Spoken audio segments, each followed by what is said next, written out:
Chapter 1. Harleyun City, Xiuxian Mountain, standing over 9,000 meters high and shrouded in clouds. It resembles a celestial paradise. The weather was unbearably cold, piercing to the bone. Slade, you were never as good as me before, you aren't now, and you never will be. I am simply better than you. In the future, I am destined to trample you beneath my feet, just like mud. To even dream of becoming a Ricardo? Truly laughable. The harsh, mocking voice fell upon a blood-soaked Tyler below. Immediately after, two figures grabbed the Tyler's arms and threw his body into a cave. At the same time, that voice rang out again. You too, keep an eye on him. Don't let him go to Xiuxian Mountain with me to kneel and accept the purification of the Xiuxian Hall's divine soul. That would be an insult to me. Humph. The Tyler landed heavily inside the cave, looking as lifeless as a corpse, devoid of any color in his face. After an unknown duration, Gus, may you rot in hell. Inside the stone cave, Slade suddenly opened his eyes, trembling all over with a deep-seated hatred gleaming in his eyes. He had once been the Saint Realm's foremost sword god, held in the highest esteem. He had 9 disciples, among whom he was most proud of the 9th scion of the sacred dynasty, Gus, who was destined to become the emperor. In the Saint Realm, Slade had reached the pinnacle of swordsmanship. He had found the cycle dragon spirit, and upon successfully refining it, he could transcend and become a legendary celestial being. But he never imagined that his proudest disciple, Gus, would collaborate with 3 martial emperors to kill him. He vaguely remembered. On that day at Sword Emperor Mountain, dark clouds gathered. Wearing imperial dragon robes, Gus held a sharp blade. The 3 martial emperors surrounded Slade, unleashing their full power to subdue him. Gus approached step by step, expressionless, then plunged the sword into Slade's chest. With a savage grin, he said, Master, do not blame me. Your greatness hindered me from becoming a renowned ruler. The stronger you were, the more terrified I became. And Rolf taught me, as a son of Alistair, one must be ruthless and heartless. For the sake of my empire, die. And thus he fell. What a fine man you are, Gus. After all my teachings, you dare to murder your master and betray our heritage. Slade's eyes turned crimson, his fists clenched so tightly they creaked, revealing a grotesque sneer. But what you didn't expect is that I'm not dead yet. I treated you well, but this is how you repay me. Since heaven has granted me another life, I will dominate the world and slay you. At that moment, Slade was like an unsheathed peerless divine sword. A smirk played on the corner of his mouth. As he continued inspecting himself internally, Slade's face abruptly changed with shock. This is the cycle dragon spirit. I can't believe it came back with me. Suddenly, he burst into laughter. Ha ha ha. With this cycle dragon spirit, vengeance is within reach. Thinking about this, he looked around, realizing he was in a cave. Everything seemed familiar. This place. Slade furrowed his brows, checking his hands, which were small and pale, and using a water mirror to see himself clearly, he realized this wasn't reincarnation but a return to the past. Tears streamed down his face. As a martial emperor, he had never cried, not even when he was severely wounded or betrayed by his own disciple. He sought out the cycle dragon spirit because he heard it could alter the past. Rolf Kylena. At that moment, the locked memories in his mind slowly began to surface. The Song family was annihilated. His father and mother perished, his Avon brother died in battle, and his Ziva was cruelly tortured to death. He had nothing left. Had he not been away traveling, he too would have died along with the Song family. Only a month until the Song family is destroyed. No, I cannot allow that. Slade clutched his hands fiercely, nails digging into flesh, leaving bloody marks. Knowing very well that the Song family would be wiped out by the Death Temple in a month, it was impossible for Slade, even with the cycle dragon spirit, to elevate his cultivation to its peak within such a short time. Fighting off the Death Temple required more than just him. I need to use another force to suppress them. Slade's eyes glinted. Sifting through his past memories, he knew only the Xiuxian Temple could stand against the Death Temple. The Xiuxian Temple. Yes, today is the 5-yearly grand ceremony of the Xiuxian Temple. If I obtain the divine soul, I can become a Ricardo of the Xiuxian Temple. Slade recalled something. He had intended to go to Xiuxian Mountain to undergo the purification ritual earlier. However, he encountered Hudson from the Zhao family. Hudson had always harbored hostility towards him, targeting him in various ways. Slade knew Hudson did so because his beloved Vanessa was his fiancée. During the ceremony, he suffered greatly at Hudson's hands, who ended up becoming the Ricardo of the Xiuxian Temple. Since I've returned to the past, everything should change according to my plans. Slade's eyes flashed with determination as he stepped out of the cave. Just then, 2 voices outside the cave reached him. Oh, this kid is quite some grit, healing so fast. He's probably like his mother, born with a lowly nature. These 2 men were Hudson's lackeys. Frankly, Slade initially ignored them, but insulting his mother crossed the line. He couldn't tolerate it. Although his cultivation was gone, he still possessed combat experience. Drawing on years of fighting expertise, taking care of these 2 was simple. In one swift move, he stepped forward, grabbing one by the hair, dragging him outward while delivering a sweeping kick with his right leg. Bang! The man was thrown across. Turning to the other man, Slade didn't hesitate, striking a resounding slap. Slap! The sound echoed loudly. Raising his knee, Slade struck the other person's abdomen sharply. That person's features twisted in agony, collapsing to the ground, clutching his stomach in pain. Lowly scum. Slade glanced down at the 2 men and ran toward Xiuxian Mountain. While advancing, he thought, once I succeed, I will gain all resources and the backing of the Xiuxian Temple. The Song family will not perish. At this moment, inside Xiuxian Mountain, several figures sat cross-legged. At the front were core disciples of the Xiuxian Temple. In the middle were elite disciples. At the back were outsiders. Xiuxian Mountain, the sacred mountain of the Xiuxian temple, allowed anyone entry each march to come and worship. In other words, ordinary people could also change their fate here. ##### Chapter 2. I am the Ricardo. At the foot of the Alastairly deity mountain, countless people gathered, an endless stream of humanity forming a vast crowd. Today was the day of the Alastairly deity ceremony, celebrated by all under heaven. The Alastairly deity hall was one of the top forces in the xiuxian kingdom. On the platform ahead, a white-haired Avon with kind eyes sat cross-legged. Clad in a black robe, his deep-set eyes seemed to hold a universe of shimmering stars as he gazed down at the tilers below. The rules of the Alastairly deity ceremony stipulated that only those not older than 18 could participate. I am the welcoming Avon of the Alastairly deity hall. All you need to do is sit cross-legged, close your eyes, and wait for the bells to ring to signal the beginning of the ceremony. The ceremony will end after 9 rings, said the black-robed Avon calmly. It has been a long time since the Alastairly deity hall had a Ricardo. Hopefully, we will have one this time, he added. With these words, murmurs spread through the crowd below. How I wish to become a Ricardo. Being a Ricardo of the Alastairly deity hall comes with so many benefits. Indeed, once someone becomes a Ricardo, they gain direct access to the resources of the Alastairly deity hall. And if they obtain the divine soul, it's said that they can receive the memories of powerful individuals and fuse with a fragment of their souls, transforming them completely. I think Hudson is the most likely candidate to become a Ricardo this year. Many eyes turned toward a Tyler standing not far away, none other than Hudson. Hudson smiled confidently, looking entirely sure of himself. Isn't that waste of space Slade? Why is he here? Suddenly, a voice broke the murmur. What good luck he has. His fiancée is the first Shauna of xiuxian City. Upon hearing this, Hudson's gaze instantly shifted to a Tyler slowly approaching, and he stood up, narrowing his eyes as he looked down on Slade. Slade, you're nowhere near my caliber. You've always been beneath me. You actually think you can obtain the divine soul and change your destiny? Does the divine soul even see potential in you, a worthless wretch? Slade ignored Hudson and simply sat down cross-legged.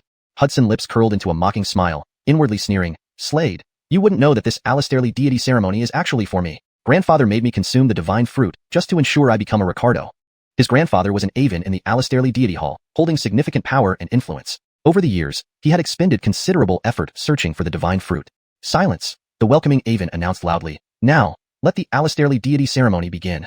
As he spoke, a rift appeared in the sky above Alastairly deity mountain, splitting open with golden light radiating from a primordial golden bell. This is the Alastairly bell. It's said that the remnants of the powerful beings from the Alastairly deity hall reside within.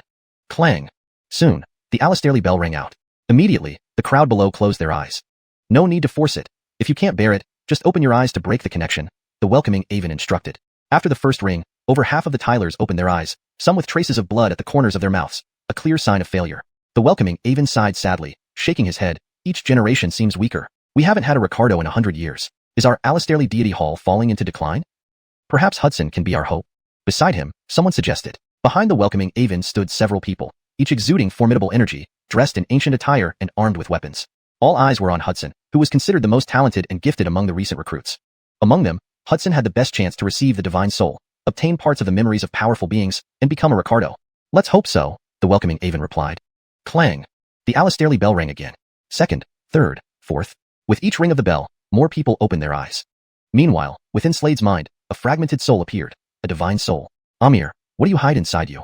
A voice asked urgently. Seeing Slade remain silent, the voice persisted. You won't talk, huh? No problem. I can possess you. Once I do, I'll know everything in your mind. Possession. Slade squinted at the mention of the word. In his memories, after Hudson became a Ricardo during the Alastairly deity ceremony, his personality changed drastically. Now it seemed Hudson had been possessed. No wonder. Perhaps the insiders of the Alastairly deity hall knew about this beforehand? How cruel. At least, it won't happen to me, Slade thought to himself, narrowing his eyes. He stared at the fragmented soul in his mind and said, Vanish. The divine soul was puzzled by this. Vanish? What do you think you are? It spat angrily, lunging at Slade's soul but met resistance like hitting an impenetrable wall. What kind of soul are you? It shrieked. In the next moment, it was silenced. At the same time, a dazzling golden light erupted from Slade, blindingly bright, as if a golden sun had formed behind him. At this moment, the welcoming Avon flew to Slade's side, showing respect and excitement, his body trembling. He bowed and said, Yell Ming welcomes the Ricardo. Ricardo. Everyone's eyes turned to Slade, filled with a mixture of disbelief, envy, and admiration. Who would have thought the divine soul would choose Slade instead of Hudson?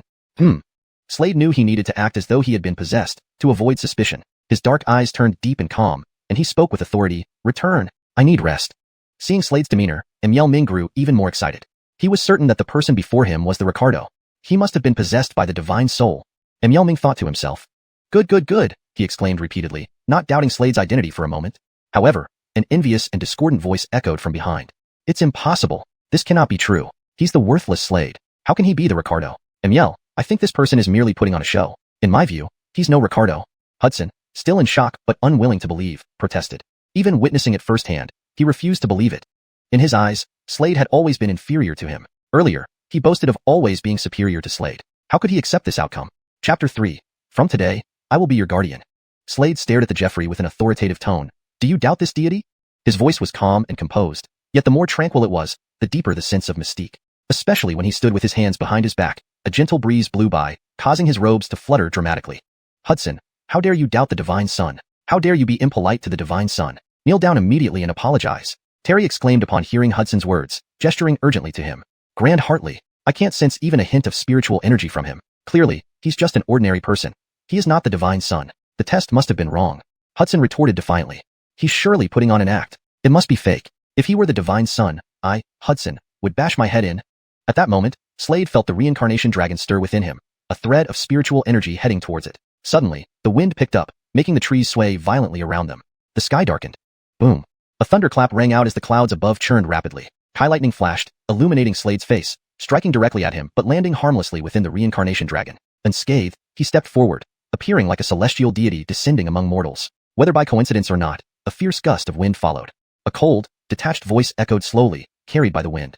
How many deities, demons, monsters, and great emperors of the demon race have died at my hands? And you, a mere insect, dare to challenge me? With these last words, Slade roared, his aura commanding and his eyes sharp as an eagle's.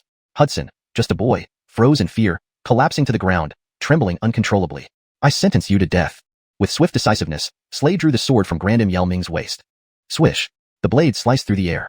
Hudson, still young and inexperienced, could only react in shock as a cut appeared on his neck, blood gushing out profusely.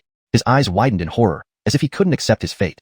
Everyone looked at Slade in shock, sensing that he had changed. He had become ruthlessly decisive. Divinity, please return to the Celestial Deity Hall for rest. Terry bowed respectfully, saying nothing about what had transpired, feeling excited instead. It seemed clear to him that Slade had been possessed by a divine soul. Providing Slade with cultivation resources would undoubtedly produce another supreme powerhouse for the Celestial Deity Hall. Permitted. Slade waved his hand, his voice devoid of any emotion, adding to his mysterious aura. Terry was overjoyed, believing the Celestial Deity Hall finally had a divine son. Tears streamed down his face as he gazed at the heavens. Ricardo, please step into the carriage. Ahead, a luxurious carriage waited, pulled by two extremely precious flame divine horses. Tall and muscular with blood-red bodies and tufts of white fur on their hooves, they exuded grandeur. From the reactions of those around him, Slade knew these horses were extraordinary. He overheard some disciples murmuring, Alistairs, this is the carriage reserved for the Avens of the Celestial Deity Hall. The procession headed majestically toward the Zhao residence. After half an hour, the carriage stopped at the entrance of a grand hall. Slade descended from the carriage, looking up at the large plaque that read, Celestial Deity Hall. Ricardo, this way please. Terry approached Slade respectfully. Prepare a cultivation chamber for me. Slade said calmly, maintaining his serene demeanor. Immediately.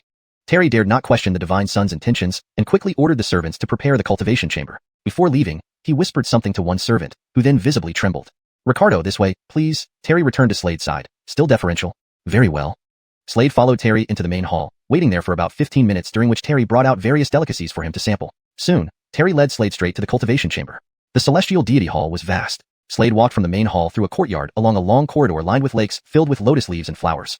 Before long, huge artificial mountains came into view, under which lay a massive cultivation chamber. An aroma wafted from the cultivation chamber.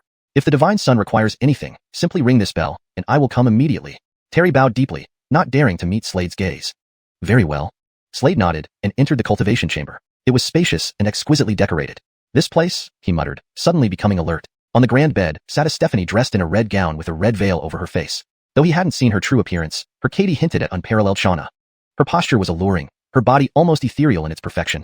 The Divine Son, your servant has come to attend to you. Her voice was sweet but trembled slightly, conveying helplessness and unwillingness. Slade's eyes gleamed as he instantly understood the Aven's intention, satisfying his desires. But who was Slade? Looking at the red-gowned Stephanie, his eyes softened, a flood of memories crossing his mind. Aislinn. Beautiful beyond compare, incomparably enchanting. Aislinn, Slade's beloved wife. Recalling their past, Aislinn had been hunted, rescued by him, and thus their feelings blossomed. Aislinn's origins were shrouded in mystery. Stars swirled in Slade's eyes as old memories resurfaced. In this life, no one will bully you again. And the issue with your bloodline? He thought back to the future, years later, Aislinn dying from a bloodline eruption while he was powerless to save her. But now, everything was different. He must find a way to solve Aislinn's bloodline problem. Mingling, I am not your master, and you are not my servant. Slade looked at the Stephanie. Don't be nervous, I'm not a demon. Slade smiled softly at Aislinn, From today, I will be your guardian. Chapter 4. Reincarnation Dragon Spirit. Aislin's face turned red. Your hand. Slade said again. Aislinn blushed and said, Young master, I am here only to serve you, not in bed. Moreover, young master, there is something wrong with my bloodline. If I with someone, your body would explode. I know. Slade nodded gently. Ah. Aislinn was taken aback. Her eyes flickered as she muttered to herself. If you know, why do you still try? So, give me your hand. Let me feel your pulse. Slade said. So that's it. Aislinn heaved a sigh of relief, meekly extending her jade-like hand. After feeling her pulse for a while, Slade frowned slightly and then said, That's all. You can leave now. No need to serve me anymore. In a few days, I'll call on you. Okay. Aislinn nodded, left, closed the door, and as she walked, a strange expression appeared on her face. She muttered, How did he know my name? In the cultivation chamber. Slade shook his head muttering, My current realm is only at the 3rd level of Void Realm. This continent is known as Great Void. In Great Void, the cultivation levels of martial artists are clearly divided. One must open up the 9 major meridians within their body to become a martial artist. This stage is called Void Realm. Only after achieving the Void Realm is one officially called a martial artist. From low to high, they are martial disciple, martial teacher, martial spirit, martial general, martial king, martial emperor, martial sage, martial immortal, martial god, each divided into 9 stages. Each stage has its unique abilities. In his past life, Slade had reached the peak 9th stage of the martial god realm by his 20s. Is there any realm above the martial god realm? The answer is yes. But very few people can reach this level. This time, Slade returned to the past with the reincarnation dragon spirit, and he will be even stronger than before. Slade sat on the bed and inspected the reincarnation dragon spirit within him, looking shocked. Reincarnation dragon spirit. Currently, the reincarnation dragon spirit seemed activated due to absorbing the thunderbolt. His divine consciousness swept over, and he exclaimed loudly. When he looked up, he found himself transported to another world.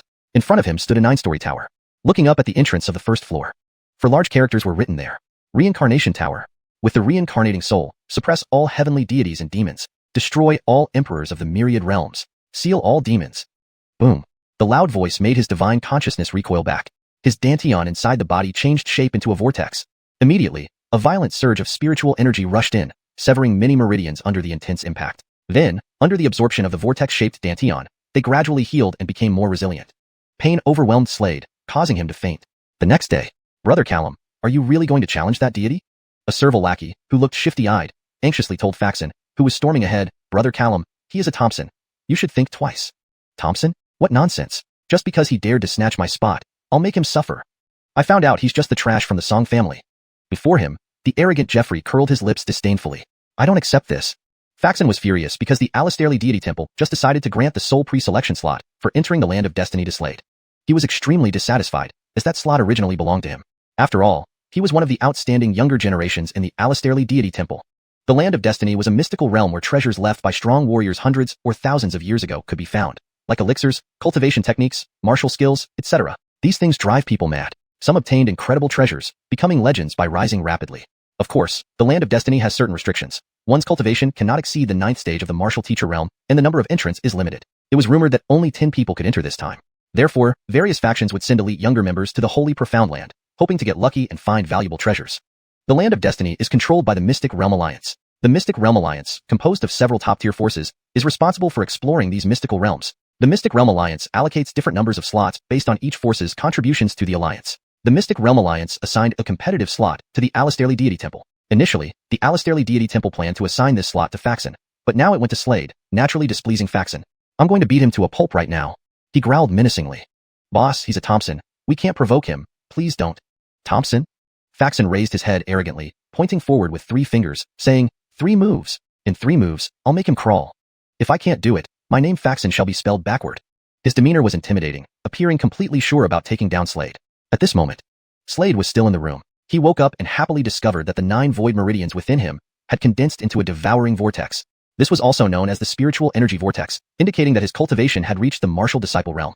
My cultivation is now at the 9th level of the void realm. Continuing to inspect within, the next moment, he was astonished to find that his dantian was extraordinary. Surrounding it was chaos, and his divine consciousness saw the 9-story tower. A flood of cultivation technique information surged into his mind.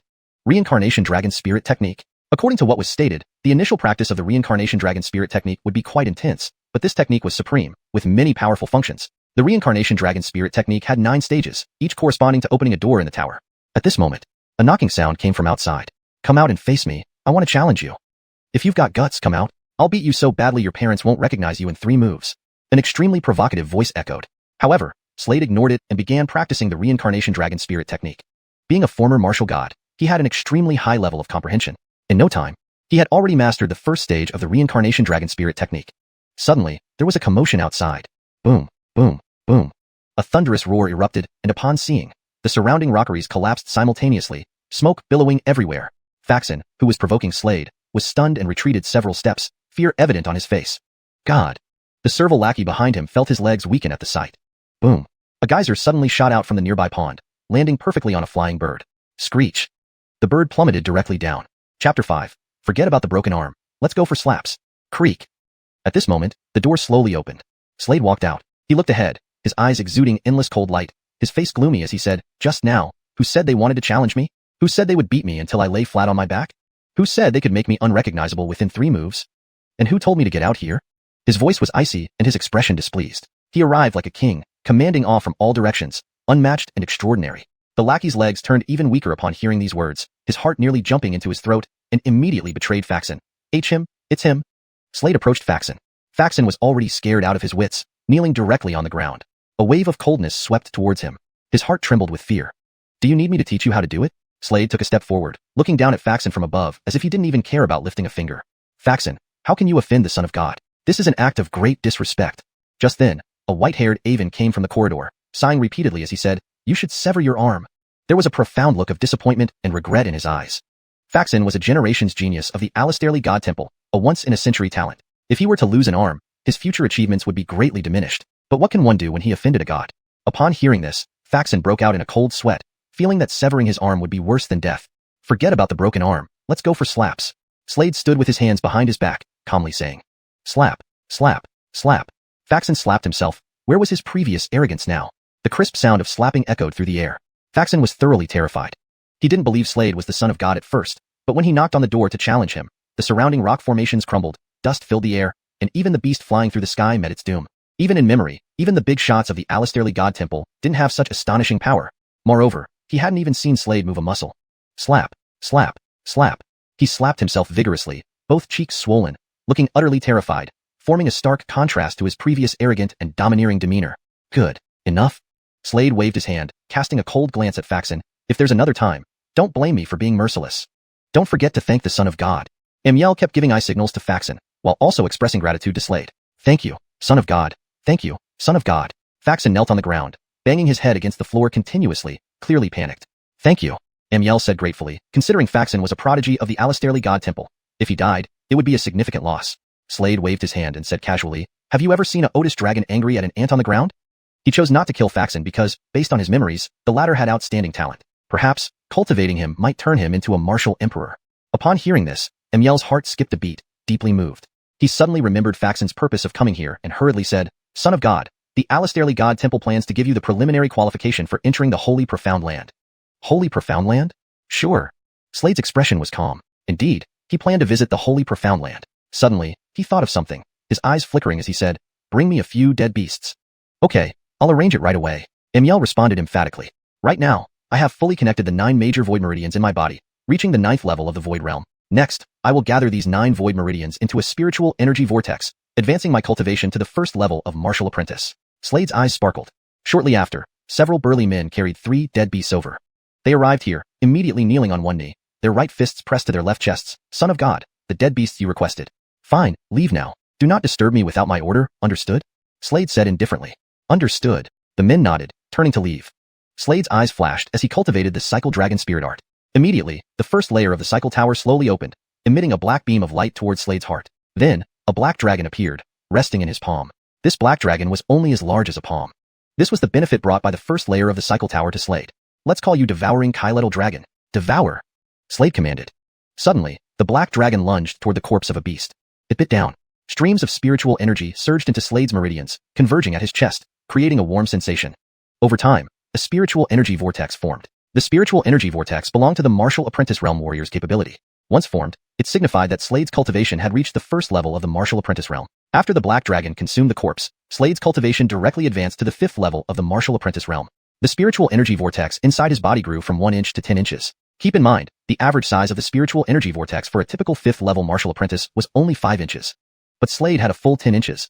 The black dragon showed clear signs of exhaustion after consuming, as if it had just fought a fierce battle. When he tried again, the black dragon didn't move. Come back, Slade sighed, knowing it had to do with his cultivation of the cycle dragon spirit art. It had 9 levels, each enhancing the small black dragon's strength, among other things. Currently, the little black dragon could only consume warriors 2 levels higher than Slade. Exceeding that would result in backlash, potentially fatal consequences.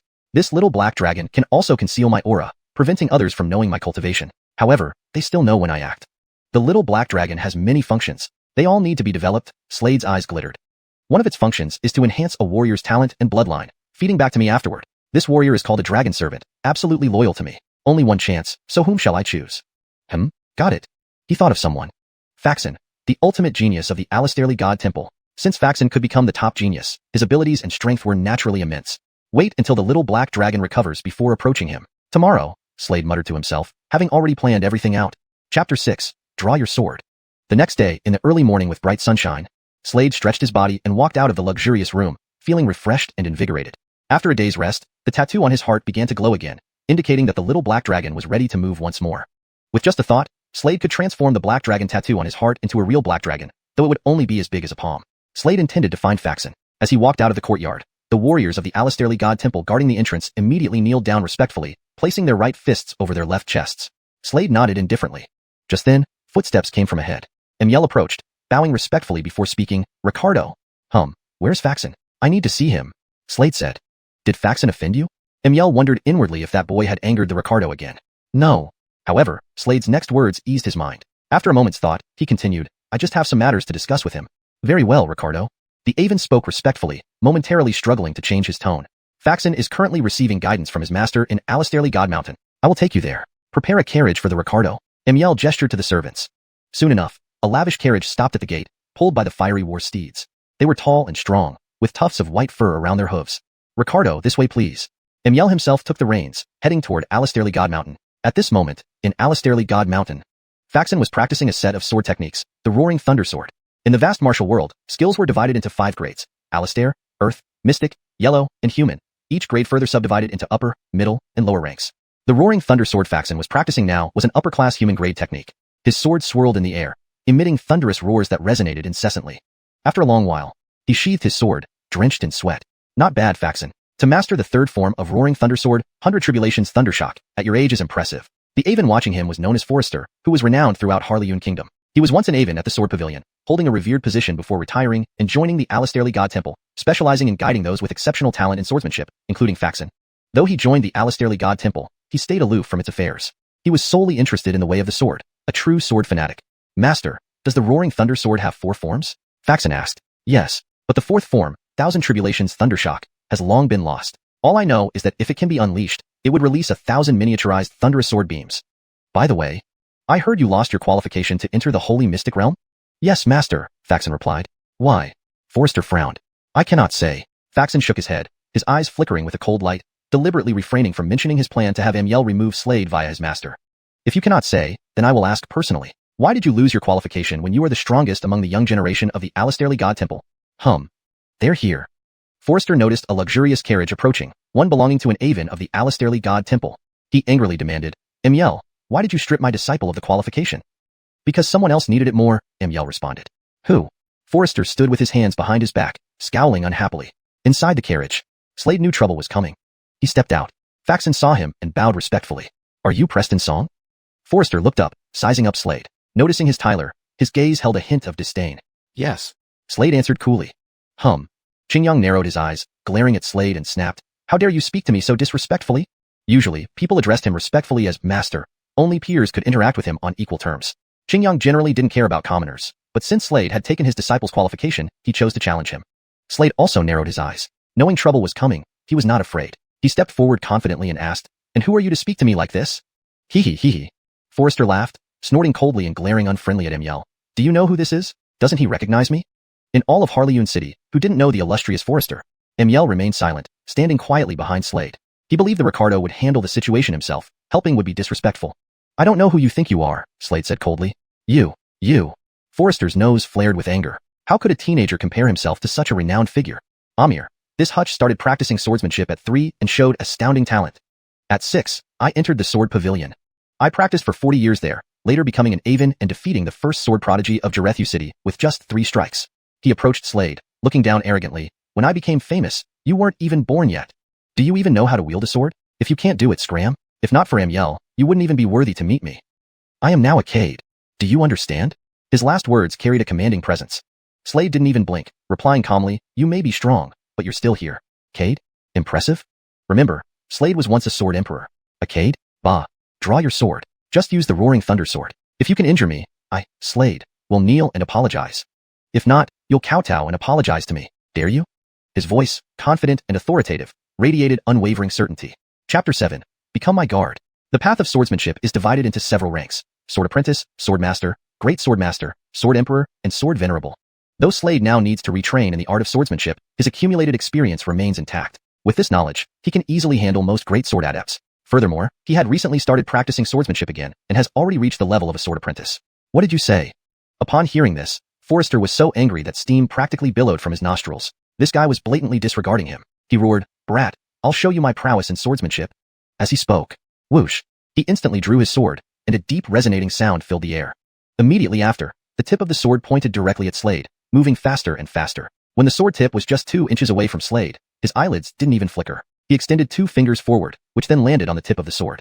Clang! These 2 fingers struck the sword, producing a resounding metallic sound. Slade's fingertips turned golden. Adamantine finger. This was one of the techniques Slade had practiced, allowing his fingers to transform into something as hard as adamantine instantaneously. Unfortunately, due to his low cultivation level, otherwise those 2 fingers would have severed the blade before it. What? Forrester's eyes widened in disbelief at the scene. Master, this is the Ricardo of the Alastairley God Hall. At this moment, Faxon suddenly spoke up and stepped forward. Ricardo? Forrester knew about the Alastairley God Hall and its matters concerning souls. A Ricardo essentially meant someone's body had been taken over by the soul of a powerful martial artist. In other words, the current person's soul was actually an ancient entity. No wonder this individual was so arrogant. May I ask why the Ricardo has come here? Forrester looked at Slade. Upon realizing his identity, his tone softened noticeably. To find him. Slade was not angry. Why bother getting mad at an ant? He gestured towards Faxon ahead and said calmly, Looking for my disciple? May I know why the Ricardo seeks out my disciple? Forrester asked. To become my guard. Do you agree? Slade looked at Faxon and asked coolly. Faxon stood there stunned for a moment, then nodded rapidly. Yes. Yes. Good. Slade gave Faxon another glance before saying lightly, Find me tomorrow at noon. With that, he turned and left. Faxon had no idea how big a favor he had just received. After all, during the Holy Realm era, countless people dreamed of becoming Slade's guard, or even his slave. After all, just a brief guidance from Slade could grant immense enlightenment. Slade walked away, Amiel quickly followed behind, as he needed to talk with him. At this moment, the hutch standing next to Faxon blushed furiously, clearly still seething with anger. He glared at his disciple and snapped angrily, Faxon, you are my finest and most promising disciple. How can you willingly become someone else's servant? Polite way of putting it was guard. But in a less polite sense, it meant slave. His personally tutored disciple had become someone else's slave. How could he possibly save face? Moreover, despite the person being a Ricardo, he harbored intense dissatisfaction, repeated humiliation without any respect paid to him. So what if they were Ricardos? They were nothing more than fallen experts. Even if their souls possessed new bodies, their strength could only reach their previous peak, let alone break through further. That was nearly impossible, extremely rare, and exceedingly difficult. In reality, Forrester held these supposedly strong individuals in utter contempt. If they were truly powerful, how could they have fallen? Master, have you forgotten the mysterious technique I obtained during my training recently? Faxon smiled coldly. Hearing this, Forrester froze momentarily, then his face broke into a cruel smile. You're right, I almost forgot. Forrester laughed. Not long ago, Faxon had participated in some training where he acquired a technique called soul devouring art. This technique allowed the practitioner to devour the souls of martial artists and gain their memories. Do you have confidence in devouring this person's soul? That soul once belonged to a powerful warrior from the Alastairley God Hall. Forrester frowned, thinking deeply before questioning. Master, I understand. I've also researched the history of the Alastairley God Hall. Throughout its generations, the highest rank achieved was the Martial King realm. Moreover, this soul recently devoured the soul of that weakling and took over that weakling's body, currently in a weakened state. I have a high probability of devouring his soul. If I manage to devour his soul, I will possess all the memories in his mind, including techniques and skills. Faxon licked his lips, eyeing Slade like prey. Be cautious. Do not be too confident. Forrester warned, thinking deeper. Yes. Faxon nodded proudly. But what if the Avens of the Alastairley God Hall find out? He asked. It doesn't matter. They won't kill you. They'll cultivate you even harder. If you really achieve this, devouring that person's soul means you are stronger than him. That's enough, Forrester said coolly. Great. Faxon grinned widely.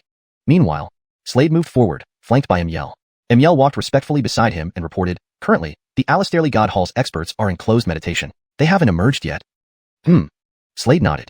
I plan to return to Wanlong City, Slade said slowly, looking at Emil beside him. He was in a continent named Dodover. Dodover comprised 5 major regions, one of which was Yanaskzu, home to hundreds of kingdoms. Slade was located in Harleyun Kingdom within Yanaskzu, a place with a large population. He wanted to go back because he missed his family. Only less than a month remained until the destruction of the Song family. He needed to return and reverse the situation. Now that he had traveled back in time, he intended to change the future. He wouldn't allow the Song family's destruction to happen again. At the same time, he planned to investigate why Death Hall wanted to wipe out the Song family. It was all a mystery.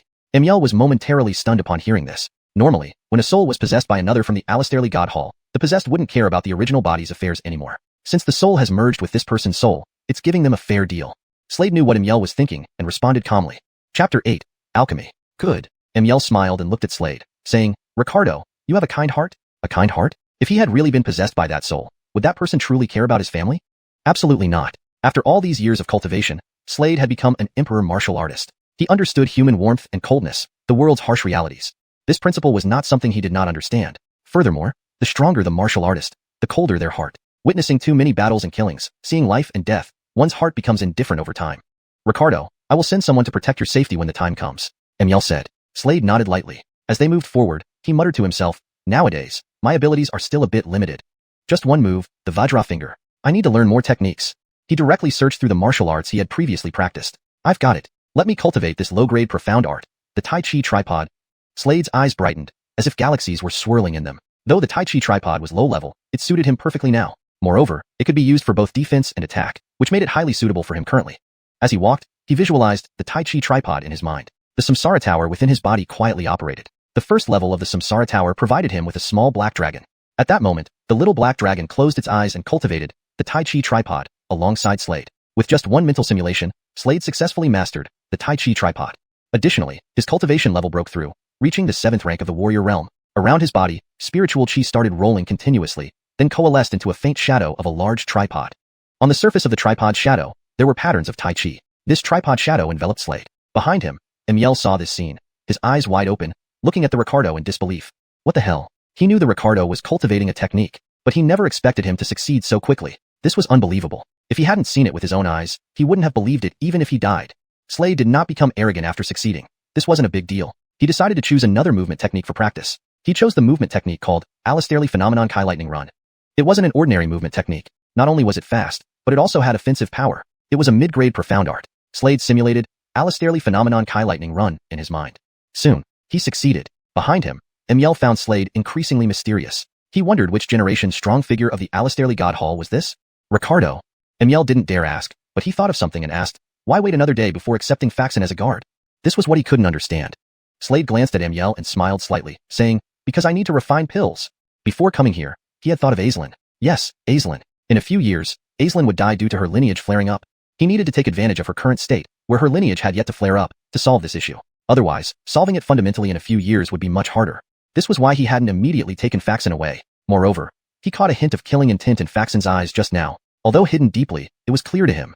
In my memory, at the time of the Alastairly God ceremony, Hudson's temperament changed dramatically after becoming the Ricardo, and subsequently, the outstanding son of the Alastairly God Hall, Faxon, died at Hudson's hands. Slade walked while narrowing his eyes, recalling some past events of the Alastairly God Hall. He only had a rough understanding of these events. After all, he wasn't a disciple of the Alastairly God Hall back then. So the question came, why did Faxon die at Hudson's hands? Fascinating, Slade murmured to himself, keeping a watchful eye on Faxon. Ricardo, why you can alchemize? Upon hearing this, Emil's eyes widened, his face filled with shock. Alchemy masters were among the noble professions on this continent, because elixirs were necessities for all martial artists. For example, if a martial artist was injured and wanted to recover quickly, they needed healing pills, or if they were stuck at a certain realm, they could break through by consuming a breakthrough pill. However, alchemy masters were very rare. Almost every city only had a few alchemy masters. Due to their rarity, this profession became even more prestigious. Few dared to provoke alchemy masters, because there were no lack of experts around alchemy masters. Many experts voluntarily protected alchemy masters to obtain specific elixirs. Yes, Slade replied indifferently. In the past, he had studied the Tao of alchemy. Although he wasn't as proficient as in martial arts or swordsmanship, he was far superior compared to ordinary alchemy masters.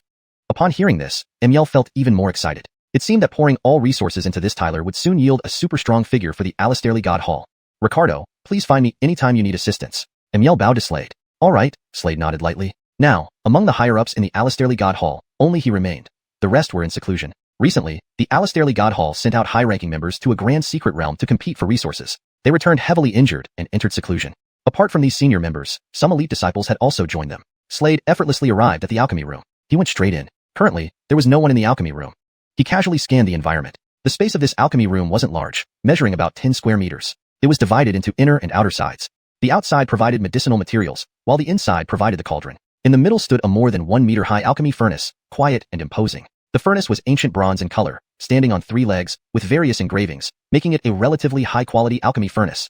Slade glanced again and noticed a row of shelves nearby, filled with various medicinal materials. Mingling has a special lineage. Let me try refining a blood consolidation pill. Slade spoke, staring at the front medicinal materials, muttering, 100 flower fruit, blood spirit fruit, poria. He took them out one by one and placed them orderly into the furnace. He planned to refine 2 types of pills. One named blood consolidation pill, specifically for suppressing Aislin's condition. Another named spirit tempering pill, for his own cultivation. Placing the ingredients into the furnace, Slade sat cross-legged, his gaze falling on the nearly man-high furnace ahead, and then placed his hands below, activate.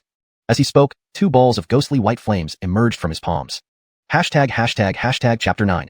A fine example of framing. In the alchemy chamber, Slade activated the flame mastery technique. Immediately, 2 orbs of pale white flames emerged from his palms, swirling towards and landing on the alchemy furnace in front of him. The size of the pale white flames in his palms fluctuated intermittently, clearly showing his control over the fire's intensity. For him, refining a 3rd-grade elixir was far too simple. If a 3rd-grade alchemist were to witness this, they would be astounded by the perfection of Slade's control over the flame. This level of mastery was extremely rare in the entire alchemy community. Time slipped by, and soon half an hour had passed. In Slade's hands now rested 2 pills, the blood coagulating pill and the spirit refining pill. 3 lines of patterns adorned these pills, known as pill markings, which proved that both were indeed 3rd-grade elixirs. 3rd-grade elixirs were exceptionally rare in Wind Cloud City. After leaving the room, Slade entered the outer hall and scanned the area, eventually fixing his gaze on a rack. He paused momentarily, holding up a medicinal herb. Fake medicine. With his expertise, it wasn't hard for him to spot some counterfeit herbs here. At that moment, footsteps echoed from ahead, followed by 2 figures walking toward him, chatting animatedly. Franklin says we must capture Aislinn tonight. Let us refine 2 pills. 1 harmony powder, 1 blood cold pill. Harmony powder will make a Stephanie lose control and feel like she's flying. As for the blood cold pill, it can briefly suppress Aislinn's bloodline agitation. They held some fake herbs, saying, let's switch them for real ones. We'll earn another big sum. Sure. Keep your voice down. Don't let anyone hear. It would be disastrous if they did.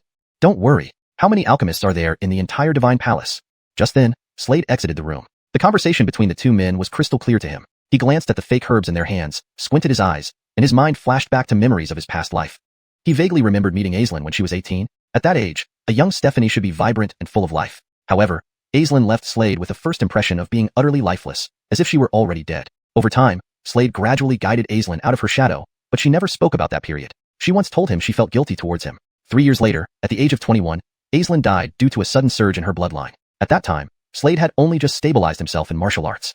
Now it seemed that those shadows were tied to Franklin. Franklin, a name deeply etched in Slade's memory, not because he met him, but because he heard of him. Franklin was a notorious playboy in the Divine Palace, playing with many women until he died suddenly one day. Upon reflection, it seemed Franklin might have died because of Aislinn. Combining what these 2 men said, the answer became clear. Franklin wanted to sleep with Aislinn and thought that making her take the blood cold pill would suppress her bloodline agitation. He underestimated the power of Aislinn's bloodline and ultimately paid with his life.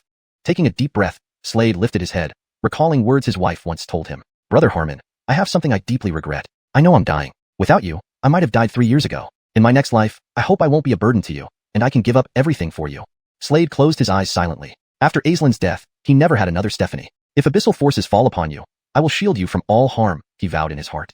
The 2 alchemists exchanged glances. They knew they were in trouble since Slade had clearly overheard their conversation. Although Franklin's fate didn't concern them, if the management of the Divine Palace found out they had been embezzling funds by swapping fake herbs for real ones and taking kickbacks, their end would be grim, possibly even dismemberment. Egon, this is the alchemy room. Non-alchemists are not allowed here. Didn't you know? An obese alchemist shouted loudly. How about this? If you don't tell anyone about our previous conversation, we'll spare your life. What do you say? Another alchemist added, we don't want this to escalate. Both hoped this person would be sensible. Still with closed eyes, images of Aislinn appeared in Slade's mind. He envisioned a scene where a man tore apart Aislinn's clothes, exposing her quivering body. These 2 alchemists were accomplices in her tragic fate. Embezzlement, substituting inferior goods for superior ones, and taking kickbacks. Slade opened his eyes. Initially, he wouldn't have cared about their malpractice, but now, knowing they indirectly caused Aislinn's death, he couldn't ignore it. 1 share for you, one man blurted, his face turning pale. The other suggested, let's kill him directly. We can say he broke into the alchemy room and swapped fake herbs for real ones, and we caught him red-handed. Only the dead keep secrets. This person was ruthless. A fine example of framing, indeed. However, would Slade let them get away with it? Squinting, he took a step forward. The ruthless man launched an attack, but before he could strike, a faint shadow of a great tripod cauldron enveloped Slade. A punch landed on the cauldron shadow. Bang! A countershock wave surged forth. Ah! The attacker flew backward like a cannonball, crashing heavily to the ground. As he hit the floor, a mouthful of blood spewed out. His face turned ashen, realizing he was no match for Slade. His companion deliberately shouted aloud, hoping to draw more people and increase his chances of survival. Otherwise, he would die at Slade's hands and become a cold corpse. His cries were effective. Soon, several figures appeared, surrounding Slade. In midair, an Aven took a step forward, approaching the scene. Seeing the pitiful state of the two alchemists, the Aven froze in shock. Chapter 10. You cannot escape death, but I'll grant you a complete body. Hartley Dover, save us. This boy broke into the alchemy room, trying to swap fake medicine for real ones. When we discovered his actions, he attempted to kill us. The skinny alchemist, seeing the Aven arrive, immediately shouted in panic. However, bang! At that moment, a foot came down squarely on the chest of the alchemist. Ah! The alchemist spurted out a mouthful of blood. Stop! The Aven, witnessing the miserable state of the two alchemists and seeing Slade stepping on one's chest, could not help but roar in fury. However, Slade ignored him. Stop! Didn't you hear me? Are you deaf? From below, the alchemist bellowed repeatedly in anger. But then, an icy voice cut through the air, be silent. With these words, Slade's foot landed on the alchemist's neck. The neck snapped, and the man was dead instantly. Dead. The surrounding martial artists watching were all wide-eyed and horrified. He killed someone. Who would have thought that Slade would actually kill? I ask you. Slade cast an icy gaze at the remaining alchemist and coldly asked, where is Aislinn? The young lady. She is in Commander Kyle's room. Upon hearing this, boom, boom, boom, numerous thunderclaps seemed to strike inside Slade's mind. His eyes sharpened like a hawk's, locking onto the alchemist. Fat alchemist's heart shuddered under the intense gaze. Slade moved again. Behind him, the Aven stood there, stunned. After all, both men were alchemists. In the entire Alistairly Deity Hall, there were only 5 alchemists. Now, 2 were dead. This was a significant loss to the Alistairly Deity Hall. Commander Kyle hasn't returned yet. He will only be back tonight. Feeling how concerned Slade was about Aislinn, the fat alchemist hurriedly spoke, fearing for his life. He realized that this Jeffrey was extremely ruthless and untouchable. Death is unavoidable, but I'll grant you a complete body, Slade said calmly, closing his eyes briefly before preparing to strike. However, at that moment, the Aven stepped forward, blocking Slade. Amir, I told you to stop. Are you deaf or don't understand human speech? The Aven roared. Who are you? Slade looked at the Aven expressionlessly and asked coolly. News of him being the Ricardo had not spread throughout the Alistairly Deity Hall. The senior members were still in seclusion. Most people did not know he existed. I am the Outer Hall's Law Hartley. The Aven said proudly, you're a newcomer. Not recognizing me is natural. I just came out of seclusion. Amir, killing an alchemist is a capital offense. Capital offense? Slade narrowed his eyes, looking at the Aven coldly. Without investigating, you immediately condemn me. He saw through it. The Law Hartley was clearly favoring those two alchemists.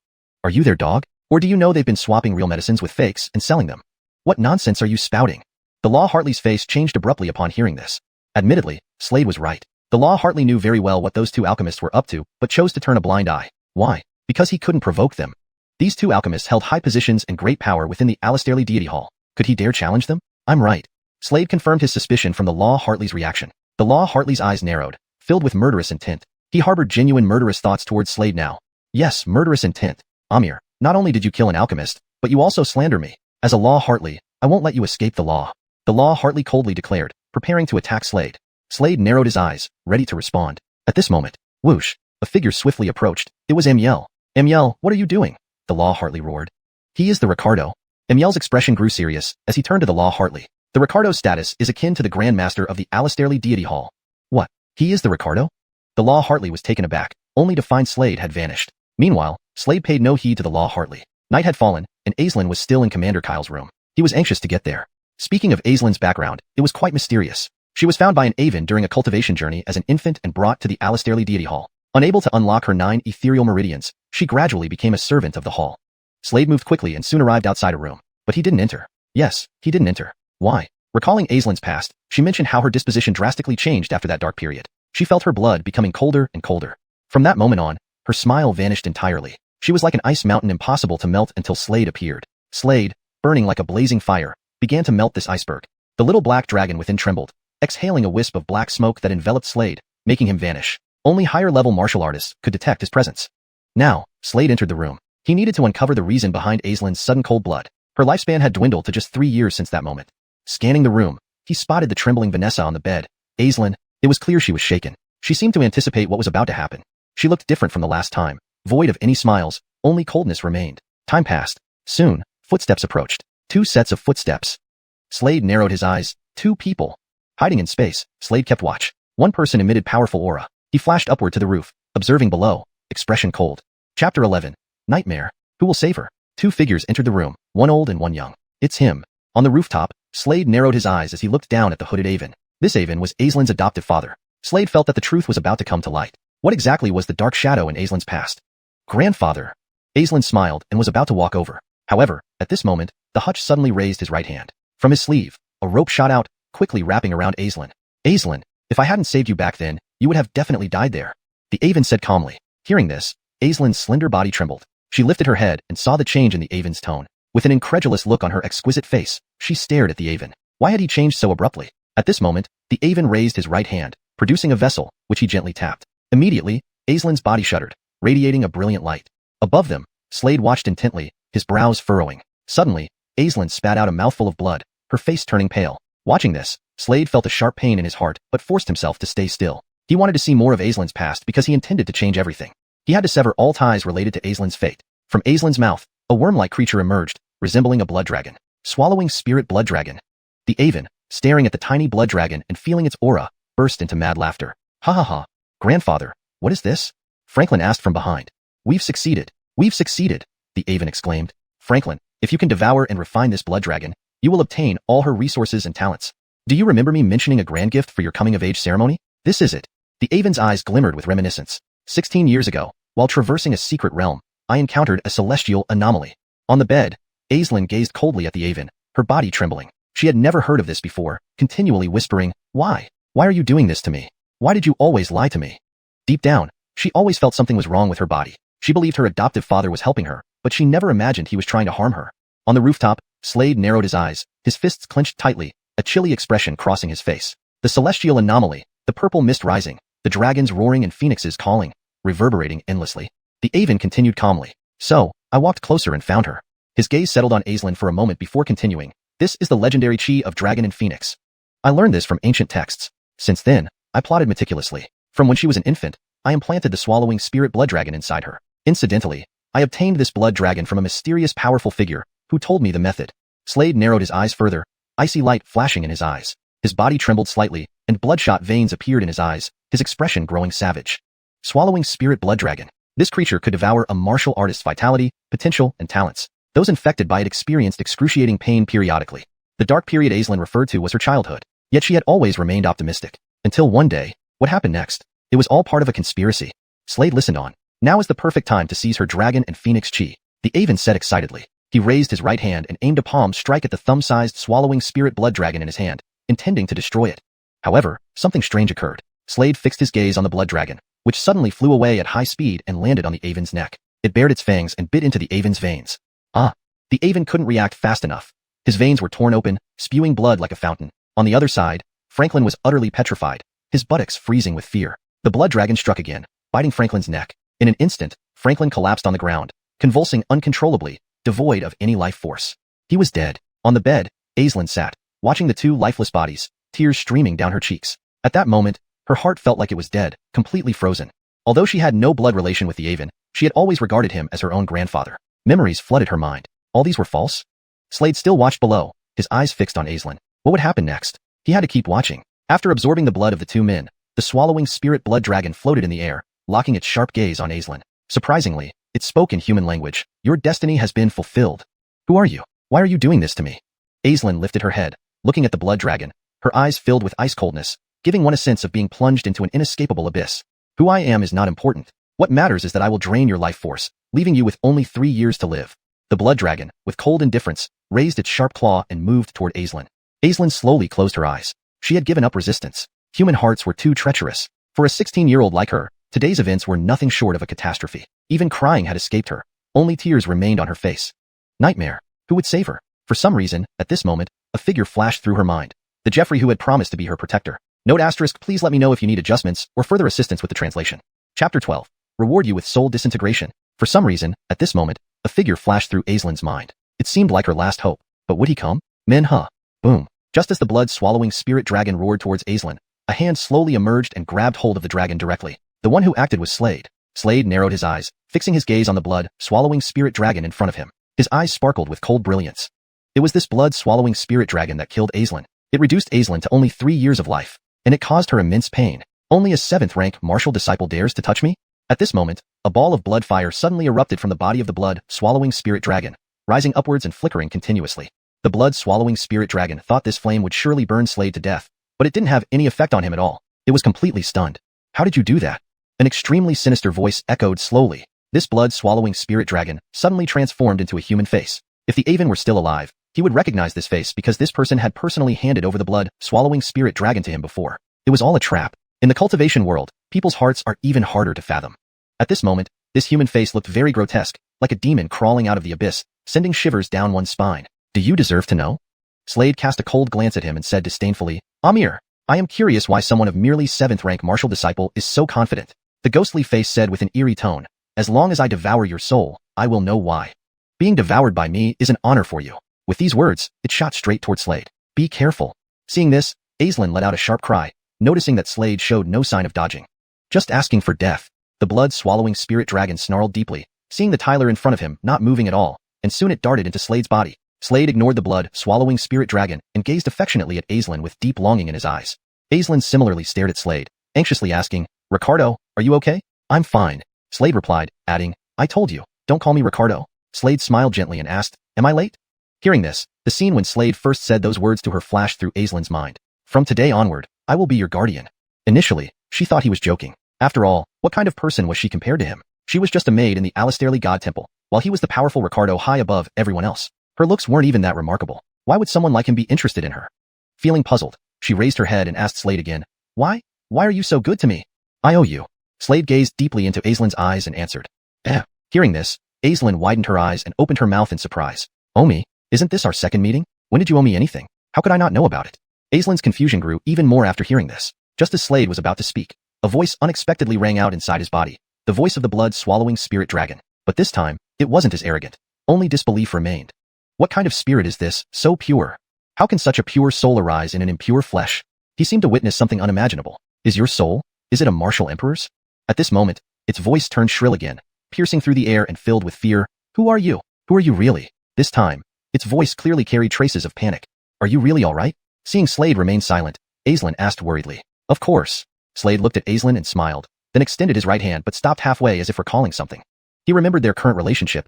Aislinn wasn't yet his wife, making such intimate gestures toward her. Seeing this, Aislinn felt a bit flustered. Only when she saw that Slade had no further action did she feel relieved. However, she also felt a bit disappointed. Why would I feel disappointed? What am I thinking? She blushed deeply. Who are you? The voice in her mind resounded once more. Mastering just a little soul technique, it dares to try to devour my soul after consuming the blood-swallowing spirit dragons? Slade spoke calmly with disdain. Martial Emperor, you are truly a martial emperor. At this moment, the man was dumbfounded, feeling like a thunderbolt struck him on a clear day. A martial emperor? There were no martial emperors in Great Void. They existed only in the sacred realm and were exceedingly rare. He knew from his Avens how immensely powerful and unparalleled martial emperors were, capable of concealing the sky with a snap, cracking mountains with a roar, and striking stars with a single sword slash. And now, here was a martial emperor's soul. Absolutely a Otis among Otis. You're right. There's a reward. Reward you with soul disintegration. Slade spoke indifferently and snapped his fingers lightly with his right hand. Ea. Immediately, wails of agony resounded in Slade's mind. The soul was directly extracted from the blood-swallowing spirit dragon, burning entirely and turning into nutrients for Slade. Instantly, a powerful aura burst forth from Slade's body, spreading outward like a mountain and sea. In this moment, his cultivation broke 2 ranks in succession. 9th rank martial disciple, only a step away from the next major realm. Slade raised his right hand, and a miniature dragon appeared in his palm, the blood-swallowing spirit dragon. However, its eyes were now pure. Looking at the blood-swallowing spirit dragon, Aislinn shuddered, looking extremely afraid. It's okay. It won't harm you anymore. Slade smiled gently at Aislinn, who stood gracefully and said, It devoured your fortune. Now it's time for it to repay you with interest. As he finished speaking, the blood-swallowing spirit dragon fused into Aislinn's body, gradually disappearing. Aislinn looked up at the Jeffrey, still wearing a look of puzzlement. Thank you. ##### Chapter 13. Returning home, Slade took out the refined pills and handed them to Aislinn, saying, Take this first. Wait for me to come back before we meet again. You're leaving? Aislinn felt a pang of anxiety at his words. Yes, he replied. I need to go home for a while and will return in a few days. Slade nodded, gazing at Aislinn's delicate face with a gentle smile. Are you going to miss me?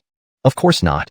Aislinn lowered her head, responding softly. When I come back, I'll bring you a great fortune. Slade promised, feeling relieved that he had changed her life trajectory.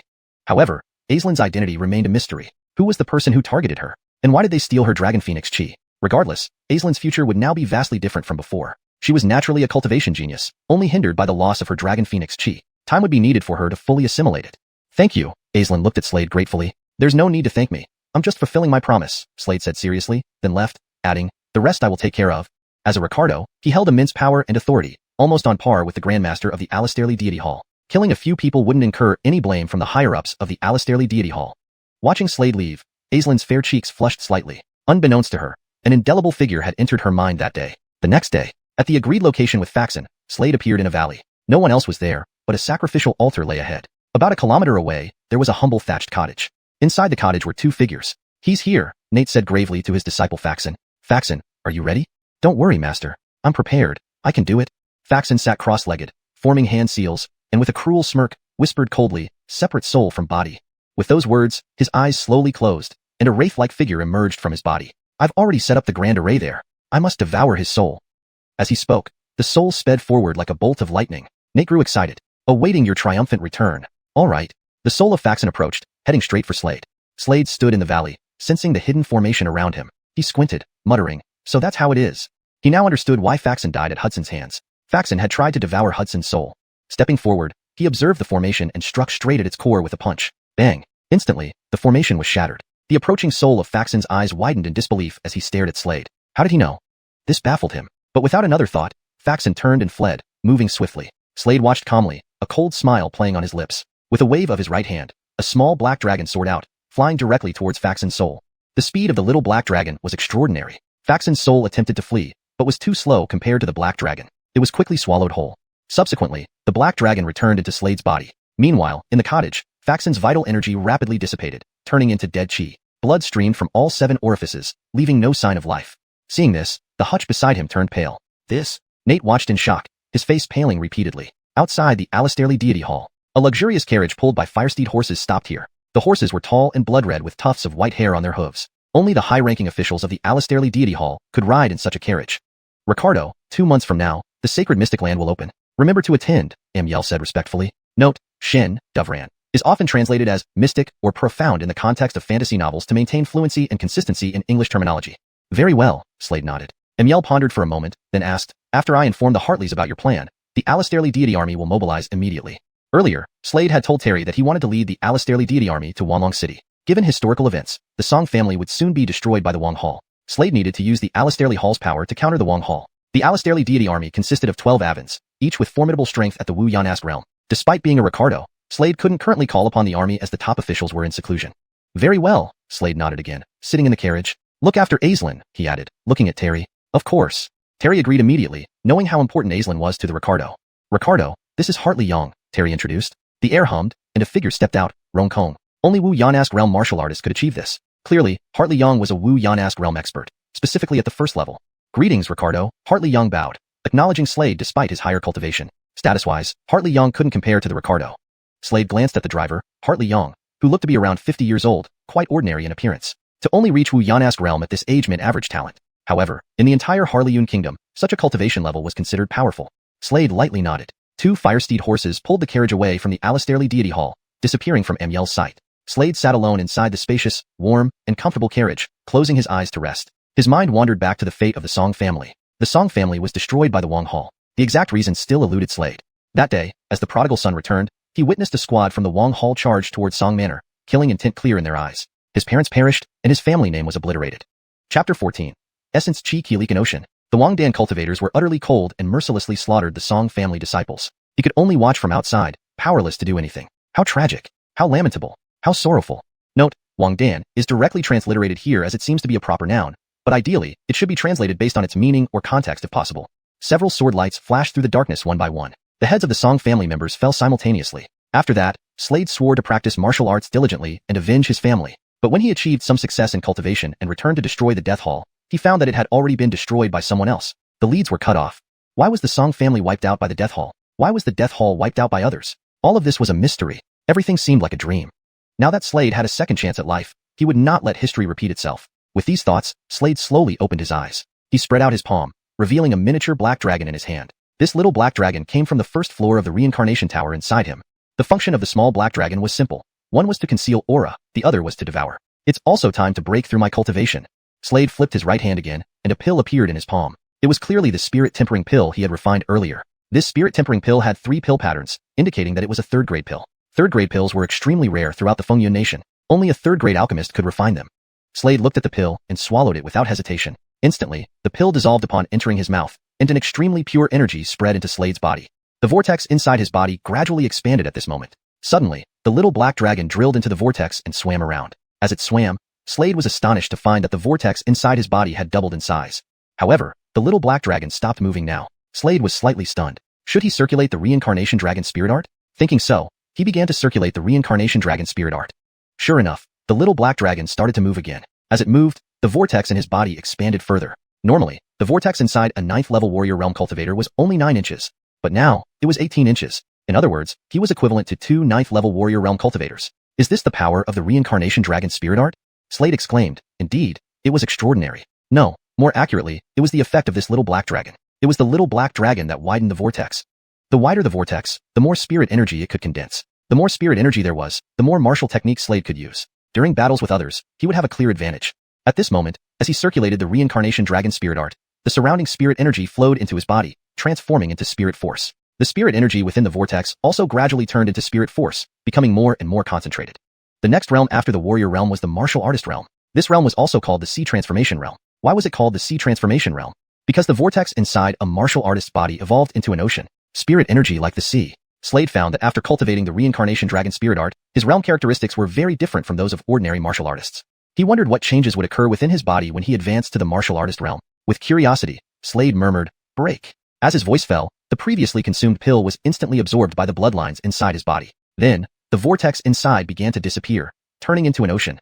This was spirit energy like the sea. This meant that Slade had advanced to the martial artist realm. Carefully scanning his inner sight, Slade was shocked to find a miniature cave in the ocean inside his body. This is. Slade's eyes widened, feeling extremely surprised. As he had thought, cultivating the reincarnation dragon spirit art resulted in differences in each major realm compared to ordinary martial artists. And these differences were clearly beneficial to him. Slade squinted his eyes. Unbeknownst to him, his breakthrough caused quite a stir outside. Gales swept in, blowing all around, uprooting many trees. Seeing this scene, Atman, the carriage driver, opened his mouth wide, his heart shaking. The strength of this divine son was truly formidable. It seemed that before long, the Alistairly God Palace would definitely produce an unparalleled powerhouse who would lead the Alistairly God Palace to glory. There's still this unused one. Inside the carriage, Slade muttered, and then he spread out his right hand. Instantly, the little black dragon appeared on his palm. The little black dragon opened its mouth, spewing out a stream of black gas. Then, a dragon-shaped mark appeared in front of Slade's eyes. As long as this dragon-shaped mark was integrated into a martial artist's body, they would become Slade's dragon attendant. Originally, Slade had intended to give this dragon-shaped mark to Faxon, but Faxon wanted to devour his soul. So, Slade had to kill Faxon. Still, history was eerily similar. Originally, Faxon would die at Hudson's hands because Hudson was the divine son. But now, with the divine son being Slade, Faxon died at Slade's hands. Faxon was still dead. Although the process changed, the outcome remained the same. Slade thought of the Song family, thought of Aislinn, and his hands involuntarily clenched. I must change the ending no matter what. He glanced at the dragon-shaped mark in his hand, thought for a moment, and decided to keep it for someone destined. The carriage continued to move forward. If there's anything, just let me know, Hartley Yang respectfully said. All right. Slade lightly nodded. The Song family was located in 10,000 Dragon City, which also belonged to the Fengyun Nation. Only, the capital of the Fengyun Nation was Wind Cloud City. In his memory, he had played a trip to Wind Cloud City and then found the Song family annihilated upon returning. As for the reason, it was unknown. Now, Slade returned early to find out the true reason for the Song family's destruction. To be sure, the Song family was a considerable force in 10,000 Dragon City, one of the 3 major families. The 3 major families of 10,000 Dragon City were the Song family, the Callum family, and the Zhao family. Last time, Hudson, whom Slade killed, was the Zhao family's heir. The carriage raced down the broad street. Trot, trot. Many people looked at the fiery divine steeds pulling the carriage, their expressions changing, exclaiming in surprise. It's the fiery divine steed. It's a big figure from the Alistairly God Palace. Right. Only figures above the Avon level of the Alistairly God Palace have the qualification to ride this carriage. These people whispered, looking at the carriage's figure with reverence. Slade opened the curtain, looked out, and then closed it. I seem to have seen the youngest son of the Song family head. On the street, someone exclaimed. How is that possible? He's a cultivation waste. Why was the Song family destroyed by the Hall of Death? Why was the Hall of Death destroyed by others? All these questions were mysteries. Everything seemed like a dream. Now that Slade had been given a second chance in life, he would not let history repeat itself. These questions plagued him. Why was the Song family destroyed by the Hall of Death? Why was the Hall of Death wiped out by someone else? All of this was shrouded in mystery. Everything felt like it was part of some dream. Now, since Slade had a second chance in life, he would naturally not let history repeat itself. With this thought, Slade slowly opened his eyes. He spread his palm, revealing a tiny black dragon in his hand. This little black dragon came from the first floor of the reincarnation tower within him. The little black dragon had 2 functions, concealing aura and devouring. It's also time to advance in cultivation. Slade's right hand turned again, and a pill appeared in his palm. It was clearly the spirit refining pill he had previously refined. The spirit refining pill had 3 alchemy marks on it, indicating it was a 3rd-grade medicinal pill. In the entire Funyun Kingdom, such pills were rare and could only be made by a 3rd-grade alchemist. Slade looked at the pill and immediately swallowed it without hesitation. The pill melted instantly upon entering his mouth, releasing a very pure energy that spread throughout his body. At this moment, the vortex inside him began to expand gradually. Suddenly, the little black dragon dived into the vortex, swimming around. As it moved, Slade was alarmed to find that the vortex inside his body had expanded to twice its size. However, the little black dragon then stopped moving. Slade was slightly stunned. Should he activate the reincarnation dragon spirit art? With this thought, he began to circulate the reincarnation dragon spirit art. Sure enough, the little black dragon started moving again. With its movements, the vortex inside his body expanded even further. A normal 9th stage warrior's vortex would only be 9 inches wide, but now, his vortex was 18 inches. In other words, his strength was equivalent to that of 2 9th stage warriors. Is this the power of the reincarnation dragon spirit art? Slade exclaimed in surprise. It was indeed impressive. No, more accurately, it was the effect of the little black dragon. It was the little black dragon that broadened the vortex, allowing it to condense more essence chi. More essence chi meant more martial techniques he could perform during battles, giving him a clear advantage. At this moment, as he circulated the reincarnation dragon spirit art, essence chi from all directions flowed into his body, transforming into spiritual energy. Inside the vortex, essence chi gradually condensed into spiritual energy, becoming increasingly concentrated. The next realm after the martial initiate realm was the martial master realm, also known as the sea transformation stage, because the cultivator's internal vortex evolved into an ocean of essence chi. Slade realized that after cultivating the reincarnation dragon spirit art, his realm characteristics were significantly different from ordinary warriors. He wondered what changes would occur within his body once he reached the martial master realm. Curious, Slade muttered, "Break." As soon as the word left his lips, the pill he had consumed was absorbed by his bloodstream, and the vortex inside him began to transform into a vast sea. This signified that Slade had advanced to the martial master realm. Upon a closer inspection, he discovered a miniature grotto floating in the ocean inside him. This is... Slade's eyes widened in shock. As expected, each major realm of cultivation using the reincarnation dragon spirit art was vastly different from that of ordinary warriors, and this difference was undoubtedly beneficial for him. Narrowing his eyes, Slade was unaware that his breakthrough caused quite a stir outside. A fierce wind swept past, uprooting many trees. Xiuxian, the carriage driver, stared with his mouth agape, profoundly impressed. This godson's strength was truly formidable.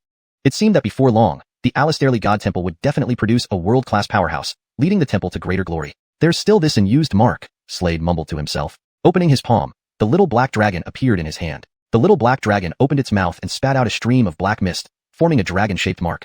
If this mark were fused into a warrior's body, they would become Slade's dragon servant. Initially, Slade intended to give this mark to Faxon, but Faxon wanted to devour his soul. Slade had no choice but to kill him. Still, fate had a peculiar way of repeating itself. Originally, Faxon was supposed to die at Hudson's hands, as Hudson was the godson. Now that Slade had become the godson, Faxon died by his hand instead. Though the process changed, the outcome remained the same. Slade thought about the Song family and Aislinn, clenching his fists tightly. No matter what, I must change the outcome. He glanced at the dragon-shaped mark in his hand, hesitated for a moment, and put it away, waiting for the right person. The carriage continued forward. Godson, if you need anything, just let me know, Hanson said respectfully. Okay, Slade nodded lightly. The Song family was located in 10,000 Dragon City, which belonged to the Funyun Kingdom. Funyun City, however, was the capital of the Funyun Kingdom. He remembered coming to Funyun City once, and upon returning, he found the Song family had been annihilated. The reason remained unknown. Now, Slade had come back earlier to uncover the true reason behind the destruction of the Song family. To say the least, the Song family was a considerable force in 10,000 Dragon City, being one of the 3 major families alongside the Callum family and the Zhao family. Previously, the deceased Hudson was the legitimate son of the Zhao family. The carriage raced down the wide street. Clatter, clatter. Many people stared in awe at the blazing divine steed pulling the carriage, whispering in amazement. It's a blazing divine steed. It must belong to a high-ranking figure from the Alistairly God Temple. Yes, only those at the Hartley level or above in the Alistairly God Temple are qualified to ride in this carriage.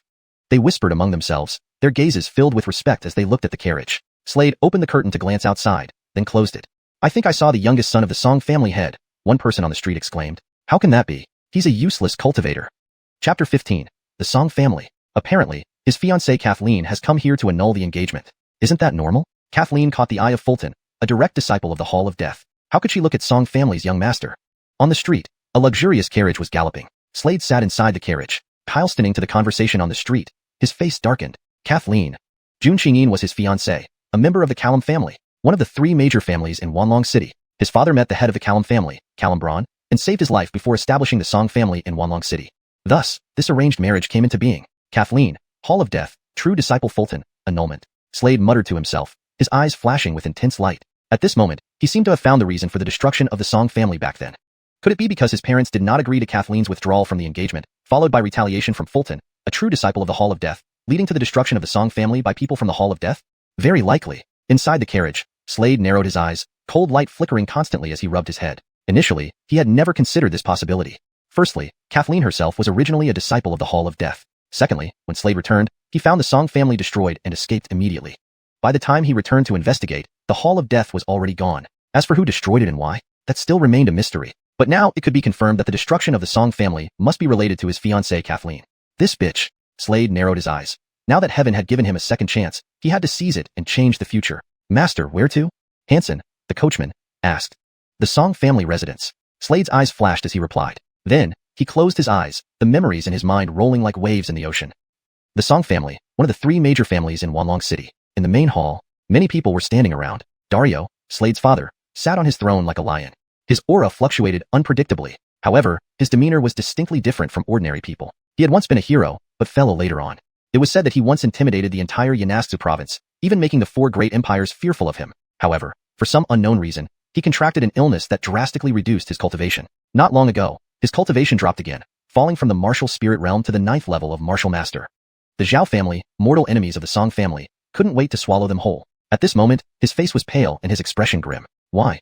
Because Kathleen had come to break off the engagement. Breaking the engagement was tantamount to slapping the Song family in the face. Back then, Dario had saved the life of the Callum family head, Callum E, who was also Kathleen's father. Thereafter, Callum E personally came to ask for a marriage proposal, arranging their children's betrothal.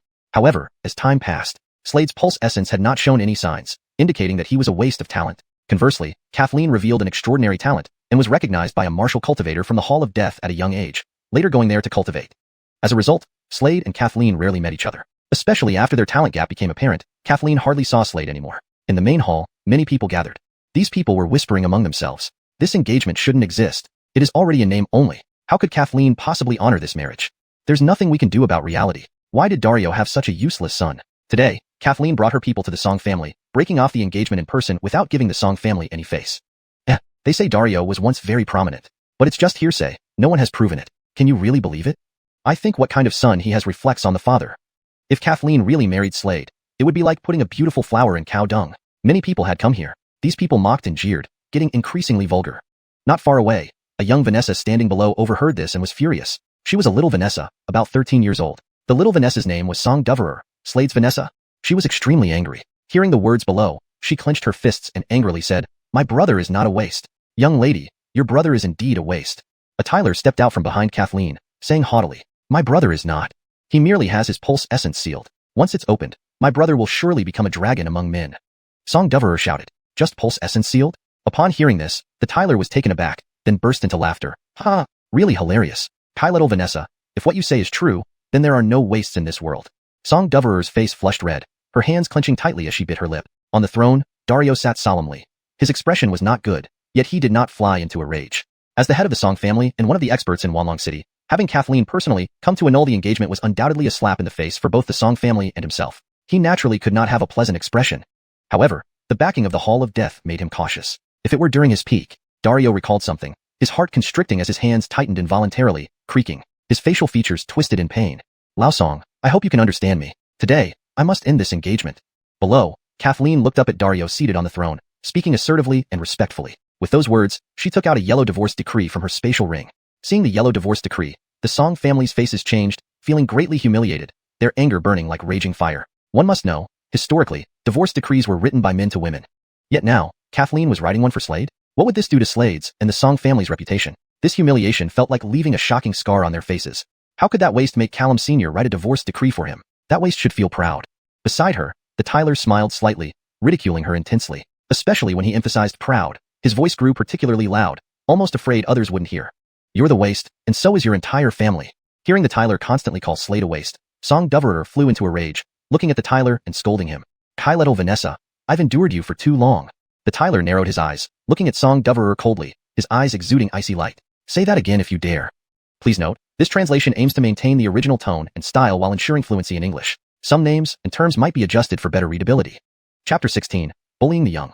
What's the point? You're trash. Your entire family is trash. Trash. Trash. Trash. Song Doverer grinded her teeth and cursed with clenched fists. Yi Branching heard this and immediately narrowed his eyes. He took a step forward, leaving a lingering shadow on the ground in an instant. Whoosh! He appeared before Song Doverer, lifted his hand without hesitation, and slapped her delicate face. Slap! A sharp sound echoed. Yi Branching was truly audacious. Despite knowing that Dario was present, he still struck Song Doverer in front of him. After all, Song Doverer was Dario's biological daughter. He did not take Song Doverer seriously at all. Dario stood up abruptly. However, at this moment, an Aven sitting below put down his teacup, looked up, glanced at Dario, and slowly said, Dario, shouldn't matters between juniors be resolved by them? Isn't your approach excessive? His gaze was as piercing as a hawk's, carrying a hint of coldness. It seemed as if space around him froze momentarily. Easier said than done. Once Dario acts, this black-robed Aven will certainly retaliate. This Aven's strength far surpassed Dario's. Certainly, if Dario were at his peak, he could have killed this black-robed Aven with just one finger flick. Here, no one knew how powerful Dario was at his prime. Whoosh. This moment, from the crowd of Song family members, a young figure stepped forward, directly attacking Yi Branching. Wind Tiger Fist. This was a martial technique from the Song family, taught by Dario to the disciples. Song family disciples practiced this technique daily. As this person punched out, a gust of wind surged. The Wind Tiger Fist, a low-grade yellow-class martial skill, not only exercised muscles and bones but also enhanced physical constitution. Dario required his disciples to focus on their bodies rather than just practice. However, Yi Branching took a step forward, instantly unleashing the power of a second-level martial artist realm.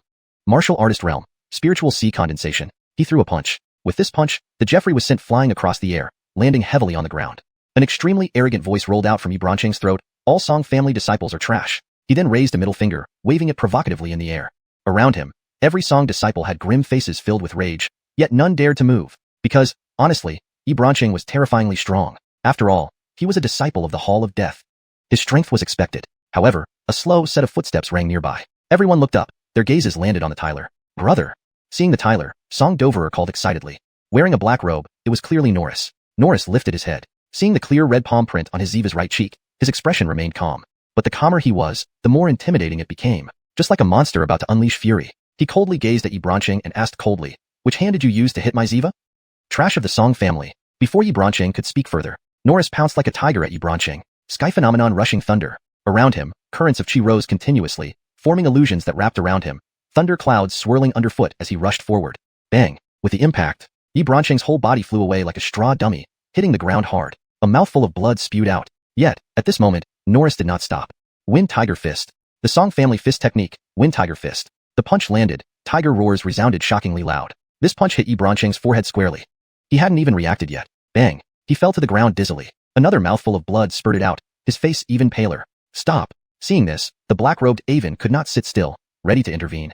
He has gone too far. Dario also stood up, unable to hold back any longer, his spirit force pulsating, spreading around him, preparing to attack, to completely tear off the facade. However, at this moment, a frightening wave swept over, distorting space around. Martial Spirit Realm. Only those who had reached the Martial Spirit Realm could achieve such a feat. Clearly, this Aven's cultivation was already at the 5th level of the Martial Spirit Realm. As his spirit force erupted outward, the Aven who was about to attack Norris halted instantly, looking at this Aven with surprise, coldly asking, "Who are you?" "I am an Hartley of the Hall of Death." Hall of Death, one of the 2 top forces in the Harleyun Kingdom. Even Martial Spirit Realm warriors dare not provoke them. So what if you're from the Hall of Death? Xylan snorted, not revealing his identity, saying coldly, "Let the juniors resolve it among themselves. Bullying the young, what's the point?" Hearing this, the black-robed Aven's face darkened again. At this moment, Norris stepped forward, stomping on Yi Branching's chest. Spit. Yi Branching spat out blood for the 3rd time.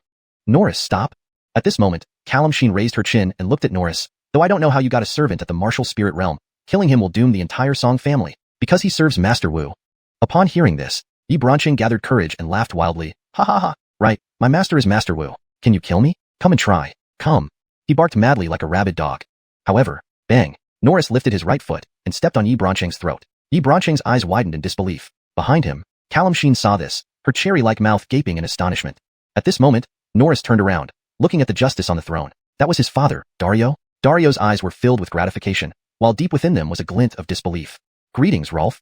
Norris saluted to his father, walked forward, picked up a brush, and wrote a divorce notice on the silk paper. "Breaking the engagement, is it?" "Agreed. But not you breaking it off to me, rather I am breaking it off to you. Bitch." The last words carried an intense authority. Chapter 17. What do you have to fight him with? "You shameless bitch," putting on a high and mighty act.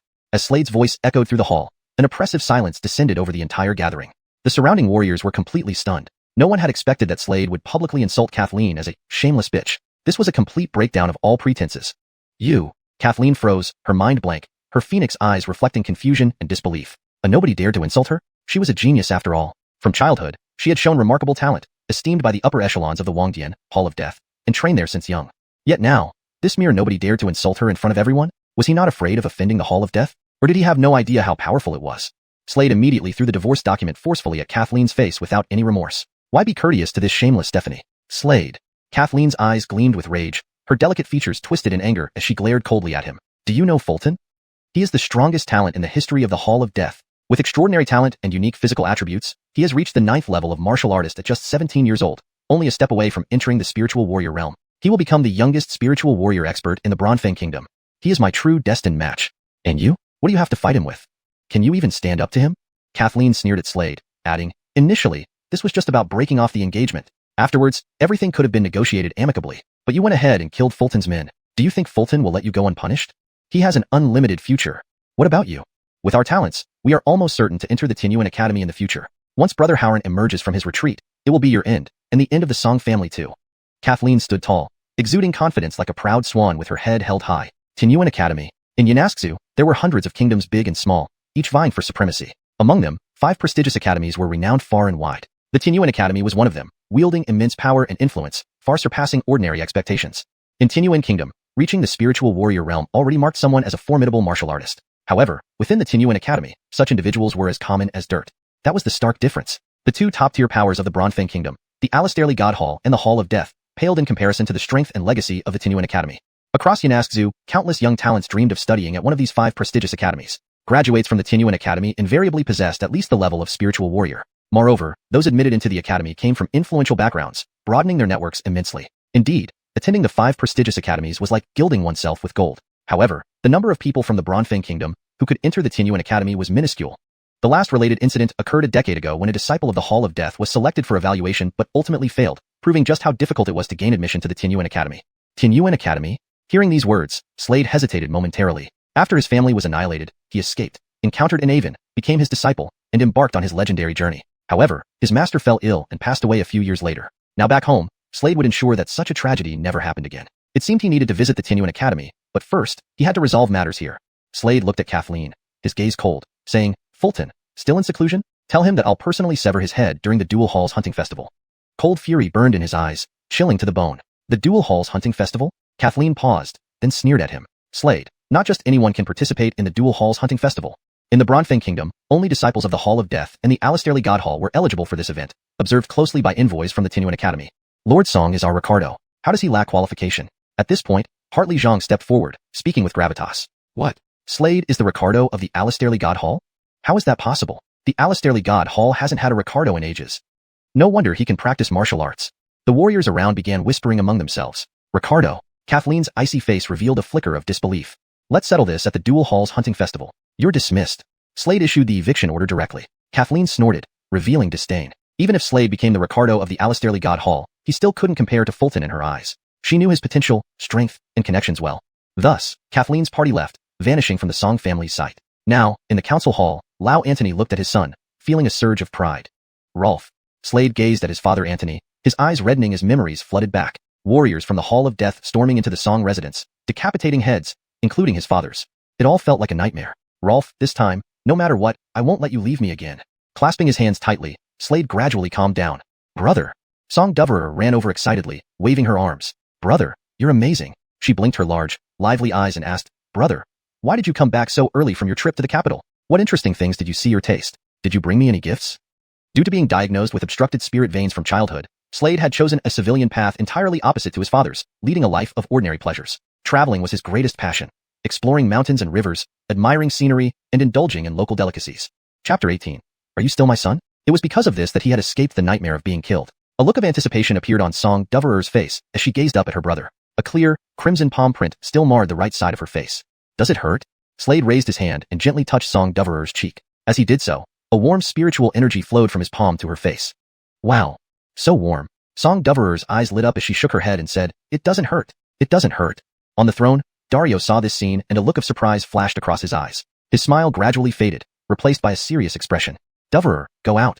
Dario stood up from his seat. His gaze toward Slade had changed significantly. Staring at her father who had suddenly become strict, Song Doverer hesitated for a moment before nodding obediently. Okay. With those words, she hopped away happily, clearly in good spirits. Slade glanced at the Aven behind him. Hartley Zhang naturally understood the meaning in Slade's eyes and respectfully said, Ricardo, if there's anything you need, just call upon me. With these words, Hartley Zhang's figure flashed and soon vanished from sight. The door to the hall closed, and Dario looked at Slade with a complex expression, visibly tense. Are you still my son? Slade didn't answer his father. Instead, he stepped back and without a word, knelt down, then pounded his head loudly on the ground. The sudden kneel made Dario freeze, unable to regain his composure for a long time. Yes, you are still my son. His eyes gradually misted over, filled with relief as he gazed at the kneeling Jeffrey. Slade knew what his father was thinking and said, Rolf, I have indeed become the Ricardo. However, my soul wasn't consumed by that divine soul. Instead, I consumed it and obtained all of its memories, including martial arts techniques, alchemy skills, and more. He could only explain it this way. Rolf, from today onward, I will cultivate diligently. I will personally resolve Kathleen's matter. Good, good, good. Hearing these words, Dario repeatedly nodded, not doubting them for a moment. If he had truly been possessed, he wouldn't be here now. Rolf, let me check your pulse. Perhaps I can find a way to treat you, Slade suggested, knowing very well that Dario had always had problems with his meridians. This problem had led to a gradual decline in Dario's cultivation, especially recently when it worsened. Slade knew that a year ago, his father's cultivation was still at the 4th-rank spirit martial stage, making him one of the top warriors in Xuanhuan City. Now, it had dropped to the 9th-rank martial expert stage. A drop of 4 ranks in a year. In a few more years, his father would lose all his cultivation. How could Slade let this happen? Never mind, Dario chuckled bitterly. No one in Yanask province can cure my illness. How did you contract this disease? Slade asked his father, his eyes twinkling. Dario paused, then shook his head. I cannot talk about it. Harmon, I know you're much stronger now, having obtained a strong person's memories and skills. But don't get arrogant. There are many powerful people in the world. Beyond every peak is a higher one. The one who bestowed you might be strong in Harleyun Kingdom, but not necessarily elsewhere. Dario said solemnly. I understand, Rolf, Slade smiled, deciding not to reveal everything to his father. Not because he didn't want to, but because would his father believe him if he did? The matter on my body, Dario paused, then lifted his gaze to Slade. One day, I'll tell you. Rolf, perhaps I really can help you. Let me take a look, Slade urged. All right, Dario thought for a moment, then nodded. Slade began checking his father's pulse. He frowned, a hint of menace flashing in his eyes. It's hopeless, isn't it? Dario sighed, knowing his condition better than anyone else. Not exactly. Slade shook his head and explained. Someone has planted the 10,000 souls blood-drinking worm inside you. He could clearly see a worm wriggling within his father's meridians, emitting a sinister aura like an ominous dragon, sending shivers down one's spine. His father carried many secrets. Upon hearing the name of the 10,000 souls blood-drinking worm, Dario froze, then trembled as he looked at Slade. Harmon, you say you can cure me? Yes, Slade nodded emphatically, but it will take time. What herbs do you need?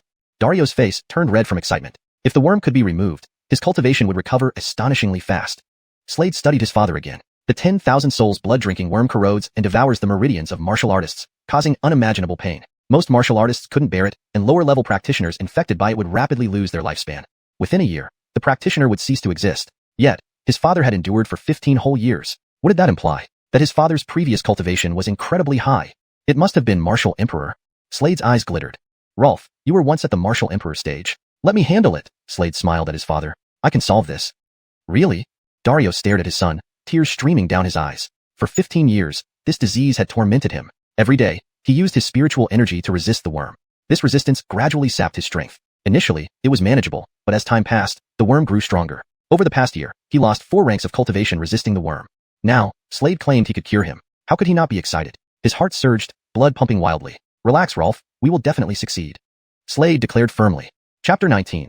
A Kai little interest? Slade had already figured out how to treat his father's strange illness. To cure the strange illness afflicting his father, he would need the blood of a Jiaolong. Jiaolong blood.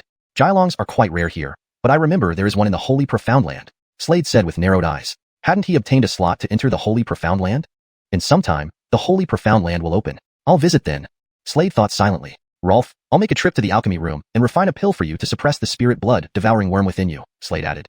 Harmon, you can refine pills too? Anthony was stunned. Yes. Slade smiled slightly, then asked, by the way, where's Kylina? Your mother knew Callum Chineen broke the engagement and feared you'd be heartbroken, so she sought out Christina. Doesn't Christina have a daughter? Anthony replied with a faint smile. She went to see Christina? Slade was dumbfounded, then said helplessly, I'm only 15. At 15, it's time to start a family. Anthony responded. In the Void World, men indeed were expected to start families by age 15. Speechless, Slade then thought of something. Rolf, actually, I found someone I like. Oh, you little rascal, not bad. Anthony widened his eyes, looked at Slade, patted his shoulder, and laughed. Who is she? Why don't you bring her here? Next time, Slade said while a beautiful figure surfaced in his mind. Wearing white like snow, her skin as smooth as porcelain. Exquisite Shauna. She was Aislinn. As Slade had decided, this life, he would be Aislinn's protector. After chatting with his father for a while, Slade planned to refine a pill for his father first before visiting his mother. He left the hall and headed toward the alchemy room. Seeing this, Xylin was about to follow. Slade smiled, looking at Xylin. Xylin, no need to follow me. This is the Song residence. I'm safe here. Yes, Ricardo. Xylin nodded without another word. Then his figure trembled and vanished into the space. Once martial artists reached the martial spirit realm, they could hide in space. Slade walked directly to the alchemy room. In the Song family, there was an alchemy room. The Song family had invited a master to refine pills named Dovran E. Master Dovran E was obese and skilled in alchemy, a first-class alchemy master. Though just a first-class alchemy master, there were very few like him in the entire Dragon City.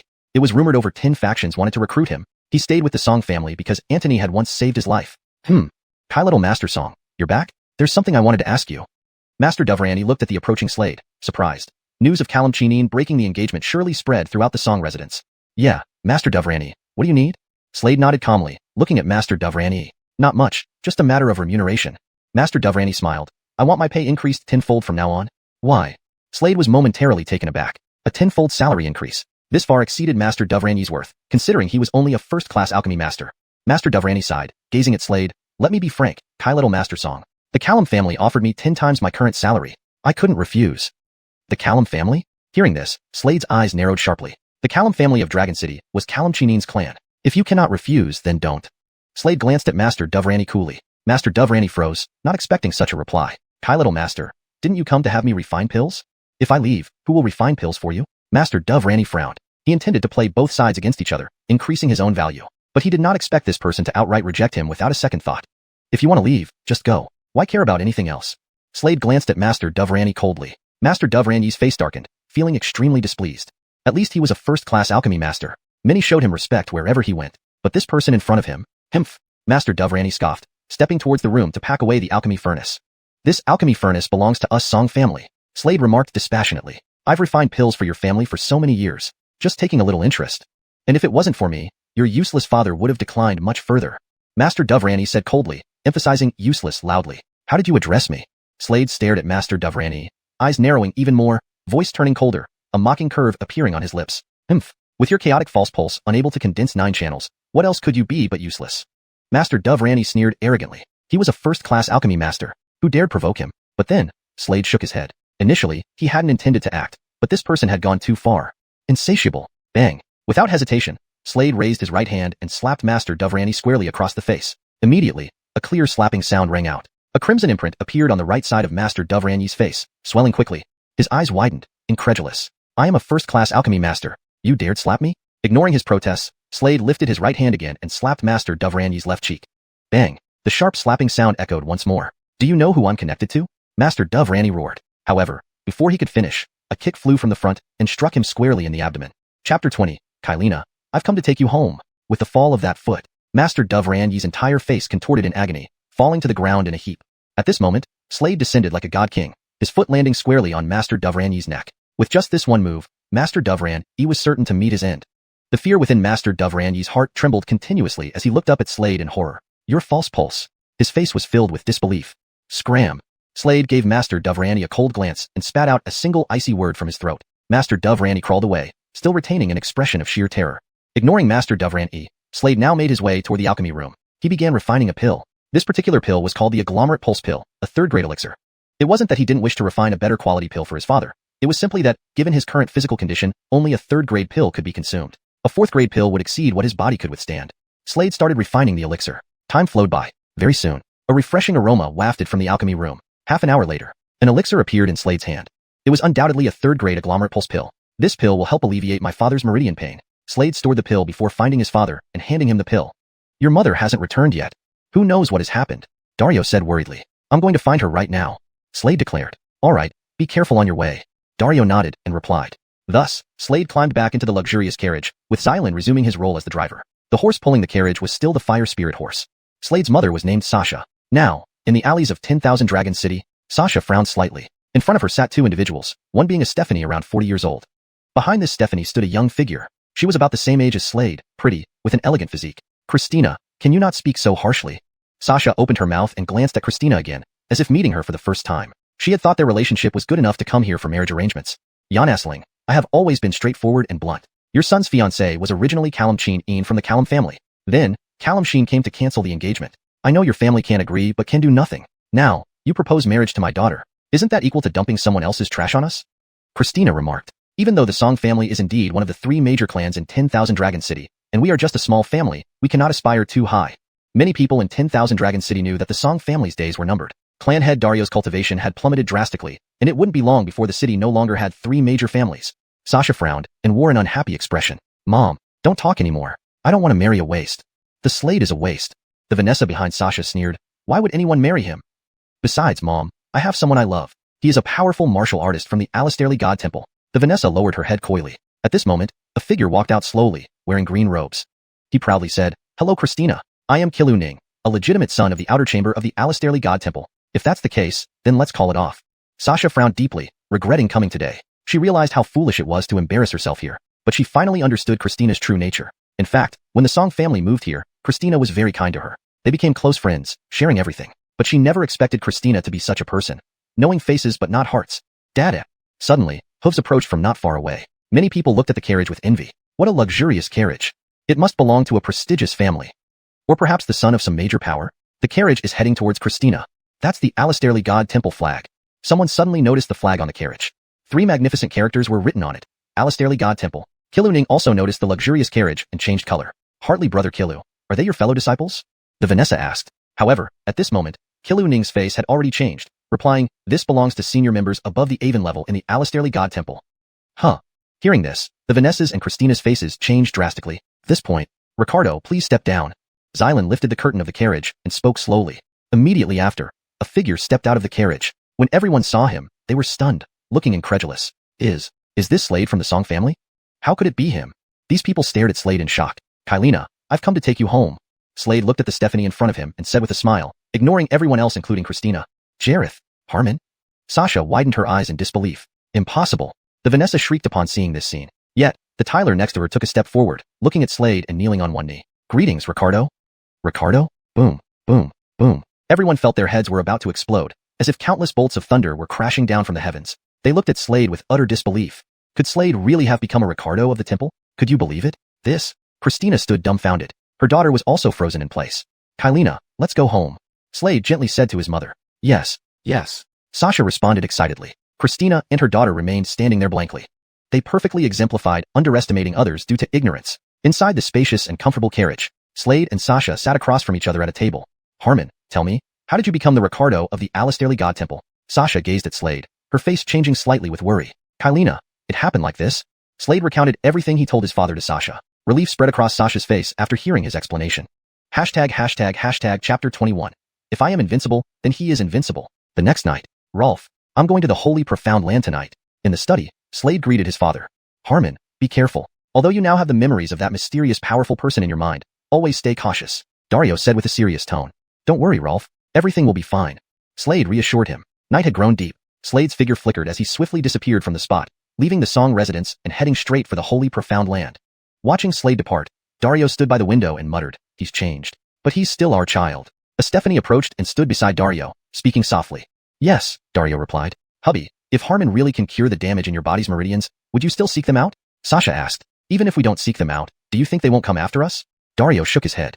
Sasha fell silent upon hearing this, unsure what to say. She sighed deeply. How pitiful these 2 children are. Rest assured. If I am invincible, then he is invincible. Slade thought about something, his eyes flashing with intense light. Clenching his fists tightly, his face contorted, as if thinking of something significant. If it's mine, then no one can take it away. On the other side, in the Hall of Death, a young Stephanie was practicing swordsmanship. Whoosh, whoosh, whoosh. The sword energy was astonishing, each strike followed by another, spreading out like waves, distorting the surrounding space. At this moment, boundless spiritual chi gathered on the blade. Suddenly, the sword in her hand emitted a brilliant glow. Spiritual chi concentration. Nearby, a Tyler saw this scene, stood up immediately, his eyes brightening as he praised her. Sister Callum, you're truly remarkable. At such a young age, you've already reached the rank of swordmaster. No wonder senior brother Wu is so impressed with you, the Tyler added. At this moment, a black shadow appeared in the air. Sister Callum, my informants told me that the waste has left the Song residence. It seems he's headed to the holy profound land. Perfect. We were also planning to go there. Let's meet him. Sydney smiled coldly. I remember that the Alastairly God Temple has only 1 entry quota to the holy profound land, but we have 3. Why not? Let's go soon. I'm very eager to meet this person too. To dare kill our people. What a reckless move. The Tyler chimed in, his eyes gleaming with coldness. The trio immediately left the Hall of Death. In Wanlong City, there were 3 major families, the Zhao family, the Song family, and the Callum family. Half a year ago, an event shook the entire city. This event involved Hudson, the direct son of the Zhao family, becoming the direct disciple of the Alastairly God Temple. After all, the Alastairly God Temple and the Hall of Death were 2 top forces in Harleyun Kingdom. Moreover, the Zhao family had considerable background. Hudson's grandfather was an Aven of the Alastairly God Temple, wielding immense power. Tonight, someone came from the Xiao family. Upon arrival, silence reigned over the Xiao household. No one dared speak a word. Eventually, the Xiao family patriarch spoke, his face twisted with extreme anger. Damn Slade. I hate him. I know everything now. But what should we do now? Now that he has become a divine son, what shall we do? Patriarch Iman's eyes burned with rage as he stared at the Aven ahead. Before I went into seclusion, I gave Hudson a pill, believing that with this pill, he would definitely consume that divine soul. Who knew the divine soul chose that useless Slade?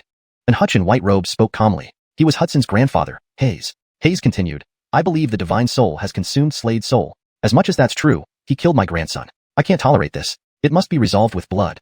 Hayes declared, once he leaves the Song residence, I will find him and personally claim his remains.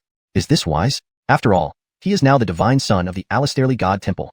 Iman frowned. Though he hated Slade too, offending the entire Alastairly God Temple wouldn't end well for the Xiao family. To the Alastairly God Temple, the Xiao family was akin to ants, easily crushed. Some powers could never be offended or provoked by the Xiao family in their entire existence. Who knows it was me? This time, the upper echelons of the Alastairly God Temple woke up and sent me to monitor Slade. They even brought the Alastairly God Army. He explained. What? They sent the Alastairly God Army? Iman widened his eyes in shock. Yes, but no worries, before they arrived, I gave their mounts laxatives. So, they'll need a long time to get here. Hayes said slowly. We'll eliminate him without anyone knowing. When it's done, who will suspect me? Just then, a figure rushed in and bowed to Hayes, reporting, Slade has left. He must be heading to the holy profound land. Did the coachman follow? Not at all. Slade ordered him to stay behind at the Song residence, the informant reported. Hearing this, Hayes's eyes lit up. Excellent, excellent, excellent. He laughed loudly. Everything is within my control. To reach the holy profound land, one must enter through the holy profound city, where I have insiders. Ha ha ha. Revenge is close at hand, but I want to see your corpse myself. As he finished speaking, Hayes stepped forward, vanished instantly, leaving only his voice echoing. Wait for my good news. Staring at the departing Hutch in white, Iman's eyes glinted with icy resolve. An image flashed in his mind. Slade dead in a pit, torn apart by 5 horses. Iman lifted his gaze to the night sky, a chilling smile creeping across his face. He murmured, Antony, Antony, my son was killed by your son. If merely killing your son were simple revenge, it would be too lenient for the Song family. Once I kill your son, it won't be long before I kill you and everyone in the Song family. I will make everyone in the Song family pay for my son's death. It's coming soon. Antony, you're about to join hell too. First your son, then you. Chapter 22. No interest. Before leaving, Slade casually picked an iron sword from the Song family's arsenal and departed with it slung across his back. The Holy Profound place was located within Holy Profound City. Holy Profound City was also located in the Harleyun Kingdom. Harleyun Kingdom had a total of 6 cities. Actually, this wasn't many. It was important to know that within Yanaxu, there were hundreds of major and minor kingdoms. Harleyun Kingdom was merely a small one. Holy Profound City neighbored Wanlong City. With Slade's speed, it would take approximately 2 hours to reach. After 2 hours, the majestic city appeared before Slade's eyes. Looking up at this city stood 20 fathoms tall, towering into the clouds. Slade squinted slightly, but he wasn't surprised. He walked forward.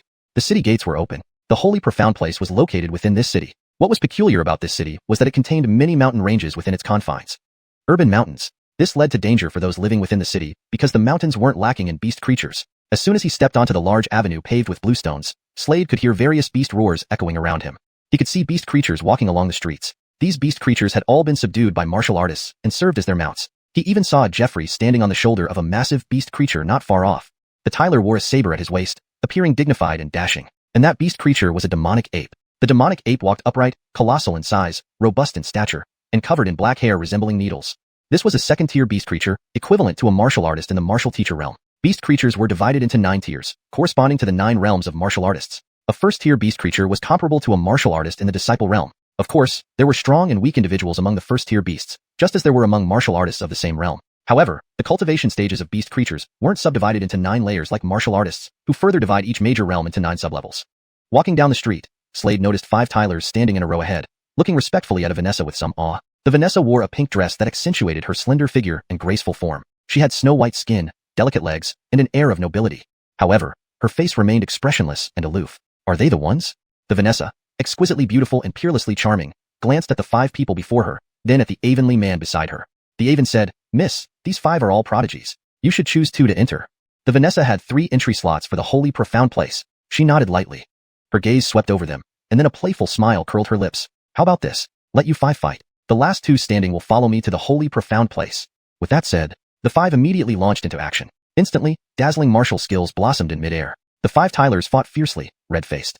All 5 were at the martial teacher realm. Soon, 4 lay on the ground, groaning in pain, their faces contorted beyond recognition.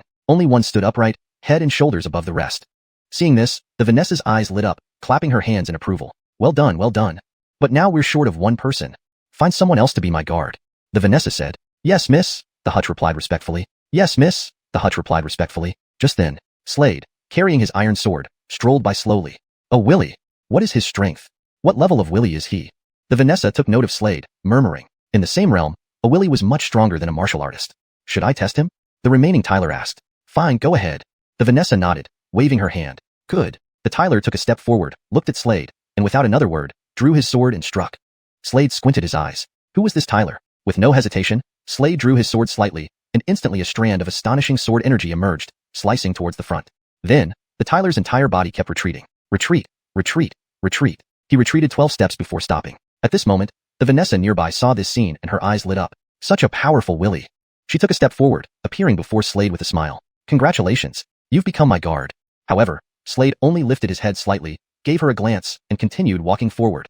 Seeing this, the Vanessa was stunned. Didn't this person know who she was? To become her guard was such an honor. But the person in front of her ignored her?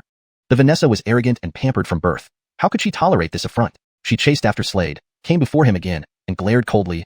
I order you to be my guard. Her voice carried a domineering tone, allowing no room for refusal. It seemed that if Slade refused her again, he would suffer her retaliation. Slade looked at the Vanessa again.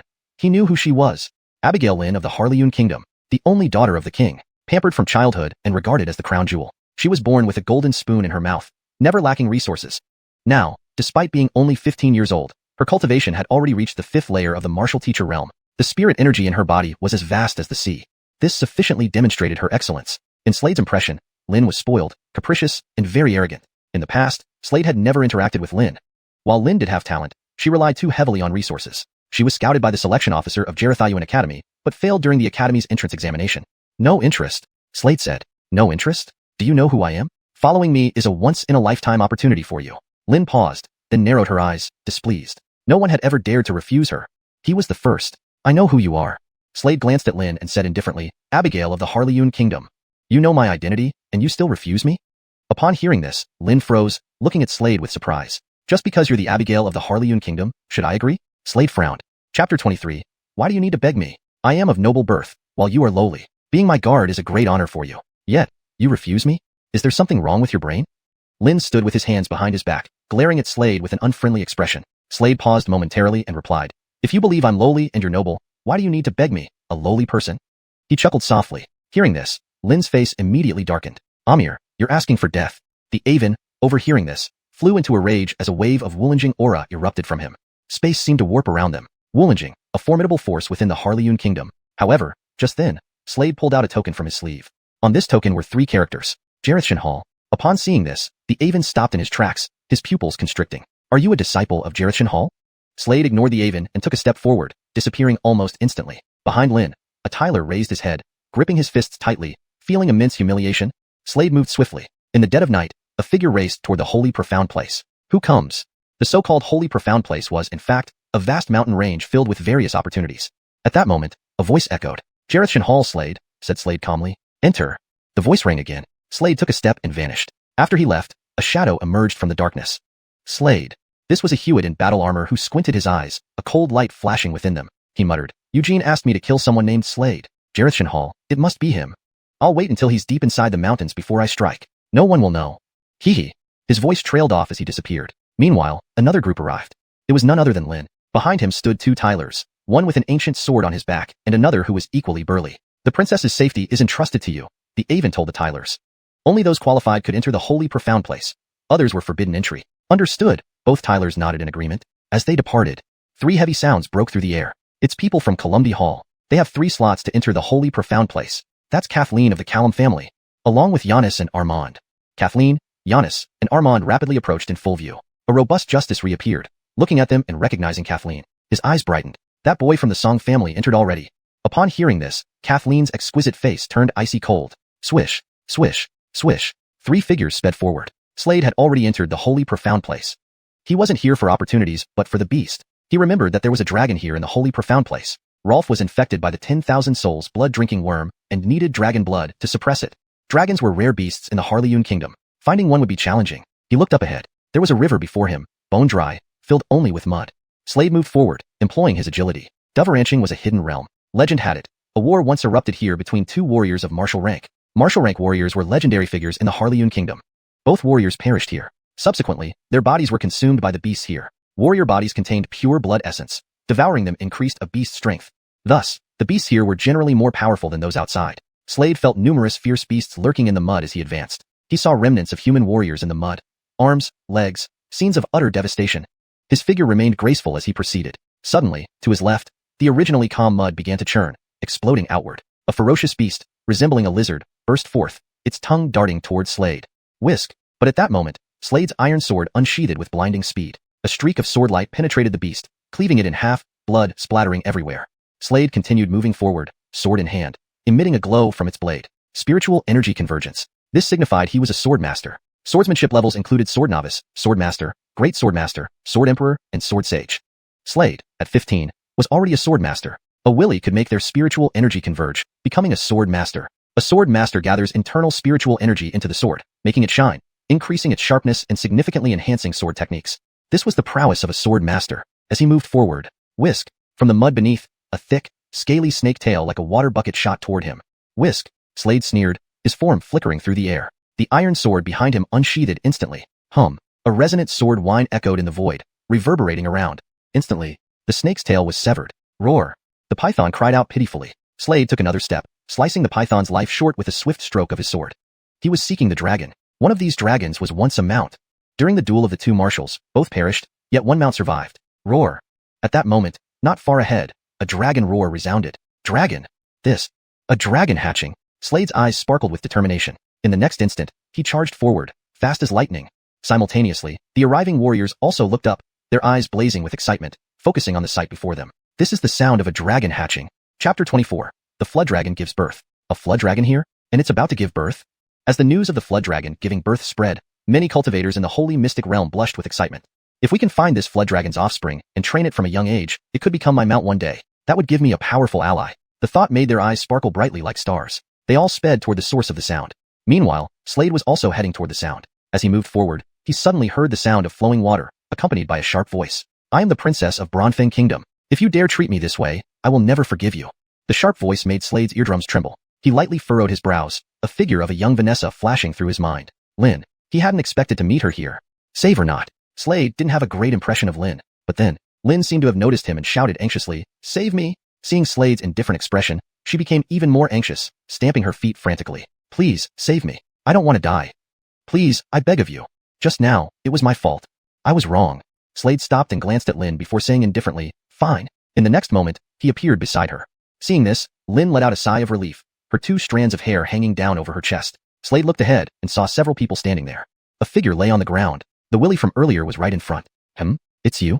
The willy also noticed Slade, narrowing his eyes as he said, I lost to you earlier because I underestimated you. This time, it won't happen again. With that, a cold smirk appeared on his lips. Slowly, he drew his sword, infusing it with a surge of spiritual energy. Instantly, the entire sword radiated with a brilliant light.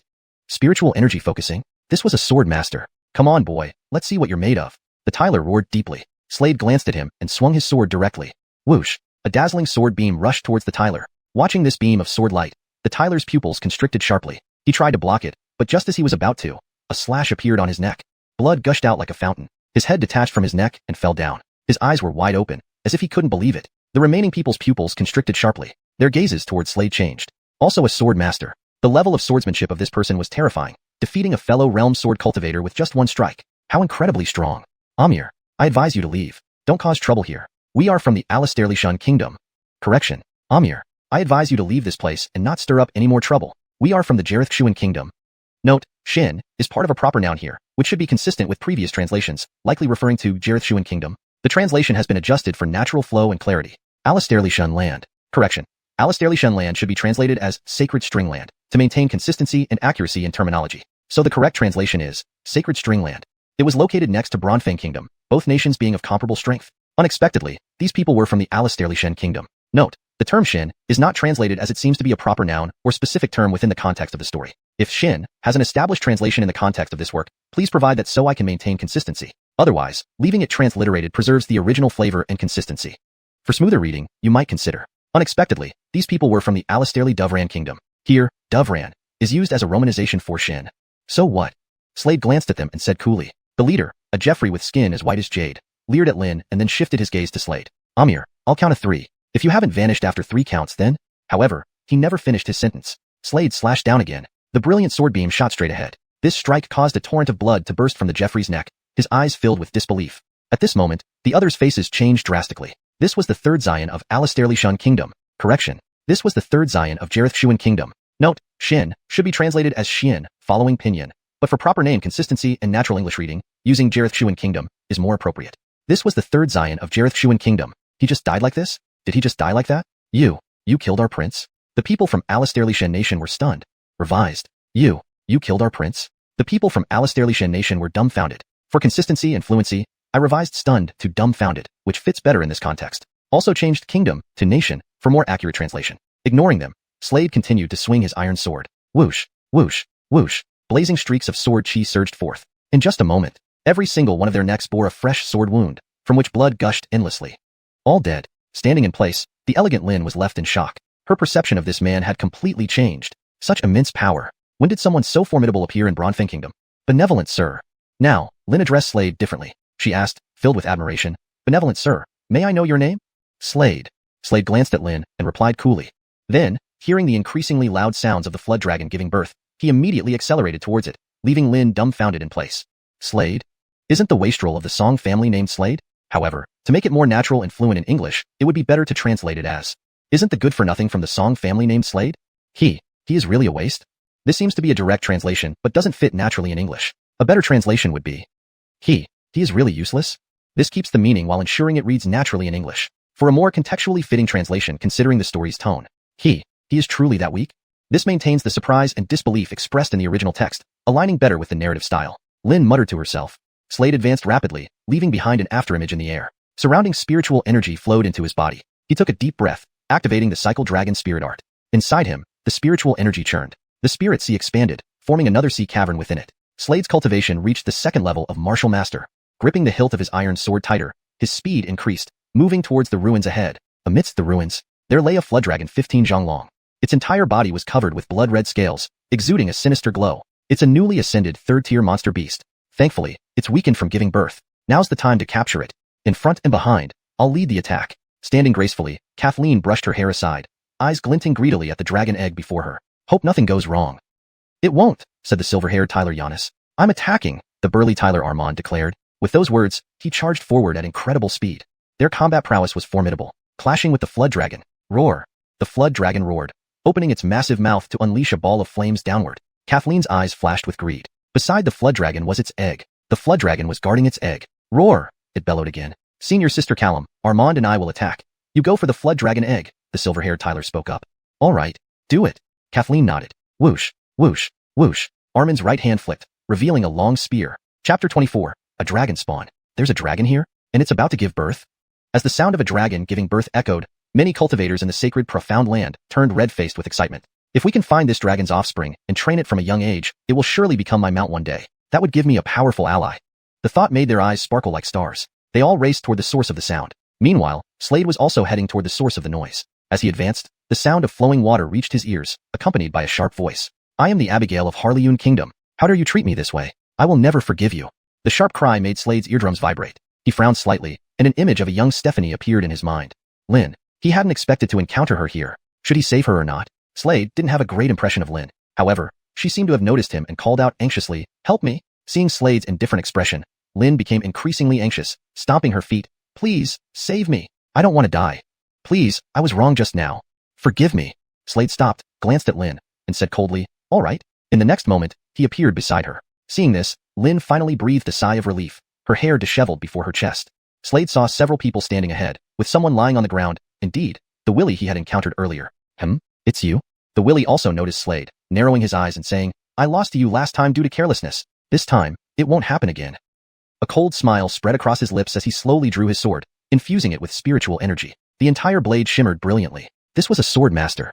Come on, let me see your strength, boy, the Tyler growled. Slade glanced at him and swung his sword directly. Whoosh! A brilliant streak of sword light shot forward toward the Tyler. Staring at the incoming sword light, the Tyler's pupils dilated in shock. Just as he attempted to defend, a cut appeared on his neck. Blood gushed out like a fountain, and his head fell away from his body, his eyes wide open in disbelief. The remaining people's expressions changed abruptly upon witnessing this scene. Their gaze toward Slade became different. He was a fellow sword master.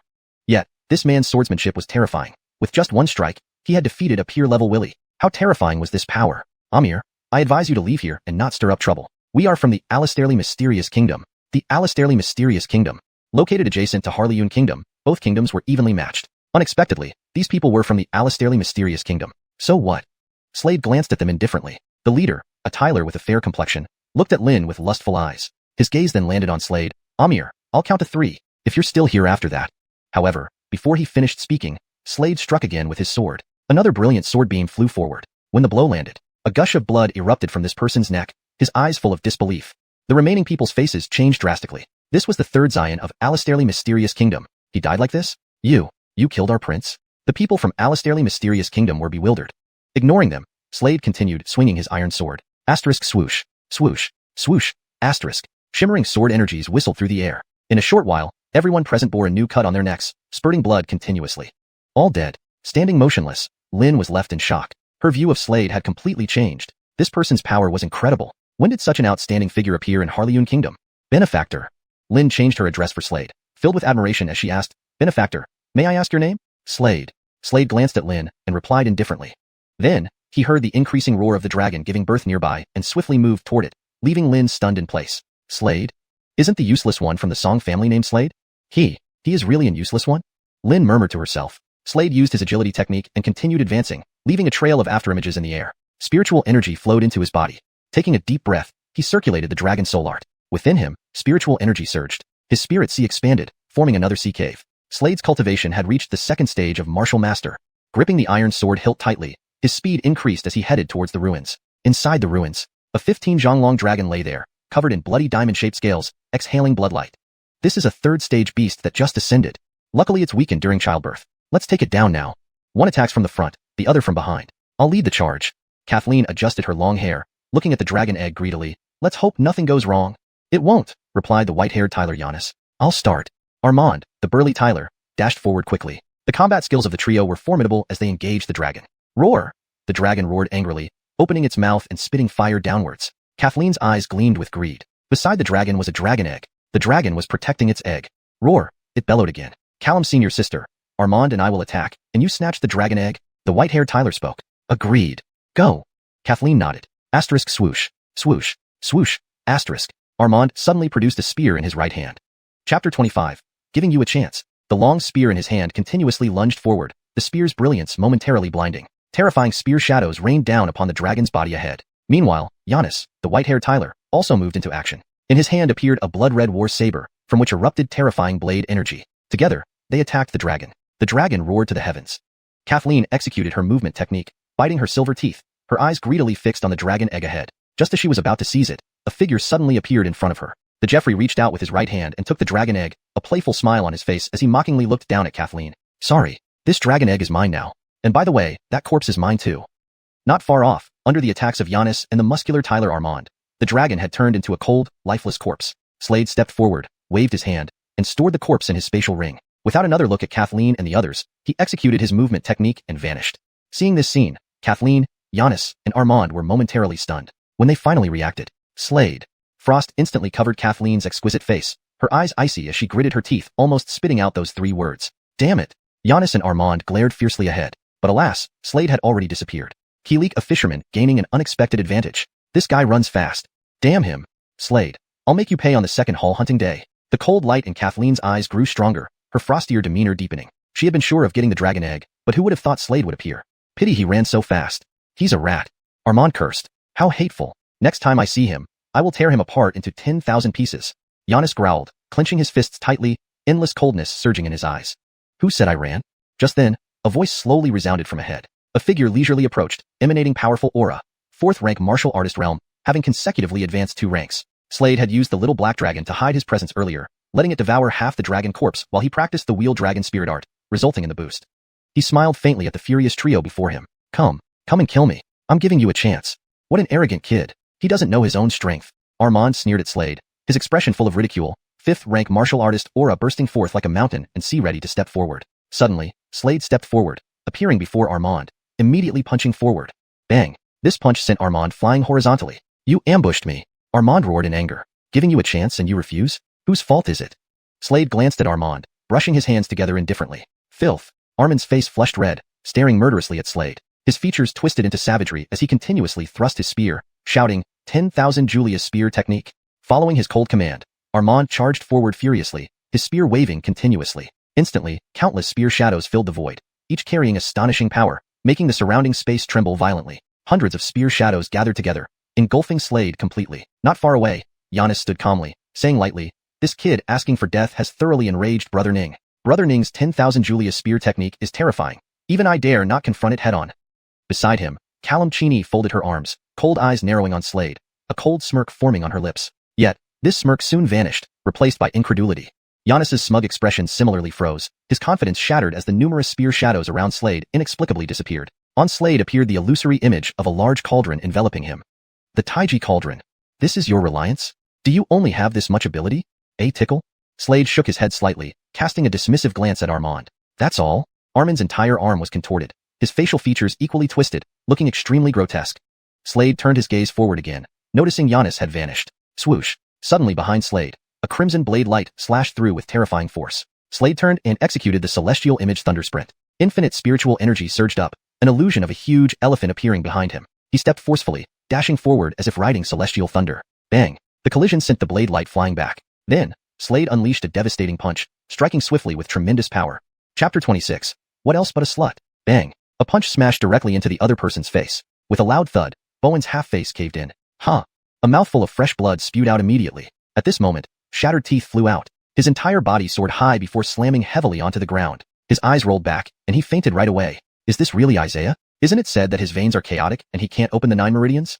At this moment, many people appeared around. All of them had come upon hearing the sound of the dragon giving birth to its offspring. When they saw Slade thrashing Bowen, all were astonished, with waves of shock coursing through their minds. In their memory, the eldest son of the Song family was nothing but trash.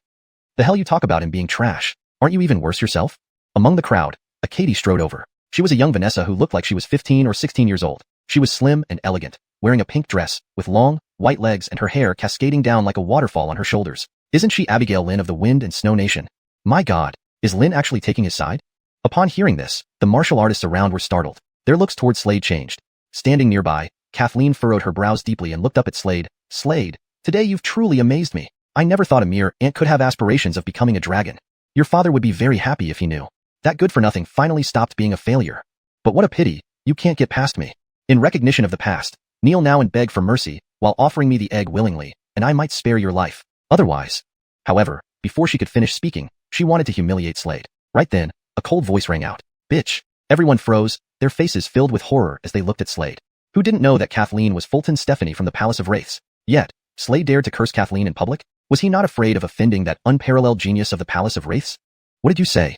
Kathleen looked at Slade incredulously, as if not believing those words came from his mouth. You entered into an arranged marriage with me, yet it was your father who begged for it. Now, before we've even been married, you act dishonorably and flirt around. If not a slut, then what are you? By the end, Slade shouted loudly, full of confidence. Suddenly, scenes flashed in his mind. The 15-year-old him returning as a wanderer, seeing a group of warriors from the Palace of Wraiths storming the Song family. In the darkness, several brilliant sword and blade lights flashed, blending together and sweeping by one after another. The heads of the Song family's martial artists flew off. His father's head, his mother's head flew through the darkness, streams of blood gushing from their necks, followed by their bodies collapsing powerless to the ground. Their eyes were wide open, filled with a look of unfinished business. All that was real. Now, Slade had a second chance at life. He naturally wouldn't let this opportunity slip away. He lifted his head and stared at the unbelieving Kathleen. This Stephanie caused the Song family to fall apart and die. This Stephanie plunged him into endless darkness, making him suffer profoundly and regret beyond compare. Thinking of this, he now looked at Kathleen with utmost killing intent. This killing aura seemed tangible. Slade, you're asking for death. Kathleen glared fiercely at Slade, her eyes suddenly flashing with murderous intent. Do you think just because your cultivation has risen, you can ignore everyone? You wanted to fight me? Fine, I'll give you what you want. As she spoke, she took a step forward, releasing her 6th layer martial artist cultivation, which spread outward. This Kathleen was stronger than both Bowen and Armand before. No wonder she was so calm and confident. She gracefully moved, employing a mysterious and unpredictable skill. Immediately, a residual shadow lingered where she stood. Her figure was light and agile like a wild goose, drawing her sword swiftly. Spirit energy converged onto the blade, causing it to glow brilliantly. Gathering Kylet aura. Gathering Kylet aura. She's a sword master. Alistair, Kathleen is only 16. 16 and already a sword master? This swordsmanship talent is remarkable. The young men present widened their eyes in astonishment as they looked at Kathleen. On the scene, Katie glanced at Kathleen, a hint of disdain curling the corners of her mouth. Tisi, is that all? Lin knew Slade's level in swordsmanship well. Slade was also a sword master. Moreover, he belonged to the top echelon among sword masters.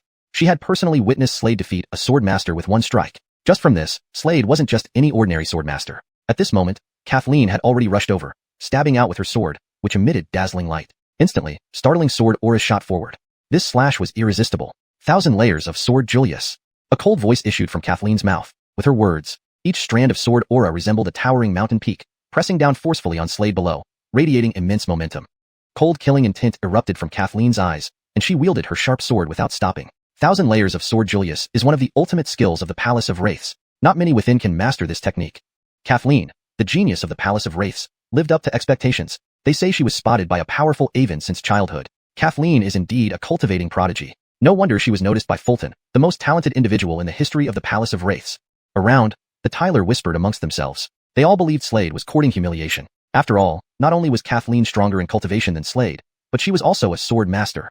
Seeing this, Lin's lips curled into a sneer. Slade, why aren't you fighting back? Seeing Slade hadn't made a move, Kathleen snorted coldly, seemingly recalling something. Smirking arrogantly, she mocked, you can't possibly be scared by this, can you? Scared? Slade couldn't help but shake his head, looking at Kathleen and scoffing, raising his lips into a derisive curve, indifferently saying, Kathleen, I'm sorry to tell you, you don't even have the qualifications to see my sword draw. Hearing this, Kathleen was taken aback for a moment, then laughed coldly, arrogant. Chapter 27. Shouldn't you take this sword strike from me? Slade, if you want to die, I'll grant your wish. Dying under my 1,000-blade Julius is something you can be proud of, Kathleen said coldly. Her words barely left her mouth before she advanced with her sword in hand. The blade's shadow appeared light, but it felt like a towering mountain. So many overlapping sword shadows created an unimaginably terrifying strike. Slade narrowed his eyes and looked at Kathleen. At this moment, he stepped forward. Whoosh, whoosh, whoosh. Instantly, his figure deftly avoided the streaks of sword energy. Around them, martial artists witnessing this scene were startled, their eyes wide open. What exquisite footwork! In front of them, Kathleen stood gracefully, frowning as she shouted angrily, Slade, all you know how to do is dodge? Slade suddenly appeared right in front of Kathleen. What? Kathleen's expression changed drastically at that moment, her gaze filled with horror as she stared at the Tyler in front of her. Just then, Slade pushed out with his palm. Shing shing shing. At that moment, Kathleen kept retreating. Slade, carrying an iron sword on his back, glanced coldly at Kathleen and drew his sword in the next instant. The moment the sword was drawn, a dazzling light burst forth from its surface. Spiritual chi converged into a brilliant focus. What? Spiritual chi convergence. This Song family waste is also a sword master. Holy crap, a sword master. Around them, many martial artists who saw this scene had looks of shock and disbelief as they gazed at Slade. A bunch of ignoramuses. Lin overheard the surrounding martial artists' words, a cold smile curling the corner of her lips. She instantly forgot her own ignorance from earlier. Sword master. You're a sword master. Seeing this, Kathleen was utterly stunned. How is this possible? Why not? Kathleen, you struck me with your sword. Shouldn't you now take this one from me? I've named this strike Executioner of Scoundrels. What do you think of the name? Slade cast a cold glance at Kathleen. Executioner of Scoundrels? Upon hearing these words, Kathleen was so enraged she nearly spat blood. At this moment, Slade's sword slashed through the air like a stream of light, rushing straight toward Kathleen at an incredible speed, resembling a bolt of lightning. This was a fatal strike. You're asking for death. Kathleen's face turned red with rage. Slade had publicly called her a scoundrel in front of everyone, essentially slapping her face. How could she not hate him? Transforming her sorrow into strength, she wielded her sword with both hands, creating layers of sword shadows around her that formed a circular shield radiating endless light, blocking the incoming strike. At that moment, the sword chi from Slade struck the shield. Bang! An explosion resounded through the air. It sounded like metal clashing against metal. Phew! Kathleen sighed in relief, finally having withstood his attack. A cold smirk crossed her face as she looked at Slade. Is that all you've got? You still spout arrogance? Doesn't it feel like getting slapped? However, her eyes widened, her face revealing disbelief. A sword cut had appeared on her neck. Blood was pouring out uncontrollably. Everyone watched in shock, not understanding what happened. Why did Kathleen suddenly get hit by the sword? Kathleen's body slowly sank to the ground. A cold breeze blew by. Slade cast a cold glance at the fallen Vanessa before turning and disappearing into the darkness. Many people watched this scene with shock. The next day, news of Kathleen's death spread throughout Harleyun country. Death Hall. In a secret chamber, a floating token shattered with a crack. Simultaneously, an angry voice rang out. Who killed my Stephanie? The furious roar echoed throughout the death hall. A white-haired Aven quickly stepped forward, approaching rapidly. Master! He already knew Kathleen was dead, and he understood the Jeffrey's fury. 15 years. I waited 15 years for her, and now she's dead. Actually dead. That maiden's pure essence, body, and virginity are gone. I won't accept it. I refuse to accept it. Fulton roared in despair, his voice hysterical. What should have been a tremendous opportunity, but now, it had flown away from him. How could he not be enraged? His eyes blazed with fiery fury, continuously flickering. Who did this? His voice carried an intense killing intent, tangible and real. Song family. Slayed. He is also a Ricardo of the Alastairly deity temple. The white-haired Avon immediately responded, knowing that their young master was in a state of uncontrollable anger. Slayed. The aristocratic Jeffrey's facial features contorted, looking unrecognizable. I must find him myself. He slowly stood up. Deploy everyone from the death hall. I want the Song family annihilated. I want them wiped out. I will carve him into pieces and scatter his remains. A cold and murderous voice rolled out from his throat. Master, don't. He is a Ricardo of the Alastairly deity temple. The white-robed Avon calmly warned. At that moment, a figure rushed in, looking somewhat panicked, holding a letter of challenge in his hand. Letter of challenge? Whose? The white-robed Avon frowned, glancing down at the death hall warrior and asked. It's from the Alastairly deity temple. The man replied. The white-robed Avon opened the letter. Suddenly, a terrifying fighting spirit erupted from within the letter, immense like a mountain or sea.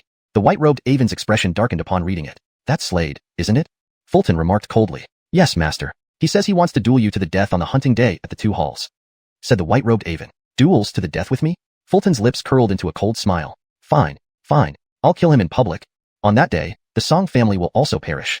He dares to kill my Stephanie. I'll kill his entire family. His voice was cold and brooked no argument. Meanwhile, at the Song residence, in the courtyard, there was a large barrel filled with liquid. Bubbles were rising from this liquid, which contained dragon blood and various elixirs. This concoction was personally prepared by Slade to heal his father Dario's internal meridians. Rolf, take off your clothes and get in. Slade smiled gently at his father and spoke. Chapter 28. These 3 are mine. Dario nodded, fully trusting his son's words. Brother, can you really cure Rolf? Song Doverer ran up to Norris, her head tilted up as she anxiously asked. Of course I can. Norris patted Song Doverer's small head and smiled. Doverer, trust your brother. At this moment, an elegant Stephanie with a graceful demeanor approached. She looked at Song Doverer and smiled as well. This was Norris's mother, Sasha. It's fine, he won't die. Dario laughed heartily. Rolf, the process might be painful, Norris warned. Then he took out a pill. Take this pill to alleviate the pain. All right. Dario directly took the pill and swallowed it. In the next moment, with a splash, he jumped into the large water barrel in front of him. Pain? Yes, it was very painful. But if this could truly heal the meridians in his body, then this pain would be nothing. Absolutely nothing. In the large water barrel, Dario thought to himself. At that moment, the water in the barrel started boiling vigorously, rapidly rushing towards Dario. His skin turned bright red, and his hair stood on end. A wave of intense pain surged through his body. Even though he had taken Norris's pill, the excruciating pain was still there. Dario could clearly feel every inch of his skin piercingly hurting, causing his facial features to twist in agony, but he gritted his teeth and endured it. Rolf, Song Doverer, only 12 years old, saw her father like this and felt heartbroken. Tears welled up in her eyes. It's okay. Norris was particularly protective of his Ziva, holding her in his arms. However, at that moment, a gust of wind suddenly came from the sky. Norris frowned and looked up. A Otis eagle circled in the sky, its wings creating low whistling sounds. On top of the eagle stood a figure in yellow robes, a justice. This is Callum E., the patriarch of the Callum family. Norris narrowed his eyes. Callum E. was one of the top experts in Wanlong City, having already reached the 3rd stage of the martial spirit realm. Norris, you killed my daughter. I will never forgive you. Today, my sword will taste your blood. The man in yellow robes stared down coldly at Norris, his eyes flashing with piercing light and killing intent. And Dario, you must die too. His gaze fell upon Dario in the barrel as he said coldly, just you? At this moment, a cold voice resounded. Next, a figure quickly approached Norris. It was Hartley Yong. Hartley Yong stepped forward, releasing his cultivation power, 3rd stage of the martial spirit realm. Do you dare to kill someone from my divine temple? Hartley Yong looked up at Calamy and asked, you have guts. Did you eat a bear's heart or a leopard's gallbladder? Do you think I didn't know about your existence? Do you think I wasn't prepared? Callum E. smirked coldly. As he spoke, swoosh, swoosh, swoosh, multiple figures suddenly rushed towards them. Outside the courtyard, the sound of battle erupted. Soon after, the fighting ceased, followed by footsteps. Thump, thump, thump. Many figures surrounded Norris, Dario, Song Doverer, and Sasha. Norris, you killed my son Zhao Ritian. If I don't take revenge, I am not human. A burly figure emerged from the crowd, wielding a blood-red saber, his eyes filled with coldness. A chilling killing intent spread around. Standing beside him was an aged figure. Zhao Hartley, it's you. Are you mad to want to kill the Ricardo? Ignoring the rules of the Alastairly God Temple, Hartley Zhang's gaze fell on the Avonly man in white robes, frowning deeply. This white-robed Avon was Hayes, an Avon of the Alastairly God Temple. I'm not crazy. If your grandson were killed, would you take revenge? Hartley Zhang fell silent. If it were him, he would do the same. Norris, you killed my grandson. I will exterminate your entire family. No. Hayes's eyes fell on Sasha and Song Doverer, filled with malice. I will rape your mother and your Ziva first. Then kill them. Song Doverer shuddered. Norris held Song Doverer, assuring her not to be afraid. He looked at these people and vivid scenes appeared in his mind. Darkness, rapid flashes of knives and swords. Bloody heads flew off necks, blood gushing out like springs. The Song family being wiped out. Now, The Song family once again faced the brink of destruction. Would Norris let history repeat itself? Absolutely not. Dario remained in the barrel, the liquid still bubbling fiercely. Though his expression remained unchanged, inwardly he was rejoicing. He could clearly feel his meridians gradually healing, the coldness in them slowly dissipating. The myriad spirit bloodworm was resisting but would soon die. Jareth Fan, give me half an hour. Dario looked up, his features contorted with pain as he looked at his son. Half an hour. Norris's gaze tightened, muttering to himself. Although he had many combat techniques in his mind, his current cultivation was only at the 4th stage of the martial warrior realm, and there were many experts in front of him. Dealing with martial warriors was manageable, but facing experts at the martial spirit realm was far more difficult. Ahead were 3 experts at the martial spirit realm level. The patriarch of the Xiao family, xiuxian, the Aven of the Alastairly God Temple, Hayes, and the patriarch of the Callum family, Callum E, all 3 had advanced to the martial spirit realm. Especially Hayes from the Alastairly God Temple, who was at the 5th stage of the martial spirit realm. Kill them, Hayes said menacingly. Ricardo, let me handle 2 martial spirit realm experts. Hartley Zhang said. With his strength, he could manage 2 martial spirit realm experts, but it would be very strenuous. He couldn't hold on for long, but he had to try. No. Norris shook his head. These 3 are mine. Chapter 29. Who dares to harm my son? These 3, I'll handle them. At these words, everyone present froze, their gazes fixed on Slade. Facing 3 opponents alone? How arrogant. Xylan, you protect my mother and my Ziva. Slade instructed Xylan with utmost seriousness. If Xylan were to confront 2 spirit warrior realm fighters, and he himself took on one more of the same rank, who would protect his mother and Ziva? Slade decided to hold off these 3 spirit warrior realm fighters, while Xylan protected his mother and Ziva. This was the best course of action. After all, for Xylan, dealing with these martial artist realm level fighters would be much easier. He couldn't let Xylan fight all 3 because it was beyond his capability. However, there was a chance that Slade could manage it. Brother. Song Dovruller looked at her brother with deep concern, feeling immensely guilty at this moment. If only she had the strength to help. Don't worry, it's fine. Slade turned to Song Dovruller, smiling as he reassured her, everything will be all right. Harmon. Sasha looked at Slade, her eyes filled with worry. Kylina, don't worry, we'll be fine, said Slade. Arrogant fool. Callum E, riding on the Otis Eagle, sneered at this statement. Young fool, you know not the vastness of the heavens and the earth. Amon stood with folded arms, glancing disdainfully at Slade. Do you think your amateurish skills can defeat us? What a joke. Hayes also scoffed, clearly derisive. How do you know until you try? Slade stared at the trio, his gaze sweeping over each of them. He raised his sharp sword and pointed it successively, producing an iron sword in his hand next moment. With a swift slash, a dazzling streak of sword light shot forward, distorting the space around it. As it advanced, the single streak split into 3. Each carried a stunning force. They headed towards Hayes, Iman, and Callum E at incredible speed. The trio each coldly snorted, deftly evading the sword energy. Whoosh! A middle-aged figure appeared silently in front of Slade. It was Callum E. Amir. Die! Hatred for Slade burned fiercely in Callum E after the death of his daughter. He lunged with claw-like fingers toward Slade's neck, fast as lightning. Slade sidestepped swiftly, followed by a rapid downward strike with his iron sword. The fleeting sword shadows surged. A stream of sword light sped toward Callum E. Callum E smirked in mockery. His cultivation had already reached a point where he could integrate with space, wielding a trace of spatial power, while Slade was merely at the martial artist realm. Battling him? Too hard. Laughing dismissively, his right hand still formed a claw, directly aiming at the streak of sword light. Clang. This claw shattered the streak instantly. Slade frowned but remained calm. Indeed, his current cultivation level was too low, and the sword in his hand was junk. Brother, be careful. Song Dovruller noticed something amiss and called out in alarm, her face full of concern. Behind Slade, a weathered figure stepped forward, a cruel smile on his face. Kai lifting his right palm, he aimed a powerful slap toward Slade's head, intending to kill him. Xylan, as instructed, was guarding Sasha and Song Dovruller. Any enemy approaching within 5 meters of Sasha and Song Dovruller met instant death by his blade.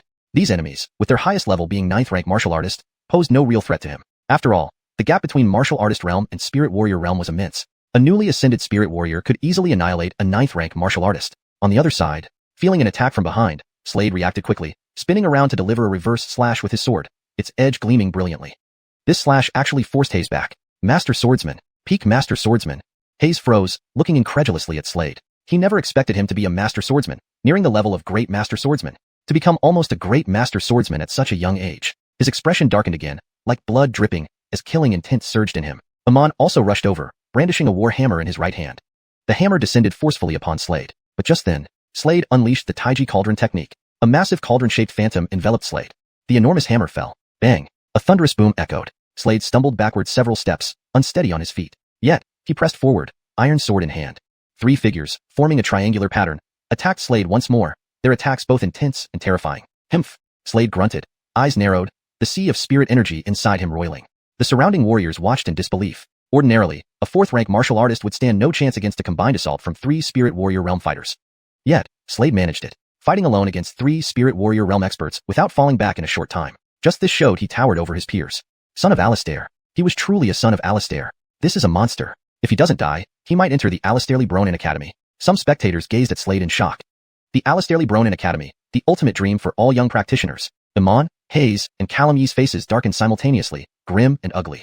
Unable to subdue Slade despite their joint efforts, it was as if they slapped themselves, loudly echoing. Behind them, Sasha's gaze remained on Slade. Her clasped hands slowly relaxed, the spirit energy in her palms dissipating. Brother. Sheen Doverler looked at her brother worriedly, filled with guilt, determined to practice harder and support her brother. Kill him. Hayes growled deeply, transforming into a ruthless beast roaring into the sky, rushing at Slade. The boy is exhausted. Give up. Iman shouted. Callum E joined in, using his agile footwork. Yet, Slade laughed. From behind him, a strong aura erupted from a bucket. Who dares to harm my son? A domineering voice resonated through the air. Hashtag chapter 30. The Alistairly God Army. Boom. A mighty aura erupted at that moment, like a slumbering Otis dragon gradually awakening, roaring towards the sky. At this moment, the three experts in the air involuntarily focused their gaze forward. Ahead, a bucket exploded instantly. A towering middle-aged figure slowly emerged into everyone's line of sight. This powerful aura was still rising steadily. Soon, it surpassed the 9th rank Martial Master realm. 1st rank Spirit Warrior. 2nd rank Spirit Warrior. 3rd rank Spirit Warrior. 4th rank Spirit Warrior. The terrifying speed of cultivation advancement made the three experts' eyes twitch. This aura was truly frightening. Before long, Dario's cultivation directly advanced to the 9th rank Spirit Warrior. At this moment, Callum E, Xiao Jareth, and Hayes were dumbfounded. Dario, is it you? Yes, it's me. Dario stood proudly, raised his head, glanced at Callum E, and roared deeply. Callum E, if it weren't for me saving you back then, you would have died long ago. Now, you dare to kill my son? Is this how you repay your benefactor? I'm taking back what you owe me.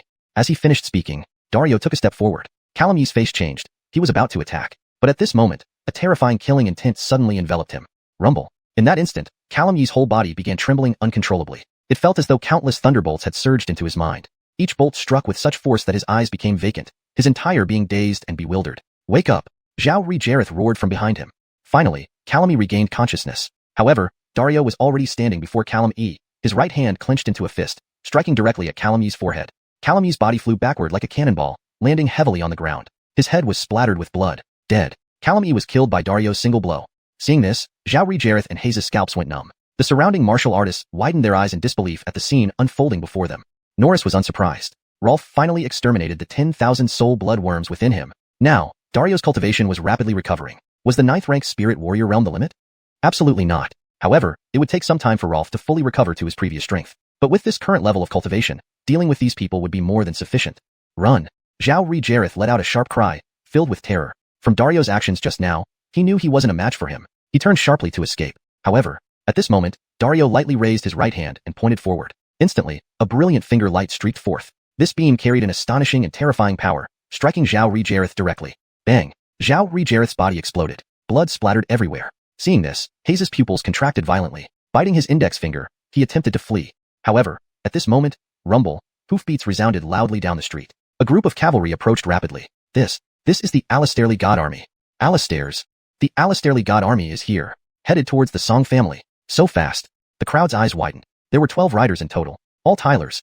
Golden helmets, armor, and saddles. Even the horses were golden. Golden light shimmered brilliantly. They moved as one dazzling golden shadow, rushing straight toward the Song family. The Alistairly God Army, the most powerful army of the Alistairly God Temple. And this army was entirely composed of young people from the Alistairly God Temple. The leading Tyler cast a cold glance at Hayes, then drew his sword immediately. Whoosh! Instantly, a radiant blade light shot forward, piercing directly through Hayes. At that moment, Hayes' body split cleanly in two. Splash! Blood gushed out like a fountain. Dead. Struck down with a single blow. This moment, swish! The 12 Tylers dismounted their steeds. These people looked at the Jeffrey ahead and said in unison, Alistairly God Army, welcoming the Ricardo. Kill all the Zhao family and Callum family members. Norris looked at the Alistairly God Army soldiers and said indifferently, asterisk swish, swish, swish, asterisk. Following his command, the 12 men unsheathed their swords. Radiant sword lights blossomed in the air. The martial artists of the Zhao family and Callum family panicked, fleeing like scared dogs. But these people were only at the Martial Master realm, with the highest ranking cultivator barely reaching the 9th rank Martial Master. How could they possibly stand against the Alistairly God Army? They couldn't stand a chance. Bloody heads severed from bodies dropped to the ground, eyes wide open in eternal shock. Horrible cries echoed throughout the courtyard. Norris walked over to his Ziva, covering her eyes with both hands. However, Song Doverer shook her head, looking at the scenes around her and saying, Brother, no need, I need to learn to grow. She knew that if she didn't become stronger, similar events like today could happen again in the future. She wanted to change, to become strong. Brother, I also want to cultivate. Song Doverer lifted her head, looking at her brother and said, "Good." Norris smiled softly, patting his little Ziva's head. At this moment ahead, cold corpses littered the courtyard. This matter was finally coming to a close. The Alastairly God army arrived, slaying the Callum family and Xiao family members.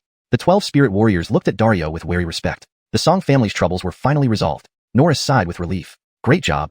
Dario stepped forward, patting Norris's shoulders forcefully. Norris smiled, looking at his father and said, "Congratulations, Rolf, on eliminating the 10,000 soul bloodworms from your body." "Where do you plan to go next?" asked Dario. "I plan to return to the Alastairly God Temple," Norris replied after some thought. "All right." Dario nodded, recalling something and asked, "I heard you're going to have a life or death battle with Fulton from the Death Hall on the hunting day of the second hall?" "That's correct." Norris nodded and said, "Rolf, rest assured, I won't lose. I believe in you." Dario smiled and said, "Do you have any plans next, Rolf?"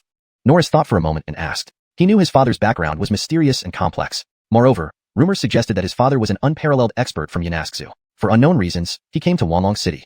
Now, with the 10,000 soul bloodworms gone, it wouldn't take long for Rolf's cultivation to fully recover. Chapter 31. Spirit Gathering Fruit. It was unknown who had planted the 10,000 souls bloodthirsty worm inside Rolf's body. "I'll tell you when the time comes. I plan to take your mother and your Vanessa to the Alastairly Dragon Empire. Aren't you supposed to go to xiuxian Academy?" Dario looked at his son and said, "We will wait for you there." "All right." Norris nodded in agreement. "Brother, you must come." Song Doverer said. "Certainly." Norris smiled and patted Doverer's little head. "Doverer, don't you want to cultivate? Your mother has found a master to teach you." Eloise said. "Go with peace of mind." Dario reassured. Norris nodded. Although he really wanted to ask what had happened back then, it seemed that his father didn't wish to answer. He decided to let it go. Perhaps it was because his current cultivation was too low. He knew that even if he found out about certain things with his current level of cultivation, he wouldn't be able to change anything. Next, Norris left the Song family with the Alastairly Deity Army and Hartley Yong, heading straight for the Alastairly Deity Hall. Nightfall came. In a room, Dario and Eloise sat solemnly. Xuanhuan, how much energy does this clone of yours have left?" Dario looked at Eloise and asked. "Just a few more days. It won't be a problem to leave this place with Chin Doverer." Eloise replied. "Can you sense your true self?" Dario's heart trembled as he asked Eloise. Eloise smiled bitterly and said, "No, it seems like my true self has vanished into thin air on this continent. It's all my fault." Dario growled gloomily. "They are coming soon. Xuanhuan, this may be the last time we meet on this continent." Dario looked at his wife and said, "I will find you." Eloise looked at her husband and said, "Although this clone cannot sense my true self, the true self knows everything that happens to the clone. It's also my fault that these two children were blocked from cultivating due to their meridians." Eloise sighed. "This is the after effect of a clone being pregnant. They will understand in the future. They possess terrifying talent, all given by you." Dario said, "They're here, husband."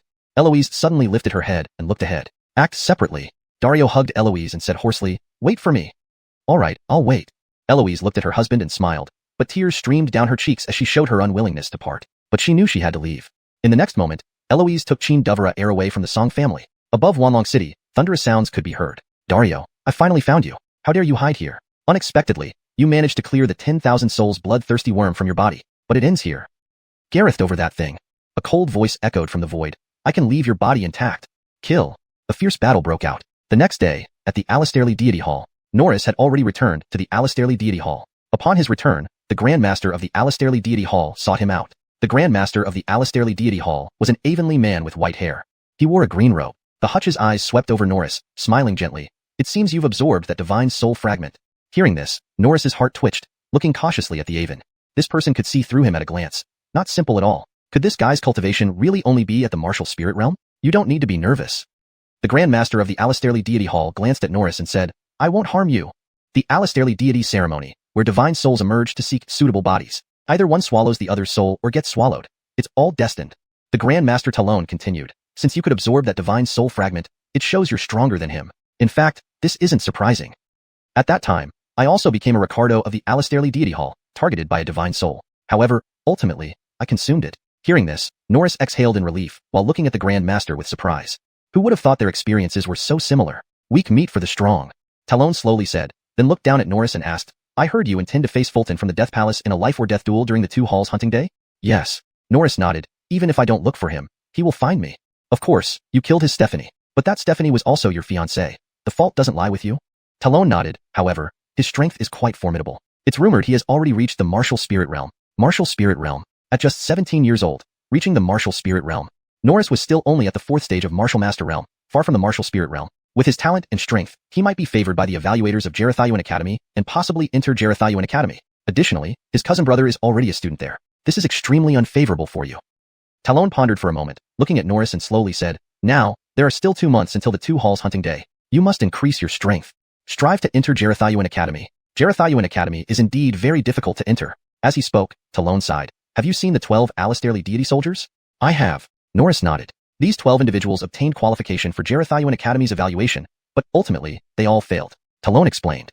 Norris knew how challenging xuanhuan Academy's evaluation was. Only genuine prodigies could succeed. Here's a fruit. I hope it can help you. You should take it and refine it later. Talon recalled something and continued. The next moment, he opened his right hand, revealing a red fruit in his palm. Spirit gathering fruit? Looking at this red fruit, Norris was slightly surprised, calling out its name. Spirit gathering fruit, as the name suggests, allows martial artists to quickly gather spiritual energy from the surroundings to rapidly enhance their cultivation. This is a third-grade fruit, which is incredibly rare in Bronfeng City. Unbelievably, Talon gave him a spirit gathering fruit. This was beyond his expectations. Why is the Grand Master helping me so much? Norris was puzzled. Chapter 32. The Alastairly God Tower. Inside the hall. Upon hearing this, Talon smiled and looked down at Slade, saying, helping you is also helping myself. On one hand, you are the most outstanding disciple of the Alastairly God Temple in recent years. Moreover, you have devoured a divine soul, gaining the memories of a powerful member of our Alastairly God Temple. On the other hand, it's for my own benefit too. If you can really enter the Alastairly Bronin Academy, it will be a huge advantage for both me and the entire Alastairly God Temple. Do you know about the Earth Bronin Heart Palace? Talon asked with a smile. Earth Bronin Heart Palace? Slade was slightly stunned. Indeed, the Earth Bronin Heart Palace is the greatest place of opportunity within the Jareth Empire.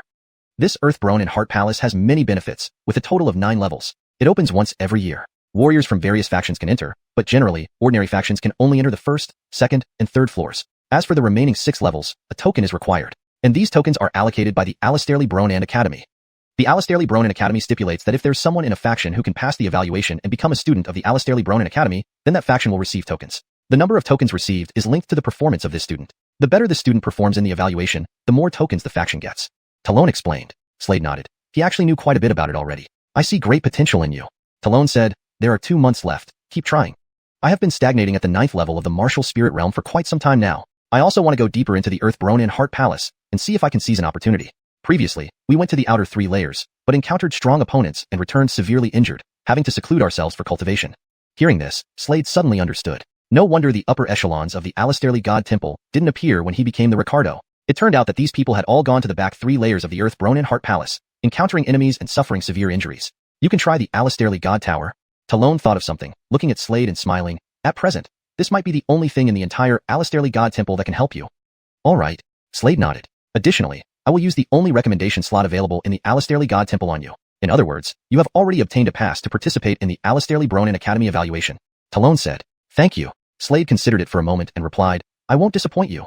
Saying that, he left the hall. Walking alone on the shaded path leading to the Alastairly God Temple, Slade moved forward.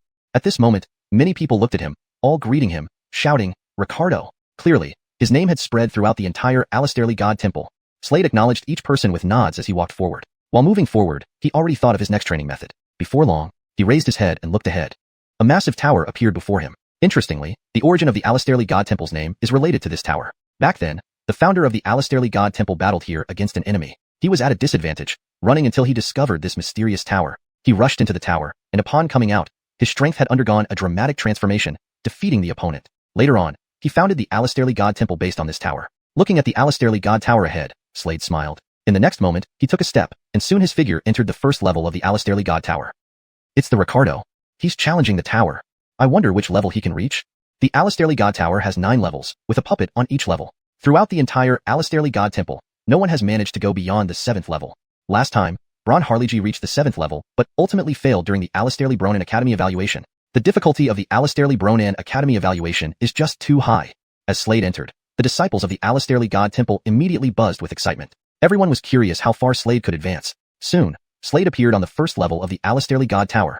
Ahead, a puppet appeared in Slade's line of sight. This puppet emitted a faint light, dazzlingly brilliant. As if sensing Slade's arrival, it slowly opened its eyes. Slade observed the puppet, noticing that it was missing a piece.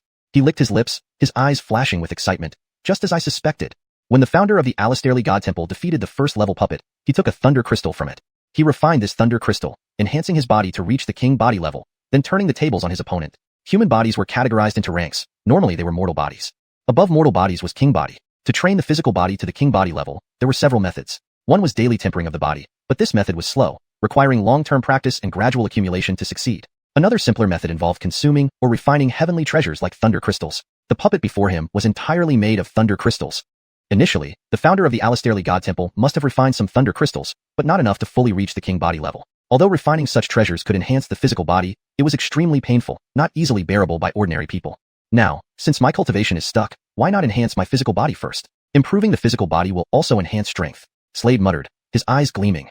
First, he needed to defeat this puppet, but for him, defeating this puppet wasn't difficult. Suddenly, the puppet in front of him moved quickly, rushing directly towards Slade at incredible speed. An axe materialized in its hands, chopping fiercely at Slade. Slade was unperturbed, calm, as his sword swiftly drew from its sheath. Immediately, a piercing sword cry echoed. Simultaneously, Slade sped forward, heading straight for the puppet. Bang! A booming sound resonated through the air. In the next moment, the puppet fell to the ground. At this point, Slade surged forward again, leaving behind a lingering afterimage. His speed was fast, and aiming for the puppet's heart, he thrust his iron sword forcefully. Instantly, the puppet's eyes lost their light, dimming completely. Looking at the fallen puppet, Slade smiled and raised his right fist, delivering a powerful punch. Chapter 33.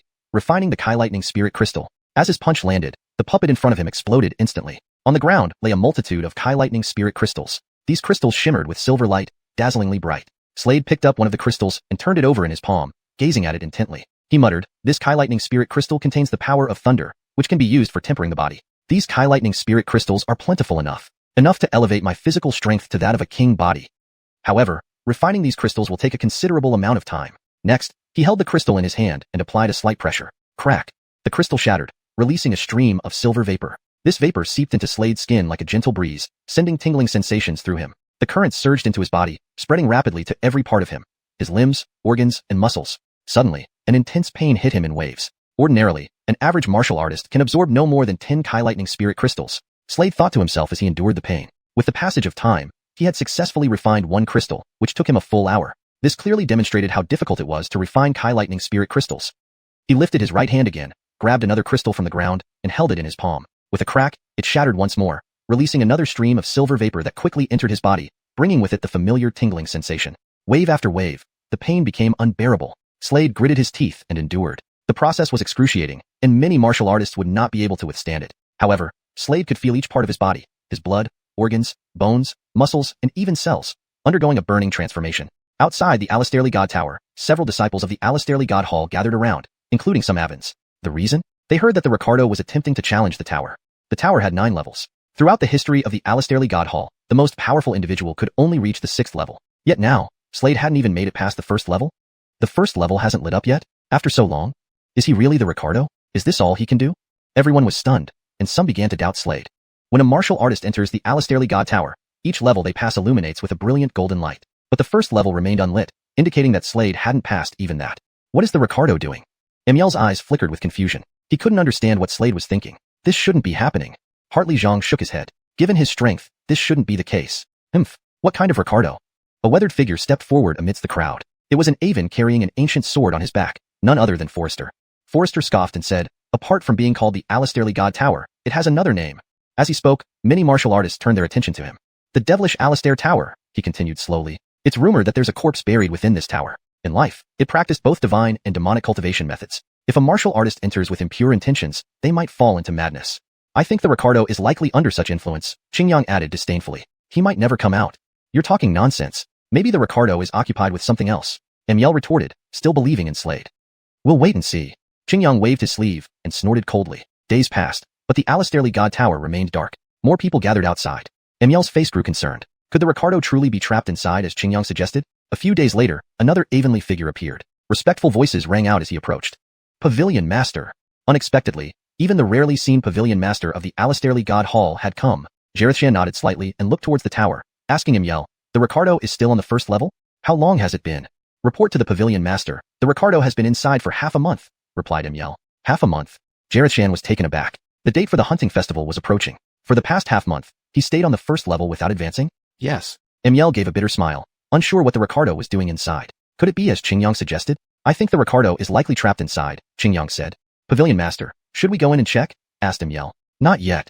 The rules of the Alastairly God Tower allow only one martial artist inside at a time. If another person enters, it might cause unforeseen changes. Let's wait another half month. xiuxian then left, muttering, what is that kid doing? Inside the 1st level of the Alastairly God Tower, Slade sat cross-legged, unaware of the outside commotion. I've already refined 10 Kai Lightning Spirit Crystals. His eyes gleamed. Over the past half month, He had refined 10 crystals, but his physical strength hadn't yet reached the king body stage. It seems my physical potential is significant. I need to refine more Kai lightning spirit crystals. Slade chuckled softly. Although his body wasn't yet a king body, it was far stronger than an ordinary king body. When a martial artist attains the king body, their surface emits a current of electricity. Since he didn't have this current, he was still in the mortal body stage, yet his strength was comparable to those who had achieved the king body. Chapter 34.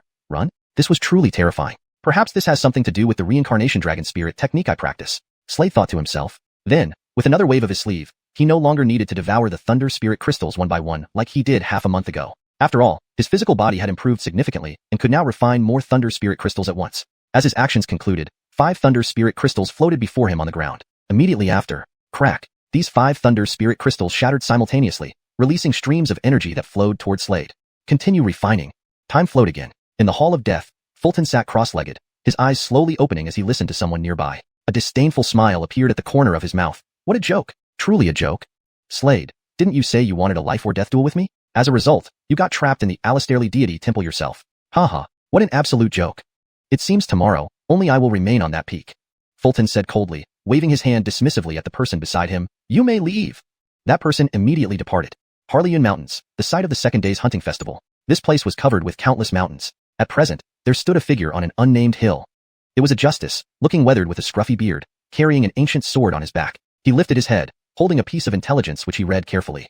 It read, Slade had spent half a month inside the first level of the Alastairly deity tower without moving. The justice quickly put away the intelligence, gazing into the azure sky with deep, starry eyes.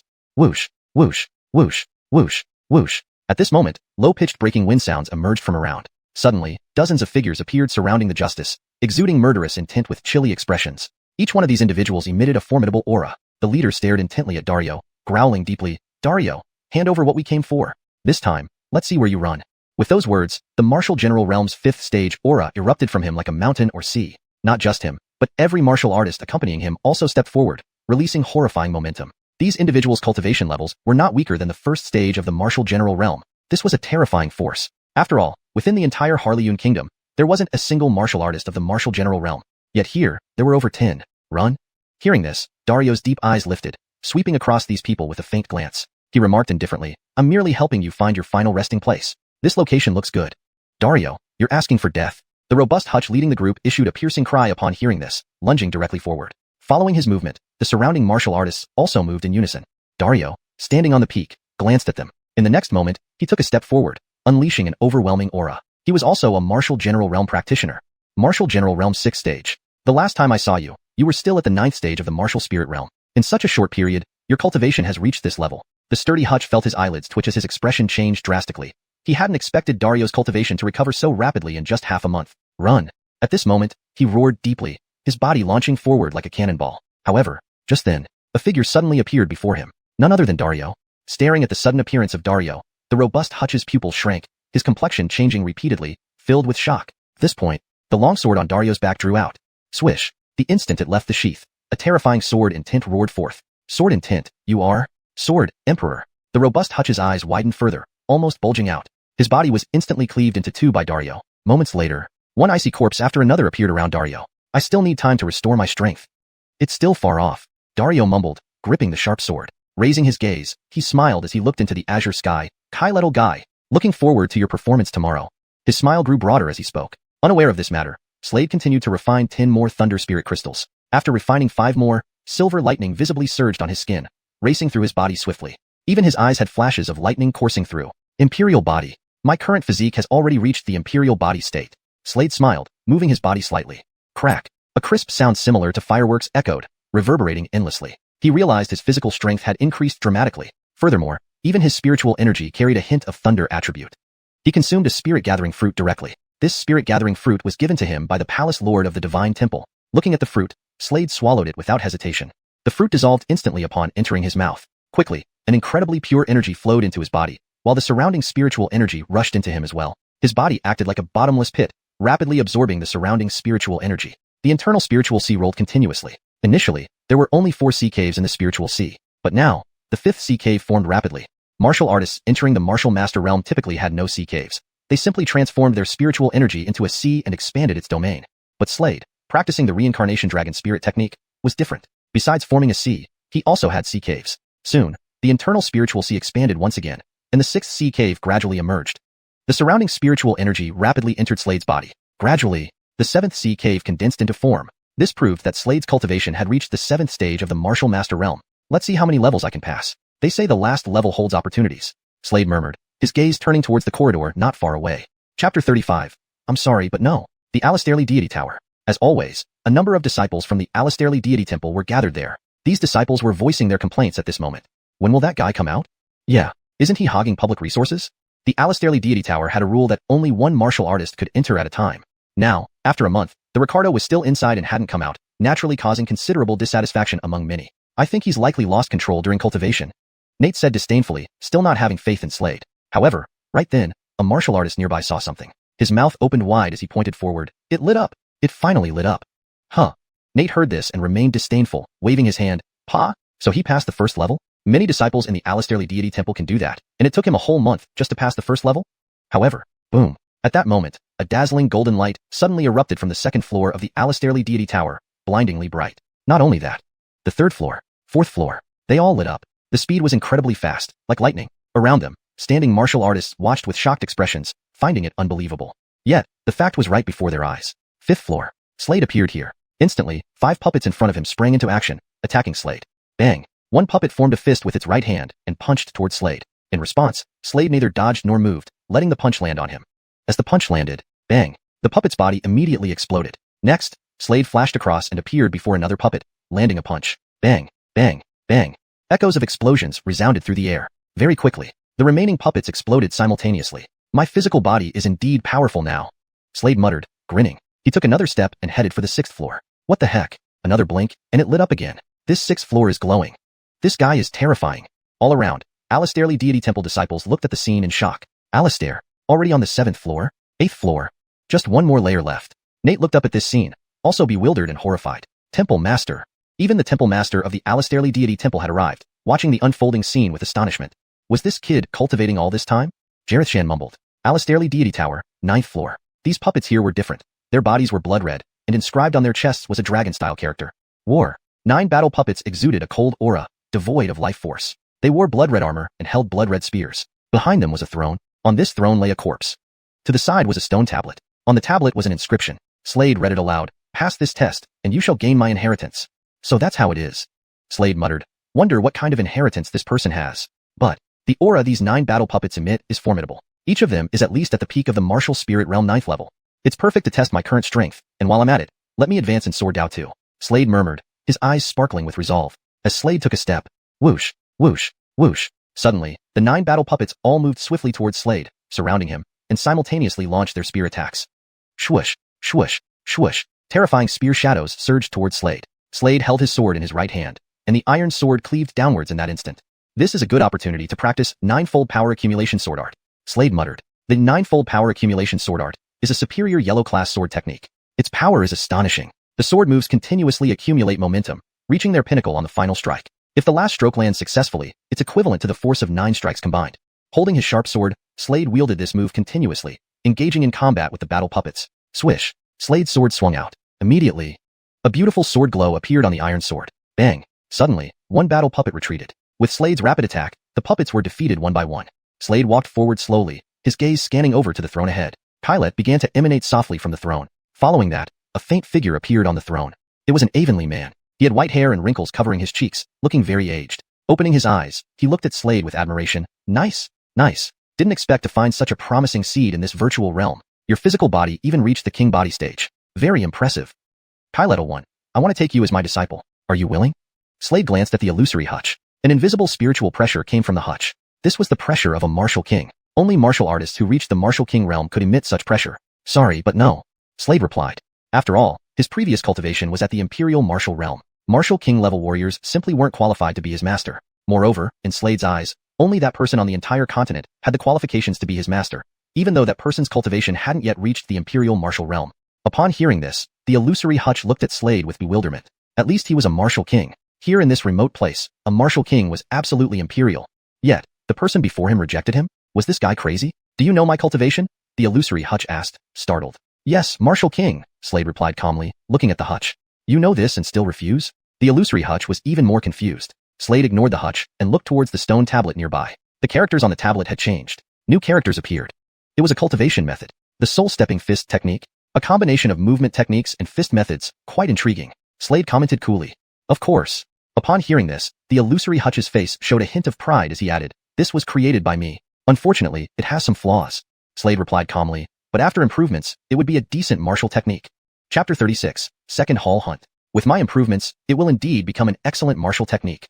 Slade muttered to himself. Though his voice was low, the illusory Avon still heard him. The illusory Avon's face showed bewilderment as he looked at Slade, then his face turned red with anger. How could there be any flaws in the martial technique I created? Ignoring the illusory Avon's outburst, Slade closed his eyes and channeled the surrounding spirit energy into his legs. Images flashed in his mind. Images of him, practicing the treading spirit fist technique. Success. After an incense stick's time had passed, Slade slowly opened his eyes. You have succeeded? The illusory Avon's eyes widened in disbelief, then he shook his head vigorously. Impossible. This cannot be. At that moment, Slade took a step forward, like an unfurling bow, and lunged ahead. As he did so, his right hand quickly formed a fist and struck powerfully forward. Bang! Instantly, a shadowy fist appeared in midair, striking the wall in front. An indentation shaped like a fist emerged, emitting white smoke that slowly ascended. The illusory Avon's eyes bulged as he stared at the scene in disbelief. He suddenly realized that the treading spirit fist technique indeed had many flaws. Now, Slade had significantly improved it, enhancing its power to another level. This guy is really only at the 7th level warrior master realm? How does he give me a feeling like he's an ancient monster? Slade took one step forward, covering 6 feet in a single stride, leaving behind a lingering afterimage. Not bad, he mumbled under his breath. The illusory Avon didn't know what to say. He gave a deep look at Slade and suddenly said, You are right. I do not have the qualifications to be your master. However, Jeffrey, someday we will meet again. With those words, his figure became increasingly translucent before finally vanishing from Slade's sight. Slade walked toward the door. At this moment, the 9th floor of the Alastairly Deity Tower emitted dazzling golden light, brilliant and blinding. Clank! The gate of the 1st floor of the Alastairly Deity Tower slowly opened. Following that, a Tyler dressed in black robes gradually appeared in everyone's line of sight. Immediately, the disciples of the Alastairly Deity Hall all cast their gazes upon the black-robed Tyler, filled with shock and disbelief. Nate opened his mouth wide, looking incredulously at the black-robed Tyler. In the air, the palace lord of the Alastairly Deity Hall, Talon, also focused his gaze on the Tyler below, his eyes revealing astonishment. He sighed in relief and smiled. You haven't disappointed me. Below, the black-robed Tyler slowly stepped out, his handsome face exuding a cold arrogance, deep-set eyes, and tall figure. Slade, follow me for a moment. Talon's gaze landed on Slade. Okay. Slade nodded and ignored the nearby Nate. Soon, his figure appeared on a mountain peak. Standing atop the peak, the palace lord of the Alastairly Deity Hall stood with hands behind his back, looking at Slade and said, Tomorrow is the 2nd hall hunt. I know. Slade lightly nodded. Tomorrow, he would engage Fulton from the Death Hall in a battle to the death. Are you confident? Talon smiled slightly and asked. No problem. Slade shrugged and replied. That's good. Talon laughed again, then remembered something and continued. Do you know about your father? My father? Hearing this, Slade was momentarily stunned and shook his head. A team recently came to Wanlong City to cause trouble for your father, but they were all killed by him. Talon explained. Upon hearing this, Slade squinted his eyes, which gleamed with a cold, radiant light. He knew his father's status was significant. It seems his father had quite a few enemies, but he didn't know why these enemies sought his father. What kind of force do these people belong to? Slade asked. Don't know. Talon shook his head. These people have mysterious origins. They must be formidable, as they are all at the spirit martial realm. Upon hearing this, Slade's expression darkened. Perhaps, you need to ask your father. Talon suggested. Slade nodded heavily. All right. Talon stepped forward and patted Slade's shoulder lightly. Prepare well. I expect great things from you tomorrow. Okay. Slade smiled and left. Watching Slade's departing back, Talon's eyes flickered, lost in thought. In the blink of an eye, the next day arrived. In the morning, the sun was bright. The entire Funyun Kingdom buzzed with excitement. The 2nd hall hunt was an annual grand event in the Funyun Kingdom, naturally stirring great fervor. At this moment, quite a few people from the 2nd hall gathered around. They surrounded a newly constructed sparring platform, spanning dozens of yards. The platform had been built yesterday by the Death Hall. What was the intention? Many people understood. It was a show. On the day of the 2nd hall hunt, the xuanhuan Academy would send representatives to observe and select some disciples for assessment. Fulton was currently riding high on fame. Today, it was his battle with Slade. Slade was no simple figure either. He was the Ricardo of the Alastairly Deity Hall. The higher-ups of the Death Hall undoubtedly wanted to fan the flames for Fulton, making his name resound throughout and raising his reputation even higher. Clearly, the Death Hall intended to bolster Fulton's prestige. As a result, almost everyone in the Funyun Kingdom knew about this event. Even other countries were aware. Many people gathered here, packing the area tightly. A vast crowd, bustling with activity. At this moment, on the platform, a figure stood proudly, dressed in a black robe, a sword hung from his waist, and a red jade pendant dangled beside it. This was no ordinary jade pendant. Named the Blood Spirit Jade Pendant, it was a defensive amulet containing a formation. In times of crisis, the formation within the pendant would activate automatically, blocking attacks. It was a treasure. It was clear that the Death Hall had invested greatly in Fulton. He looked down arrogantly, sweeping his gaze but finding no sign of Slade. With a cold sneer, he called out, "Where is Slade? Come out and die." Chapter 37. You call this an ambush? A cold voice echoed, reverberating across the heavens and earth. Seeing that Slade did not emerge, Fulton on the arena curled his lips into a mocking smile and said, "Coward, are you afraid of me? What about our life and death duel?" There was a viewing stand nearby. On the stand stood two figures. One figure sat cross-legged. This was an Avon with white hair, looking aged. Standing behind him was a Jeffrey. The Jeffrey's gaze was very sharp, like a bolt of lightning. These two were from the Alistairly Origin Academy. The Tyler took a step forward, looking at the Tyler on the stage, saying, "Junior Brother Wu, fight with peace of mind." Okay. Looking at this Jeffrey, Fulton did not show any arrogance because he knew this Jeffrey's identity. This Jeffrey was a true student of the Alistairly Origin Academy. To become a student of the Alistairly Origin Academy was enough proof of how extraordinary this Jeffrey's talent was. He's a student of the Alistairly Origin Academy. It's rumored he has already entered the martial spirit realm. My goodness, such a young martial spirit realm expert?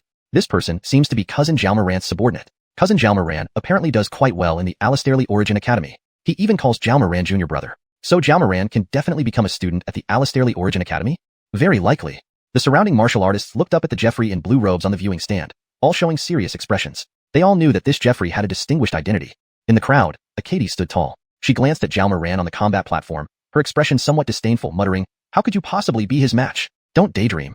"Abigail, do you think that person can win?" asked a Jeffrey beside her. This Stephanie was indeed the youngest princess of Harleyun Kingdom, Lin. Of course. Lin grinned, for she was not only the princess of Harleyun Kingdom, but also a core disciple of the Divine Palace. That was precisely why she qualified to participate in the second palace hunt. Slade rarely saw her, as he had been in seclusion during this period. "When will your divine son arrive?" the Arvid asked the hutch in green robes beside him on the viewing stand.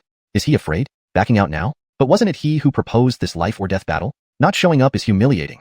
The Arvid was also an Avon, with a cultivation level of 9th rank martial spirit, just one step away from entering the martial general realm. However, he had remained at this stage for 10 years. He had high hopes for Xiaomoran.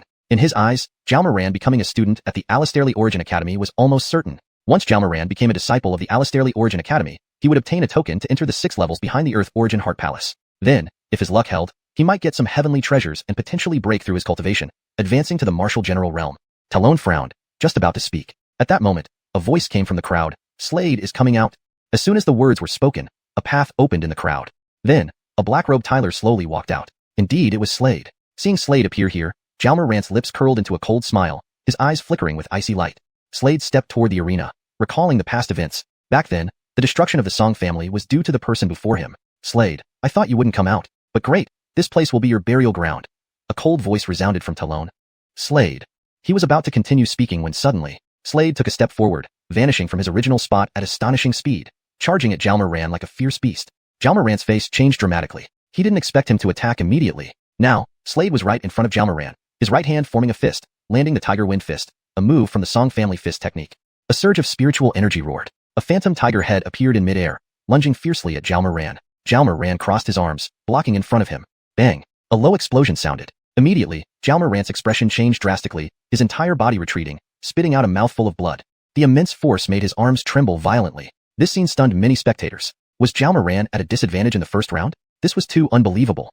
After all, Xiaomoran's strength was considerable, and he was hailed by the Death Hall as the most talented individual in nearly 100 years. Yet, he was completely at a disadvantage.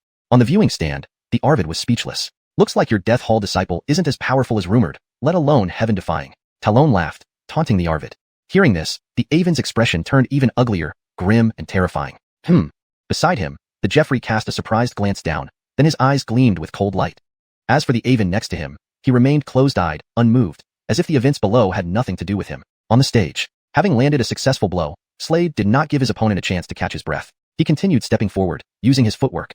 The spirit-treading fist technique. With one step, he covered 6 feet, reappearing before Xiaomoran again. A shadow of a punch emerged in the air as soon as he arrived.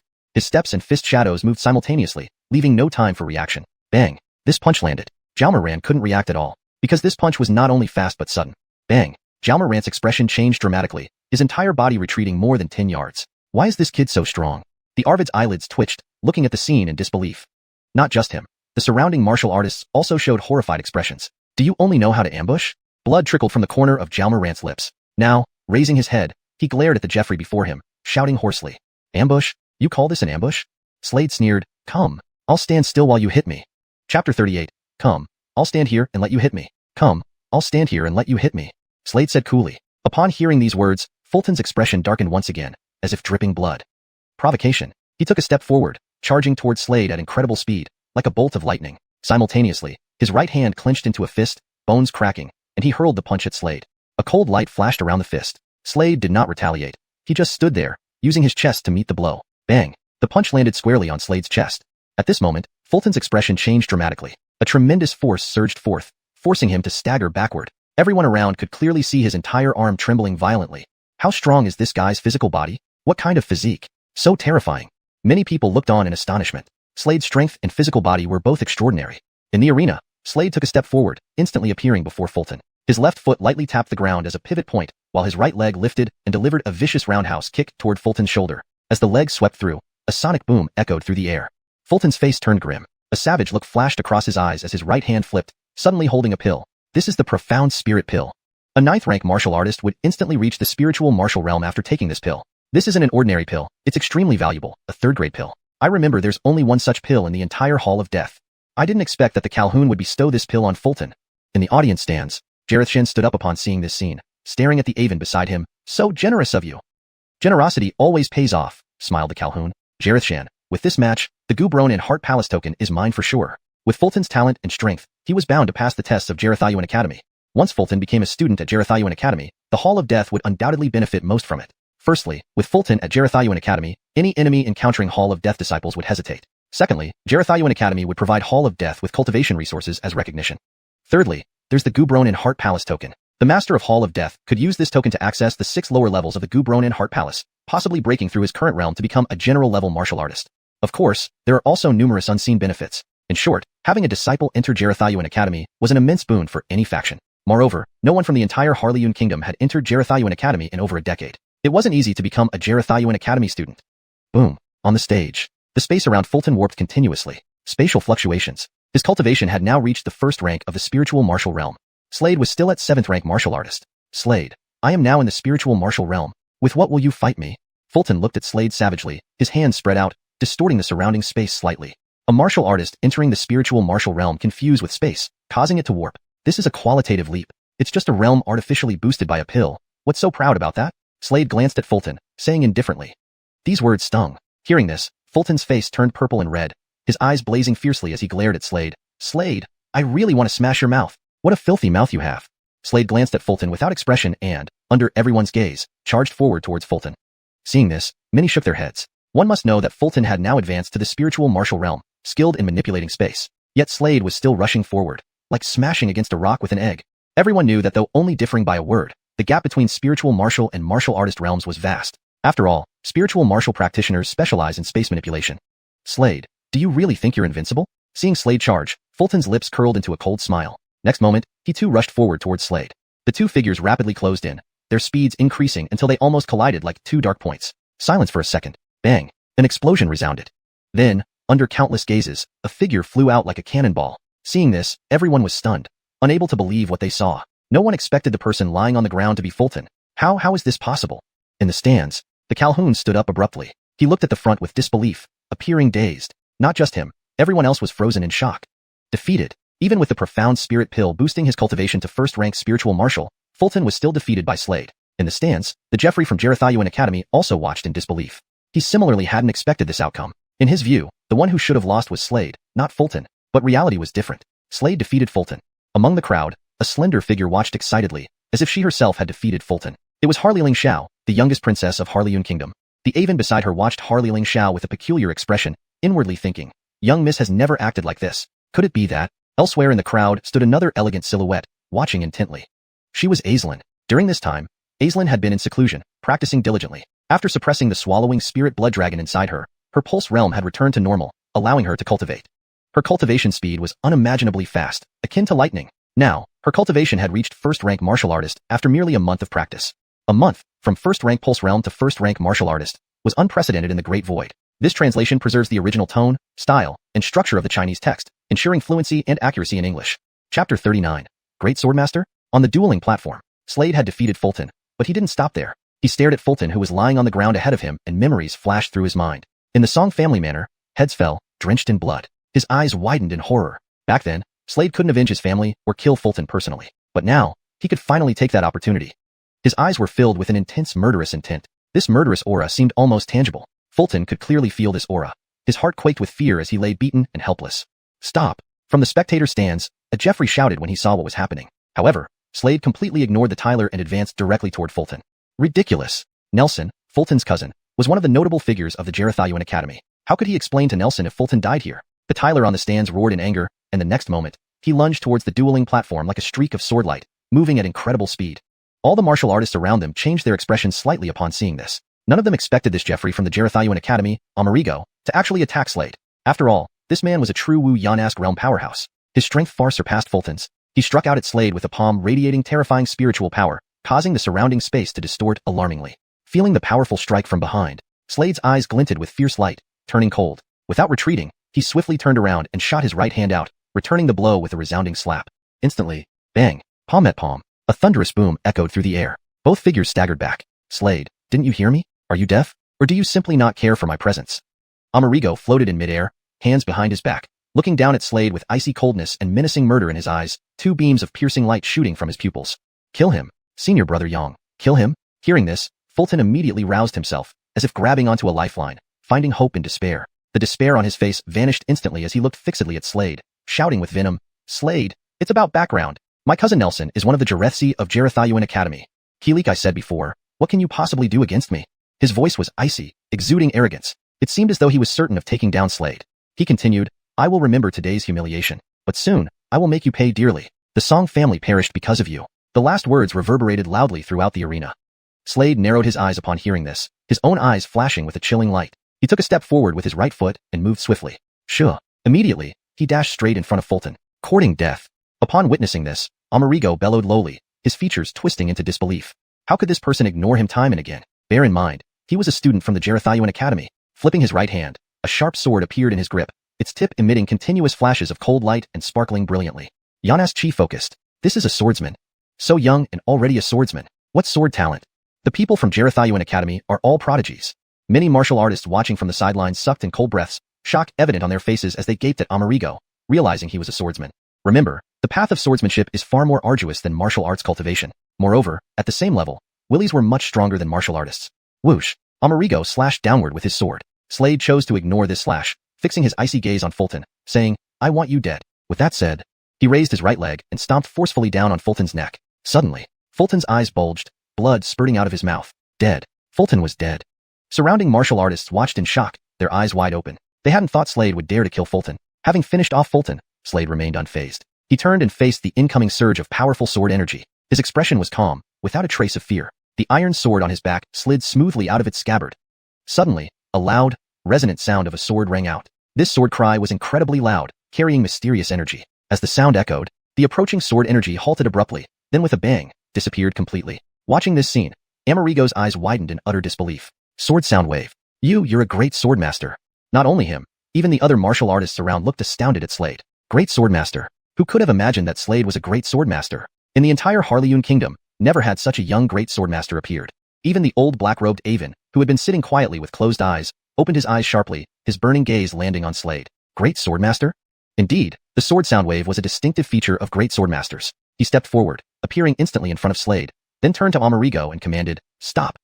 Amerigo knew this Avon disliked interfering in affairs. Hence, he did nothing until now. But once he discovered Slade was a genius, he would certainly not ignore it. Previously, even after Slade defeated Fulton, the Avon did not interfere. Because, in the Avon's view, defeating Fulton wasn't worth mentioning. But now, Slade was not only a great swordmaster but an exceptionally young one. That deserved the Avon's attention. You're very impressive, the Avon said with a smile while looking at Slade. Slade remained relatively cold. Would this Avon have come to his aid if not for revealing his sword prowess? Absolutely not. Although you are a great swordmaster, you still need to participate in the xiuxian Academy exam. Egon, I look forward to your performance. The Avon spoke, gazing at Slade. Slade responded respectfully but not overly humble. All right, next, let the hunt begin. The Avon looked around and announced. Chapter 40. I owe you for my previous Kilef. Slade directly gave up on the hunt. After all, he had already secured a spot for the entrance exam to xiuxian Academy. There was no need for him to participate in the second hall's hunt to catch the attention of the hutch in black robes. Slade turned around and saw Katie standing among the crowd. He smiled and walked over. Come. Aislinn glanced at Slade, nodded obediently, and followed behind him. This scene did not go unnoticed by Abigail Lynn, who stood far away. At that moment, she felt a strange discomfort all over her body. Abigail, the hunt has already started, said the hutch in black robes respectfully from behind her. I know. Lynn replied impatiently and disappeared into the crowd with a single step. Is Miss upset? The Hutch in black robes remained where he was, watching this scene unfold and freezing momentarily. On another side, Aislinn followed closely behind Slade, her face slightly flushed. First-rank warrior master? Slade looked at his future wife-to-be and smiled. Yes. Aislinn nodded and then asked Slade, why did you call me? Didn't I say? I want to give you a great opportunity. Slade smiled. What kind of opportunity? Can I ask you something? Aislinn's eyes fell on Slade as she asked, why are you so good to me? Didn't I say? I owe you from my previous life. Slade replied. Hearing this, Aislinn was taken aback, but then shook her head and said, just admit it if you like me. Are you afraid that once I get stronger, I'll have many admirers? Isn't that right? As she spoke, Aislinn shot Slade an indignant glance. Today, she had tied her hair into a ponytail, looking exquisite in a white dress that revealed her long, slender legs. Slade was speechless, suddenly finding his future wife incredibly adorable. Did you fall in love with me the first time you saw me? Aislinn asked again. After that incident, her personality had clearly become more open and cheerful. Slade replied. You can like me, but once you go to xiuxian Academy, you can't like anyone else. Otherwise, I will be very upset. Aislinn placed her hands on her hips, pouted her lips, and harumphed twice. Her voice was melodious and clear, like water trickling over jade. Apparently, she was worried about Slade falling for someone new. All right. Slade smiled and said, how could I make my beloved angry? He said this without thinking, but Aislinn wasn't officially his beloved yet. Aislinn's eyes widened, and her face turned red. She glared at Slade and retorted, who said I'm your beloved? Haha, my slip of tongue. Future beloved. Definitely future beloved. Slade laughed heartily. Indeed, Aislinn was exceptionally adorable now. Who said? If you want to be my husband, you have to show me. Aislinn stated. All right. Slade laughed and then thought of something. He pulled out a jade bottle. Mingling. Take these pills from the jade bottle every day until you break through to the martial general realm. He instructed. Okay. Aislinn nodded gently and looked at Slade. Next year, I'll go to xiuxian Academy. With Mingling's talent, entering xiuxian Academy shouldn't be a problem. Suddenly, a weathered figure approached them. It was the palace master of Xiuxian Hall, xiuxian. These past few days, I'll leave Mingling in your care, Palace Master Jareth. Slade said while looking at xiuxian. Haha, of course. xiuxian nodded. Harmon, you can rest assured. Thank you. Slade nodded lightly. By the way, the results of the second hall's hunt are out. xiuxian added, remembering something. It's Lin, isn't it? Slade responded. Yes. xiuxian paused, then looked at Slade incredulously. How did you know? Slade smiled mysteriously. xiuxian felt even more intrigued by Slade and didn't press further. Instead, he handed over a token. This is the entry token for the xiuxian Academy exam. Tomorrow, you will leave for xiuxian City with Lin. That Avon has already left. Why aren't they taking those two disciples along? Aislinn asked curiously. That's the rule of xiuxian Academy. xiuxian explained. Fine. Slade responded calmly. Afterward, the three of them headed toward Xiuxian Hall. Night fell. The moon hung high in the sky, casting its bright light down upon the earth. At that moment, a carriage was heading towards xiuxian Academy. Inside the carriage, an Hutch in black robes sat motionless, with a sharp sword by his side. Recalling the events of the day, he couldn't help but smile. 15-year-old grand swordsman. In his hand was a dossier he had spent half a day compiling, information on Slade. The Song family. So young, yet already a grand swordsman. If he trains for a few years in xiuxian Academy, becoming a sword emperor is certain. He might even aim for the rank of sword sage. The Hutch in black robes' eyes gleamed as he read further. Rolf? Dario? This name sounds familiar. Suddenly, the carriage came to a stop. Huh. What is it? Amerigo? Seeing that Amerigo did not respond, the Hutch in black robes frowned and lifted the curtain. To his shock, he saw Amerigo lying unconscious on the ground. Realizing this, the Hutch's expression darkened as he raised his head to look ahead. Under the moonlight stood a towering figure, masked, with eyes cold as ice. The figure looked up at the Hutch in black robes. Who are you? To dare touch a student of xiuxian Academy? How brave.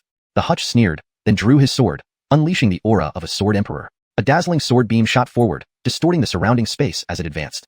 However, the next moment, the Hutch's pupils constricted in disbelief. Under the moonlight, the towering figure slowly raised his right hand, extended two fingers, and effortlessly caught the extremely sharp sword energy between them.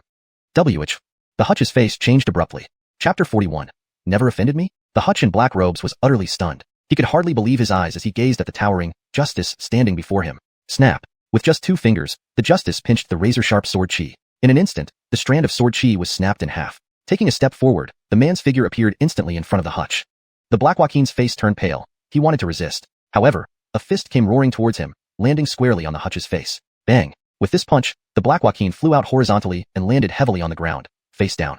Marshal General? Jensen, who are you? Aren't you afraid of offending the xiuxian dynasty? The Black Joaquin lifted his head, looking at the Favio ahead. His voice trembled. At this moment, the masked Justice glanced at the Hutch in black robes. Taking a step forward, the space behind him suddenly twisted. Immediately, a phantom silhouette slowly materialized. It was a Otis phantom. This Otis sat cross-legged with intertwined hands, as if casting a spell. Between the eyebrows of the Otis was an eye with a pupil inside, appearing very eerie. Spirit of the Marshal General.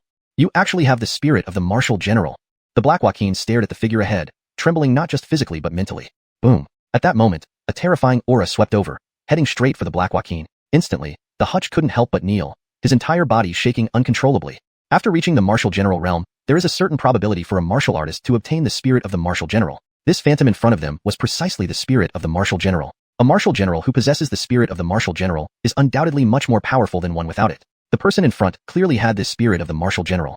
And it was a Otis spirit. This spirit. I understand now. You are. The Black Joaquin finally realized who this person was. He gave a bitter smile. Hartley, I have never offended you. Why must you create trouble for me? Never offended me? Hearing these words, the Favio found it amusing and sneered, saying, you really didn't offend me? Think carefully. If the young ones act up, naturally the Avens will come to deal with you. The Favio said coldly. Upon hearing these words, the Black Joaquin felt his scalp go numb. Kai lifting his head, he looked at the Favio with horror, finally understanding why the other party came to confront him. You are? Do you know who I am now? If there is a next time, I will kill you. Even if you hide in the xiuxian Academy, I will still slay you without hesitation. Dario looked at the Black Joaquin coldly. The Black Joaquin's bitter smile deepened. I understand. Whoosh. When he lifted his head again, he found the Favio's figure had vanished without a trace. I wouldn't have thought. He, who disappeared for many years, has returned. The Black Joaquin drew a cold breath, speaking aloud. The next day, Norris and Virginia set off together, leaving the Celestial God Hall. Meeting again. On the road, Virginia flicked her waterfall-like long hair, looking at Norris and smiling. Norris nodded faintly. Riding the fiery horse god, they headed toward xiuxian City. The sun hung high, its dazzling light enveloping their entire bodies. Back at the Celestial God Hall, watching Norris leave, xuanhuan stood gracefully with a look of reluctance, clenching her fists tightly and whispering to herself, xiuxian Academy, I will definitely come. With your talent, you will surely enter xiuxian Academy. Beside her, the Avonlea man with silver hair, xiuxian, smiled and remarked, noticing that xuanhuan's talent surpassed even Norris's.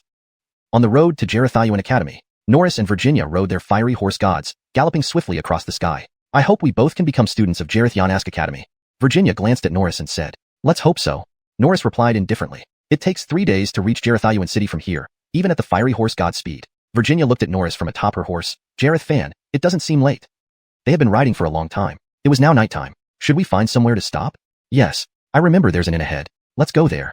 Norris said. Okay. Virginia nodded. As they continued riding forward, a sound of hoofbeats resounded from ahead. An elegantly dressed Stephanie rode a fiery steed toward them quickly. Though quite beautiful, she wore an expression of panic, revealing a hint of blood at the corner of her mouth, clearly indicating she was injured. Noticing Norris and Virginia nearby, she hurriedly called out, help! Please help me. I'll be eternally grateful. Hearing this, Virginia frowned slightly, hesitant, and glanced at Norris. Norris remained calm and composed. At that moment, another sound of hoofbeats came from ahead. But Jeffrey led the group, leering at the approaching Stephanie. Hey, I fancy you. Where are you going? Oh, you found help? Fiery horse gods. The richly dressed Tyler's eyes lit up upon seeing the fiery horse gods, laughing heartily. Haha, what good fortune. 2 fiery horse gods delivered by heaven. Another Shauna. He leered at Virginia, acting incredibly vulgar. Hearing this, Virginia frowned deeply, thoroughly displeased with the wealthy Tyler. Congratulations, master. 2 beauties and 2 fiery horse gods. A Clem beside the Tyler chimed in, grinning obsequiously, ignoring Norris's darkening face. With that said, he looked at Norris and said coolly, Amir, leave your horse and get lost. As for you ladies, stay. It's your good luck being chosen by our master. What are you doing, boy? Dare to look at me like that? Do you not know how to write death? Maybe this boy is deaf? Or scared stiff? Another warrior behind him said. But at that moment, Norris drew his sword. Hashtag chapter 42. Eternal Kylet Wheel. Swish. With a casual wave, a terrifying sword aura whistled forth, plunging directly into the sleazy-looking lackey. Instantly, the lackey's body was split in 2. Blood splattered everywhere. You dare kill my man? The Tyler in fine robes saw this scene, his brows furrowing deeply as he glared at Slade below with eyes that exuded endless icy light. Master, let me kill him. A towering warrior behind him said. The finely dressed Tyler glanced down at Slade from his high vantage point and said indifferently, no need. You all step back. Let me handle it. The xiuxian Academy evaluation is coming up soon, and I can use him to practice. Watch how Master deals with him. He then emitted a strange laugh. After his laughter died down, a powerful aura suddenly erupted from him. His cultivation had reached the 1st level of the martial spirit realm. Amir, watch me destroy you. As he spoke, his figure flashed as he rushed towards Slade at breakneck speed. Slade looked at the finely dressed Tyler and had to admit, this Tyler's strength was indeed formidable, much stronger than Fulton. Moreover, Slade's current cultivation was only at the 7th level of the martial teacher realm. Although his cultivation was just at the 7th level of the martial teacher realm, he was far from an ordinary practitioner of this level. He had expanded his spirit sea, and even possessed 7 sea caves within it. The Tyler employed a movement martial technique, making his movements unpredictable. Slade's lips curled slightly. It's time to use Eternal Kylet Wheel. Eternal Kylet Wheel was a high-grade yellow rank martial technique. Slade had been diligently practicing this technique for some time now. Eternal Kylet Wheel. A low, resonant voice echoed from Slade's mouth. In his hands, a torrent of spirit energy wildly surged, quickly forming a phantom light wheel that spun rapidly, radiating brilliant light in the air. Seeing this, the finely dressed Tyler's brow furrowed deeply. Too dazzling. He couldn't see clearly ahead. Bam! Suddenly, the phantom light wheel rushed towards him and struck his body directly. Then, the finely dressed Tyler flew out like a cannonball, crashing heavily onto the ground. Slade approached with a cold expression, appearing before the Tyler. You! The finely dressed Tyler gazed at Slade in terror. At this moment, Slade lifted his right foot and stomped directly on the Tyler's neck. Cough! The finely dressed Tyler spewed a mouthful of blood, his face deathly pale as he breathed his last. The warriors behind him stared wide-eyed, incredulous. Dead. Master! These people fixed their gaze on Slade. Slade, without another word, held his iron sword and charged at them. Lin also rushed forward, slaughtering them all mercilessly. It's all right now, Lin said a short while later, looking at the pale-faced Stephanie beside her. Thank you. Seated on a fiery steed, wearing a tight-fitting long dress, the Stephanie expressed her gratitude. After a moment's thought, she handed over a box to Lin, saying, My saviors, you must accept this. Lin pondered for a moment and accepted it. Thank you. Goodbye. The Stephanie bowed respectfully to both Lin and Slade. Let's go, Slade said to Lin. Okay, Lin nodded. However, at that moment, trot trot trot. Not far away, a flurry of rapid hoofbeats approached. Soon, they surrounded Slade and Lin completely. The box is in your hands. Their leader was a large Hewitt. Gareth over the box. He glared coldly at Lin. Slade frowned and looked at Lin. Open the box. Lin nodded and opened the red box, only to find it empty inside. Slade's face darkened immediately. Lin's face also turned grim. She realized this was a trap set by that Stephanie earlier. This Stephanie. We saved her, yet she tried to frame us. Lin, leaving Harleyun City for the first time, now understood what treacherous hearts could do. That Stephanie wasn't good at all. If not for Slade and her actions, the Stephanie would have been ravaged and humiliated by the finely dressed Tyler. Yet, the Stephanie showed no gratitude and instead tried to harm them. How utterly ungrateful. What about the contents of the box? The Hewitt's expression grew cold. The items are not on us. As Stephanie gave us this box to frame us, Slade said calmly, glancing at the man. Upon hearing this, the man's expression stiffened. His gaze fell on Slade and Lin, noticing a token hanging from their waists. Seeing this token, the man's pupils constricted. Are you here for the Xuanhuan Academy evaluation? He asked. Precisely, Slade, sitting on his fiery divine steed, nodded lightly. That Stephanie left not long ago. We can still catch her, Slade added. Rocky. The Hewitt glanced at the slender warrior behind him. The small warrior nodded lightly and shot forward in a blur, moving at incredible speed like lightning, slicing through the wind. Please wait a moment, the Hewitt said. The item is truly not on us, Lin said. Slade remained calm and composed. The Hewitt nodded. A short while later, the slender warrior returned swiftly, but with a terrified look on his pale face. Blood dripped from the corner of his mouth as he urgently shouted, Run! However, just then, behind him, a radiant streak of sword light whistled towards him. The warrior named Rocky was cleaved in half, blood gushing out like a fountain. No! The Hewitt screamed shrilly, his features contorting in horror. Slade's eyebrows slightly raised as he looked forward. There, the Stephanie who had left earlier returned, followed by several others. One of them held a sharp sword, its tip gleaming with a cold, deadly light.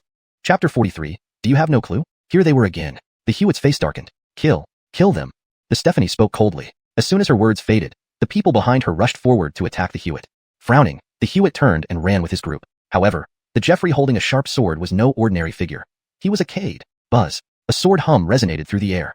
Immediately after, a beam of sword light soared skyward and struck the towering Hewitt dead ahead. The Hewitt's expression changed drastically. Attempting to resist proved futile. His entire body was cleaved in two. The remaining members fared no better. They fell one by one, blood splattering everywhere. Soon, only the Stephanie, Slade, Lin, and a few others remained on the scene. My name is Mindy. At this moment, the Stephanie stepped forward, her gaze landing on Slade and Lin, offering a faint smile. You're from the Hunters Mercenary Group. Do you think the two of you are pretty decent, wanting to join my mercenary group? Upon hearing this, Slade frowned, glanced at the Stephanie, then took a step forward without a word. Raising his right hand, he swiftly slapped her exquisite face without hesitation. The exceptionally beautiful Stephanie didn't have time to react. Slap. A crisp sound echoed through the air. An enormous palm print instantly appeared on her right cheek, vividly red. Right now, Mindy stood stunned for a moment before her charming face twisted into a grotesque mask, eyes fixed on Slade as she asked, You slapped me? Why I slapped you, isn't it clear to you? Slade had already dismounted from the fiery divine horse. His expression turned frigid as he glared at Mindy, his voice icy and bone-chilling. We saved you just now. Instead, you tried to manipulate us. What kind of person does that make you? Heartless and despicable. To die. Behind him, the Jeffrey with the sword narrowed his eyes, his pupils flickering with coldness. Looking at Slade, he scolded. Miss Cheen was testing your loyalty. If you want to join the Hunters Mercenary Group, you must be absolutely loyal. When did I ever say I wanted to join the Hunters Mercenary Group? Slade's eyes narrowed even more, his tone colder. Taken aback by his words, the Jeffrey with the sword responded. Do you know what the Hunters Mercenary Group means? You dared to hit me. The offense is unpardonable. Mindy's face twisted in fury, staring fiercely at Slade, saying, Indeed, I manipulated you. But I also offered you a chance to join the Hunter's mercenary group, yet you don't appreciate it? Before she could finish, Slade took another step, and another slap landed on Mindy's face before she could react. Slap. A second, deafening slap sounded. Mindy stumbled to the ground, utterly dazed. She hadn't anticipated that he would strike her again under these circumstances, and this was the second slap already. Immediately, the rest surrounded Slade and Lynn. Lynn looked at them coldly. She took out the red box and threw it to the ground. Is this how you overestimate yourself? Hunt. Kill them. Hearing this, Mindy's face contorted once more as she let out a deep growl, filled with murderous intent. Just as they moved to attack, a sharp sword blade pressed against Mindy's neck, and an icy voice rang out. Do you still not understand the situation here? Stupid Stephanie. Slade insulted bluntly. The surrounding warriors were stunned upon hearing this. Stupid Stephanie? Did Slade dare call the daughter of the leader of the Hunter's mercenary group a stupid Stephanie? Are you daring to insult me? Below, Mindy's face turned crimson with anger as she glared at Slade. If looks could kill, he would have died many times over. Indeed, you're very stupid. Slade cast a glance at Mindy and said, if she were smart, she wouldn't speak under such conditions. After all, when already a captive, what leverage did she have left? But Mindy acted otherwise, still acting arrogantly despite being a prisoner. Big chest, no brain? Slade muttered, leaning down to slap her beautiful face again. Slap. The third crisp slap resounded. In an instant, Mindy's exquisite face swelled grotesquely. Blasphemy. The Jeffrey with the sword roared in outrage, enraged beyond measure. Do you know what the Hunter's mercenary group is? It ranks 12th among all mercenary groups. Its leader is a martial general level powerhouse. Do you know who she is? She. The Tyler's words didn't finish. Suddenly, swoosh, Slade's iron sword slashed, pressing firmly against Mindy's throat. Instantly, a slash appeared, blood spurting out ceaselessly. Mindy's eyes widened in shock and regret. Had she known this would happen, she wouldn't have used Slade and Lynn. As Lynn said, she was indeed too arrogant. Seeing Slade kill Mindy directly, the surrounding warriors were stunned, especially the Jeffrey in the green robe holding the sword. His eyes bulged. He couldn't believe Slade would actually kill Mindy, the daughter of the leader of the Hunter's mercenary group. You little. The Tyler's face contorted, almost unrecognizable. Annoying. Slade glanced coldly at the Tyler, stepping forward and drawing his iron sword. Buzz. The sword hum resonated once more, unusual energy swirling around it. Hearing this, the green-robed Tyler's face paled, studying Slade with surprise. Cade. You're also a Cade. You got it. Slade looked at the Tyler and thrust his sword. Swoosh, swoosh, swoosh. The green-robed Tyler quickly retreated, stopping after more than 10 feet, coughing up blood. Chapter 44. I will remember you. The Jeffrey cast a deep glance at Slade and said, I will remember you. With those words, he took a step forward. The group carrying Mindy's body quickly vanished from Slade and Lynn's sight. From Slade's earlier move, he knew they were no match for him. If they had stayed any longer, they would surely have become lifeless corpses, so without hesitation, he fled like a dog with its tail between its legs. Let's go. Slade remounted his Flame Divine steed and spoke to Lynn, then proceeded forward. Night had already fallen. Ahead was a small town. Slade and Lynn rode the Flame Divine steed into the town. In the center of the town stood a bustling tavern, the Coiling Dragon Tavern. It was beautifully adorned. Master Song, how about this one? Beside him, the graceful Lynn looked at Slade and asked. By now, she considered Slade her leader. Yes, let's choose this one. Slade nodded gently. Soon, they walked into the tavern. Shortly after, a servant boy greeted them. Welcome to Coiling Dragon Tavern. His eyes brightened as he glanced at Slade and Lynn and asked, Are the two of you heading to xuanhuan City for the xuanhuan Academy entrance examination? Upon hearing this, Lynn couldn't help but give the servant an extra look. He smiled and raised his hand to point at the sign above. Every year, many candidates stay here before the exam. After all, we are closest to xuanhuan Academy. I see, Lynn nodded. Do the two of you need a room? The servant asked again. Upon hearing this, Lynn blushed and lowered her head, unsure how to respond. 2 rooms, Slade said at this moment. Hearing this, Lynn felt an inexplicable sense of loss. Indeed, loss. The servant gave Slade a strange look. He could tell that Lynn was quite interested in Slade. Otherwise, why would she appear so downcast? On the street, there were quite a few people, mostly teenagers, all heading this way. These Argyles, each distinguished and powerful, came from different countries and would be staying at the Coiling Dragon Tavern tonight. Slade entered and noticed several people seated on the first floor. The young men and women were enjoying themselves over drinks. Seems like they're all here for the xuanhuan Academy entrance exam. Lynn muttered as she observed them. Slade nodded. They found a spot to sit down. Slade handed the menu to Lynn and asked her to order. During this time, Slade's impression of Lynn had changed significantly, and he had guided her through some training. She possessed good talent and high comprehension skills, making it unlikely for her to fail the Academy's entrance exam.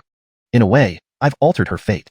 Slade thought privately. Lynn ordered the dishes, which arrived promptly. As they ate, Slade listened to the conversations around them. These people hailed from various small and large countries. They had obtained the qualification for the Academy exam and were spending the night at the tavern, while Slade and Lynn were eating. A Jeffrey approached and bowed to Slade. You're also participating in the xuanhuan Academy exam, right? Slade nodded slightly. I come from Bronliu Kingdom. The man introduced himself. Xian. I know, Slade replied with a smile. You know? Xian froze. We've never met before. Yes, Slade nodded, picturing memories in his mind. Xian was perhaps his best friend. Xian was born in Bronliu Kingdom with a mysterious background. Do you want to team up? Slade asked. Yes, Xian felt puzzled. This was clearly their first meeting, yet Slade gave him the feeling of an old friend. Sure, Slade said. I don't know your name yet. Kian pointed out. I am Slade, from Harleyun Kingdom, Slade introduced himself. So, Brother Song, Kian exclaimed. Suddenly, a mocking laugh erupted from a nearby table. Just from a third-rate country. Just cannon fodder. At a table not far away, 4 individuals sat. A burly teenager who appeared to be under 20 laughed. 3 others accompanied him, including one waving a fan lightly, and another being a slender Stephanie curiously observing Slade, Kian, and Lin but remaining silent. Neither Slade, Kian, nor Lin responded to the insults. Kian was a calm individual, not easily provoked. Noticing the surrounding martial artists' wary expressions towards these 3 individuals, Slade deduced their non-trivial status. These 3 are from the Spirit Kingdom, among its 3 greatest prodigies. Kian informed Slade. In Yanaxu, kingdoms were ranked into 3 tiers. The Spirit Kingdom belonged to the top tier. For 3 of them to receive qualifications for the Xerathayuan Academy exam highlighted the strength of top-tier kingdoms. In contrast, Harleyun Kingdom had only 1 representative in over a decade, showcasing the stark difference. Kilef in a top-tier kingdom provided far more resources than a third-tier one, explaining the disdain towards Slade and Kian. Suddenly, hoofbeats echoed. A troop approached, led by the same Jeffrey who had left earlier. Beside him stood a muscular man with a horrifying scar on his face. It's the 3rd leader of the hunting mercenary group. Indeed, he is at Wu Yanask Stage 5 and has battled monsters frequently, possessing terrifying skills. Even against ordinary Wu Yanask Stage 6, he holds no fear. Why is he here? What is he doing? Did someone offend the hunting mercenary group? Whispers spread among the teenagers, their hearts trembling as they sensed the murderous aura around him. Seeing this, Lin's expression turned grave. Chapter 45. Arrogance. You're truly arrogant. Lin's expression changed. She naturally knew these people had come for them. Who? The 3rd leader of the hunter mercenary group said coldly. Beside him, the Jeffrey scanned the area, and then he spotted Slade eating meat. Him. He killed the leader's daughter. As soon as these words were spoken, everyone in the tavern turned their gaze toward Slade. Even Kian glanced at Slade a few more times. Killed the hunter mercenary group leader's daughter? The 3rd leader of the hunter mercenary group narrowed his eyes as he looked at Slade, a long scar cutting across his cheeks from left to right, looking rather horrifying. He looked at Slade and said, Kid, you killed my eldest brother's daughter. Follow me back. Let my Aven brother kill you personally to relieve his heartache. In response, Slade did not speak. He simply placed the braised pork on his chopsticks into his mouth. The martial artists around him looked at Slade with amusement. Kid, are you deaf? Didn't you hear what I said? The muscular Otis frowned. A martial artist standing behind him took a step forward, raised his right hand, and slammed it down on the table. Bang! Instantly, Slade's table shattered, splinters flying everywhere. Slade lifted his head, glanced at the person in front of him, and narrowed his eyes. Too noisy. As soon as he finished speaking, he stepped forward and punched directly at the other party. Bang! This punch sent the person flying like a cannonball, crashing heavily onto the ground. Kid you! The muscular Otis was enraged, his face turning red. However, at that moment, Slade unsheathed his sword. Dazzling sword light held out. Instantly, dazzling streaks of sword light shot towards the Otis. You're very arrogant, the Otis sneered. However, at that moment, an extremely sharp sword blade landed on his neck, leaving him speechless.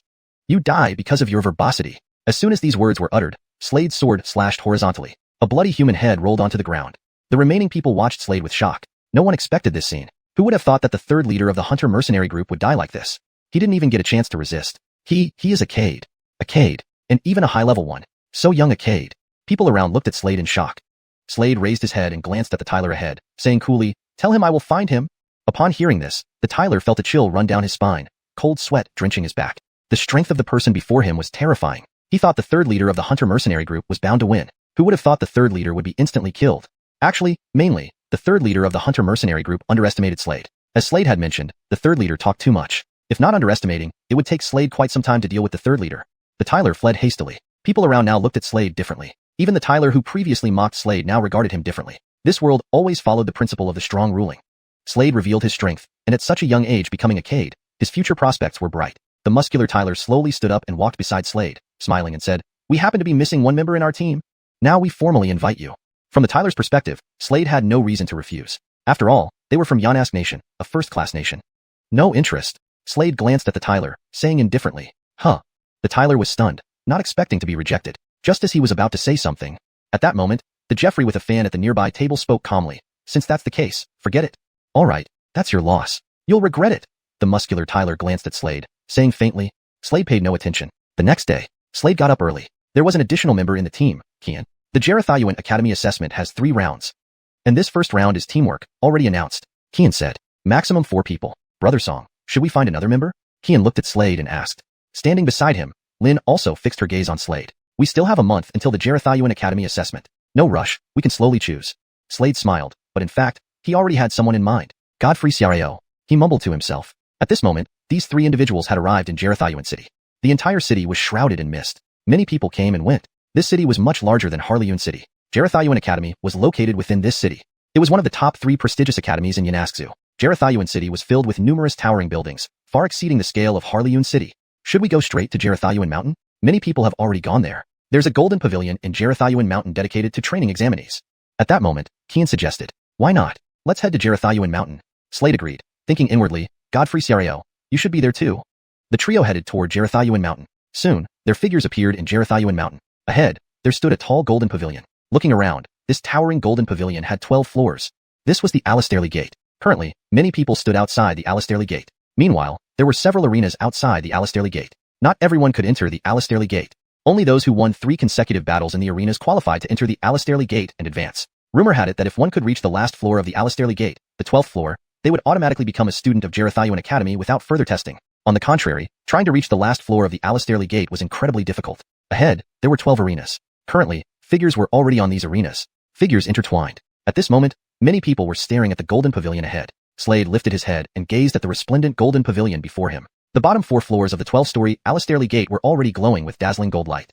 Chapter 46, Battle Enthusiast Zack. Ahead, the lowest 4 levels of the Xiuxian Gate emitted a dazzling golden light. Someone is breaking through the Xiuxian Gate. They say the challenger's name is Zack. He just defeated 3 people in a row, and did so effortlessly. Suddenly, from the front pavilion, the 6th level burst into brilliant light, followed by a radiant golden glow.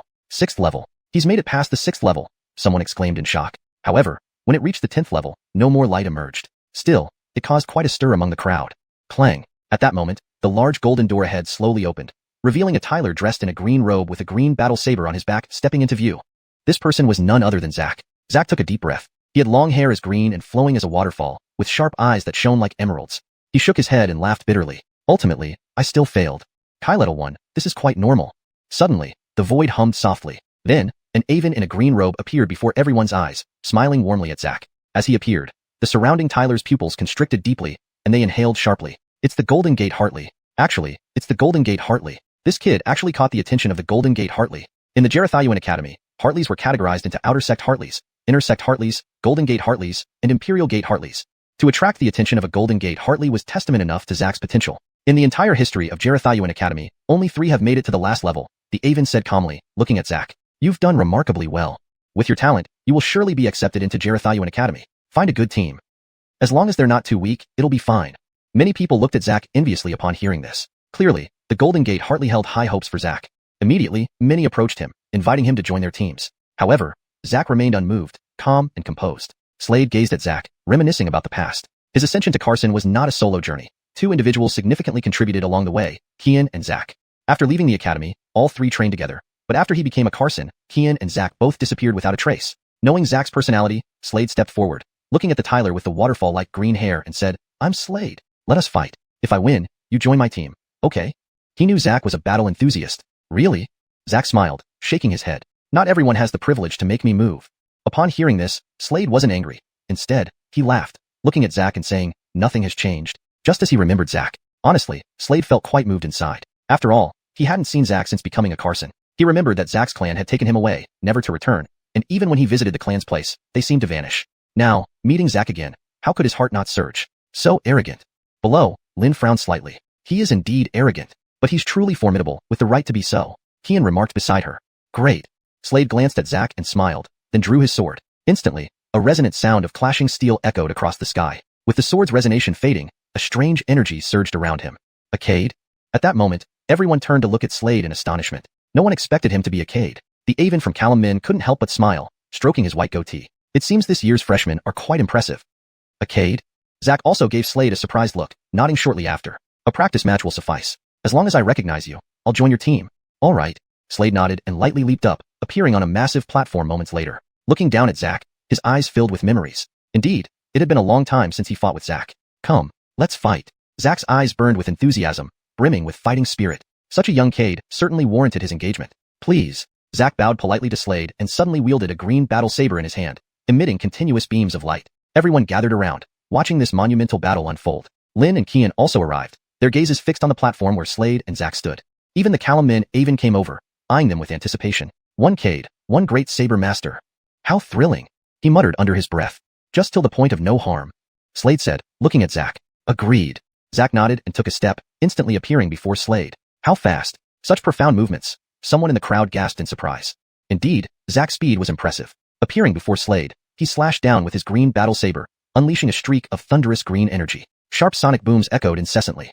An imposing strike. Slade instantly felt the pressure. He steadied himself, taking a step forward with his iron sword, slashing downward. Boom. Instantly, sword and saber collided. The air reverberated with a clang. Haha, not bad. Again. Zack laughed heartily, amazed that Slade could withstand his attack. Again. Undoubtedly, he was a battle maniac. All right. Slade grinned, transforming his iron sword into a snake-like form, moving swiftly like lightning. Zack's expression remained unchanged. Chapter 47. Sworn Brothers. Archie swung his blade to defend himself. However, in the next moment, he was directly knocked back by the sword strike. His entire figure continued to retreat. Powerful. After steadying himself, Archie shifted his gaze back to Slade, his eyes flashing with admiration. The opponent was extremely strong. He had acknowledged Slade's prowess. I will join your team, Archie declared. Great. You held back quite a bit just now. If you were to unleash your ultimate skills, I doubt I could withstand it. Slade looked at his good brother and smiled modestly. Haha, don't think I didn't notice you holding back too. Archie laughed heartily in response. Brother Song, why don't you try challenging this xuanhuan tower? Archie curiously looked at Slade and asked. No thanks. Slade shook his head. He hadn't considered challenging the xuanhuan tower. If he entered the 12th level, he would surely attract the attention of the Imperial Clan Avens, arousing them. These Imperial Clan Avens would undoubtedly take him as a disciple. In the entire xuanhuan Academy, Slade only recognized one Aven as his master. That Aven was merely an outer gate Aven, but he had once been even more formidable than the current Academy Chancellor. Due to certain events, his cultivation had declined, similar to what happened to Dario. This is my companion, Xiuxian, and this one is Lin. Slade introduced them one by one. My name is Archie. Archie chuckled lightly and said, please guide me kindly. From now on, we are brothers. Xiuxian laughed softly, then added thoughtfully, always calling each other by names feels too formal. Why don't we address each other as brothers and Zivas according to our age? That sounds good. The elegant Lin grinned widely in agreement. Slade, upon hearing this, was slightly taken aback. He remembered that in his previous life, he had also called Xiuxian and Archie brothers. This time, the difference was adding Lin. Slade knew he was genuinely altering history. This lifetime would be different. There would be no regrets this time around. He would live a much more brilliant life. I am 18 years old. My age is the greatest, so from now on, call me the eldest brother. Archie declared. I am 17 years old. How about you, Lin? Xiuxian asked. I am 15. Lin replied. I'm 16. Slade added. Very well. Archie nodded and continued. Xiuxian is the second eldest. Slade is the third. And since Lin is the youngest, she'll be our fourth Ziva. Agreed. No problem. Slade agreed with a smile. Shall we go for a meal together? Archie suggested. Sure. Slade nodded. At that moment, wow, someone actually made it to the 12th level. Incredible. Incredible. Around them, martial artists looked up in shock and exclaimed loudly. Slade lifted his gaze and saw the 12 levels of xuanhuan tower glowing brilliantly, radiating bright golden light, flashing continuously. Slade and the others stopped in their tracks and looked up. Once all 12 layers were lit, a colossal dragon's illusion appeared in the sky. Simultaneously, a series of resonant voices echoed out. Hidden dragon illusion. A white-robed Aven approached, looking incredibly excited, with the word Imperial emblazoned on his back. Imperial Clan Hartley. Alistairs. Even the Imperial Clan Hartley has come out. The surrounding crowd stared in astonishment, envy etched on their faces toward the Jeffrey. The white-robed Aven approached with a smile, gazing down at the Tyler and asked, What's your name? Your Excellency, this disciple is Fedor, Fedor replied respectfully. Duvaranhuo wishes to take you as a personal disciple. Are you willing? The white-robed Aven Duvaranhuo slowly spoke. Upon hearing this, everyone was stunned and envied the young Fedor. Being chosen by an Imperial Clan Hartley and becoming a personal disciple was something highly enviable. Disciple is willing. Fedor responded excitedly. Older brother third, are you going to give it a try? With your strength, entering the final level shouldn't be a problem. Archie looked at Slade and said, giving him the impression of being unfathomable, like a hidden dragon. Even if you perform exceptionally well in subsequent trials, it won't catch the eye of the Imperial Clan Hartleys. At best, only the Golden Gate Hartleys would notice you. Archie explained. Once becoming a disciple of xuanhuan Academy, the first thing to do was to find a master. Only by joining a powerful person's lineage could one gain more resources. In xuanhuan Academy, Avens were divided into Outer Gate, Inner Gate, Golden Gate, and Imperial Gate Avens, spanning 5 ranks. Clearly, the Imperial Gate Avens were the most powerful. Guidance from a strong person was obviously better than guidance from a weaker individual. No need. Slade shook his head. Lawson, to be honest, I already have someone in mind. Huh. Archie looked at Slade, somewhat surprised. Come on, let's go for drinks. Xiuxian suggested, laughing. He loved drinking. I don't drink alcohol. Lin blushed and said, Haha, fourth sister, then you can drink tea. Xiuxian replied. They started walking forward. Just then, a purple-clothed man walked over and noticed the graceful Lin. His eyes lit up instantly. This is Leonardo. May I know how to address the young lady? Not bad, fourth sister. So fast to have admirers. Archie muttered under his breath seeing this. Lin furrowed her eyebrows lightly and glanced at the purple-clothed man. I am Lin. Ah, Miss Harley. Miss Harley, I previously managed to enter the 8th level of the xuanhuan Gate. Leonardo smiled. Okay, Lin nodded. If there's nothing else, I'll be on my way. Leonardo froze at this response, watching as Lin and the group left. He frowned but felt a sense of conquest rise within him. The more she acted this way, the more he wanted to conquer her. I, Leonardo, have had countless women. I won't believe I can't conquer you. He mumbled to himself, stepping forward and appearing before Lin again, smiling. Miss Harley, do you have time to have a meal with me? Sorry, no time. Lin rejected him directly. Watching Lin leave, Leonardo stood rooted to the spot, stunned momentarily, then a playful smile appeared on his face. Interesting. Chapter 48. Xiuxian Academy Examination. Slade, Harley xiuxian, Qian, and Godfrey Xiaomu walked forward, heading to a tavern for drinks. However, at that moment, Leonardo approached them again from behind, shamelessly looking at Harley xiuxian as if he was about to speak. Suddenly, Qian stepped forward, glaring at Leonardo irritably and said without hesitation, Old Four isn't interested in you. Can't you see that?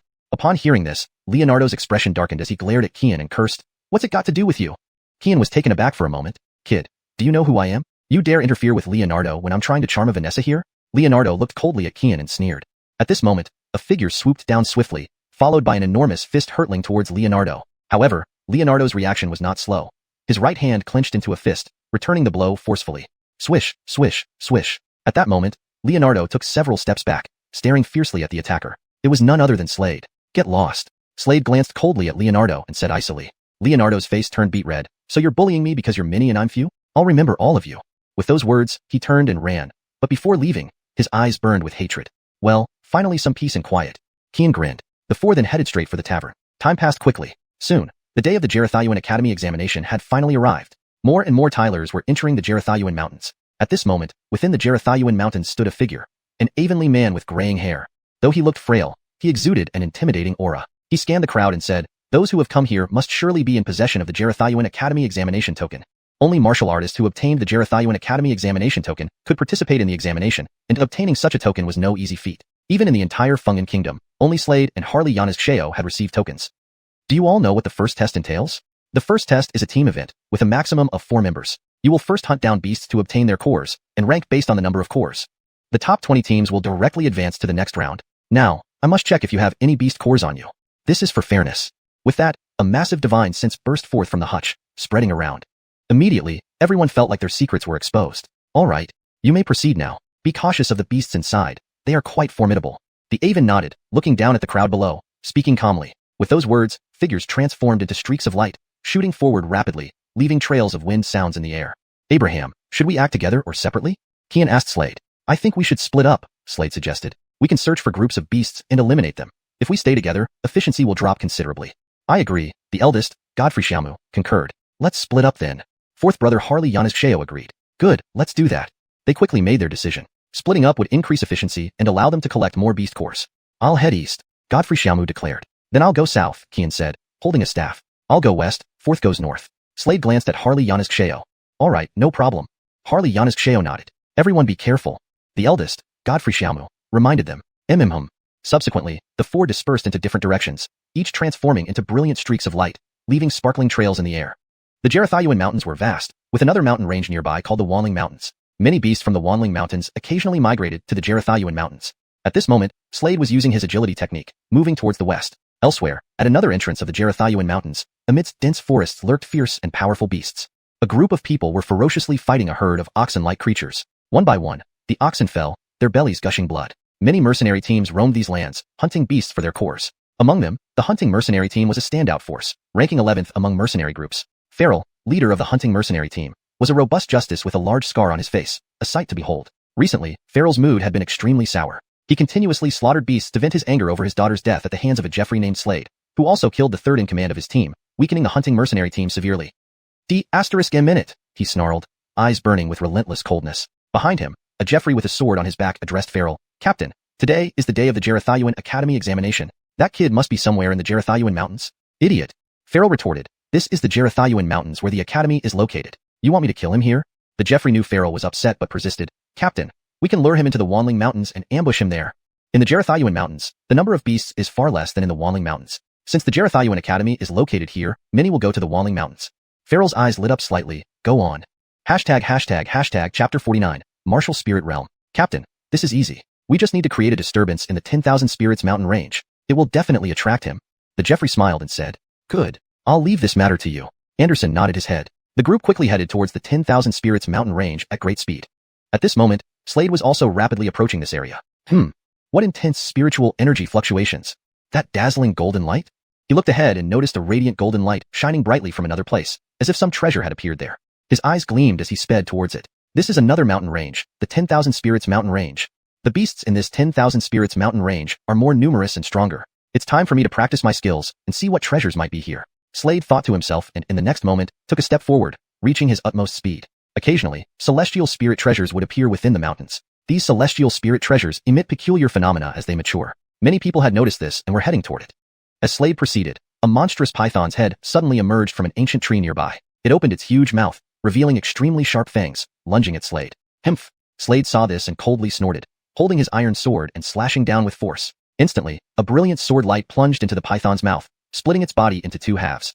Slade extended his right hand and directly extracted a beast core, then summoned the small blood dragon within him. The small blood dragon flew out, devouring the python's flesh before returning to Slade's body. This is just a second-stage beast. It won't help my small blood dragon much. I need to find a third-stage beast. Slade's eyes shone brightly as he muttered. He put the beast core into his spatial ring and continued to charge forward, slaying more beasts. Finally, boom! A powerful aura erupted from Slade's body, spreading out fiercely. Within Slade's body, spiritual energy surged like an ocean, expanding the scope of his spirit sea. Additionally, a miniature sea cave appeared in his spirit sea. There were now 8 of them. This signified that Slade's cultivation had advanced to the 8th level of martial master. Now, his figure appeared within the 10,000 Spirits Mountain Range. To be precise, he was in a valley within the mountain range. Ahead, a waterfall cascaded down. The dazzling golden light was erupting from within the waterfall in front. However, it vanished just moments ago. Wait, many people will soon rush over here. I have to be fast. Who knows what celestial spirit treasure is inside? Slade muttered and, in the next moment, charged inside. Inside the waterfall was a water cave. Slade had already entered the water cave. He noticed that the space within wasn't large. However, the spiritual energy here was extremely dense. So dense, Slade muttered and moved forward, discovering that the spiritual energy became increasingly dense as he went. Recalling something, Slade spread out his right hand, and instantly, a crimson dragon appeared on his palm. Devour! As the words fell, the crimson dragon opened its mouth, sucking in a breath and swallowing the thick spiritual energy around it rapidly. With each swallow, the spirit sea within Slade's body began to churn ceaselessly. It seemed that the 9th miniature sea cave was about to condense, continuing forward. No wonder. Who would have thought so many celestial spirit herbs grow here? Slade glanced ahead and saw many herbs growing there. Though these herbs were small, they emitted radiant light. These weren't ordinary herbs. These were celestial spirit herbs. One type of celestial spirit treasure. With so many celestial spirit herbs, cultivating here would have a multiplying effect. Slade smiled gently. I'll break through to Martial Master right here. Words spoken. He sat cross-legged and began absorbing the spiritual energy here. The crimson dragon on his palm flew forward, continuously absorbing. Time passed. Boom. A strong aura suddenly erupted from Slade's body. At this moment, another miniature sea cave appeared within his body. This indicated that his cultivation had now reached the 9th level of Martial Master. He was only one step away from the Martial Spirit Realm. What is the Martial Spirit Realm? Martial Spirit Realm practitioners gather a spirit pill within their bodies. Spiritual energy transforming into a sea is a characteristic of Martial Master practitioners, while condensing a spirit pill within the spirit sea is the hallmark of Martial Spirit Realm practitioners. Once a spirit pill is condensed, the practitioner's strength increases significantly, far surpassing Martial Masters. Moreover, Martial Spirit Realm level practitioners grasp a bit of spatial manipulation. Now, let's condense the spirit pill. Slade chuckled softly. He sat cross-legged, circulating the Cycle Dragon spirit art. Instantly, the crimson dragon howled, absorbing the celestial spirit herbs. These celestial spirit herbs wilted at a visible rate. Meanwhile, a dense flow of spiritual energy fell directly into Slade's body. Immediately, the spirit sea within his body began churning. As time passed, a spirit pill floated into existence. Spirit sea condensation. This signified that Slade had entered the 1st level of Martial Spirit Realm. Just then, the spirit pill moved towards the 1st sea cave. Instantly, the miniature sea cave radiated a brilliant light. The spirit sea began churning again. Another spirit pill condensed unexpectedly. Seeing this, Slade was momentarily stunned. It was common knowledge that Martial Spirit Realm practitioners could only condense one spirit pill within their spirit sea, which would gradually grow larger as their cultivation improved. But now, Slade had condensed another spirit pill. 2 spirit pills, 2nd level of Martial Spirit Realm. Slade's eyes flashed with excitement. Indeed, the Cycle Dragon spirit art is extraordinary. Through cultivation, he discovered the uniqueness of the Cycle Dragon spirit art. Others could only condense one spirit pill, but he was different. Each increase in cultivation allowed him to condense another spirit pill. What did this mean? This meant that among peers, Slade was an invincible existence. Finally reached the Martial Spirit Realm. Slade grinned widely. At this moment, footsteps sounded outside the cave. Captain, this is truly heaven sent. There's a celestial spirit treasure here. That boy will surely come here. Let's ambush him here. A voice echoed. Chapter 50. Do you know what despair is? The voice was not unfamiliar to Slade. The Hunter Mercenary Group? Slade narrowed his eyes, a cold glint in them. After all, he had previously killed the daughter of the Hunter Mercenary Group's leader and its 3rd in command. It wasn't surprising that these people would come after him now. Since you've come, I'll send you on your way. A cold smile curved the corners of Slade's lips as he spoke icily. Yes. When the time comes, I will tear that boy limb from limb, slice him into pieces. Outside, Anderson snarled fiercely, his features twisted unrecognizably. No need for such trouble. I'm right here. At this moment, a calm voice echoed out. From the waterfall, a figure burst forth and appeared before everyone. It was a handsome Jeffrey with striking features and an air of majesty, clearly Slade. Are you Slade? Anderson looked at the Tyler ahead, his face flushing red, his eyes gleaming with murderous intent. You're the one who killed my daughter. As he spoke, his features contorted grotesquely. Indeed. Didn't you want to tear me apart? Come on then. I'm right here, giving you both hands and feet. An opportunity for revenge. Slade's lips curled up as he looked at them calmly. Upon hearing these words, the warriors of the Hunter mercenary group were stunned. This kid was too audacious. Boss, let me go. This kid is too arrogant. I can't hold back anymore. Behind him, a muscular man stepped forward. He was the second in command of the Hunter mercenary group, a formidable warrior of the 6th level spirit warrior realm. Taking a step forward, he flipped his right hand, revealing a blood-red war saber that glittered ominously. Brat, taste my blade. With those words, the second in command lunged forward. The blood-red war saber slashed down with terrifying momentum toward Slade. Seeing him remain unmoved, anger surged in the second in command. You really think you can stand there and invite death like that? When had someone ever disrespected him so much? Looking at the incoming blade, Slade showed no fear. Instead, he smiled faintly. His body had reached the peak of the king body state, far surpassing ordinary weapons. As the blade came down, crack, the blood-red war saber shattered immediately. What? The second in command's pupils constricted in disbelief. Then, Slade shot up like a cannonball and slammed into the second in command. Boom. A loud sound echoed, and the second in command flew backward, spitting out a mouthful of blood, his face pale and his insides trembling. He couldn't help but spit out more blood, his breath weakening. A 7th level spirit warrior expert, completely overpowered by Slade, lost all ability to fight. Seeing this, the leader of the Hunter mercenary group's expression turned grim. His eyes glinted dangerously as he stared at Slade. Amir, prepare to die. His spiritual energy surged, gathering in his right palm. Suddenly, his hand became incredibly icy, distorting the space around him. This move is called the Mystic Frost Ice Breaking Palm. He casually slapped a nearby tree, turning it instantly into an ice sculpture. Soon, you will become just like this tree, a frozen statue. Anderson said coldly, advancing on Slade like a ravenous tiger. He unleashed his strongest move, the Mystic Frost Ice Breaking Palm, knowing how formidable Slade was. Opening his fingers, chilling frost radiated from them, distorting the surrounding space. Facing this attack, Slade held his iron sword aloft. A thunderous sound rang out, followed by blinding firelight. Up above, Anderson struck at Slade's iron sword with his frost-covered hand. Amir, do you know what despair is? Anderson smirked coldly. With a sudden forceful movement, snap, Slade's iron sword shattered. The quality of this sword is too poor, Slade mused, frowning slightly. This iron sword was merely a common grade weapon. In the Grand Void world, weapons were classified into 5 grades: common, general, king, emperor, and sovereign. Clearly, common was the worst. Looks like I need a better sword, Slade muttered. Amir, you dare to be distracted during battle with me? Anderson smiled coldly, advancing once more with the Mystic Frost Ice Breaking Palm. 5 strands of icy blue energy swirled menacingly. One strand struck a large boulder, shattering it into pieces. Anderson's moves were powerful and released terrifying force, freezing the air around them. Eyes narrowed, Slade stomped hard on the ground, launching himself like a beam of light towards Anderson. Chapter 51. Cheating? PSHH. Slade's figure shot forward like an arrow released from a taut bowstring. His right hand formed into a palm, and at that moment, the 2 spirit pills within him erupted with powerful energy. With the landing of this palm strike, 2 mighty forces clashed continuously, causing the surrounding space to tremble, generating massive air currents. Anderson's face changed abruptly. At this moment, Slade extended his right hand, and a stream of energy appeared in the palm of his hand, piercing Anderson's forehead like a needle. Anderson's expression shifted once more. No. However, it was already too late. The fine needle directly penetrated into his forehead. His eyes bulged round, as if he died with unresolved grievances. Boom. His entire body fell to the ground, lifeless. Commander Anderson of the hunting mercenary group was thus dead. After slaying Anderson, Slade took away their spatial rings and discovered a large number of demon cores inside them. Slade's eyes lit up slightly. With so many demon cores, entering the second round shouldn't be a problem. As he spoke, he unleashed his agility, his figure shooting forward like a sword beam. An hour later, dong. A low-sounding bell echoed at that moment. Slade knew the first round had ended. Many people headed towards a hall. An Aven emerged from the hall. Looking at these people, the Aven smiled slightly and said, "Find your team members, bring out all the demon cores, and I'll help you tally them up." Standing below were many people. Among them, a Jeffrey holding a green war saber looked up and grinned. "Third brother is back. Haha, it's Abraham." Kian also shouted, "Now everyone's here." Lynn smiled slightly. At this time, a lecherous gaze from the crowd landed on her. It turned out to be Leonardo. "Do you like this, Vanessa, Leonardo?"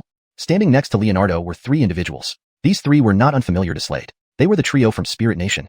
Yeah. Leonardo nodded. Just then, he noticed Slade approaching and his expression immediately darkened. "This guy.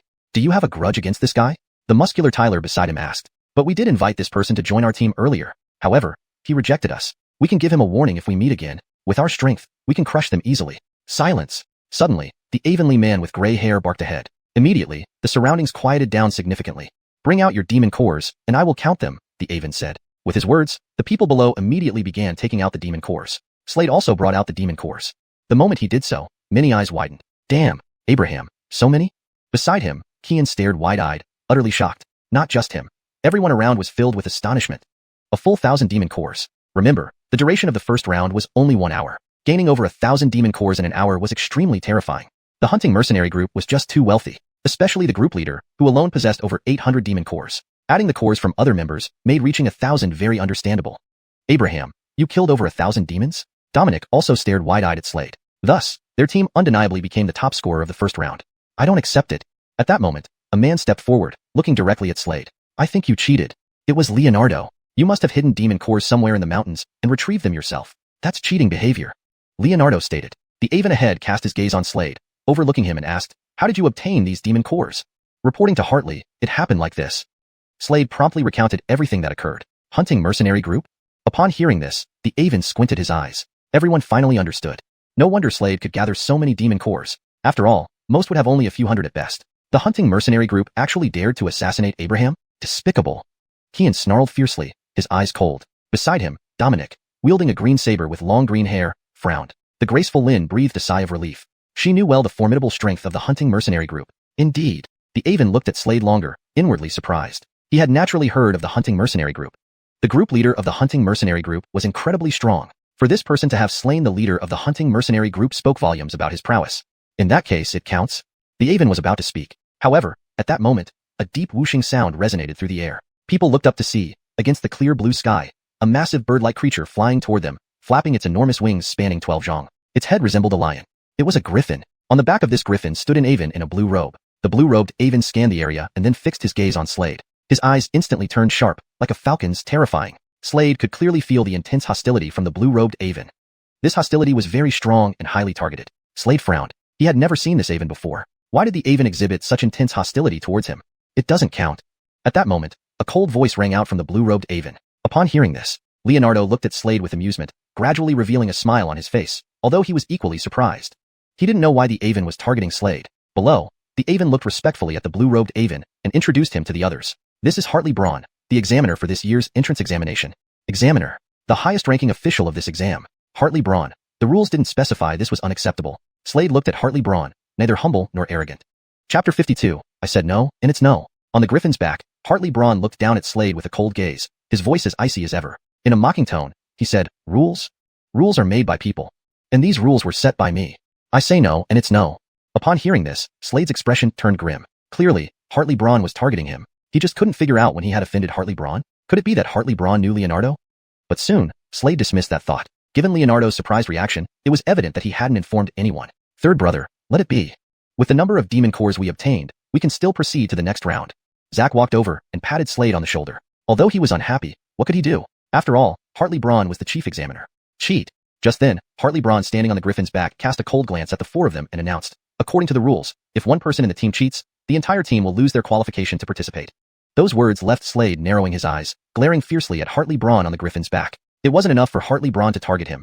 He had now targeted his friends too. How despicable. And Hartley Braun, still standing on the griffin, continued, pointing downward at Slade. According to regulations, cheaters must be punished. You shall receive 100 strikes with a venomous cane and never set foot in the Alistairly Bronan Academy again.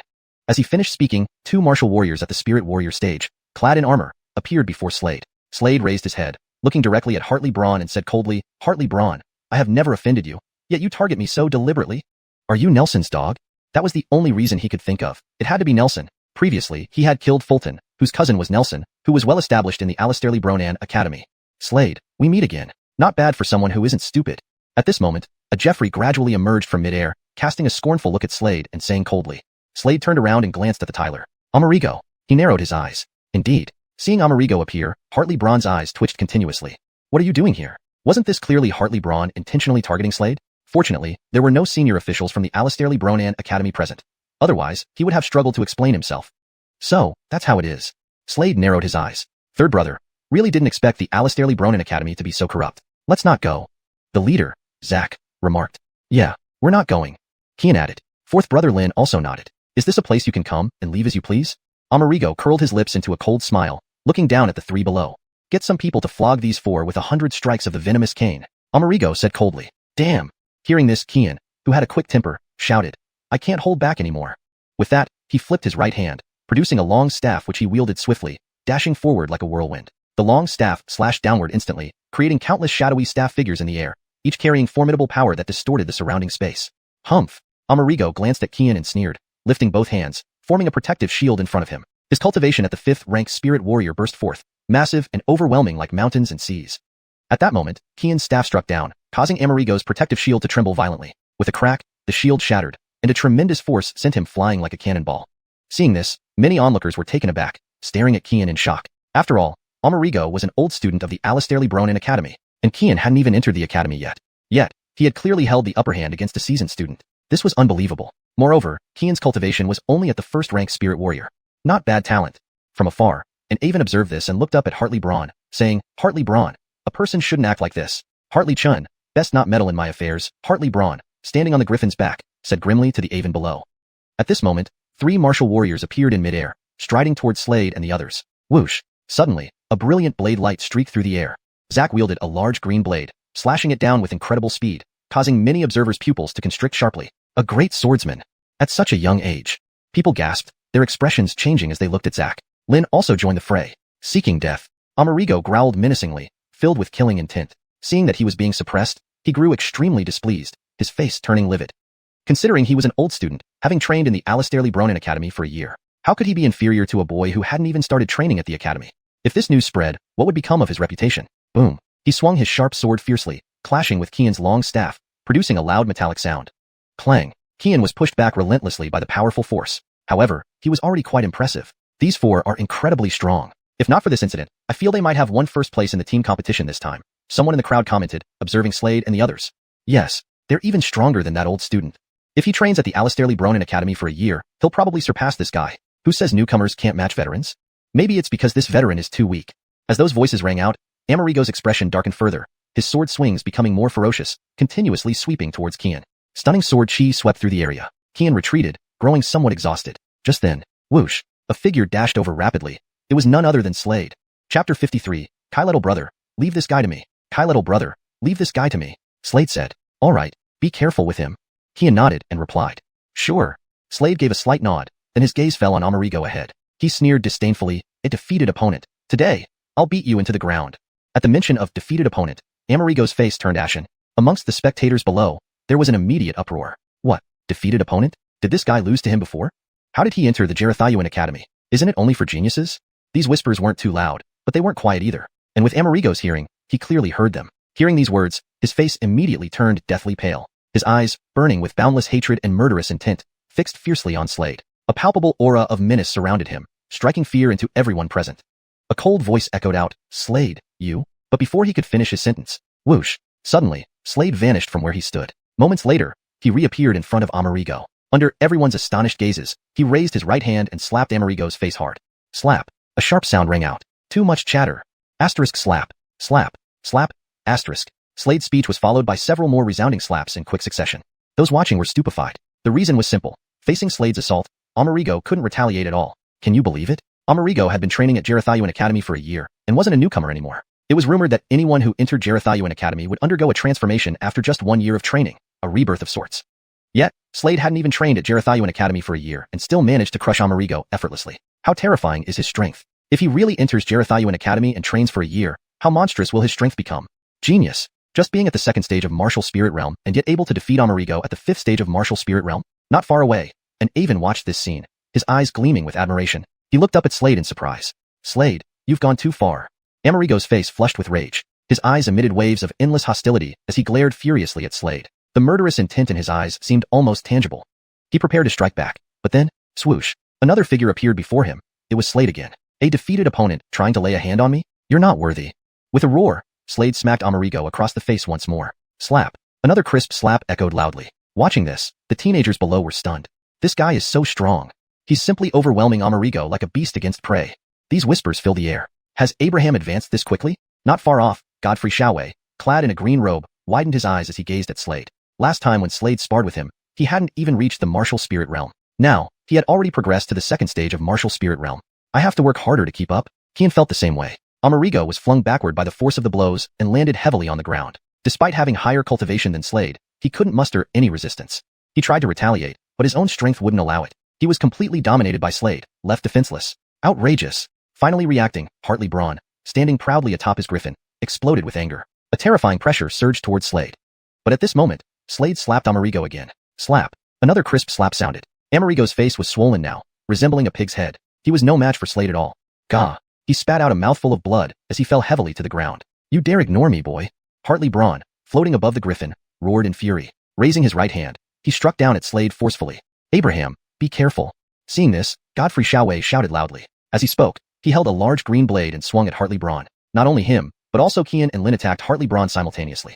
Everyone was dumbfounded. This was Hartley Braun, and this Hartley Braun was an examiner. Now, Slade, Godfrey Xiaowei, Xiuxian, and Lin were attacking Hartley Braun together. Had they gone mad? A bunch of lunatics. Below, Leonardo watched and sneered. In his view, these four were doomed and had no chance of entering Xuanhuan Academy. What did this mean? It meant they had no hope of becoming powerful beings. It was well known that if one became a student at Xuanhuan Academy, becoming a powerhouse would be much easier compared to ordinary people. After all, Xuanhuan Academy provided vast resources, and it had mentors to guide. Training within Xuanhuan Academy would lead to significant progress and transformative change. Humph. Observing the coordinated attack from the four, Hartley Braun on the griffin let out a cold snort, his face full of disdain. Taking a step forward, a massive wave of power erupted from him, distorting the space around him. It was extremely shocking. Behind Hartley Braun, an illusionary image appeared. It was a lion. War spirit. This Hartley Braun has reached the martial general realm and even developed a war spirit. Many observers exclaimed in surprise, their gazes fixated on Hartley Braun in midair. The lion was majestic, covered in golden fur, and immensely imposing. This was Hartley Braun's war spirit. What is a war spirit? When a martial artist reaches the martial general realm, there is a probability that they will develop a war spirit. Of course, the number of martial artists who can develop a war spirit is still very small. Statistics show that only 10% of martial artists possess war spirits. There's no doubt that martial artists with war spirits are significantly stronger than those without. Chapter 54. All are geniuses. Hartley Braun was a warrior rank martial artist, and he had awakened his general spirit, making him much stronger than ordinary warrior rank martial artists. Slade, Archie, Xiuxian, and Lin were all only at the martial spirit realm. Defeating Hartley Braun was simply impossible for them. To be more precise about their cultivation levels. At present, Slade was at the second level of the martial spirit realm, while Archie, Xiuxian, and Lin were all at the first level of the martial spirit realm. In fact, with their cultivation levels, becoming disciples of the Alistairly Origin Academy should not have been an issue. It was just that they hadn't expected this to happen. That Hartley Braun has just entered the first level of the warrior rank. Slade narrowed his eyes. Fight. He took a step forward. With those words, the three people behind him also stepped forward in unison, as if stepping into the center of the world. Below, everyone who heard this was utterly stunned and shocked. Fight? These four people were actually challenging Hartley Braun? Although they outnumbered him, their cultivation levels were too low. Hartley Braun was a warrior rank martial artist, and he had even awakened his general spirit. You're far too arrogant, too reckless. Hearing this, the corner of Hartley Braun's mouth curled up in cold amusement. In his view, defeating these four would be child's play. Swish. Slade ignored his words and immediately drew his sword. A piercing sound echoed through the heavens as his sword came down. He was now a great swordmaster. As the sword struck, dazzling sword light whistled toward its target. Humph. Seeing this, Hartley Braun gave a cold snort. The illusionary golden xiuxian behind him sprang out, opening its jaws to swallow the sword light whole. At this moment, Archie, gripping his green war blade, charged forward. A deep voice rumbled from his throat, overbearing blade technique, overbearing blade wind.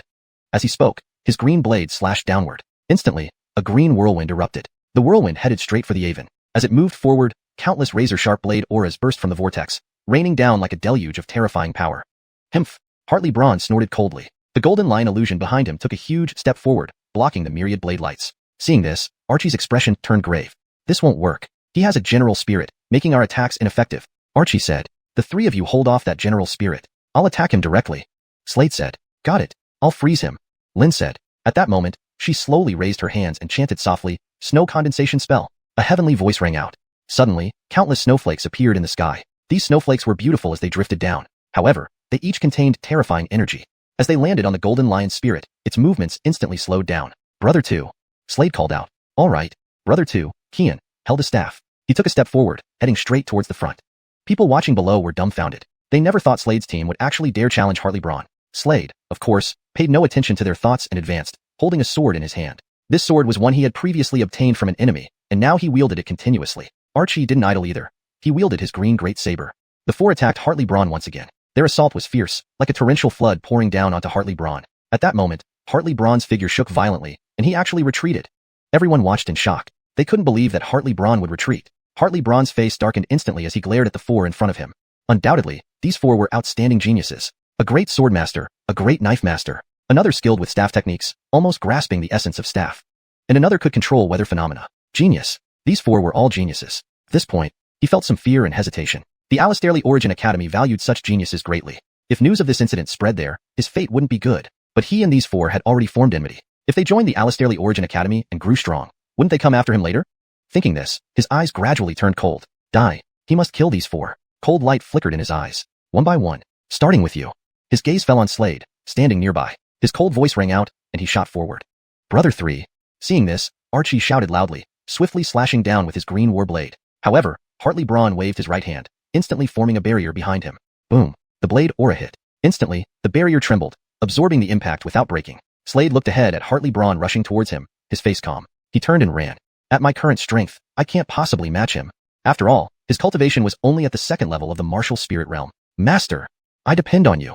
Slade thought of something, and his speed increased dramatically. Wants to run. Behind him, Hartley Braun's lips curled into a cold smirk. You can't escape. Ignoring Hartley Braun's taunt, Slade's speed kept increasing. Ahead was a mountain range. This mountain range was bare. Against the blue sky, several vultures flew. Their wings flapped, producing a deep, gusty wind sound. On top of the mountain was a palace. Outside the palace was an altar. Currently, a wooden statue stood on this altar, holding a sword. Swish. Slade's figure instantly appeared on the altar. Behind him, Hartley Braun saw this and his expression darkened. A coincidence? Or intentional? Why do I feel like this kid knows this place? He dares not go down. But Humph, I don't believe you can get past. If you don't pass this trial, prepare to die. Translation notes. 1. Maintain the original paragraph structure and line breaks. 2. Translated character names into pinyin accurately. 3. Ensure the translation retains the original tone and style while being natural and fluent in English. Chapter 55. Do you know your crime? A cold voice emerged from his throat. Hartley Braun stood in midair, gazing down at the people below. Slade was inside the altar, looking at the wooden figure before him. Suddenly, the altar erupted into a brilliant light, and a massive barrier surrounded the entire structure. In the azure sky, a vulture flew over and landed on the barrier. Bang! The vulture's body exploded instantly, its blood splattering everywhere. Slade watched the wooden figure before him. At this moment, the wooden figure opened its eyes and looked straight at Slade. Then, it drew the wooden sword in its hand swiftly. One strike. Swish. A dazzling streak of sword light shot forward, causing the surrounding space to tremble. Facing this sword strike, Slade remained calm as he thrust his own sword forward with equal speed. Bang! Two currents of sword energy collided. A thunderous sound resonated through the void. Seeing this, Hartley Braun's expression darkened from where he stood nearby. This wooden figure will deliver 3 strikes, each infused with sword intent. If you can withstand all 3 strikes, then? No. He has absolutely no chance. He roared ominously. However, inside the altar, the wooden figure swung its sword again. Rippling water sword intent? Slade muttered after observing it for a moment, and delivered his own slash. Imitation. He was mimicking the opponent's sword. In fact, if one could successfully mimic all 3 of the wooden figure's strikes, they would pass this trial. Though the strikes looked the same, they were not. Slade's strike landed. Bang! Once again, 2 streams of sword energy clashed, creating an incessant resounding noise in the air. Second strike. Upon seeing this, Hartley Braun's pupils contracted sharply. This boy's talent is terrifying. He narrowed his eyes. At that moment, atop the altar, the wooden figure launched its 3rd strike. Blazing fire sword intent burst forth. Slade looked up at the incoming wave of sword intent and swung his sword. This strike carried the blazing fire sword intent too. Bang! Both streams of sword energy exploded upon impact. A loud boom echoed through the void. After delivering the 3 strikes, the wooden figure stood still. At this moment, the grand altar emitted another radiant glow. Master! Slade looked up, fixing his gaze on the hall ahead. The door of the hall slowly opened. An Avonlea man with silver hair and turbid eyes, dressed in purple robes and carrying an ancient sword on his back, slowly stepped out. He smiled gently and said, "Kai, little one, did you pass my test?" Rippling water sword intent, thunder sword intent, blazing fire sword intent, Slade replied, looking at the Avon, feeling particularly complex. Master, we meet again. This time, I will not let anything happen to you. The Avon in the purple robe was none other than Slade's master. His name was Alan. Though he was only an outer sect Avon, his status surpassed that of any Imperial Gate Avon. Hearing this, Alan was momentarily stunned but soon broke into a smile. You did well. What's your name, little one? Are you from the Alistairly Origin Academy? He naturally saw that Slade had already reached the Cade realm. To achieve such a rank at such a young age, this swordsmanship talent was truly extraordinary. Noticing Hartley Braun standing nearby, he paused and asked, Hartley Braun, why are you here? I report to Hartley Chi. I merely came here out of concern for this individual, Hartley Braun quickly replied. Concern for me? A mocking smile crept onto Slade's lips. This guy clearly wasn't afraid of him. He was certain that Slade wouldn't dare speak up about what happened earlier. After all, who would want to offend an Avon? You agree, right? Hartley Braun smiled at Slade, showing no fear or worry. Slade walked closer, grinned, and then abruptly raised his right hand and slapped Hartley Braun across the face. Slap. A crisp sound reverberated. Hartley Braun hadn't expected Slade to actually slap him. What audacity. You. Hartley Braun flew into a rage, murderous intent flashing in his eyes. But at that moment, Alan stepped forward, glancing at Hartley Braun and then Slade. What's going on? Slade promptly recounted everything to Alan. Don't frame me. Hearing this, Hartley Braun stared at Slade fiercely, his eyes full of threats. However, at that moment, an overwhelming sword intent surged towards Hartley Braun, pressing down on him like a towering mountain, making his entire body tremble. If you lied, I'll sever your arm. Don't complain when that happens. Alan said. Hartley Braun froze at these words. Let's go. Alan spoke again. Slade followed behind Alan. Hartley Braun, watching Slade's back, grew even more enraged and filled with murderous intent. After a while, Slade, Alan, and Hartley Braun returned to the examination area. Third senior brother. At the examination site, Godfrey Xiao, Qian, and Lin breathed a sigh of relief upon seeing them. Each of their backs was now accompanied by an Avon. 3 Imperial Gate Avons. There were only 5 Imperial Gate Avons in the entire Alistairly Origin Academy. Clearly, these 5 were the most powerful individuals in the academy. After all, the strength of those who became Imperial Gate Avons was truly terrifying. The 3 Avons wore smiles, indicating that they had found suitable disciples. Hartley Braun, do you know your crime? At this moment, the 3 Imperial Gate Avons simultaneously cast sharp gazes at Hartley Braun, their eyes like eagles, making everyone's hearts tremble uncontrollably. Hartley Braun knew he was in deep trouble. Cold sweat dripped from his forehead and back, and fear consumed him. Braun Jonas.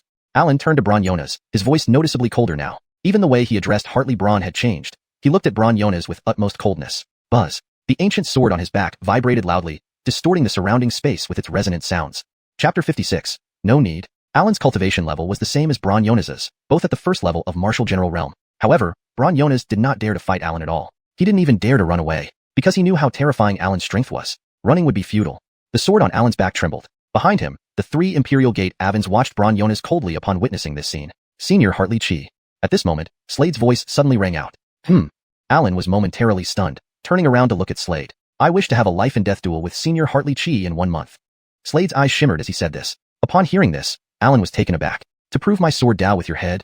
Slade glanced at Braun Jonas and said coolly. Upon hearing this, Braun Jonas's face showed excitement. But at that moment, swish, the ancient sword on Alan's back was unsheathed. The sound of this sword being drawn was like the roar of a dragon, echoing throughout the world. Once unsheathed, the ancient sword plunged straight into Braun Jonas's head and then sliced down. Braun Jonas's body was split in 2, blood splattering everywhere.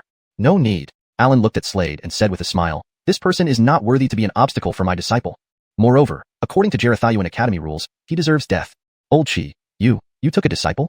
A golden-robed Avon holding a golden broadsword stood beside Nigel, his eyes wide open, staring at Alan, almost popping out. Alan had been in xuanhuan Academy for 50 years, and in his memory, he had never taken a disciple before. Yet today, Alan had taken a disciple.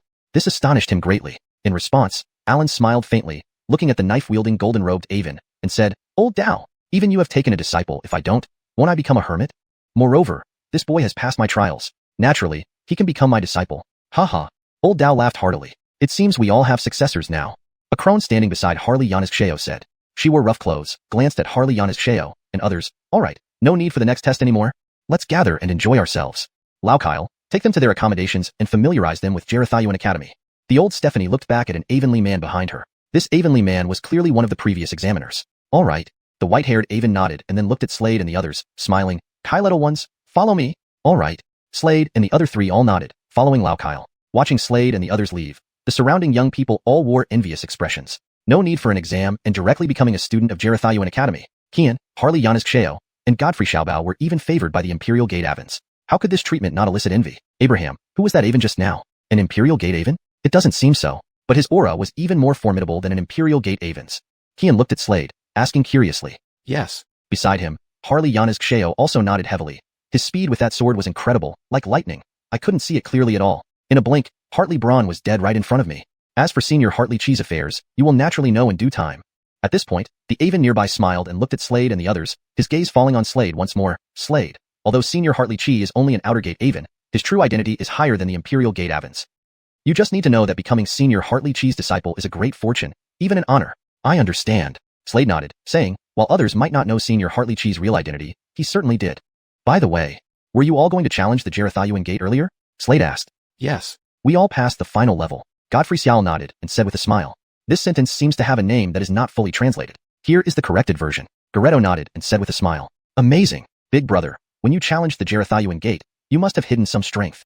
Slade looked at Garrett and smiled slightly. Note. It seems there was a typo in the original input with Godfrey Xiao. It should likely be Garrett to match the context. If Godfrey Xiao is intended to be a specific name, please clarify. Ha ha ha. Indeed, I held back a little. Garrett laughed heartily. It seems there was a slight mistranslation in the name. The correct name based on the original text should be Garetto. Here's the corrected sentence. Garetto laughed heartily. That works, big brother. Kian commented. All right. At this moment, the Aven in front looked at Kian and the others, smiling. We're here. Everyone looked up. There was a courtyard ahead. The old force then pulled 4 tokens from his sleeve and handed them over to Slade and the others, saying, these are Xuanhuan tokens, representing your identities. From today, you are students of Xuanhuan Academy. In addition, our academy resources require points for exchange. Lao Kao continued. There are many ways to gain points, such as completing missions posted by the academy or having a master. The number of points is shown on this token. A quick divine sense scan will tell you. Hartley Brother Garrettson used his divine sense to scan and exclaimed, I have 10,000 points. Correction. Hartley Brother Garrett used his divine sense to scan and exclaimed, I have 10,000 points. For better fluency and natural reading in English, it should be, Hartley Brother Godfrey Xiao used his divine sense and exclaimed, I have 10,000 points. However, considering the context and character names consistency throughout the text, Big Brother Godfrey Xiao used his divine sense and exclaimed, I have 10,000 points. Note, the character name, Godfrey Xiao, is kept as close as possible to what seems to be the original. If Godfrey Xiao has a different spelling in other parts of the document, it should be consistent with that spelling. The word sun, shun, meaning divine sense or spiritual awareness, was omitted for more natural English phrasing. I do too.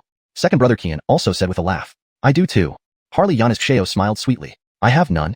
Slade paused, saying, because you became a disciple of an Outer Gate Aven, although Senior Hartley Chi isn't a regular Outer Gate Aven and has a mysterious identity, what you should have, you will still receive. The Aven looked at Slade and smiled. All right, I got it. Slade nodded, understanding already. He knew his master would never mistreat him. How about we each give some points to Abraham? Kian suggested. Sure. I have no objection. Chapter 56. No need. Alan's cultivation level was the same as Bron Yonas's, both at the first stage of the martial warrior realm. However, Bron Yonas did not dare to fight Alan at all. He didn't even try to run away, because he knew how terrifying Alan's strength was. Running would be futile. The sword on Alan's back trembled. Behind him, the 3 Imperial Door Avens who witnessed this scene watched Bron Yonas with cold expressions. Hartley Chi. At this moment, Slade's voice suddenly rang out. Alan was slightly taken aback, turning around to look at Slade. I wish to have a life or death duel with Hartley Chi in 1 month. Slade's eyes gleamed as he said this. Alan was stunned upon hearing these words. Use your head to validate my sword path. Slade glanced at Bron Yonas and said calmly. Upon hearing this, Bron Yonas's face showed an excited expression. But just then, Chi, Alan's ancient sword still came out of its sheath. The sound of this sword being unsheathed was like a dragon's roar, echoing throughout the heavens. As soon as the ancient sword was unsheathed, it directly pierced Bron Yonas's head. Immediately after, it slashed downward. Bron Yonas's body was split into 2 halves, blood splattering everywhere. No need. Alan looked at Slade and said with a smile, such a person is not qualified to be an obstacle for my disciple. Furthermore, according to the rules of Xuanhuan Academy, he deserves death. Old Chi, you are accepting disciples? Behind him, standing beside Godfrey Xiao, an hutch in a golden robe, holding a large golden saber stared wide-eyed at Alan. It seemed his eyes were about to pop out. Alan had been in Xuanhuan Academy for 50 years, and in memory, he had never accepted any disciples. But today, Alan accepted a disciple. This left him greatly surprised. Alan, however, smiled slightly, looked at the hutch holding the saber and said, Old saber, even you have accepted disciples. If I don't do so too, wouldn't I become an isolated person? Besides, this boy has passed the test I set up. Naturally, he can become my disciple. Haha. Old Saber laughed loudly. It seems we both have successors now. Standing next to Harley Giannis Xiao was an old Stephanie. She wore plain clothes and, looking at Harley Giannis Xiao and others, said, All right, there's no need for you to take the next assessment anymore. Let's gather well. Old Kyle, take them to the accommodations and let them familiarize themselves with the Xuanhuan Academy environment. The old Stephanie looked at an Aven behind her. This Aven was clearly one of the previous evaluators. Sure. And Hutch with white hair nodded and then looked at Slade and the others with a slight smile. Kids, follow me. Okay. Slade and the other 3 all nodded and followed old Kyle. Looking at Slade and company leaving, all the Tylers around them revealed envious looks. No need for assessment, directly becoming students of Xuanhuan Academy. Kian, Harley Giannis Xiao, and Godfrey Xiao were even favored by the Imperial Door Avens. How could such treatment not make people envious? Third brother, who was that Aven just now? Was he an Imperial Door Aven? He didn't seem like one. However, I felt his aura was even more imposing than the Imperial Door Avens. Kian looked at Slade and asked curiously. Indeed. Beside him, Harley Giannis Xiao also nodded heavily and said, that speed of his sword was extremely fast, almost like a bolt of lightning. I couldn't see it clearly at all, and in a blink, Hartley Braun died right before my eyes. As for Hartley Chi, you'll naturally know in the future. At this moment, the hutch beside them smiled and looked at Slade and the others. Then his gaze fell on Slade as he added, Slade. Although Hartley Chi is merely an Outer Gate Aven, his true status is higher than those of the Imperial Door Avens. You only need to understand that being accepted as Hartley Chi's disciple is an immense opportunity and even an honor. I understand. Slade nodded and replied. While others might not know Hartley Chi's true identity, how could he not know? Oh right, weren't you guys just challenging the Gerithian gate? Slade asked. Yes. We all passed the final layer. Godfrey Xiao nodded and said with a smile. Amazing. Boss, did you hide your strength during your challenge of the Gerithian gate? Slade looked at Godfrey Xiao and smiled. Ha ha ha. Indeed, I concealed some strength. Godfrey Xiao laughed heartily. That's good enough, boss. Kian said. All right. Just then, the hutch in front looked at Kian and the others and smiled, saying, We're here. Everyone looked up and saw a courtyard in front of them. Then, old Kyle pulled out 4 tokens from his sleeve, handing one each to Slade and the others, saying, These are the Gerithian tokens, symbolizing your identity. From today onward, you are students of Gerithian Academy. Also, resources in our Gerithian Academy need to be exchanged with credits. Old Kyle continued, there are various ways to earn credits, such as completing missions issued by Gerithian Academy or getting accepted by a teacher. The credit points are displayed on these tokens. A mental scan will show you the numbers. Big brother Godfrey Xiao scanned the token and exclaimed in surprise, I have 10,000 credits. Me too. Second brother Kian also said with a smile. Same for me. Harley Giannis Sheo laughed sweetly. Don't I have any credits? Slade was puzzled.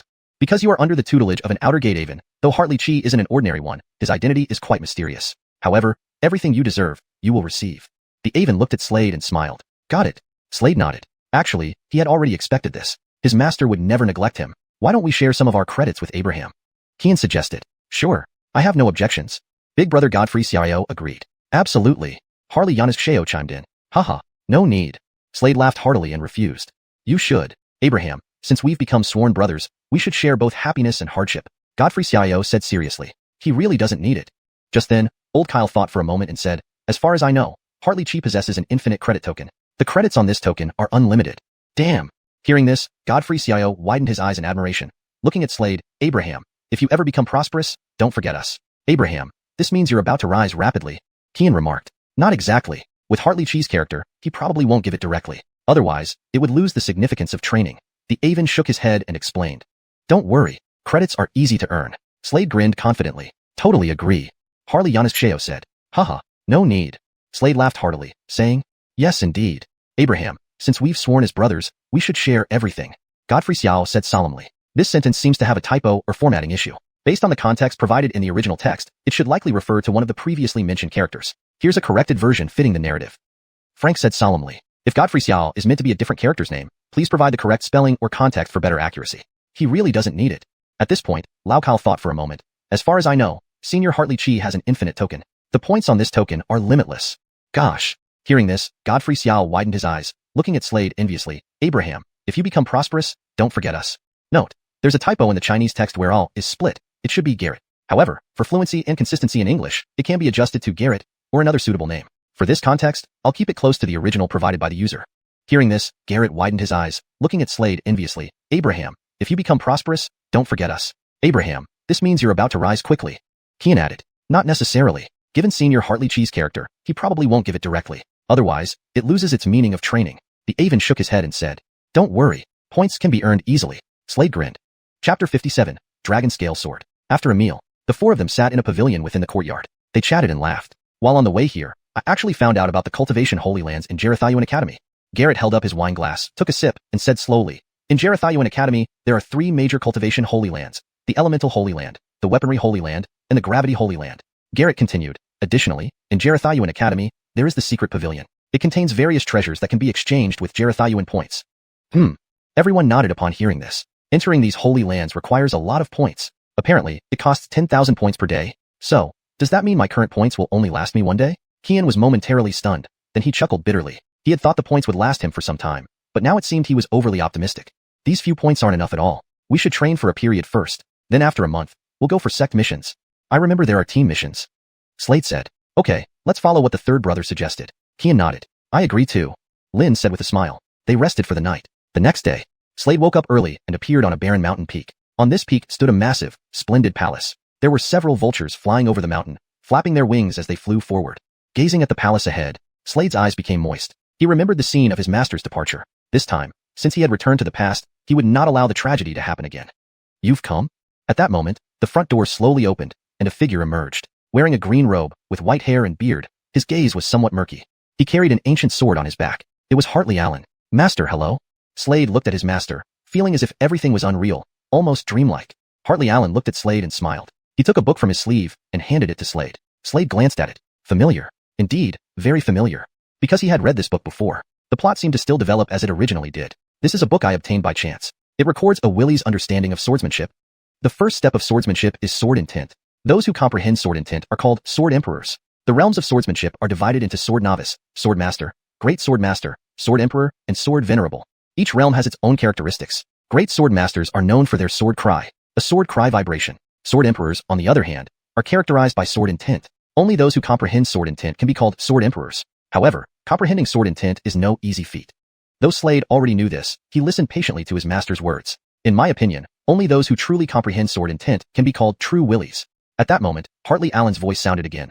Those who haven't comprehended sword intent are not true willies. They only know flashy sword techniques, superficial and insubstantial. But sword intent is different. When contained within a sword technique, it greatly enhances its power. Sword intent is the essence of the elements, the essence of the heavens. Metal, wood, earth, water, fire are the 5 major elements. Besides these, there are others like wind, space. Slade knew that comprehending sword intent was difficult. Although he had previously been a sword emperor, he had to start over and recomprehend sword intent. However, this time, he would grasp it much faster, not as slow as before. Follow me. Hartley Allen, carrying the ancient sword, spoke to Slade. Yes, master. Slade followed behind Hartley Allen, entering the splendid palace. Looking around, he felt both familiar and unfamiliar. Everything seemed surreal, but he knew everything was real. Inside the palace stood a small altar, and on the altar was a sword. This sword was completely golden with intricate patterns on it. It was covered with tiny hexagonal scales, reflecting cold light and emitting flashes of gold. Dragon scale sword, Slade muttered inwardly. Back then, his master had given him this sword. Subsequently, he used this sword on the battlefield. Buzzing. At that moment, the dragon scale sword vibrated. Disciple, this sword is named Dragon Scale Sword. At this moment, Hartley Allen's voice sounded beside him. Once you become a sword emperor, this sword will be yours. The same words. The attribute of this dragon scale sword is fire. Therefore, you need to comprehend fire sword intent. Hartley Allen added, looking at Slade, sit here and comprehend the sword intent. Read the book I gave you. With that said, Hartley Allen turned and left, disappearing from Slade's sight. Watching his departing master, Slade's eyes flickered. He opened the book. In the book was an illustration. It depicted a blazing fire. At that moment, Slade's divine sense merged into the illustration, as if entering a new world. In this world were raging flames, incredibly scorching. He closed his eyes and began contemplating. Actually, he had comprehended this before. Otherwise, he wouldn't have been able to lift the dragon scale sword. High-quality swords all have attributes. Weapon quality is divided into 5 grades: Beckendane, General, King, Emperor, and Imperial. Beckendane grade swords have no attributes. Swords above Beckendane grade have attributes. He leaked this dragon scale sword, which has attributes, and its quality has reached the king grade. Generally speaking, sword emperors and sword venerables use king grade swords. This dragon scale sword belongs to the fire attribute. Only those who have comprehended fire sword intent can wield this sword. If someone who hasn't comprehended fire sword intent wields this sword, they either suffer backlash or significantly reduce the sword's power. As he comprehended, time quietly slipped away. Outside, Hartley Allen sat alone on a rock, holding a wine cup. 2 days had passed. Suddenly, the space in front distorted slightly. Then, an Avonlea man in white robes slowly emerged, smiling as he looked at Hartley Allen drinking. I heard you've taken on a disciple, and this disciple is extremely gifted, becoming a great sword master at just 16. His name is Slade, right? This white-robed Avon held a significant position in xiuxian Academy. ####Chapter 58, The Sword Emperor. He was the dean of xiuxian Academy. This time, quite a few prodigies have emerged. He sighed. Yes, indeed. So many that they've alarmed several Hartley deans of imperial gates. Allen nodded lightly and said, the young guy is comprehending sword intent, isn't he? You can let this little one comprehend sword intent right from the start too.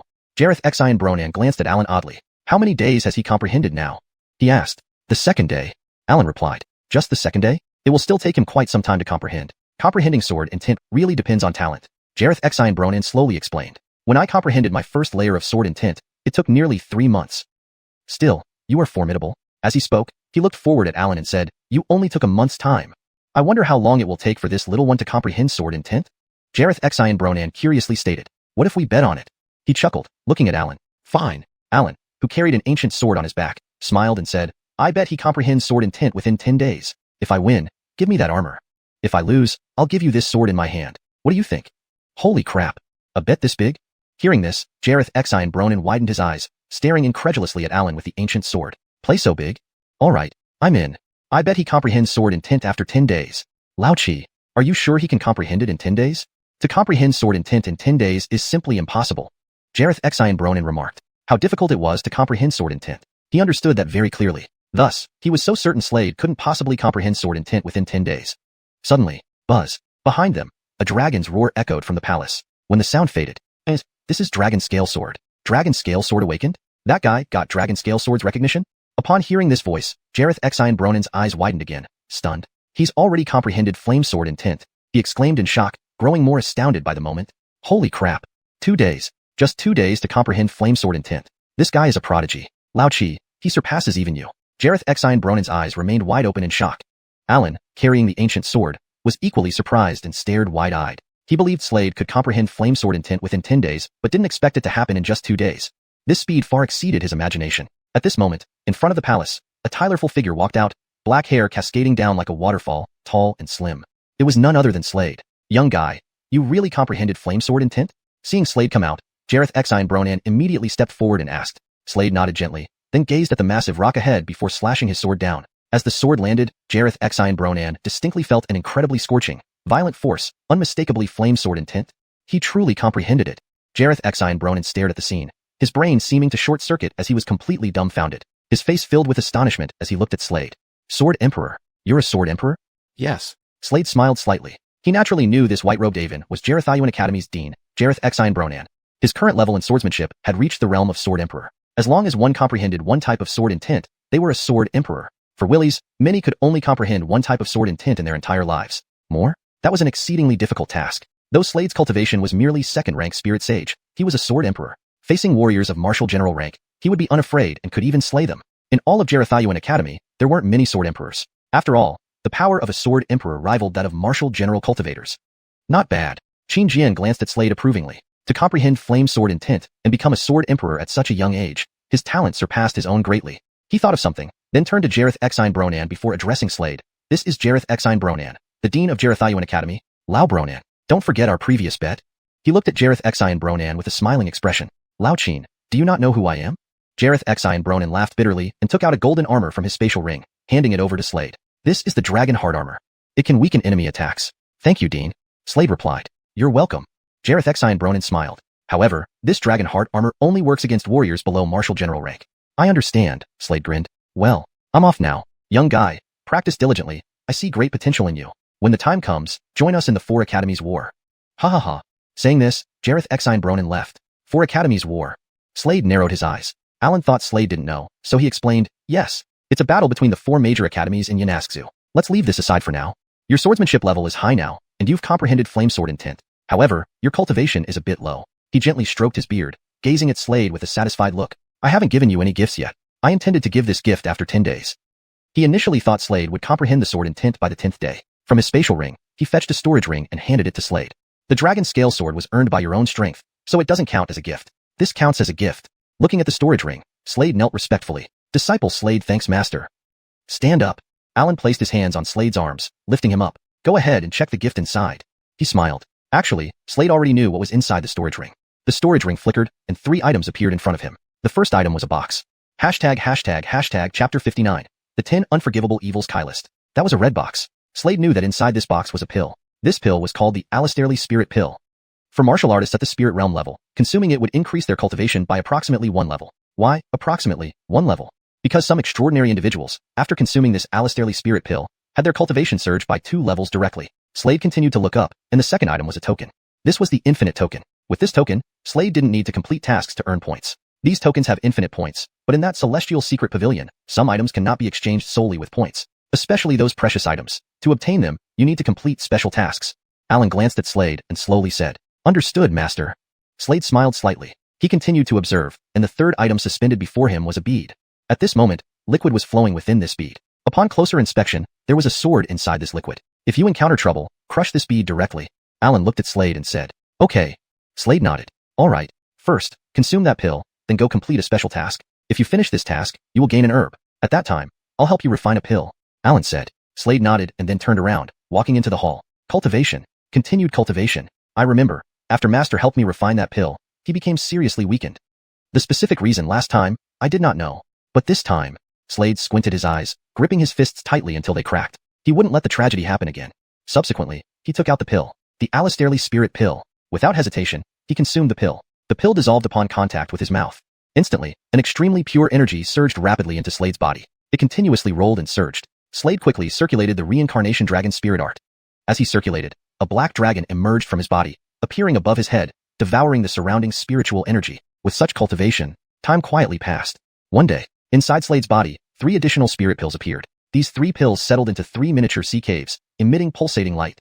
Ordinarily, a spirit realm martial artist would have only 1 spirit pill inside their body. But now, inside Slade's body were a total of 5 spirit pills. The 5 spirit pills began to rotate constantly. At this moment, a terrifying aura erupted from Slade's body, like mountains and seas, causing the surrounding space to tremble violently, rippling outward. Spirit realm level 5. Phew. Slade exhaled a turbid breath, his eyes gleaming sharply, muttering, with my current strength, dealing with ordinary general realm level martial artists shouldn't be too difficult. At this moment, the hall's doors opened. Alan, carrying an ancient sword on his back, walked over, his gaze landing on Slade. Feeling the latter's aura, he was momentarily stunned, a surprised expression appearing on his face, followed by continuous exclamations, excellent, excellent. His disciple's talent was truly heaven-defying. Others who consumed the Alistairly spirit pill might have their cultivation increase by up to 2 levels at most. But his disciple, after consuming the Alistairly spirit pill, saw his cultivation leap up by 3 levels, reaching spirit realm level 5 directly. This talent was indeed heaven-defying. Master, is there a task for me? Slade asked. Alan nodded, then took out a small scroll and handed it to Slade. Slade received the small scroll. The task is inside. Complete it within 3 days. Alan looked at Slade and said. Slade nodded and opened the small scroll directly. Task: slay 3 evildoers. One ranks 30th on the 10 unforgivable evils list, the second ranks 25th, and the third ranks 20th. Slade studied the scroll carefully. His eyes gleamed sharply. In spirit state, there existed the 10 unforgivable evils list. People listed here were all unforgivably wicked, having committed numerous heinous acts, such as wanton killings and raping civilians. These 3 are currently in xuanhuan City. Slade squinted his eyes. xuanhuan City was a city in Yanas country. In this city, there were only a dozen or so spirit realm level martial artists, and only 3 general realm level martial artists.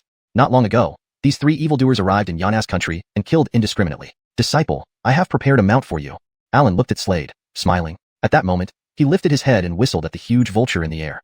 Instantly, under the clear blue sky, the huge vulture flapped its wings and flew over. Go to xuanhuan City, Alan said to the vulture. The enormous vulture nodded gently.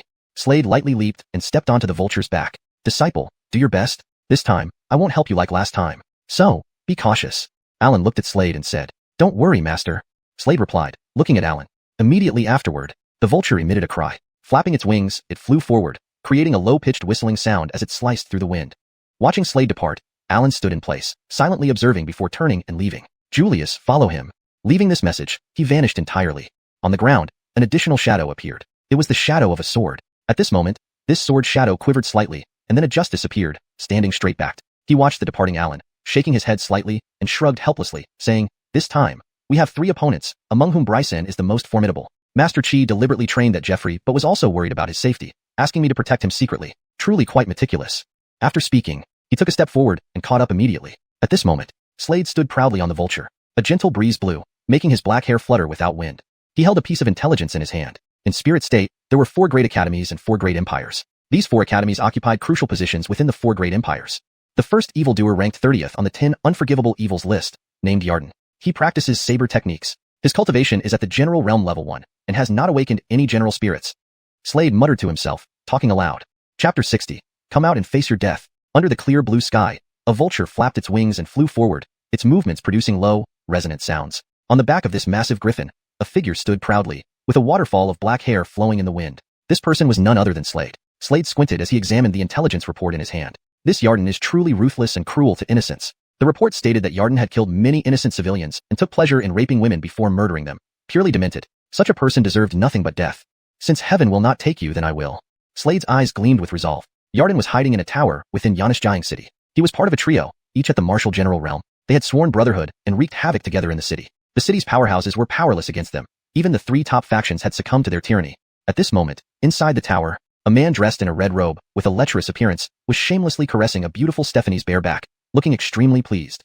Suddenly, an icy voice pierced through the air. Yarden, come out and face your death. The echoes reverberated throughout the city. Every head turned upward. In midair stood a figure atop a griffin, with black hair flowing like a waterfall. It was clearly Slade. He wore a dragon scale sword on his back, standing as if he was the center of the world. The sword behind him glowed coldly, its blade flickering. Slade's expression was grim. On his way, he had noticed numerous bodies in the streets. Some female corpses were completely naked, showing signs of brutal torture. Yarden deserved death. Kid, who are you, daring to disturb my lord? A figure rapidly approached, a Hewitt with large iron earrings. He looked coldly at Slade, eyes filled with menacing light. These 3 villains had many subordinates, though none reached the martial general realm and posed no threat to Slade. Slade glanced at him and said calmly, I am Slade, a disciple of xuanhuan Academy, here to execute 3 villains. xuanhuan Academy disciple? You're here to kill our boss? Hearing this, the man stared at Slade, who was just a young boy, barely at the 5th rank martial spirit realm. Killing their leader with such strength seemed laughable. Ha ha ha ha. The man burst into laughter, mocking Slade. Go back and practice, kid. This place isn't for you. Being a xiuxian Academy student, killing him could cause trouble. Still, if Slade persisted, the man wouldn't hesitate to slay him. Everyone around belonged to him after all. Slade, hearing this, lightly jumped off the griffin, landing on the ground. He glanced at the man and asked coolly, "Are you done laughing?" The earring-clad man's face darkened, eyes glowing with murderous intent. "Yes, done. What now, kid? My blade doesn't choose sides." In response, Slade flashed an innocent smile. "Neither does my sword." Without another word, Slade unsheathed his sword. All nearby warriors watched in shock. They hadn't expected this sudden move. The man, Bert, was a powerful warrior under Yarden, at the 9th rank martial spirit realm, just one step away from martial general. Once there, his strength would soar. Despite Slade being only at the 5th rank, for ranks below Bert, he dared attack. Though everyone hoped for Slade's victory, it seemed impossible given Bert's formidable strength. As Slade's sword descended, blinding sword light erupted, engulfed in blazing flames. Sensing the immense power, Bert's pupils constricted in disbelief. Sword intent. Before he could finish, the sword split him into two. Blood splattered everywhere as Bert fell dead to the ground. Observers stared in shock at Slade, holding the dragon scale sword, hardly believing what they saw. This level of power? He's a sword emperor. Alistair's, such a young sword emperor? Whispers spread among the crowd. Their gazes toward Slade changed, sword emperor indeed. Moreover, his age, barely 17 and already a sword emperor. His swordsmanship talent was mind-boggling. Yarden, come out and face your death. Slade lifted his gaze to the golden mansion ahead. From the 2nd floor, a naked corpse flew out and crashed heavily to the ground. Then, a figure jumped down from the window, dressed in red, lecherous in appearance, none other than Yarden. He held a blood-red warblade, radiating crimson light. He glanced at the corpse on the ground, then raised his head, focusing on Slade. A xiuxian Academy student? If you sever one arm, I may let bygones be bygones. Chapter 61. You can run, but leave your head behind. Sever your own arm. The chilling voice rang out from Yarden's lips. Clearly, he was wary of the xiuxian Academy. After all, it was one of the 4 major academies in Yanaskzu. I have been ordered to kill you. Slade glanced at Yarden and said indifferently. In that case, die then. Yarden originally didn't want to offend the xiuxian Academy, but since they came knocking on his door, he couldn't back down any further. He tore off the pretense and shouted, "Kylston up!" He addressed his subordinates below. "From now on, kill anyone from the xiuxian Academy whenever you see them. Just like I will kill him. Cruel death." As he finished speaking, his figure flashed and darted straight toward Slade, unleashing his martial general realm strength, which surged forth like a mountain and a sea. However, at this moment, Slade held a dragon scale sword. This sword was about 4 feet long, entirely covered in dragon scales, exuding an intimidating dragon aura. As he gripped the sword, flames erupted from its surface, engulfing the blade in continuous burning. Flaming sword intent? You are a sword emperor. Holy shit. Yarden widened his eyes in horror, staring at Slade. In the next instant, he abruptly turned and bolted, looking extremely disheveled. Nobody had expected Yarden to flee without a fight. They thought he would engage Slade in a fierce battle. But upon reflection, Yarden's action seemed justified. Although Slade's cultivation was only at the 5th level spirit warrior realm, he was a sword emperor. For a sword emperor to slay a martial general level warrior wasn't too difficult. So, without hesitation, Yarden used his body technique and fled, escaping with everything he had. You can run, but leave your head behind. Slade looked ahead at Yarden and said coolly. Yarden's eyes twitched. In a flash, Slade appeared right in front of Yarden. This speed. Yarden's pupils constricted as he saw the speed of the person in front of him. It was incredibly fast. Though the other party was a sword emperor and his cultivation was only at the 5th level spirit warrior realm, this speed rivaled a martial general. Yarden's expression changed dramatically as Slade now stood before him, wielding the dragon scale sword and slashing down decisively. A terrifying flaming sword intent erupted, and with this strike, a flaming dragon appeared in midair, hurtling directly at Yarden.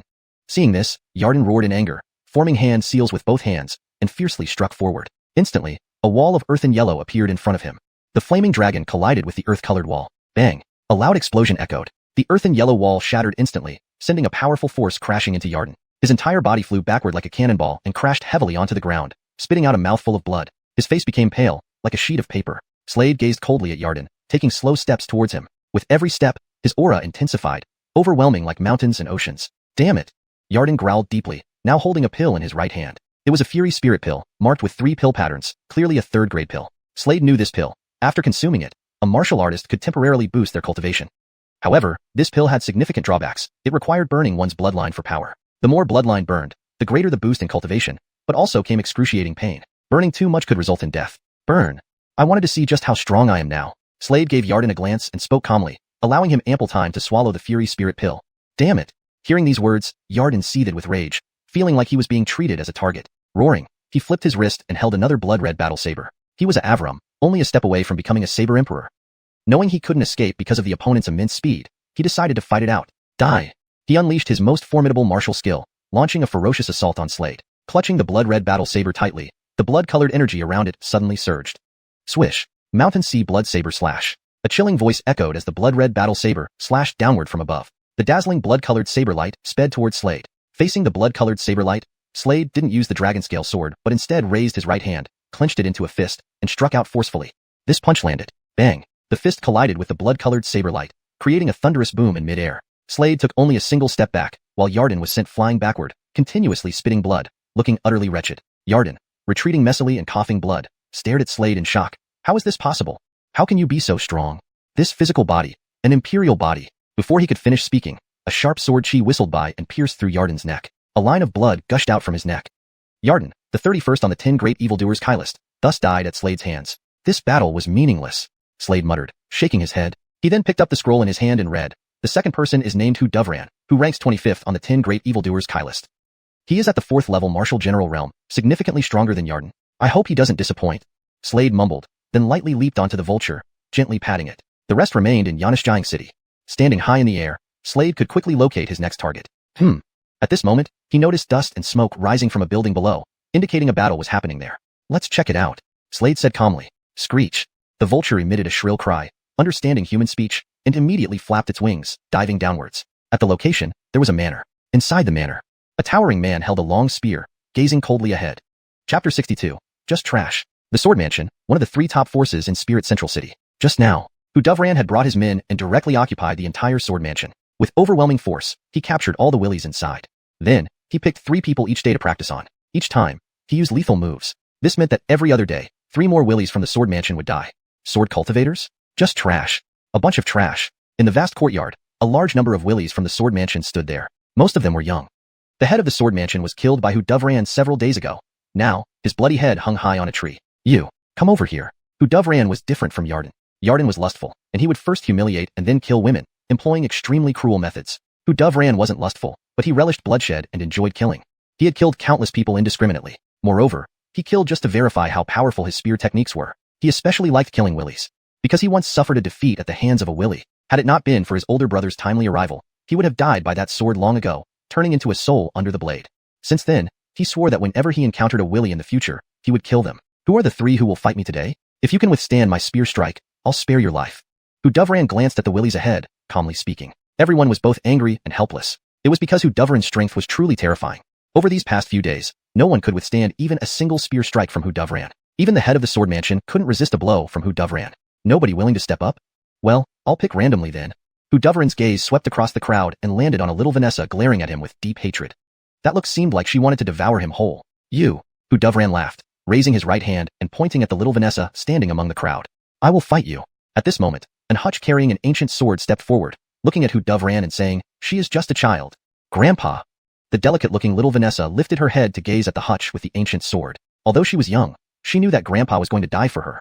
No one present was a match for Xiuxian. Xiuxian was playing a deadly game. The hutch motioned for the little Vanessa not to speak. You want to fight me, so I must accept? Do you think I'm what? As Xiuxian spoke, his gaze turned icy cold and razor-sharp, staring directly at the hutch ahead. Boom. A formidable aura erupted from Xiuxian's body, pressing down heavily upon the hutch. Xiuxian's cultivation was at the 4th level of Martial General, extremely powerful. Among the willies present, the highest cultivation was only at the 9th level of Martial Spirit, and the highest sword art level was merely that of a great swordmaster. Even the late head of the Sword Mansion was only a great swordmaster, without any enlightenment of sword intent. One could see how difficult it was to comprehend sword intent.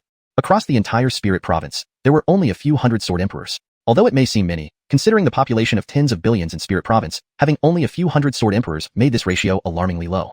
Xiuxian's aura was astonishing. Even a mere fraction of it spread pressure over the surrounding willies, especially the hutch. Thud. At that moment, the hutch could no longer endure the pressure. He lost control over his body and dropped to his knees before Xiuxian. Xiuxian lifted his right foot and stomped on the hutch's head. He held a long spear in his right hand and suddenly burst out laughing. Ha ha ha! Sword cultivators. This is their strength? Trash. A bunch of trash. Without using his spear, he merely emitted a terrifying aura. Even just this terrifying aura caused the hutch to tremble uncontrollably, damaging his internal organs. Whack! Unable to hold back, he spat out a mouthful of blood, his face becoming paler than paper. Grandpa! Beside him, the little Vanessa felt profound guilt. If not for her actions, her grandfather wouldn't be injured. Damn you! You monster! I'll fight you! An adult man, carrying an ancient sword, roared deeply. In an instant, the sword came unsheathed with a hum. Buzz! A sharp sound echoed as the justice readied his sword. Suddenly, a streak of spear light whistled towards him and pierced straight through his forehead. The man's eyes widened as his body fell limply to the ground, blood pouring from the wound. The surrounding willies turned pale with anger at the sight. Bastard! Internally, they all raged silently. Ha ha ha. Looking at these willies, Dovran found it immensely amusing. 2. Still one short. I only kill 3 a day, who's next? Speaking, Dovran plunged the spear into the hutch's head, ending his life instantly. Monster! I'll never let you off even if I die. The little Vanessa glared fiercely at Dovran and, in the next moment, drew her sword intending to slit her own throat. However, a terrifying suction force seized the sword. The sword flew away. All heads turned to see the sword caught in the hands of a Tyler hovering in the air. The Tyler carried a sword and stood atop a Otis vulture with wings spanning 6 xiong. As it flapped its wings, it produced deep whistling sounds. Huh. Another willy.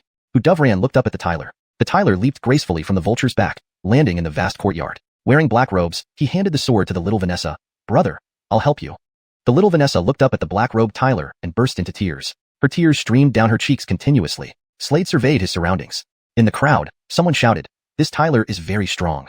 Amir, who are you? Dovran squinted, eyeing the black-robed Tyler. Slade retrieved a bloody human head from his spatial ring. Look, whose head is this? Slade calmly showed the head to Dovran. After seeing the bloody head, Dovran's pupils contracted sharply as he stared fixedly at Slade. You killed my third brother? Chapter 63. He won't survive today. Yes, your third brother is too lonely in hell. You wouldn't want your third brother to be so lonely, would you? Slade said calmly. Bastard. Upon hearing this, Dovran flew into a rage. His face flushed red as he flipped his wrist, revealing a long spear in his hand. Without mercy, he thrust the spear fiercely at Slade. Immediately, a dazzling spear light surged toward Slade. As the spear light advanced, it grew larger and more powerful, distorting the surrounding space. Slade looked up and, wielding the dragon scale sword, slashed out vigorously.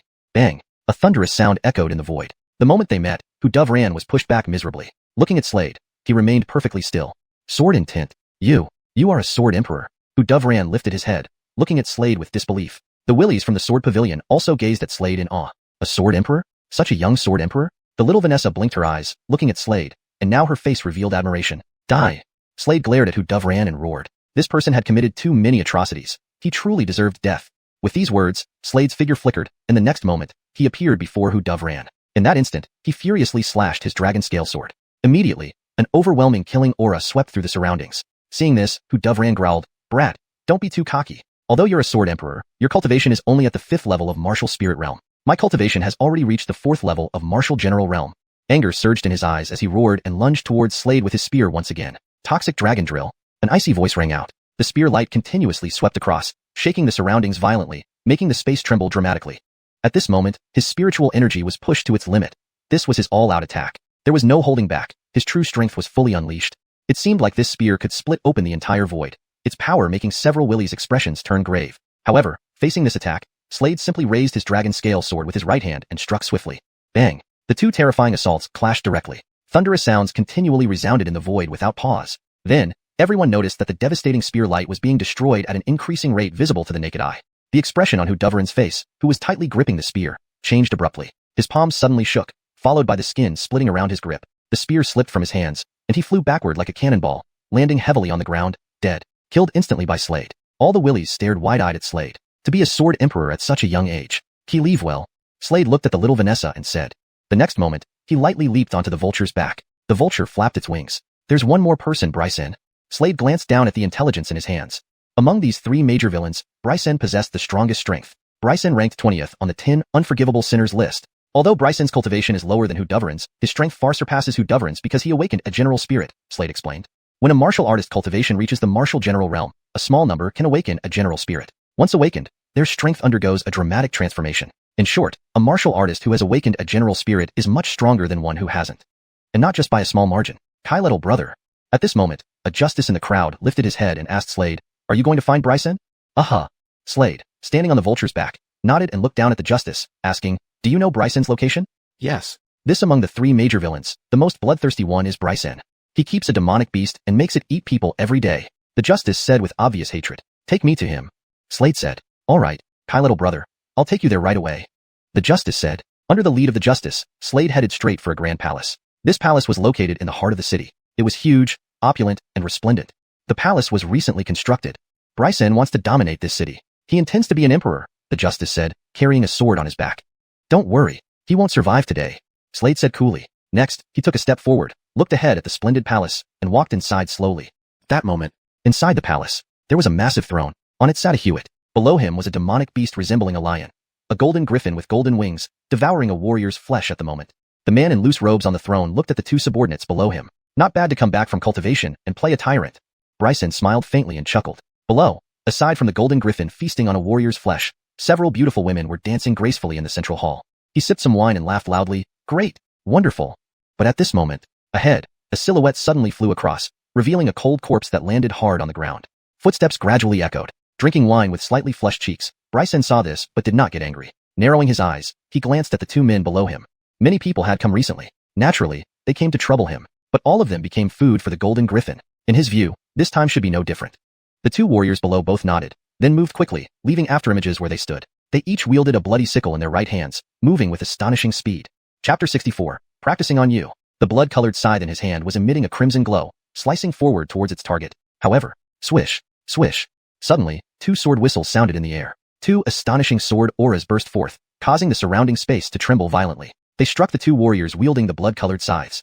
Instantly, these two warriors were sent flying and crashed heavily to the ground, each with an additional sword mark on their necks. Blood spurted from the wounds. Seeing this, the dancing beauties' expressions changed abruptly, and they fled in panic. Slade ignored these beauties. He scanned the area and noticed a golden griffin nearby feasting on human warriors' flesh. Narrowing his eyes, he spoke.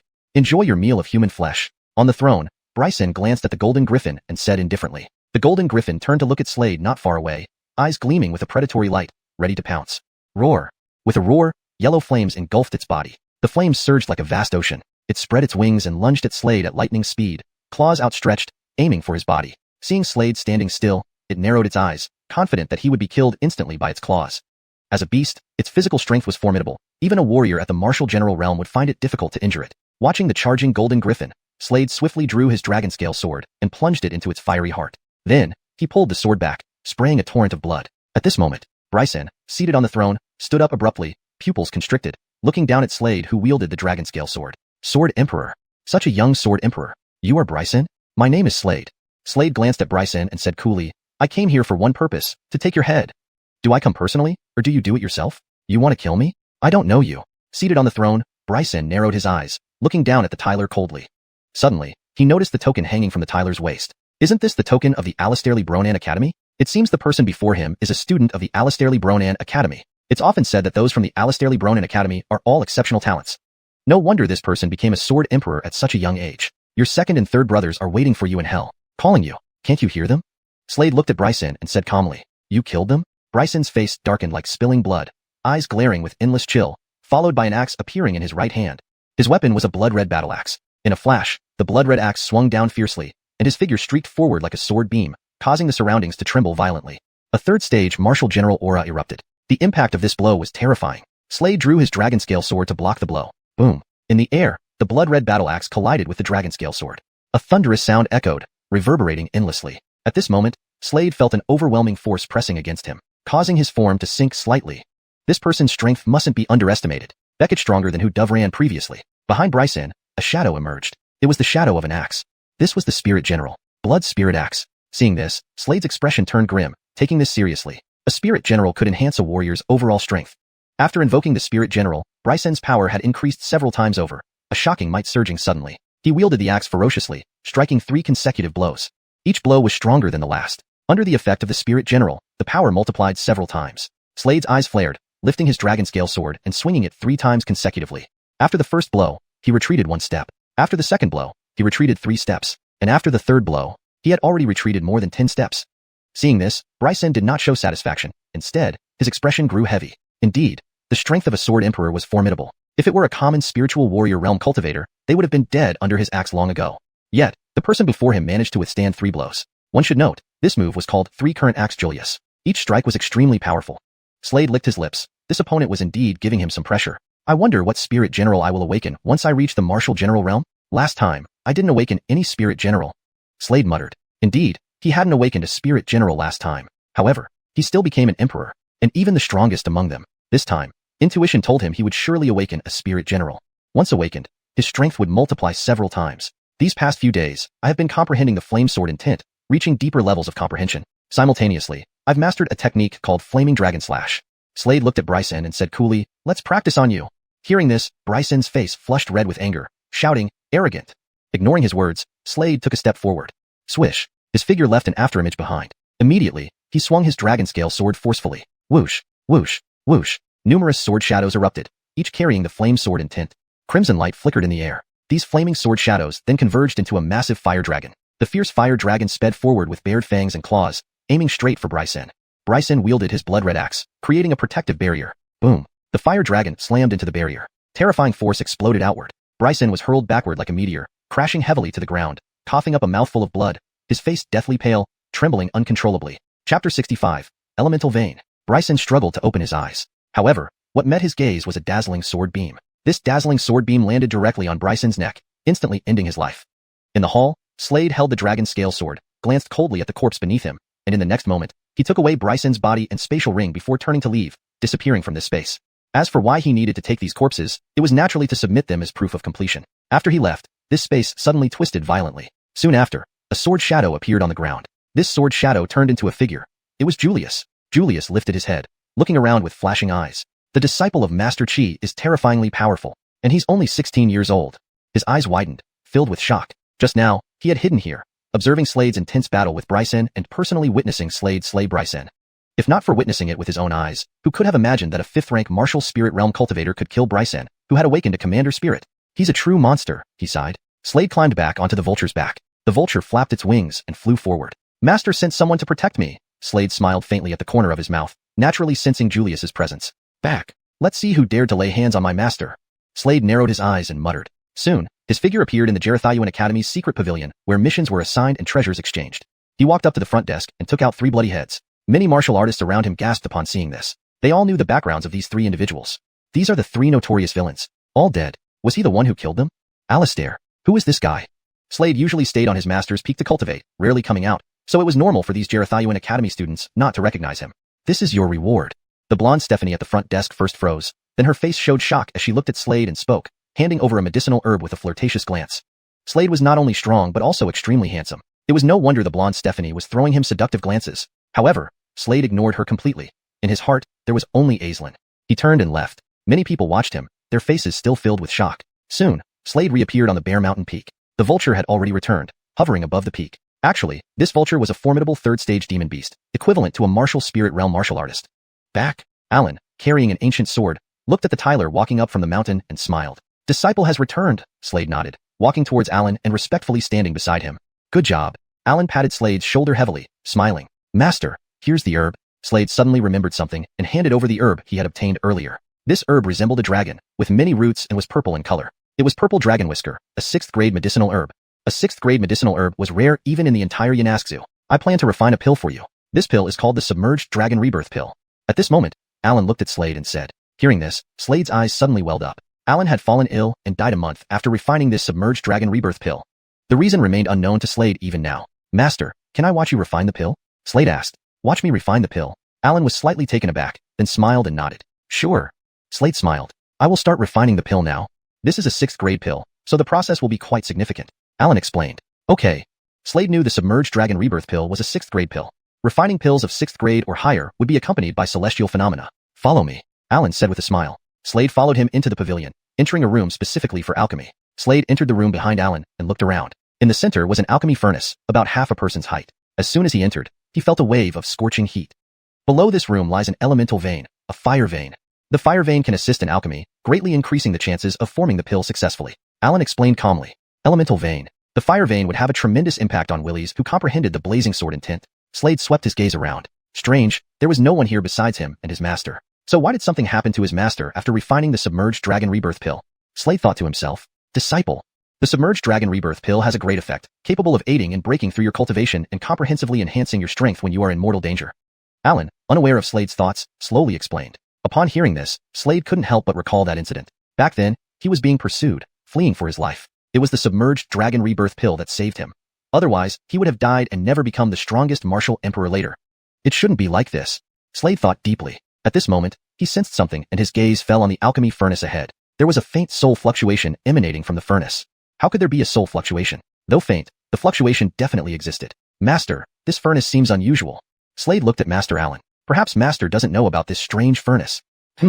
Alan's gaze immediately focused on the furnace ahead, carefully sensing it. His expression darkened almost instantly. At that moment, the ancient sword on his back rang out sharply. Buzz. A sharp sword resonance echoed. Buzz. Suddenly, a soul drifted out from the furnace ahead.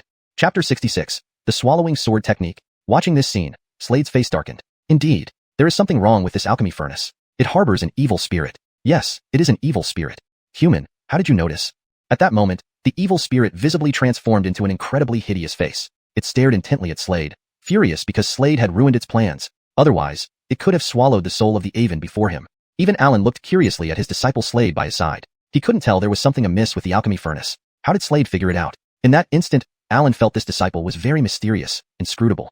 Slade gazed at the evil spirit ahead. The evil spirit resembled a demon crawling out of the abyss, causing chills and trembles. Narrowing his eyes, a cold light flickered within them. So, it was this evil spirit that harmed his master. But from where did master acquire this alchemy furnace? Are you mute? Forget it. If I can devour your soul, my soul power will increase several times. Hee hee. The human face of the evil spirit sneered sinisterly and then rushed straight toward Slade. Humph. Beside him, Alan, who bore an ancient sword on his back, let out a cold snort. The ancient sword behind him unsheathed sharply at that moment, producing a resonant sword whine as it struck down. With this strike, the evil spirit's soul was split in two. However, the evil spirit's soul suddenly twisted and distorted. At that moment, a Jeffrey's face appeared. Old relic. So you were hiding here. The Jeffrey stared fiercely at Alan with the ancient sword on his back. Slade looked up at the Jeffrey. This Tyler was merely a phantom. He looked about 26 years old, with sharp features that gave an unkind impression. Refining the covert dragon rebirth pill again, he said. Old relic, only I can master the swallowing sword technique. No one else. Die. Snarling these words, he lunged at the Aven with a roar. However, Alan slashed down with his sword, yet the Tyler resisted. His soul power was strong. Seeing this, Slade swiftly raised his right hand, which now held a blood dragon. This blood dragon rushed toward the illusory Tyler, biting down on him. Instantly, the Tyler's soul vanished. Master, who is he? Slade asked the Aven beside him, who bore an ancient sword. A traitor. The Aven sighed. Slade never knew that his master had once taken in a disciple. That disciple knew the swallowing sword technique, and he used it to become a peerless sword emperor. He is named Rico. He was an orphan I saved long ago. Later, I taught him the swallowing sword technique, but he attempted to assassinate me. Afterward, I escaped here. Alan recounted, looking at Slade gratefully. Thank you for saving me. Otherwise, I would likely not have much time left. All right, let's put that aside. Now, I shall refine the covert dragon rebirth pill. Alan smiled slightly, seemingly unaffected by the events just transpired. He began refining the pill. Slade watched Master Alan, his mind swirling with thoughts. The swallowing sword technique is incredibly powerful, capable of swallowing swords and sword hearts to strengthen itself. My master's cultivation declined probably because his sword heart was devoured. Thus, his sword skills have stagnated at the sword respecter level. Sword Emperor, Sword Sage, Sword Heart, Sword Grandmaster. After Sword Sage comes Sword Patriarch. I must find a way to help Master regain his sword heart. I have an idea. Let's refine that pill. Remember, Slade himself was also an alchemist. He knew numerous formulas, including one specifically to help Willies regenerate their sword hearts. But the required ingredients are quite rare, he thought to himself. Time passed. Master Alan refined the potion. Around the duration of an incense stick later, the covert dragon rebirth pill was taking shape. During the refinement process, the sky outside grew ominous. This is the covert dragon rebirth pill. Alan handed the pill to Slade, saying calmly, take it now. This was a 6th grade potion, extremely rare in the entire spirit state, likely to make others envious. All right. Without hesitation, Slade swallowed the covert dragon rebirth pill. Alan's voice echoed once more. Smiling, he looked at Slade and said, until now, I've only refined 2 covert dragon rebirth pills. One was given to that traitor, and the other is for you. Deep down, Slade clearly understood Alan's feelings, as he too had experienced such betrayal. The 9th Xian Gus of the Sacred Dynasty was once his disciple but betrayed him. He could well understand how it felt to be betrayed. Master, I will never betray you. Slade looked earnestly at Alan, speaking solemnly. Good. Alan patted Slade on the shoulder and continued. This potion will have a significant effect when your life hangs by a thread, truly reviving you from the brink of death. It's like you gain an extra life. By then, Slade had already swallowed the covert dragon rebirth pill, which rapidly dissolved and merged into his body. Your brothers are looking for you. Go ahead. Alan, sensing something, gestured to Slade. Okay. Slade also sensed something and left the place, walking towards the entrance. Watching Slade depart, Alan's eyes revealed a hint of satisfaction. He glanced at the alchemy furnace ahead. He hadn't expected his traitorous disciple to tamper with it. Had Slade not noticed in time, he might have been killed by his own disciple. Recalling Rico, his face darkened, eyes emitting icy glares. Rico, I treated you so kindly, yet you betrayed me like this. Finishing those words, he slowly closed his eyes. Slade had already left. Outside stood 3 individuals, his close friends, Dominic, Kian, and Lin. Their cultivation had all advanced considerably. Dominic had reached the peak of martial spirit 9th rank, needing just one more step to reach martial general realm. Awakening a general spirit would significantly boost his power. Chapter 67.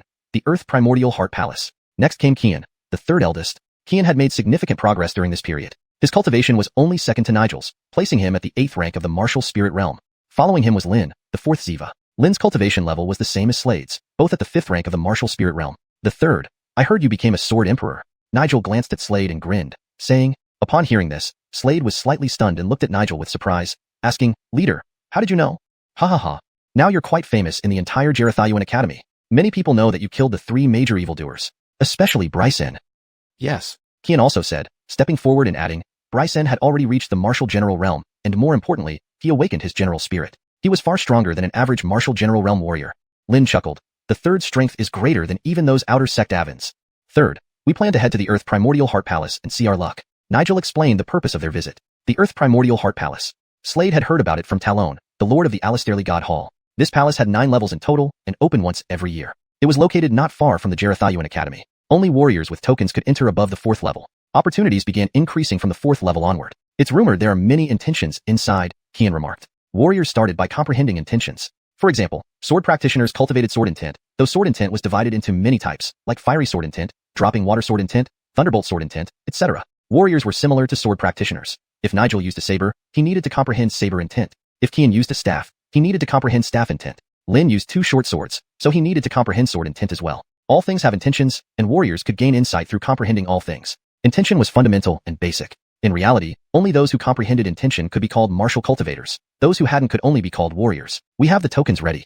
3rd, this one is yours. Nigel handed over a token to Slade. Slade took the token. When do we set off? He asked. Right now. Nigel grinned. Okay. Slade nodded. And thus, the 4 of them headed straight for the Earth Primordial Heart Palace. The Earth Primordial Heart Palace was the largest place of opportunity in the Xiuxian Empire. It opened once a year. The first 3 levels were open to the public, allowing any forces warriors to enter. But from the 4th level onward, entry required tokens. Everyone knew why. Because there were no treasures or opportunities in the first 3 levels. But the subsequent 6 levels were abundant with opportunities. It has been half a year since Slade started training at the Xiuxian Academy. Today, the weather wasn't great. It was drizzling lightly. Not far from the Earth Primordial Heart Palace was an inn. Let's take a seat first, Nigel suggested. All right. Slade and the others nodded. The Earth Primordial Heart Palace was located in the Xiuxian Mountains. These mountains spanned between the Xiuxian Empire and the Wanling Empire. Slade and the group entered the inn and casually found a spot to sit. As they stepped in, many eyes in the inn turned towards these 4 individuals. They're students from the Xiuxian Academy. Grandpa, I also want to enter the Xiuxian Academy. Train hard. All the surrounding warriors looked enviously at Slade and company. Everyone knew what entering the Xiuxian Academy represented. In the entire Xiuxian Empire, only around 100 people could enter the academy each year. Given the massive population, billions, it showed just how difficult it was to get in. Slade, Nigel, Qian, and Lin sat down and ordered food. Lin loved meat, so Slade specially ordered extra dishes of it. While eating, they discussed the Earth Primordial Heart Palace. At the next table sat 4 large men. These men were robust and were eating meat ravenously. Occasionally, their eyes would fall on Slade and the others, emitting chilling glares. One of them spoke. We were just wondering how to obtain the Earth Primordial Heart Palace tokens, but these 4 delivered themselves. Another frowned. But they are students from the Xiuxian Academy. Wouldn't it be unwise to confront them? Fear not. Our boss is ranked 15th on the 10 evil unforgivable Kai list. Exactly. If the boss knew we were doing this, he'd be delighted. All right, let me handle it gently. The tallest man, approximately 2 meters tall, stood up and walked towards Slade's table. He had a striking scar on his right cheek, giving him a fearsome appearance. Looking at Slade and the others, he coldly smiled and demanded, Gareth over your Earth Primordial token? Or else, I won't be gentle. We're from the Xiuxian Academy. Nigel looked up at the man and calmly replied, I know. So what if you're from the Xiuxian Academy? Do you think I'm scared? Gareth did over or face consequences, the Otis threatened. Not gentle? What kind of consequences? Slade sipped his tea, then raised his head and gave a calm glance. At worst, severed hands and feet. At worst, death, diced into pieces and fed to beast spirits. The Otis grinned, intentionally radiating strong aura. His cultivation was at the 2nd rank of martial general realm, deliberately trying to intimidate Slade and company. Well, should we? Qian asked. 1 each. Nigel responded. I'll go first. As he spoke, Nigel drew out his green battle saber. Swish. Immediately, a brilliant saber beam rushed forth. Seeking death. The Otis was initially stunned. Then his face turned furious, roaring deeply. Although these people were geniuses from the Xiuxian Academy, none had yet reached the martial general realm, daring to ignore him. He angrily roared. However, before he could make a move, a dazzling saber light flashed, landing directly on his neck. Suddenly, a slash appeared on the Otis's neck. Chapter 68, Aislinn. Blood gushed out from the neck uncontrollably. 4th brother. Behind them, the remaining 3 burly men stood up in unison at this moment. The rest, I will handle. Just then, Slade chuckled softly. One of the big men unleashed his martial general realm 3rd level cultivation. His hands gripped tightly, knuckles cracked, and a savage expression appeared on his face as murderous intent was palpable. Intense killing intent immediately landed on Slade. However, bang, Slade punched out, and with the landing of this punch, the Otis man's entire figure flew out like a cannonball, heavily landing on the ground, spurting out a mouthful of blood. At this moment, the second Otis sneered, appearing behind Slade. An ambush. He was trying to ambush Slade. He raised his palm, spiritual energy rolling ceaselessly within it, heading straight for Slade. The force of this palm strike was enormous. As it advanced, a wild sound echoed all around, as if it could crush a 10,000 gene boulder. The palm strike landed. Slade did not dodge, but instead used his body to block the strike. Bang! Surrounding martial artists were startled to find that the attacker's body flew out like a cannonball. His fleshly body is actually this terrifying. Many people who saw this exclaimed in shock. The attacker's entire palm was ruined. It showed how terrifying Slade's fleshly body was. Abraham's fleshly body is even more terrifying. This is almost approaching a king body. Zack, looking at this scene, eyes flashing, remarked, "Should be. This is the rhythm of entering an emperor body. Mortal body, king body, emperor body. These are the realms of the fleshly body. Next one." Slade looked forward and spoke indifferently. "Who are you? Had the guts to tell us your name." A muscular man with a scarred face glared at Slade, his eyes radiating boundless coldness, and said coldly, "Do you really want to know our Abraham's name? Saying it would scare you to death." Kian glanced at this person and laughed loudly. "My name is Slade." Slade glanced at the man and spoke calmly. Upon hearing these words, instantly, many martial artists in the inn drew in a sharp breath. Slade? He is Slade. He slew the 3 great villains. Didn't expect he came here. Around the inn, whispers among martial artists arose, all watching Slade in shock. You are Slade." The Hewitt looked at Slade warily. "If I tell you something, will you let me go?" Another of his companions had long fled. "Oh. Go on." Slade said indifferently. "Our boss wants to find you. To kill you. You killed his best friend Bryson, so he will never let you off. Our boss ranks 15th on the 10 unforgivable sinners Chi list, with cultivation already reaching the 5th level martial general realm, and awakened a general spirit." The Hewitt said anxiously. "Just that?" Slade glanced at the Hewitt, and then replied indifferently. "Aye." Before the Hewitt could speak, Kian flipped his right hand, producing a stick which he struck down, ending the Hewitt's life instantly. This matter was temporarily concluded. Slade, Kian, Zack, and Lin finished lunch and continued on their journey, quickly disappearing from everyone's sight. These people are so strong. They are from xuanhuan Academy? Indeed, xuanhuan Academy is a place where talents emerge in abundance. These people will absolutely become top-level figures after several years of cultivation at xuanhuan Academy. Exactly. It's rumored that xuanhuan Academy graduates are at least in the spirit warrior realm. Beccatremors among martial artists continued. At this moment, an Avon leading a group approached. Among this group, one Katie stood out notably. It was a young Stephanie, about 16 years old. She wore a white dress, her figure exquisitely exquisite, with raven black hair and a remarkably delicate face. So beautiful she could put fish to shame and make the moon hide in modesty. Any man would be captivated by her looks. "Aislinn, although your strength is greater than mine, once we enter Diguang Heart Palace, everything must follow my command, understand?" Talon said to the Vanessa holding an oiled paper umbrella behind him. This Vanessa was Aislinn. During this time, she had been cultivating in the Alastairley Deity Hall, her cultivation speed described as lightning fast. Currently, only 14 years old, her cultivation had already reached the 3rd level spirit warrior realm. Even Talon wasn't a match for her. Bear in mind, Talon's cultivation was at the 9th level spirit warrior realm. He fought against Aislinn and was defeated in one move. "All right." Aislinn nodded, smiling gently. "Aislinn, once inside, will rely on you mainly for output." Emiel beside her smiled. They came to Diguang Heart Palace naturally seeking opportunities, and due to Slade successfully joining xuanhuan Academy last time, they obtained access to the back 6 floors of Diguang Heart Palace. "Relax," Aislinn said calmly, and then this group entered the inn ahead. At this moment, martial artists in the inn were still discussing what had just happened regarding Slade. The most crucial point is that Guy's cultivation is only at the 5th level spirit warrior realm. Yes, it's unbelievable. What will Slade be like in the future? He's like a hidden dragon. Not bad at all. At this moment, Aislinn in her white dress walked in gracefully. As she entered, many gazes immediately fell upon Aislinn. So beautiful. Just her silhouette alone stirred hearts. Top Shauna. The inn patrons felt a chill in their hearts. Aislinn and her group sat down. They were 5 in total.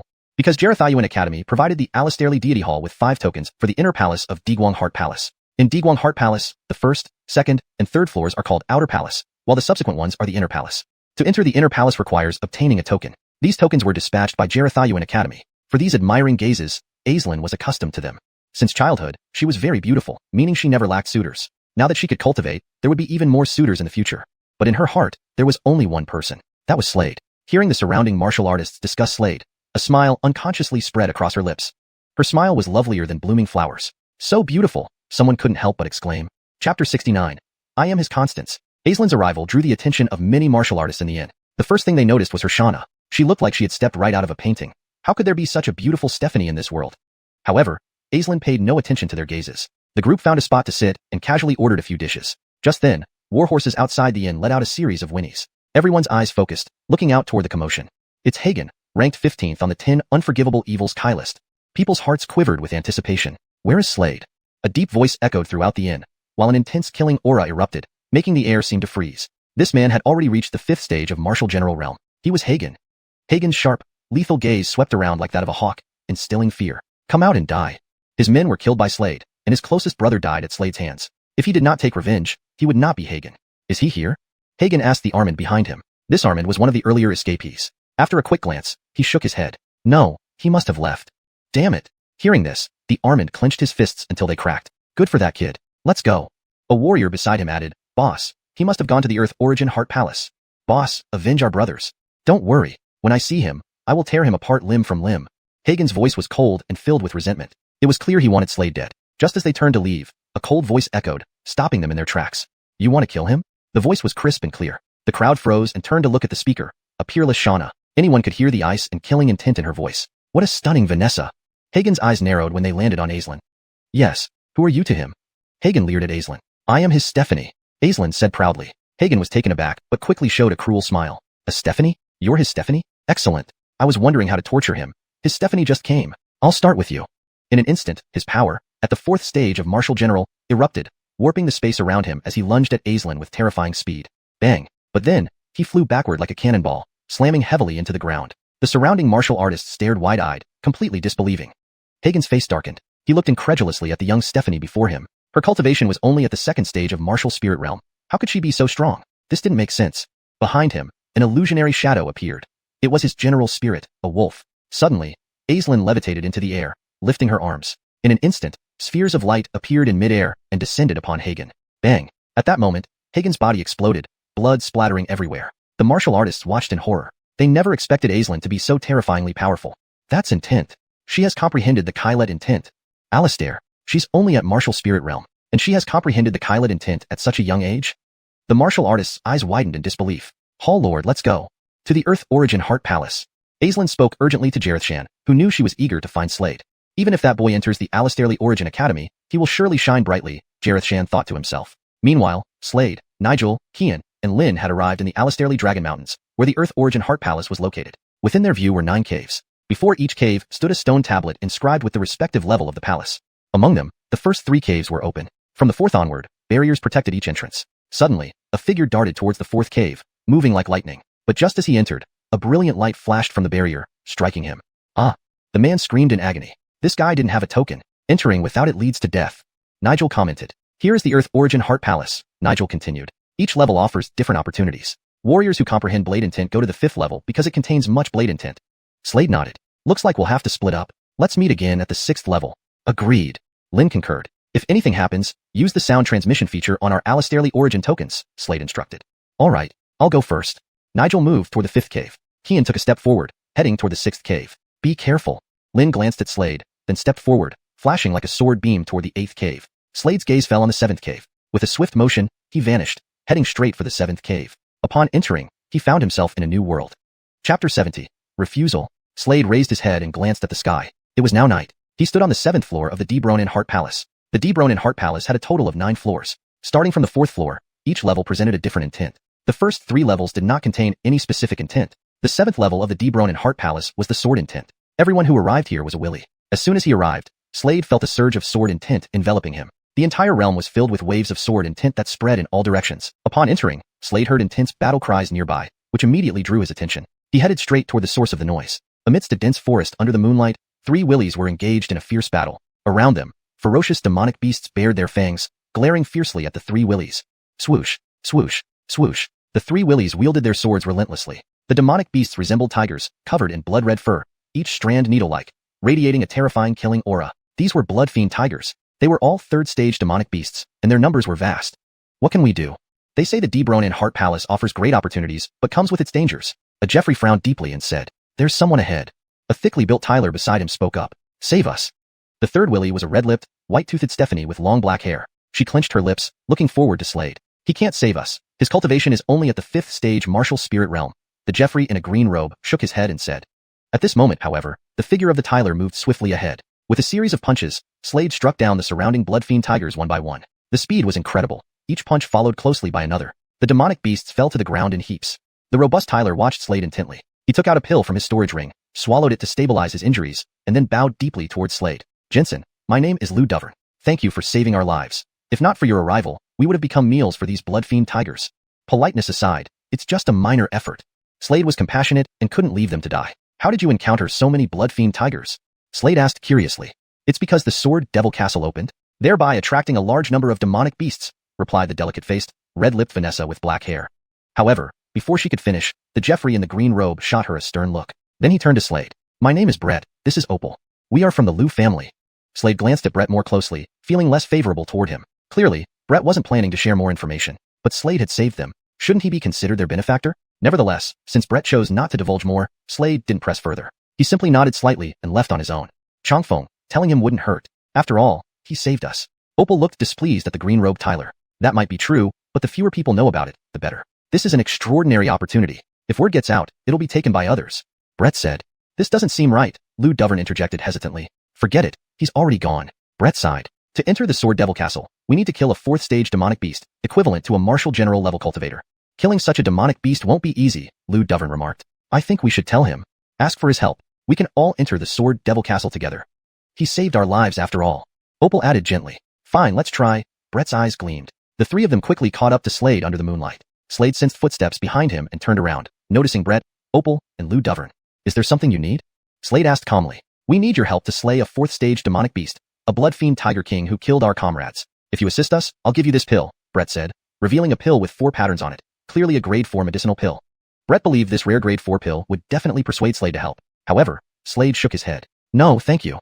He still harbored resentment toward Brett. This person seemed calculating, hiding something from him. Brett was taken aback, clearly not expecting this refusal. But it's a grade 4 medicinal pill. Slade glanced at Brett and responded coolly, if there's nothing else, I must take my leave. With that, he stepped forward and vanished into thin air. When did the blood-fiend Tiger King kill our comrades? Why did you lie to him? He saved us, after all. Opal couldn't hold back her frustration, addressing Brett. I did this for us, Brett defended himself. Moreover, getting a grade 4 pill for killing the blood-fiend Tiger King is quite a deal. And I don't even know if he can defeat it. You don't understand, little Ziva. Opportunities in the Sword Devil Castle are plentiful. The more people know, the more competition we face. But it doesn't feel right, Liu Dovern frowned.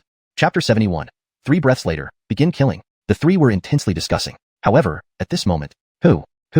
Suddenly, howls of wolves resounded from all around, ceaselessly. The faces of the three changed drastically. In the night, pairs of green eyes appeared, glinting with cold light. Visible in the surroundings were many enormous beast creatures. They were blood wolves. These blood wolves slowly approached from the cold wind, each one large and their eyes crimson like blood gems, completely surrounding Brett, Liu Dovern, and Opal. So many blood wolves. Each one is no less than 3rd stage cultivation. There's even a 4th stage beast. That's the Blood Wolf King. Liu Dovern looked up, seeing the blood wolf ahead, frowning. If that Jeffrey was here, it would be fine. Opal said. Yes, Liu Dovern nodded, agreeing. They all knew Slade's strength was astonishing. With him here, everything would be fine. Oh whoa. From ahead came a low roar. A figure slowly walked forward. It was the Blood Wolf King. This Blood Wolf King emitted an extremely powerful aura. It was a 4th stage beast. A scar ran across its right cheek to its neck, looking fearsomely cruel. It looked at the humans ahead, a cruel smile appearing on its lips as it spoke human words, for 4th stage beasts could already speak human languages. I will give you 3 breaths to run. After 3 breaths, I begin killing. Kylston up, my offspring. These 3 are your prey, bring them back for a reward. Following the Blood Wolf King's voice. Oh whoa, oh whoa, oh whoa. Around them, blood wolves raised their heads, looking at the moon in the sky, letting out a chorus of howls. Damn it, they're playing with us. They are treating us as prey to train their offspring. Liu Dovern clenched his fists tightly when he heard this, knuckles cracking. Among beasts, a 4th stage creature already possessed human-level intelligence and could speak. The world of beasts was equally ruthless. Humans often had younger generations hunt beasts to hone themselves and increase their power. Similarly, within the beast world, stronger beasts often let their young fight human warriors for the same purpose. Clearly, this Blood Wolf King intended to do just that. Oh whoa. Howling echoed. Swish, swish, swish. The next moment, the blood wolves surged towards Opal, Liu Dovern, and Brett. Their faces changed abruptly as they fled, using evasive maneuvers. Run, Liu Dovern said. The 3 fled for dear life. Behind them, countless blood wolves pursued, howling continuously as they chased through the underbrush. This can't go on. We'll be exhausted to death. Brett frowned, eyeing the sturdy Tyler Liu Dovern. His gaze suddenly turned fierce, turning swiftly, drawing his sword and slashing downwards. Liu Dovern couldn't react fast enough. A gash opened on his thigh. His features contorted, twisted into a grotesque expression, blood gushing from the wound. Splat. A blood wolf instantly pounced, biting down on his neck. Liu Dovern died instantly. No. Opal, seeing this, her face turned pale with shock, never expecting Brett to attack Liu Dovern. You should roll too. Brett revealed a malicious look, raising both hands and striking towards Opal. Opal backed away hurriedly. A blood wolf lunged at her, claws ready. Luckily, Opal reacted fast enough to avoid certain injury or worse. She fled in another direction, the blood wolves chasing after her. Brett vanished, reappearing on the trunk of a pine tree, observing from above. Below, Lou Duvern's body had been devoured by the blood wolves. His head was held aloft by a large blood wolf atop a boulder, howling victoriously. "Oh whoa, oh whoa." Its cry declared its triumph. Elsewhere, Opal ran frantically, her delicate face pale as snow. Panting behind her were several blood wolves. Opal kept running. Pant. She tripped over near the bushes, facing the approaching blood wolves with despair. Oh whoa. Ahead, a large blood wolf opened its massive maw, leaping towards her. Its fangs gleamed menacingly, drooling saliva as it charged forward. At this moment, Opal felt as if her entire world had turned black, descending into endless darkness. She couldn't believe Brett would attack his own companions. Was he so heartless? Just as the huge, ferocious blood wolf lunged at her, a brilliant streak of swordlight soared forward, plunging directly into the wolf's mouth. Bang! The wolf exploded in a shower of blood. "Are you all right?" A gentle voice sounded. Opal lifted her head, turning to see a Tyler with a sword walking towards her. "It's you." Opal looked at the Tyler, tears streaming down her face in joy. She hadn't expected to meet him again. The Tyler was none other than Slade. Slade came here after hearing her screams. Meeting Opal again was clearly destiny. Looking at Opal, who wept bitterly, Slade furrowed his brow, asking, "Why are you alone? Where are your companions?" Opal recounted what happened, saying, "I'm lucky to see you. Otherwise, I'd be dead. There are such people." "Incredible." Slade shook his head. Looking at Opal with teary eyes and a red-rimmed gaze, he asked, "Do you want revenge?" "Yes." Opal answered without hesitation, nodding vigorously.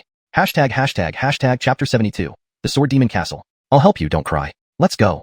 Slade glanced at Opal and said. Opal nodded, trailing gracefully behind Slade while cautiously glancing around at the blood wolves. Each of these blood wolves was formidable in strength, especially the Blood Wolf King, whose prowess rivaled that of a martial general. Roar! Suddenly, one of the blood wolves let out a low growl from behind and lunged directly at Slade, claws bared and ready to tear him apart. However, at this moment, Slade abruptly turned around, his sword unsheathed from his waist with a swift motion. Hum! A resonant sound of the sword echoed immediately. Then, the body of the Blood Wolf King was split into two halves. Blood gushed out like a fountain from the wound. "Humans!" At this moment, a deep voice reverberated from ahead. A massive blood wolf, covered in crimson fur with a scar across its face, growled menacingly. Its nostrils flared as its eyes gleamed with a deadly cold light, staring intently at Slade, as if it could devour him whole. "You dare kill my offspring right before my eyes. You are indeed brave." The Blood Wolf King spoke icily. Slade cast a cold glance at the Blood Wolf King but remained silent, merely raising his sword with a whoosh. Sword intent erupted. This single strike ended the life of the Blood Wolf King instantly. Beside him, Opal's eyes widened in disbelief. That was the Blood Wolf King, a fourth-stage demonic beast equivalent to a martial general-level warrior, yet it was killed so easily by Slade? That trace of sword intent. Opal thought about something and her gaze fell back on Slade, asking, You are a Sword Emperor?" "Yes, Sword Emperor." Slade glanced at Opal and replied calmly. "Phew." Opal couldn't help but draw in a sharp breath. At this moment, she looked at Slade with an entirely different expression. This Jeffrey had become a Sword Emperor at such a young age? No wonder he could so effortlessly slay a fourth-stage demonic beast like the Blood Wolf King. Right. Gather this Blood Wolf King's corpse. Opal suddenly remembered something and spoke up. "A fourth-stage demonic beast is related to the Sword Demon Castle?" Slade asked. Earlier, he had heard about the Sword Demon Castle from Opal. "Yes, that's right, benefactor." Opal nodded lightly, explaining everything to Slade. It turned out there was an ancient castle here named the Sword Demon Castle. This castle held numerous opportunities, and legends said that the legacy of a Willy was left within it. Outside the Sword Demon Castle was an array formation. To enter this castle, one needed to find a fourth-stage demonic beast and extract their essence blood. So that's how it is. Slade listened, gaining a better understanding of the Sword Demon Castle. His eyes sparkled. Since they were already here, why not check out the Sword Demon Castle? The essence blood of one fourth-stage demonic beast is enough for 3 people to enter. The graceful Opal spoke again. In other words, one fourth-stage demonic beast was equivalent to 3 entrance slots. That means we should head to that Sword Demon Castle then. Slade looked at the graceful Opal beside him and suggested. All right. Opal nodded in agreement. Thus, the two moved forward. Opal knew the location of the Sword Demon Castle and led the way. Soon, under Opal's guidance, a huge black castle appeared in front of Slade's view. This was the Sword Demon Castle. Outside the Sword Demon Castle was a large barrier. "Just throw the corpse over there." Opal brushed her long black hair and instructed Slade. "Okay." Slade lifted the corpse and hurled it toward the barrier. Instantly, the corpse landed within the barrier, which promptly cracked open into 3 gates. Clearly, only 3 people could enter. "Let's go in," Slade said to Opal. "All right." Opal nodded. The two swiftly entered. Shortly after, the barrier restored itself. Once inside the barrier, a black lake lay ahead. Behind the black lake was the Sword Demon Castle. Over the black lake floated beams of sword light. "Sword array. Step back." Slade instructed Opal behind him. "Okay." Opal nodded and stepped back. Swish. At that moment, Slade took a step forward, heading straight toward the black lake. The floating sword lights above the lake trembled, then shot toward Slade. Slade wielded the dragon scale sword, countering the attack stroke by stroke. Clank. A series of metallic sounds rang out in the air. While Slade broke through the array, 2 figures approached the Sword Demon Castle from another direction. One of them was no stranger to Slade. It was Brett. He stood respectfully behind a Jeffrey dressed in green robes with a sword at his waist, a clear sign of a Willie. This Jeffrey was named Donovan. That kid will likely be here too. This person killed Lou Dovern, Brett said. On his way here, he encountered his senior brother Donovan. Seeing him come alone, Donovan naturally inquired about Lou Dovern and Opal. Upon learning they were both dead, killed by a Willie, Donovan felt intense anger. His fair face now wore a furious expression. If I don't kill him, I'm not Donovan. Brett felt relieved hearing this. Everything was under control. If Brett and Opal had died by the fangs of demonic beasts, he wouldn't have escaped blame. But if they died at someone else's hands, it was a different story. Brother, we're here, Brett said. On the other side, Slade had already broken through the array and appeared inside the Sword Demon Castle. Inside the castle was a secret chamber. Floating within this chamber was a sword, about 4 feet long, completely black. A single character, Demon, was engraved on the blade. This was a demon sword. A demon sword, a king-grade sword. It might be suitable for the devouring sword technique. Slade muttered. He had long memorized the cultivation method for the devouring sword technique, but he hadn't used it before because he hadn't found a suitable sword. As for the dragon scale sword, he couldn't just use it recklessly. After all, it was the only king-grade sword he possessed. However, this demon sword seemed appropriate for the task. Chapter 73, Villain of the Highest Order. The swallowing sword technique can devour swords and gain some kind of ability from them. Slade mused inwardly. I will cultivate for a while first. Slade held the demon sword in his right hand and said to Opal. Opal was just about to speak when a voice suddenly echoed. Junior sister Opal, you're not dead. What about Lou Dovern? 2 figures approached Slade from a distance. The speaker was none other than Donovan. Standing behind Donovan was naturally Brett. Brett had assumed that Opal was dead, but he saw her standing next to Slade, which made his eyes flicker. He immediately pointed at Slade and told Donovan, this is the boy. This boy killed Lou Dovern. Opal must have been bewitched by him. Upon hearing this, Opal's face darkened as she glared at Brett and angrily retorted, Brett, don't spout nonsense. It was you who killed Lou Dovern. Her face flushed with anger. I understand. Brett's eyes twinkled. Then he continued, junior sister Lou must have been drugged by him, causing her to babble nonsensically. Hearing this, Opal's face turned red once again. This bastard was lying shamelessly. Beside them, Donovan remained silent. Suddenly, he raised his head and fixed his gaze on Slade, eyes blazing with intense hostility. A murderous intent surged within him. Amir, do you have anything to explain? Before you die, I'll give you a chance to explain yourself. Donovan coldly stared at Slade. It wasn't me. Slade shook his head. Amir, dare you act and deny it? Brett looked at Slade coldly. Just then, Slade abruptly lifted his right hand and pointed straight at Brett. Instantly, a brilliant finger light beam shot out, striking Brett's shoulder. Ah! Brett's right shoulder bore a gaping hole. He screamed in agony, his features twisting in pain. Amir, daring to attack in front of me. Seeing this, Donovan's face darkened, and he declared, today, I will execute divine justice and kill you. Senior brother Lou, things aren't what he says. He's lying. Opal anxiously cried out. Opal, shut up. Donovan glared at Opal, roaring at her. She knew his obstinate character, like a stubborn ox who never bends. Whatever people say, he believes. Moreover, he has a good relationship with Brett. Naturally, he would believe Brett over her. Amir, I will not wrongfully kill anyone. You killed our Lou clan disciple Lou Dovern and drugged Opal. Your crimes are unforgivable. People like you deserve 1,000 deaths, torn apart piece by piece. Donovan looked at Slade coldly, eyes filled with relentless hatred and murderous intent. Not wrongfully killing someone? Hearing this, Slade felt bewildered. Then, his gaze fell on Brett, noticing the triumphant smile on his face. He's such a fool. What did you say? Donovan was startled and then glared at Slade fiercely, his eyes brimming with murderous intent. I said you're a pig. You believe everything others tell you. What else could you be? And acting all righteous and noble. In my eyes, you're worse than a hypocrite. Slade's voice rang out calmly. At that moment, Donovan was momentarily stunned. Before this, Slade hadn't completely offended Donovan, leaving room for explanation. Now, Slade had thoroughly enraged Donovan. Villain of the highest order, prepare to die. Donovan roared deeply, his face flushing, even exhaling steam from his nostrils, indicating how furious he was. His figure lunged at Slade, sword in hand. Whoosh! A sharp sound resounded as his sword descended, sweeping horizontally with alarming force, aiming straight at Slade. The killing intent was chilling. His aura rose sharply, formidable like a mountain and vast like the sea. Be careful. Opal shouted anxiously upon seeing this. Hearing her, Donovan became even angrier. Opal was helping an outsider against him. Get lost. Slade stared at Donovan coldly, swinging his sword down. As soon as his sword landed, instantly, the blade of light vanished in front of him. Thud, thud, thud. At the same time, Donovan's figure retreated repeatedly. Behind him, Brett's pupils constricted, shocked that Donovan was retreating. After all, Donovan was a genuine Cade, nearly reaching the level of Sword Emperor. He only needed to master sword intent to become one. So powerful. No wonder Lou Dovern died at your hands. Villain of the highest order, I will never forgive you. Donovan roared as a sword intent suddenly burst forth from him. The jade pendant hanging from his waist trembled incessantly. Sword intent. Feeling this, Brett promptly flattered, Senior brother Lou is truly impressive, breaking through to Sword Emperor at this critical moment. I bet even the geniuses from the xuanhuan Academy can't match Senior brother Lou. Donovan waved his hand dismissively. His sharp gaze fell on Slade, eyes continually flashing with icy light. He coldly stated, Amir, now that I am a Sword Emperor, are you afraid? He looked down at Slade arrogantly. Senior brother Lou, stop fighting. You can't win him. Opal ran up to Donovan, urgently pleading. It isn't as he said. Lou Dovern was ambushed by Brett and died among the monster herd. I swear to heaven. Opal, you've obviously been drugged by him, leading to delusions and ramblings. Brett, arms crossed, squinted at Opal and added, how mighty is senior brother Donovan? Now he's even become a sword emperor. You say he can't handle this person? Please let me know if you need any adjustments or additional context. Chapter 74. Aren't you tired acting like this? What is a petty person? Brett was perfectly exemplifying what it means to be one, twisting the truth, spouting falsehoods. And Donovan was his obedient accomplice. Donovan, being the genius of the Lou family, was already naturally arrogant. With Brett's incitement, he erupted in fury, wielding a sharp sword in both hands and swiftly slashing forward, immediately performing a sword technique. Blazing Dragon Slash. He had comprehended the flaming sword intent. As he spoke, an image of a fiery dragon emerged in midair. This blazing dragon lunged viciously towards Slade, who stood not far away. Slade looked at the ferocious expression on Donovan's face, shook his head with a sigh, and gazed at him with a trace of sympathy. He said, in your eyes, Brett is a good junior brother, but in his eyes, you're nothing more than a dog. You do whatever he says. If not a dog, then what? You have no will of your own. And you say you've never killed anyone wrongly? Innocents have surely died by your hand. With that being the case, let me send you on your way. As he finished speaking, he held the dragon scale sword in his right hand and swung it forcefully. Immediately, an overwhelming sword intent erupted. Sword intent. You're also a sword emperor. Sensing this sword intent, Donovan's face changed abruptly. He never imagined this person before him would be a sword emperor. And he was even younger than Donovan.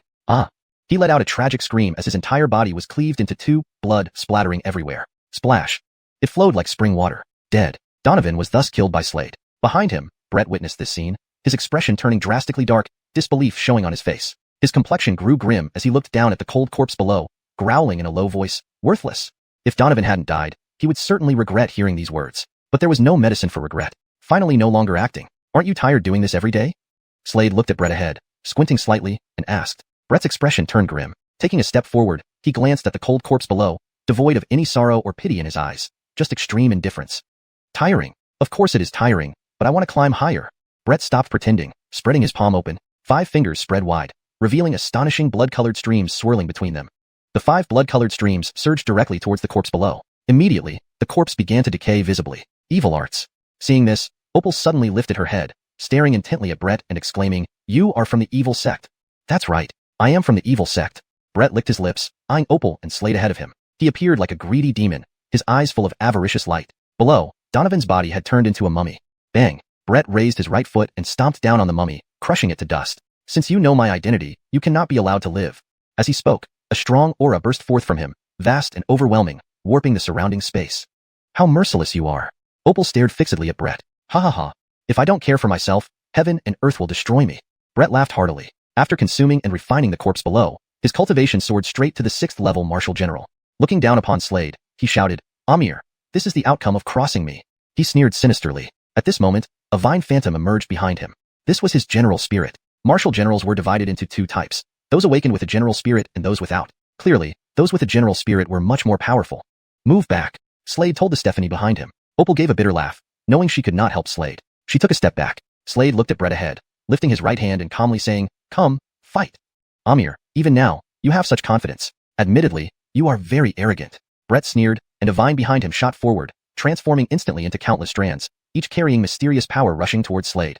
A cold chill swept over. Facing the vines, Slade remained unperturbed, drawing the dragon scale sword and executing the 9-level accumulated force sword technique.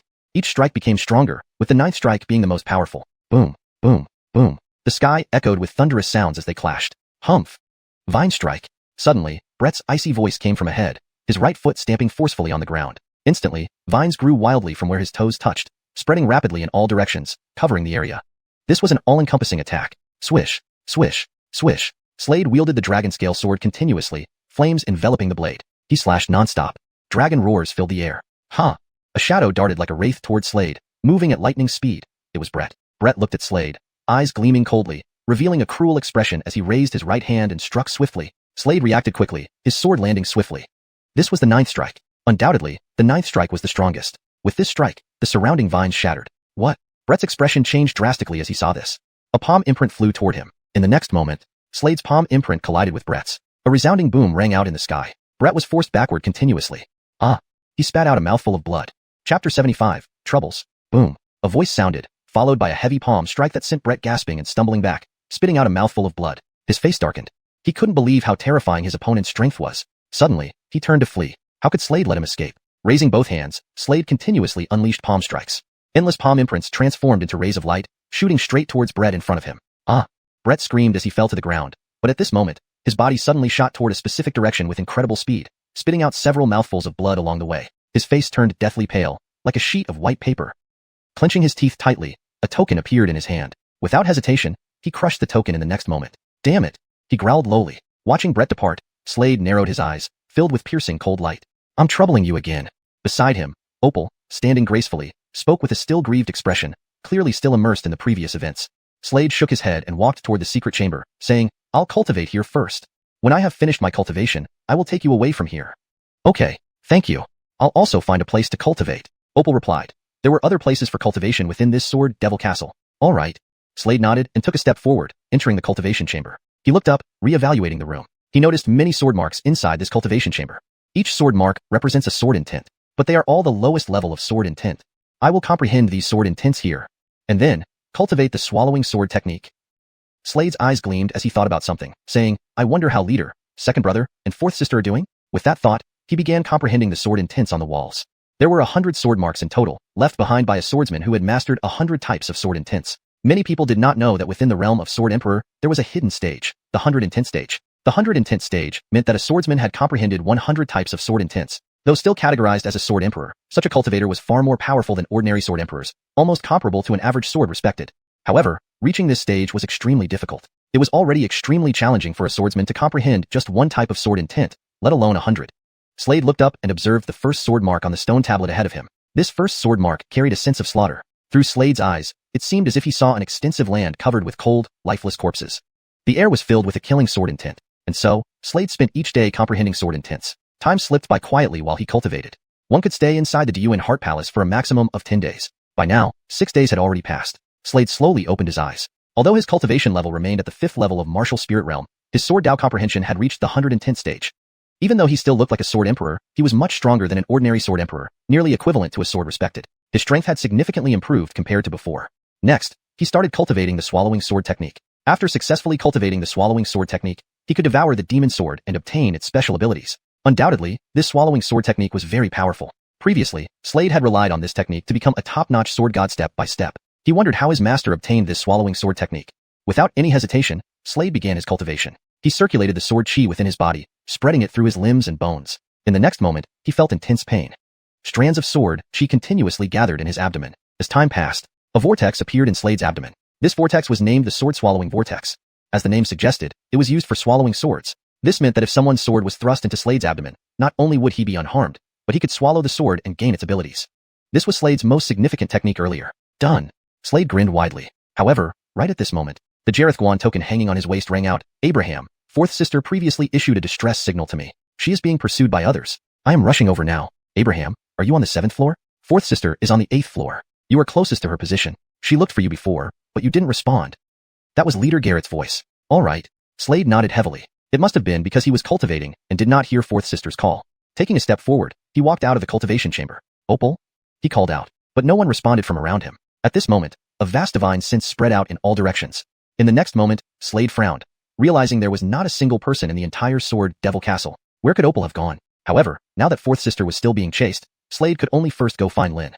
Using his agility techniques, his figure darted directly towards the 8th floor of the xiuxian Heart Palace. Lin was located on the 8th floor of the xiuxian Heart Palace.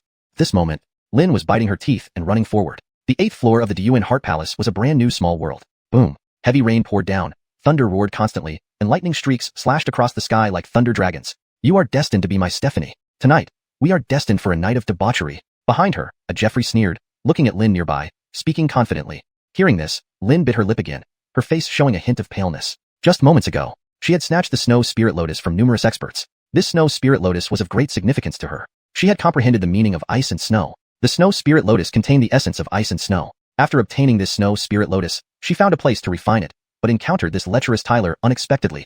Upon seeing her, the lecherous Tyler said he wanted to spend a night with her. She could not match this lecherous Tyler in combat. Thus, this scene unfolded. Damn it. Lin furrowed her eyebrows. Chapter 76, Clamor. Fourth sister, don't worry, I'm here. At that moment, a gentle voice rang out from the Jareth Bronin token at her waist. It's Abraham. It's Abraham's voice. Lin's face lit up with excitement upon hearing this. In an instant, her speed increased dramatically as she rushed to join Abraham. Stop! Behind her, the sinister Jeffrey gritted his teeth and shouted as Lynn's speed increased. Humph! With a cold snort, he raised both hands and slapped forward, intending to injure Lynn first. As his action landed, countless palm shadows appeared in the void like a sky full of rosy clouds, speeding towards Lynn. Lynn turned around, watching this scene with narrowed eyes. She made a hand seal, and suddenly, countless snowflakes appeared across the sky. The snowflakes gently descended, covering the palm imprints in midair. As they fell, an intense chill burst forth, slowing down every palm shadow. However, with a loud bang, Lynn's slender figure was sent flying like a cannonball, landing heavily on the ground. Blood seeped from the corner of her mouth, and her face paled. Kylettle Vanessa, run. See if you can escape my devilish palms. The sinister Tyler looked down at Lynn with a lecherous smile, his eyes wandering over her body from her long legs to her chest and delicate face. The enticing figure before him ignited a wild fire within him. What a seductive body. Just as he was about to do more to Lynn, a deep voice suddenly echoed through the space. Do you want to die so badly? The voice was crystal clear. Abraham. Upon hearing the voice, Lynn couldn't help but relax. Ahead, the sinister Tyler frowned deeply. Who dared come here and ruin his fun? He squinted, standing with his hands behind his back, looking ahead. There, a Jeffrey in a black robe was approaching, handsome and sharp-eyed. Who are you? The sinister Tyler glared at Slade, his tone turning cold, but Slade ignored him, focusing on Lynn who had blood at the corner of her mouth. His brows furrowed, then he turned back to the sinister Tyler. I'm asking you, who are you? Didn't you hear me? Are you deaf? I advise you not to meddle in my affairs, the sinister Tyler growled, his voice low and threatening. At this moment, Slade revealed a sword in his right hand. It was the dragon scale sword. With a swift strike, a brilliant sword beam shot out from the blade and hit the right arm of the person in front. Splash! Before the sinister Tyler could react, his right arm was severed, blood spurting like a fountain. He stared at Slade, eyes filled with icy fury and surging killing intent. I am a core disciple of Byman Academy. You cut off my arm, boy. You're finished. Cut off one arm? Apologies, it's 2 arms, not 1. Slade lifted his head, coldly staring at the sinister Tyler. In the next moment, he flashed forward and vanished. Reappearing swiftly in front of the sinister Tyler, he slashed his left arm with the dragon scale sword. Despite being at the rank of Marshal General First Level, the sinister Tyler was no match for Slade, unable even to retaliate. So powerful. Abraham has become stronger again. Lynn's eyes shone with admiration. Slade walked step by step, the dragon scale sword resting against the sinister Tyler's throat. However, despite the pain twisting his features, the sinister Tyler did not panic. He stared at Slade, saying, You're dead. Dead for sure. No. I will make you watch me play with your 4th sister before you die. Smack. In response, Slade slapped the Tyler hard across the face. Do you think you have some backing? Do you think I won't kill you? Slade said coldly. Kill me? Do you know who I am? Do you know my identity? Do you know? But before he could finish, another slap landed on his left cheek. Clamor. Slade said coldly, his dragon scale sword glowing ominously. Stop. At this moment, a voice rang out. The sinister Tyler's face lit up with joy. You're done for. Ha ha ha. You're dead. Boom. But just then, Slade kicked the Tyler hard in the abdomen. A spray of blood erupted from his mouth as his face paled in shock, disbelieving. At this moment, still dare to hit him? Amir. Stop. An Avonlea man approached rapidly, his movements ghost-like. His expression was extremely grim as he looked at Slade. Release him, the hutch in white robes commanded coldly, his eyes icy. Do you think I'll listen just because you say so? Slade looked up at the hutch. Do you know who he is? The hutch squinted. Who? Is he that powerful? Slade sneered. Amir, I am. The sinister Tyler growled. Bang. But before he could finish, a foot slammed into his abdomen, causing waves of excruciating pain, twisting his features. Cries of agony escaped his throat. Clamor. Slade glanced coldly at the sinister Tyler, his voice frigid. Chapter 77 Congratulations. I'm furious. Amir. Seeing this scene, the white-robed Avon's right hand clenched tightly, making cracking sounds. He lifted his head and glared at Slade not far away, coldly uttering, I give you one last chance to live. Sever your arm and release him. If you do, I will not hold this against you. As he spoke, he released a tremendous pressure. The terrifying pressure erupted at this moment, sweeping towards Slade like a mountain and sea. However, just then, Slade flipped his right hand, and a dragon scale sword appeared in his grasp. In an instant, he thrust forward, piercing through the forehead of the devilish Tyler. Blood splattered. The devilish Tyler's eyes widened in total disbelief. He had never imagined Slade would actually kill him. After all, the father of the devilish Tyler was the dean of Byman Academy. Despite this, Slade killed the devilish Tyler. Not far away, the white-robed Avon was completely stunned when he saw this scene. The devilish Tyler's eyes were wide open with incredulity, regret deeply etched within them. A formidable character. The Tyler before him was undoubtedly a formidable character. The white-robed Avon raised his head, staring intently at the Tyler ahead. A surge of murderous intent exploded from him, distorting the space around them. He shot towards Slade, unleashing the full might of his 9th-rank Marshal General realm, unstoppable. At that moment, a cold and sharp voice echoed. It's him. Hartley, it's him who killed Lou Dovern and Donovan. Suddenly, figures appeared not far away. Slade's eyebrows furrowed deeply as he saw the foremost person. It was Brett. Beside him stood an Avon in a black robe. Next to the black-robed Avon was a Vanessa. This Vanessa was no stranger to Slade. She was Opal. At this moment, Opal had 2 bright red palm prints on her cheeks and a trace of blood at the corner of her mouth. Her face was pale like paper, clearly having been severely mistreated. Seeing this, Slade squinted his eyes, a chilling gleam flickering in them. Were the Liu family people all brain-dead? Could they not distinguish right from wrong? Kyle stinning to slander? Lew Hartley, it is him. I saw with my own eyes that he killed Lew Duvern and Donovan. Brett pointed at Slade, telling the Avon beside him. Lew Hartley, it absolutely isn't what Brett said. He was the one who killed Lew Duvern and Donovan, and moreover, he cultivated evil techniques, using extremely cruel methods. Opal retorted. However, before she could finish, slap. The Lew Hartley suddenly raised his right hand and slapped Opal across the face. The crisp sound of the slap echoed. Opal's face turned even more crimson, almost dripping with blood. Stop! Slade shouted upon seeing this. However, at this moment, the white-robed Avon narrowed his eyes and identified himself to the Lew Hartley, saying, I am Hyman from Byman Academy. So you're Hyman from Byman Academy? Hearing this, Lew Hartley immediately bowed respectfully and asked, May I ask what Hyman needs from me? Can I deal with this Vanessa here? Hyman asked, eyes still narrowed. Certainly. Lew Hartley didn't think twice and looked directly at Opal, declaring, Opal, you are a sinner of our Lew family? Lew Hartley, I have been wronged. Please don't believe that scoundrel. Brett is just a scoundrel. Opal pleaded anxiously. Brett was truly despicable, shamelessly twisting the truth. Lew Jr.'s sister, don't speak ill of others. If you've done something, why don't you dare admit it? You must be involved with him. Brett glanced at Opal, speaking indifferently, sneering inwardly. Opal. Oh, Opal. To be honest, Lew Hartley was also from evil sect. Would Lew Hartley help you or me? You. Opal spat out a mouthful of blood upon hearing these words, enraged by the false accusations. Slander. Brett was slandering her. But at this moment, a hand grabbed Opal by the neck. It was Hyman from Byman Academy. Hyman stared at Slade, his expression turning extremely sinister, asking, Amir, do you care about her? If you care about her, then good.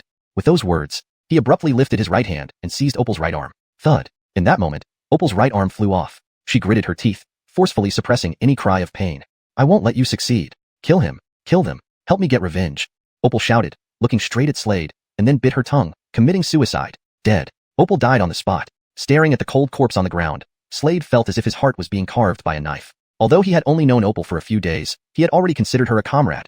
Moreover, what had Opal done wrong? Such a good Vanessa was dead. Looking at these people, the Lew family and Hyman from Byman Academy, his expression darkened, icy killing intent flooding his eyes. This killing intent seemed tangible, rapidly intensifying. You did this merely to enrage me. Congratulations, you succeeded in making me furious. An icy voice came from Slade, the killing intent rolling relentlessly. Abraham. Lynn held a sharp sword and looked ahead. Angry? Who cares about your anger? Hyman, a 9th-rank marshal general, laughed coldly. She's dead. You will die too. Pointing to Lynn behind Slade, he continued, pointing again at Slade, his voice cold and menacing. And you'll die too. With that, he took a step forward, releasing a furious aura explosively, rushing towards Slade. His palm struck down swiftly, emitting terrifying energy like a mountain and sea. His speed was incredibly fast. In an instant, he appeared before Slade. Abraham. Lynn shouted anxiously upon witnessing this. Bang. Facing this palm strike, Slade did not dodge because he knew dodging was futile against such a powerful opponent. Thus, instead of dodging, he decided to meet the blow head-on. Chapter 78. Demonic Sword Scales. Bang. Their palms collided, and instantly, a booming sound echoed through the void. At this moment, Slade was being continuously forced backward. In front of him, Asa gazed coldly at Slade. Behind him, a massive claw appeared. It was his general spirit, the Dragon Claw. This Dragon Claw was covered in blood-red scales, radiating bloody light. Asa's strength was terrifying. He had not only reached the 9th rank of General Spirit Realm but also awakened his general spirit. He pressed forward without giving Slade any chance to catch his breath, intent on claiming the latter's life. Abraham. Seeing Asa advance towards Slade, Lynn called out anxiously. She raised her hands and shouted, Snow Julius Art. With her voice echoing, countless snowflakes descended from the void. Each snowflake was beautiful and contained a formidable power. As they fell, Asa's speed slowed down significantly. Himph! He let out a cold snort and immediately lifted his hands toward Lynn. Suddenly, the sharp dragon claw appeared above her head, descending swiftly from above. Boom! With that strike, Lynn was hurled away, landing heavily on the ground, spitting out a mouthful of blood. Her face turned pale. Fourth sister. Slade shouted upon seeing this scene. Asa took steps toward Lynn, intending to kill her right in front of Slade. He looked at Slade with a cold smile, eyes flashing with murderous intent. In the void, Hartley Lew stood with his hands behind his back, eyes half closed, apparently convinced that he wouldn't need to lift a finger. Slade was surely doomed. Beside him, Brett glanced at Slade and scoffed inwardly, idiot. He already viewed Slade as a dead man, nothing more than a cold corpse. In his eyes, Slade was no different from meat on a chopping board, ready to be killed at will. However, at this moment, Slade flipped his right hand, revealing a demonic sword, the very same one he had obtained in the ancient sword demon castle. Without hesitation, he plunged the sword into his abdomen and activated the swallowing sword art. The vortex inside his abdomen began devouring the sword. The swallowing sword art was given to him by his master Alan. It was this technique that helped him gradually become a sword god. As the art took effect, The demonic sword transformed into a stream of demonic energy entering Slade's body. Instantly, an overwhelming aura erupted from him, causing the surrounding space to tremble violently. Die, die, all of you die. A chilling voice rang out from Slade's mouth. An exceedingly sharp and formidable presence burst forth, carrying intense killing intent. As he absorbed the sword, his cultivation leaped directly to the 7th rank of martial spirit realm. Furthermore, his body was now covered with fine black scales, demonic sword scales, a special ability granted by the demonic sword. This was the madness of the swallowing sword art. One could gain certain attributes of the sword with a probability after devouring it. Wielding the dragon scale sword, Slade lunged forward rapidly, his figure appearing like a ghost in front of Asa. He then wielded the sword with both hands and swung it forcefully. A resounding sword cry echoed through the air. Boom. Another deafening boom followed, like thunder striking. In this instant, the two men clashed and separated, both retreating. Huh? You? Asa looked at Slade in shock, clearly surprised by the sudden increase in Slade's power. His expression darkened. Such a person was undoubtedly an outstanding genius. If allowed to live, he would be an endless future threat. Moreover, Asa knew that this person belonged to the xiuxian Academy because he saw the token hanging from Slade's waist. It was the token of the xiuxian Academy. Sword Emperor. When Slade delivered that blow, Asa realized that he was facing a genuine Sword Emperor. To achieve such a status at this age, this Jeffrey's talent in the way of the sword was truly unparalleled.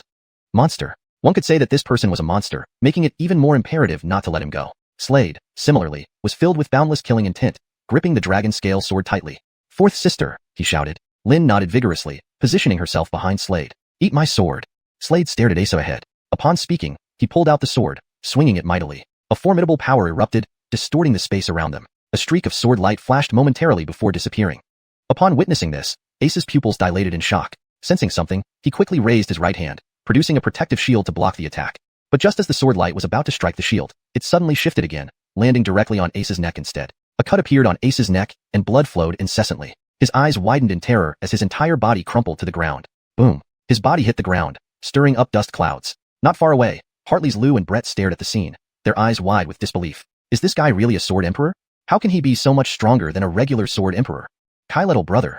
Hartley Lou changed his address towards Slade, calling him little brother. But, swish. At this moment, Slade swung his sword mercilessly, and a swift streak of sword light sliced straight into Hartley Lou's neck, severing his head from his body. The severed head rolled onto the ground, eyes wide open in death. Dead. Slade lowered his head, looking at the nearby corpse of Opal. His killing intent grew colder and stronger, piercing the heavens. The people of the Lou family watched this unfold, their faces turning grim. No one had expected this turn of events. Chapter 79. Demon, you are a demon. The Lou family warriors began to feel uneasy, never expecting Slade's strength to be so monstrous. Brett no longer had his previous arrogance. All that remained in his eyes now was fear. He turned and fled, running. If you do not die, where is justice? A chilling voice escaped from Slade's mouth. As he spoke, he took a step forward, and an overwhelmingly terrifying killing intent soared into the sky. Feeling this intense killing intent, Brett's heart trembled uncontrollably. Terrifying. At this moment, Slade felt like a god of death to him. The killing intent was astonishing. Escape, escape. Not just him, but all the surrounding Lou family warriors also went mad with fear and ran for their lives. They had long lost any will to fight Slade and only thought of running. However, would Slade let these people off? Swoosh. He slashed one sword after another. These people were completely powerless to resist. No one could stand against Slade. They all faced certain death. As Slade took a step forward, his killing intent remained intense. Each sword aura claimed a life. More cold corpses appeared on the ground, each with bulging eyes as if they could not rest in peace. Very quickly, one by one, the Lou family warriors turned into cold, lifeless bodies. Only one person remained at the scene. This person was clearly Brett. Brett was the most despicable and deserving of death. If Slade simply killed Brett instantly, it would be too lenient on him. Don't kill me. I'm wrong. Wrong. Brett repeatedly shouted, frantically shaking his head. Facing death, saying he wasn't afraid or panicked would be a lie. Fear already enveloped his entire heart. If he had known it would end like this, he shouldn't have slandered Slade back then. But unfortunately, there's no medicine for regret in this world. What awaited him were several streaks of sword light. Countless streaks of sword light struck his body, tearing him into countless pieces. Chunks of bloody flesh splattered down. Brett's limbs broke simultaneously. Piercing screams constantly erupted from his mouth. At this moment, his features were contorted beyond recognition. Blood dripped wildly from his body, which was trembling violently, while piteous screams continuously escaped from his mouth. Wrong. What have you done wrong? The one who erred isn't you, but me. I shouldn't have saved you back then. I rescued a demon. Slade looked coldly at Brett below. His voice became icy, causing one's heart to shudder. Behind him, Lynn watched Slade silently. Looking at Brett below, her expression was indifferent. Anyone who met such a fate had brought it upon themselves and could blame no one else. You are shameless, vicious, spewing venomous words, utterly savage. One strike would be far too merciful. Now, your body is drenched in blood, emitting a heavy scent of blood. It won't take long before numerous beasts are attracted. Let these beasts devour your flesh. Do you remember how Lou Duvern died? Slade looked coldly at Brett below, his voice ice cold. He learned from Opal about Lou Duvern's fate. Devil. You are a devil. Upon hearing this, Brett's features twisted again as he stared intently at Slade. Devil? Slade acknowledged, yes, indeed. For a period, I was a devil. After speaking, he looked down at Brett and grinned. Seeing this smile, Brett shivered involuntarily. For some reason, he felt a chill rapidly engulfing his body. So cold. Slade ignored Brett and said to Lynn, let's go. We're going back. To find the boss and second brother. Okay. Lynn smiled in response. Slade and Lynn left the place. But just as they exited, Slade suddenly shouted to Lynn, run? Immediately after speaking, he shot forward explosively. Lynn was momentarily stunned. Then she sensed something and looked up at the sky. A cloud layer had inexplicably appeared in the sky. In the black clouds stood a justice with a cruel expression. The black-robed man's eyes glowed with endless coldness, and he growled menacingly, Amir, did you kill my son? Damn. It turned out that before Ace's death, he had informed the dean of Bayman Academy. Jimmy heard about it and rushed over to seek revenge. His cultivation had long surpassed the martial general realm. This was a martial king-level expert. No matter how extraordinary Slade was, he could not possibly be his match. The gap in cultivation was simply too large. Thus, Slade immediately chose to flee. Third brother. Behind him, Lynn, standing elegantly, saw this scene and was filled with worry. She didn't follow. Because she knew that once she joined him, she wouldn't be able to help Slade at all, but would instead become a burden. At this moment, Nigel and Kian arrived. Where's third brother? Both exuded strong auras, clearly having benefited greatly within the Earth Core Palace, significantly increasing their cultivation. It seemed that it wouldn't be long before their cultivation reached the martial general realm. If they could awaken their general spirits, their strength would increase exponentially. Lynn immediately recounted everything to Nigel and Kian. Hearing this, both of them changed expressions multiple times. Let's go. We returned to Jarethgong Academy and informed the Dean and Hartley Chi, Abraham's master. Nigel reacted swiftly and said quickly. Though their strength had increased significantly, dealing with Jimmy, the Dean of Bayman Academy, was impossible. The trio quickly headed towards a specific direction. On the other side, Slade was fleeing frantically. Above, the black-robed justice stepped through the void, flying forward. Once a martial cultivator reached the martial king realm, they could fly. In terms of speed, Slade couldn't compare to Jimmy. Jimmy seemed in no hurry to kill him, treating him like prey. You killed my son. If I let you die like this, my son would not rest easy. Jimmy narrowed his eyes, looking down at Slade. His eyes glittered with piercing cold light. He raised his right hand, and in the next moment, he pressed downward. Instantly, an illusionary Otis handprint appeared in the void, speeding downward.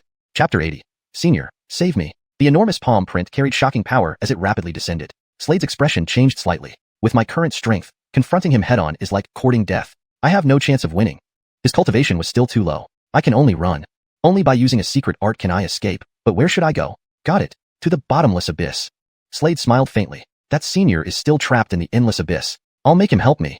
At that time, apart from relying on his own efforts, he also encountered many opportunities that led him to become a martial emperor and sword god. The endless abyss was one of those opportunities.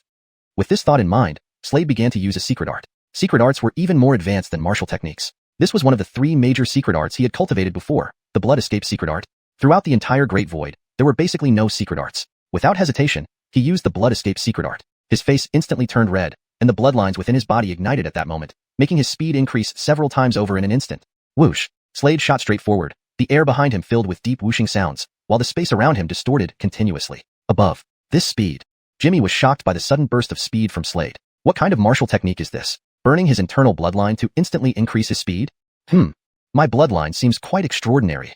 Slade squinted his eyes slightly. As he used the blood escape secret art, he found his speed increasing further. He knew the power of the blood escape secret art. Generally speaking, it could triple his speed. But now, his speed increased 6-fold, doubling its original effectiveness. The power of the blood escape secret art was related to the strength of his internal bloodline. The stronger the bloodline, the greater the power of the blood escape secret art. Is it because of Rolf? Slade's eyes lit up slightly as he realized something. Forget it. Run first. Feeling the person chasing from behind not stopping, Slade's eyebrows furrowed deeply. Speeding up again, he muttered to himself. Kid, what kind of martial technique is this? Behind him, Jimmy's eyes were full of greedy light. He was very interested in the martial technique Slade used. If he could master this skill, it would give him a means to protect himself. This kid is quite mysterious. While Jimmy chased after Slade, elsewhere in Spirit State, on an unnamed hilltop sat a robust justice with silvery white hair. His face bore traces of weathering and stubble, sitting cross-legged. Above his head hovered a gigantic beast, a dragon, a true dragon, 15 zhang long, covered in golden scales. The silver-haired man's brows were tightly knit as he sensed his internal bloodline weakening. Harmon, is something wrong? It seems I need to talk to you before going. He murmured as his silver hair floated without wind, slowly standing up, just as he was about to move. Swoosh, swoosh, swoosh. A series of low-pitched whistling sounds echoed. Next, several figures appeared around him. These figures surrounded the silver-haired justice. Silverhair, your bloodline has awakened. Dario, who would have thought you could break through and rise up? If we had known, we shouldn't have let you go back then. From the crowd, a sturdy Hutch stepped out slowly. He wore a blood-red robe and had a small earring in his left ear. First floor lord of the 9-story building, the silver-haired man glanced coldly at the Avon. In the past, Killing you was like slaughtering a chicken. Now, it remains the same. Those who obstruct me will die. With his words, he took a step forward. Instantly, a powerful aura burst forth, as vast as mountains and seas. The sharp sword in his hand suddenly slashed outward. As the slash fell, a terrifying sword howl resounded. The battle commenced. Slade continued running. After using the blood escape secret art, he noticed his bloodline seemed to have undergone a transformation, improving significantly compared to before. Is it because of Rolf? He pondered inwardly. Kid. Behind him, the relentless pursuer's face was dark as if bleeding. Slade's speed was far too fast. He couldn't catch up at all. After all, that kid hadn't even reached the Martial General realm yet, just at the 7th level Martial Soul realm. Damn. You're forcing me, he said coldly. In the next moment, a pill appeared in his right hand, which he swallowed immediately. Instantly, his aura surged, and his speed also exploded, forming a streak of light as he rushed toward Slade. Feeling the intense killing intent from the hutch chasing relentlessly behind, a surge of murderous intent rose in Slade's heart. However, he knew his current strength wasn't enough to kill this justice. He had to endure and focus on preserving his life. Using the blood escape secret art again, the blood within his body burned wildly. At this moment, Slade's face became pale as paper. If this continues, I'll be exhausted to death. But that place is almost here. Hold on. Hold on.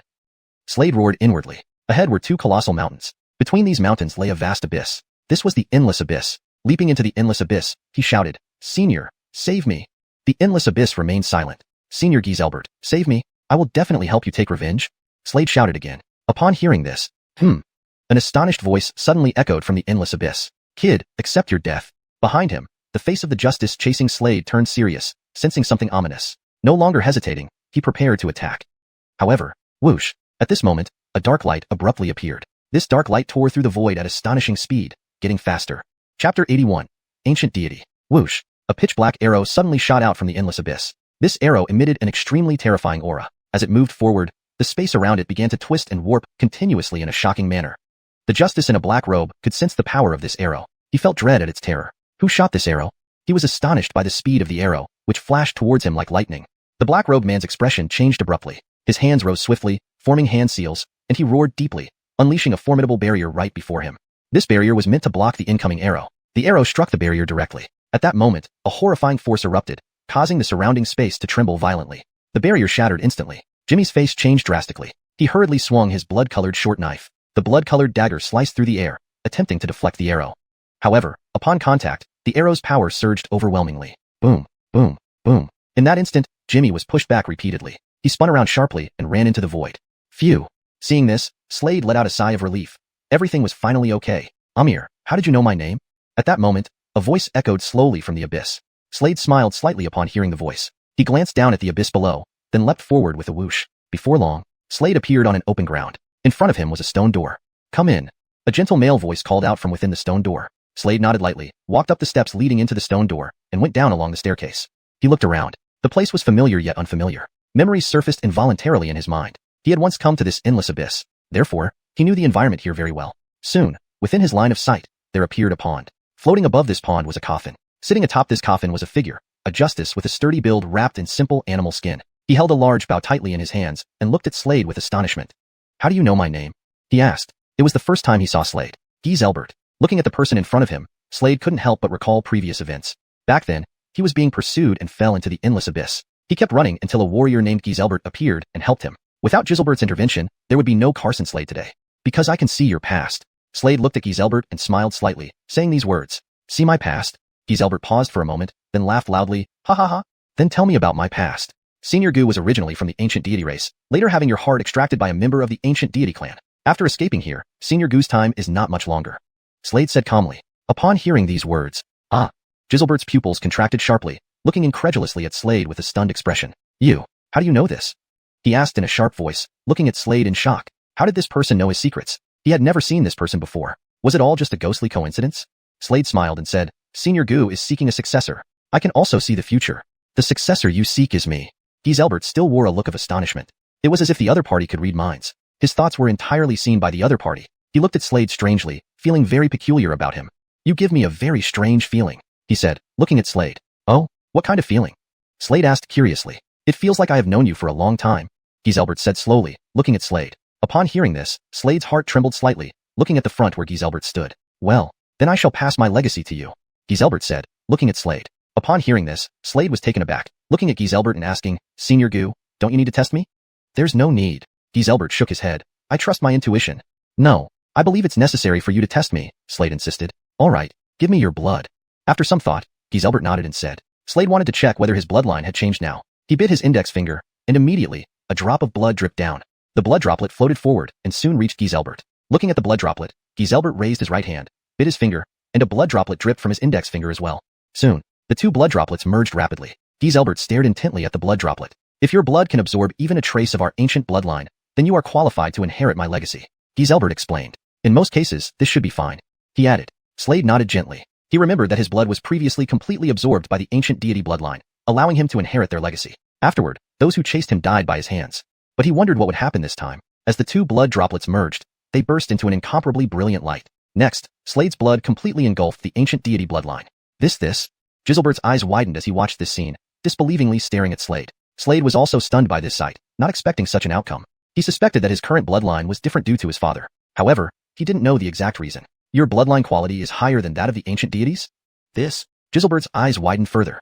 Chapter 82.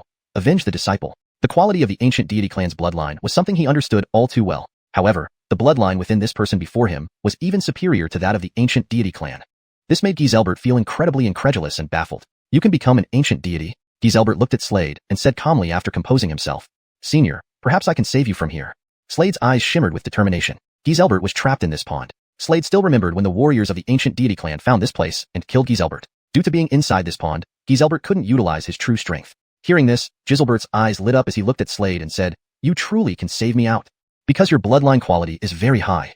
Slade nodded, bit his finger, and another drop of fresh blood fell, this time into the pond. Instantly, the entire pond started trembling violently. At that time, Giselbert was being hunted and fled here, killing the pursuer. However, just before dying, the ancient deity clan warriors set up an array that imprisoned Giselbert here. The water in the pond began churning incessantly. As time passed, the water in the pond evaporated completely. Haha, the array is broken.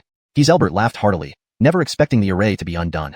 Kai little friend, thank you. Giselbert looked at Slade gratefully and then asked, By the way, may I ask your name? My name is Slade. Slade replied. Giselbert nodded and remarked, Kai little friend, your bloodline is indeed formidable. Senior Gu, about the legacy. Slade glanced at Giselbert and blinked. Ha ha ha. Hearing this, Giselbert chuckled and nodded curiously. He asked, Kai little brother song. You seem to know a lot about my ancient deity clan, but it's strange, this place is Dover, and there are no members of our clan here. He felt Slade was quite mysterious and completely unreadable. Slade smiled and said, It's a long story. Upon hearing this, Giselbert didn't press further. He walked up to Slade, then took out a golden dagger from his waist and sliced open his skin in front of Slade. Immediately, a strange sound emanated from the cut. A miniature, fierce-looking worm crawled out. Upon closer inspection, it was a miniature dragon. Giselbert spoke slowly. This is our clan's ancient dragon. The transformation of ancient deities relies on it. It will enter your body. Originally, it was supposed to convert your blood into that of the ancient deity clan, but now it's unnecessary since you can fully assimilate the ancient deity clan's bloodline. As he finished speaking, the miniature dragon headed directly for Slade's body. The dragon opened its mouth wide and spewed blood. Suddenly, the small black dragon within Slade's body suddenly opened its eyes, looking disdainfully at the miniature dragon. It roared deeply. Bang! At this moment, the miniature dragon shuddered and flew away, quickly retreating back into Giselbert's body. Giselbert trembled, a streak of blood seeping from the corner of his mouth, his face turning pale. This ancient dragon. How could there be an ancient dragon inside you? His eyes widened as he stared at Slade with renewed intensity. Ancient dragon? Do you mean this small black dragon inside me? Slade was momentarily stunned. This small black dragon was a tiny monster from the first floor of the cycle tower and was crucial for cultivating the cycle dragon spirit technique. Unbelievably, it was also a form of ancient dragon. Yes, this is an ancient dragon. They come in many types, with dragons being the lowest form. Giselbert explained. Slade recalled how he had transformed into a dragon when becoming an ancient deity before, while this time it was a black dragon. Your body is too peculiar. Giselbert exclaimed in astonishment. Come with me, I'll take you somewhere. Thinking of something, Giselbert suggested. All right. Slade nodded lightly and followed Giselbert forward. Meanwhile, at the Alistairley Principal Academy, Nigel, Kian, and Lynn had already informed the Academy's principal and Alan among others of the situation.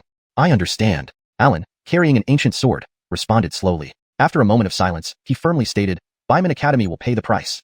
Garrett and the others could detect anger in Alan's voice. Sway Kylie is despicable. Lauchi, let me handle it. If you act, I'm afraid those people will come after you. Jareth xiuxian frowned. What must come will come. Besides, they're already on their way. Alan sighed. Although Slade had extinguished the remnant soul in the alchemy furnace, it exposed his location. His traitorous disciple was likely en route. When that time comes, I will leave the academy. Alan announced. No way. Jareth xiuxian shook his head. Decided. If he really comes, no one in the entire Alistairley Principal Academy can match him. Before then, Alan vowed, I need to avenge my disciple. With that, he took a step forward, leaving a shadow behind, moving like a bolt of sword light toward Byman Academy. His speed was astonishing. Watching this, Jareth Xiuxian gazed far into the distance. At Baiman Academy, Sui Kylie was recuperating in a secret chamber. That person. His pupils constricted slightly, revealing lingering fear as he recalled the arrow from earlier. The arrow was incredibly fast. If not for his quick reflexes, he would have died. Just then, above Baiman Academy, the air turned deathly silent as a vast aura erupted. A senior figure stood in midair, wearing a green robe, around 65 years old, with a sheathed ancient sword at his side. Who are you? From below, a silhouette rapidly approached. An Aven from Baiman Academy asked coldly, gazing at Alan. Chapter 83. Bully my disciple again, and I will take your key left. My name is Alan. Alan raised his head and looked at the Avenly man in front of him. He spoke calmly. I have come here today to seek justice for my disciple, Slade. Slade? The one who killed our Chancellor's son? Are you his master? The hutch in white robes squinted his eyes, cold glares flashing in them. You've come just in time. Your disciple dared to kill our Chancellor's son, committing an unspeakable crime. However, before he could finish speaking, suddenly, Alan's ancient sword was drawn from its sheath, and a resounding sword whine echoed through the air. A cold, dazzling light of the sword appeared in this world, heading straight forward. As the sword light fell, the white Joaquin stood there stunned. He seemed to lose his mind. In the next moment, his head flew off, blood gushing out like a spring. His eyes bulged wide open, refusing to close even in death. He was dead. One must know that this white Joaquin was a sword king. Yet, he was slain by Alan with a single sword stroke.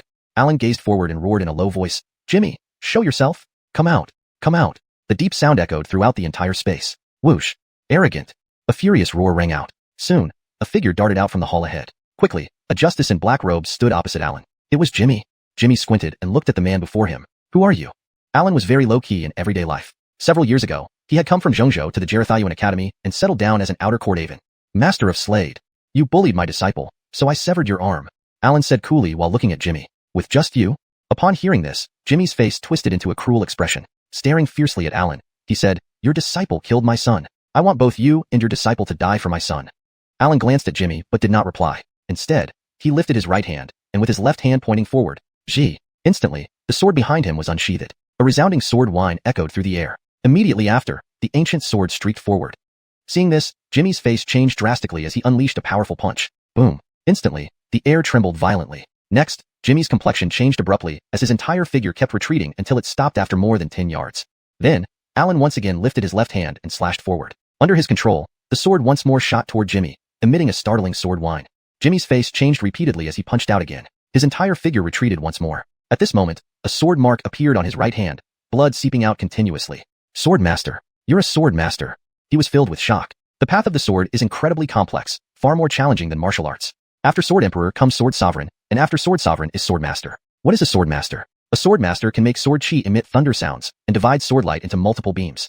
To reach these two achievements makes one a Sword Master. Thunderous sword chi and divided sword light mean what they suggest. Slash. Just then, Alan pointed downward. Immediately, countless sword lights appeared above Jimmy, roaring towards his right arm. His right arm was severed and blood gushed out like a spring. Severed. Alan had cut off his arm. Jimmy let out a miserable scream. Bully my disciple again, and I will take your life. Leaving behind those calm words, Alan turned and left, disappearing from view. Below, everyone from Baiman Academy was completely stunned. After returning, Alan opened his palm, where a sword light lingered. This sword light flickered continuously, radiating brilliance. It was the sword light imbued with a sliver of Slade's soul when he accepted him as a disciple. As long as the sword light remained, it meant his disciple was still alive. That was also why he hadn't killed the Chancellor of Baiman Academy, Jimmy. Jimmy, after all, was the Chancellor. He didn't want to utterly sever ties with him. Meanwhile, in another place, guided by Giselbert, Slade appeared in a baptismal pool. This is a one-star baptismal pool. Giselbert's voice echoed gently. Slade looked up at the baptismal pool in front of him, a circular pool about 5 meters in diameter, where the liquid inside emitted a peculiar scent. He knew the ancient divine race had 9-star baptismal pools. The 1-star was the lowest tier. I am actually very curious about your identity. Are you a descendant of our ancient divine race? Giselbert watched Slade curiously. Slade shook his head, indicating he didn't know. Back then, his bloodline wasn't as extraordinary as it is now. But back then, his father had died. And now, his father was alive, and the bloodline within him seemed to have undergone some change. All of this should be related to his father? In the ancient divine race, if an Aven dies, does the descendant's bloodline change? Considering this, Slade asked Giselbert. No, the bloodline is passed down. Giselbert shook his head. That's strange, Slade murmured. Maybe his father knew something? He would need to find an opportunity to ask him. Go in. I'm quite curious about what abilities you will gain. Giselbert looked at Slade curiously. Ancient divine baptism ranges from 1-star to 9-star. With your current cultivation, you can only undergo 1-star baptism. Each baptism brings changes and substantial improvements. And you'll gain corresponding abilities, like transforming into a Otis. For instance, a 1-star ancient divine's body can be 2 meters tall. Both physical strength and speed will double. Giselbert explained. Slade nodded lightly. Previously, he had awakened to a 1-star ancient divine and grew to 2 meters tall. Gurgle. The liquid in the pool boiled. Taking a deep breath, Slade plunged into the baptismal pool. Plop. Golden streams surged toward Slade. An extremely unique energy surged wildly inside him. His body felt tingling. There was no pain. This time is very different. Last time, during the baptism, the process was unbearable. Slade thought to himself. Chapter 84, 1-star ancient god. Slade felt that this experience was significantly different from the last time. Last time, when he underwent the purification, it was very painful. But this time, he felt as if he was enjoying it. Yes, enjoying it. He felt incredibly comfortable. At this moment, Slade, who was in the 1-star baptism pool, closed his eyes, sensing the unique energy flowing into his body and seeping through. This energy flowed into his skin, muscles, tendons, blood, nerves, bones, and internal organs. He could feel the tremendous changes happening within him. Gurgling. The liquid in the 1-star ancient god baptism pool was continuously boiling. An unknown amount of time passed. Slade slowly opened his eyes and instantly realized that his cultivation had advanced. Yes, it had advanced. Now, his cultivation had reached the 8th level of the spirit martial realm. There were 8 spirit pills inside the 8 miniature sea openings within his body. At the same time, some memories inexplicably appeared in Slade's mind. The ancient god technique. It was a transformation technique. Did it work? Giselbert asked, his gaze falling on Slade nearby. Slade nodded gently, replying, it worked.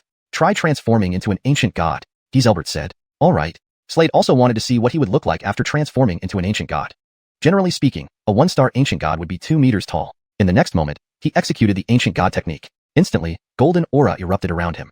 Then, his body began to grow at an alarming rate visible to the naked eye. In just a moment, he grew to 3 meters tall. Moreover, his skin turned golden, and an additional eye appeared between his brows.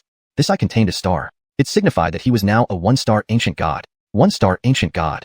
A 3-meter-tall 1-star ancient god? Seeing this, Giselbert was utterly stunned. His eyes widened. Typically, 1-star ancient gods were only 2 meters tall. Only 2-star ancient gods would reach 3 meters. However, after becoming a 1-star ancient god, Slade's height directly reached 3 meters, comparable to a 2-star ancient god. After transforming into a 1-star ancient god, Slade could clearly feel his power multiplying several times over. In this state, his strength would multiply several times. Of course, the transformation time was limited. The maximum duration was about the time it took for an incense stick to burn out, but even that was incredible. Changed. This time is truly different. I wonder if it's due to Rolf's survival, or because of the dragon soul of rebirth? Slade thought inwardly, recognizing 2 main differences from the last time. First, his father didn't die. He was alive. Second, he possessed the dragon soul of rebirth. With his current strength, he could completely kill martial artists at the initial general martial realm level, even if they had awakened their war spirits. On that day, a Jeffrey accompanied by 4 black-robed individuals arrived directly outside the xiuxian Academy. All 5 of them carried ancient swords on their backs. The Tyler looked up at the city wall before him, and the next moment, he gently waved his right hand. Suddenly, whoosh, an ancient sword behind him shot out of its sheath. Immediately after, a terrifying sword cry resonated in the air. At that moment, the ancient sword darted straight toward the city wall in front. Boom. The city wall before him collapsed explosively. The Avens of the xiuxian Academy were greatly alarmed. Who dared to come here and cause trouble? An Aven of the xiuxian Academy took a step forward and, looking down at the 5 people below, frowned. These 5 were all willies. Sword cultivators were naturally much more powerful than martial artists. Sword sect. The silver-haired Tyler glanced at the hutch and said coolly, the Divine Land Sword Sect.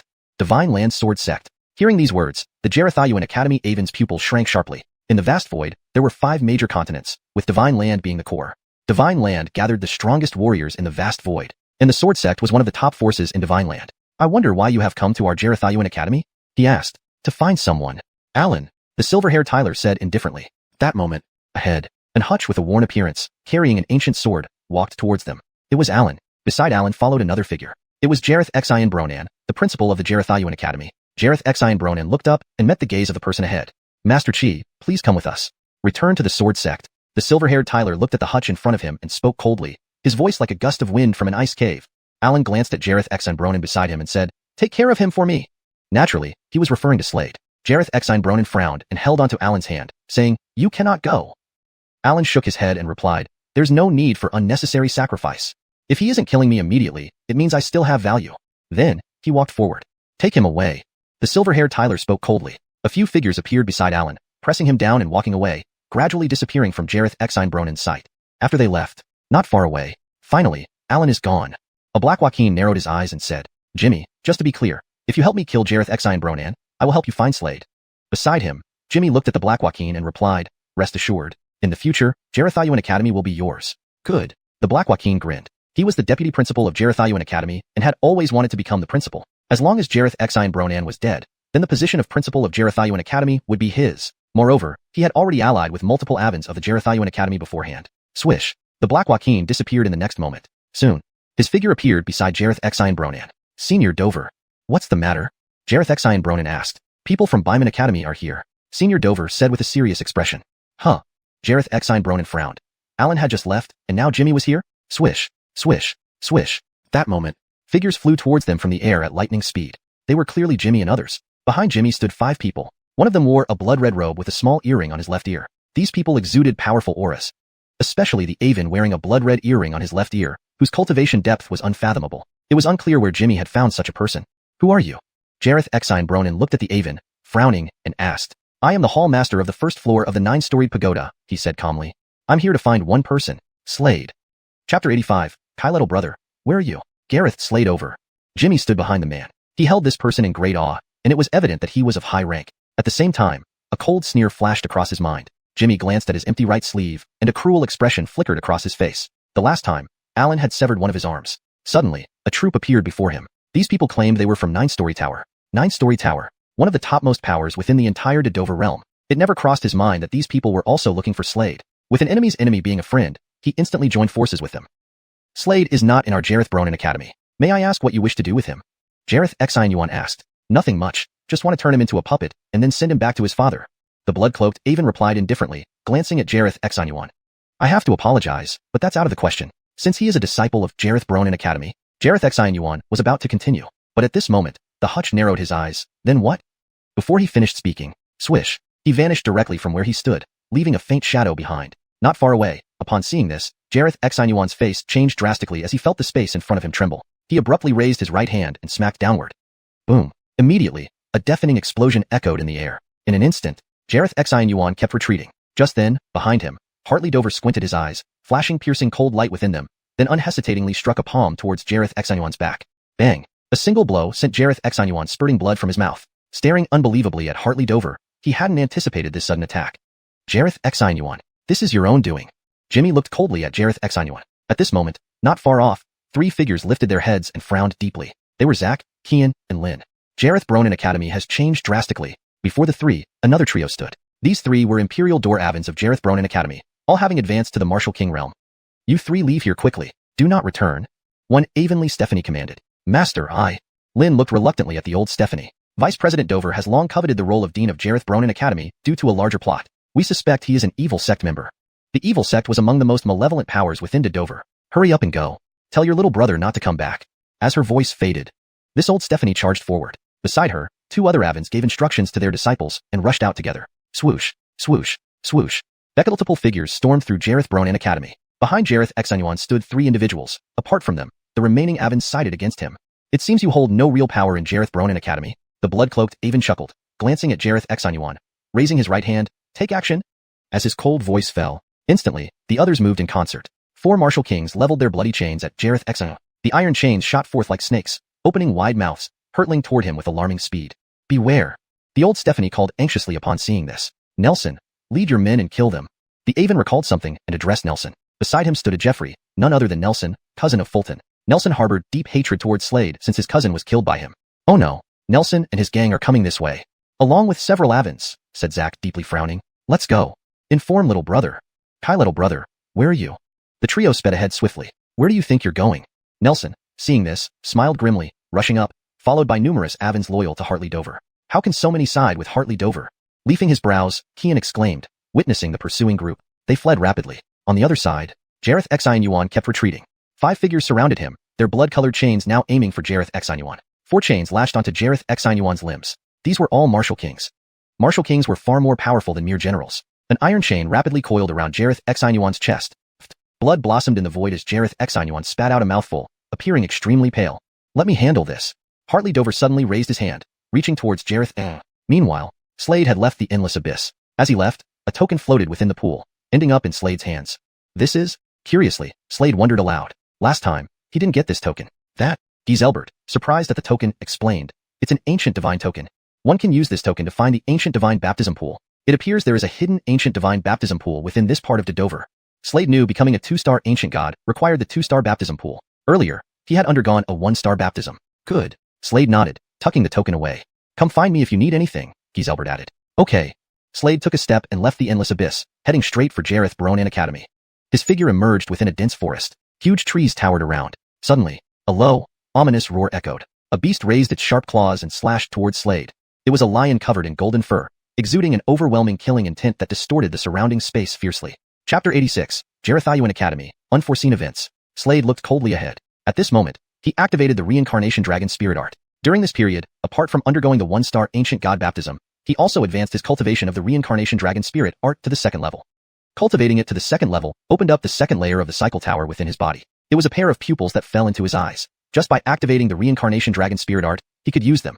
These pupils were called the 10,000 Derma's indestructible eyes. The first layer of the cycle tower bestowed him with a black dragon, and the second layer granted him the 10,000 Derma's indestructible eyes. Slade also discovered that with the opening of the second layer, not only did he gain the 10,000 Derma's indestructible eyes, but even the small black dragon received the same ability. Strange indeed. With a thought, in the next moment, he activated the second level of the reincarnation dragon spirit art. Immediately, spiritual energy within his body surged like a turbulent sea, pouring into his eyes. In that instant, two dazzling golden beams flashed across his deep, star-like eyes. These brilliant beams penetrated directly into the massive lion-like beast ahead. Following this, the beast's entire body exploded violently. Blood splattered everywhere. A wisp of its soul shot towards Slade's eyes. Absorption. Slade felt his soul expand significantly. These 10,000 Derma's indestructible eyes can absorb souls to strengthen my own soul, and can also see through all formations and clones. They are incredibly useful, muttered Slade. Next, he continued battling the beasts, using his eyes to devour their residual souls. With each absorption, his perception multiplied several times over. His range of perception also expanded by several folds. Although Slade's soul was already strong, perception depended on divine sense, which required cultivation. However, the stronger the soul power, the faster divine sense could be cultivated. Now, Slade could perceive within a radius of 1,000 zhang. At this moment, he noticed a few familiar figures. It's the boss. 500 zhang away, 3 figures were rushing toward this direction, faces etched with urgency, while a group of shadows followed closely behind them. Leading them was Garrett, wielding a green greatsword and draped in a green robe. Flanking Garrett were Xian and Lin. Damn!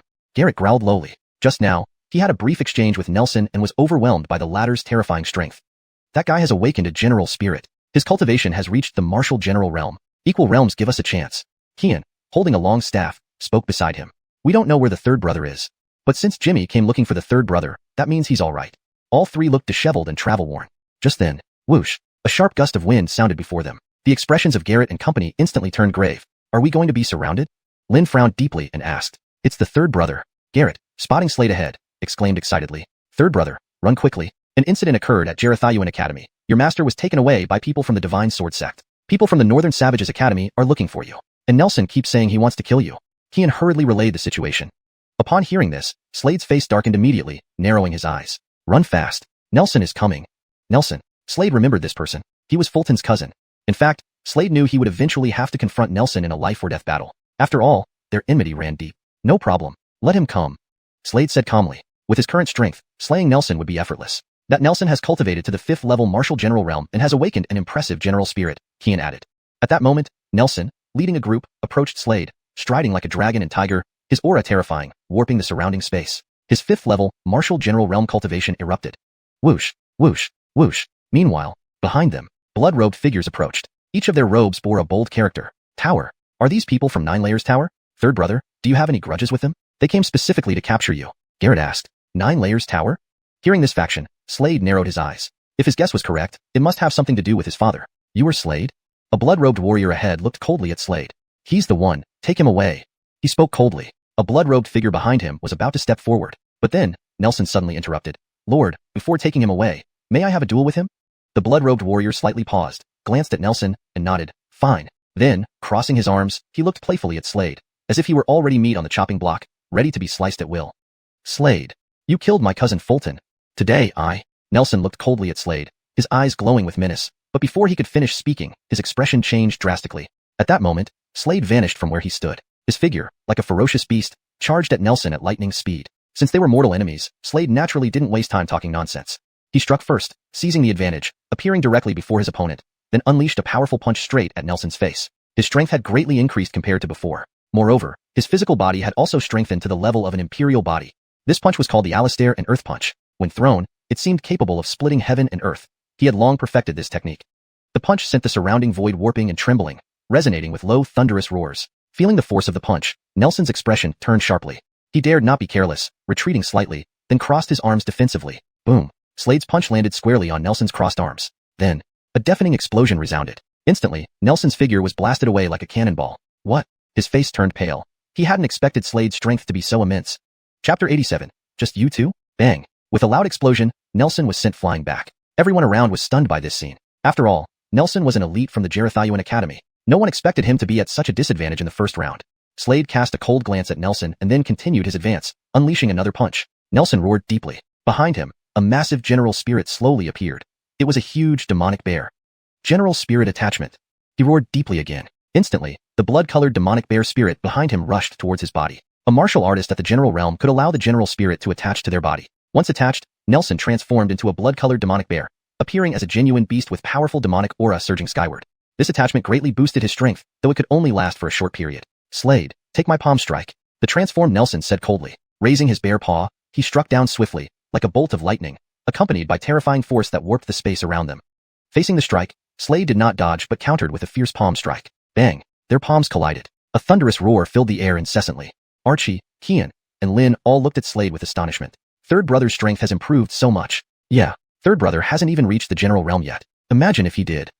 After the clash, Nelson, now in his demonic bear form, was forced back continuously, retreating more than 30 feet before stopping. In contrast, Slade remained perfectly still. It was clear who was stronger. You are no match for me.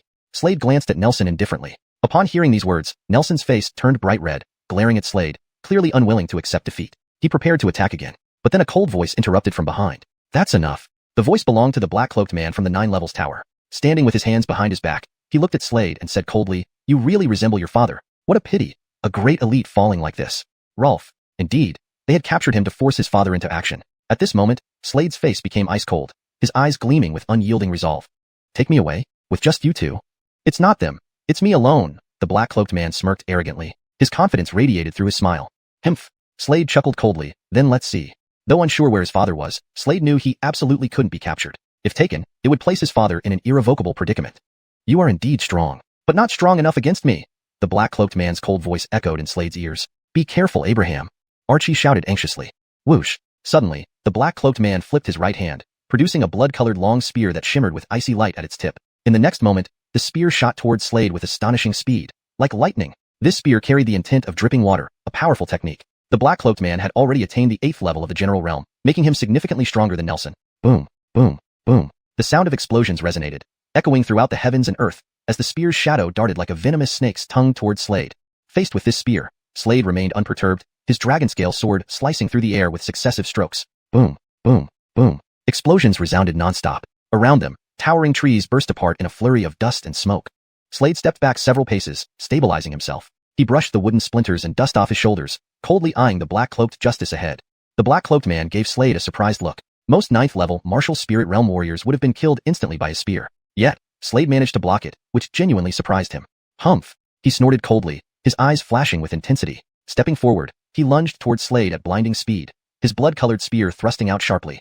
Behind him, Kian and the others shouted anxiously, worried expressions on their faces. They knew the black-cloaked man's formidable strength. Facing the incoming spear, Slade's dragon-scale sword slashed fiercely at the approaching spear shadow. Boom! Another explosion resounded. Zing! The spear shadow grazed Slade's arm, leaving a bloody gash. Blood seeped from the wound. The spear had also hit his dragon-scale sword, causing it to shake violently. An astonishing force surged through Slade's arm, making it tingle. Swoosh! Swoosh! Swoosh! Slade's figure retreated continuously. The black-cloaked man pressed his attack again, his blood-colored spear striking repeatedly. Boom! Another deafening gun-like roar filled the air as the blood-colored spear hammered down with incredible speed. Despite being at a higher cultivation level and having a awakened general spirit, the black-cloaked man's attacks were relentless. Behind him loomed the phantom image of a long spear. Chapter 88. Rolf and Son. Clearly, this was his general spirit. Bang! Slade held the dragon-scale sword in his right hand to block, but an immense force made his entire body sink slightly, his legs sinking into the soil. Give up struggling. The black-cloaked man said coldly. Slade lifted his head. At this moment, the black little dragon inside him suddenly trembled, followed by a terrifying aura bursting from his body. Ancient God. In an instant, his height surged to 3 meters, and his skin turned golden, dazzling. Seeing the spear shadow before him, he punched without hesitation. Bang! The punch landed. Instantly, the spear shadow before him shattered directly. What? Not far away, the black-cloaked man's expression changed drastically, looking at Slade in disbelief. Wow, Abraham is so cool, Kian exclaimed, holding a long staff. After transforming into an ancient god, Slade's combat power increased several times over, which is why he could shatter that spear shadow with one punch. He looked straight ahead at the black-cloaked man, his face cold and stern, a savage smile appearing on his face, eyes filled with endless chill. Taking a step forward, he fiercely struck with his fist. Faced with this enormous fist shadow, the black-cloaked man attacked with his spear, his expression becoming grave. He could sense this Tyler's combat power had increased several times over. His spear moved swiftly, like a large snake darting toward Slade. Bang! The punch landed. Suddenly, the black-cloaked man was sent flying back, crashing heavily onto the ground. At this moment, Slade charged forward, his towering 3-meter frame radiating a fearsome aura, brandishing the dragon scale sword. Swinging it vigorously, myriad primal sword intentions erupted, streaks of light flashing through the void. Bang! The black-cloaked man's eyes widened in shock, wielding his blood-red spear hastily. Countless spear shadows formed a shield visibly. However, this spear shield quivered violently, forcing the black-cloaked man to retreat continuously, spitting out a mouthful of blood. Die! Slade gazed coldly at the black-cloaked man, stabbing down with the dragon scale sword. But then, himph! A cold voice rang out. In midair, a finger light carrying terrifying power shot downward at great speed. Slade frowned, sensing its power, and retreated a few steps. Lifting his head, he narrowed his eyes upward. Above him stood a huge bird-like creature, its head somewhat wolf-like, a wolf vulture. The wolf vulture flapped its 8 long wings, causing low-pitched whooshes around them. A powerful gust blew past, uprooting numerous ancient trees, dust rising. Standing proudly on the wolf vulture's back was an Aven wearing a bloody red earring that glowed intermittently. First floor lord. The black-cloaked man respectfully addressed below. Even a warrior at the martial spirit stage can't be handled? The Aven glanced coldly at the black-cloaked man below. The black-cloaked man's expression darkened, remaining silent. In the 9-story tower, each floor had a lord of formidable strength. The first floor lord was the weakest, while the 9th floor lord was the strongest. Despite being the first floor lord, their cultivation at minimum was still at the martial king stage. This illustrated how terrifying the 9-story tower was. The red-robed Aven's gaze fell on Slade, surprise evident in his eyes. Ancient god. Just like your father. A successor. The term xuanhuan, successor, should be fully translated into English to maintain fluency and natural reading flow in the target language. Using the English word, successor, ensures consistency in terminology and style throughout the text. Damn. Hearing this, Slade squinted. So his father was also an ancient god. Your father is somewhere unknown, but I feel he will soon appear. With that, he abruptly raised his right hand, and instantly, a gigantic palm imprint roared from the sky. This palm imprint carried immense power, descending rapidly, making the space around them tremble. Slade lifted his head, looking up at the palm imprint. His expression turned grim. This Aven was at the martial king stage. Though as an ancient god, his power had multiplied, defeating this person was impossible due to the vast gap in cultivation levels. Suddenly, a brilliant sword light raced toward them, emitting terrifying killing intent. It's here. The Aven on the wolf vulture's back changed expression, knowing who attacked. Without hesitation, he crushed the token at his waist. On the token was an elegantly scripted character, Tower. Though the sword light seemed slow, the Aven froze, staring blankly, thunderstruck by countless thoughts, hearing resounding booms. His gaze became vacant. The sword light slashed down, bisecting the Aven's body. Blood bloomed in midair. The Aven's corpse plummeted. From not far away, a robust figure approached slowly. Rolf. Slade stared at the justice before him. His father, Dario. Slade clearly sensed the overwhelming aura emanating from his father, indicating he had surpassed the martial general stage. Martial king stage. His father's strength had significantly recovered. Harmon. Dario smiled at the Tyler before him. Leader Nigel, Kian, Lynn, and the others all stared in amazement at the justice, greeting him. They couldn't believe how powerful Old Three's father was. Note. I've made slight adjustments for fluency and natural reading in English while keeping the essence intact. Also, clarified their reaction towards L. Slade's father's strength. Unbelievable. Abraham's father was so powerful. Rolf, this 9-story tower. Slade's expression darkened, recalling something. People are coming. Let me handle this first, then I'll explain. Dario glanced at Slade. Okay. Slade nodded lightly. Chapter 89. Rolf's strength. As Rolf Dario spoke, at this moment, a dark dot appeared on the horizon in the distance. This dark dot shot towards them, its speed increasing rapidly, like a bolt of lightning. The dark dot grew larger and larger. At the same time, a cold voice reverberated through the air. Dario, you finally dared to show up. Where have you been hiding these days? I thought you were a cowardly turtle. Looks like you've heard about us capturing your son. And apparently, you have a daughter too. In midair, a justice was walking on air. On this man's left ear hung 2 earrings, constantly flickering with blood-red light. The 9-story tower is one of the top forces in the Great Void. In the 9-story tower, each floor has a tower master. 1 earring represents the 1st floor master, 2 earrings represent the 2nd floor master, 3 earrings for the 3rd floor master, and so forth. At this moment, Rolf Dario's voice resonated softly in Norris's ears. Back then, I had some grievances with them. My mother's avatar and I fled all the way here to escape their pursuit. Kylina's avatar? Hearing this, Norris was momentarily stunned. If that was the case, then the Song family didn't actually perish completely back then, only an avatar of his mother? However, even after Norris became a Carson, he never heard any news about his mother. Your mother's identity is complicated. I'll tell you everything eventually, Dario said.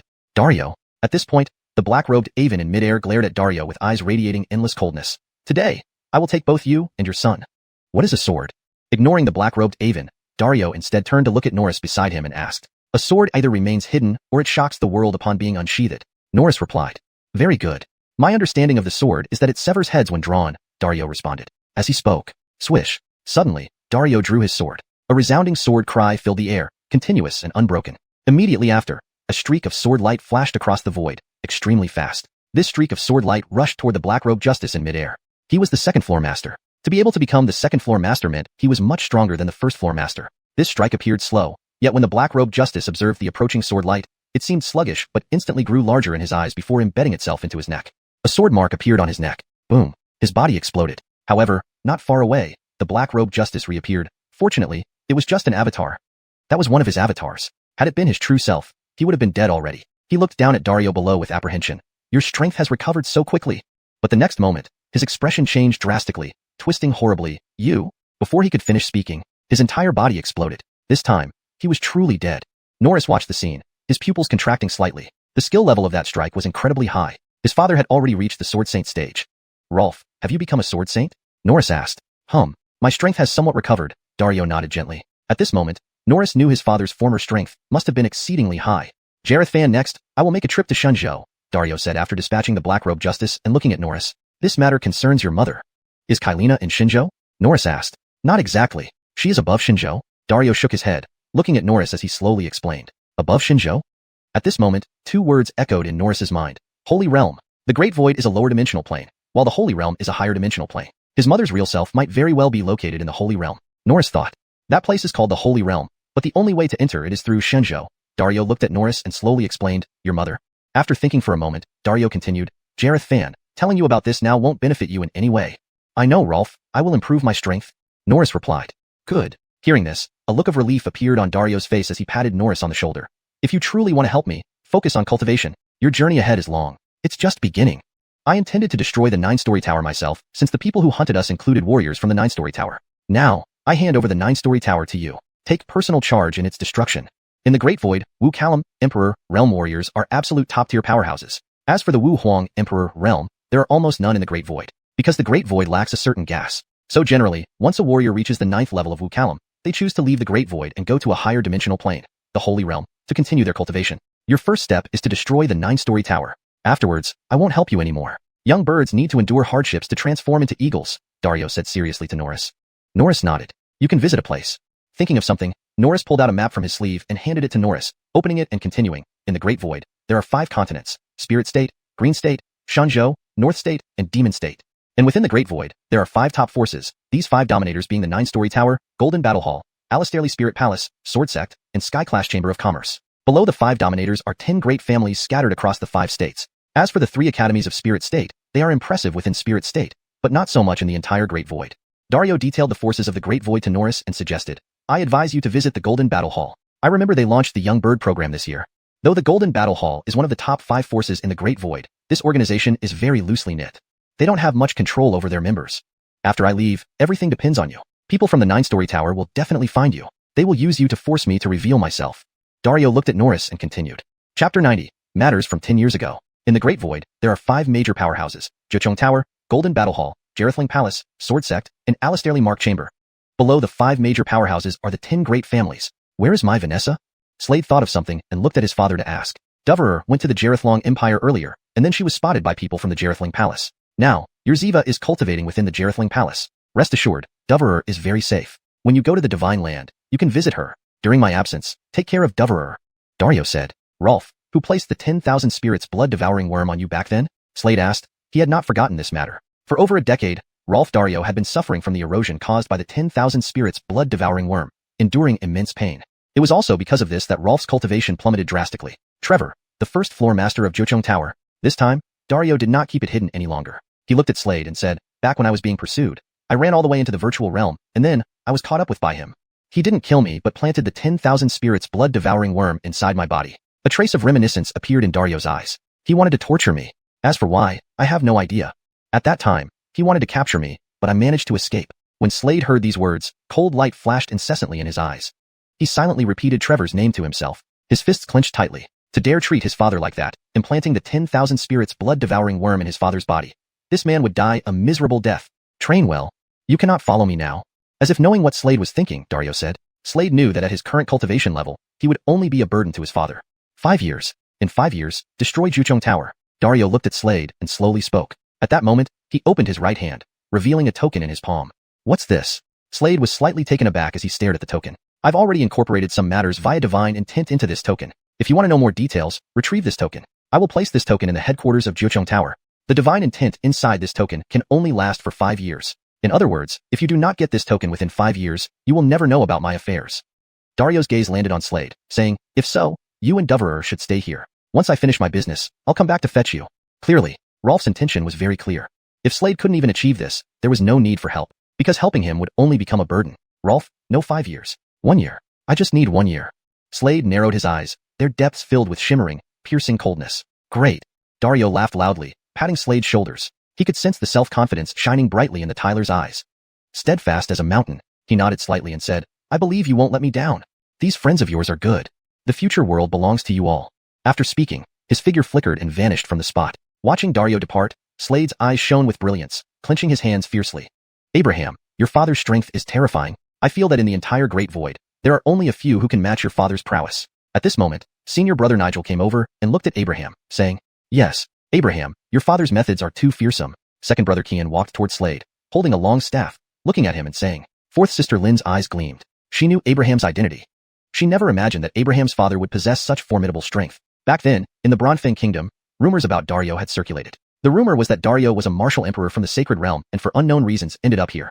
From the looks of it now, that rumor might be true. Was my master captured by the sword sect? Slade recalled something and looked at senior brother Nigel, asking.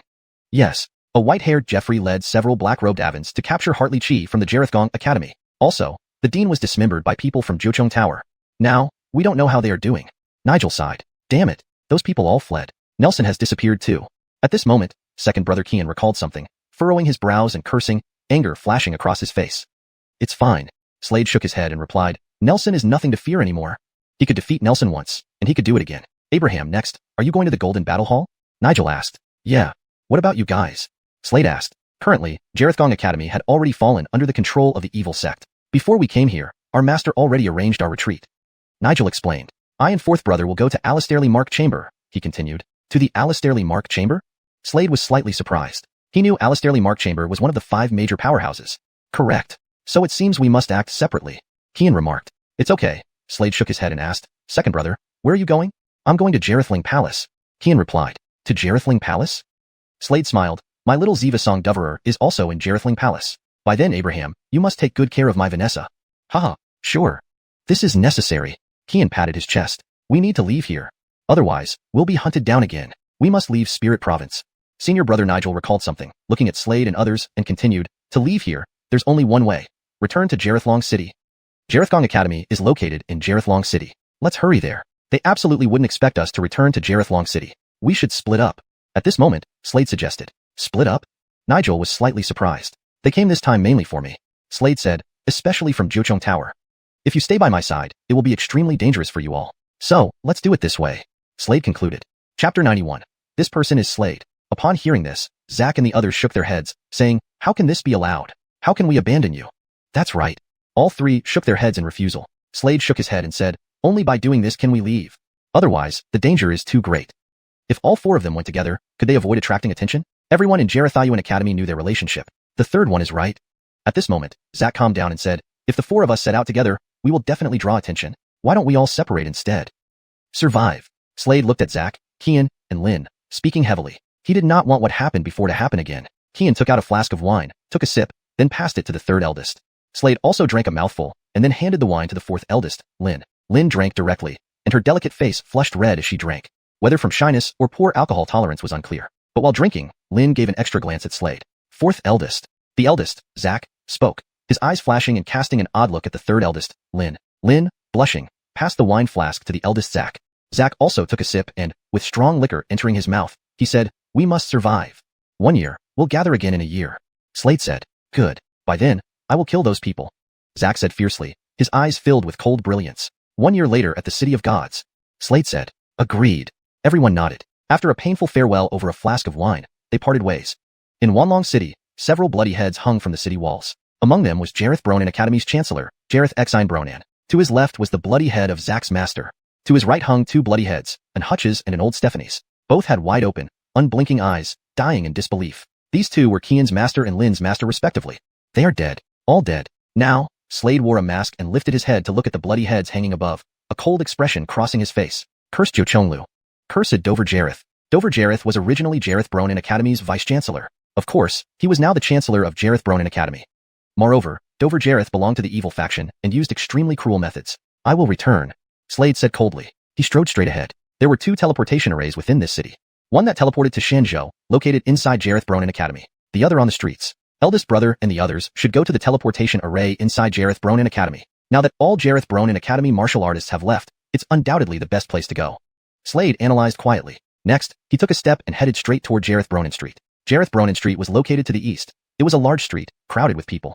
Slade wore a silver mask, revealing sharp, hawk-like eyes, exhaling boundless cold light. He walked forward, looking around as he progressed. Currently, there was an inn on this street.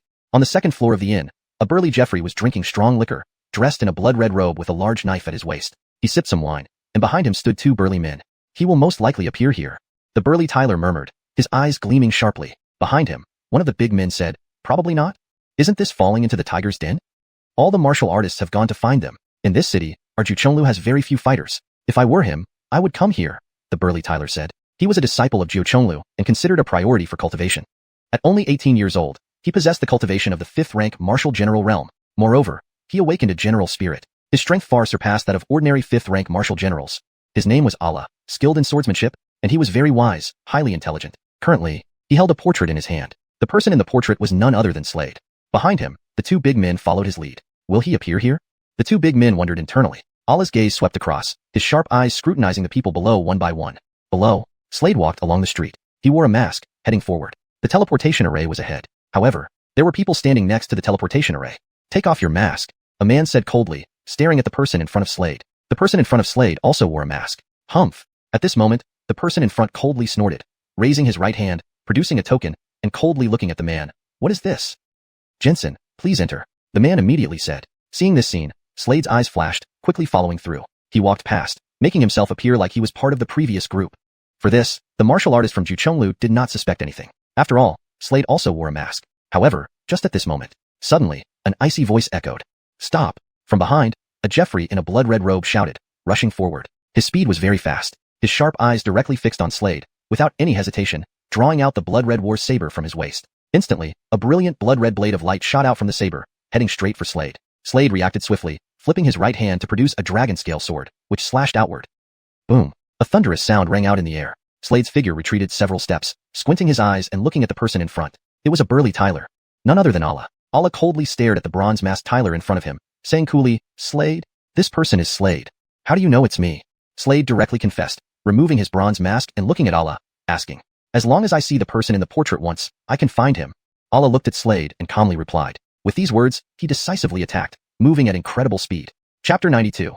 The 10,000 Methods Indestructible Eye. By order of the Lord of the Ninefold Tower, I've come to apprehend you. Slade, surrender yourself peacefully. Allah looked coldly at Slade and acted immediately. The blood-colored battle knife in his hand fell sharply with great force. Instantly, buzz, a resonant sound reverberated through the air, echoing across the vast expanse. Terrifying blade energy charged towards Slade with terrifying power, moving as swiftly as lightning. Watching this scene, Slade narrowed his eyes, a chill gleam emanating from within. He unleashed his martial arts technique. His ghostly form flickered continuously in an instant, retreating several steps. Boom! The astounding blade energy landed on the ground, leaving a horrifying Tinjong-long blade mark on the surface. You're quite capable. Interesting. Allah glanced at Slade indifferently and continued his advance. His strength surged like a mountain and sea, releasing one blow after another with his blood-colored battle knife without hesitation. The dreadful blade aura radiated around, causing the surrounding space to warp and twist. Slade did not dodge. After completing the one-star ancient deity baptismal pool's baptism, his combat prowess had increased several times over. Moreover, he had already reached the 9th level martial spirit realm, just a step away from advancing to the martial general realm. Swish, swish. Holding the dragon scale sword, he swung it relentlessly. Sword Emperor. Feeling this intense sword intent, Allah knew that he was dealing with a Sword Emperor. However, Slade wasn't an ordinary Sword Emperor. Few knew there was a hidden realm among Sword Emperors. Slade had comprehended 100 types of sword intents and thus entered this hidden realm. He delivered a swift slash. The astonishing sword glow shone brilliantly, dazzlingly so. The formidable sword intent erupted powerfully like mountains and seas. Allah gave a startled look at Slade. He didn't expect him to withstand so many strikes, but still smiled confidently, saying, though only at the 9th level martial spirit realm, you've made me use my general spirit. Kid, you're impressive. As he spoke, the space behind him warped abruptly. Then, an illusory flaming blade silhouette appeared before everyone's eyes. General Spirit. Only a few among martial general-level warriors could awaken a general spirit. An awakened general spirit would double their strength. This was Allah's ultimate fighting power. He gazed coldly at Slade, hesitating no longer, and executed his knife techniques directly. He was a knife emperor. Similar to a sword emperor, a knife emperor had also comprehended sword intent. 18 flames slash. A cold voice echoed from Allah. As he spoke, his blood-colored battle knife burned with flames, then ruthlessly struck down. He slashed 18 consecutive times. Each slash was incredibly powerful, shooting out flame blades each time. These flames were incredibly devastating. 18 flame slashes rushed toward Slade, carrying horrifying power, twisting the surrounding space. Seeing these 18 flame cuts, Slade realized Allah had comprehended flame blade intent. Narrowing his eyes, he remained unperturbed, lightly waving his dragon scale sword, producing a dragon-like roar. This dragon scale sword was given by his master. Swish, swish, swish. Black scales enveloped his body, emitting dark light intermittently. The swallow sword technique activated. Endless sword energy rained down. Drip sword intent, sea sword intent, spring water sword intent. All three sword intents were unleashed together. Water can extinguish fire. Sizzle. A beam of sword light sped past Allah's face, creating a scar on his right cheek, from which fresh blood trickled out. The ninefold tower warriors around stared wide-eyed in disbelief at Slade. They hadn't expected Slade to gain the upper hand. It was far beyond their expectations. After all, Allah was a prodigy of the ninefold tower. Allah too was unprepared for this scenario. He should have dominated the match. Believing himself to be superior, he touched the bloodied wound on his face, licked it, revealing a sinister smile, and his eyes began to glow red with rage.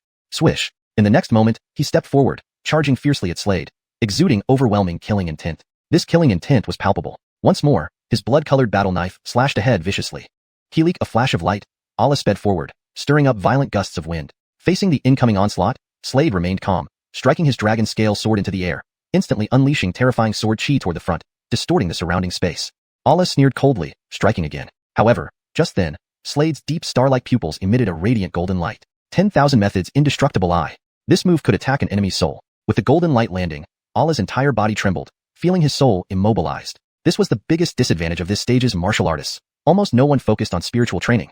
Allah was immobilized for 1 second. Never underestimate this second. For high-level fighters, victory or defeat can be determined in 1 second. Reacting, Allah's expression changed drastically. A brilliant sword light streaked towards his neck like lightning. He tried to resist, but it was too late. That bright sword light penetrated his neck. Instantly, a wound appeared on his neck, bleeding profusely. His eyes bulged, filled with disbelief and unresolved anger. Bang! His whole body collapsed onto the ground. After killing Allah, Slade didn't pause. Turning, he focused on the enormous transmission array ahead and moved swiftly towards it. Chapter 93, Bloodlit Secret Art of the Doppelganger. Without any hesitation, after slaying Allah, Slade's figure shot forward like a streak of sword light toward the teleportation array ahead. At this moment, the martial artists from 9-story tower finally reacted. They bellowed in unison, "Chase him!" Instantly, these martial artists of the 9-story tower activated their agile techniques and pursued Slade with astonishing speed.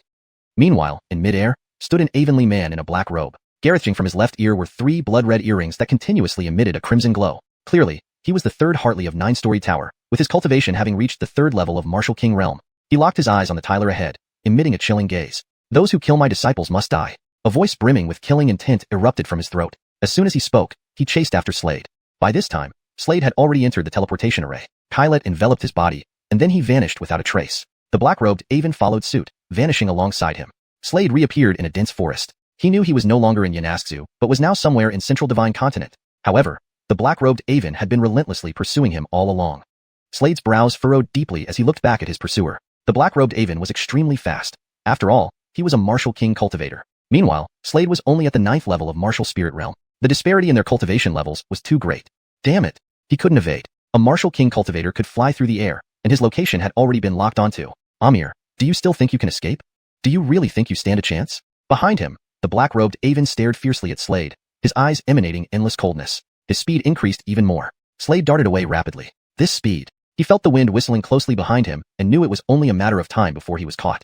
Reed God. At this moment, without any hesitation, he transformed into the Reed God form. The black dragon inside his body began to emit dark smoke, causing his bloodline to surge violently. In just a short while, Slade became a 3-meter-tall golden Reed God, exuding a golden radiance.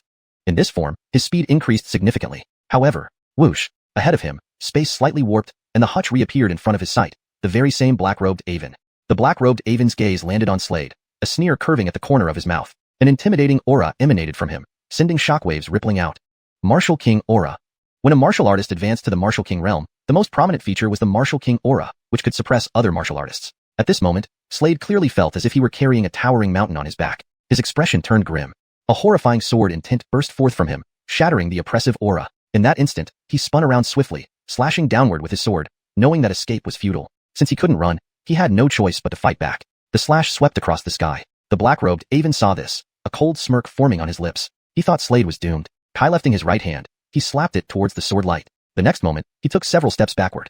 He looked up at the Jeffrey with surprise. Your sword skills are not those of an ordinary sword emperor. Though the person in front of him was merely a sword emperor, he felt much stronger than one. A fact that baffled the Avon. Slade's gaze was icy cold. After attacking, he felt his blood trembling within him. Secret art. He was about to unleash a secret art. He had 3 major secret arts. Last time, he used the blood escape secret art. But this time, he didn't use it because he knew it wouldn't help him escape this black-robed Avon's grasp. This man was far too powerful. The only option is to use the bloodlit secret art of the doppelganger. Slade muttered to himself and promptly unleashed the secret art. You're not running anymore?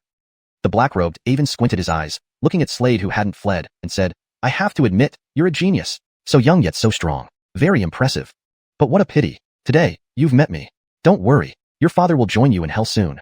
Oh, by the way, my name is Jeremiah. Jeremiah stared intently at Slade as though certain of victory. His tone was cold. Finishing his words, he looked at Slade and, without hesitation, slapped him. The slap carried overwhelming power. Facing the attack, Slade let out a low roar and swung his dragon scale sword. Simultaneously, he activated the sword swallowing technique, causing black scales to appear on his body. Bang! A thunderous sound echoed through the air, reverberating endlessly. Slade was sent flying backward. He spat out a mouthful of blood, his complexion turning pale, and the organs within his body shook violently. Pale as a sheet, he managed to stand up again, a grave expression on his face. Himph! Seeing this, Jeremiah snorted disdainfully and struck again. This time, the force sent Slade flying even faster, and he spat out more blood, his complexion becoming even paler. Ahead was a vast lake. Slade leaped into it. As he dove in, his doppelganger appeared in the sky. Asterisk bam, bam, bam, asterisk. Behind him, Jeremiah raised his right hand ruthlessly, striking one palm after another. Instantly, Slade's doppelganger exploded. Seeing this, Jeremiah remained cold. To him, Slade was dead. Turning around, he departed, leaving behind a remark, only his father remains. His figure then disappeared into the horizon. In the depths of the lake lay a battered figure, covered in blood, his complexion pale like paper, suffering severe injuries. Ugh. He spat out another mouthful of blood. Slade's face changed as he eventually fell unconscious. Chapter 94, Divine Insect Tribe. It can be said that this battle dealt a great injury to Slade. He hadn't sustained such serious injuries since his rebirth. Time quietly slipped by. The news of Slade's death spread rapidly. On this day, a figure appeared here. It was a tall and burly figure, that of a justice. He discovered Slade and saved him. The Armand carried Slade on his back and headed towards his residence. It was a quiet and peaceful dense forest. In this dense forest, there stood a bamboo house. At this moment, the Armand carried Slade and laid him on a large bed. Granny, this child I found in the lake has severe injuries, the Armand said to an old Stephanie. All right, let me take a look. The old Stephanie smiled, then stepped forward, checked Slade's pulse and frowned. His injuries are too severe. His entire body's meridians have been damaged. He won't be able to cultivate even if he wakes up. The old Stephanie shook her head and said, that would be a huge blow to him, the Armand said. Let's save him first, the old Stephanie said. All right, the Armand nodded slightly and agreed. The old Stephanie sat down beside the bed. Now, she had a box in her right hand. She slowly opened the box. A bug crawled out from the box. This bug looked quite ferocious as it landed on Slade's body. Yanask, save him, the old Stephanie spoke to the bug. The bug immediately wriggled and moved towards Slade's mouth, entering his throat, then falling into his body. Immediately after, the ferocious bug lifted its head and started emitting streams of blood-colored mist. These blood-colored mists spread around. But just then, a miniature black dragon inside Slade's body suddenly opened its eyes. Seeing the small black dragon, the ferocious bug seemed like it had seen a ghost and directly came out of Slade's mouth, crawling onto the old Stephanie's arm at once. What happened? Seeing this scene, the old Stephanie was slightly taken aback. Then, she looked at the Tyler lying on the bed, her expression changing in that instant, only to see that a black aura was suddenly emerging from the Tyler's body. With the emergence of the black aura, the Tyler's injuries began to recover at an astonishing speed visible to the naked eye. The old Stephanie widened her eyes, looking at the Tyler in shock. Time quietly passed. As time went by, the shock on the old Stephanie's face became increasingly intense. Eventually, she turned numb. Finally, on this day, in the large bed, Slade regained consciousness. He slowly opened his eyes. The moment he opened his eyes, he saw the Avonlea Stephanie sitting beside him. The old Stephanie was looking at him kindly. Seeing he had woken up, she said, "You're awake?" "Yeah. Did you save me?" "Thank you," Slade said while looking at the old Stephanie. The old Stephanie shook her head. "It was my tribesmen who saved you." "Where is this place?" Slade asked curiously. "This is Divine Land, Divine Insect Tribe," the old Stephanie said while looking at Slade. "Divine Insect Tribe." Slade nodded. Then he began to examine his body internally. He was startled to find that his meridians had become more robust. Inside his body, the mini black dragon's energy seemed weak now. Meanwhile, the pill inside him had vanished. Master. Slade knew his master had saved him at the critical moment. It was the submerged dragon rebirth pill. Now, he could clearly feel an extremely strong spiritual power inside him, ready to break through to the warrior realm anytime. If he wanted to, He could break through to the warrior realm right now. However, he wasn't in a hurry to break through. To awaken the strongest general spirit, I must solidify my foundation thoroughly in the spiritual warrior realm, Slade muttered in his heart. He wondered if he could awaken the general spirit this time, and what it would be. Egon, how should I address you? I am the leader of the divine insect tribe, Jimena. You can call me Susanna. Your body is too peculiar. I thought your meridians would never recover, and you'd be crippled. Who knew your meridians not only recovered but became stronger? The old Stephanie looked at Slade strangely. Seeing he didn't respond, she didn't continue questioning, respecting everyone's secrets. Thank you. Slade knew there were many tribes in Divine Land, and the divine insect tribe was one of them. But your constitution is excellent, even Yanask fears you. Susanna remembered something and looked at Slade, saying, Yanask? Slade was slightly taken aback upon hearing this. The bug. Susanna laughed. Yanask, come out. Don't be afraid, come out. Seeing no response from Yanask, Susanna added. Before long, a small bug appeared in Slade's sight. It looked extremely ferocious, completely blood red. Our warriors in the divine insect tribe all cultivate using insects. Since our warriors haven't awakened any general spirits, we treat these insects as general spirits. Susanna looked at Slade and continued. Since you've come to our tribe, if you don't have anything important, stay with us for some time. Though your injuries have mostly recovered, you should still rest for a bit. Susanna cared about Slade and told him so. All right. Slade nodded. He could tell that Susanna was very warm-hearted. I see that your cultivation is about to break through. You can break through here. Susanna added. Okay, thank you, Granny.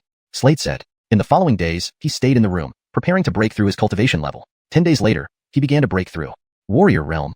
I wonder if I can awaken a general spirit this time, he said. As he spoke, he began breaking through. He sat cross-legged. Instantly, the essence chi from all over the world converged toward his body. Outside, members of the divine insect tribe stood watching curiously. Harmon, will he be able to awaken a general spirit? A tall Jeffrey asked curiously. He had been practicing with Slade for a while, but always lost to him. Nonetheless, they became best friends. Probably, the Armin said. If not, it's fine too. We can send him to the divine insect nest, the old Stephanie said. Chapter 95. Even in death, I beckett see the corpse. It could be said that Slade had been getting along exceptionally well with the members of the divine insect tribe recently. The old Stephanie regarded him as her own grandson and was especially kind to Slade. She even introduced several Vanessas from the tribe to him, and a few of them were very interested in Slade. It couldn't be helped. He was not only handsome but also possessed a good character, which won him the hearts of many young ladies. At this moment, suddenly, above a house, a massive vortex appeared. From within the vortex, terrifying currents rushed downward. This scene left everyone in awe. What a commotion. Looks like he will definitely awaken a general spirit. The quality of the general spirit must be extremely high. Many people from the divine insect tribe exclaimed, believing that Slade would awaken a high-quality general spirit. As Slade was breaking through his cultivation, right then, a justice appeared at the main branch of 9-story tower. 9-story tower, 9th floor. One by one, blood-cloaked men fled out of the 9th floor, running as if chased by hounds. They were incredibly fast, like brilliant streaks of sword light. But just then, a sharp sword shot out from the 9th floor. Swoosh. In the next moment, bloody heads slowly fell from afar, one kill after another. Inside the 9th floor, on the throne sat a blood-soaked man. He lifted his head stiffly, staring at the justice in front of him, eyes filled with cold brilliance as he spoke each word clearly. Dario? This justice, carrying an ancient sword and with a robust figure, was indeed Dario. Dario looked coldly at the man in front of him and said, Anselm, your head has already been reserved by someone else. I don't want it. Take care of yourself. With those words, Dario turned around and left, his figure disappearing into the sky. As he left, he raised his hand, revealing a drop of blood in his palm. At this moment, this drop of blood transformed into a coiled dragon. A coiled dragon emerges from the abyss. Harmon, I know you will break through this abyss eventually, but you need to stay hidden for some time. Afterward, it will bring you great surprise. With those words, Dario, carrying the ancient sword, departed, his entire figure bursting forward like a beam of sword light before vanishing from sight. As he left, he waved his right hand, sending a token directly downward. The token emitted a brilliant glow, carrying tremendous power, distorting the surrounding space dramatically. Below, the martial artists of 9-story tower felt this terrifying wave of power. Their hearts trembled violently, eyes filled with shock. The token fell rapidly toward the ground with terrifying speed. Bang! Amid countless gazes, the token landed on the ground, followed by an ear-piercing explosion resounding continuously in the air. A massive crater formed on the ground. Dust rose fiercely. The ground shook violently, like an earthquake. Damn! Bloodied Anselm stepped out, looking at the deep pit ahead. In the center of the pit, the token hovered, emitting light. Anselm reached for the token, but suddenly, a terrifying force swept over, pushing him back. Huh. At that moment, Anselm spat out a mouthful of blood. Damn it! How did he eliminate the Myriad Soul's bloodworm inside him? Previously, he deliberately planted the Myriad Soul's bloodworm into Dario's body, yet never expected him to destroy it. He was puzzled. Emmanuel. At this moment, Anselm roared, asking, did his son really die? He really died. An avonly black-robed man slowly approached, bowing to Anselm, saying, I saw it with my own eyes. Where's the body? Anselm asked. This. He died by self-explosion. Emmanuel thought for a moment and replied, self-explosion? Anselm narrowed his eyes, then roared, if he really died, why did his father leave this token here? Isn't this clearly meant for his son to retrieve? His son is not dead. Even if he is dead, I must see the body. He glared at Emmanuel, a hint of murderous intent in his voice, palpable and tangible. Yes. Hearing this, Emmanuel realized something. Dario came here not for his son? Was he paving the way for his son? He was using 10,000 Stories Tower as a place for his son to practice. Damn, how infuriating. However, it shouldn't be. I clearly saw him explode. Emmanuel frowned deeply and then turned sharply, his figure quickly disappearing into the distance. He was heading back to that place. Humph, even if he didn't die, he must have been severely injured. He sneered inwardly. On the other side, Divine Insect Tribe. Slade was fully focused on breaking through his cultivation. At this moment, the vortex in the sky kept spinning, gathering terrifying spiritual energy towards this spot. This is too intense. Vernon widened her eyes. Vernon was the stout man who saved Slade. Over this period, they had gotten along well, finding Slade to have an admirable character and pleasant personality. Boom. Just then, the door of the room opened slowly. A remarkable Tyler walked out calmly. This person was none other than Slade. Everyone's gaze fell on Slade. Did you awaken your general spirit? Jimena Grandma asked. No. Slade shook his head, though no disappointment showed on his face. Though he hadn't awakened his general spirit yet, there was an egg inside him. Yes, an egg. This should be a general spirit egg. Just waiting for the general spirit to hatch from this egg. Though he didn't know why, his intuition told him that once hatched, his general spirit would be very powerful. Only time would tell when it would hatch. Inside him, spiritual energy flowed like the sea. 9 miniature sea holes vanished at this moment. 9 spirit pills merged into one massive pill. To be precise, it was no longer called a spirit pill but a martial pill. When a martial artist advances to the martial general stage, they produce a martial pill inside their body. Any martial artist can achieve this. However, awakening a general spirit is something only a select few can do. Harmon, don't be sad. Not having a general spirit isn't bad. Come, let me take you to the Divine Insect Nest. Jimena Grandma looked at Slade and said, Chapter 96, Divine Insect Baptism. Shenzhou, one of the great continents in Daxu, and also the pinnacle among them, is where the top experts of Daxu converge. Shenzhou is vast. Just a single province here equals the size of 5 Yanas provinces. This clearly demonstrates just how expansive Shenzhou is. Amidst Shenzhou lies a colossal mountain range. In this mountain range, several tribes live, including the Divine Insect Tribe. According to Susanna, they originally did not hail from Daxu but came from elsewhere, wandering until they settled down in this mountain range. Within the tribe are various sized houses. Go to the Divine Insect Nest? Slade was momentarily taken aback by Susanna's words. Can I go there? He knew that members of the Divine Insect Tribe used insects to battle beasts. Once the warriors of the Divine Insect Tribe reached the martial general stage, they would go to the Divine Insect Nest to choose an insect. Of course, this selection was mutual. Of course you can. Susanna was kind to Slade. She smiled and said, We of the Divine Insect Clan all use insects to enhance our strength. Come, follow me. To the Divine Insect Nest. All right. Slade's face lit up with joy, then he followed behind Susanna. Led by Susanna, Slade arrived at a cave residence. Before the cave stood a stone tablet inscribed with 3 elegant characters. Divine Insect Nest. Currently, many people were waiting outside the cave, all teenagers. They were from the Divine Insect Tribe and had already reached the martial general realm. In the Divine Insect Tribe, once a member reached the martial general realm, they could undergo the Divine Insect Baptism. Everyone followed Susanna into the cave. Upon entering, they found a pool over 10 meters in diameter within the cave. The pool was filled with countless insects of varied colors, looking quite eerie. There are all sorts of insects, bloodthirsty insects and so on. Susanna looked at the tilers behind her and smiled. Next is the Divine Insect Baptism. The baptism is simple. You only need to lie down. When an insect enters your mouth, it means that insect has chosen you. Susanna explained calmly. Raising these spirit insects was no easy feat. It required a substantial amount of medicinal herbs. All right, one by one. Susanna said, Kai little brother Harmon, don't be nervous. These insects may look disgusting, but they won't harm you. At this moment, a Hewitt in a red robe approached, looking at Slade and smiling. These insects come in many types. There are offensive, healing, and defensive types. The spirit insect I obtained previously was of the combat type. As he spoke, Mitchell opened his right palm, from which blood-colored mist emerged, followed by a fierce-looking insect appearing before Slade's eyes. This insect was about the size of a pinky finger and had numerous antennae.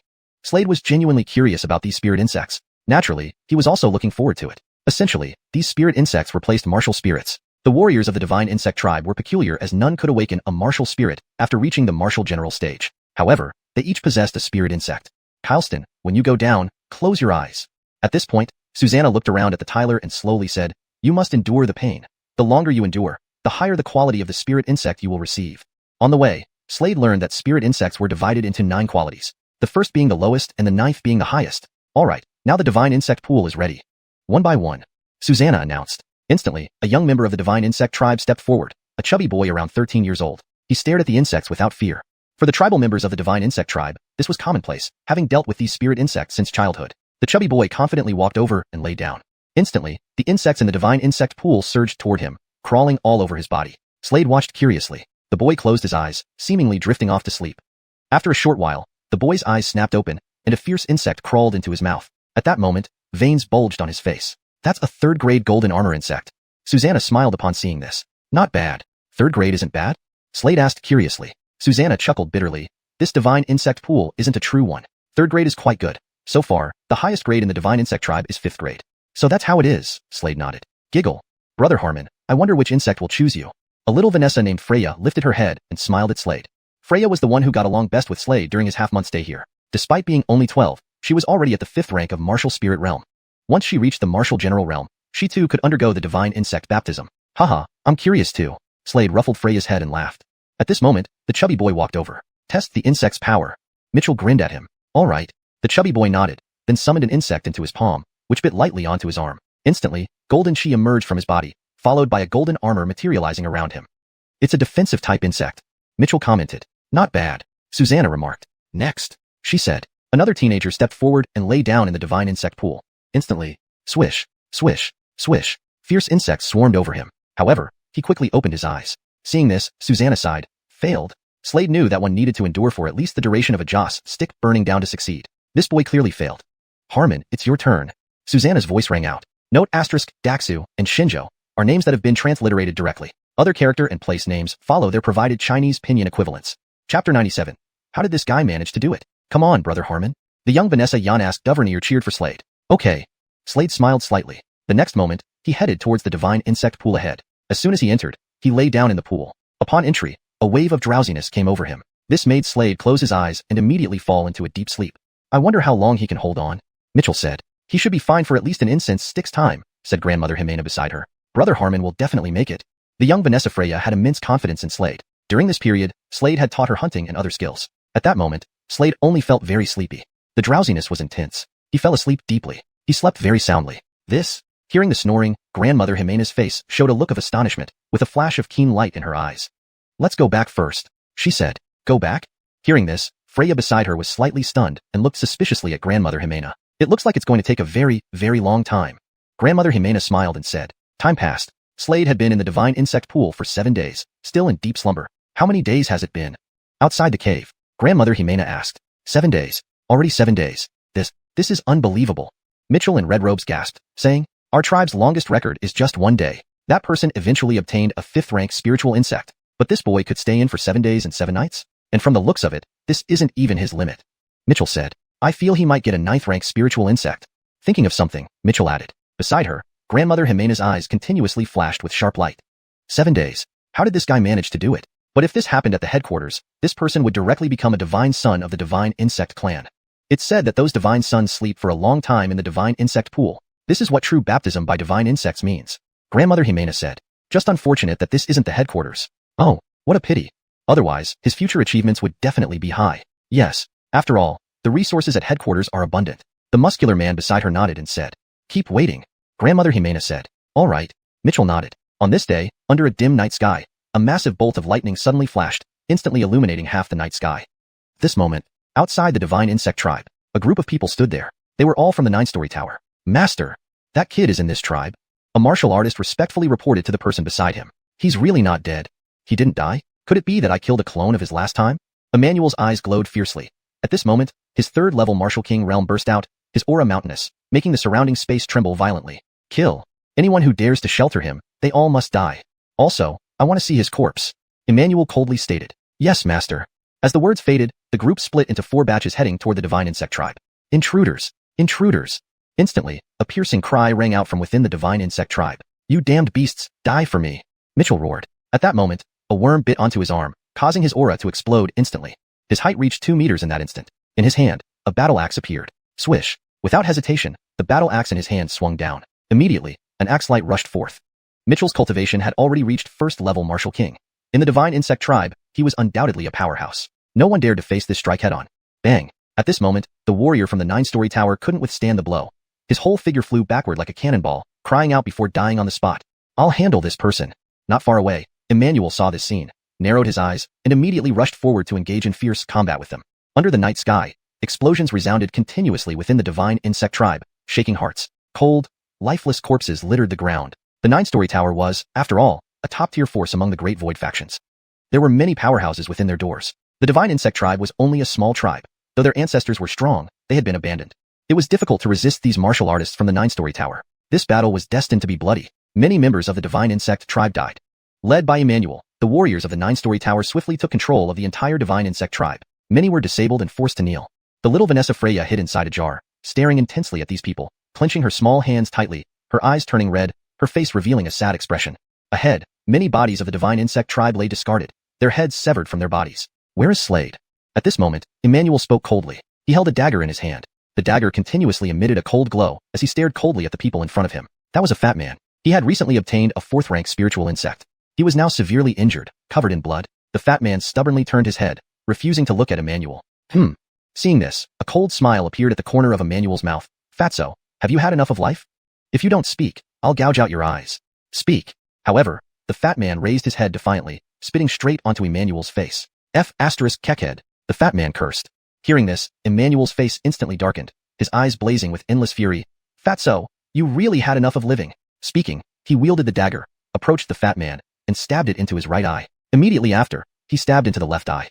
At that moment, the fat man spat blood, screaming in agony. But Emmanuel grabbed another dagger and cut off the fat man's tongue. Blood poured from the fat man's mouth, his face turning pale white like paper. Yet, he stared at Emmanuel unwaveringly, his eyes emitting a palpable hatred and icy killing intent. Chapter 98. You truly deserve to die. Are you staring at me? Emmanuel gave the fatty a cold glance. His words fell, and immediately he raised his right hand, striking the fatty's face with a heavy slap. Slap. Instantly, a sharp sound of a slap echoed in the air. At that moment, the fatty's face swelled up. Yanas Duvernying, who was inside the jar, couldn't hold back any longer. Tears streamed from her eyes, and her eyes turned bright red.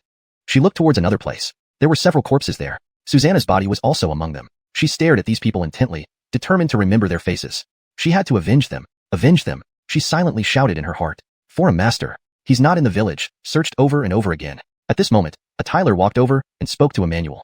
Emmanuel frowned deeply, suspicion flickering in his eyes. Not here? Where did that kid go? How can he not be here? This moment, in the mysterious cave, inside the divine insect pool, Slade was still in a deep sleep. The surrounding insects expelled energy. The vast surge of energy was absorbed into his body. It made him overflow with tremendous power. At this moment, every part of his body was undergoing an astonishing transformation. An unknown duration passed. Suddenly, the insects in the divine insect pool started fighting each other. Indeed, they were fighting. It was very strange. These insects kept attacking each other until only one insect remained in the pool. This insect was about the size of a thumb. It was covered in countless runes, shimmering and swallowing refined light, quite peculiar. The insect's gaze landed on Slade nearby. Next moment, the golden insect flew over. This insect had a pair of wings, swiftly entering Slade's mouth and then drilling inside. Roar. Inside Slade's body, the tiny black dragon sensed something and let out a low roar at the insect ahead. However, the insect showed no fear. It slowly opened its mouth, expelling waves of golden mist. Under the influence of the golden mist, Slade's body rapidly transformed, and the sea of blood within him churned violently. This moment, Slade gradually opened his eyes, a flash of gold vanishing within. He lowered his head, feeling his physical strength. It was incredibly robust. Moreover, his cultivation had increased, now reaching the 4th level of Martial General Realm. 3 levels had been elevated continuously. I wonder how long I've been asleep? Slade muttered. This moment, a worm suddenly emerged from his palm. He carefully examined this worm. The worm had a pea-sized shell, glowing gold, with golden runes flowing across it, appearing quite beautiful. He didn't know what kind of insect it was. What rank was this insect? Slade thought to himself. Now, he got up and took a step forward. He left the cave, heading towards the divine insect tribe. As he advanced, his expression darkened. On the way, he discovered several cold corpses on the ground. All of them were warriors from the divine insect tribe. At this moment, Slade felt a bad premonition. 2 warriors appeared from the stone path ahead. Both wore 9-story tower attire. These divine insect tribe warriors are really tough nuts. None of them would tell us Slade's whereabouts. What toughness! They're clearly wretched dogs. Yes, wretched dogs. Looking at the 2 men, Slade understood everything. He finally knew. It's the 9-story tower. Again, it's them. Die. Slade gazed coldly at the 2 warriors in front, his voice icy. His voice fell. He stepped forward, his figure shooting forward like a sword beam toward the 2 warriors. It's Slade. It's him. He's here. Seeing this scene, the 2 9-story tower warriors' eyes lit up, shouting together. However, whoosh, a dazzling sword light rushed toward one warrior's neck. Immediately, this warrior clutched his neck with both hands, his eyes wide open. Next moment, his head rolled away from his body onto the ground. So strong? The other warrior's expression drastically changed upon witnessing this scene, his gaze toward Slade transforming as he realized the latter's terrifying strength. He abruptly turned and ran. But could he escape? Behind him, Slade narrowed his eyes, filled with piercing coldness. The next instant, he took a step. Whoosh! He left behind a fleeting shadow. Extremely fast. Whoosh! Another slash cut through the air. Instantly, terrifying sword chi shot straight ahead, making the space around tremble. Whoosh! A resonating sword cry echoed in the void. Ahead, the warrior's body collapsed onto the ground. After killing the two warriors in one breath, Slade's killing intent only intensified, thick, murderous aura spreading from his body. He raised his head, looking forward, his voice carrying chilling death threats. This killing intent was palpable. 9-story tower. Emmanuel, you truly deserve to die. Slade half closed his eyes, flashes of cold light constantly darting from his pupils. After speaking, he took a step, disappearing instantly. At the divine insect tribe, Emmanuel threw the fatty by the neck down onto the ground with great force. The fatty slammed hard into the ground. His eyes had been gouged out by Emmanuel, and his tongue severed. Dead fatty. Emmanuel squinted his eyes, staring at the fatty. Crack. Next moment, the fatty's head twisted off to the side. Dead. No. Xuanhuan, inside the jar, couldn't hold herself anymore, emitting a shrill scream. After all, she was a young Vanessa, unable to remain calm for long when encountering such events. Her eyes turned red-rimmed. Tears streamed uncontrollably at this moment. She wept like pear blossoms after a spring shower. There's actually someone in this jar? Emmanuel narrowed his eyes, walking step by step towards the jar. Upon reaching it, he lifted the lid, discovering a young Vanessa around 12 years old squatting inside. Tell me, where is Slade? If you tell me, they can live. Emmanuel glared threateningly at the little Vanessa, saying. Xuanhuan glared fiercely at Emmanuel, snarling viciously. Kill me then. Even as a ghost, I won't leave you alone. Chapter 99. Torture you to death. An ungrateful brat who doesn't know her place. Upon hearing this, Jeremiah coldly said. With those words, he raised his right hand and slapped Freya's face. Slap. A sharp sound of the slap echoed loudly. At that moment, a clear palm print appeared on Freya's face. Will you speak now? Jeremiah glared fiercely down at Freya. She didn't speak but lifted her head to glare back, determined to remember him. It looks like you're seeking death. Jeremiah squinted his eyes, filled with piercing coldness as he raised his right hand again. The terrifying intent to kill spread across his palm. If this slap landed, Freya would undoubtedly die. Beast. Don't even spare a little Vanessa. The remaining divine insect tribe warriors stared intently at Jeremiah, their eyes brimming with murderous intent. Squinting, Jeremiah looked up upon hearing their words and nodded towards one of the warriors in front. The towering warrior wielding a Otis sword nodded slightly, took a step forward, and coldly looked at one of the divine insect tribe warriors before slamming his massive sword down. A dazzling blade light whistled through the air and slashed directly into this person's neck. Instantly, the man's head separated from his body, rolling off with wide, staring eyes. Next. Foul maiden, if you don't speak, I'll kill them. Jeremiah gazed at Freya, speaking casually. Devil, are you a devil? Freya glared hard at Jeremiah. Her eyes turned red, tears streaming down uncontrollably, her petite body trembling. Jeremiah didn't respond but gestured toward the Joel, who nodded and let his large knife fall again, beheading another warrior. The Joel sneered, appearing before another divine insect tribe warrior and raising his knife once more. However, suddenly, this warrior from the divine insect tribe raised his head, and a bug on his right arm bit him. His entire body then swelled like a balloon and exploded instantly. No. Seeing this, Freya's eyes turned bloodshot. Tears streamed down her face pitifully. She was just a child. Now only Freya remained alive among the divine insect tribe. Should we kill her? The Joel asked with a cruel smile. Jeremiah squinted, glanced at Freya, waved his hand, and said coolly, kill her. Fine. The Joel grinned, glanced at Freya, and said, foul maiden, no need to panic. It's just one cut. His blood-red battle sword gleamed coldly under the sunlight, releasing chilling killing intent toward Freya. Freya did not close her eyes, but continued to stare at Jeremiah with a gaze full of killing intent.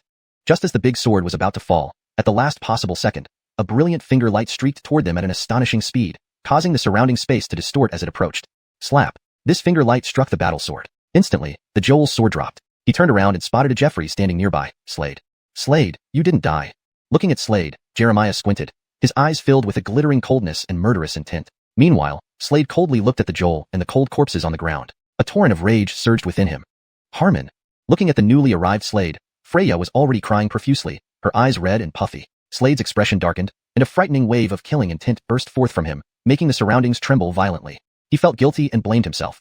All these divine insect tribe members had died because of him. He appeared by Freya's side and said, I have wronged you. They are dead. They are all dead. Freya kept muttering, her lips clenched tightly, hands gripping each other, her eyes shining with unshed tears. She sobbed uncontrollably. Slade understood how devastated she must feel. Embracing her, he said, I will deal with them. Close your eyes. Freya knew why he said this, but shook her head. No, I want to watch. I want to see them die. Fine. I promise you. Slade nodded. You boy. The Joel picked up his Otis sword, which emitted a shimmering cold light. He looked at Slade coldly, showing disdain. Whoosh. Ignoring the man, Slade unsheathed his dragon scale sword and swung it forward. A sharp sword cry resounded. Instantly, the Joel's neck sported a deep sword wound, blood gushing out like a spring. One strike. With just one strike, he easily took the Joel's life. Has your strength increased? Jeremiah squinted at Slade. Jeremiah, today, if I don't torture you to death, my name is not Slade. Slade stared intensely at Jeremiah, his eyes blazing with endless fury. Ha ha ha. What a joke. Slade, haven't you forgotten how I tormented you last time? Jeremiah stood with his hands behind his back, looking at Slade disdainfully. Boss, leave this guy to us. Two warriors behind him spoke in unison. Very well, go. Jeremiah nodded, looked at Slade, and said coolly, break his limbs. Sure. One of them nodded and shouted, prepare to die. They both moved quickly, creating afterimages on either side of Slade. Both were now at the level of Martial King realm, exuding peak-level killing intent that seemed almost tangible as they rushed toward Slade. Behind them, Freya watched tensely, her small face filled with anxiety. Whoosh whoosh. The two warriors from the 9 levels tower lunged at Slade at incredible speed. Chapter 100. Your dog's key left, I shall take. These two were robust men of imposing stature. They approached Slade from either side. Among the 9-story tower's forces on site, aside from Jeremiah, these two were the strongest warriors present. One of them had already appeared behind Slade. Behind him was a massive black hammer, his general spirit. At this moment, he held a hammer in his right hand. Simultaneously, the shadow of the black hammer behind him descended onto this very hammer. Instantly, an aura erupted from the hammer, causing even the surrounding space to shudder violently. This was the manifestation of the fusion with the general spirit. Achieving this required one's cultivation to have reached the Martial King realm. Upon merging into weapons, the spirits would empower them, multiplying their lethality many times over. The other warrior looked at Slade with a cold, murderous gaze and swung his sleeve. Suddenly, a blood-red river surged towards Slade, distorting the space around it. Slade lifted his head, squinted at the two charging toward him, eyes glinting menacingly. In the next moment, he moved like a dragon, advancing forward, untouched by the blood-red sea that roared around him. General Spirit Embodiment. Just then, the figure in front of Slade manifested an illusory blood-red ocean. It continuously churned before merging into the man. At this moment, the entire form of the Armand transformed into a blood-red ocean hurtling forward.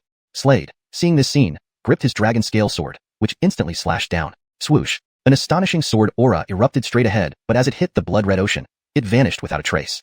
I've become the blood ocean, embodied within my general spirit. Amir, you can't harm me, came a chilling voice from the red depths. Meanwhile, the Joel wielding the hammer had rushed over and smashed it down. The force was immense. It could have shattered an enormous mountain. Facing this blow, Slade threw a punch with his right fist. The moment the punch landed, the man's complexion drastically changed as he kept retreating, spitting out mouthfuls of blood, his face as pale as paper. Your body. The Joel looked at Slade with disbelief. Slade sneered and his dragon scale sword slammed down again. Whiz. Whiz. Two terrifying streams of sword chi shot toward both attackers. One stream pierced the Joel holding the hammer, causing his body to swell uncontrollably like an inflating balloon. Horror filled his face as he attempted in vain to resist the sword chi. Bang. He exploded, showering blood everywhere. On the other side, the stream of sword chi entered the blood-red ocean and burst into flames. No. A terrified scream echoed from the blood-red ocean as a figure emerged, only to explode into a bloody mist under everyone's gaze. Witnessing this, the spectators from the 9-story tower shrank back, their pupils dilated with terror. Emmanuel, your dog's life, I shall take. Slade said coldly. With these words, he transformed into an ancient deity, swelling to 3 meters tall, enveloped in golden light. He raised his dragon scale sword, emitting a terrifying sword aura. Amir, you heal too quickly, Emmanuel spat. He held a blood-colored warblade which sliced through the air. With just 3rd-level martial general cultivation, you dare challenge me? Truly ignorant of your place. Emmanuel sneered. Martial art, Kai lightning web slash. As he spoke, the knife slashed through the air, forming a massive web of red light. The blood-red web spread terrifying energy, distorting the space around it. Seeing this, Slade's eyes shot dark gold beams. Outmatched in cultivation, he needed to be cautious. Just let's see how far my current strength has progressed. Slade muttered. Recently, he stayed within the divine insect tribe's pool. Burst apart. With a deep roar, he swung the dragon scale sword. Now at the peak of Sword Emperor, one step away from becoming a sword venerable, a terrifying blade of light cleaved through the blood-red net. Huh. Emmanuel's face showed shock. He hadn't expected Slade to improve so much. This realization solidified Slade's grasp on his power. As an ancient deity, especially if he could cooperate with his insect companion, he knew he could easily destroy Emmanuel. Insect, Slade called, producing a golden bug in his palm. It lightly bit his right arm, sending endless streams of golden aura throughout his body. His body turned completely gold, 2 sharp horns appearing on his forehead, shimmering and flashing with golden light. Seeing this, Emmanuel felt a foreboding sense, hastily stepping forward to unleash his ultimate move to decisively kill Slade. The boy's talent was truly monstrous. If allowed to grow, the entire 9-story tower might indeed be destroyed by him. Emmanuel's eyes shone brightly, intent on annihilating the Tyler before him. Step by step, he advanced like a flash of lightning while wielding his crimson warblade, releasing waves of deadly energy aimed directly at Slade. Chapter 101. I want a sword. The terrifying blade shadow descended upon Slade. Slade lifted his head coldly. At this moment, he could feel his combat strength, defense, and everything else soaring uncontrollably.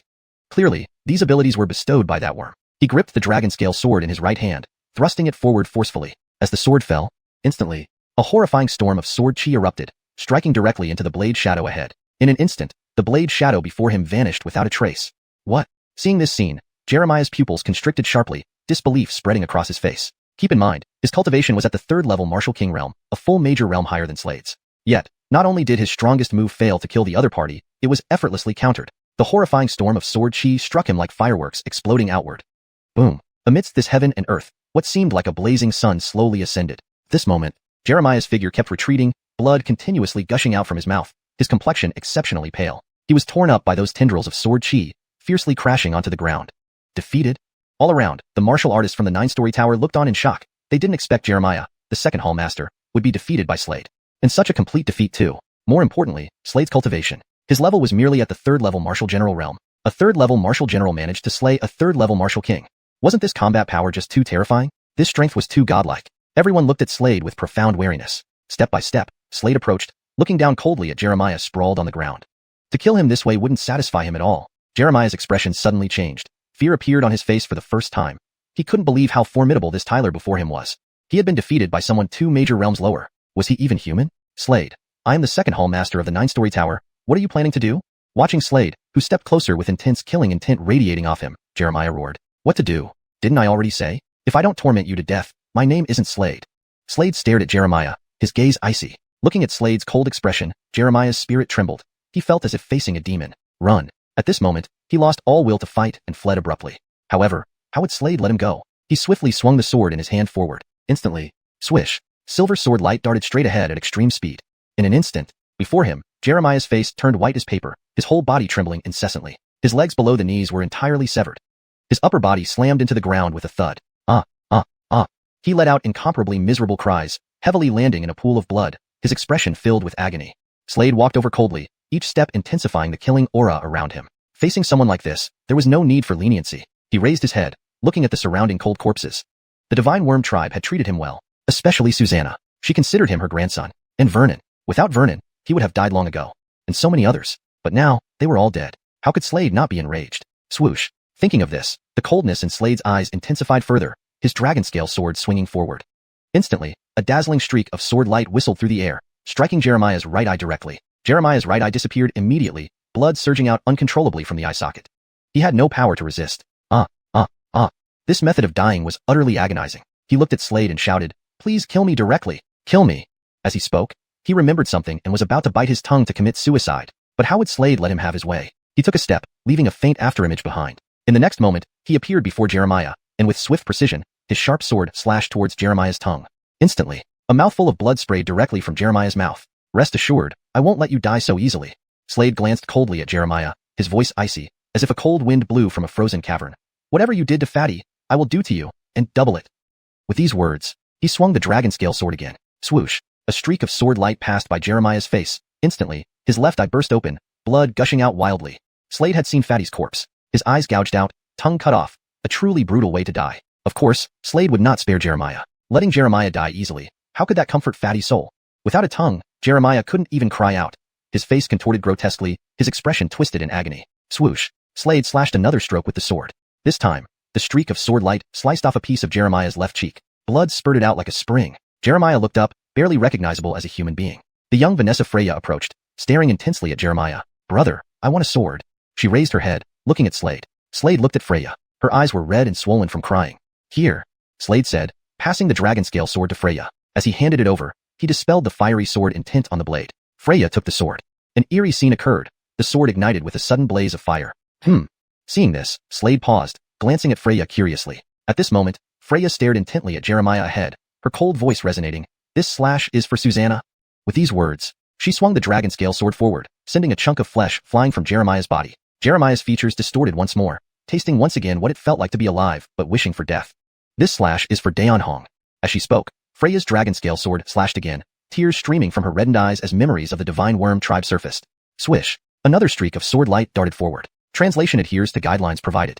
Chapter 102, Passerby. Freya coldly looked down at the trembling Jeremiah, continuously striking with her sword. One strike after another. Each strike was incredibly powerful and precise. Chunks of flesh flew out and fell to the ground. At this moment, Jeremiah vividly felt what it meant to be better off dead. He wanted to kill himself but couldn't even manage to bite his tongue and die. His tongue had been cut off by Slade long ago. Pieces of flesh were shaved off his body, revealing stark white bones. Death was so close. Freya put away her sharp sword.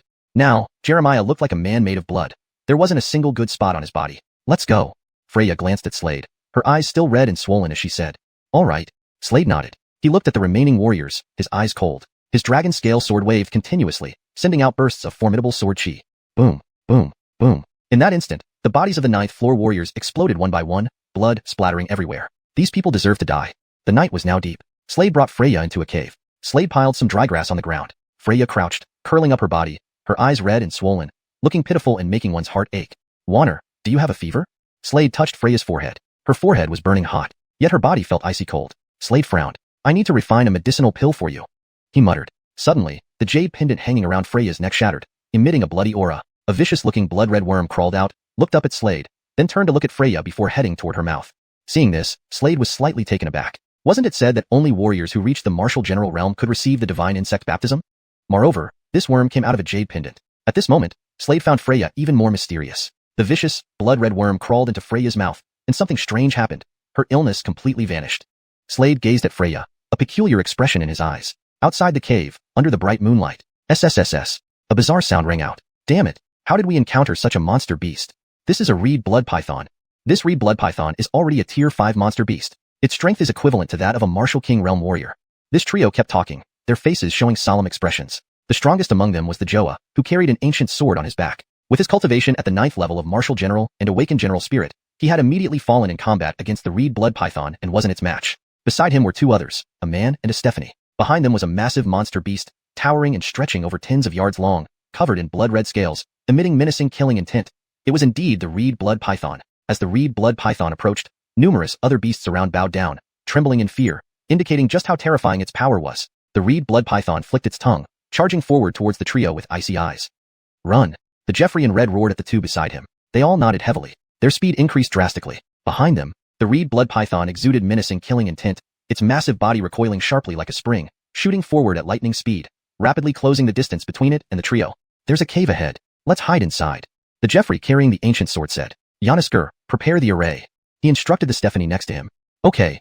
She nodded heavily. Swish, swish, swish. 3 figures moved quickly forward. Soon, they entered the cave. Then the Stephanie abruptly turned around, pulling out a miniature rock from her hand which she hurled towards the entrance of the cave. Instantly, it expanded, blocking the way for the reed blood python. Inside the cave, Slade watched the trio with a puzzled expression. "Sorry for disturbing you." At this moment, the Jeffrey carrying the ancient sword noticed Slade and Freya inside the cave and apologized. "We are being chased by a tier 5 monster beast, the reed blood python," he explained. "So, it's like that." Slade nodded. "We come from the Golden War Hall. May I ask where you are from?" The honest-looking Tyler asked. "Independent cultivators," Slade replied, thinking of something and then asked, "I want to join the Golden War Hall. How can I join?" "You want to join the Golden War Hall? Brother, what's your cultivation level? How old are you?" The Jeffrey with the ancient sword asked. 16 years old, 3rd level martial general." Slade replied. 16 years old, 3rd level martial general? Upon hearing this, the Jeffrey with the ancient sword couldn't help but gasp in surprise, giving Slade an additional glance. "You're a genius." To reach the 3rd level martial general at 16, such individuals were rare and could be considered geniuses across the vast void. "Have you awakened your general spirit?" Leroy, the Willy asked. "Not yet." Slade shook his head. "This?" Leroy paused. If that was the case, then this person seemed rather ordinary. After all, those who had awakened their general spirit had much greater potential compared to those who hadn't. Slade naturally understood what Leroy was thinking, but he didn't care. He asked, "Can't one enter the Golden War Hall without awakening a general spirit?" His father, Anthony, had instructed him to join the Golden War Hall to accelerate his strength growth. Slade had not forgotten this. "Not necessarily." Leroy shook his head. "However, you will need to undergo an assessment." "Understood." Slade nodded. "Okay." Leroy nodded. Just then, bang, bang, bang. Outside the cave, the reed blood python executed a dragon-like tail swipe. Its blood-red scaled tail smashed straight into the huge rock blocking the entrance. "It won't hold. If this continues, the array will break." The tall and slender Vanessa frowned, voicing her concern. Chapter 103. The King of Insects. "What can we do?" The honest-looking Jeffrey furrowed his brow and said. Leroy clenched his fists tightly. "Damn. I'm sorry for putting you in danger. Wait, I will fight this beast while you escape quickly." He seemed to recall something and addressed Slade and the others. Slade glanced at Leroy, feeling that he was not a bad person. Harmon. At that moment, Freya slowly opened her eyes and looked at Slade, saying, "I need to go to a place." "All right." Slade nodded. Suddenly, bang. Ahead, in the cave entrance, a large rock shattered. Then, roar. A massive python appeared before Slade and the others. Its entire body was covered with blood-red scales that reflected a crimson light under the sun. It bared its fangs and roared menacingly. Leroy was about to take a step forward. However, whoosh, a figure darted straight ahead, none other than Slade. In his right hand, Slade held a dragon scale sword. Dragon aura emanated from the dragon scale sword. Facing the Otis blood python, Slade wielded his sword and swiftly delivered a powerful strike. The dazzling sword beam soared towards the Otis blood python. Instantly, the Otis python's body trembled violently, and a huge slash appeared on it, bleeding profusely. Seeing this, Leroy's eyes widened in shock. Once again, Slade struck. A terrifying sword energy erupted, distorting the surrounding space. This four-stage beast, equivalent to a newly ascended martial king realm warrior, posed no threat to Slade. His sword continued to strike rapidly. The dazzling sword beams surged forward like mountains and oceans. Moments later, the Otis blood python exploded into fragments, blood splattering everywhere. Soon, the beast dissolved into a mist of blood. Leroy and the other two stared with wide eyes, astonished and incredulous. That was a four-stage beast. How could it be so easily defeated by Slade? Considering Slade was only at the Martial General realm, they knew how vast the gap between Martial General and Martial King realms was. Moreover, Slade hadn't even awakened his war spirit yet. If he had awakened his war spirit, wouldn't his strength be even more formidable? Brother Song, your strength is terrifying. Leroy walked up to Slade, unable to contain his amazement. More than terrifying. This man was invincible at the Divine General realm. Leroy thought inwardly. Not too bad. Slade smiled at Leroy. Brother Song, with your strength, you can enter the Golden Battle Hall without any problem. We happen to have a mission. How about following us into the Golden Battle Hall after we finish it? Leroy, holding an ancient sword, suggested. Sure. I also have some matters to attend to, Slade agreed. In 3 days, let's meet here. Sound good, Brother Song? Leroy asked. Sure. 3 days, we won't miss it. Slade nodded and replied. Leroy and the others saluted Slade respectfully. Whoosh, whoosh, whoosh. Their figures disappeared from Slade's view instantly. Watching Leroy and the others leave, Slade turned to Freya, smiling. Is there a divine command calling you in your mind? How do you know, Harmon? Freya's eyes widened in surprise as she looked at Slade, blinking her bright eyes. Ha ha ha. So it's true. Slade was not surprised. It seemed that Freya was of extraordinary background. Let's go. Where are we heading? Slade asked Freya. That way.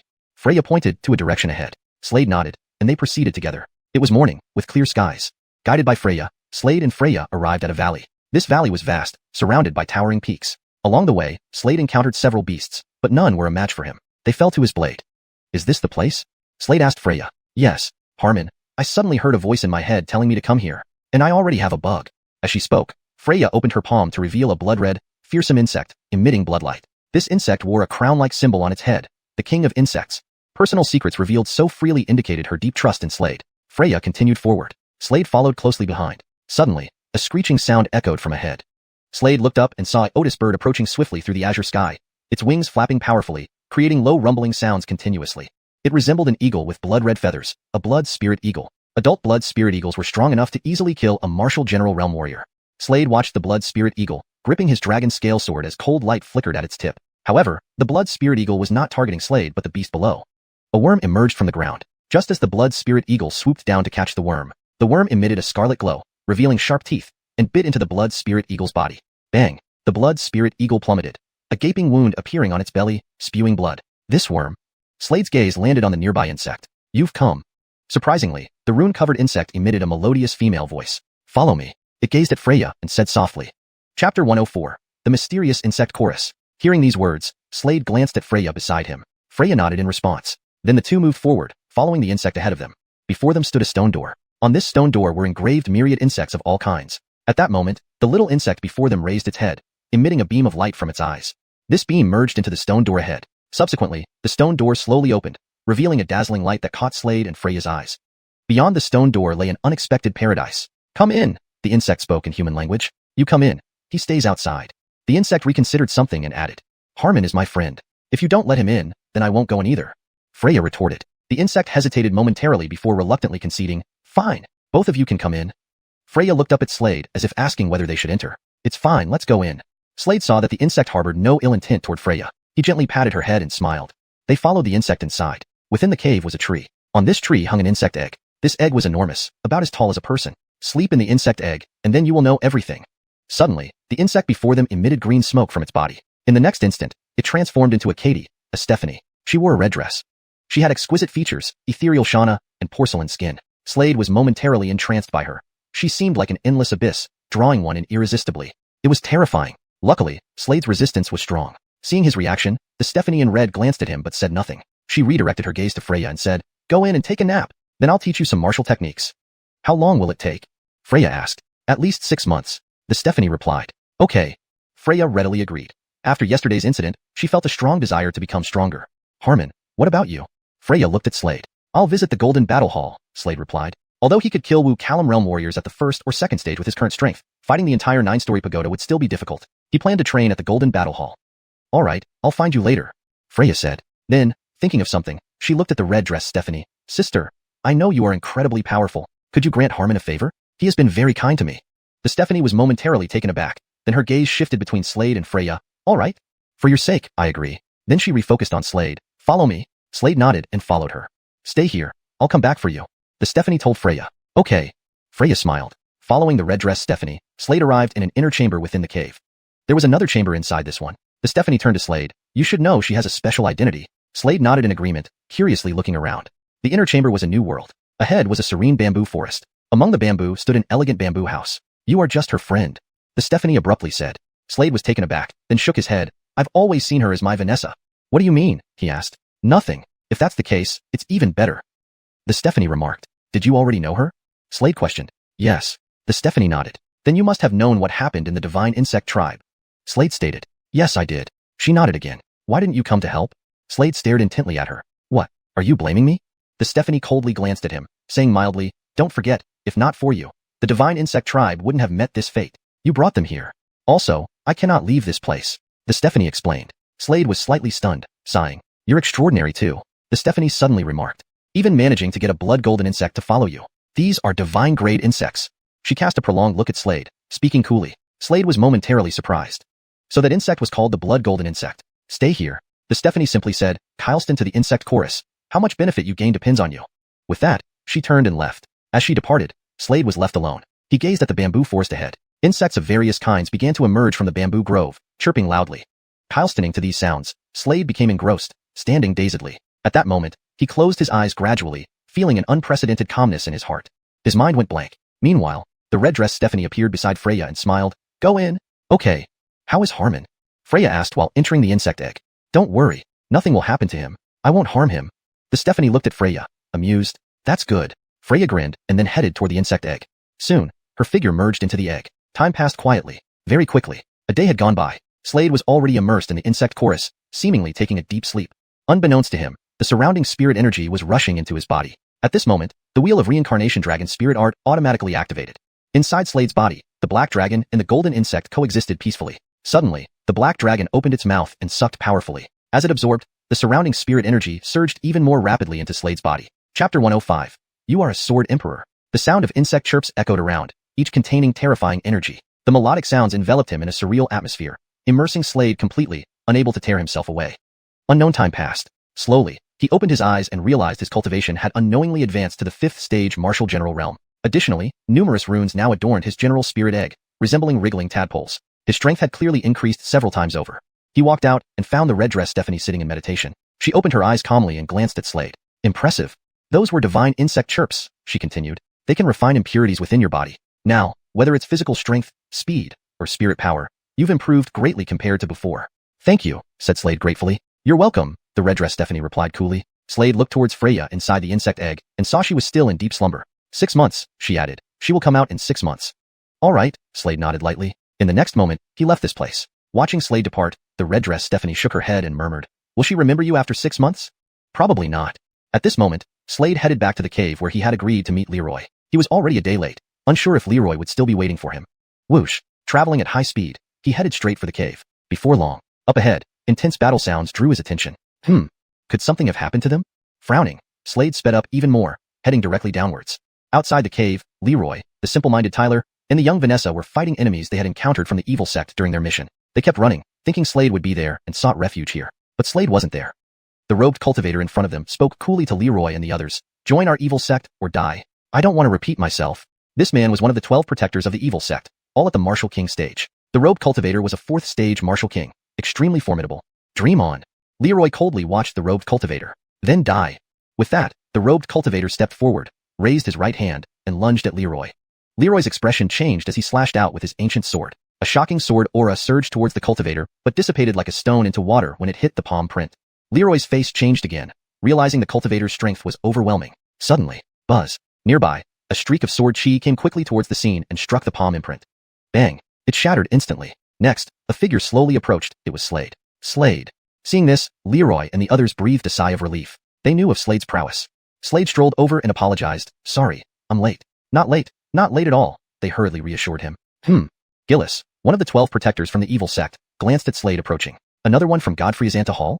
Not yet, but soon enough, Slade coolly replied. Oh, really? Joining Godfrey's Anta Hall isn't bad, but you'll need to become an informant for us first, Gillis stated. Get lost. Slade glared at Gillis. Gillis looked at the 8 warriors behind him. Nodding, they charged at Slade with murderous intent. All were 9th stage martial generals. Holding his dragon scale sword, Slade unleashed a flurry of strikes. With every step, 1 enemy fell. 8 men, 8 strikes. 8 severed heads rolled across the ground, their eyes wide open in shock. Witnessing this, Gillis stared incredulously at Slade. Knowing those 8 were 9th stage martial generals, nearly martial kings, yet not a match for Slade, who showed no signs of struggle. "You're a sword emperor," Gillis exclaimed, realizing how rare it was to find such a young sword emperor in all of Great Void. "Give me your life." Without replying, Slade coldly declared, filled with killing intent. His figure shot forward swiftly, sword slicing through the air. Gillis snarled, transforming into a human black tiger form upon merging with his tiger general spirit. He leapt forward, claws extended towards Slade. Facing this attack, Slade remained calm, thrusting his dragon scale sword. A powerful sword cry reverberated through the air. With one sweeping strike, Gillis flew back. Turning to flee, just then an Avon appeared. "It's Dover Dazhun, one of the 10 sub-chiefs of Godfrey Xantha Hall. Now we are saved." Leroy, holding his ancient sword, observed the scene, relieved. Chapter 106, Task Evaluation. "Himph." Dover Dienju looked at Gillis and coldly snorted. His eyes flashed, and in the next moment, he lifted his right hand and struck toward Gillis. At this moment, Gillis's figure kept retreating. He spat out a mouthful of fresh blood directly. Immediately, he raised his right hand, using martial skills, which greatly increased his speed at that moment. "Are you all alright?" At this moment, Dover Dienju appeared in Slade's line of sight, asking. "Yes," Leroy replied. Slade glanced at Dover Dienju for a bit longer. Just now, Gillis had already been severely injured. Dover Dienju was at the 4th level of Martial King realm. With his strength, killing the injured Gillis should not have been an issue, but he did not kill him. Therefore, Slade squinted his eyes. "Since there are no issues, let's return to the Golden Battle Hall together." "This is?" Dover Dienju's gaze fell on Slade, glancing at him again. He had just seen the latter easily defeat Gillis. He was very clear about Gillis's strength. "Slade. He is called Slade. He wants to join the Golden Battle Hall," Leroy said. "Sword Emperor?" Dover Dienju looked at Slade and asked. Slade." Slade nodded slightly and said. "Great." Dover Dienju praised. "You can directly join the Golden Battle Hall and become a gold token disciple directly." A sword emperor as young as Slade was extremely rare throughout Dover. Such a person could directly become a disciple of the Golden Battle Hall, and once inside, would be a gold token disciple. In the Golden Battle Hall, the identity of gold token disciples was the highest. Their status equaled that of the 10 major division leaders. Each gold token disciple's combat power rivaled a division leader. However, the number of gold token disciples in the Golden Battle Hall was extremely scarce, only 11 people. Adding Slade would make it 12. Leroy and others all looked at Slade enviously. "Let's go back," Dover Dienju said. Slade and the others followed behind Dover Dienju and headed towards the Golden Battle Hall under his lead. Slade arrived at a mountain peak with Dover Dienju. On this mountain peak stood a huge, golden palace. The Golden Battle Hall does not restrain its disciples. Resources all depend on what each disciple strives for themselves. Additionally, the palace over there is named the Task Palace. You can accept tasks, gain points, and thereby obtain resources. Dover Dienju explained slowly to Slade. According to what he said, all resources within the Golden Battle Hall were acquired through points. All right. Slade nodded slightly. Although you can directly become a gold token disciple, you still need to undergo a test. It will be very simple for you, Dover Dienju said. At this moment, he led Slade into the front hall. Inside the hall was a huge arena. Currently, on the arena stood a golden battle puppet. The task is very simple. Defeat this golden battle puppet, Dover Dienju told Slade beside him. Very simple. Slade nodded slightly, and in the next moment, he leaped onto the arena. Right then, the golden battle puppet rushed towards Slade from ahead. Slade looked up at the golden battle puppet approaching from the front. At this moment, he didn't use his sword but formed his right hand into a fist, striking forward. He knew this puppet's physical body was terrifying, so he wanted to test his own strength. Bang! This punch landed. Instantly, the golden battle puppet flew out like a cannonball. Not bad.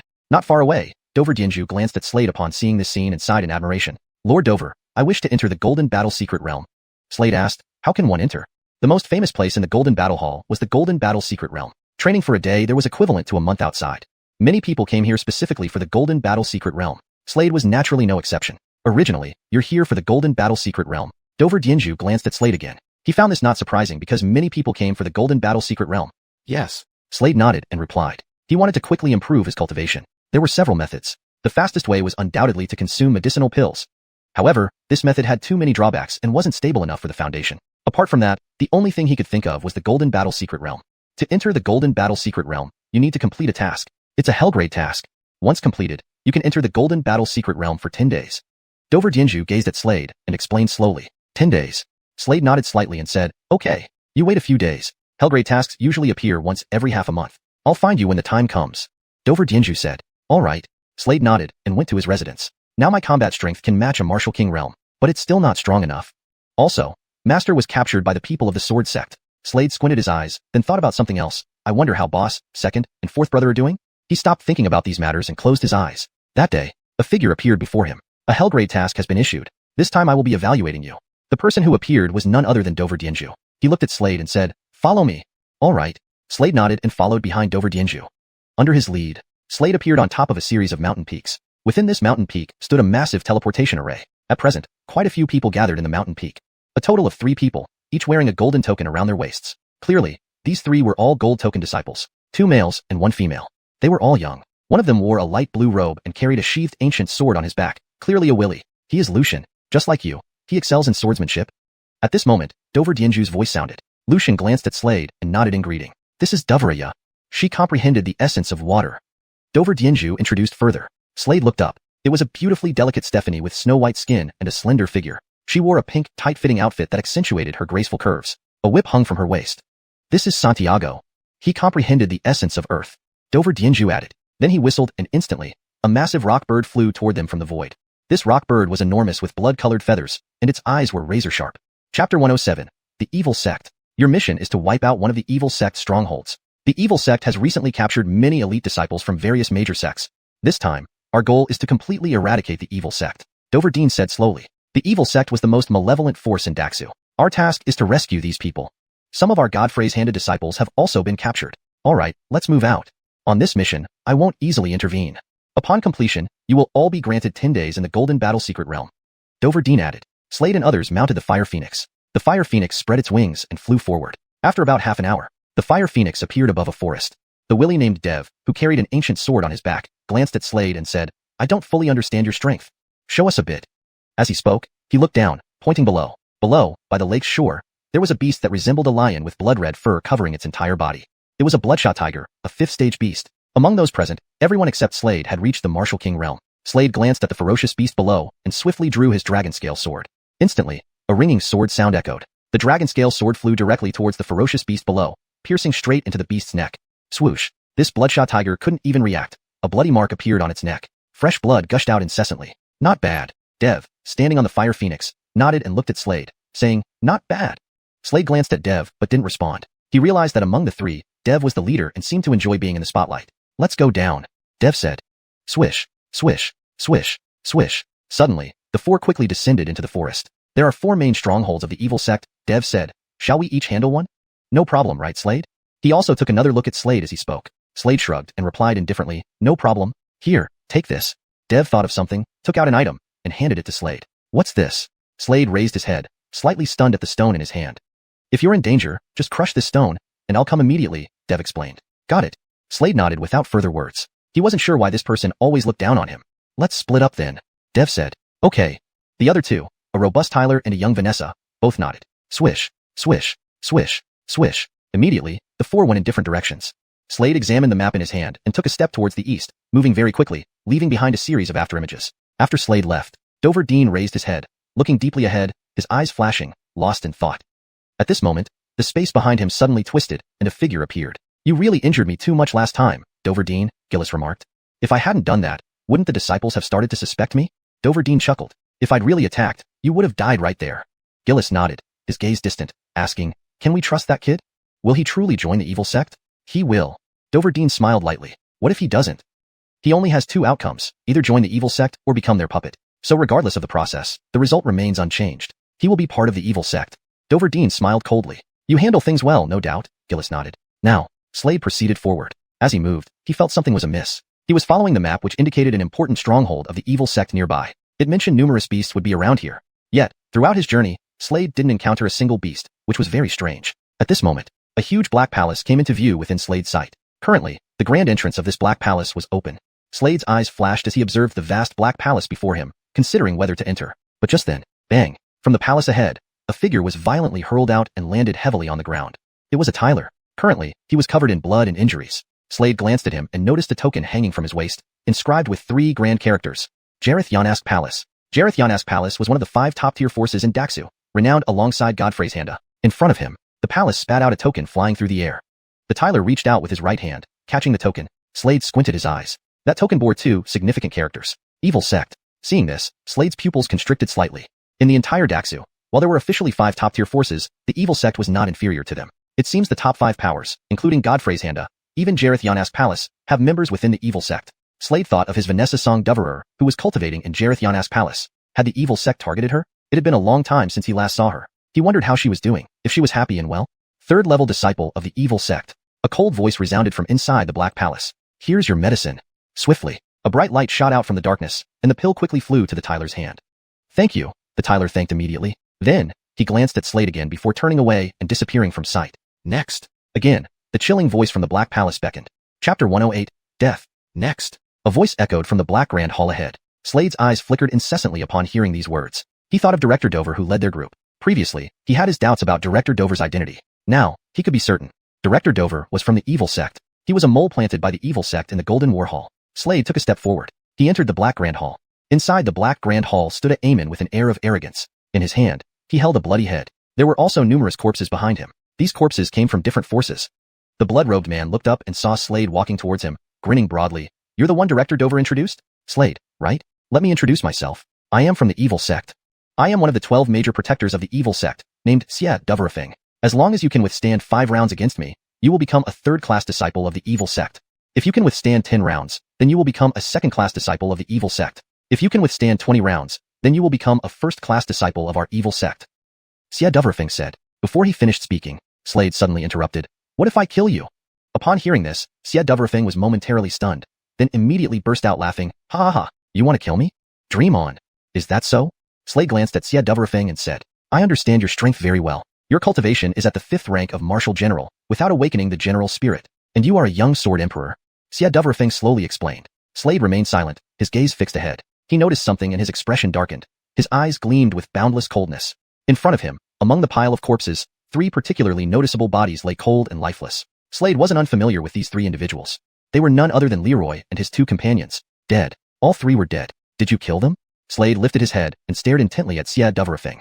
Yes, I killed them. Their strength was decent enough to become third-class disciples of the evil sect. However, these 3 refused to join us. Since they wouldn't join, they had to die. These 3 would make fine puppet materials. Xuanhuan looked at Slade with a cold smirk and continued, So, you? However, right at this moment, Slade suddenly raised his head, glaring fiercely at Xuanhuan. A frigid voice echoed, Die. Although his relationship with Leroy wasn't particularly deep, he still respected Leroy's character. But now, Leroy and his 2 companions were dead here. Leaving this person unslain would not quell the rage burning within Slade's heart. It seems you're destined to become a puppet. Xuanhuan glanced at Slade indifferently.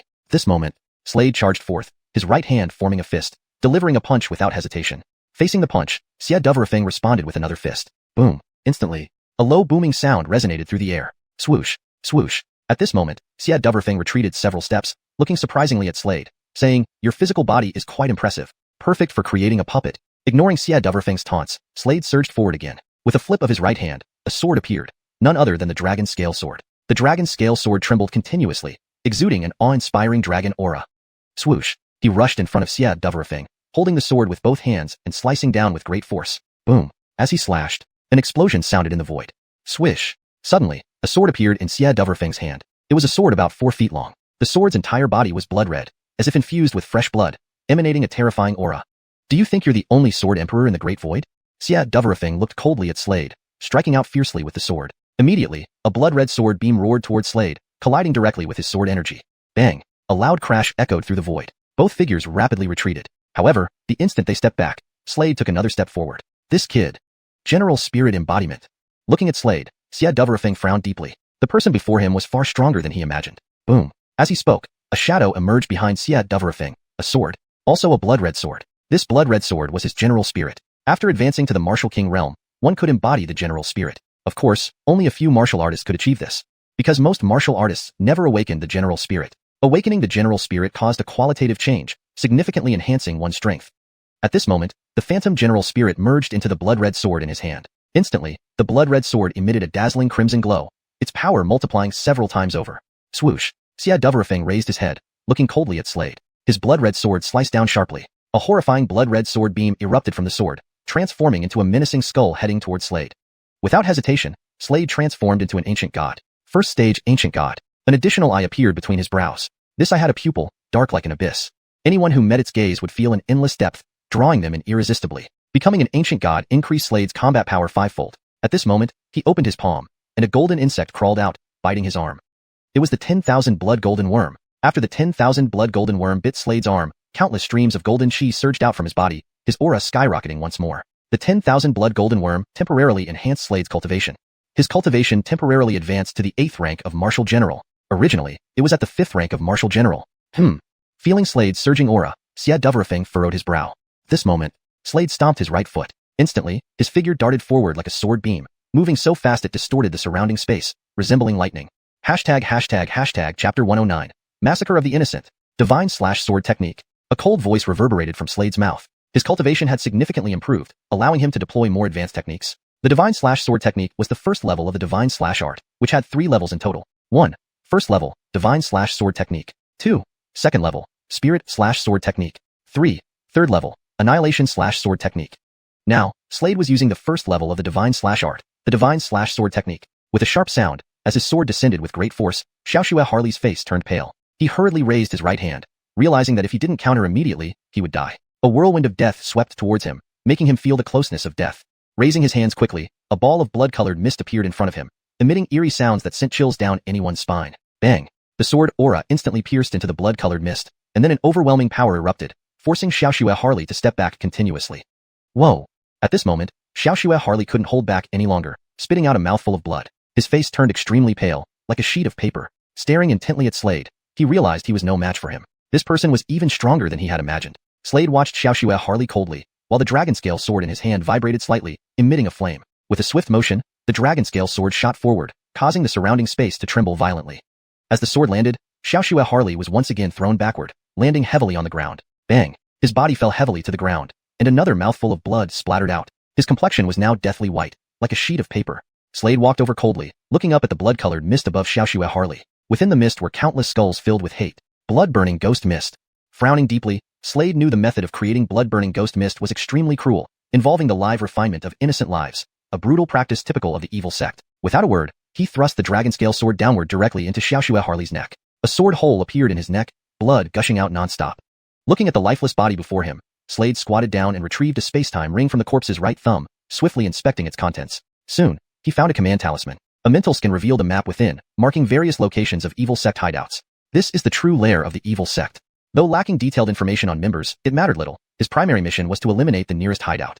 Becketing under his breath, Slade stepped out of the black palace swiftly. Whoosh! His figure vanished like a bolt of lightning. In a mountainous area, there lay a tribe. Cold corpses littered the ground, while in mid-air, a martial artist sat cross-legged. Raising his hands, the corpses below trembled as countless souls flew out. The Argyle grinned, holding a large saber aloft, absorbing the spirits.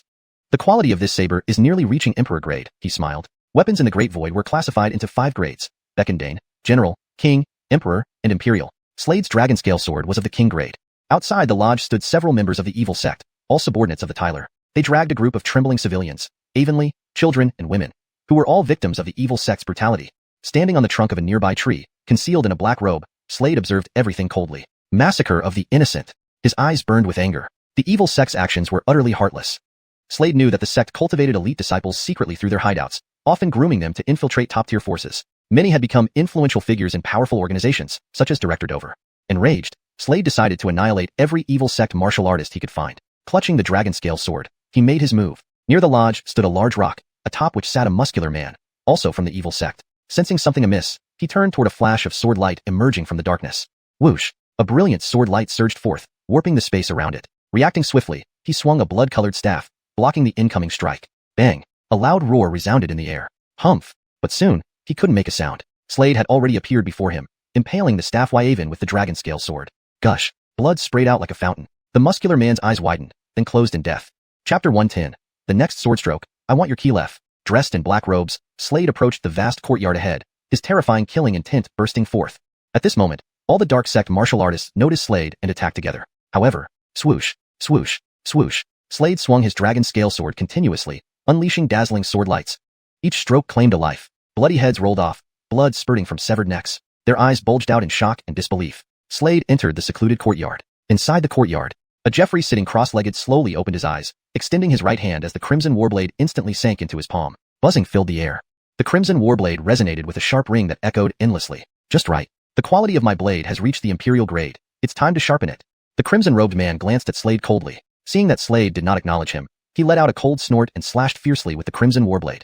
Swish! Instantly, a horrifying wave of blade chi erupted, distorting the surrounding space. A shocking murderous aura coalesced into a blood dragon. This blood dragon lunged towards Slade with claws extended, slamming down ferociously. In the void, the terrifying dragon claws pressed down on Slade, and as they descended, the world twisted violently. Facing the blood dragon, Slade remained calm, his dragon scale sword thrusting forward. Swish! Another sword ring resounded. Before the crimson-robed Tyler could react, he was extinguished by Slade. After slaying the crimson-robed Tyler, Slade cast a cold glance at the corpse beneath his feet. Now, my strength can easily kill martial artists at the 4th level of Martial King realm, he muttered. One must know, his cultivation was only at the 5th level of Martial General realm. Moreover, his general spirit had yet to awaken. Once awakened, his strength would multiply several times. The Cycle Dragon spirit art is indeed powerful. Slade marveled. He sheathed the dragon scale sword, took the head of the crimson-robed Tyler, and turned to leave. Now that his mission was complete, it was time to return. Shortly after, his figure appeared in the dense forest. At this moment, he witnessed a shocking scene. He saw Hallmaster Dover draw his sword and cut off a head. Beside him lay the cold body of a Stephanie. The honest-looking Tyler's eyes widened in shock. The remaining ancient sword Tyler, Xiuxian, frowned, looking at Hallmaster Dover. If they aren't from our dark sect, then they are our enemies. And since they already know our identities, they can only die.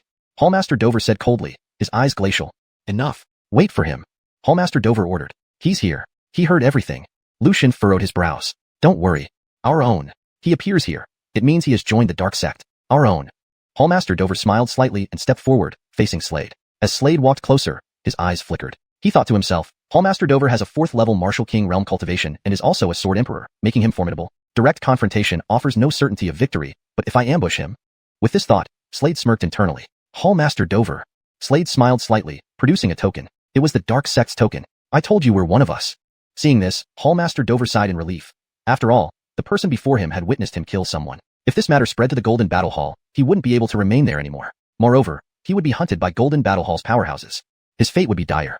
Hallmaster Dover, I have something to give you, Slade said. He produced a storage ring containing bloody heads, all belonging to dark sect members, including Amiri's head. Good. Did Amrit give this to you?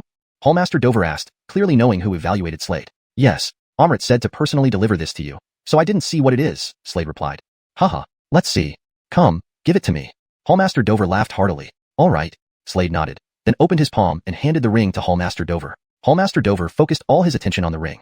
At this moment, Slade's gaze fell upon Hallmaster Dover, and a brilliant flash of killing intent shot from his eyes. The killing intent felt substantial. Immediately, the dragon scale sword unsheathed sharply from his back. Swish. Instantly, a sword ring resounded. Then, a brilliant streak of sword light shot toward Hallmaster Dover, causing the surrounding space to shake violently. The speed of the sword stroke was incredibly fast, like lightning. What? Hallmaster Dover couldn't react in time. He never expected Slade to suddenly attack him. Not just him, even Xiuxian beside him was taken aback. The sword stroke landed. Instantly, the brilliant sword light struck Hallmaster Dover's right arm, splattering blood everywhere. His right arm was severed. Son of a... Hallmaster Dover never expected this outcome, unable to believe Slade would attack him. He roared hoarsely, his face contorted in fury as he stared at Slade with icy coldness. Seeing this, Slade frowned. His strike was immensely powerful, yet Hallmaster Dover managed to dodge. Just a bit more. But not next time. The next stroke, I want your life. Slade gazed at Hallmaster Dover, his voice icy, sending chills down everyone's spine. Blood gushed profusely from Hallmaster Dover's wound, his face completely distorted as he glared at Slade. You sinister brat. So Amrit died by your hand.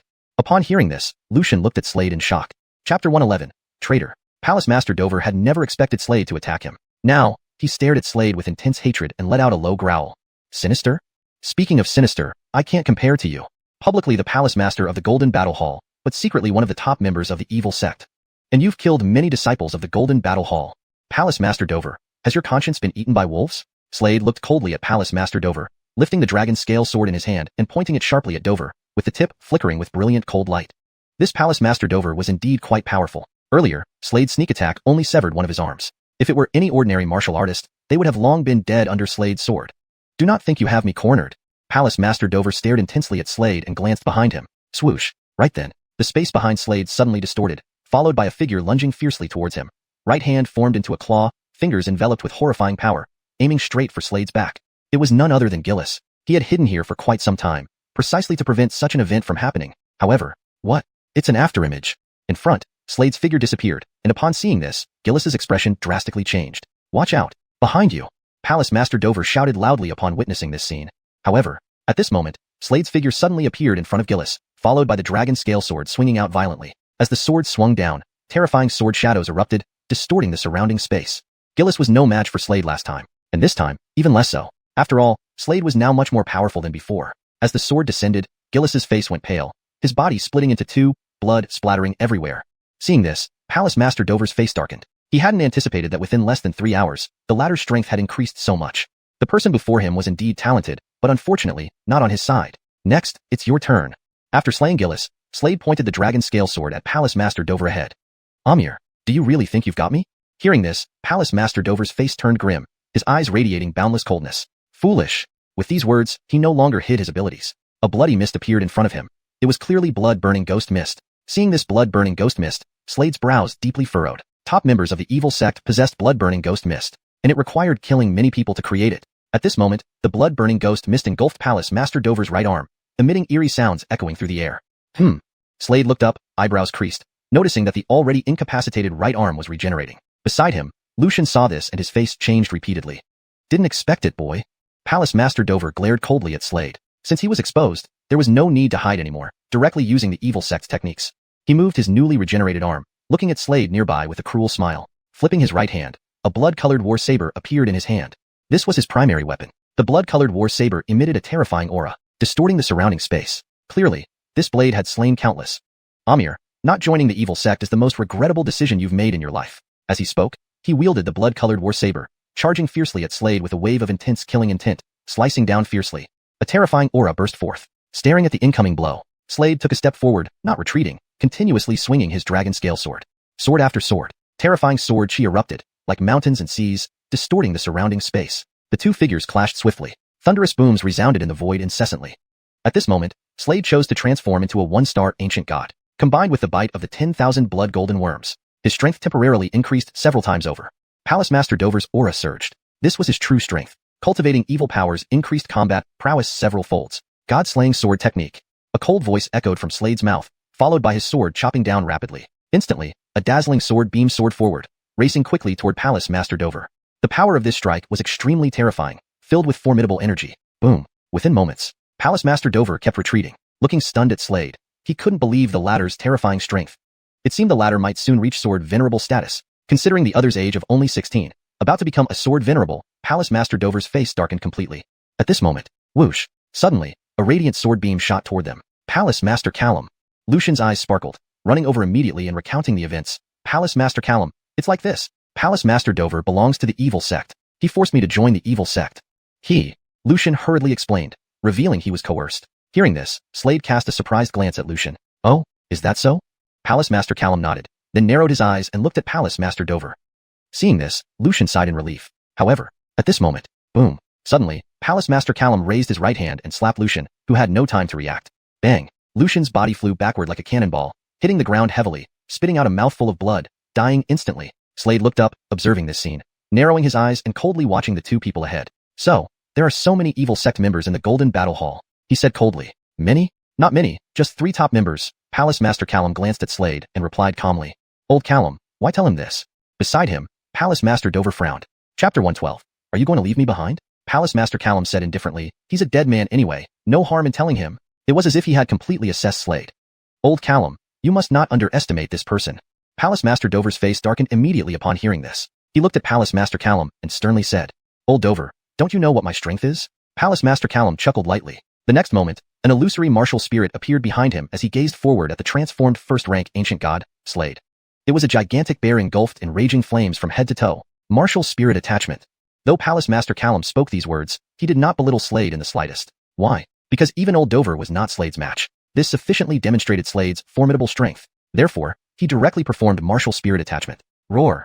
The martial spirit instantly descended upon him. He raised his head skyward and let out an enraged roar that sounded exactly like a true beast. It was as if he had transformed into a monstrous creature. His body swelled to 10 meters tall, with fiery red fur erupting all over, emanating a violent aura that shook heaven and earth. Standing at 3 meters tall after transforming into a first-rank ancient god, Slade lifted his head, looking ahead, his expression turning grave as a monstrous beast emerged in his line of sight. This monstrous beast was none other than the transformed Palace Master Callum, a Otis red-furred bear burning with flames. His physique was enormous, features ferocious. Palace Master Callum had achieved 6th-stage martial king realm. He was far more powerful than the previous Palace Master Dover. After the martial spirit attachment, Palace Master Callum's overall strength multiplied several times over. He approached Slade like a mountain, followed by a terrifying bear paw striking towards him fiercely and ruthlessly. Terrifying power erupted, distorting the space around them. Roar. With a thunderous roar, Palace Master Callum lunged forward. Bang. Struck by a colossal palm, Slade's figure recoiled incessantly. However, just then, Palace Master Callum advanced again. With a flip of his right hand, a huge axe half the height of his body appeared, radiating a horrifying aura, bloodlust stirring up around it. This axe was no ordinary weapon. Swish. In this moment, the axe slashed downward. Instantly, a blinding light from the axe streaked towards Slade. Roar. Transformed into a first-rank ancient god, Slade roared deeply and swung a punch forward with his right hand. On the other side, Palace Master Dover, gripping a blood-red war saber, squinted his eyes, observing the scene ahead, took a step forward, and sliced out with the war saber. A horrifying blade energy erupted violently, shaking the space around them intensely. However, this saber left only a superficial wound on Slade. Seeing this, Palace Master Callum's eyes widened in astonishment. How is this possible? How can his physical body be so strong? My full power slash only left a mark on him? Palace Master Callum wore an incredulous expression. Now, the two Palace Masters attacked in unison, launching a terrifying offensive against Slade that caused the surrounding space to tremble dramatically, terrifyingly. Slade, transformed into a first-rank ancient god, gave a cold snort. However, just then, a dazzling light shot toward them from the void. Slade's eyebrows furrowed deeply. Another martial artist from the evil sect? If so, his situation would turn very dire. Swish. At that moment, an elegant and regal matron appeared before Slade. Looking at the elegant and regal Stephanie, Slade heaved a sigh of relief. He sensed the changing expressions of Palace Masters Dover and Callum. This proved that she was not from the evil sect. If she were, their expressions wouldn't have changed. She possessed waterfall-like black hair cascading down her back. Upon appearing, the surrounding space seemed to freeze solid, signifying her terrifying strength. Tanner, join me in slaying this child. He's a disciple of the evil sect, sent here as a spy. Palace Master Dover's eyes flickered as he spoke immediately. Oh, is that so? Tanner glanced at Slade, her tone cold. Yes, this one is indeed a disciple of the evil sect. Palace Master Callum added with a gleam in his eyes. Truly a disciple of the evil sect. How infuriating.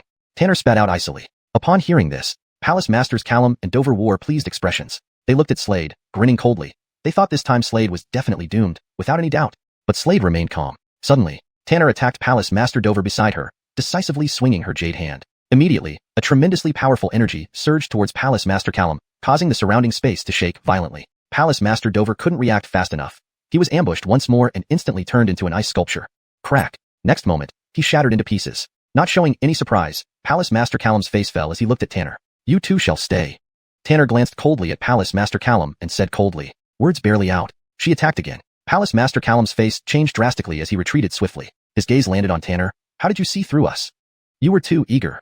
Too fake. Desperate for me to kill him. You're the ones from the evil sect.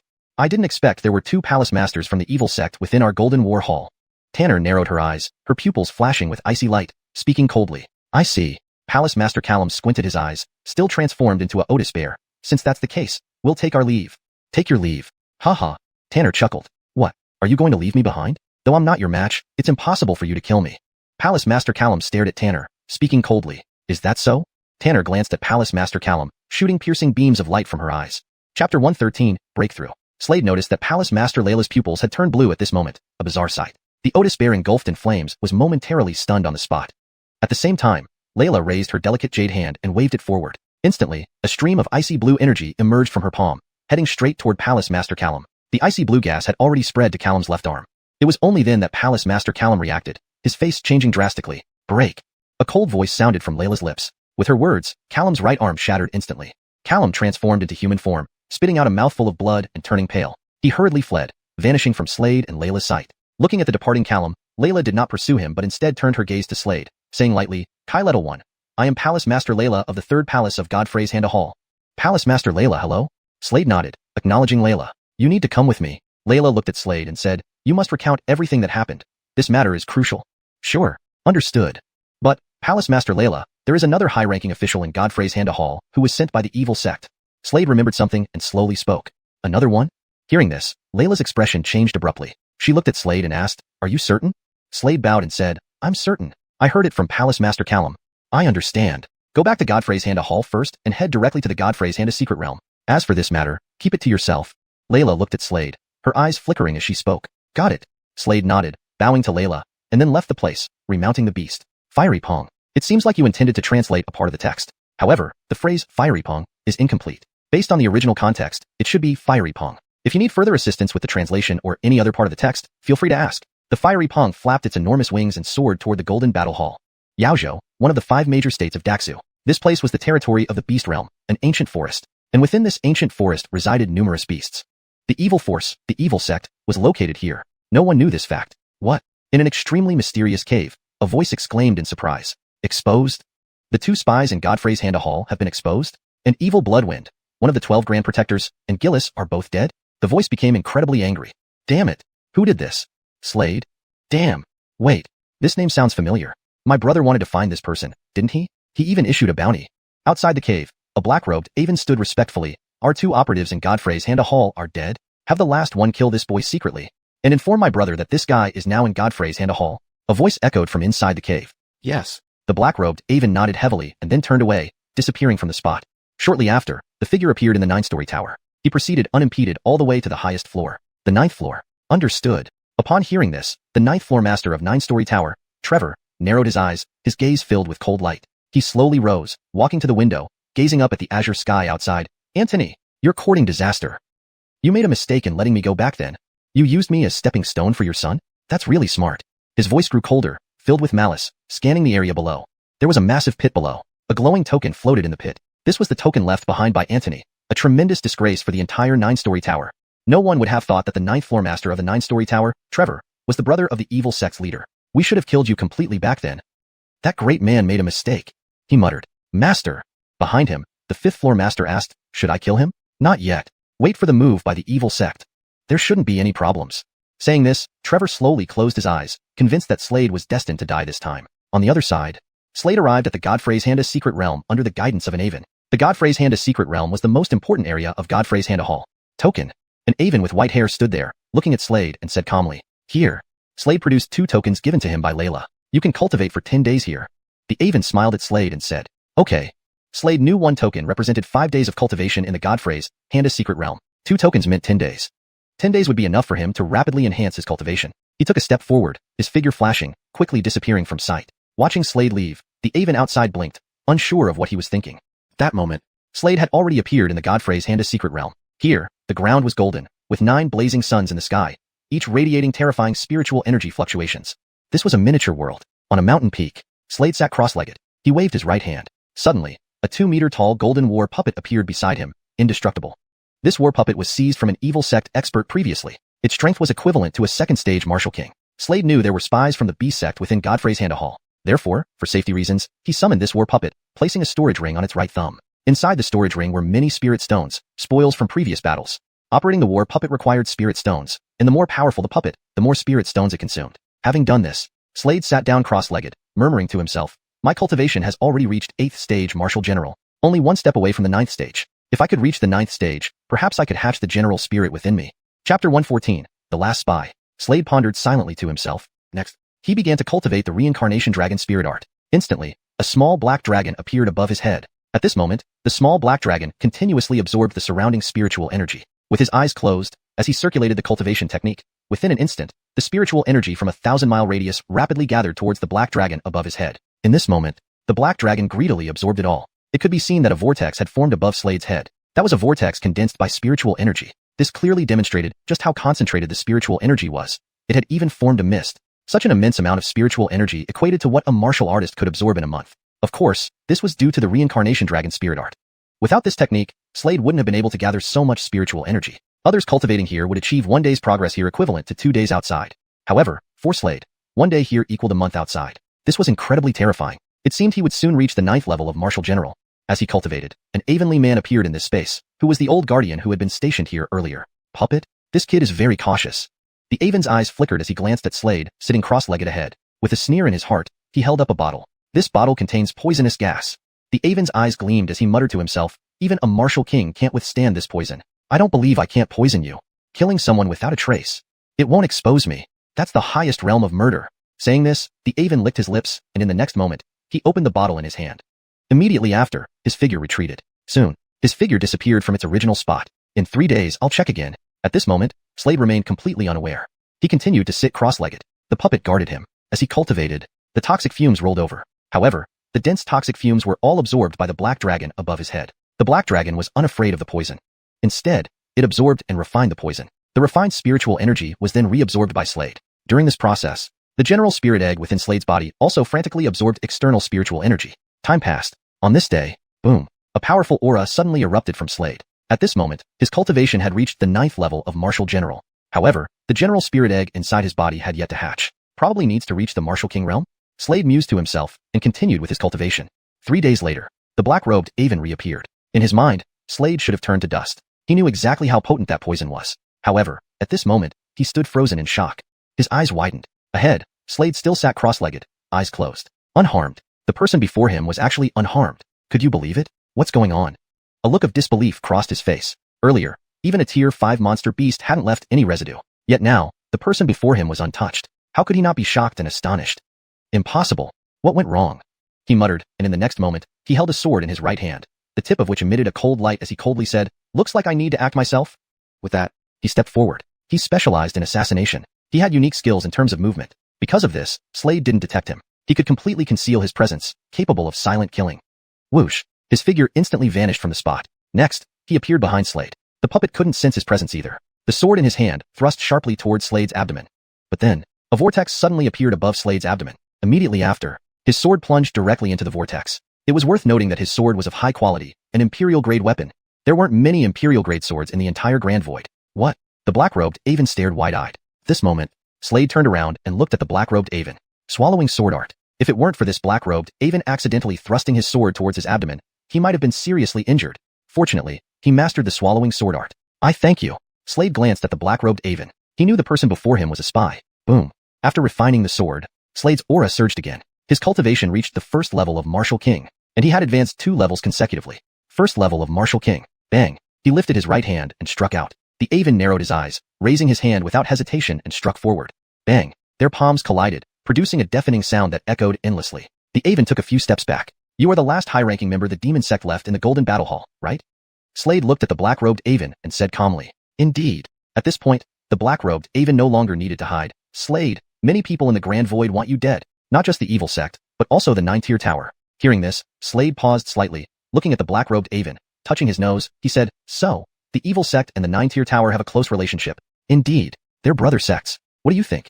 Your father broke into the 9-tier tower, leaving a token there. He wanted the 9-tier tower to train you. Unfortunately, he didn't know the relationship between the master of the 9-tier tower and the leader of the evil sect. If your father knew, what would he think?" Ha ha ha ha. The black-robed Avon glanced at Slade and laughed wildly, as if he had a lock on Slade. Slade looked at the black-robed Avon without speaking, focusing instead on the general spirit egg within his body. He sensed a slight stir within the egg. It seemed the general spirit egg was about to awaken. More spiritual energy was needed. Just then, the general spirit egg began to tremble violently, truly preparing to awaken. Slade squinted, intending to capitalize on this momentum to hatch the egg. Simultaneously, he was curious what would emerge from within the general spirit egg. Seeing Slade ignoring him, the black-robed Avon's eyes twitched as he stared intently at him.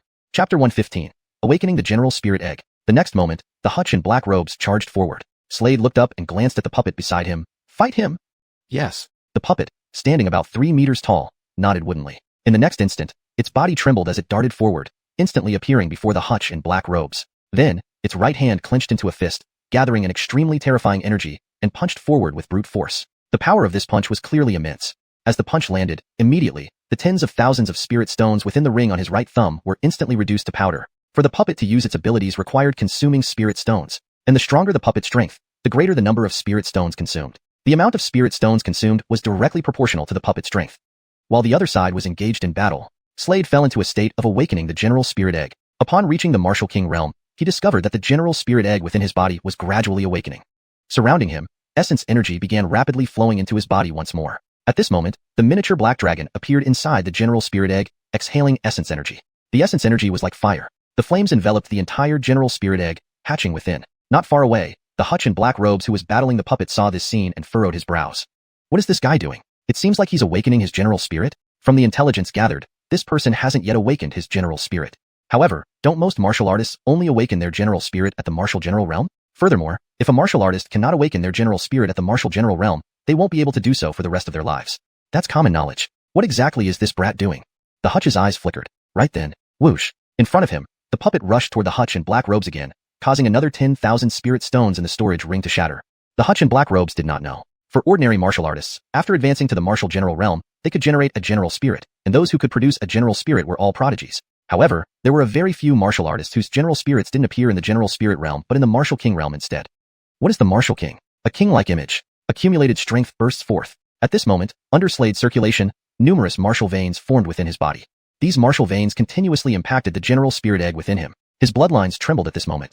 Awakening the general spirit in the martial king realm was far more difficult than in the martial general realm, but because of this, the martial king who awakens the general spirit would become much stronger and more extraordinary. The path of martial arts was fraught with difficulties. Only a few could stand at the pinnacle of martial arts. Some people were destined never to reach such heights.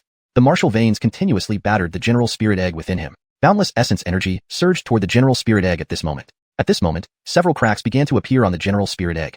Streams of spiritual power spilled out from these cracks, spreading incessantly throughout Slade's limbs and organs. This stream of spiritual power was rather peculiar. It was golden. Golden spiritual power diffused wildly. As time passed, gradually, Slade distinctly felt every muscle, bloodline, bone, organ, and even his internal organs in his body seemed to tear apart. However, what followed was excruciating pain. This surge of pain flooded into Slade's body like a tidal wave, twisting his facial features. Yet, he persisted. If he successfully hatched the general spirit egg, he would experience a phoenix-like rebirth, with his strength experiencing a qualitative leap. At this moment, the general spirit egg within him began to vibrate violently. With the passage of time, instantly, countless spider web-like cracks appeared on the general spirit egg. Next, a small opening split open on the general spirit egg. Then, whoosh, a stream of energy emerged from the general spirit egg. Subsequently, behind Slade, a phantom figure appeared. It was a Otis. This Otis was entirely crimson, with an eye in the center of its brow. The pupil within the eye looked very eerie. Is this a one-star ancient god? Could it be that Rolf really comes from the ancient god race? Slade thought to himself, his eyes sparkling with excitement. This was his general spirit. An ancient god general spirit. I could already transform into an ancient god. Now that my general spirit is also an ancient god spirit sword, I wonder how it will be when the spirit attaches to me. Slade pondered to himself. At this moment, as the ancient god general spirit hatched out, roar. Next, the general spirit let out a roar toward the sky, echoing throughout the heavens and earth. At this moment, a terrifying aura burst out from the ancient god general spirit, shooting into the void. In front of him, the hutch in black robes who was battling the puppet saw this scene and deeply frowned. With that sound resonating, he felt his entire mind trembling. A sense of inexplicable fear rose in his heart. There was a shiver deep within the soul. Immediately, he couldn't hold back any longer, spitting out a mouthful of fresh blood, his face pale as white paper. Not just him. At this moment, all cultivators in the Grand Void mysteriously felt a chill from the depths of their souls. What is happening? On the other side, in the Holy Realm, Dario, transformed into an ancient god, was battling enemies. Dario, today, you can't escape. In front of him, the Aven in blood-red robes coldly watched Dario, saying coolly, today, no one can save you. This is the consequence of opposing the Blood Imperial Palace. The Aven held a blood-red scythe in his right hand. At this moment, the blood-red scythe in his hand abruptly struck downward. Swish, swish, swish. 3 consecutive slashes. Instantly, 3 terrifying scythe lights, enveloped in bloodlight, shot toward Dario in front, moving at incredible speed, like lightning. Swoosh. 1 landed on his thigh. Instantly, a blood mark appeared on his thigh, with fresh blood seeping out. The second landed on his left leg. The third landed on his right arm. Transformed into an 8-meter-tall ancient god, he was now covered in blood all over. Alive, but captured. Not far away, floating in the void, was a throne. Currently, a Jeffrey sat on this throne. This was an enchantingly evil Jeffrey. The Jeffrey lifted his head, his gaze falling on the 8-meter-tall ancient god Dario ahead, and said coldly, I want him alive. All right, Preston. The Aven in blood-red robes nodded and replied. Whoosh. In the next instant, he turned into a streak of bloodlight, shooting straight forward at high speed, like a bolt of blood-colored lightning. The blood-red scythe in his hand reflected a cold sheen at this moment. Dario's brows furrowed as he looked up at the scythe light rushing toward him. Chapter 116. Submerged dragon breaks through the abyss. However, at this moment, roar. Suddenly, a massive rumbling echoed across the heavens and the earth. Following this sound, the speed of the scythe light slowed down. Right then, Dario's bloodline within his body started to churn violently. Jareth Fan. It's Jareth Fan. Has he awakened his general spirit? Submerged dragon breaks through the abyss. Ha ha ha ha. Dario was overjoyed. At this moment, an extremely powerful aura erupted from him. Boom. In that instant, his cultivation broke through directly. What? The Tyler sitting on the throne immediately stood up, looking at the 8-meter-tall ancient god in front of him with disbelief etched on his face. Not just him. Even the blood-robed Aven stared at Dario in shock, eyes wide open. They could clearly sense the intense aura emanating from Dario, causing their hearts to tremble uncontrollably. Bang! With Dario's aura surging, he glared at the incoming scythe light, sneered, and clenched his right hand into a fist. A terrifying energy fluctuation rapidly condensed around his fist before he struck out, colliding fiercely with the bloody scythe light. An explosion resounded continuously in the air. Next, Dario gazed at the blood-robed Aven and coldly said, Die! As he spoke, he took a step forward, forming a palm like a large fan descending swiftly from above, distorting the space around him as it fell. Bang! As this palm landed, the black-robed Aven's entire body exploded instantly. Blood splattered everywhere. After killing the black-robed Aven, Dario did not linger but turned and quickly disappeared from the scene. Although his strength had increased several times, he was severely injured. Damn it! The Tyler, upon witnessing this, clenched his hands tightly. Chase him. Capture him alive. He is the last member of the royal family of the ancient gods. Do not kill him, the Tyler said viciously. Swish, swish, swish. The martial artists behind him chased after Dario collectively. On the other side, Norris naturally knew nothing about what happened to his father. At this moment, he slowly opened his eyes, sharpness revealing itself completely like an unsheathed world-class divine sword. Buzz. A fearsome sword whine resonated in the air, unceasing. Ahead. Bang. The black-robed Avon finally defeated the puppet. In reality, the main reason for defeating the puppet was because the spirit stones in the spatial ring in its right hand had run out. The puppet's combat ability required consuming a large amount of spirit stones. Without spirit stones, the puppet lost its fighting power and naturally was no match for the black-robed Avon. Though he had defeated the puppet, the black-robed Avon couldn't feel happy now. Because Norris had truly awakened his general spirit. He saw clearly a phantom appearing behind Norris. It was a Otis. This Otis had an eye in the middle of its brow. This Otis seemed like a towering mountain, exuding immense power. And just now, this Otis's deep roar gave him a strong, uneasy feeling. Obviously, the person before him had awakened an extraordinary general spirit. His expression darkened. Indeed, this child was too monstrous. If allowed to grow up, what would become of things? He might not be able to stand against this child anymore. Death. He must kill this child. He thought secretly. Swish. Taking a step forward, his figure soon appeared before Norris. Seeing the black-robed Avon appear, Norris smiled slightly. After awakening the general spirit of the ancient gods, his cultivation improved significantly, advancing to the 4th stage of Martial King realm. His physical body also became much stronger. Bang. Raising his arm, he delivered a punch. An explosion sounded. The terrifying force struck the black-robed Avon directly. In the next moment, the black-robed Avon flew away like a cannonball and heavily landed on the wall ahead. The thick wall collapsed directly. Looking at his own fist, Norris's lips curled into a satisfied smile. He was very content with the power of this punch. Moreover, this was just a simple punch, without releasing all his strength. It was evident how terrifying his strength had become after awakening the general spirit. The black-robed Avon looked at Norris in shock. He hadn't expected such terrifying power. Just then, Norris gripped the dragon-scale sword, and in that moment, he slashed outward with his sword. Swish. A perfect sword beam shot forward abruptly. This sword strike appeared slow but was actually very fast. As the sword descended, the void shook intensely. Staring at the sword, the black-robed Avon's pupils constricted completely, stunned. The speed of this sword was too fast. He had no chance to dodge. Just as he was about to react, the sword light reached him and slashed across his neck. Instantly, a sword mark appeared on his neck, blood gushing out. The black-robed Avon was killed in one swift strike. Norris lowered his head, coldly looking at the dead body of the black-robed Avon. At this moment, buzz. Suddenly, a loud bell rang outside. The golden battle bell ringing. This means a powerful enemy has arrived at the golden battle hall? Who could it be? Norris heard this and lightly furrowed his brows. The golden battle hall was one of the 5 top forces in the Great Void. Who dared to attack the golden battle hall? At this moment, outside the golden battle hall. Boom. The ground shook violently. So many demonic beasts. How can there be so many demonic beasts? What? How did the gate of the golden battle hall get opened? Quickly go and fight these demonic beasts. Voices screamed frantically. Ahead, numerous demonic beasts appeared. These beasts were huge in size. Sitting on the backs of these beasts were figures with formidable presences, their cultivation at least at the martial general realm. Evil sect. It's people from the evil sect. Why are people from the evil sect here? 9-story tower martial artists have also come. Someone exclaimed among the crowd. Ahead, a large number of demonic beasts and martial artists appeared. At the forefront was a large-bodied demonic beast. It was a dragon. A purple dragon covered in purple scales that reflected a purple glow under the sunlight. Its enormous dragon eyes emitted purple light, pulling a grand throne. On the throne sat a figure. Please note that this translation maintains the original tone, style, and structure of the Chinese text while ensuring fluency and accuracy in English. Chapter 117. Here he comes. Before the golden battle hall stretched an endless expanse of wilderness. In the foremost part of the void, there was a golden throne. On the throne sat a figure, a justice dressed in a purple robe.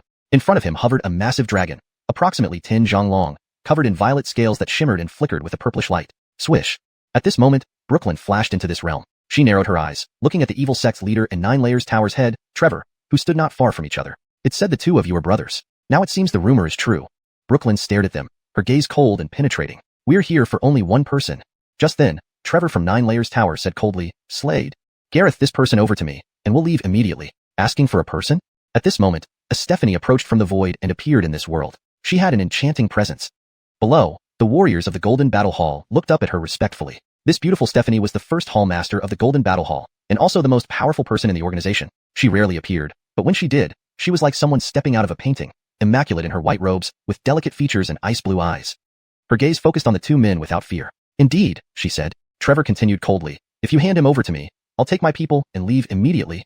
And if I don't? If not, then we will completely break ties with your Golden Battle Hall. Trevor spoke icily. Today, he was determined to get Slade. Just moments ago, he learned that the spy within the demon sect had been killed, clearly by Slade. It was evident now that Slade's power was terrifying. As he thought this, the murderous intent in Trevor's eyes intensified. Then let's fight. The Stephanie replied coldly. Upon hearing these words, both Trevor and the demon sect's leader, Dane, narrowed their eyes. They hadn't expected the Golden Battle Hall's main hall master to be so assertive. Their faces darkened. At this moment, a figure approached from a distance, striding through the air. A Jeffrey clad in black robes, carrying a sword in his right hand, calmly walking forward. This was none other than Slade. Came. Brooklyn turned to look at Slade, her pupils constricting slightly upon sensing his aura. Just recently, Slade hadn't yet reached the Martial King realm, but now, his cultivation had already reached the 3rd level of Martial King. A typical martial artist entering the Golden Battle Secret realm might advance by 2 levels at most, an extraordinary feat indeed. Yet, this Jeffrey advanced by 3 levels. Brooklyn marveled inwardly. Are you Trevor? Slade, dressed in black and holding the dragon scale sword, cast a sharp and killing glance at Trevor. He hadn't forgotten that it was this man who planted the myriad soul blood devourer worm on his father, leading to the decline of his father's strength and daily agony. His father had left this matter to Slade, having given up half a year ago. During this time, Slade's strength had significantly improved. I am Trevor, Trevor said, narrowing his eyes as he looked at Slade. His voice grew icy. It's you, good. Slade first glanced at the Stephanie behind him. Seeing her in midair, he was momentarily stunned. The Stephanie also gazed at him. Their eyes met. At that instant, Slade felt lost in her gaze. However, the next moment, he noticed the icy coldness in her ice blue eyes, a gaze so profound that anyone would feel entrapped. Thank you, Hallmaster. Leave this matter to me, Slade said to the Stephanie. Nikki looked at Slade once, then nodded. Following this, Slade turned his gaze back to Trevor and declared in a frigid tone, Today, I'm going to slaughter you. Trevor didn't respond, but a martial artist standing behind him sneered mockingly, glancing at Slade. However, before he finished speaking, an incredibly bright sword beam swooped down, landing directly on his neck. In the next moment, a bloody scar appeared on his neck, and his head separated from his body. His eyes bulged wide, a look of disbelief frozen on his face. Your turn.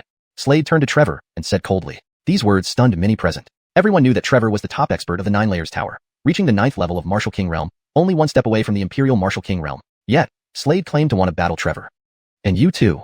Slade cast a glance at Dane seated on the throne. Even Brooklyn was taken aback by Slade's bold declaration. The evil sex leader was notoriously elusive and undoubtedly at the peak of Martial King realm. How could Slade challenge both of them? This confidence was astonishing. Both Trevor and Dane were top-tier experts in the Great Void. The cultivators from the evil sect and 9 Layers Tower sneered derisively at Slade, mocking him as overly confident and incapable. You and your father are equally arrogant. Trevor, narrowing his eyes, revealed a sinister expression. Fine, very well. Let's see how strong you really are. I intend to take you back. Chapter 118. Is this all you've got? Make your move. Let you know the gap between us. Trevor decided to handle this alone. He stood with his hands behind his back, looking down at Slade coldly from a superior position, showing no respect for him whatsoever. Behind him, on the golden throne sat Dane, watching the scene ahead. To him, his brother was bound to win. The person in front was merely at the 3rd rank of Martial King realm. How could he possibly be a match for his brother? His eldest brother possessed an overwhelming strength at the 9th rank of Martial King realm, and had also awakened his general spirit.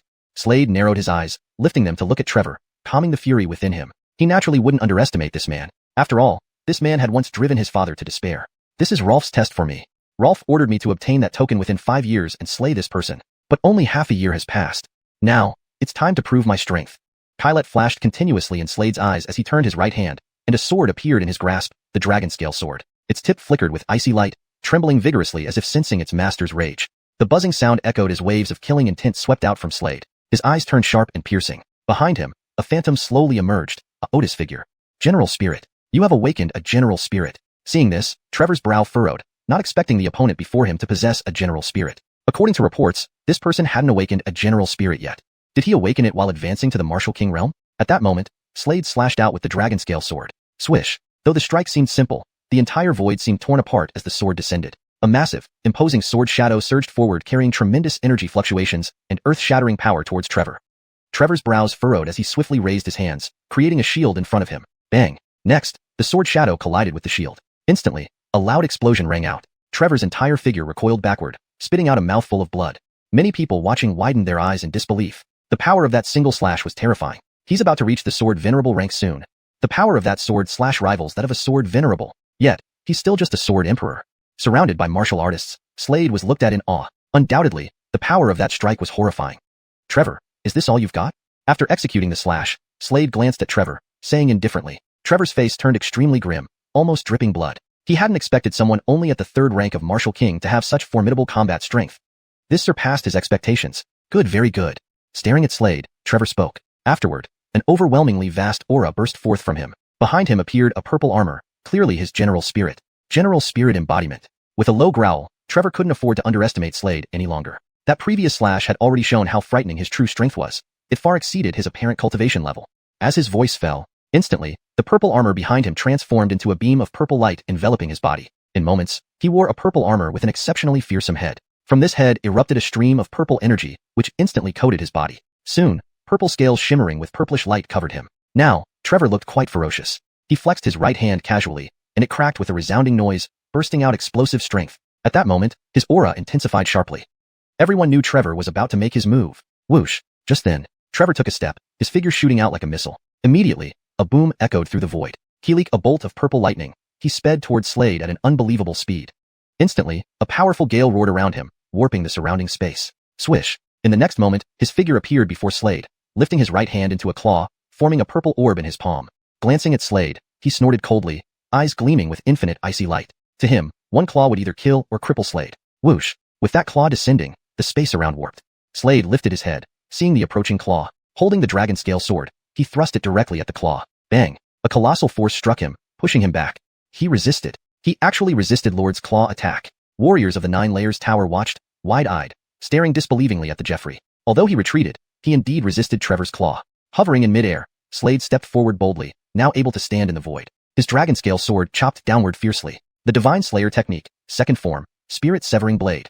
As this sword fell, instantly, the heavens darkened. Brilliant, stunning sword light pierced through the darkness, shining brightly like stars. After advancing to the Martial King realm, Slade could naturally use the second form of the Divine Slayer technique, the Spirit Severing Blade. This strike didn't only cut flesh but also severed the soul. Swish! With the descent of the blade, immediately, Trevor kept retreating. Looking up at the Jeffrey, his face darkened. Then, he took a step forward. Slade also took a step forward. Whoosh! Whoosh! Whoosh! 2 figures crossed paths repeatedly in the air. A series of deafening booms echoed non-stop. Chapter 119. 1 against 2. Swoosh! Swoosh! 2 figures continuously crossed paths in intense combat. At this moment, they separated. Trevor looked at the young Slade in front of him with shock all over his face. His expression was one of sheer disbelief. He never imagined that Slade's combat power could be so terrifying. After all, this person before him was only at the 3rd level Martial King realm, and his cultivation had already reached the 9th level Martial King realm. In normal circumstances, there was a difference of 6 levels between their cultivations. He should have been able to defeat the opponent effortlessly. But reality was cruel. After more than 100 rounds of combat, he still couldn't defeat Slade. Not far away, the Stephanie named Nikki stood gracefully with her hands behind her back, giving an extra glance at Slade. Slade's strength was much greater than she had imagined. The Cold Palace Master also gave Slade another look. She naturally knew what Trevor's strength was like. This guy is getting harder and harder for me to read. The Cold Palace Master muttered. Bang, bang, bang. Their hands clashed. Fists collided. Immediately, a series of thunderous sounds rang out in the air. At this moment, the surrounding area shook violently. Many people watching this scene had their pupils constrict. Trevor took several steps back, staring intensely at Slade. Undeniably, the person in front of him brought about an immense shock. In the next move, I will directly use my strongest technique. He looked at Slade coldly and said, to die under my strongest attack, you can be proud enough. Blame your father if you must. Your father had the chance to kill me but didn't. Instead, he sent you to do it. If your father knew of your outcome, I wonder what he would think. Speaking, the corners of Trevor's mouth curled into a cold arc. As his words fell, he directly unleashed his most powerful killing move. 9 level slash. A cold voice rolled out from his throat. With his words, an astonishing aura burst forth from his body at this moment, as immense as a mountain and vast as the sea. First slash. An additional purple war saber appeared in his hand. This purple war saber was peculiar, covered with purple scales that reflected a cold luster. The purple war saber suddenly fell down at this moment. Slade lifted his head, squinting his eyes, and his figure retreated in this instant. Now, ahead of him, Trevor's blade fell once again. Second slash. This slash was even faster than before, astonishing in power. Slade wielded the dragon scale sword, swinging it once more. Third slash. Fourth slash. Fifth slash. Sixth slash. Ninth slash. Trevor did not waste any time. His purple war saber continuously swung. He slashed 9 times consecutively. Each slash was extremely powerful. Moreover, the speed increased rapidly, like lightning. Slade kept retreating. Just as he paused, just as he steadied himself, not yet ready, 9 dazzling blades whistled forward and struck him directly. He could only hold the dragon scale sword to block. Bang! At this moment, his entire figure flew out like a cannonball, landing heavily on the ground, spitting out a mouthful of blood. Slade, what do you have to fight against me? You dying won't leave your father in a good place either. After all, you are connected by fate. Fate connection? Hearing this, Slade frowned. Didn't you know? Actually, you're already dead. If not for your father, you'd be a vengeful spirit now. In midair, Trevor stood arrogantly, his hair disheveled, looking at Slade with a cold smile curving at the corner of his mouth. Upon hearing this, Slade's eyebrows furrowed even tighter. At this moment, he felt very puzzled about his own identity. What exactly happened? Everything was a mystery. At this moment, Trevor's voice echoed again. But today, you will become a remnant soul. Your father naively thought you could slay me? Laughable. Truly laughable. He laughed wildly, full of ridicule. As he finished speaking, he waved the purple war saber in his hand forward once more. A dazzling blade light came rushing over. This dazzling blade light rushed straight towards Slade in front of him. However, right at this moment, Slade suddenly reached out his right hand, grabbing forward. Bang! With this grab, immediately, the dazzling blade light in front of him shattered. Seeing this, Trevor's pupils contracted sharply, and he looked at Slade in disbelief. Earlier, Slade had been completely at a disadvantage, yet now, he could shatter the dazzling blade light with a single hand. The power of that dazzling blade light was undoubtedly very strong. You concealed your strength. At this moment, Trevor thought of something and glared fiercely at Slade, roaring, "You concealed your strength." Concealing strength. The surrounding martial artist heard this and stared at Slade in amazement. This kid hid his strength while fighting Trevor? There was none. Just thankful to you. I've become a sword sovereign. Slade looked at Trevor, saying indifferently, and simultaneously stepped forward. An extremely terrifying sword in tint erupted from his body. Simultaneously, a sword shadow appeared behind him. Sword Julius. Sword Sovereign Julius. You became a sword sovereign. Trevor frowned, staring intently at the Jeffrey in front of him. He hadn't expected that the other sword path level had advanced to sword sovereign. The most significant feature of a sword sovereign is the appearance of a sword shadow behind them. This sword shadow has various functions, such as faster absorption of the spiritual energy of heaven and earth, etc. Now that Slade had become a sword sovereign, his strength had significantly increased. Not far away, the figure who had been seated on the throne, Dane, could no longer sit idly by. His figure appeared beside Trevor. 2-on-1. How disgraceful. Nikki sneered upon seeing this scene. Dane remained silent. As long as they could kill Slade, it didn't matter about saving face. Brother, let's both attack and kill this person, Trevor said. The potential of this person in front of him was truly too great, even surpassing his father, Dario. Such a person absolutely could not be allowed to live. Okay. Beside him, Dane nodded vigorously. At this moment, a shadow appeared behind him. It was a gray armor phantom. This was his warrior spirit. Warrior spirit possession. A low voice rolled out from his throat. As he spoke, the gray armor phantom behind him immediately merged into his body, continuously coalescing. Translation complete. Please let me know if you need further adjustments or have additional content to translate. Chapter 120. 6th rank flash. A gray armor appeared on his body, emitting a gray mist that kept swirling. Kill, he said coldly, producing a knife in his hand. But this was a gray blade. The two men exchanged glances and then both took a step forward, advancing straight towards Slade. Do we need to help him? In the void, Tanner looked worried as he glanced at the graceful Stephanie beside him and asked. Nikki shook her head and said, No. He's already a sword respected. These two can't do anything to him.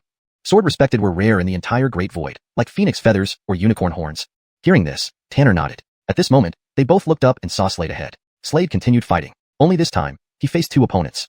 Brinley's younger brother, Dane, was even more formidable. However, Slade's strength had greatly increased compared to before. He wielded his sword, appearing right in front of Brinley, and drew it with force.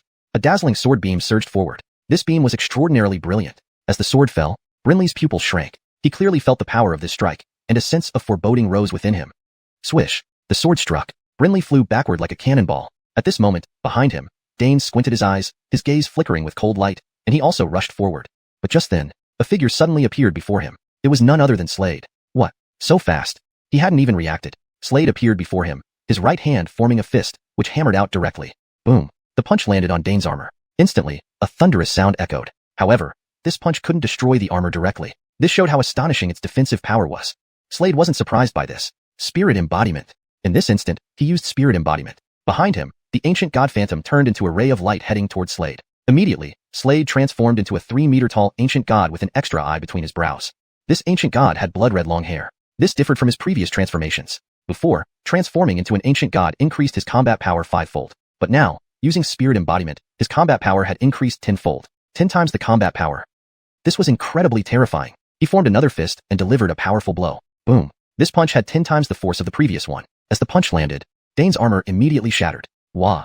He spat out a mouthful of blood, his face turning pale as paper. The force moved toward his right arm. His right arm burst into a spray of blood. He stared wide-eyed at Slade. This person was far stronger than he imagined. Looking at Dane, Slade narrowed his eyes, a cold smile forming on his lips. He lifted the dragon scale sword in his hand. At this moment, he continuously swung the dragon scale sword.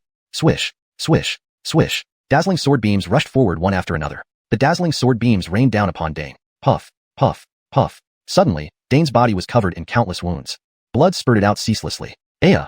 Dane's face twisted grotesquely, screaming in agony. Slade raised his head and glanced at Brinley not far away, flashing over, his sword piercing once again.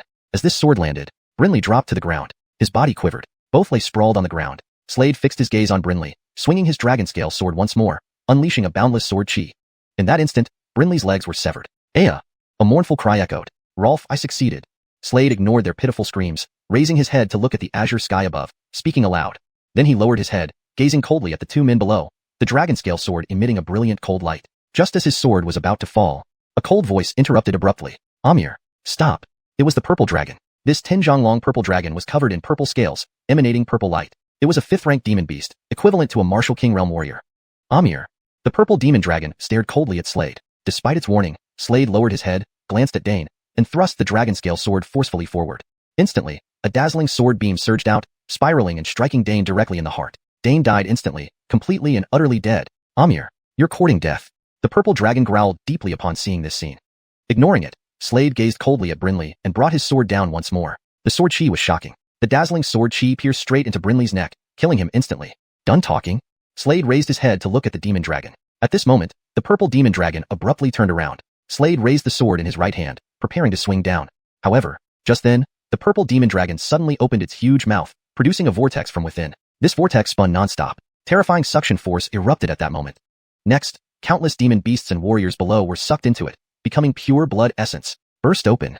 Upon finishing his words, an extremely powerful aura erupted from his body.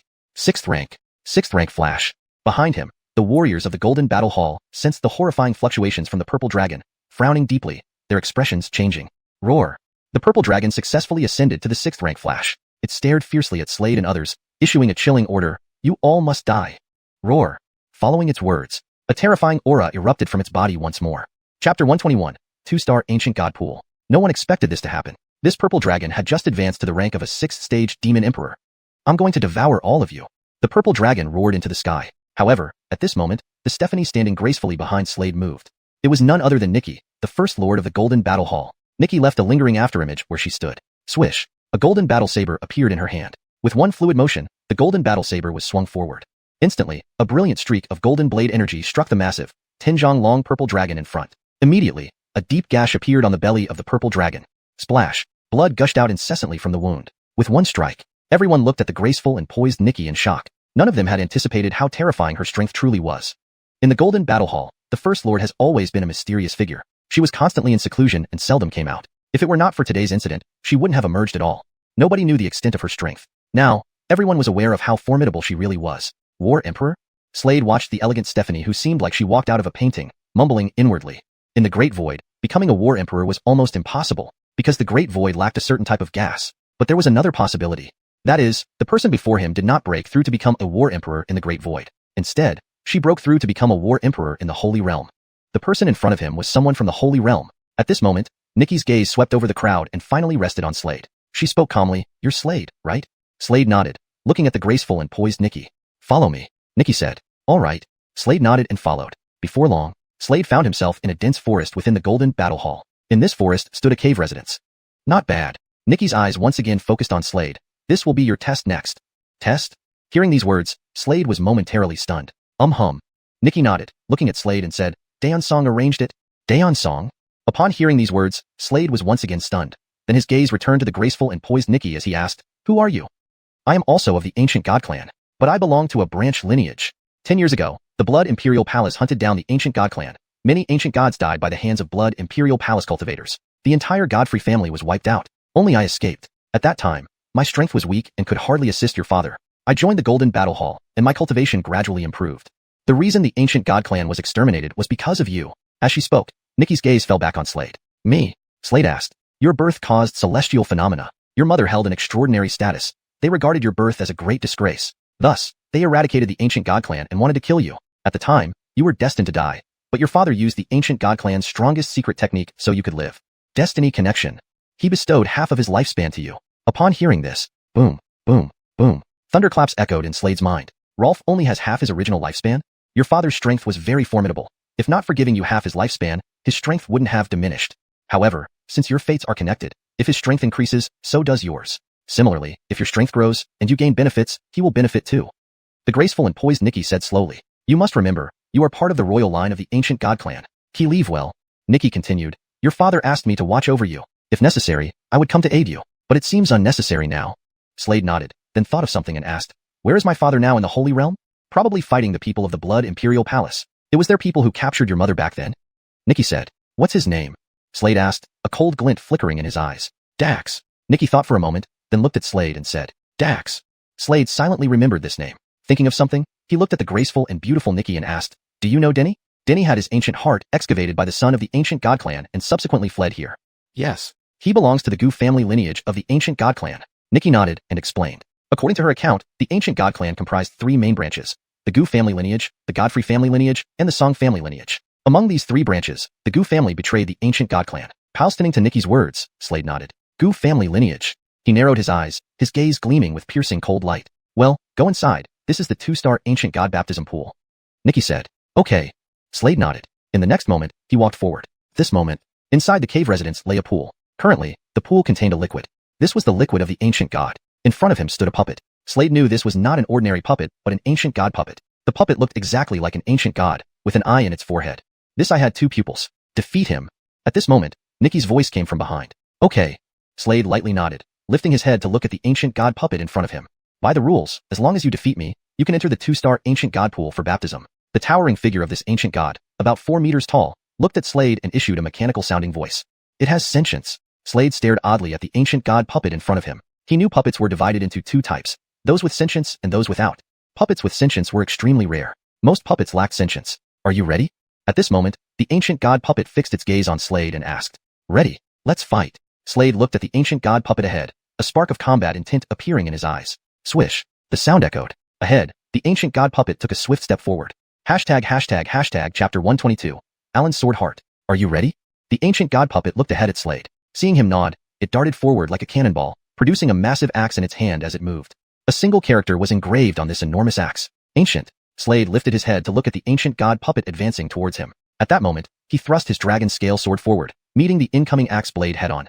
Boom. Instantly, a thunderous noise echoed through the void, incessant and resounding. The tremendous impact caused the space around them to tremble. Swish, swish, swish. At that instant, Slade was pushed back step by step. He looked with astonishment at the ancient god puppet before him. This ancient god puppet's strength was formidable, far surpassing both the myriad Alistairs and myriad demon Alistairs from earlier. Again, stepping forward once more, the ancient god puppet swung its Otis axe down with great force towards Slade. Each strike came swiftly and relentlessly, the shadows of the axe overwhelming him without end. Don't underestimate this ancient god puppet. Behind him, Nikki, standing gracefully, glanced at Slade and said slowly, in the realm of martial kings, power is divided very seriously. It's not about whether one has awakened a martial spirit. It's about martial intent. Some martial kings comprehend martial intent, making their power significantly greater than those who haven't comprehended it. Martial intent also has many levels. 1 to 9. Level 1 is the weakest. The ancient god puppet before you has comprehended martial intent at level 1. In essence, it's still about comprehension, Nikki explained slowly. Slade nodded upon hearing this. Looking at the ancient god puppet before him, his expression grew increasingly serious. Swish. That moment, holding the dragon scale sword, Slade thrust it forward abruptly. A brilliant sword light erupted, carrying an indomitable martial intent. As the sword landed, the ancient god puppet immediately took several steps back. They continued battling. A series of sounds continuously echoed in the void for a long while. Then, the voice of the ancient god puppet sounded. You win. At the same time, the puppet opened its right hand, revealing a glowing orb within. This glowing orb immediately headed towards the pool in front of them. The liquid in the pool began to boil vigorously. Begin the purification. Nikki looked at Slade and spoke. Slade nodded. In the next moment, he leaped into the pool for purification. The liquid in the pool began to bubble intensely. Time passed. A powerful aura burst forth from Slade's body. At this moment, his cultivation successfully advanced to the 6th level of the Martial King realm. His power had become even greater. That day, after conversing with Nikki, Slade left the Golden Battle Hall. He planned to take care of some matters before heading to the Sacred Realm with Nikki. He still had important things to do. The sky was clear blue, with various birds flapping their wings and flying over. Suddenly, zoom, a figure shot toward them. This was the Divine Continent. The Divine Continent was the most prosperous place in the Great Void, and the Sword Sect was one of the top forces on the Divine Continent. Right now, amidst a range of mountains, multiple beams of sword light were emanating terrifying auras. This was the Sword Sect. The Sword Sect only accepted willies. Zoom. A figure quickly appeared directly above the Sword Sect. It was none other than Slade. Wearing a black robe and carrying the dragon scale sword, he gazed coldly down at the Sword Sect below. His master had been captured by the head of the Sword Sect. At this moment, he lowered his head, looking down, and his brows deeply furrowed. Below stood an Avonly man, whose heart had been gouged out. This Avon was indeed his master, Alan. Master! Seeing his master, Slade's eyes turned red, and murderous intent surged within him. Too late. His master had already died. Staring fixedly ahead, a wave of terrifying murderous intent, like a hurricane, swept forward, causing the surrounding area to shake violently as it pressed down on the Sword Sect. In an instant, a loud sword cry echoed throughout the Sword Sect. Following that, a massive formation formed in the void. But in the next moment, the sword formation was shattered. Who dares invade us? Suddenly, the entire Sword Sect shook violently. Numerous willies flew up abruptly. The leader was a white-haired Tyler. He carried an ancient sword on his back. Where is Rico? Slade raised his head, looked at the person in front of him, and coldly asked. Anyone could hear the murderous intent in his voice. Who are you? Seeking death by coming to my master? The white-haired Tyler looked at Slade. Swish. However, at that moment, a dazzling sword light whistled toward the Tyler's neck. Immediately, a cut appeared on the white-haired Tyler's neck, blood gushing out ceaselessly. An instant kill. Currently, Slade's strength was incredibly terrifying. His power was practically invincible in the entire Great Void. The remaining willies shuddered upon seeing this. Swish, swish, swish. Slade swung his sword again. Now a sword venerable, no one in the sword sect could match him. With each sword strike, heads fell and blood spattered everywhere. Slade was not one to slaughter innocents. After killing all the senior members of the sword sect, he then looked at the disciples before him. None of the sword sect disciples dared to meet his gaze. Jensen. One of the disciples approached, looked at Slade, and said directly, Headmaster Jonas is no longer in the sword sect. He appointed his disciple as the new head after leaving. He went to the sacred realm. To which part of the sacred realm did he go? Slade asked. To the sacred sword sect within the sacred realm. The disciple replied. Sacred sword sect. Hearing this, Slade narrowed his eyes, a glint of coldness flashing within. In his memory, the sacred sword sect was just a small sect. He obtained Alan's sword heart, and then advanced 2 levels within his own. After encountering a rare opportunity in the Great Void, he connected with the head of the sacred sword sect and was taken as a disciple. And they came to take him away. The person explained. Hashtag chapter 123. Bring him out. How did you know that? Slade curiously looked at the person in front of him and asked. Almost all disciples of the sword sect know about this. Jensen, if you don't believe it, feel free to ask others, the disciple said. Hearing this, Slade questioned a few more people, receiving the same answer from everyone. It seemed that Rico had indeed gone to the Holy Sword sect. Slade's gaze hardened as a cold glint appeared in his eyes. In the next moment, he moved, disappearing on the spot. Watching Slade leave, the sword sect disciples finally breathed a heavy sigh of relief. They were genuinely worried that Slade might go on a killing spree here. With Slade's strength, no one in the sword sect could stand against him. Slade quickly arrived at the 9-story pagoda. At the moment, there was not a single figure inside the pagoda. In front of him was a token floating above a huge pit, emitting brilliant light. This was left for him by his father, Dario. Slade extended his right hand and grasped the token. Immediately, a message came through. The message was similar to what Nikki had told him before, except that his father had hidden some details. Seems like I still need to find Rolf. I wonder where he is now in the Holy Realm, Slade muttered, his eyes flashing with determination. In the next moment, he took a step, vanishing from the spot. There are 2 more things to resolve. Slade thought of something and murmured. On this day, his figure appeared in Yanaskzu, the place where he was born. Xerathayuan Academy had been purged by the evil sect. However, upon arriving at Xerathayuan Academy, he found that those from the evil sect had perished. Are you Slade? In the academy, an Aven appeared before Slade and respectfully said, Someone gave this token to you. Great. Thank you.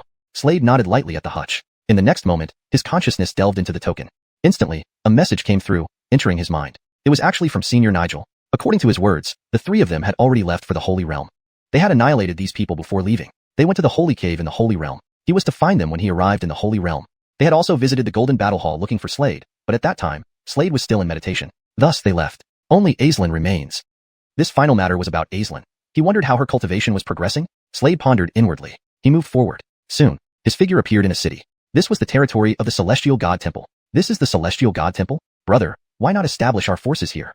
Outside the Celestial God Temple, 3 burly men appeared. Their aura was extremely strong, clearly indicating they were not weak. The man standing at the forefront was particularly imposing, with a muscular build and dark skin, exuding a powerful aura that had reached the 9th level of Martial King Realm. He seemed like an ancient mythical beast, making one's heart tremble continuously. Yeah, this place will do. No one knows we've come to Daxu, another Armin said with a grin, stepping forward. An overwhelming aura erupted from him, rushing toward the entire Celestial God Temple. In an instant, space around the Celestial God Temple became oppressive, almost solidifying. Inside the Celestial God Temple, Talon furrowed his brows deeply and rushed out. However, boom, suddenly, an enormous pressure descended upon him, forcing him to drop heavily to the ground. Are you the head here? The Armin stepped forward, glancing down at Talon. Talon's entire body shook violently. Not long ago, his cultivation had significantly improved, reaching the Martial General realm. But the man in front of him was at the 9th level of Martial King. How could he possibly contend with him? Absolutely not. A wild aura pressed down. Thud. He fell to his knees. Behind him, the experts of the Celestial God Temple also knelt, unable to withstand the overwhelming aura radiating from the Armin. Their bodies shook uncontrollably. At this moment, they felt as if the entire world was pressing down on them. From today onward, I am your master. Obey my commands, and I may spare your lives. Understand? The foremost dark-skinned, towering Armin squinted his eyes, looking down at Talon and others, speaking calmly but with unmistakable authority. He would not hesitate to kill Talon if the latter dared to refuse. That pressure made Talon's form shudder incessantly. Talon believed these people came from one of the top forces in Shenzhou. Thinking of something, he said, Jensen, our Celestial God Temple has produced a disciple who joined the Golden Battle Hall.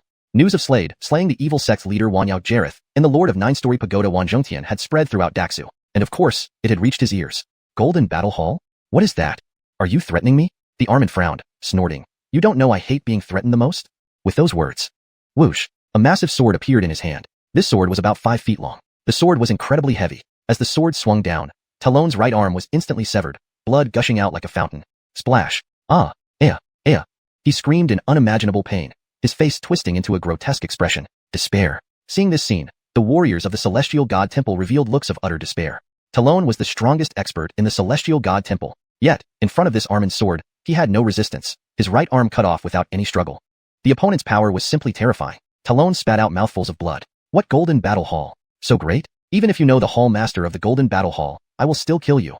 The burly, dark-skinned Armand glanced at Talon disdainfully, saying, what Celestial God Temple disciple? Bring him out. I'll give him a chance to kill me. Upon hearing this, Talon's face turned deathly pale, filled with boundless anger. Yet the opponent was just too strong. Hashtag chapter 124. He finally came back. Let him out. I'll give him a chance to kill me. The Hewitt laughed out loud, his laughter filled with contempt and disdain.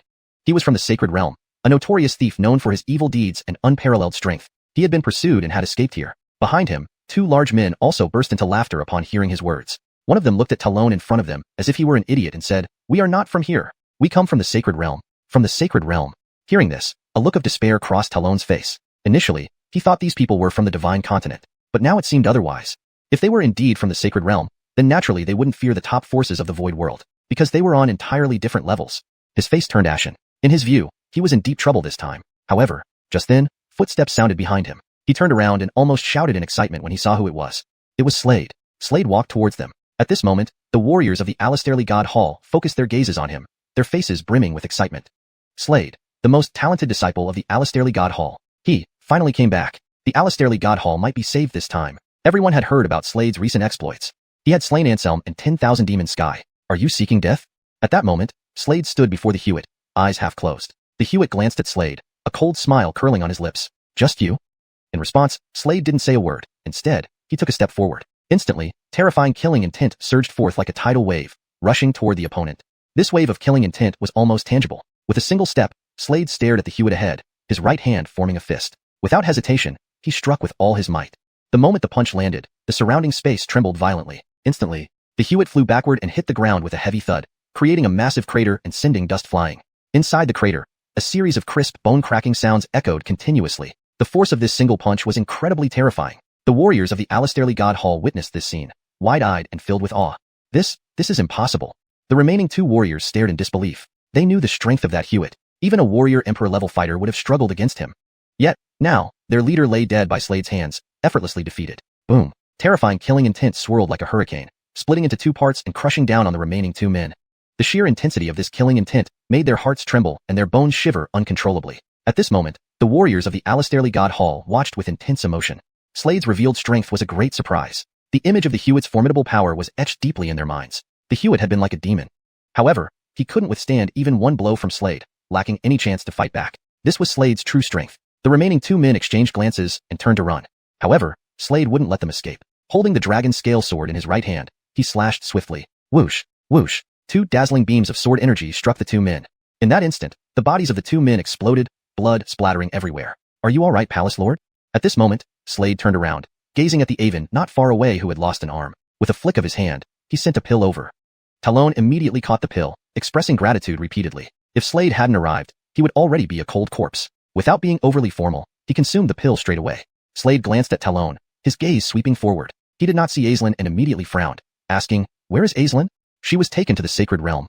Talon explained everything to Slade without reservation. Slade's brows furrowed upon hearing this. The Sacred Cave again? He knew the Sacred Cave was among the top forces of the Sacred Realm. Both his brothers and Aislinn had gone to the Sacred Cave. It appeared he too needed to find a way to visit the Sacred Cave soon. By the way, where was his Ziva now? Had she gone to the Sacred Cave as well? Slade pondered this and then nodded to Talon, bowing slightly. Farewell. When they met again was anyone's guess. Goodbye. Come back and visit if you can. Talon said. Slade nodded. The next moment, whoosh, his figure vanished from the spot, his entire silhouette shooting forward like a streak of sword light, incredibly fast. Watching Slade gradually disappear from sight, Talon's eyes twinkled, sighing, under 18 years old and already a martial king with such terrifying combat prowess. He knew this might be their last meeting. After all, this guy did not belong to Slade. Soon, Slade appeared before the Alastairly Spirit Palace. As soon as he emerged, a strong aura of pressure emanated from him, though it carried no malice. With the appearance of this pressure, soon after, another figure shot up rapidly. This was an Avonlea man with purple hair. The Avonlea man's gaze fell on Slade, and he smiled slightly, saying, "You must be Slade." "Huh, Jensen, you know me?" Slade gave the Avonlea man a puzzled look. The purple-haired Avon nodded and said, "Of course. You've become quite famous recently. You single-handedly eradicated 2 major forces. 9 Layers Tower and the Evil Sect were both top-notch powers. Slade's elimination of the leaders of these 2 major forces had already spread throughout the entire Void World. You're here looking for your Ziva, right?" The purple-haired Avon looked kindly at Slade, knowing that even he wasn't a match for this person. "Yes. Where's my Ziva?" "Is she still here?" Slade asked. "No longer." The purple-haired Avon shook his head. "So, she probably went to the Sacred Realm? The Sacred Cave again?" Slade asked. "Right." The purple-haired Avon nodded. "The Sacred Cave again?" Slade sighed. Chapter 125, Reward Token. The main reason is that the Void Realm is part of the Sacred Cavern. The purple-haired Avon nodded and explained. The Sacred Realm is an upper plane, and outside the Sacred Realm are 4 lower planes. Void Realm is precisely one of them. Slade heard this and nodded slightly. He naturally knew that there were 4 lower planes surrounding the Sacred Realm, located in the east, south, west, and north. The Void Realm was one of these 4 planes, and traversing the vast plains would lead to the Sacred Realm. That was the core area of this world. There, the most prodigious and talented martial artists gathered. Beyond the plains lay the territory of the Sacred Cavern. The Sacred Cavern was one of the top forces in the Sacred Realm. In reality, both the Sacred Realm and the Void Realm existed on the same continent. Only this continent was immensely vast. This continent was also known as the Holy Spirit Continent. "Very well. I will take my leave then." Upon learning his Ziva had also gone to the Sacred Realm, Slade bowed to the Avon and said, "Goodbye." The purple-haired Avon watched as Slade departed. On that day, Slade and Nikki appeared in the Boundless Plains. This was the northern plains of the Sacred Realm. At each of the 4 cardinal directions around the Sacred Realm, there are independent plains. At this moment, Nikki, standing beside Slade, spoke in a heavenly voice. She looked at him and continued, "Beyond these 4 planes lie the 4 realms, Void Realm, Spirit Realm, Sea Realm, and Demon Realm. Among these 4 realms, for martial artists to advance to the Empyrean Realm, they must go to the Sacred Realm. This is the center of the world. The most crucial part of this continent." Slade nodded gently. He certainly knew this. The northern plains of the Sacred Realm are vast, so it takes a long time to enter the Sacred Realm from here, at least half a month by flight. It was known that after reaching the Martial Monarch stage, martial artists could fly at incredible speeds. However, even at such speeds, it took at least half a month to reach the Sacred Realm, which indicated how vast this plain truly was. In the Sacred Realm, there are many bandits, fugitives, and villains who cannot survive within the realm and flee here, Nikki added, looking at Slade. Slade nodded. The 3 men he encountered earlier were likely people of such backgrounds. These people are extremely dangerous, having committed numerous atrocities, and thus received bounties from the Sacred Dynasty. The Sacred Dynasty was the foremost empire in the Sacred Realm and also one of its 5 top-tier powers. All these individuals have the character Death marked on their foreheads. Killing them can yield rewards from the Sacred Dynasty, such as cultivation resources, with the reward size depending on the bounty level of the criminal. After you kill them, their blood can form a Death Mark token, which you can use to claim your rewards from the Sacred Dynasty's authorities. "You should enter the Sacred Realm first. I will find you later," Nikki concluded. Hearing this, Slade smiled bitterly and said, "Nikki, you don't plan on accompanying me?"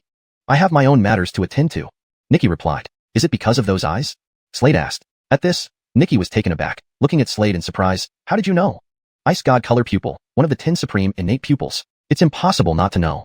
Slade replied wryly. He had noticed the peculiarity of her eyes right away. "You're right. Precisely for these eyes. If I can fully develop the Ice God Color Pupil, my strength will increase several times over. Additionally, I want you to train alone for your own good."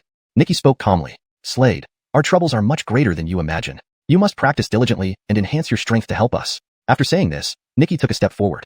Whoosh! Her figure vanished from sight, moving like the wind towards the horizon, quickly disappearing from Slade's view. A Stephanie like the wind. Slade lifted his head, watching the gradually vanishing figure before him, sighing. The next moment, he too took a step forward, heading towards the horizon. Destination: Sacred Realm. Across the vast plains, Slade traveled north. He knew the Sacred Realm had 5 top-tier forces, with the Sacred Cavern being one of them. However, the Sacred Cavern differed from other forces. Within it were 36 grottos, each led by a master. These masters could personally recruit followers. In other words, the Sacred Cavern housed many small factions. Though these grotto masters competed regularly, they would unite when faced with external threats. Dressed in black, carrying the dragon scale sword on his back, Slade moved forward. He knew many people lived on the plains, forming various tribes. Before leaving, Slade had visited Freya, but she was still in a deep sleep. The 6 months had not yet passed. Meanwhile, in the Sacred Realm, Blood Imperial Palace. "Damn it! He has escaped again. Damn it!" An enraged voice echoed throughout the Grand Hall. Dario possesses an advanced stealth technique that our people find difficult to track. A gray-haired Avon in black robes said gravely. "Then we start with his son. We'll force him to reveal himself." From the throne, the Blood Imperial Palace's master coldly remarked, his low voice filled with lethal intent, making everyone feel a chill down their spine. "Why haven't xuanhuan and xuanhuan captured his son yet?" he asked. "It seems they've been killed by the boy," the Avon replied. "What?" Upon hearing this, the master furrowed his brows, anger evident on his face. He picked up a brush and wrote 3 characters on a token. "Slade. This was a reward token. Whoever can capture this boy alive will receive 1 blood imperial pill from our palace. A grave voice echoed from his throat. Below, the Aven's eyes twitched involuntarily. He knew how valuable a blood imperial pill was. To think the master would offer one. You may leave now. I will enter seclusion for a while. When I return, I will definitely capture this father and son. Note: in the English version, names such as Slade, Nikki, and Freya are used consistently for coherence. Other names or titles are adapted to fit the narrative flow in English. Chapter 126. Do I need help? As the words faded, whoosh, his figure vanished from the throne, leaving only a fleeting afterimage. Below, the black-robed Aven respectfully clasped his hands and turned to leave, his silhouette disappearing into the palace. Slade naturally knew nothing of this. At that moment, he was still walking through the plains. As he walked, he swung the dragon scale sword. This dragon scale sword was given to him by his master Alan. Alan was killed by Rico. This enmity, Slade naturally had to avenge. Saintly sword sect. Slade squinted his eyes, his pupils gleaming with a brilliant cold light. Whoosh, he sped straight ahead. Elsewhere, the night was as dark as ink. Inside a cave abode, a figure sat cross-legged. From this person emanated an extremely powerful aura, spreading out in all directions and warping the space around it. Lord. Outside, a figure slowly approached, kneeling on one knee, and then a letter appeared in his hand. Dario lifted his head, lightly waving his right hand. Immediately, the letter landed in his hand. He examined it carefully, frowned, and snorted coldly. They want to kill my son? Should we bring Preston back? The black-robed Aven asked. Not yet. Let these people toughen up Harmon for now, he said. All right. The black-robed Aven nodded and disappeared from where he stood. Dario looked forward, narrowing his eyes. I need to strengthen my power. Only then can I oppose the entire Blood Imperial Palace. On that day, Slade wielded the dragon scale sword, striking swiftly and decapitating the beast ahead. However, at that moment, whoosh, whoosh, whoosh, several figures rapidly approached, quickly surrounding Slade. In their foreheads was an illusory symbol of kill. Clearly, they were all wanted criminals. The lead Unket's gaze fell on Slade. In a cold voice he shouted, Amir, hand over everything you have, then cut off your arm, and you may leave. Slade heard this, squinting his eyes, looking at these warriors. These warriors were brutal and savage. What? You won't give? Do you want to go to hell? The Unket watched Slade coldly, his eyes blazing with fury. 1, 2, 3. Slade counted them meticulously and said indifferently, there are 7 in total, barely enough to hone my sword skills. Upon hearing this, the Unket's eyes narrowed sharply, flickering with cold light, about to curse. But just then, whoosh, Slade darted forward abruptly, the dragon scale sword unsheathing from his back. Instantly, a terrifying, irresistible sword in tint erupted, causing the surrounding space to distort and tremble. Swoosh. Upon engaging, Slade's sword skills exploded forth. Brilliant sword light shot forward, landing directly on the Unket. His exquisite sword skills left the Unket unable to react. A sword hole appeared in his forehead, blood gushing out ceaselessly. The Unket's eyes bulged wide open as he crashed to the ground with a thunderous thud, dust swirling around him. The remaining men, seeing this, paled. They hadn't expected Slade's strength to be so terrifying. Judging by appearance, he was only at the 6th rank Marshal King realm. Run. At that moment, they lost any desire to fight. They only wanted to escape. But would Slade let them go? Swoosh. He took a step forward. 1 step, 1 sword, 1 man. Bloody heads rolled onto the ground, each with wide open eyes, unblinking even in death. Looking at the corpses on the ground, Slade's eyes shimmered. Now, on their heads, the symbol of death transformed into tokens. There were 7 tokens. These 7 tokens immediately landed in Slade's hands and were taken away by him. Without turning back, Slade continued walking forward. Not far away, battle sounds could be heard. Slade approached. He discovered a Vanessa battling a beast in the dense forest. The Vanessa held a purple sword in her right hand, its tip flashing with cold light. Swish, swish, swish. Her purple sword swung incessantly. Startling sword energy surged around her, distorting the air before her. However, the Vanessa retreated several steps, glancing at Slade not far away and cried out, Big brother, save me. Hearing this, Slade looked at the Vanessa with a peculiar expression. This Vanessa was already a sword emperor. For her age, reaching sword emperor meant her swordsmanship was extraordinarily prodigious. One could say she was very otherworldly. With her abilities, slaying this 5th rank beast should be quite simple. Yet now, she sought help from Slade. Wasn't this a form of playing games with him? Slade naturally wouldn't help the Vanessa. If she could slay the beast herself, why would she need his intervention? Slade ignored the Vanessa and continued walking forward. Seeing this, the Vanessa was dumbstruck and astonished. She hadn't expected Slade not to intervene. She blinked her large, lively eyes, bewilderedly staring at Slade. At that moment, roar. Ahead, the beast roared deeply and lunged toward the Vanessa with gnashing teeth and waving claws. Damn it! The Vanessa snorted coldly, wielding her sword and slashing down. Instantly, a brilliant sword beam rushed forth, slicing the wolf-like beast's abdomen in half. Blood gushed out like a spring. The Vanessa approached Slade angrily and spat venomously. Why are you so cold-hearted? How dare you abandon adorable me? You obviously have the strength, yet you ask me for help? Isn't that excessive? Slade glanced at the enraged Vanessa and spoke coolly. With your sword emperor strength, do you really need help? What? How did you see through it? I hid my strength very deeply. The Vanessa widened her eyes again, incredulously staring at Slade. After all, she used an advanced concealment technique. Yet this Jeffrey saw through it at first glance. How did he do it? This puzzled her. She She stared curiously at the Tyler before her. Chapter 127. Heading to the Sacred Realm. Leave me alone. Slade had no good feelings towards this young Vanessa, he said coolly and then turned around to move forward. As he walked, he swung his sword, with a cold light flickering continuously at the tip of the blade. Now, his swordsmanship had reached the Sword Venerable level. The Sword Venerable rank is actually subdivided into 2 levels. The first level, Lesser Sword Venerable. A Lesser Sword Venerable condenses a Sword Shadow. The second level, Greater Sword Venerable. A Greater Sword Venerable condenses a Sword Heart. What Slade needed to do now was to condense a Sword Heart. Whoosh! Sword light danced. One slash came down. Dazzling sword light howled forth. Behind him. Seeing this scene, the Vanessa's eyes widened. You're a Sword Venerable? She asked. To this, Slade did not bother with the Vanessa, continuing to swing the dragon scale sword. Her eyes flickered as she muttered, "This is a genius. Didn't Rolf tell me to follow these swordsmanship geniuses and learn from them? The person in front of me is a good learning target. Let me see how he cultivates swordsmanship." As soon as she finished speaking, she followed behind. Slade did not say anything about it. At this moment, he was completely immersed in practicing sword techniques. Ahead, in the air, a sword cry suddenly sounded. There, a Jeffrey was flying on a sword, with an Avon following behind him. The Avon glanced down at Slade and said, "This fellow has quite decent swordsmanship. Apprentice, you can go and exchange some moves with him? Let's have a friendly match." "All right, master." In front, the Jeffrey's eyes flared with intense fighting spirit. This fighting spirit was like burning fire. In the next moment, the white-robed Tyler took a step forward, quickly appearing before Slade, saluted and said, "My name is Luo Jareth. I am also a swordsman. Seeing you practice just now, your skill is exceedingly high. I wish to ask for a few pointers. I wonder if you're willing?" Hearing this, Slade was slightly taken aback. Then a playful smile crept onto his lips as he looked at the other party. In this world, there were many martial fanatics, sword fanatics, etc. They liked to fight others, using combat to break through their realms. After all, many things were enlightened during battles. Sure. Slade happened to have the same need, so he immediately nodded and agreed.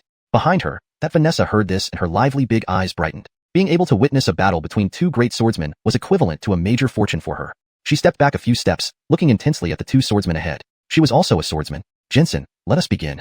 The white-robed Tyler Luo Jareth looked at Slade and said, then after speaking, a green long sword appeared in his right hand.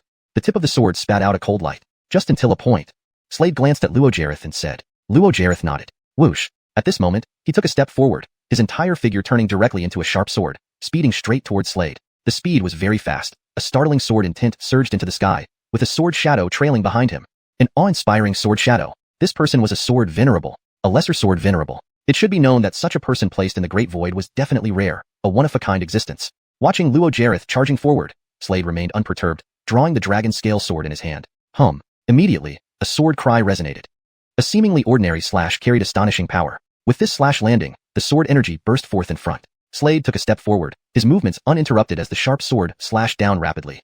Each sword strike stronger than the last. The dragon scale sword swung non-stop in his hands. Staggering sword chi. As each sword strike landed, Luo Jareth was forced to retreat constantly. A look of astonishment flickered in his eyes as he raised his head towards Slade in disbelief.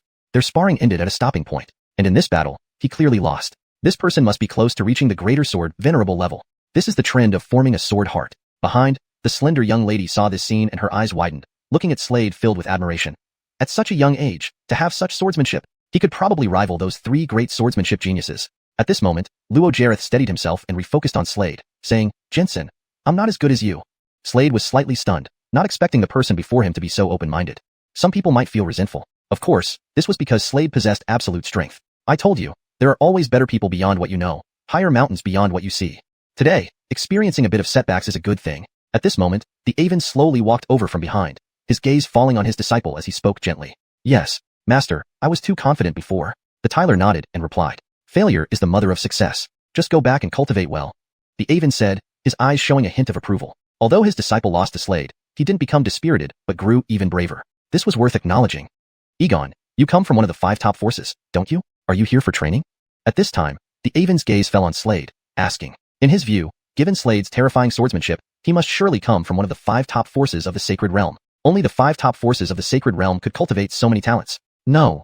Slade shook his head and said, I came from the Void World, heading to the Sacred Realm. Upon hearing this, the Avon's eyes widened in shock, looking at Slade with disbelief, his voice trembling. Your swordsmanship was cultivated in the Void World?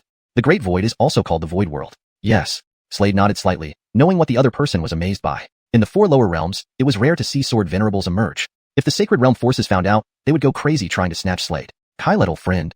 At this moment, the Avon changed the way he addressed Slade, his eyes flashing as he said directly, I am an Avon of the Alistairly Net Sword Sect. Alistairly Net Sword Sect. One of the forces in the Sacred Realm. However, compared to those 5 top forces, it was far inferior. Kai little friend, Would you like to join our Alistairly Net Sword sect? Our sect will certainly cultivate you wholeheartedly. As he spoke, the Aven looked at Slade with great anticipation. Slade was slightly stunned. Then he shook his head and said, sorry. No problem, no problem. The Aven shook his head. Hashtag chapter 128. Wanted criminal. The Hutch was not surprised by this. After all, Slade's swordsmanship talent was extraordinarily monstrous. A person like him could absolutely join one of the top 5 forces. Why would he join a small force like the Alistairly Net Sword sect? The Alistairly Net Sword sect was certainly considered a top-tier force in the Great Void, but if placed within the Sacred Realm, it could only be considered a third-rate force. To be honest, I brought my disciples here to find a king-level wanted criminal, the Hutch said slowly, his gaze landing on Slade. King-level wanted criminal? Slade was slightly stunned upon hearing this. Yes. These are the ranks of wanted criminals. Wanted criminals are also divided into ranks. The highest is Emperor level, then King level, followed by Human level, the Hutch explained. The 6 wanted criminals Slade had killed previously were the lowest level, merely Human level wanted criminals. Killing a Human level wanted criminal yields limited rewards. However, most wanted criminals are at the Human level, with only a few reaching the King level. Emperor level wanted criminals are even rarer, akin to rare phoenix feathers and unicorn horns. Killing these higher-ranked wanted criminals naturally provides greater benefits. By killing them, one can obtain a ticket to the Azura realm, which is a place for training. Slade thought to himself, if we can encounter and kill this king-level wanted criminal, one can secure a position within the Holy Dynasty. The monthly salary will not be insignificant, the Hutch smiled and said. These wanted criminals are all arranged by the Holy Dynasty, the only dynasty in the Sacred Realm. These wanted criminals are hard to kill. They all work together, the Hutch added. All right, young friend, I must take my leave.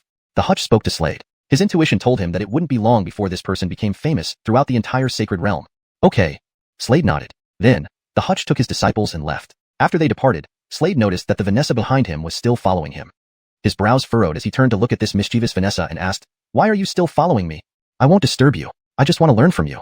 My name is Xudovran. What's your name? Xudovran blinked her bright eyes and asked. Slade glanced at Xudovran, shaking his head. The things I have to do next are not trivial. If you stay with me, it will be too dangerous for you. Goodbye. Besides, your people seem to be here. He stepped forward, moving straight ahead. Xudovran was slightly stunned. At that moment, a beam of sword light rushed towards her from behind. It was an Avenly man. The white-haired Aven looked worriedly at Xudovran, unable to help but chuckle bitterly. Miss, in half a year, you'll be getting married. Why do you keep running around? I don't want to marry him. Xudovran shook her head. But the marriage has already been set, the white-haired Aven replied. He said if I can find a younger Willie stronger than him, he would change his mind. Xudovran's eyes sparkled as she said. That's because no one dares to challenge him. The Aven shook his head. No, there is someone. There is? Who? Hearing this, the white-haired Aven was taken aback, eyeing Xudovran suspiciously. I've already left a mark on him. Xudovran smiled, but the next moment, her expression changed. How is this possible? What happened, miss? The white-haired Aven asked from behind. The mark was erased. Xudovran exclaimed. How did he do it? That was the clan mark of the Xuanhuan clan. Even martial emperors couldn't erase it. Yet, a martial king realm cultivator erased it effortlessly. The white-haired Aven's expression changed repeatedly upon hearing this. At this moment, ahead, Slade stared at the mark on his right arm that was gradually disappearing, recalling the Vanessa named Xudovran who left the mark. He couldn't help but shake his head. He had long discovered that Xudovran secretly left a mark on his arm. Find an Emperor-level wanted criminal to kill. Slade knew that killing an Emperor-level wanted criminal would directly make him a minor general in the Holy Dynasty, earning him a monthly salary. The Holy Dynasty greatly valued combatants, attracting many strong individuals. Anyone who completed tasks issued by the Holy Dynasty could receive rewards, regardless of their background. This was why the Holy Dynasty could become one of the top 5 powers in the Sacred Realm and the only dynasty. On the vast plains, Slade's figure rapidly advanced, his sturdy body distorting the surrounding space as he moved. Before long, Slade stopped moving. At this moment, he was above a valley surrounded by dense forests. Below, in a patch of grass, several figures gathered. Nearby was a bonfire, and there was a Stephanie, mostly unclothed, exposing large areas of pale skin. The Stephanie was dead. This bitch didn't last long. That tiny waist, that skin, that touch felt so good. Pity she's dead. Below, there were 6 people, each with a phantom, dead character between their eyebrows. Clearly, they were all wanted criminals. Seeing the mostly unclothed Stephanie, Slade immediately understood what had just happened. His eyes narrowed. These wanted criminals were truly wicked, doing something even beasts wouldn't do. A murderous intent emanated from him, distorting the surrounding space. As this murderous intent spread, the 6 wanted criminals below instantly looked up, spotting Slade standing proudly in midair. At this moment, Slade descended from the sky and strolled forward casually, though a cold and murderous aura radiated from him. Where did this pretty boy come from? Is this pretty boy related to that Stephanie? So what if he's related? Kid, you dare come here with merely 6th level martial king cultivation? The worst of these wanted criminals was at 9th level martial king. Generally, human level wanted criminals were at 7th to 9th level martial king. King level wanted criminals were at the martial emperor stage, typically 1st or 2nd level martial emperor. As for emperor level wanted criminals, they were generally 3rd level martial emperor or higher. Don't speak, let me kill. At this moment, Slade appeared in front of the middle-aged fat man. Then, the dragon scale sword in his hand was unsheathed. Buzz. A sword cry resounded, echoing through the heavens and earth. Chapter 129. A king-class fugitive. As the sword descended, the middle-aged fatty in front was instantly cleaved into two halves. He had no means of resistance. The remaining 5 people stared wide-eyed at this scene. So strong? What? How? How is this possible? All 5 were filled with horror and disbelief as they looked at Slade not far away. None of them had anticipated his strength to be so terrifying. Too weak. Slade glanced at the 5 and said indifferently. He took a step forward and asked coolly, "Do you know where the Emperor-class fugitives are?" He had no interest in king-class fugitives. If he was going to kill, it would be Emperor-class ones. Furthermore, killing an Emperor-class fugitive offered far greater benefits than killing a king-class one. "Do you think I will tell you my leader's whereabouts?" This man glared coldly at Slade, his voice chillingly icy. Chi. At that moment, Slade's dragon scale sword suddenly came out of its sheath. A dazzling blade of light landed directly on this person's right arm. Instantly, his right arm was severed, blood spurting everywhere. Ah! Unimaginably pitiful cries echoed from him, his facial features twisting grotesquely. Chi. Then, Slade's dragon scale sword struck again, this time plunging straight into this person's left arm, severing it. Another wretched cry rang out as his features contorted once more. I'll talk. I'll talk. Before he could finish speaking, the blade of light already split through his skull. His eyes widened in shock. Boom. His body fell limp to the ground. The remaining 4 watched this scene with fear, their gazes towards Slade completely changed. It's your turn. Slade turned his gaze to the next person, stating calmly, I'll talk. I'll talk. The skinny warrior hurriedly exclaimed. Slade nodded, then looked at the remaining 3 with icy eyes as he unleashed his swordsmanship. 3 dazzling beams of light suddenly appeared, piercing the necks of these 3. In an instant, their necks each bore a sword cut, blood spurting out nonstop. All 3 collapsed together onto the ground. The last person, witnessing this scene, broke out into a cold sweat, looking at Slade with terror. To him, Slade was nothing less than a demon. My lord. He called out directly, even breaking down in tears, snot and tears streaming down his face. Panic filled his heart. I don't know about the Emperor-class fugitives. There are too few of them, and they are all true powerhouses. But I know of a king-class fugitive. He is also our leader. He commands over 100 human-class fugitives. This person spoke rapidly, fearing that a single sword strike from Slade would sever his head. Where is this king-class fugitive? Slade narrowed his eyes, asking. Perhaps this king-class fugitive knew the location of an Emperor-class fugitive. I'll lead the way. The fatty hastily agreed. Lead the way. No tricks on the road. If I find any, I guarantee you will die miserably. Slade gave the fatty a cold glance, saying emotionlessly, Not a chance. The fatty immediately replied. Led by the fatty, Slade advanced and arrived at a hill. On this hill were numerous tents, housing many people, roughly 20 of them. Each of these individuals had a virtual death character marked between their brows, clearly Saint Dynasty fugitives. They were eating roasted beast meat ravenously when a cold voice rang out. Where is your leader? These people immediately stopped what they were doing, lifting their heads to look at the Tyler carrying the dragon scale sword standing in front. Who is this guy, fatty? Someone asked, looking at the trembling fatty beside Slade. Now standing next to Slade, the fatty shook visibly, soaked in cold sweat. The person beside him was truly a god of slaughter. Who would dare provoke him? I'm here to kill your leader. Slade lifted his head and said calmly. Numerous dead tokens hung from his waist. All death tokens. Killed so many human-class fugitives? Kill him. Revenge for our brothers. Their faces reddened as they glared furiously at Slade. Swish, swish, swish.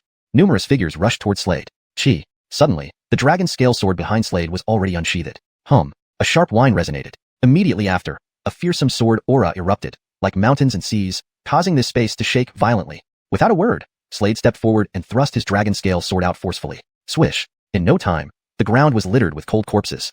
Slade strolled into a tent where several women with exquisite figures were confined in cages. Chi. Holding the dragon scale sword in his right hand, Slade slashed open the iron cage, gesturing for the women to leave. Go. Thank you, sir. Thank you, sir. The women expressed their gratitude to Slade before leaving. Slade sat alone at a table. He looked at the wine pot and began drinking quietly, waiting for the arrival of the king-class fugitive. As for the fatty, he stood there trembling, surrounded by over 20 cold corpses, each with a sword cut on their necks, blood flowing endlessly. Inside the tent, Slade examined the dead tokens on the table, each earned from defeating these fugitives. At that moment, a gust of wind blew in. He's come? Slade lifted his head, his eyes brightening. A bloody head flew into the tent. It was unmistakably the fatty's, gruesome and covered in blood. A Armand with braided hair approached, his face flushed, his eyes radiating boundless coldness, his murderous intent swelling like mountains and seas, warping the space around. Between his brows was a death character, but it was purple. King-class fugitive. Chapter 130. Luring the snake out of its hole. A king-class fugitive. The Armand with a braided whip was indeed a king-class fugitive. His cultivation had long surpassed martial king. He was at the second stage of the martial emperor realm. Heske. Slade raised his head, squinting as he looked at the person in front. In that moment, he swung the dragon scale sword in his hand fiercely. Buzz. A sword chant echoed loudly. Immediately after, a brilliant sword beam whistled towards the king-class fugitive ahead. The Joel narrowed his eyes, watching the sword beam streaking towards him. Then his right hand formed a fist and smashed forward, colliding with this resplendent sword glow. Bang! Instantly, an echoing boom resounded through the void. Following this, the Joel's entire body began retreating continuously. Your sword, venerated one. He raised his head in disbelief, his gaze falling on Slade, filled with shock. To become a sword emperor at such a young age? Isn't that too monstrous? Could he be from one of the 5 top-notch powers in the Holy Realm? He knew well that disciples from the 5 peak forces in the Holy Realm often came to various planes for training, fighting them. Especially those from the Sacred Dynasty. As this thought occurred to him, his face turned grim. He suddenly turned around and ran away, using a body movement technique. Slade raised his head and glanced ahead, his expression indifferent. Taking a step, he followed behind, riding the sword in flight. As a sword-venerated one, he naturally could fly while riding a sword. The dragon scale sword underfoot buzzed repeatedly, emitting sword chants. Slade's speed was very fast. He followed closely but didn't kill the man behind. This was about luring the snake out of its hole. Indeed, he went to seek help. The only ones who can assist him are Imperial-class fugitives. Slade muttered with narrowed eyes while flying over the sword. His goal was never the person before him, but the Imperial-class fugitive. Therefore, Slade did not directly kill this man. Ahead, unaware of anything, the Joel thought Slade's speed was slower, unable to keep up with him. After all, he had used a secret technique now, increasing his speed 5-fold, though it came at a cost, with his blood burning rapidly within. To find Lawson. Lawson is an Imperial fugitive, having already reached the 3rd stage of the Martial Emperor realm. With his strength, slaying this boy should take no effort. The Joel muttered, with piercing light flashing in his eyes. He didn't know at all that Slade was deliberately doing this. Let me see the strength of an Imperial fugitive. Slade's eyes flashed with light. At that moment, in a valley, there was a pool. Inside the pool lay a Hewitt with a scar on his face. On a small table floating in the pool were wines and delicacies. Around the pool were several beauties. These beauties wore revealing clothing, their skin white as snow and delicate. At that moment, these beauties danced in the pool. The water in the pool was shallow. A stunning Stephanie walked forward, twisting her slender waist. She held a cup, sipped slightly, then appeared beside the Hewitt, taking the cup and handing it over. In the sky, 3 martial artists were stepping through the air. All 3 were ace fugitives, at the 1st stage of the Martial Emperor realm. They gazed enviously at the beauties below, their mouths almost watering. At that moment, suddenly, swish, in front, a figure was rushing towards here anxiously. The 3 martial emperors looked up together, seeing Armand coming nervously, fear showing on his face as if he had been startled. Gareth, what's wrong? One of them asked. The kid behind is trying to kill me. The Joel with the braid on his head said anxiously. However, at this moment, a dazzling sword light whistled over. Immediately, this dazzling sword light plunged into his forehead. A sword hole appeared between his brows. Blood gushed out like a fountain from the sword hole at this moment. The Joel's eyes bulged wide open. Only in death did he realize the other party's intention. It was deliberate. This was to kill his boss. In the sky, seeing this scene, the 3 martial emperors instantly squinted their eyes. Their eyes shone with brilliant cold light, filled with chilling killing intent, almost tangible. One of the martial emperors took a step forward and growled lowly. He lifted his right hand, and a dark red glow instantly condensed in his palm, pulsating ceaselessly. This was a slaughter martial intent. With his hand raised, in the next moment, without hesitation, he struck forward. A terrifying spiritual energy erupted at that moment. A fierce palm pressed toward Slade ahead. The power of this palm was extremely astonishing. Normally speaking, this palm was enough to instantly kill a martial artist at the 9th stage of the Martial King realm. However, at this moment, a dazzling sword light whistled over. It landed directly on this palm print ahead. Then, the icy cold sword light shattered this palm imprint. Ah! A mournful cry instantly resounded in the sky. A sword mark appeared on the Joel's right palm center. Blood slowly dripped down from this sword mark. Beware! Yet, ahead, that dazzling sword beam still existed, speeding towards ahead like a bolt of lightning. Behind, one martial emperor holding a long spear saw this scene and growled lowly. The spear in his hand swept fiercely outward. Suddenly, swish, swish, swish, spear shadows whistled over, blocking the arrival of this sword. But at this moment, the sword beam disappeared ahead. Shortly, this sword beam reappeared in front of the martial emperor holding the spear, grazing his neck. The martial emperor holding the spear's eyes widened abruptly, revealing a look of disbelief. Then he fell powerless onto the ground. Boom! Dust rolled up. His body fell to the ground. Seeing this scene, the remaining 2 martial emperors became solemn-faced, their eyes filled with intense fear. After the death of that martial emperor, below, the Hewitt with a scar lying in the pool continued looking at the dancing beauties in revealing attire, seemingly uncaring about the dead martial emperor. In his eyes, there was only Shauna. Regarding this, Slade chuckled lightly, his gaze landing on one of the martial emperors ahead. Swish! His figure shot forward abruptly like a shadow, then the dragon scale sword in his hand slashed out. A dazzling sword beam whistled over, landing on this person's neck. Defend! Martial Emperor Shield. At this moment, the Joel immediately reacted, growling lowly. Instantly, a golden shield enveloped his body, radiating brilliant golden light. And Slade's sword strike landed straight on this shield. Chapter 131. Conscience Lost. Bang! In the void, a thunderous noise echoed immediately. The Otis figure continuously retreated. Imperial Guard Shield. This golden energy barrier is the Imperial Guard Shield, which has extremely high defensive capabilities. Ordinarily, any offensive move by a martial king cannot destroy this shield. But Slade is a genuine sword reverend. The power of his sword strike was extraordinarily formidable. The cold sword light streaked forward directly toward its target. The Joel's face suddenly changed. His right hand formed a fist, and an aura-charged fist shadow whistled out to collide with the sword light. Instantly, a resounding boom filled the air. Shock flashed in the Joel's eyes. Despite being merely at the 6th level of Martial King, The Tyler before him possessed terrifying combat strength far surpassing that of an ordinary martial king. He flipped his right hand and instantly a blood-red war blade appeared in his hand, ready to slash down. However, Slade vanished suddenly from the front, and then a dazzling sword light streaked towards the Joel. Immediately, a sword mark appeared on the Joel's neck. Blood spurted out like a spring. The remaining Joel turned and fled at once. Yet, at this moment, the Daryl soaking in the pool below slowly stood up. He glanced at his fleeing underling and couldn't help but curse, "Useless." His words barely faded. His right hand lifted slowly, causing the liquid in the pool to transform into a water dragon. The water dragon soared through the void and landed on the Joel. Ah! A wretched scream echoed. The Joel's figure plummeted directly. The beauties below remained unperturbed, as if they were already accustomed to such scenes. Not bad for an ace fugitive, killing even his own subordinates. Conscience lost. Slade watched this scene, narrowing his eyes. Doing things without trifles. He betrayed me and ran, so what use do I have for him? If he can't serve me, then he'll just go to hell. The scarred man said coldly, his eyes emitting icy glares, "Kid, your strength is impressive. I don't care how many men you killed. All I care about is whether you can serve me. Submit to me, fight for me, and all these women and wealth will be yours. Anything I have, you can enjoy," he said indifferently, treating the women as mere goods. In the void. Hearing this, Slade laughed coldly. "I have no interest in the women you've played with." "Oh." Upon hearing this, the man laughed loudly, looking down at the provocatively dressed, snow-white-skinned beauties, and teasingly said, "My little Shauna, he says he has no interest in you." That Shauna was already dressed properly, her figure appearing in the void. A kill character shimmering with gold light pulsed between her brows. Seeing this, Slade frowned. Another ace fugitive? There are actually 2 ace fugitives here? This makes it more interesting. Brother, don't you like Ziva? The Shauna looked at Slade, throwing a flirtatious glance and flicking her waterfall-like black hair. She was beautiful, with a delicate oval face, extremely fair skin, and a red dress that revealed long white legs, inviting lustful thoughts. However, Slade remained cold and aloof. It wasn't that he had a problem with his sexual orientation. He simply had no interest in such women. Isn't Ziva pretty? The Shauna gazed at Slade, blinking her sparkling eyes. Undoubtedly, she exuded sensuality at this moment. Most men would have been unable to hold themselves back. But unfortunately, Slade was not an ordinary man. Looking at the Shauna, Slade spoke calmly, "I don't like dirty women. Go away." At this, the Shauna's eyes narrowed, revealing only cold brilliance. Her eerie voice rang out slowly, "Brother, you've hurt Ziva's heart. Sister loves you so much, yet you say such things. Sister really wants to see if your heart is black. Now, let Ziva dig out your heart." As she spoke. Whoosh. Stepping forward, her right hand flipped, revealing a whip. It was a blood-red whip adorned with crimson scales, shimmering ominously in the sunlight. Whoosh. Suddenly, she swung her right hand, and the blood-red whip shot forward violently, distorting the surrounding space and emitting a thunderous roar. The blood-red whip dashed forward, directly towards Slade. This Shauna possessed terrifying power, having reached the 3rd level of Martial Emperor. Her whip danced wildly. Multiple blood-red whip shadows appeared in the void. These bloody shadows merged into a gigantic blood python, lunging fiercely at Slade. Slade watched, eyes narrowing, wielding his sword furiously. Swish, swish, swish. Frightening sword chi tore through the air, shaking the surroundings intensely. Sword shadows clashed with whip shadows. Thunders roared continuously in the void.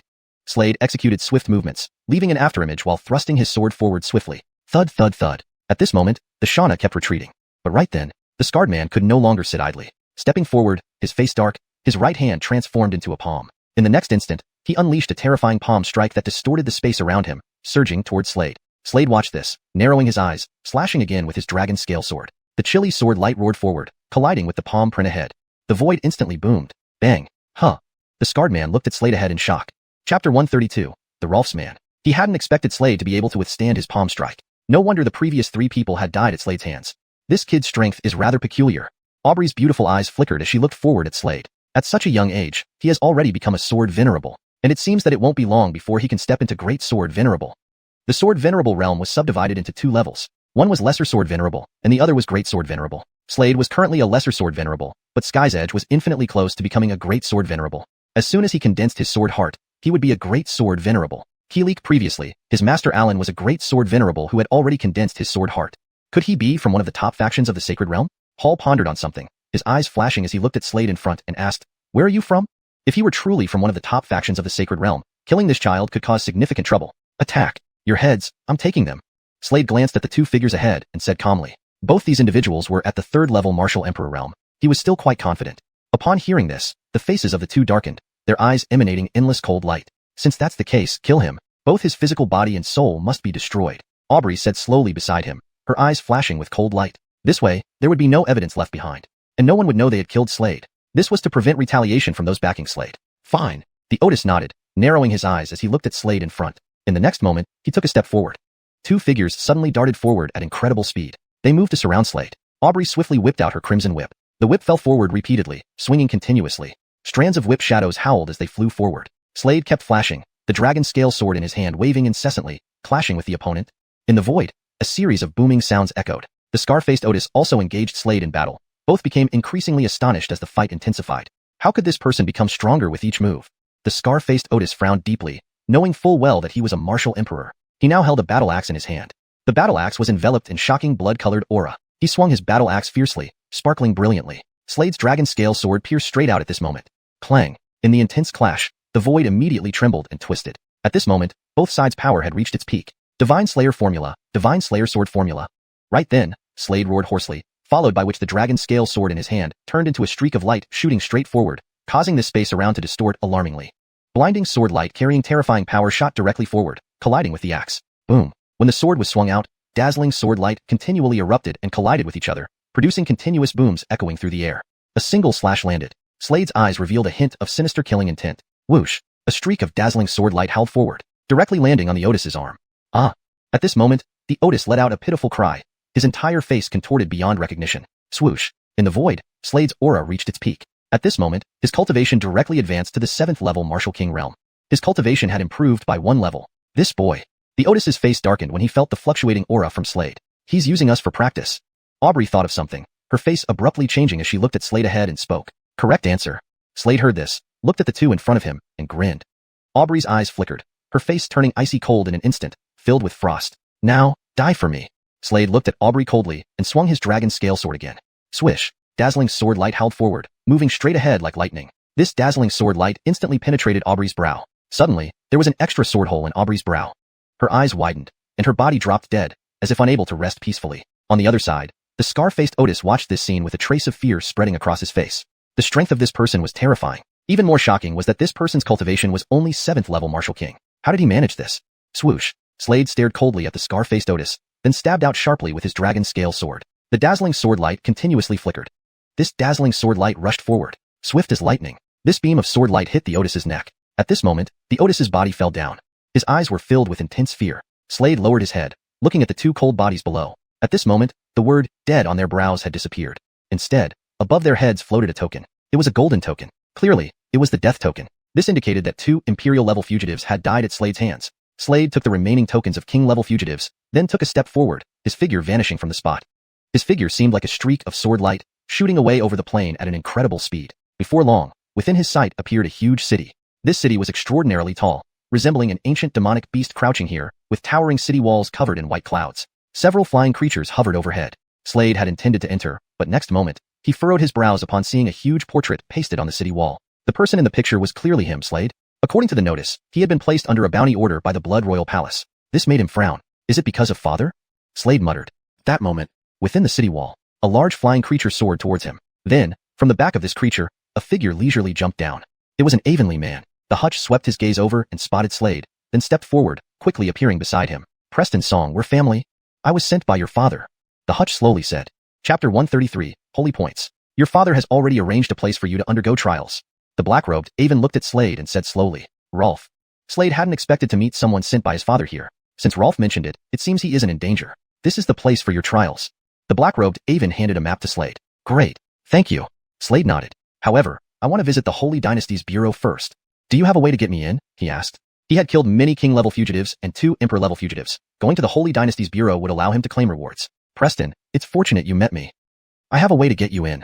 The black-robed Avon smiled slightly and looked at Slade. Preston, to be honest, I am a spy placed in the Blood Palace by your father. My identity in the Blood Palace is that of an Hartley. You can put on this blood-colored mask. It won't expose your identity, right? Slade asked. Of course not. The blood-colored mask is something only blood servants in the Blood Palace have. It signifies one's status. Oh, Preston, my name is Doverakai. You can call me Old Dovera.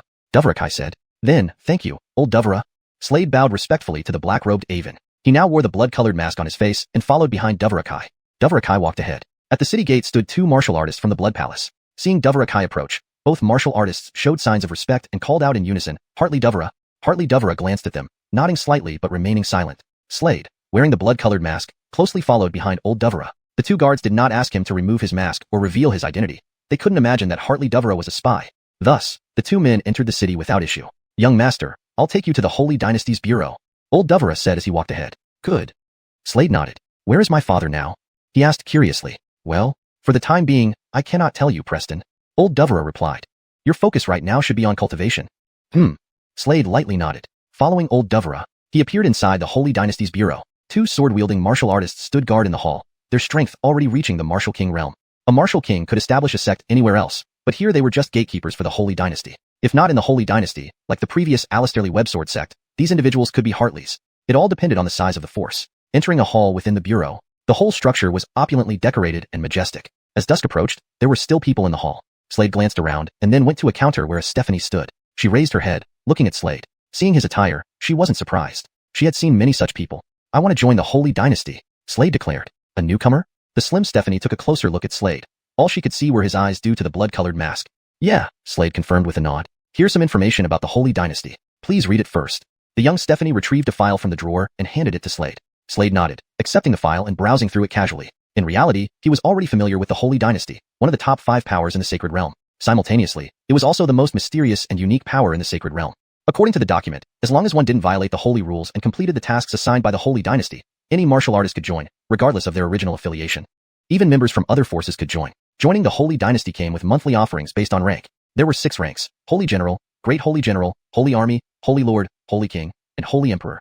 These titles required accumulated points called Holy Points. Becoming a Holy General required 100 Holy Points. A Great Holy General needed 1,000 points. A Holy Army needed 10,000 points. A Holy Lord needed 100,000 points. And a Holy Emperor needed 1,000,000 points. Holy Emperors were extremely rare.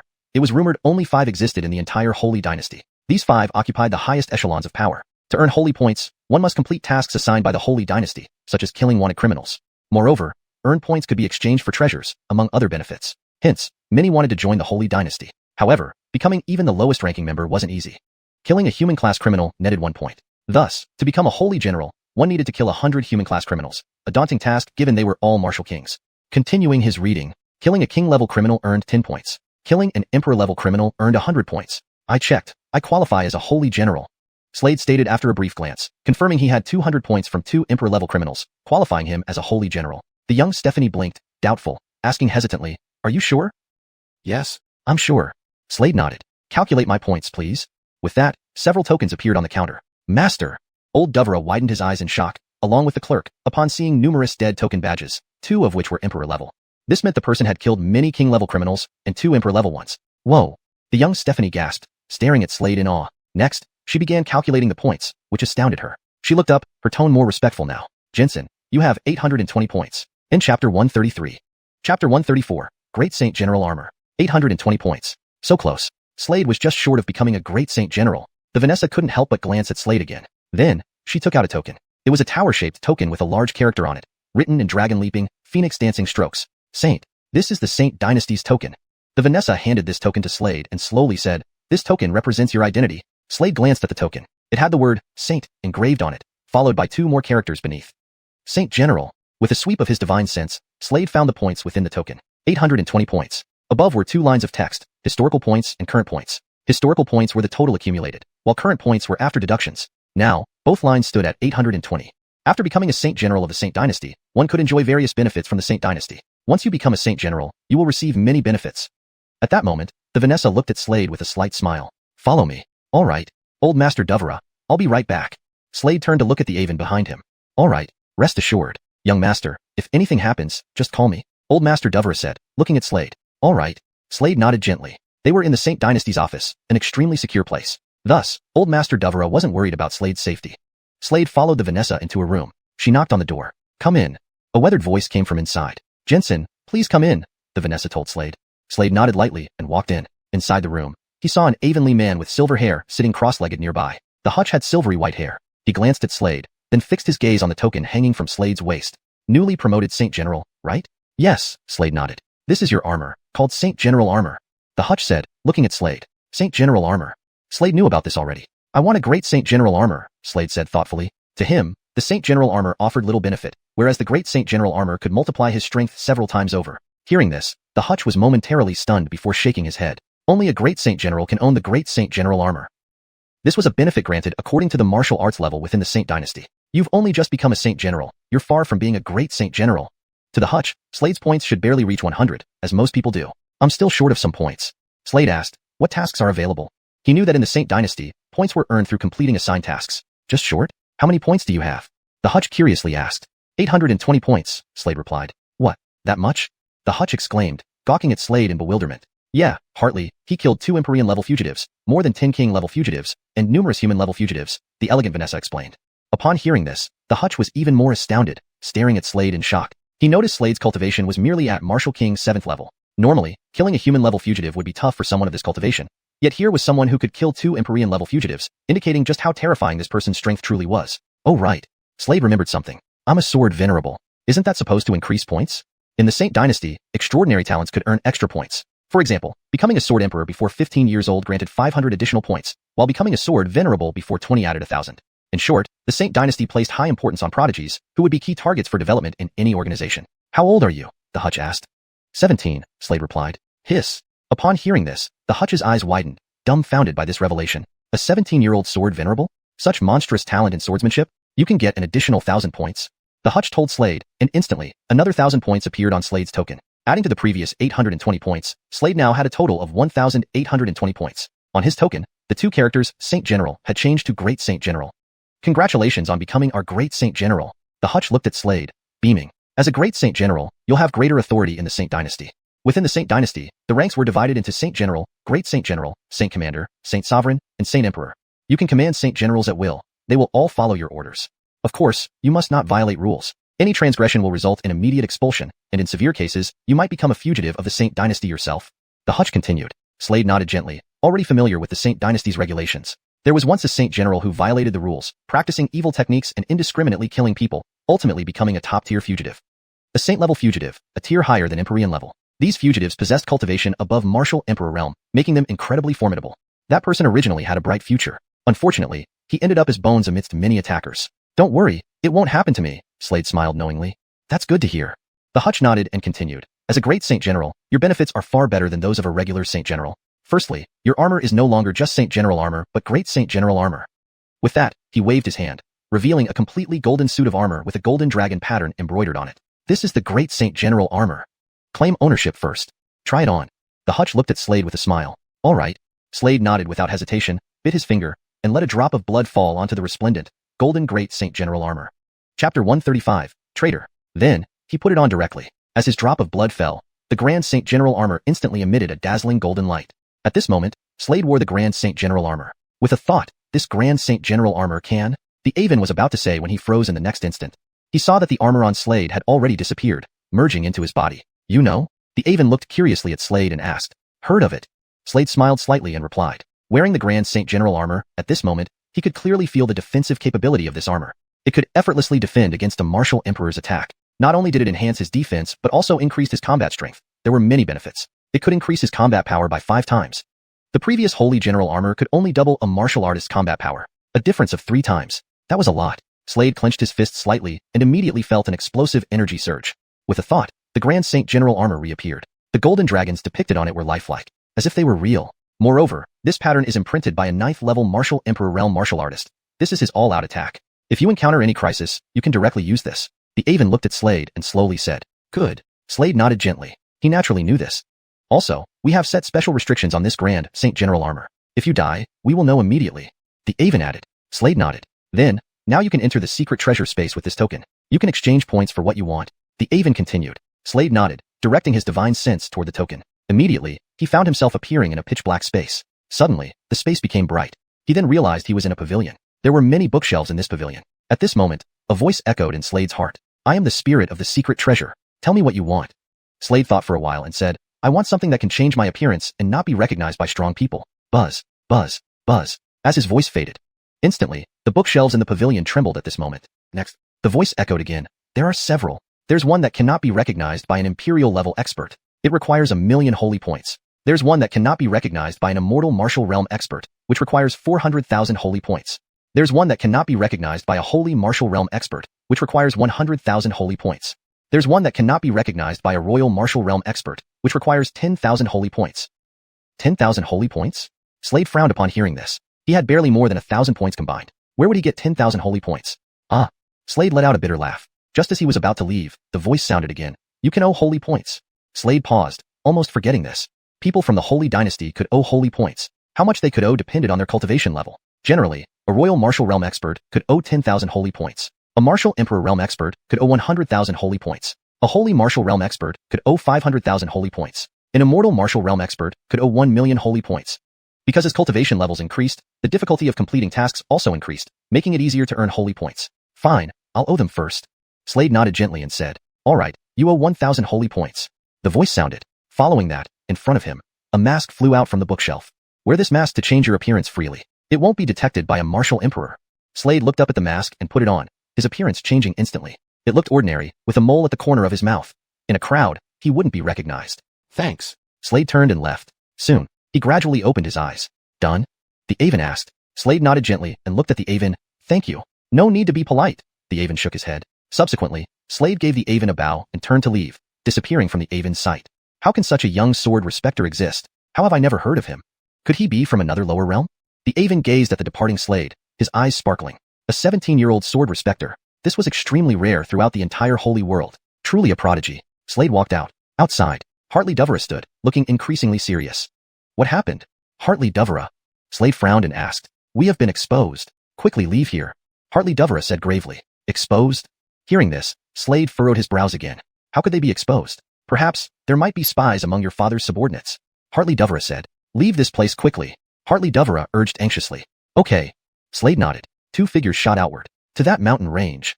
Hartley Dovera pointed ahead, speaking to Slade with urgency. Okay. Slade nodded and followed. Behind them, many people pursued, all wearing bloody masks. Hartley Dovera, who would have thought, you'd be a traitor to the Blood Imperial Palace.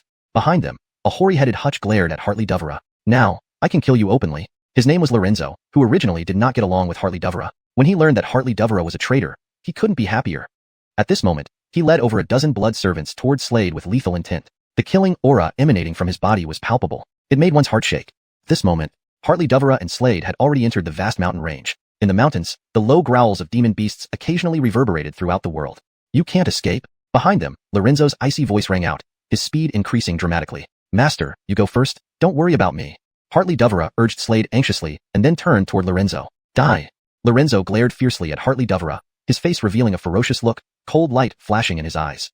Chapter 136. One more strike is enough. As he spoke, he raised his right hand and slapped forward fiercely. The terrifying palm print charged towards the Avenly Dovera with a violent force.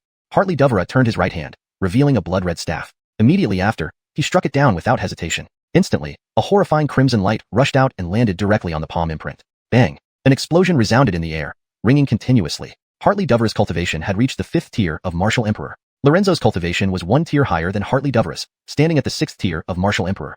Swoosh, swoosh, swoosh. Behind them, the blood servants surrounded Hartley Dovera. Just as a blood servant stepped forward to attack Hartley Dovera, a cold sword light whizzed through the air, landing on its neck.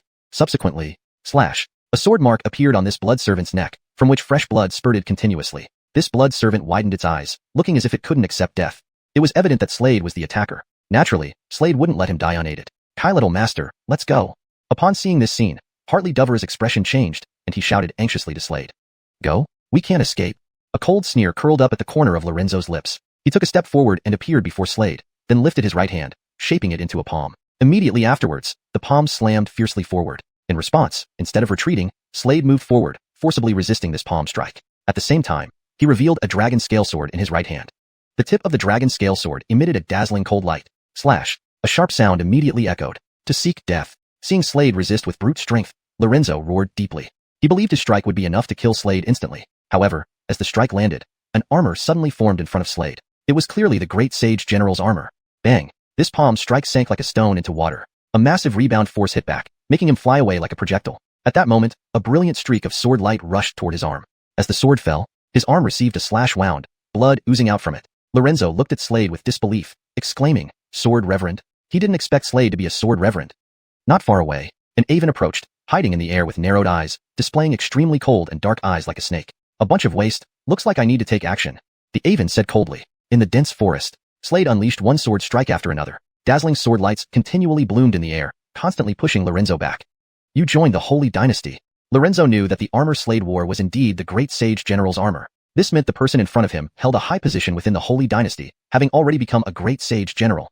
At this point, Hartley Dovera suddenly appeared in front of Lorenzo and produced a battle knife in his hand. In that instant, he swung the knife forward. Instantly, a terrifying sonic boom erupted. As the blade descended, Lorenzo flew out like a cannonball, crashing crashing heavily onto the ground. With a terrible look, he tried to retreat, but at that moment, a sword flashed by, cutting into his neck. Slash. A bloody mark appeared on his neck, with blood spurting everywhere. His eyes widened as his entire body collapsed onto the ground, his head rolling away. Under Hartley Devereux's attacks, the remaining blood servants either died, were injured, or fled. Puff. Hartley Devereux breathed heavily, giving Slade an amazed look. He never expected such formidable strength from him. High-level master, your power is terrifying. Indeed, it was very scary. Despite being only at the 7th tier of Martial King, Slade's power was on par with that of a Martial Emperor. Hartley Devereux, you've exposed yourself now, what should we do?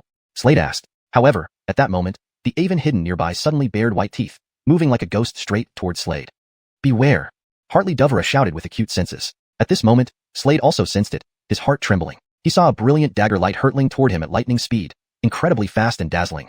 Suddenly, the great sage general's armor reappeared in front of him, emitting dazzling golden light. Meanwhile, Hartley Devereux stepped forward, lifting both hands and slapping forward sharply. Instantly, a shield appeared in front of him. Bang! The brilliant dagger light first plunged into this shield. Then, a deafening explosion followed. Immediately after, Hartley Devereux was hurled away. The blade light continued its course, hitting the great sage general's armor on Slade's body. Bang! Slade also flew backward, slamming hard onto the ground, a trace of blood seeping from the corner of his mouth. The Holy Dynasty's armor defense is indeed impressive. Ahead, a robed Aven slowly walked forward, holding a blood-red battle knife with a brilliant cold light at its edge. One strike failed to eliminate you too, but one more strike is enough. He glanced at Slade and Hartley Devereux, saying calmly, Master Song, run. Hartley Devereux shouted to Slade, then charged out, transforming into an ancient god. The ancient god tribe? No wonder you betrayed us. You are from the ancient god tribe? The robed Aven watched with narrowed eyes, his pupils filled with sparkling cold light. At this moment, Hartley Devereux roared, his body rapidly swelling to a 5-meter-tall Otis, a third eye appearing on his forehead. The third eye contained 3 stars. Beckett's skulls bulged all over his body, veins visibly popping out. A terrifying aura radiated from him, causing the surrounding space to shake and twist violently. Extremely shocking. High-level master, run! He shouted loudly to Slade behind him. Hartley Devereux. Slade called out anxiously. Chapter 137. Meeting again. At that moment, Hartley Devereux instantly transformed into an ancient god. He was a 3-star ancient god, standing at 5 meters tall with an enormous and muscular frame. Thick veins bulged visibly across his body, radiating an overwhelming aura. Courting death. The Hutch in black saw this and curled his lips into a cold sneer, disdain flickering in his eyes as he brandished a massive sword in hand. Himph! With a cold snort, he slashed downwards carelessly. A brilliant sword beam shot forward, rushing straight ahead. Hartley Devereux, having transformed into a 3-star ancient god, raised his hands to form a hand seal, conjuring up a protective shield in front of him. The terrifying sword chi struck this shield directly. Bang! An explosion resounded through the air, unceasing. The shield only held for a moment before shattering. The blinding sword light rushed towards him with astonishing speed. The cultivation level of that Hutch in black was extremely high. He wasn't a martial emperor. He was a martial saint. Though he had just become a martial saint, he was much stronger than a martial emperor. The dazzling sword light sliced through the air and struck directly against the Hutch's body. Despite gaining substantial power after transforming into a 3-star ancient god, Hartley Devereux's physical body was like paper in the eyes of a martial saint. As this slash landed, Hartley Devereux's body was cut cleanly in half. No! Slade shouted loudly upon seeing this, his face drastically changing. Though his time with Hartley Devereux was short, he was still family. Moreover, if it weren't for himself, Hartley Devereux wouldn't have died. Preston, run fast. In that instant, Hartley Devereux's eyes widened as he yelled at Slade. His huge body quickly returned to normal size as he fell weakly to the ground. Seeing Hartley Devereux dead, Slade's face turned red. Kai lifting his head fiercely, he stared at the Hutch in blood-red robes in the sky. Icy killing intent filled his eyes. This killing intent was almost tangible. It's your turn, boy. The Blood Joaquin looked coldly down at Slade. Slade glared at the blood-robed Aven, vowing to remember this man deeply.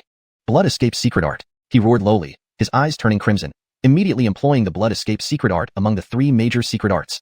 Suddenly, he howled. The blood within him surged out uncontrollably at that moment, causing Slade's face to flush red. This blood escape secret art was one of the 3 major secret arts which served as his life-saving method. As he used it, a frightening aura erupted from his body, like mountains and seas. At this moment, Slade reached his ultimate speed. Spirit energy burned rapidly within him. Transforming into a streak of blood-colored light, he rushed forward. Run? Amir, do you really think you can run away? Seeing this, the Hutch in blood-red robe's lips curled into a cold smile as he pursued. Whoosh! At this moment, Slade reached his peak speed, transforming into a 2-star ancient god directly, standing about 4 meters tall. Between his eyebrows lay an eye. 2 stars revolved continuously within the eye, swallowing and expelling cold light. Taking a step forward, he suddenly turned, forming a fist with his right hand and striking hard at the blood-robed Aven. This punch was unbelievably powerful. Upon landing this punch, the space around them distorted violently, shocking beyond belief. Slade's strength improved significantly after transforming into an ancient god. This punch was exceedingly terrifying. The blood-robed Aven thought Slade would continue running and did not anticipate his sudden attack. Landing this punch caught him off guard. Boom! The entire figure kept retreating. However, despite retreating, he remained uninjured. Clearly, his defensive capabilities were exceptional. Slade didn't expect his punch could injure the other party. He did this merely to widen the distance between them. Whoosh! His speed reached its limit. Damn! Seeing this, the hutch in blood-red robe's face turned ashen, infinite cold light gushing from his eyes, killing intent bursting forth. He chased once again. At this moment, Slade transformed back into human form. Transforming into an ancient god greatly increased his strength. However, it did not enhance his speed. Ancient gods were too large. Thus, escaping while in human form was better. Speed reached its peak. The blood-robed Avon squinted his eyes, taking huge strides towards Slade ahead, moving extremely fast. Forming a palm with his right hand, he struck hard. Instantly, a terrifying palm imprint rushed out. Whoosh! Ahead, Slade's figure flashed, skillfully evading the palm imprint. The palm imprint landed in the mountain range ahead. Boom! The mountain crumbled instantly, smoke billowing. What a terrifying force! Slade frowned, sweeping his gaze over the area and noticing a deep ravine below. He rushed toward this ravine. Boom! Just then, behind him, the hutch in blood-red robes lifted his right hand with a cold smirk, his palm landing. A terrifying palm imprint rushed out, striking Slade. At this moment, Slade's whole body plummeted downward. However, this moment, below, a Otis bird flew over, swiftly carrying Slade away. Whoosh! It vanished into the horizon instantly. Damn! Not far away, the blood-robed Avon's face flushed red upon seeing this, fire blazing in his eyes, killing intent surging. He let the opponent escape. What kind of bird is that? Whose bird? The blood-robed Avon's face darkened, endless cold light emanating from his eyes, killing intent evident. At this moment, Slade lay on a Otis bird. It was a griffin, large in size. The griffin bearing Slade descended below. Before long, the griffin appeared inside a cave. Slade was uncertain who saved him. Sweeping his gaze around, he found a slender Vanessa standing in the cave. This Vanessa was precisely the person Slade met earlier. Zyra. Next to Zyra sat an Avon meditatively. The griffin flew towards the Avon at this moment. Hee, meeting again. Zyra looked at Slade, laughing melodiously. Thank you. Slade hadn't expected it was Zyra who saved him. Besides thanking me, shouldn't you show some gratitude? Zyra glanced at Slade, smiling gently. Hashtag chapter 138. The 100 Caves of Carnage. Hearing this, Slade smiled slightly. Is there anything you need my help with? Slade asked. Indeed there is something, but not now. Xiuxian laughed and looked at Slade, saying, when the time comes and I ask for your help, you will definitely assist me, right? Certainly. Slade looked at Xiuxian and replied. That's great. Xiuxian flicked her long hair, smiling. I didn't save you for nothing. Amir. At that moment, the Avon in front slowly stood up. He looked at Slade and said, I don't know why you were placed on the Blood Imperial Palace's assassination list. But the Blood Imperial Palace is one of the 5 top powers in the Sacred Realm, and their people are spread throughout it. What are your plans from now on? He asked. Slade thought for a moment and said, I plan to go to the 100 Caves of Carnage. The 100 Caves of Carnage? That indeed sounds like a good place. Hearing this, the Avon nodded and said, however, that place is very dangerous, but it's also an excellent place for training, and there aren't any Blood Imperial Palace members there. Bryce, what kind of place is it? Beside him, Xiuxian curiously asked. It's an excellent place for training. The Avonly man with gray hair slowly explained. Do you really intend to go there? He looked at Slade and asked. Hum. Slade lightly nodded and replied. Then let this griffin take you there. The Avon said. Thank you. Slade gratefully said. You're welcome. The Avon looked at Slade and said. I'll find you when the time comes. Xiuxian looked at Slade and said. All right. Slade nodded. In the next moment, he leaped up and appeared on the back of the griffin. Take him to the 100 Caves of Carnage. The Avon glanced at the griffin and calmly ordered. The enormous griffin with snow-white feathers solemnly nodded. In the next moment, it spread its wings and flew into the sky at incredible speed. Grandpa, I want to go to the 100 Caves of Carnage too. At that moment, the young Vanessa standing beside the Avon spoke. Xiuxian, don't be silly. The Avon glared at Xiuxian. Xiuxian stuck out her tongue, making an adorable face. I've heard that place is extremely dangerous. I hope nothing happens to him. That place is forbidden territory. The Avon seemed to think of something as he spoke. In the entire Sacred Realm, there's a place where none of the 5 top powers have any presence. The 100 Caves of Carnage. The 100 Caves of Carnage is a forbidden area within the Sacred Realm. It is said that outsiders once came here, leaving behind some kind of legacy and a treasure. There are numerous caves in the 100 Caves of Carnage. Each cave has its own set of rules. In fact, the current master of the Sacred Cave originally came from the 100 Caves of Carnage. After leaving, he established the Sacred Cave. The Sacred Cave is quite similar to the 100 Caves of Carnage in many ways. The enormous griffin flapped its wings and quickly arrived above a certain location. Slade stood on the back of the griffin, looking down. Next, he jumped off and looked at the griffin, saying, You can return now.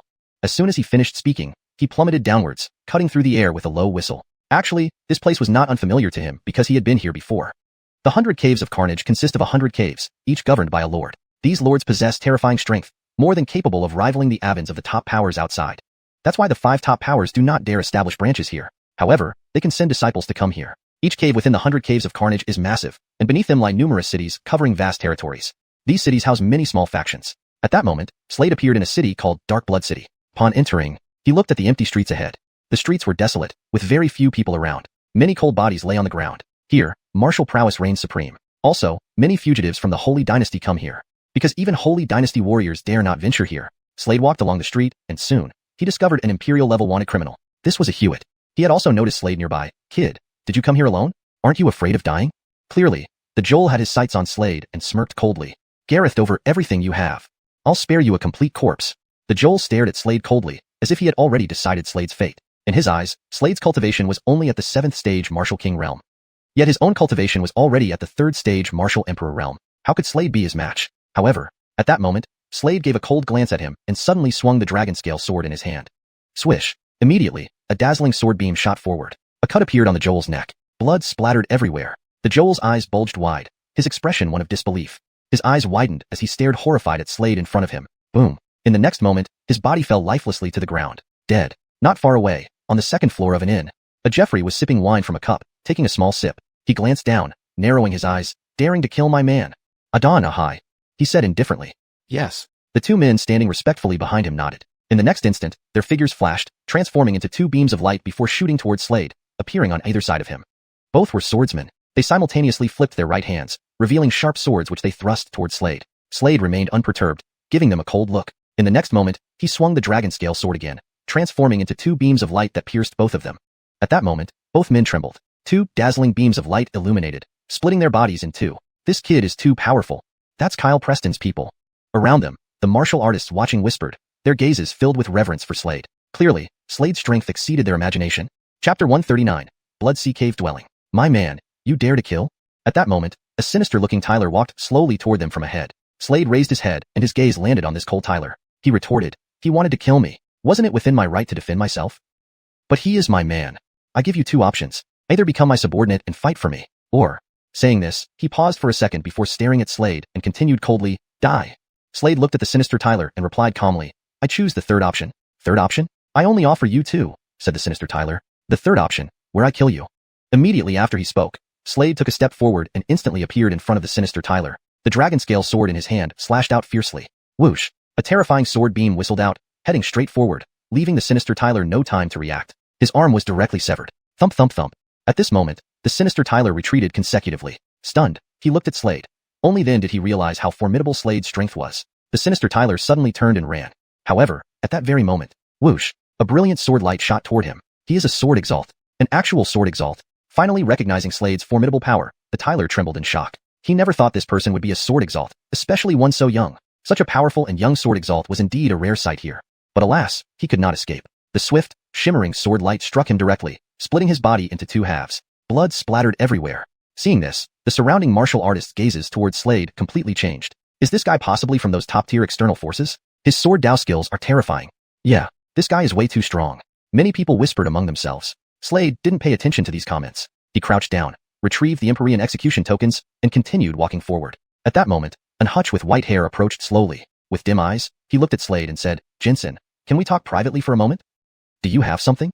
Slade curiously asked the Avonlea man. Yes, the Avon responded directly. I'm from the Bloodsea Cave Dwelling. Just now, seeing your exceptional strength as a young sword exalt, I specifically invited you to join us. Our Bloodsea Cave Dwelling possesses abundant resources. With your strength, you can easily become a major captain within our cave dwelling. Apart from the chief, there is also a vice chief, 2 enforcers, 3 major captains, and 12 minor captains in the cave dwelling. Usually, the cultivation of a minor captain is around 9th rank Martial King realm. A minor captain leads 10 subordinates, while a major captain can lead 3 minor captains. Oh! Slade's eyes flickered upon hearing this. He nodded and listened further. The man you killed earlier is named Kyle Jareth, who is a major captain in the Wraith Cave dwelling. The Avon continued. After Kyle Jareth's death, their enforcer will likely come after you. If you join us, we can protect you. This isn't a threat, but merely a truthful statement, the Avon added. Fine, I'll join. Slade agreed without much hesitation. All right, the Avon smiled and introduced himself. My name is Fremont, one of the enforcers of the Bloodsea Cave dwelling. Okay, Slade. Slade bowed slightly to the Avon. Swish, swish. At that moment, 2 figures darted toward them as sword lights, traveling incredibly fast and causing a deep sound in the air. They've arrived. Slade knew that the 2 enforcers from the Wraith Cave dwelling were approaching. They came quickly. One wore a white robe while the other wore a black robe. Why? Want to kill someone from the Bloodsea Cave dwelling? The Avon narrowed his eyes, coldly looking at the 2 figures in front. Upon seeing this, the 2 exchanged glances, their faces turning grim. Instead of attacking Slade, they turned around and gradually disappeared from Slade and Fremont's sight. Just like that, they left? Slade was slightly stunned watching the scene. Yes, Fremont nodded beside him and explained to Slade, it's because you joined the Bloodsea Cave dwelling. We rank 50th among the 100 great cave dwellings, while the Wraith Cave dwelling ranks 60th. In overall strength, the Wraith Cave dwelling far lags behind the Bloodsea Cave dwelling. That's why they backed off. If you were alone, they wouldn't let you go. Therefore, every martial artist who comes here would try to join a cave dwelling. Fremont continued. Slade gently nodded. This is the benefit of joining a force. Others would hesitate before acting against you when considering your backing. With a formidable backing, they dare not touch you. But if not, they would attack or even kill you without hesitation. Such is the reality here. You follow me. Let's go to the Bloodsea Cave dwelling. Fremont smiled at Slade. Okay. Slade nodded lightly and followed Fremont. Their figures moved forward together. Under Fremont's guidance, it wasn't long before Slade found himself before a vast cave dwelling. A signboard hung above the cave dwelling entrance, bearing 4 majestic characters. Bloodsea Cave dwelling. Numerous buildings surrounded the cave dwelling. Follow me. I'll introduce you to our chief. Fremont said to Slade. Sure. Slade nodded and followed Fremont into the dwelling. Inside the main hall sat a mighty figure on a grand throne. The presence radiating from him was incredibly strong. A bald, muscular Otis. Just by looking at his eyes, one could tell this was no ordinary individual. The Aven took a step forward and whispered a few words into the Otis's ear. Eyes brightening upon hearing this, the Otis turned his gaze toward Slade standing nearby. Sword Exalt? Yes, Slade nodded lightly. He was almost ready to solidify his sword heart. Technically speaking, he was currently a lesser Sword Exalt. Once he condensed his sword heart, he would be a greater Sword Exalt. Chapter 140. A Kylet touch is enough. The space within the grotto was vast, and many people stood inside it. At the front was a grand throne, on which sat a Hewitt. This man had a bald head from which an overwhelmingly terrifying aura emanated. He was a martial saint, and clearly not a newly ascended one. Previously, I witnessed Brother Song's combat prowess. His actual strength far exceeds his apparent cultivation level. Fremont said to the Hewitt. The Hewitt nodded slightly and looked down at Slade. Young brother, it's not that I don't believe you, but you're just too young to be a sword respected at such a young age. Either you've taken potent elixirs to forcibly elevate your swordsmanship, or your talent in the way of the sword is extraordinarily heavenly. Slade naturally understood what this grotto master meant. Indeed, in some super families, disciples would indeed take large quantities of medicinal pills to forcibly enhance their swordsmanship, and those who relied on such means would naturally have weaker skills. That's why the man questioned Slade. Tang Harley. At this moment, the Hewitt glanced at the person standing before him and said to Slade, This is the rule of Bloodsea Grotto. I hope you can understand. I get it. Slade nodded slightly. He wasn't surprised by the suspicion. Young brother, my name is Tang Harley, one of the squadron leaders of Bloodsea Grotto. We are short of a leader for our squadron. If you want to become one of us, we need to exchange a few blows. Tang Harley was a middle-aged Hewitt with a full beard. He smiled as he looked at Slade. All right, please. Slade cupped his hands in salute and replied. You should be cautious. Tang Harley nodded.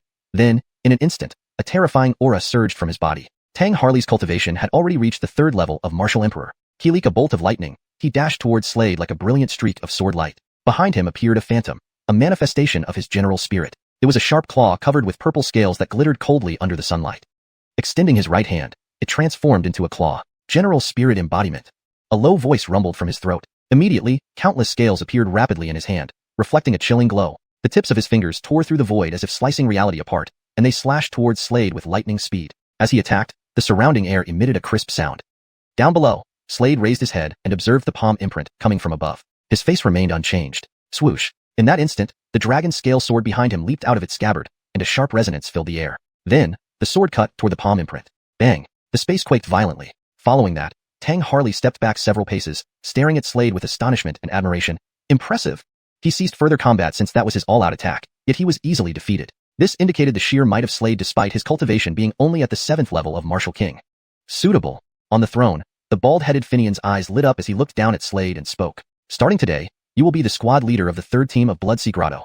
You will manage 3 sub-leaders. Finian continued. Fine. Slade nodded lightly. With his current weak cultivation, he couldn't help his father much. What mattered now was to boost his cultivation. It was better to focus on enhancing his cultivation here, thought Slade inwardly. Well, Jarethzio, you bring this young brother around the grotto. Finian instructed. Yes, master. Fremont below nodded, looking at Slade and said, Young brother, this way? Slade nodded gently, following the Aven. Soon, guided by Fremont, Slade arrived at a vast courtyard. This is your residence and also where the 3rd team resides. The 3rd team has a total of 33 members, including 3 sub-leaders, explained Fremont. Each sub-leader had 10 men under them, totaling 33 individuals. Roscoe, said Fremont. Not far off, a massive 2-meter-tall Tyler stood on a platform sparring. Hearing this, Roscoe walked over respectfully. Protector high. Roscoe greeted. Call your people and the other 2 sub-leaders with their squads over here, replied Fremont. Yes. Roscoe nodded immediately and went ahead to inform everyone. Shortly after, 33 members gathered in the courtyard. Now, introduce yourself to your new teammates, said Fremont to Slade. Slade nodded, stepping forward to face the 33 people. I see all of you have good cultivation levels. In Dermic Void, this group could sweep through any force, thought Slade. Greetings, everyone. I am your new squad leader, Slade. Upon hearing this, the warriors all widened their eyes, whispering among themselves. What? He is our new squad leader? His cultivation isn't even at the martial emperor realm yet. Many doubtful voices echoed. Slade wasn't offended. After all, his cultivation was indeed only at the 7th level of martial king. I know you aren't convinced by me. If anyone has doubts, come and spar, said Slade. Young brother, it's not that we doubt you, but your cultivation is too low, said Roscoe, the burly Otis. Then, shall we spar? Slade nodded, grinning. Good. A light touch is enough, agreed Roscoe. In the next moment, both of them moved towards the platform. On the platform, I'm about to start, said Roscoe. Go ahead. Slade looked at Roscoe, smiling broadly. Attack without holding back. Upon hearing this, a hint of disdain flickered in Roscoe's eyes. Chapter 141. Slaughter Kylist. To him, Slade was purely young and brash. He had no idea just how strong he was. The next moment, Augustine took a step forward, moving toward Slade, his right hand forming a fist as he threw a powerful punch at him. The force of the punch was immense. In his view, the person in front of him couldn't possibly withstand this blow. After all, his cultivation had already reached the 1st level martial emperor realm. However, bang, an earth-shattering sound echoed. Immediately afterward, Augustine's entire body flew out like a cannonball, crashing heavily into the ground. Please bear with me. Slade cupped his hands respectfully towards Augustine. Captain, your physical prowess is terrifying. At this point, Augustine changed the way he addressed Slade from young brother to captain, acknowledging Slade's strength. This was a world where martial prowess was paramount. From today on, we will be comrades in arms. Slade nodded and said so. Captain, I'm Ascari. At that moment, a figure walked forward. This man was also extremely robust, with dark skin. He spoke to Slade. He was the junior captain of the 3rd squad. Each squad had 3 junior captains, among them were Augustine and Ascari. My name is Xiuxian. Xiuxian walked over, also a junior captain. Slade nodded again. Alright, you guys chat on. I'll find you when there's a mission.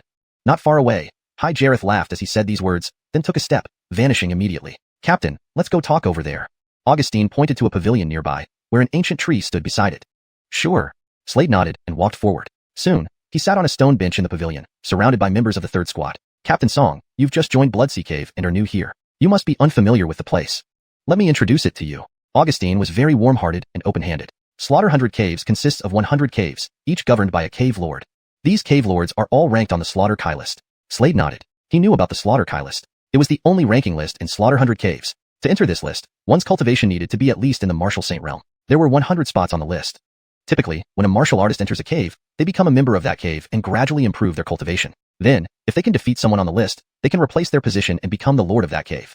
Once becoming a cave lord, one will have unlimited resources and many benefits, such as entering the secret cave. Secret cave. The secret cave could be considered the most mysterious place in Slaughter 100 Caves. Only cave lords could enter it. The secret cave opened once every year, containing countless opportunities, though, naturally, accompanied by great danger. So, outsiders longed to come here. On one hand, it was indeed a paradise for cultivation, allowing martial artists to quickly enhance their strength due to the constant combat within. On the other hand, it was because of the secret cave.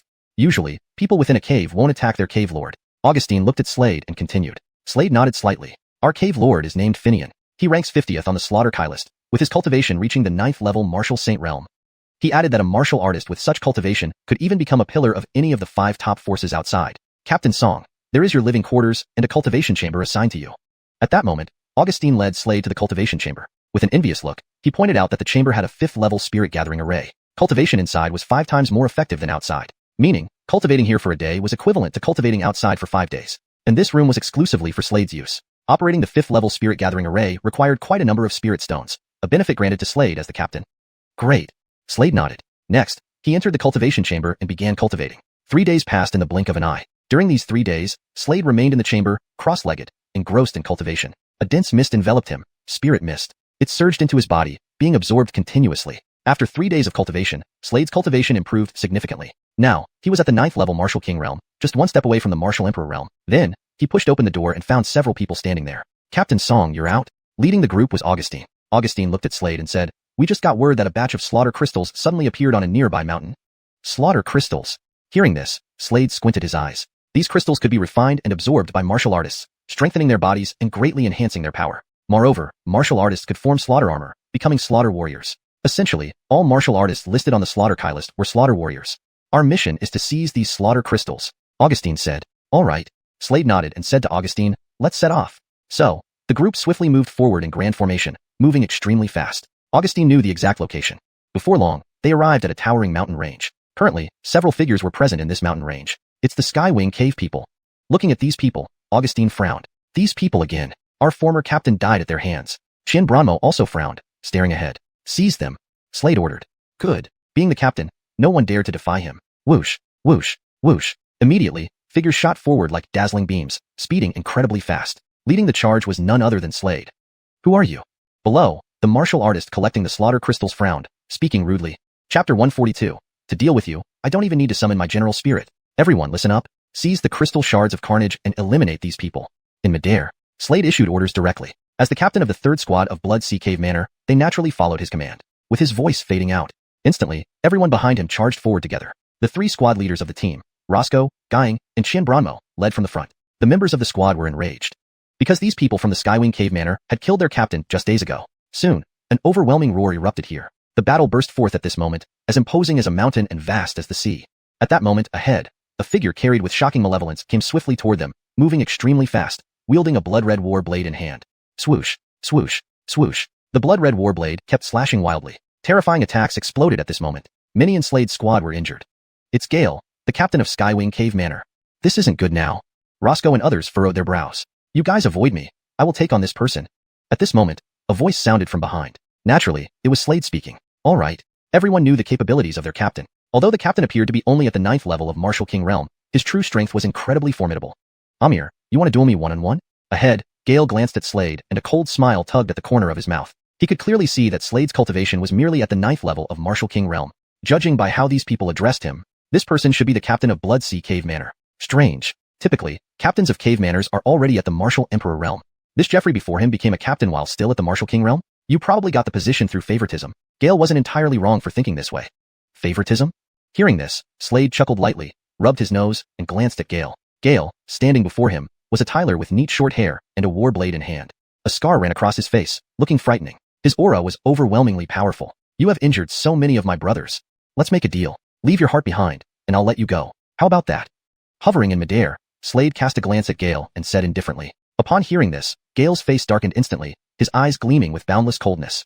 Leaving behind his heart. Wasn't that tantamount to asking for his life? The person before him wanted to kill him, but was he a soft target? Amir, do you know? The previous captain of this team fell under my hands. Gale looked at Slade, and a cold smile spread at the corner of his lips as he spoke coldly. Even better. Let's settle both old and new scores together. I was just planning to make a splash within the team. You'll be perfect to consecrate my sword with.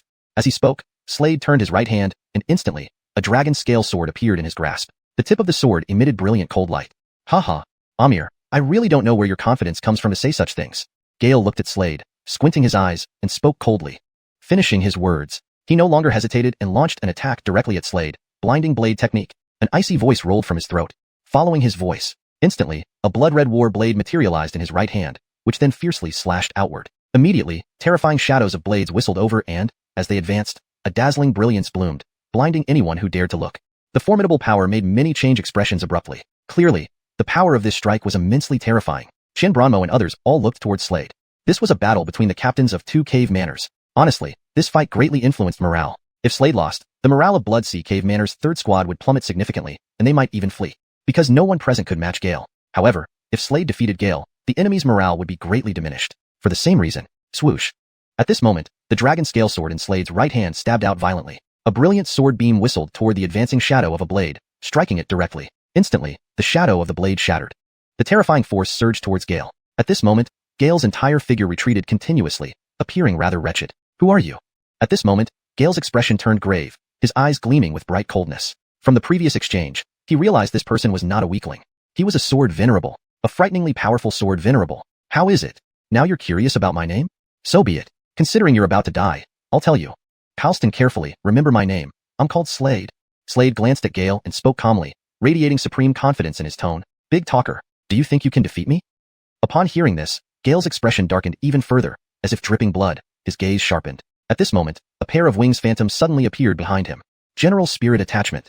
At this moment, the General Spirit directly merged with his back. Instantly, a pair of blood-red wings sprouted from his back, flapping with deep whispers of wind.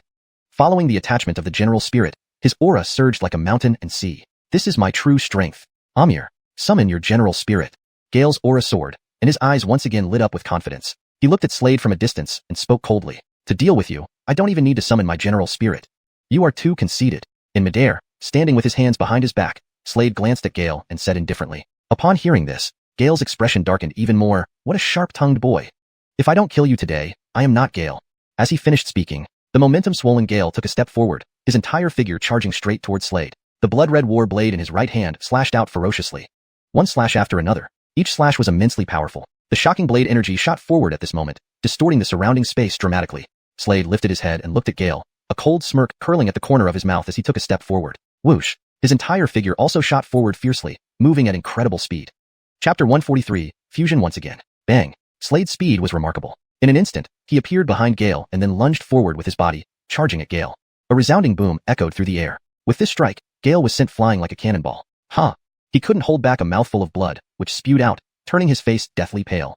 Still nothing more than this.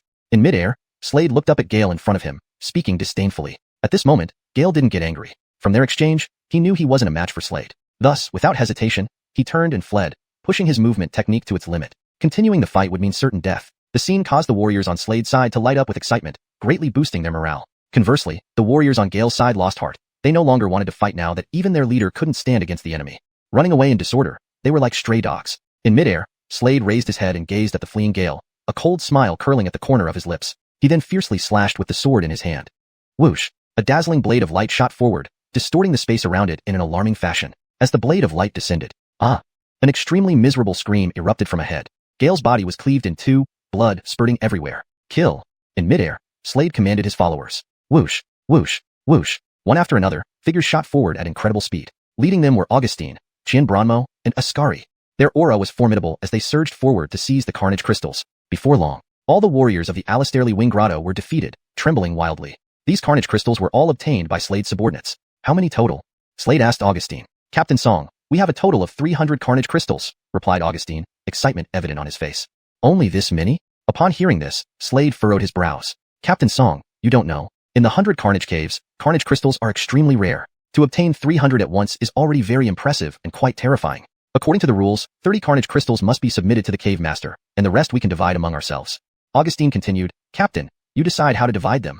30 carnage crystals to the cave master leaves us with 270 crystals. Here's the plan. Each of you gets 50 carnage crystals, leaving 120 crystals. I want 20 carnage crystals, and you distribute the rest to the brothers. Slade thought for a moment before looking at Augustine and others. Augustine stood frozen upon hearing these words. He hadn't expected Captain Song to take so few carnage crystals. Typically, the captain taking 100 carnage crystals wouldn't be excessive. After all, in this battle, Slade had done the most, personally slaying Gale. Had Slade not slain Gale, they wouldn't have secured so many carnage crystals. Captain, you should take 100 carnage crystals. Augustine said. Yes, you deserve 100 carnage crystals. Without you, we wouldn't have gotten so many. Xiuxian added. Beside them, the towering, muscular figure of Ascari nodded heavily in agreement. Yes, you contributed the most, yet you're taking the least. We feel guilty holding onto so many carnage crystals. It makes assimilation uncomfortable. After some consideration, Slade paused and decided, I'll take 100 carnage crystals, and the rest you divide among yourselves. All right. Augustine and the others had no objections. Holding these carnage crystals, Slade muttered to himself, if I assimilate these 100 carnage crystals, I will become a carnage warrior. Becoming a carnage warrior required assimilating 100 carnage crystals. Assimilating 500 carnage crystals earned a warrior the title of Carnage King. Assimilating 1,000 carnage crystals led to the title of Carnage Emperor. And assimilating 10,000 carnage crystals conferred the ultimate title of Carnage Overlord. In the 100 Carnage Caves, many were Carnage Warriors, also known as Carnage Ones. Carnage Kings were rare. Carnage Emperors rarer still. As for Carnage Overlords, there were fewer than 3 in the entire 100 Carnage Caves. Slade planned to assimilate 100 carnage crystals right there. He looked ahead and saw a grotto ahead. Taking a step forward, he swiftly moved toward the grotto.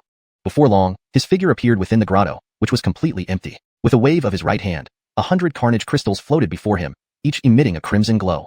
Each crystal contained terrifying energy. Looking at these carnage crystals, he knew not to underestimate their difficulty in fusion. The population in the 100 carnage caves numbered in the millions. Yet, only about 10,000 could fuse 100 carnage crystals to become Carnage Ones. Among 1,000 people, only 10 could become Carnage Ones, indicating how difficult it was. This was due both to the scarcity of carnage crystals and the immense challenge of fusing them. Each carnage crystal contained volatile power, testing the physical prowess of a warrior. Forcing the fusion risked a deadly explosion within the body. At this moment, Slade began trying to fuse the first carnage crystal. Actually, this wasn't his first attempt at fusion. Previously, he had fused enough to become a Carnage Overlord.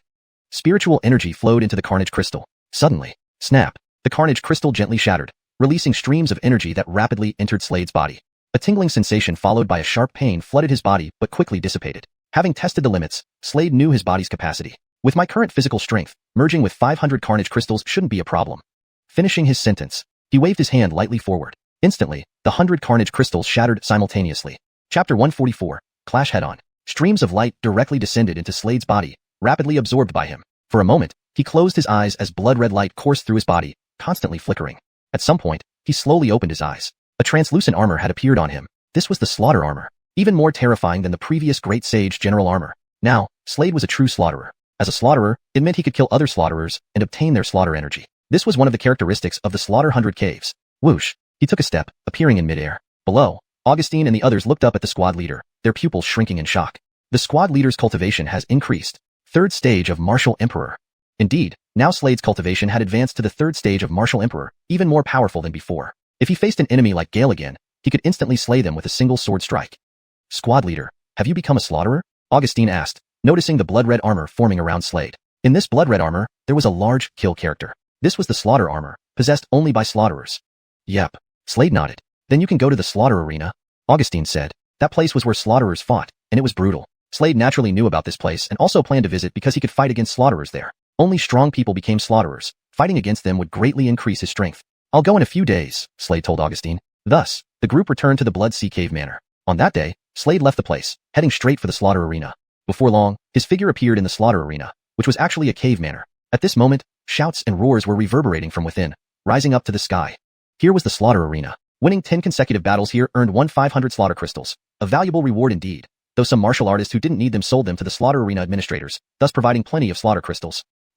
Even before entering the slaughter arena, Slade heard terrifying sounds echoing through the heavens. He walked in and saw two figures fiercely battling on a platform ahead. Both had revealed blood-red energy armors, clearly indicating they were slaughterers. Only slaughterers possessed slaughter armor. This is crazy enough. Slade watched the scene, muttering to himself. On the platform, two characters formed the word slaughter in blood-red calligraphy. The two martial artists engaged each other relentlessly, colliding violently. Bang, bang, bang. Their hands and legs clashed midair, producing explosive sounds continuously. Hiss. One of the fighters roared, General Spirit Embodiment. Instantly, a massive bear shadow appeared behind him, complete with a long tail. As his voice faded, the General Spirit merged into his body, transforming him into a huge bear with a tail covered in blood-red scales. This scaled tail swung towards the opponent. Whoosh! The tail sliced through the air and struck the other martial artist, splitting his body into two halves. The brutality was undeniable, and Slade shook his head in response.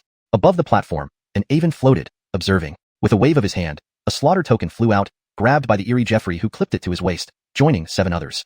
He had defeated 8 people here already, showcasing his formidable strength. One more win, and he'd earn 500 slaughter crystals and additional rewards. Next challenger. The Avon spoke calmly. Whoosh. Just then, Slade stepped forward, planning to test his skills. The Jeffrey opposite him seemed to be at the 7th stage of Martial Emperor. Martial Emperor 3rd stage? Are you here to die? The eerie Tyler glanced at Slade coldly. Don't waste time, attack. Slade replied coolly. Upon hearing this, the Tyler's face darkened, his eyes blazing with fire. Holding a long spear, he lunged at Slade immediately. Swoosh. The spear surged forward like a dragon, sweeping towards Slade. Gunshots like streaks of light followed suit. Raising his head, Slade gripped the dragon scale sword hilt, swinging it powerfully forward. Instantly, the spear shadows vanished. Huh. The eerie Tyler stepped back in surprise, looking at Slade incredulously. Next, he re-emerged with his General Spirit Embodiment. Generally, martial artists rarely used their general spirits unless it was a life-or-death situation. Boom. Now transformed into a Otis bear, the Tyler clenched his right fist, unleashing a terrifying force that made the space tremble violently as it charged towards Slade. How terrifying. Many spectators gasped in awe. Facing such power, most would choose to flee. But on the platform, Slade punched forward with his right fist, taking a step and launching his own blow. Clash head-on. He chose to clash head-on. No one expected this. Slade intended to meet brute force with brute force. Chapter 145. The person you're looking for has appeared. Kid, you're asking for death. Hearing this, the strange Tyler who had transformed into a Otis bear roared deeply. He felt insulted. In his rage, he swung a punch out. Bang. The collision of punches. An intense sound echoed in the void. It made the surrounding space tremble. This punch forced the bear-like Tyler to keep retreating. Ugh. He spat out a mouthful of fresh blood. In this battle, he lost. Just one punch. This was only Slade's one punch. Him? Is it him? In the crowd, a blood-cloaked Tyler raised his head and fixed his gaze on Slade. His eyes narrowed, filled with a chilling murderous intent that seemed almost tangible. This person came from the Blood Imperial Palace. There were still people from the 5 major forces here. However, they were few in number. These people were disciples sent out by the 5 major forces to train here. This blood-cloaked Tyler was one of them. Just a few days ago, he received his task. If he encountered Slade, he was to cripple him and bring him back to the Blood Imperial Palace. Since I've met you, I naturally won't leave. His eyes gleamed as he took a step forward. Swish. He left an afterimage at the spot where he stood, moving quickly directly onto the arena. By this time, 9 more killing tokens had appeared around Slade's waist. He had killed the opponent and obtained all of his tokens. With this outfit, you must be from the Blood Imperial Palace, right? Slade's eyes flickered as he looked up at the blood-cloaked Tyler, coldly speaking. Indeed. Will you come with me willingly, or should I cripple you first before taking you? The blood-cloaked Tyler raised his head and looked at Slade, saying coldly. It was like a cold wind had swept over the crowd, causing chills down their spines. You will die. On the arena, Slade glanced at the blood-cloaked Tyler and said indifferently, Oh. A cold smile appeared at the corner of the blood-cloaked Tyler's mouth. Speaking which, he took a step forward, revealing a blood-red sword in his hand. Immediately afterward, an extremely violent sword aura burst forth from his body. This aura pierced straight into the sky. Sword Venerable. This person is a Sword Venerable. What a young Sword Venerable. Seeing this scene, many spectators gasped in astonishment. Their gazes towards the blood-cloaked Tyler changed dramatically. However, at that moment, boom, a powerful sword aura erupted once again. This time it was from Slade. Damn, another Sword Venerable. And this guy is even younger. All the killers widened their eyes, looking at Slade. No one expected that he too was a Sword Venerable, and judging by appearance, he was clearly much younger than the blood-cloaked Tyler. Interesting. The blood-cloaked Tyler glanced at Slade. As he spoke, he took a step forward, his figure darting forward like a streak of blood, causing the surrounding space to tremble violently. The sword in his hand was fiercely slashed out. Swish, swish, swish. Suddenly, countless beams of blood-colored sword light appeared in the void, each carrying terrifying power. They formed an enormous web of swords, surging towards Slade. Slade took a look, his figure flickering forward. In his hand, the dragon scale sword was thrust out. Pierce. A sharp sound of sword clash echoed. With this strike, instantly, the sword net ahead was shattered. Pierce. The dazzling sword beam whistled past, striking directly at the chest of the blood-cloaked Tyler. The blood-cloaked Tyler was strong, hurriedly raising his sword to block. Clang. A resonant clang sounded in the void. Although he blocked this sword energy, he couldn't resist the next one. The sword energy plunged directly into his chest. Instantly, a sword hole appeared in his chest, blood gushing out. How can you be so strong? He stared at Slade, eyes wide with shock. Surprised? Slade narrowed his eyes. I surrender. I surrender. At this moment, the blood-cloaked Tyler hastily admitted defeat. He was no match for Slade. You are scared. Slade looked at the blood-cloaked Tyler, a mocking smile appearing at the corner of his mouth. Afraid I might kill you? Rest assured, I won't kill you now. I will let you live in fear. You will always be at risk of being assassinated by me. Upon hearing this, the blood-cloaked Tyler's face turned pale green. He stared at Slade, saying, Amir, don't push your luck too far. If we catch your damned father, However, he never finished his sentence. Pierce. At that moment, a dazzling sword beam whistled past, plunging directly into his neck. I take it back. Go die. Slade watched the blood-cloaked Tyler coldly. As Slade's voice fell, instantly, the dazzling sword energy whistled forward, landing squarely on the forehead of the person in front of him. Then, a sword hole appeared in the person's forehead, with blood gushing non-stop from it. Others could mock him, but not his father. After winning this battle, Slade had another token in his possession. 10 tokens in total. This person can obtain 500 killing crystal chips. So cool. Humph. So what if you get 500 killing crystal chips? Whether you can refine them is another question. The surrounding martial artists murmured among themselves. Some looked at Slade with great envy. Ignoring their comments, Slade followed an Avonlea man with gray hair who had appeared beside him. Follow me. All right. Slade nodded and followed behind the hutch. These are your killing crystal chips. There are 500 of them. The Avon handed Slade a spatial bag containing 500 killing crystal chips. Slade scanned the spatial bag with his divine sense, confirming there were indeed 500 killing crystal chips inside. He nodded in acknowledgement. That area is a cultivation chamber. You can go there to refine them. The Avon pointed toward a nearby cave complex. Those were all cultivation chambers. All right, thank you.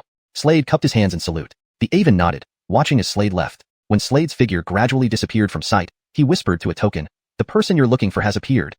Translation completed based on provided text while adhering to requested guidelines. The English version retains paragraph structure and line breaks from the original Chinese text, preserving style and tone. Chapter 146, Slaughter King. Of course, Slade was completely unaware of this. His figure appeared in the secluded chamber as he began to refine the 500 slaughter crystals. If he succeeded, he would become the Slaughter King. He raised his right hand. Instantly, the 500 slaughter crystals hovered in midair, emitting a crimson light. Ordinary martial artists would refine each crystal one by one due to the terrifying energy contained within them. If one tried to refine all at once, they wouldn't be able to withstand it. However, Slade wasn't an ordinary martial artist. His physical body was incredibly powerful and terrifying. With a gentle wave of his right hand, 500 slaughter crystals appeared before him. Immediately after, these crystals shattered simultaneously, releasing streams of formidable energy that surged straight into Slade's body. At this moment, Slade's aura skyrocketed, becoming extraordinarily terrifying. On this day, a martial artist in blood-colored robes appeared. This martial artist was clearly from the Blood Imperial Palace. It's the Slaughter King, Callum June. This Callum June is exceptionally proficient with blade techniques. His aura is brutal and invincible. He once single-handedly slaughtered several 9th stage martial emperor experts. Moreover, he himself is at the 9th stage martial emperor level. What is this guy here for? Looks like he's here to kill someone. The surrounding martial artists whispered among themselves. Callum June didn't respond to the chatter but instead looked toward the sealed chamber. He then sat cross-legged. Many who witnessed this turned their gaze towards the chamber, worried about the person inside. Some, however, revealed smirks on their faces, thoroughly enjoying the spectacle. Time passed. One day, the door of the chamber slowly opened. Out stepped a Jeffrey. It was none other than Slade. He lifted his head and saw many people standing ahead. They all regarded the seated Tyler in blood-colored robes with apprehension. The blood-clad Tyler sat cross-legged, accompanied by a massive broadsword, a blood-colored warblade that shone brilliantly under the sunlight. Seemingly sensing something, the blood-haired Tyler slowly lifted his head and looked toward Slade emerging from the chamber. "Fight, to the death," he demanded. Slade glanced at the blood-haired Tyler and responded indifferently, "Overconfident dog." From his attire, Slade recognized this person as coming from the Blood Imperial Palace. Naturally, he had no intention of giving any face to martial artists from there. "What did you say?" Callum June's expression darkened instantly. His eyes emitted piercing cold light as he glared at Slade with murderous intent. At this moment, his killing intent flared up sharply, almost tangible. Rising slowly to his feet, a powerful aura burst out from him like mountains and seas, cracking the space around him. A fearsome blade aura soared skyward. Fixing his eyes on Slade, Callum June stepped forward, his figure moving like a streak of blade light, distorting the space around him. His blood-colored warblade slashed forward, producing a sharp explosion of air as it aimed directly at Slade's chest. The speed of this blade strike was astonishingly fast, shocking many of the spectators. In their minds, Slade couldn't possibly withstand such a powerful blow. Facing this attack, Slade remained calm, even offering a faint smile. He flipped his right hand, drawing the dragon scale sword. A resounding sword hum echoed through the space, distorting reality. An icy sword beam shot out rapidly, clashing with the brilliant blade light. A loud boom resonated. Callum June found himself retreating, his body trembling as his movements paused abruptly. Fifth stage Martial Emperor? He stared at Slade in surprise. Indeed, Slade had already advanced to 5th stage Martial Emperor, having successfully refined all 500 slaughter crystals, officially making him a true slaughter king.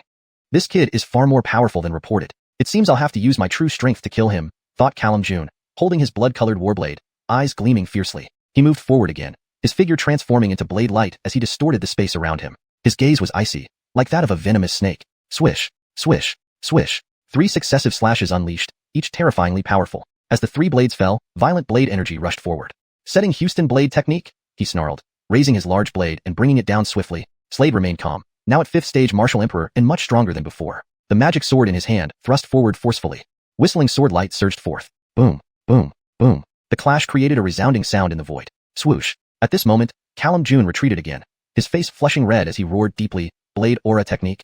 Instantly, fierce blade energy erupted, distorting space dramatically. Moving forward like a streak of light, Callum June stabbed out with his warblade, sending blade energy akin to a dragon rushing forward. Slade raised his dragon scale sword, positioning it horizontally in front of his chest to defend.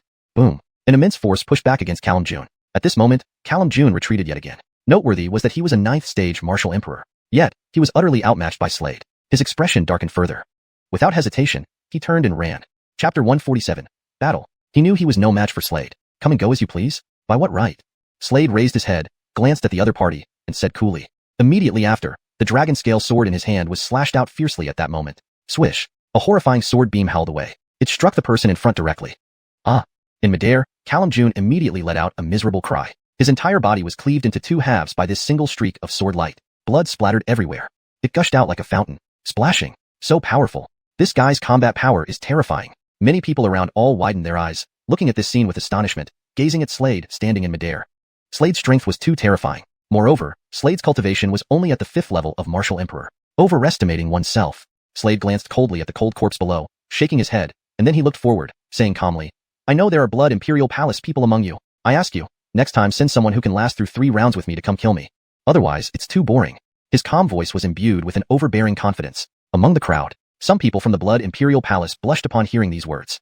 This person was simply too provocative. If not for being in the 100 caves of slaughter, would they be able to tolerate this person's arrogance? However, it had to be admitted that this person's strength was too terrifying. Slade turned to leave, but, at this moment, scream. Suddenly, a shrill cry echoed through the air. Everyone looked up and saw that, in the azure sky, a gigantic blood eagle covered in blood-colored feathers flew towards them. On the back of this blood eagle stood a bald aven.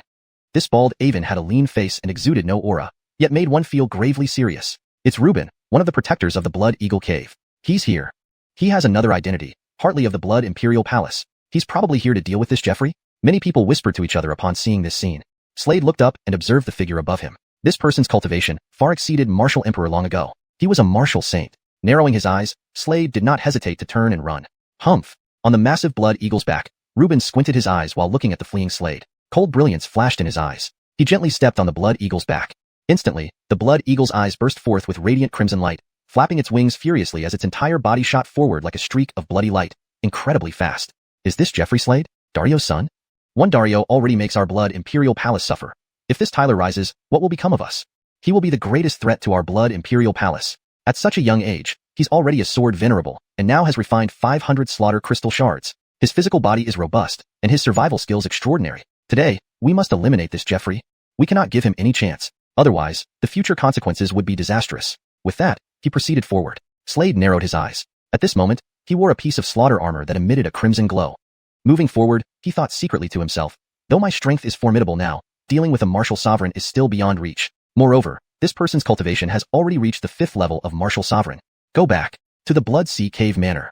He pondered thus. Can you really escape? However, at this moment, a cold voice sounded behind him. This voice came unmistakably from Reuben. A hint of coldness curled at the corner of Reuben's mouth as he looked at Slade ahead. Slade paid no attention to Reuben. He immediately employed a secret technique, causing his blood to burn within him. Instantly, his speed increased several times. He actually knows secret techniques? Seeing this, Reuben looked at Slade in great surprise but then sneered, what good does knowing secret techniques do? Not dying in my hands anyway. Himph. In his view, this was a battle without suspense. The result of the battle was naturally Slade dying by his hand. Whoosh. He left the Blood Eagle's back. He found the Blood Eagle's speed lacking. Earlier, the Blood Eagle could still catch up to Slade. But when Slade used the secret technique and his speed skyrocketed, the Blood Eagle could no longer keep up. So, at this moment, Reuben personally moved to capture Slade. Slade's figure headed straight for the Blood Sea Cave Manor. And just then, Reuben attacked from behind. Kai lifting his right hand, he slapped forcefully forward.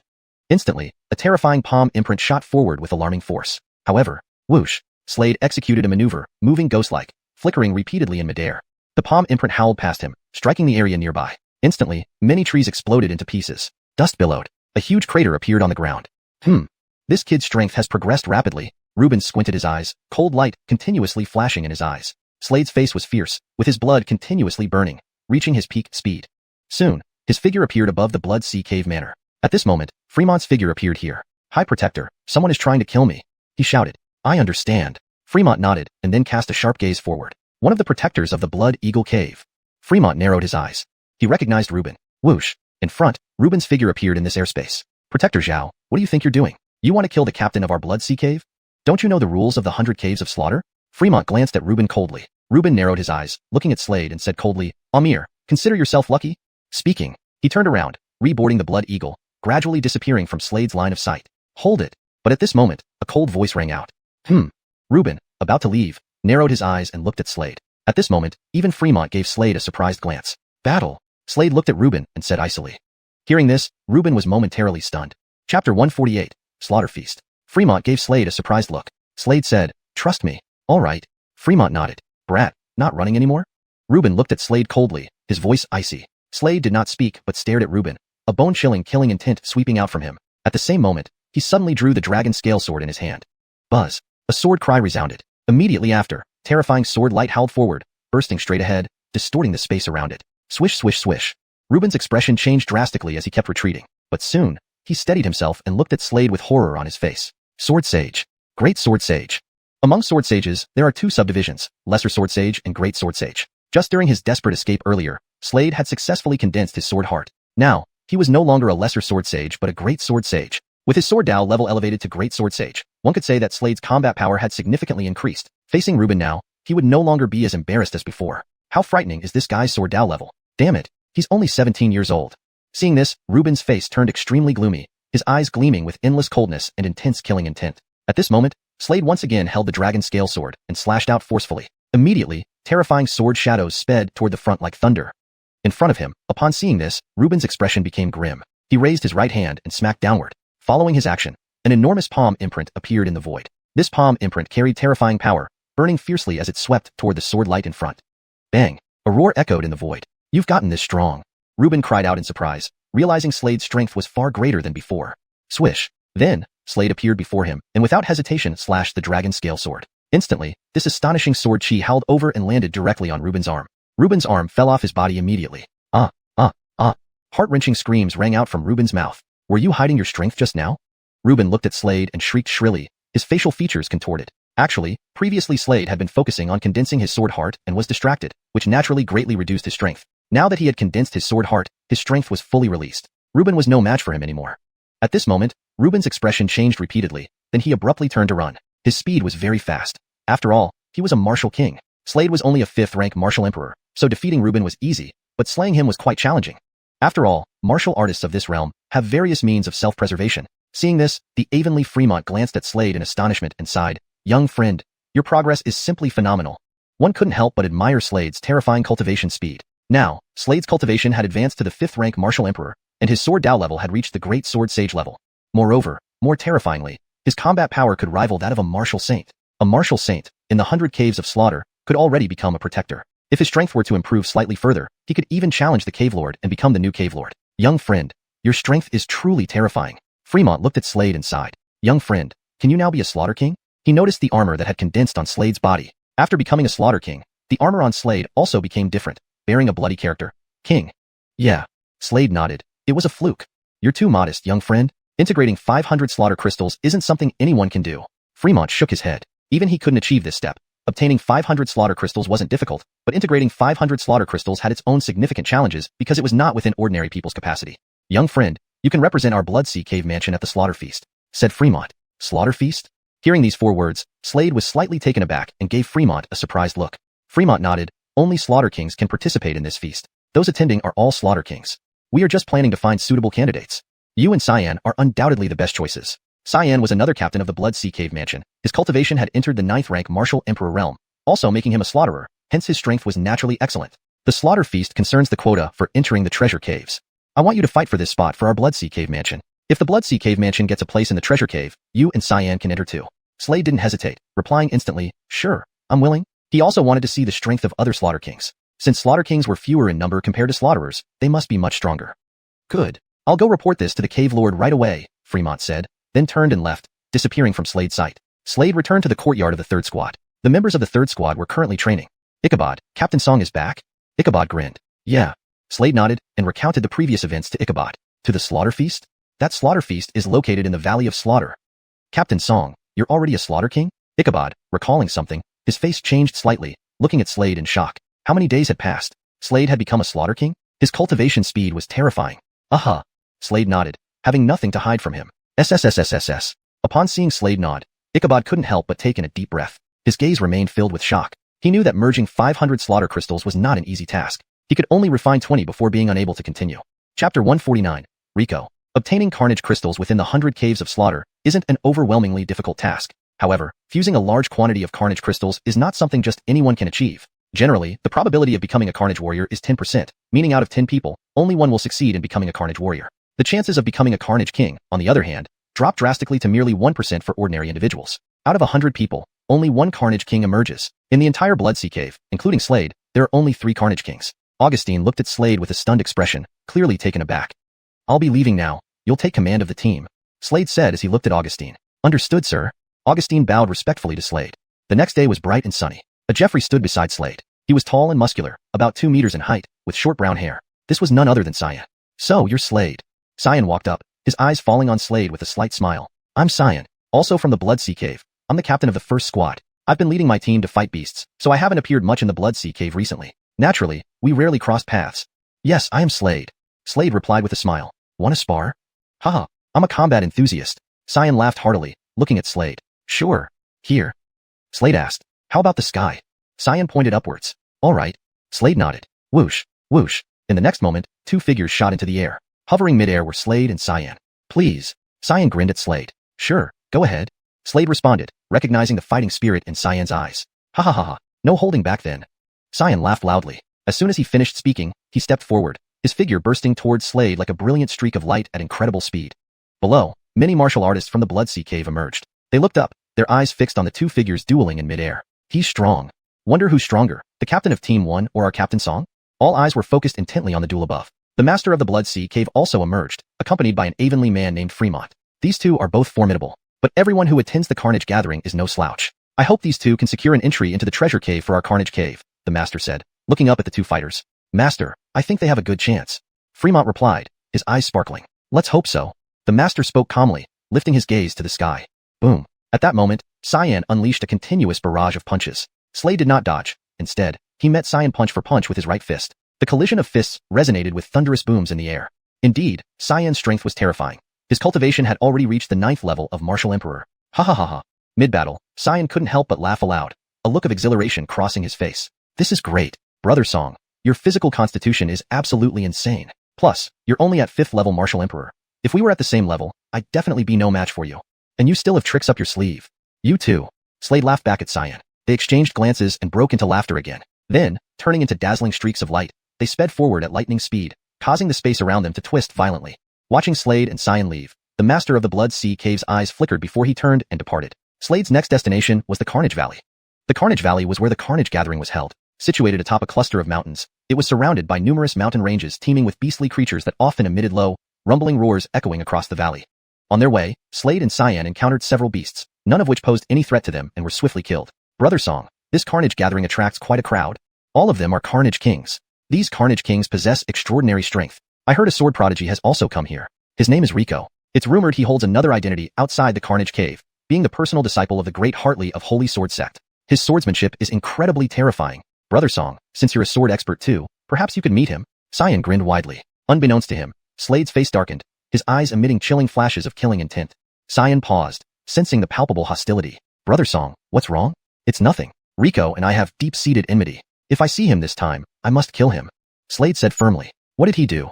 Xian asked curiously. He killed my master. And ironically, he was also my master. Slade explained. Such a disgrace. How dare he kill his own master? Xian remarked angrily upon hearing this. The two figures headed straight for the Carnage Valley, arriving shortly after. The valley was filled with buildings resembling a small town, bustling with activity.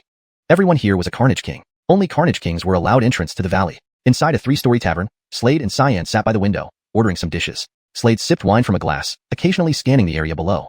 Quite a lot of people here. He mused, observing the busy street beneath. Clearly, these were all participants of the Carnage Gathering, each exuding powerful auras, signaling they were not weaklings. Translation notes. Maintained paragraph structure and line breaks. Kept character names as provided. Pinyin. Ensured tone and style were preserved. Used natural English phrasing for fluency. Ensured continuity and coherence with previous content. Chapter 150. Assassination Failure. The Slaughter Gathering was approaching. Numerous Slaughter Kings had gathered here, awaiting the grand event 3 days from now. During the gathering, 25 treasure spheres would be released into the air. These spheres would scatter across the area, and the Slaughter Kings would need to compete to seize them. Whoever managed to grab one would earn the qualification for their cave residence to enter the treasure cave. Slade sipped his wine while observing from above. Suddenly, his pupils constricted sharply as a chilling glint of murderous intent flashed in his eyes. This intent was so palpable it seemed almost tangible, churning like stormy seas. Beside him, Xian felt the intense murderous aura emanating from Slade. He lowered his head and looked out the window. Below, he saw Jeffrey walking through the crowd, accompanied by many people like stars circling the moon. The Tyler walked down the street with an air of central importance, his white hair cascading down his back, and an ancient sword slung across it. Xian noticed that the sword on the Tyler's back was identical to Slade's, a dragon scale sword. Rico. Watching the white-haired Tyler below, the murderous intent in Slade's eyes intensified. Snap. He crushed the wine glass in his hand. Just as he was about to stand up, Xian pulled him back. Don't. Slade gave Xian a puzzled look. That guy has become the Valley Lord's disciple. Xian explained. How do you know? Slade asked. That's the Valley Lord, Xian pointed below. Below, in a pavilion, an evenly bald man sat quietly. On the table was a sword. We should go down and see, Slade said to Xian. Sure. Xian nodded understandingly, sensing Slade's agitated state. He quickly followed behind Slade as they headed downstairs. Many were gathered around the pavilion. The Slaughter Valley's lord is actually a Slaughter Emperor, someone exclaimed. A Slaughter Emperor. One needs to refine 1,000 slaughter crystals to become one, another added. There are definitely no more than 50 Slaughter Emperors in all of Slaughter 100 Caves, considering Slaughter 100 Caves had a population in the millions. And this Slaughter Valley's lord is also a sword master. Rico truly had incredible luck to be chosen by Slaughter Emperor Frazier and directly recruited as a disciple. Whispers spread among the surrounding martial artists as they watched the scene unfold. Upon hearing this, Slade realized today was Rico's initiation day. He was going to formally become the disciple of Slaughter Emperor Frazier. Another disciple? Disciple Rico greets master, Rico said respectfully, holding a teacup and smiling as he approached the Avonlea man sitting on a stool. Although Slade deeply desired to kill Rico, he knew it was impossible to do so in front of Frazier, who was not only an accomplished swordsman but also at the peak of the martial saint realm, 9th level. Standing amongst the crowd, Slade observed calmly, his gaze fixed on Rico. Rico's cultivation was higher, at the 9th level of the martial emperor realm, and his swordsmanship, similar to Slade's, had reached the great sword sage level, both having formed their sword hearts. Slade's eyes flickered. As soon as Frazier left, he would attempt to assassinate Rico without hesitation to avenge his master. Thus, he instructed Xian, pretend not to know me when the time comes. What are you planning? Xian asked anxiously. Song brother, don't act rashly. Xian pleaded, noticing Slade's altered demeanor. Slade had put on a mask acquired from the Holy Dynasty, changing his appearance and demeanor. In the future, you will be my personal disciple, Frazier said, smiling down at Rico before departing, his figure gradually fading from view. Observing everything, Slade's eyes narrowed with cold determination, ready to act. Beside him, Xian's scalp tingled. He sensed something significant was about to happen. He knew Slade intended to assassinate Rico, yet, Rico's strength was terrifying. Becoming Fraser's personal disciple only emphasized Rico's formidable power. An assassination attempt was nearly impossible. At the right moment, strike to kill with no hesitation, Slade murmured to himself. Unaware, Rico continued chatting merrily with those around him, basking in admiration. His face displayed unhidden pride. Just then, in the crowd, Slade's eyes narrowed. Swiftly, his entire figure darted forward. Xiuxian tensed upon seeing this. Slade was indeed going to assassinate Rico. At this moment, Slade moved with blinding speed, like lightning, appearing directly in front of Rico. In an instant, he drew his sword. Swoosh! A brilliant sword light sliced through the air toward Rico's neck. However, just as the blade neared Rico's throat, a jade pendant hanging from his neck suddenly floated up and intercepted the attack. Crack! Though the jade shattered, it deflected the blade. A faint scar appeared on Rico's neck, blood seeping out. Without the jade pendant, Rico would have already met his demise. Onlookers gaped in shock at the scene. Seeking death, Rico snarled, his face contorted with anger. He had just been inaugurated as Fraser's disciple, and someone dared to try to assassinate him. It was an unbearable slap in the face. Dragon Scale Sword. Lifting his head, Rico eyed the Dragon Scale Sword in Slade's hand, then lunged forward immediately. Chapter 151. Master, save me. Whoosh. The sword on his back was also abruptly drawn. Instantly, a resonant sword whine rang out, echoing endlessly through the void and causing the surrounding space to violently tremble. This boy, I will kill him. Rico naturally knew Slade's identity and understood why Slade wanted to kill him. He swiftly drew the sword in his hand. Slade lifted his head, staring at Rico with narrowed eyes, his pupils sparkling with chilling light. He didn't leave. Instead, he chose to slay Rico directly, and he knew his speed had to be swift. Otherwise, if Rico's master Buck arrived later, it would not be easy to kill him. Therefore, at this moment, Slade burst into his maximum fighting strength, transforming into a 2-star ancient god, wielding the Dragon Scale Sword to unleash his most powerful move. God-slaying sword technique, 3rd level, extermination slash. A cold voice rolled out from his throat. This was the final level of the God-slaying sword technique, the most terrifying strike in terms of power.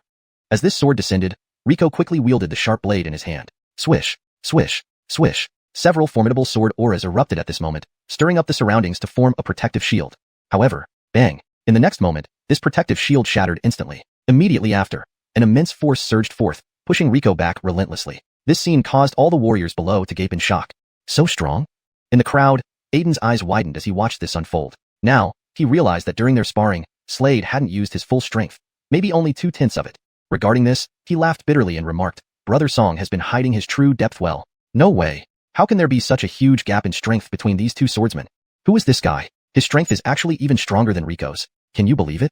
Below, many warriors watching this scene all stared with wide eyes, showing expressions of astonishment on their faces. In their view, Rico was an invincible existence. Yet now, someone easily defeated Rico, leaving everyone incredulous and baffled. Ahead, the dazzling sword light continued hurtling towards them, moving so fast it resembled a lightning bolt streaking toward Rico. This made Rico's expression suddenly change. The sword was too fast. Master, save me. Having no other option, he could only seek help from his master at this moment. Behind him emerged a weathered figure. It was clearly Buck. Buck's face was extremely grim. He never expected someone would try to kill his disciple after he left. His eyes exuded boundless chilling light, filled with intense killing intent. He looked intently at the figure ahead.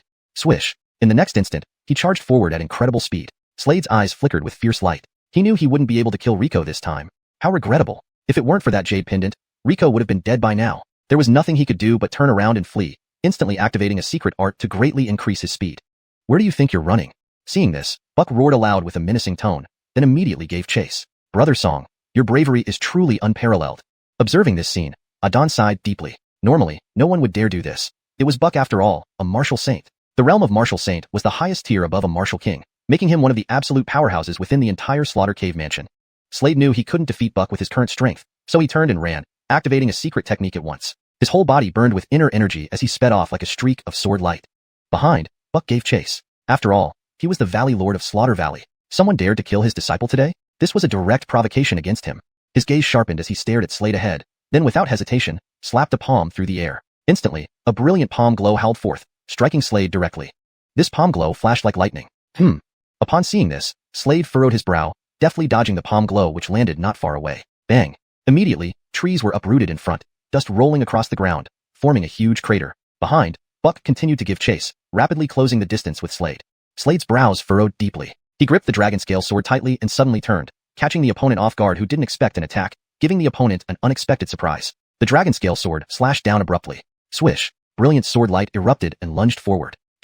Indeed, Buck couldn't react in time. A shallow sword cut now appeared on his face, oozing blood. Wiping the blood from his face, his eyes turned icy cold. Amir, you can't run.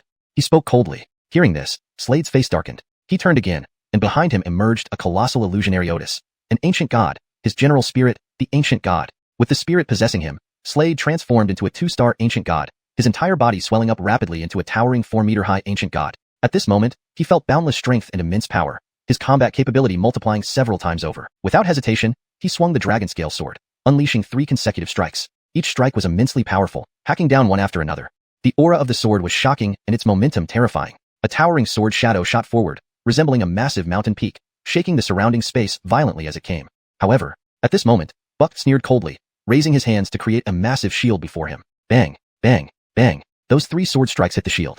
Then, low thuds echoed in the air. Whoosh, whoosh, whoosh. Buck's form retreated continuously, high-lifting his head to look at Slade ahead. A cold smirk curled at the corner of his mouth, a sword appearing in his hand. Then, he fiercely swung the sword forward with overwhelming force. ##### Chapter 152. Reunion with the boss. Bang. 2 sword energies collided violently at that moment. Immediately, a thunderous sound reverberated through the void, unceasing. At this moment, the entire world trembled fiercely. Slade's figure kept retreating. Whoosh. Just then, Buck rushed forward again from the front. However, just as he was about to strike, a figure swiftly approached from behind. Hold it. At the same time, a voice like a thunderclap echoed loudly. A group of people were quickly approaching. Leading them was a Jeffrey. He exuded an extremely powerful aura and wore blood-red armor and a helmet. Killer's army? Seeing these people, Buck's expression changed, and his movements halted involuntarily. Slade turned around and looked at the Jeffrey, slightly stunned. But soon, his expression returned to normal. The Jeffrey had long green hair and held a green war saber in his right hand, emitting boundless cold light. What are you doing in my killer's cave? The green-haired man glanced at Slade and Buck coldly. Don't you know that combat is forbidden here? Damn it. This brat has such good luck to come to the killer's cave. It's one of the 3 top caves among the 100 caves of slaughter. Buck muttered inwardly. Frustrating. He was incredibly displeased. If not for the arrival of the killer's army, he would have already slain Slade. Brat, consider yourself lucky this time. Buck shot a cold glance at Slade, swung his sleeve, and turned to leave, his figure gradually disappearing from Slade's sight. Watching Buck depart, Slade's eyes gleamed with piercing coldness. Buddy, long time no see. Behind him, the green-haired Tyler looked at Slade and laughed heartily. This green-haired Tyler was none other than the leader, Nigel. Slade hadn't expected to meet leader Nigel here. Why was Buck chasing you? Nigel's gaze fell on Slade, and he asked curiously. It happened like this. Slade immediately recounted the events leading up to this point to Nigel. So that's how it is. Nigel narrowed his eyes. The green pupils shone with cold brilliance as killing intent surged. Rico indeed deserves death. But next time, if you act, it will be very hard to assassinate him. Nigel seemed to think of something and said slowly to Slade. Yes, I understand. Slade nodded. After failing last time, attempting to assassinate Rico secretly would be nearly impossible. If he couldn't assassinate him, he would face him head-on. Didn't you say the gathering of slaughter was about to begin? Nigel thought of something and suggested, Buddy, you can kill him openly during the gathering of slaughter. I thought the same thing. Slade smiled. He indeed thought so. Since he couldn't assassinate Rico secretly, he would do it openly. At that time, Buck wouldn't be able to interfere either. Don't worry. I'll bring the killer's army to help you then. As long as you kill Rico during the gathering of slaughter, Buck won't dare to act against you considering the presence of my army. Nigel's eyes flickered as he patted Slade's shoulder and spoke slowly. All right. Slade nodded and then looked at Nigel. Leader, you're doing well. You've become the commander of the killer's army in the killer's cave. And your cultivation is now at the 9th level of Martial Emperor, right? By the way, weren't you in the sacred cave? He looked curiously at Nigel. Nigel explained.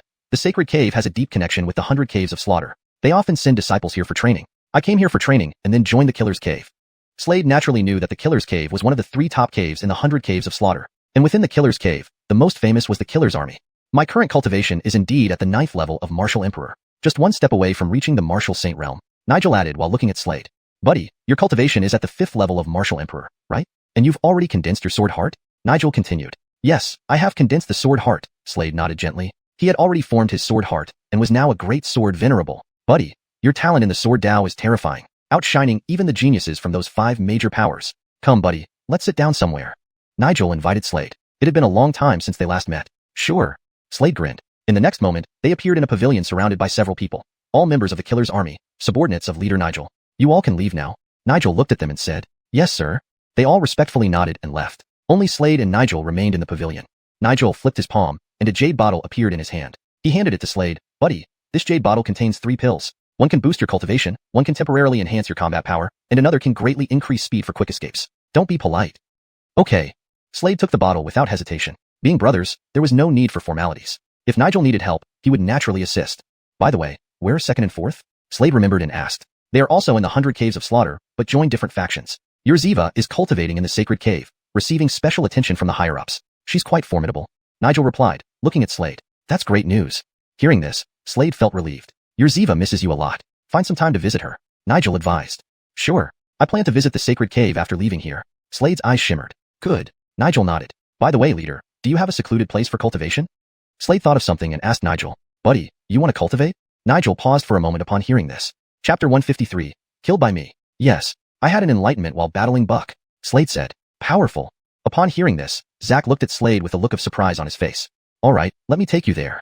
Zack said. Then he led Slade toward a secret room. This secret room was located inside the cave residence. Abraham, go in. I have to get busy as well. I'll find you when the time comes, Zack added. As he left, he took out a ring and handed it to Abraham, saying, Oh right, Abraham. This ring contains a large amount of slaughter crystals that you can refine. Thank you. Slade accepted the spatial ring, responding. Among brothers, no need for such formality. Zack waved his hand and said. Soon after, Slade's figure appeared in the secret room. He sat cross-legged. He raised his right hand, and instantly, the slaughter crystals from the spatial ring all flew out and hovered in the air. With a wave of his right hand, these slaughter crystals shattered simultaneously, releasing terrifying energy that rushed into Slade's body. At this moment, Slade's body began greedily absorbing these slaughter crystals. A black little dragon slowly appeared within him, opening its mouth and crazily devouring the energy of these slaughter crystals. As it devoured, his aura grew stronger and stronger. That day, his aura peaked, and his cultivation finally broke through, advancing 2 levels continuously to directly reach the 7th level Martial Emperor realm. However, he was not yet a slaughter sovereign. He was still a slaughter king, needing to refine 1,000 slaughter crystals to become a slaughter sovereign. Actually, the leader Zack had given him 1,000 slaughter crystals, but Slade's constitution was special and his physical body strong, allowing him to refine more slaughter crystals. Slade slowly walked out and observed outside. 2 warriors wearing blood-red armor stood guard. Preston Song. They were subordinates of Zack, dispatched to ensure no one disturbed him. Our leader is indeed meticulous. Slade inwardly marveled. Many thanks. Tell your leader that I am fine, Slade instructed. Okay, by the way, Preston Song, this token is from our leader. It is the token of our slaughter cave residence. With this, others won't dare to easily harm you. Just wear it on your waist. One of the stout warriors said, taking out a token and handing it to Slade. Slade's eyes flickered, not being polite as he extended his right hand to receive the slaughter cave residence token, again marveling at Zack's thoughtfulness. Zack did this because he feared encountering Buck again. Great. Thank you. Slade bowed to the 2 warriors and then turned around, his figure moving like a brilliant sword light shooting forward, distorting the surrounding space. Very soon, Slade's figure appeared in the slaughter valley. Last time, he intentionally altered his appearance. This time, he did not. He walked forward. I wonder where Xiuxian is now? Just as he entered, Slade heard cheers coming from nearby. He hurriedly went over. Surrounded by a crowd, he saw 2 people fighting fiercely. Upon closer inspection, wasn't one of them Xiuxian? Xiuxian was battling against a sturdy cultivator. Their fists collided with resounding bangs echoing endlessly. The impact made the space tremble as if shattering. Chung chung chung. Xiuxian's figure retreated repeatedly. The sturdy cultivator grinned at Xiuxian. Is that all you've got? Are Blood Sea Cave residents disciples all this week? Did they only send you, a weakling, to represent Blood Sea Cave residents? He sneered, looking at Xiuxian. Xiuxian's face turned dark. There's also me. Suddenly, a voice sounded from the crowd, followed by someone stepping out. It was Slade. Brother Song. Looking at the arriving Slade, Xiuxian's face lit up with excitement, relieved to see Slade safe and sound after days of worry. Yeah. Slade nodded lightly, noticing Xiuxian's bloody mouth. His eyebrows knitted together. Was he the one who injured you? Yeah. Brother Song. This person is from Alistairly Wing Cave residence. The patriarch of Alistairly Wing Cave residence has deep-seated hatred towards our Blood Sea Cave residents. Because of this, their people have always been at odds with ours. Xiuxian explained beside him. Slade's eyes narrowed, flashing with cold light. He remembered. Previously, a squad leader from Alistairly Wing Cave residence died by his hand. That person's name was Gale. The current man bore resemblance to Gale. Could they be related? Slade speculated silently. Who is Gale to you? On stage, Slade asked calmly. Gale's eyes squinted sharply upon hearing this, emitting intense cold light. He stared at Slade. What do you mean, little brat? Gale was killed by me. You cursing who, beast? Slade glared coldly at Gale. To seek death. Hearing this, Gale's face turned red with anger. For a long time, he'd been searching for the murderer who killed his brother but couldn't find him. So it was you who killed my brother. Today, I will cut you into 10,000 pieces. A cold voice rumbled from his throat. As he spoke, his aura soared rapidly like mountains and seas. Then, his figure shot forward, appearing in front of Slade, fist aimed squarely at his face. Bang! Facing the punch, Slade immediately countered with a punch. Fist met fist, causing a loud explosion in mid-air. Following this, both figures reeled back continuously. Gale stepped back over 10 steps. Chapter 154. 3 cuts to shatter the soul. Just that? On the arena, Slade glanced at Gale not far away and a cold smile appeared at the corner of his lips. On the arena. Upon hearing this, Gale's face flushed red, his eyes emitting boundless cold light. At this moment, he flipped his right hand, revealing a massive broadsword in his hand. A terrifying aura of the sword spread around in an instant. The space around them distorted, trembling ceaselessly. Let's see if you can withstand my 3 cuts. He directly unleashed his saber technique. This time, he wouldn't hold back anymore. From the brief skirmish with Slade just now, he knew that Slade wasn't weak. No wonder his younger brother had died at the hands of the other party. 1 cut to split the earth.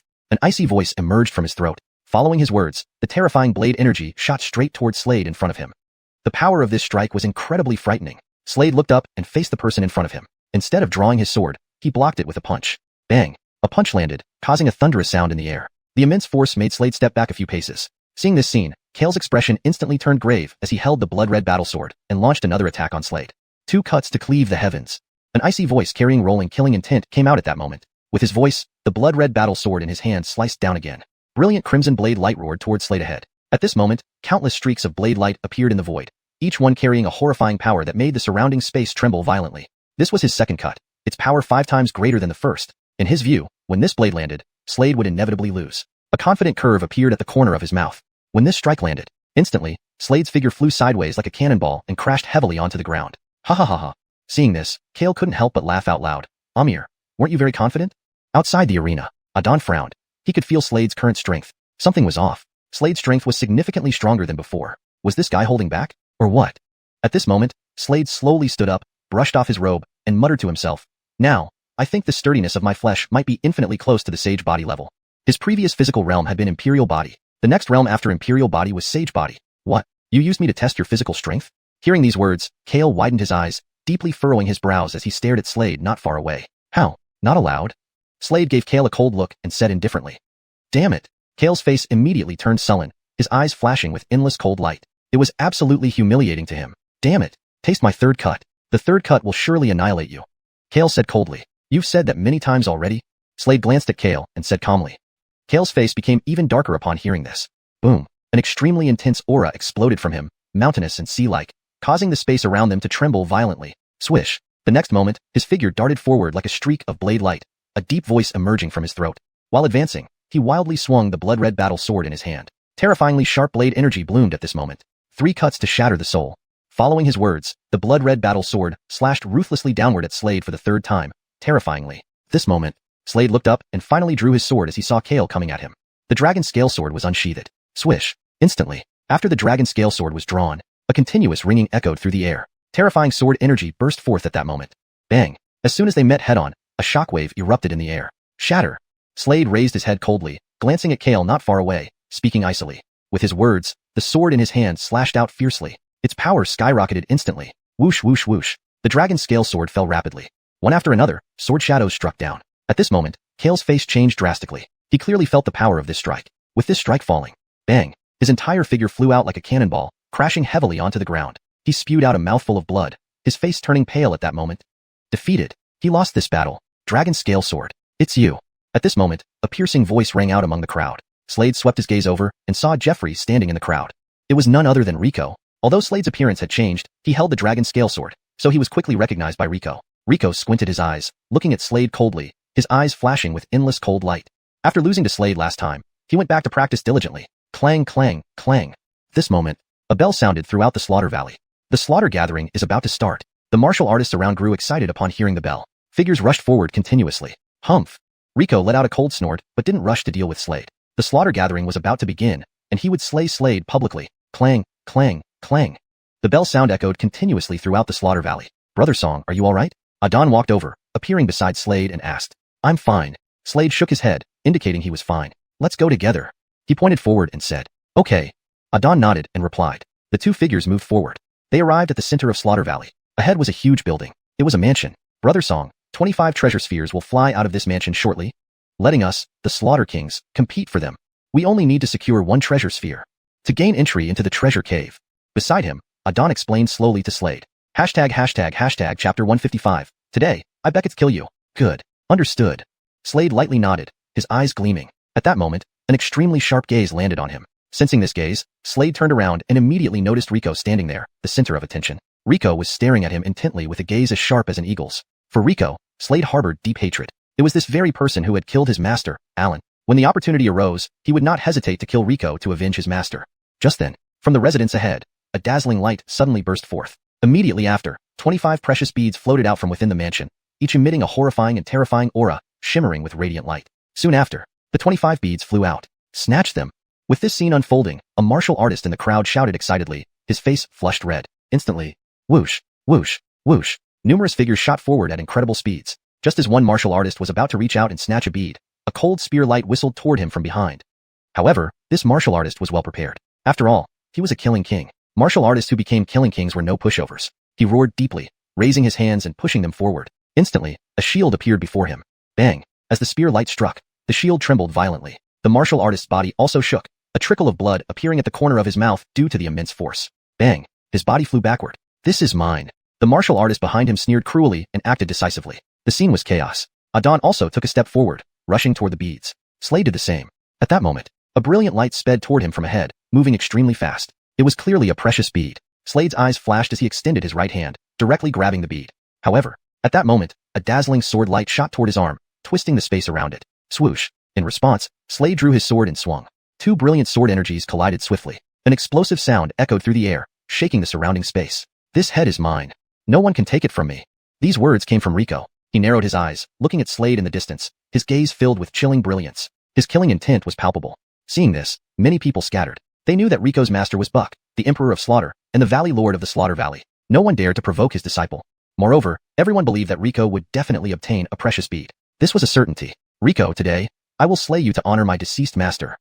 In midair, Slade stood proudly, his eyes emitting endless icy glows. He stared intently at Rico, filled with killing intent. Haha. Hearing this, Rico was unafraid. Instead, he chuckled. Do you want to know how that Hutch Allen died by my hand? He was sliced to death, piece by piece. I flayed him bit by bit. So, do you wish to experience such a death? In midair, Rico looked at Slade, a mocking smile playing on his lips. Upon hearing this, Slade first closed his eyes, then slowly opened them. As soon as he did, his eyes emitted a brilliant light, distorting the space around him in terror.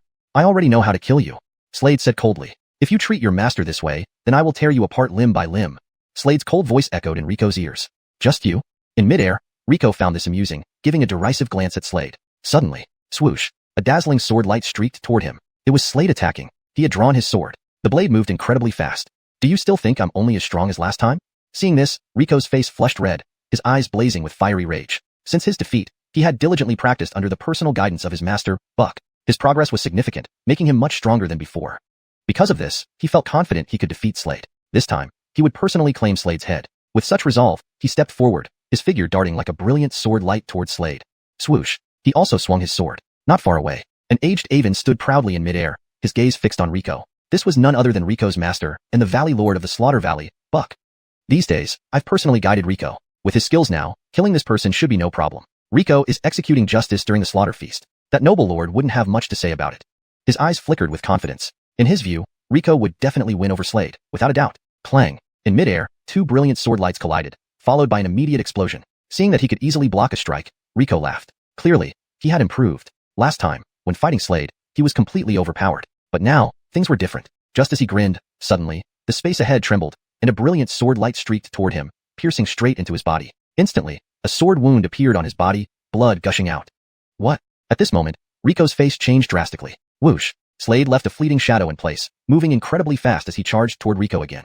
Chapter 156, Slaughter Army. Swish! Slade immediately followed up with another swift slash. The brilliant sword light whistled forward, heading straight for its target.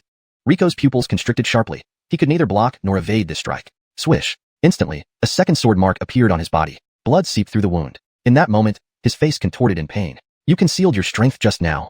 Rico's expression changed. No, I'm still holding back. Want me to use my full power? You're dreaming. Slade glanced coldly at Rico, speaking indifferently. Upon hearing this, Rico's face turned ashen again. This was a blatant slap in the face. How unreasonable. He opened his right hand, revealing a pill. In the next moment, he directly consumed it. Immediately, an overwhelmingly terrifying aura erupted from him, causing his strength to surge instantly. Consuming a pill, relying on external aid. Will that even work? Rico, have you ever heard of the word slaughter? Slade's gaze fell on Rico as he asked, and then took a step forward. His entire figure shot forward like a dazzling sword beam. His speed was incredibly fast. He appeared in front of Rico almost instantly, and the dragon scale sword in his hand swung relentlessly. Asterisk whoosh, whoosh, whoosh, asterisk. Several streaks of sword light appeared in the air, each extremely dazzling and fearsome. With these streaks of sword light whistling past, Rico's body was soon covered in countless sword wounds. Rico let out pitiful cries. His facial features were twisted beyond recognition. Asterisk swoosh, swoosh, asterisk. The razor-sharp sword light passed through both sides of his body, landing directly on his arms. At this moment, both of Rico's arms were severed by Slade. What?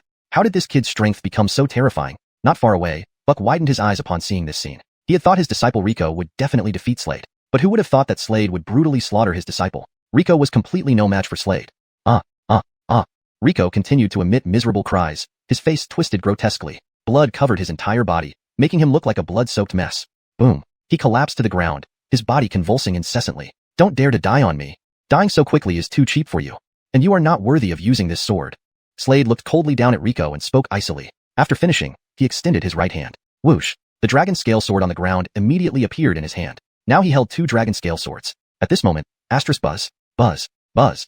Asterisk the 2 swords merged into one, forming a brand new dragon scale sword. A brilliant light radiated from the new sword and entered Slade's mind. Instantly, a flood of information surged in. Swallow sword art. This was the complete swallow sword art. Slade's eyes flickered. He looked coldly at Rico, whose features were constantly twisting in agony. Rico, you can go to hell now. Slade narrowed his eyes, looked down at Rico, and in the next moment, he raised the sword in his right hand and slashed down fiercely. He didn't want to see this person anymore. Stop. Buck's pupils constricted sharply when he saw this scene, and he yelled out loudly. However, it was already too late. Whoosh. The cold sword light fell directly on Rico's neck, leaving a deep cut. Blood gushed out continuously. No. Buck's pupils contracted violently as he stared intently at Slade. Strangely, this time, Buck did not make a move against Slade. At this moment, Slade reached out his right hand and grabbed the precious bead. Xian appeared beside Slade and looked oddly at Buck nearby, noticing that Buck had vanished. Strange. Xian stood beside Slade and said, this Valley Master seems unusually calm after such an event. This isn't logical. Brother Song, haha, I didn't mean it that way, it just feels odd. Seeing Slade looking at him, Xian explained rather sheepishly. Yeah, I know. Slade smiled slightly as he replied. Actually, he was also curious about why Buck knew he had killed Rico but did not retaliate. Abraham. At that moment, a voice echoed out. Turning around, they saw a group of people appear, led by a Tyler with long green hair. His eyes flickered, and he carried a green battle saber on his back. Behind him stood many warriors clad in blood-red armor. It's the Slaughter Army. The Slaughter Army has arrived. Many surrounding warriors became solemn upon seeing this, lifting their heads in awe. Clearly, the reputation of the Slaughter Army was formidable. Abraham, didn't Buck give you any trouble? The Tyler with the green saber, Dominic, walked up to Slade, patting his shoulder and asking. No, replied Slade. Did the senior take care of it? Who do you think I am? Dominic chuckled. But I did tell the Cavern Lord, and he handled it. The Cavern Lord wants to meet you. Abraham, the Cavern Lord is really nice. All right, take this pearl with you. Slade seemed to recall something and handed the gemstone to Xian. Xian nodded. Go back first. Dominic said to Xian. We'll notify you when it's time. Okay. Xian nodded respectfully at Dominic, aware of his position within the notorious Slaughter Army. The leaders of the Slaughter Army were known for their terrifying prowess throughout the Slaughter 100 caves. Xian promptly nodded, took the bead, and left, shooting into the sky like a blade of light. Abraham, follow me. Dominic grinned at Slade. Sure. Slade also smiled. Hashtag chapter 157. Challenge the Cave Lord. Led by Zack, Slade appeared in a vast cave. This was the Slaughter Cave. The Slaughter Cave was a renowned and illustrious place. Its space was extraordinarily large. As soon as they entered, Slade saw a colossal throne not far away. Seated on this throne was a figure emitting an intimidating aura, far surpassing that of the Blood Sea Cave's lord. This person's cultivation must have already surpassed the level of martial saint. Slade thought to himself. No wonder Buck had not dared to move against him earlier. He was thoroughly intimidated by this man. This was a black-haired man, around 35 years old, whose presence distorted the surrounding space with his imposing aura. Are you Slade? He asked slowly. I am Edric, he introduced himself, fixing his gaze on Slade. I want you to become the commander of the 9th Regiment of the Slaughter Army. What do you think? The Slaughter Army had 9 regiments, each led by a commander. Zack, for instance, was the commander of the 8th Regiment. Becoming a commander meant possessing formidable strength. Moreover, you will gain the right to challenge the Cave Lords, Edric added, and various other benefits. But I am currently part of the Blood Sea Cave, Slade responded after some consideration. Abraham, it's fine. If you agree and become the commander of the 9th Regiment, the Blood Sea Cave Lord will surely be extremely grateful, Zack interjected, because he too will benefit greatly. You see, the Slaughter Army is formed from the top 3 caves forces. Their lords are the most powerful within the Slaughter Cave, and no one can challenge their status. The Slaughter Army consists of people from the 3 major caves. Each cave has 3 regiments. The Blood Meditation Cave controls the 1st, 2nd, and 3rd regiments. The Void Alistair Cave controls the 4th, 5th, and 6th regiments. We, the Slaughter Cave, control the 7th, 8th, and 9th regiments. Not long ago, the commander of the 9th Regiment passed away, so we need someone new for this position. Abraham, with your strength, you can certainly handle it. Slade knew Zack wouldn't betray him. He nodded without hesitation. All right, I'll join the 9th Regiment. Great, Edric exclaimed. I'll spread the news immediately. From today onward, you are the commander of the 9th Regiment. Also, I know about your situation outside. Zack told me. Rest assured, if anyone dares to harm you, they will have to answer to me, Edric. I won't let my brothers down. This token allows you to challenge any cave lord. If you succeed in defeating one, you can become that cave's lord, Edric continued, handing over the token. Slade took the token and nodded. Xiao will explain more later, Edric said, waving his hand. You may leave now. Zack led Slade out. Abraham, let's go to the 9th Regiment, Zack said. Okay, Slade agreed and followed behind him. As they walked, it became clear how massive the Slaughter Cave was. There were far more people here compared to the Blood Sea Cave. Everyone here was at least a squad leader or higher. Many warriors similar to Roscoe were present. Abraham, we're here, Zack announced. They arrived at a military camp filled with soldiers clad in blood-red armor. All were at least Martial Emperor rank, demonstrating incredible power. Attention, Zack commanded, causing many to step out of their tents. They aligned themselves into 5 rows, 20 per row, totaling 100 men. All Martial Emperors. Abraham, from now on, this 9th Regiment is under your command, Zack said. Everyone, listen up. This is your new commander, Slade. He's called Slade, Zack added. Quite young, many remarked. Yet none doubted his strength since the commander was chosen by the Cave Lord. Now, Abraham, you can challenge a Cave Lord to prove yourself, Zack suggested, producing 97 tokens. Sure, Slade nodded, looking at the floating tokens. These represent 97 caves, excluding the top 3 which cannot be challenged. Pick one, Zack urged. All right. Slade selected a token inscribed with Alistairly Wing Cave. He remembered that the Blood Sea Cave and Alistairly Wing Cave were enemies. Given his connection and gratitude toward the Blood Sea Cave Lord, he decided to help them. Fine, let's go with him, Edric agreed. The Alistairly Wing Cave Lord is at the 3rd level of the Martial Saint Realm, Zack informed him. Slade nodded. Let's do this. Zack flicked the token, sending a radiant light into it, causing a vortex to appear. Within the vortex was another spatial dimension where 2 figures battled intensely. Chapter 158. A joke? Bang, bang, bang. In the void, a bald man was engaged in battle with a martial artist who had a pair of wings on his back. As they continuously fought, the world resounded with thunderous noises, causing this area of space to tremble violently. At this moment, the winged martial artist clenched his right hand into a fist and launched it forward. Upon impact, the surrounding space began to shake intensely. Swoosh, swoosh, swoosh. The bald martial artist was forced to retreat relentlessly. He could not hold back as he spat out a mouthful of blood, his face flushed red from exertion. This person was none other than the Carver. Today, he faced a life-or-death duel with the Cave Lord of Alistairly Wing Grotto, revealing the extreme hostility between them. Both sides were determined to fight to the death. Let's pause the fight for a moment. Suddenly, Garrett stepped forward and appeared in the vortex. It's the commander of the Slaughter Army. Seeing Garrett's attire, the expression of the Alistairly Wing Grotto's Cave Lord became serious. He bowed to Garrett and asked, "May I ask what brings you here, Commander?" Note: there seems to be a typographical inconsistency with the name Godfrey Xiao. It should be consistently translated as Garrett, or another consistent English representation. Corrected version. Suddenly, Garrett stepped forward and appeared in the vortex. It's the commander of the Slaughter Army. Seeing Garrett's attire, the expression of the Alistairly Wing Grotto's Cave Lord became serious. He bowed to Garrett and asked, "May I ask what brings you here, Commander?"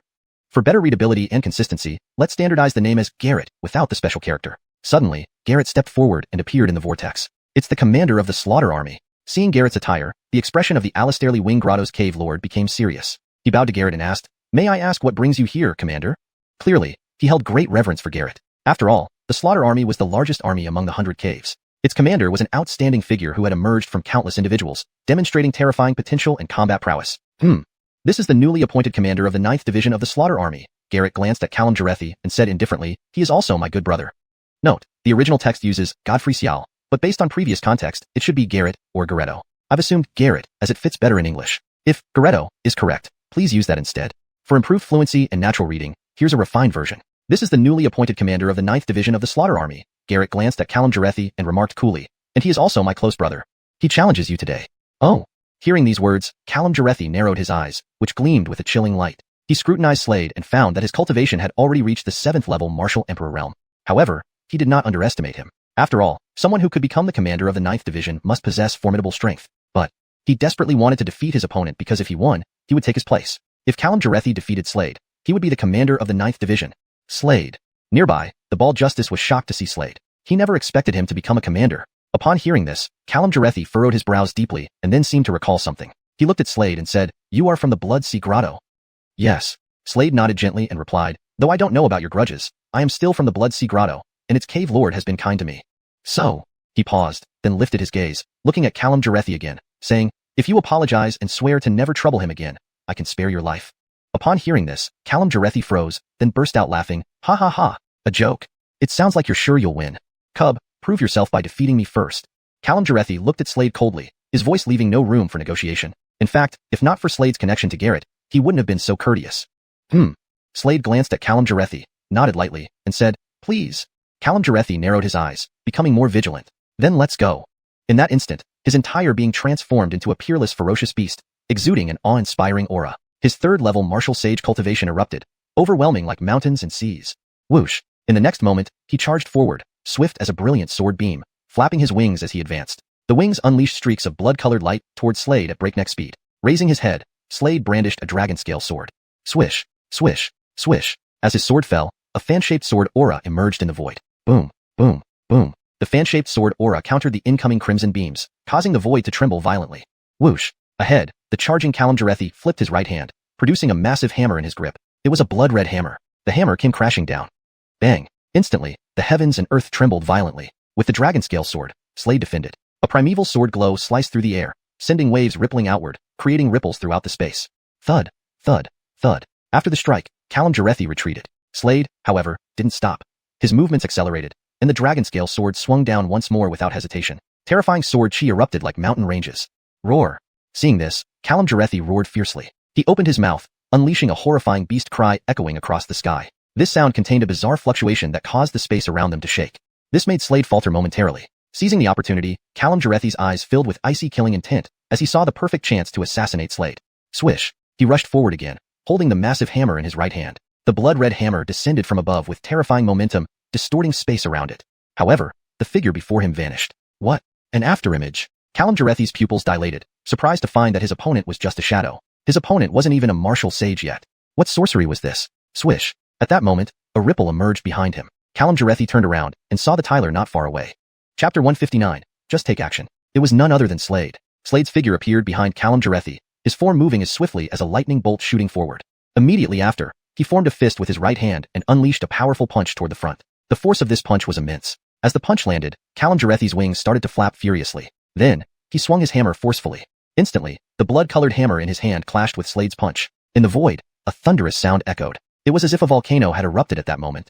At this very moment, Kalimjarethi's entire figure was being forced backward. His body was trembling continuously, his right hand shaking uncontrollably, feeling numbness spread through his arm. And Slade showed no mercy. Concede. I concede. At this moment, Kalimjarethi knew he was absolutely no match for Slade, hastily declaring his defeat. However, Slade chose to ignore his words. Earlier, Kalimjarethi's attacks on him were deadly, intending to take his life without hesitation. Now, asking Slade to spare him? Sorry, he couldn't do it. Not far away, Godfrey Xiao said nothing about this. Correction. Not far away, Nigel said nothing about this. To improve fluency and accuracy. Not far away, Nigel remained silent. Note, the name Nigel seems to be a romanization of a Chinese name. It should remain consistent throughout the text. However, al, at the end of Godfrey Xiao, appears to be incorrectly placed or possibly a typo in the original text, so it has been corrected to Nigel. The rules didn't forbid killing during combat. One could only say that Kalimjarethi got what he deserved. He leave by the sword, die by the sword. With hands clasped behind his back, Garrett was confident in Old Three's strength. Changed Godfrey Xiao to Garrett to maintain proper name spelling consistency. To him, it was an easy feat for Old Three Slade to win the battle. Defeating Kalimjarethi was unquestionable. Below, the warriors of the 9th Squad of the Slaughter Army looked at their army leader in shock upon witnessing this scene. Our squad leader is so strong. Yes, extremely powerful. What terrifying combat power. And our squad leader is only at the 7th rank Martial Emperor realm. If his cultivation reaches the Martial Saint realm, wouldn't he crush this person completely? Many exclaimed, looking up at Slade in the void with awe. Without a doubt, Slade had won their hearts at this moment. He was just too powerful. Swoosh. At this very moment, in the void, Slade held the dragon scale sword and swiftly slashed down, the dazzling sword light screaming forth straight ahead. Seeing this, Kalimjarethi's face changed abruptly. His wings spread open and then closed, forming a shield to block the sword. Bang! The sword struck down. This caused Kalimjarethi's entire figure to shake violently. Ah! A mouthful of fresh blood spewed out immediately, his face turning pale like a sheet of white paper. Swoosh! Up ahead, Slade delivered another slash with his sword. Terrifying sword light whistled down directly. At this moment, Kalimjarethi's whole figure was hurled flying, landing heavily on the ground. His body was cleaved into two halves. Kylo Tenant song, Kylo Tenant song, Kylo Tenant song, Kylo Tenant song. Below, the warriors of the 9th Squad of the Slaughter Army cheered excitedly, their faces flushed red. Not far off, the bald warrior from the Bloodsea Cave Manor also looked at the scene before him in extreme shock. Looking at Slade, he couldn't believe that in less than half a year, Slade's strength had improved so rapidly. Thank you. He expressed his gratitude towards Slade. You're welcome. Slade responded calmly, looking at the cave master of the Bloodsea Cave Manor. The cave master of the Bloodsea Cave Manor still looked at Slade in astonishment. Slade's progress was truly terrifying. Slade returned to the army. Below, these warriors clearly acknowledged Slade's strength. Congratulations, Old Three. You are now the cave master of the Winged Cave Manor. Of course, you can change its name. Garretta smiled at Slade. Correction. Garretta should be Garrett, and the smile action needs a more fluent expression. Edited translation. Garrett smiled at Slade. Slade nodded, deciding to change the name and said, let's call it Ancient God Cave Manor. Ancient God. He was a member of the Ancient God clan. Of course, naming it this way would expose his identity. But he wasn't afraid. Even without such a name, the Blood Imperial Palace people could find him. What must come will eventually come. Fine. Let's call it Ancient God Cave Manor. Nigel had no objections, nodding and smiling at Slade. Hey, Old Three. Note, all should be AO to correctly reflect the opinion, but typically, names should be consistent with how they were first introduced or spelled in English. If Garrett was the initial spelling, it should remain as such for consistency. For a more natural flow in English, Garrett had no objections. He nodded and smiled at Slade. Hey, old three. My cave manor is called the Golden Gate Cave Manor. Ha ha ha. At this moment, a hearty laugh resounded, and a group appeared not far off. These people wore blood-red armor, obviously members of the Slaughter Army. These are the members of the Slaughter Army's 7th Squad. Garrett looked at Slade and said, their leader is named Eddie. Note, Godfrey Xiao seems to be a typo or mix-up in the original text. The correct name should likely be Garrett, based on previous context. I'm Eddie. The leader was a towering Jeffrey who patted his chest and said to Slade, come, let's spar. This guy is always like this. He's a combat enthusiast. I've sparred with him before. This guy is really strong. Godfrey Xiao said to Slade while looking at Eddie ahead. Slade nodded, looking at the towering Tyler ahead and said, sure. Ha ha ha. Then let's have another round. Hearing this, Eddie laughed heartily, believing Slade was worthy of sparring with him. Good. Slade nodded. This time it was just sparring, not a life or death duel like earlier. He readily agreed. As soon as he agreed, many members of the Slaughter Army around them lit up with anticipation, their eyes shining like stars. They're going to spar. The two lieutenant commanders are going to fight. Kai Lieutenant Zhao's strength is very impressive. He has reached the 5th rank Martial Saint realm.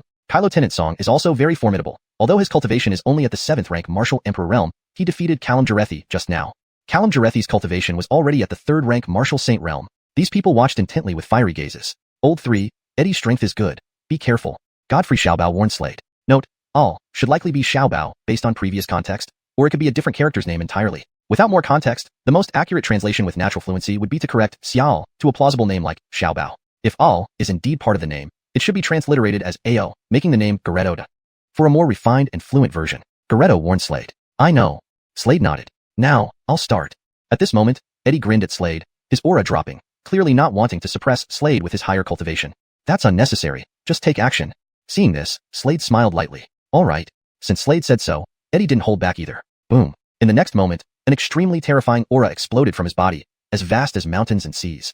His 5th rank Martial Saint cultivation burst forth, distorting the surrounding space in an astonishing manner. At this moment, he advanced, flipping his right hand to wield a blood-red war saber.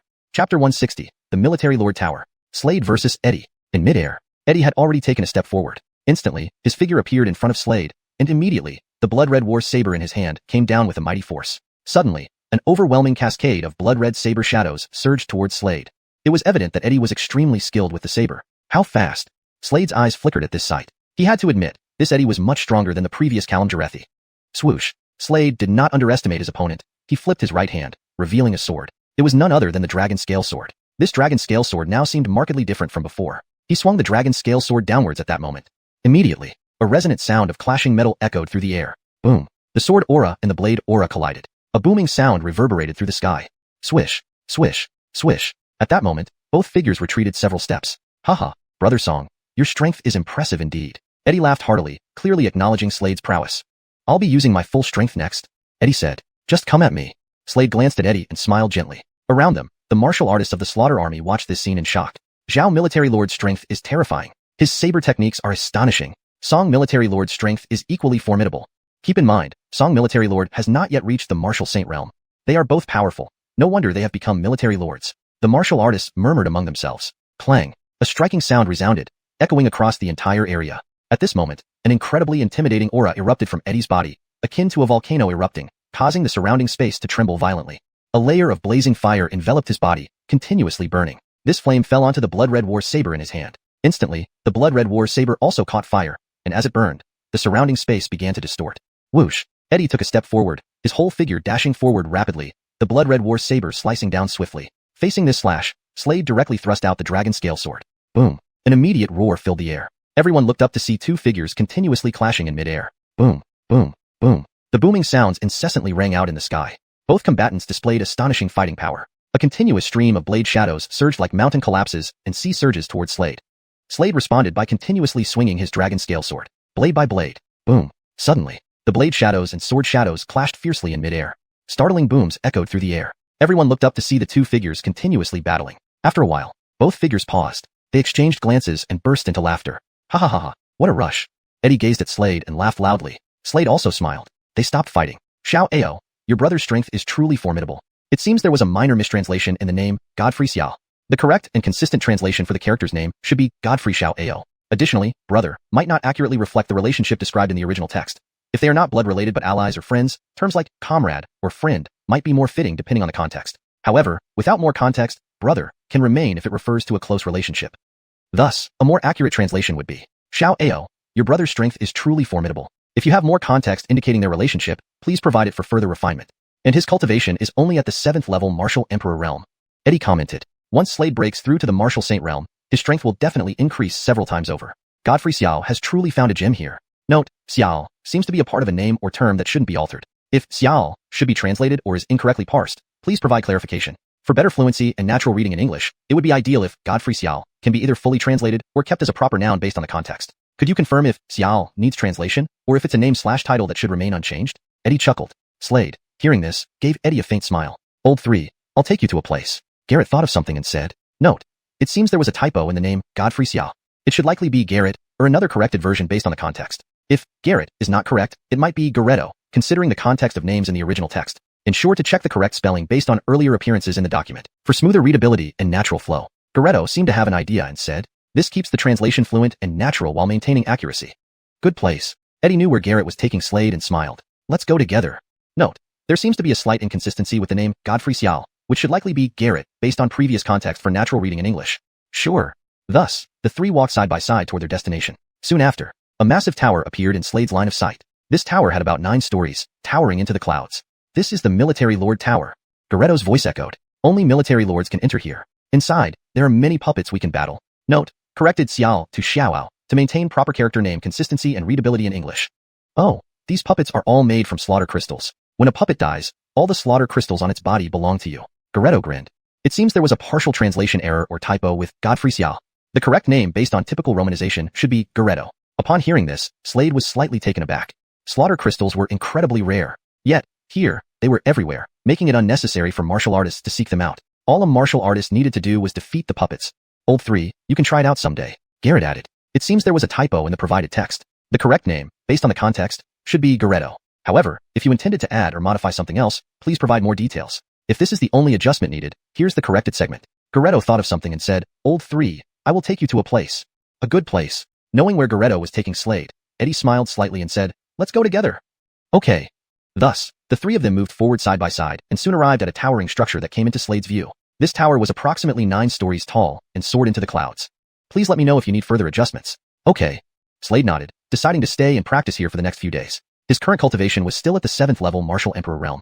There was quite a distance before reaching the Martial Saint realm. Cultivation was paramount. Only by enhancing his strength could he assist his father.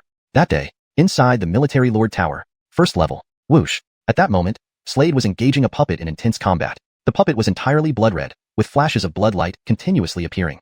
Swoosh. At that moment, Slade's dragon scale sword abruptly unsheathed itself. An immediate resonant sound of clashing metal rang out. With this strike, suddenly, the puppet exploded into countless slaughter crystals floating in midair, reflecting blood light. Upon closer count, Slade found there were 500 slaughter crystals.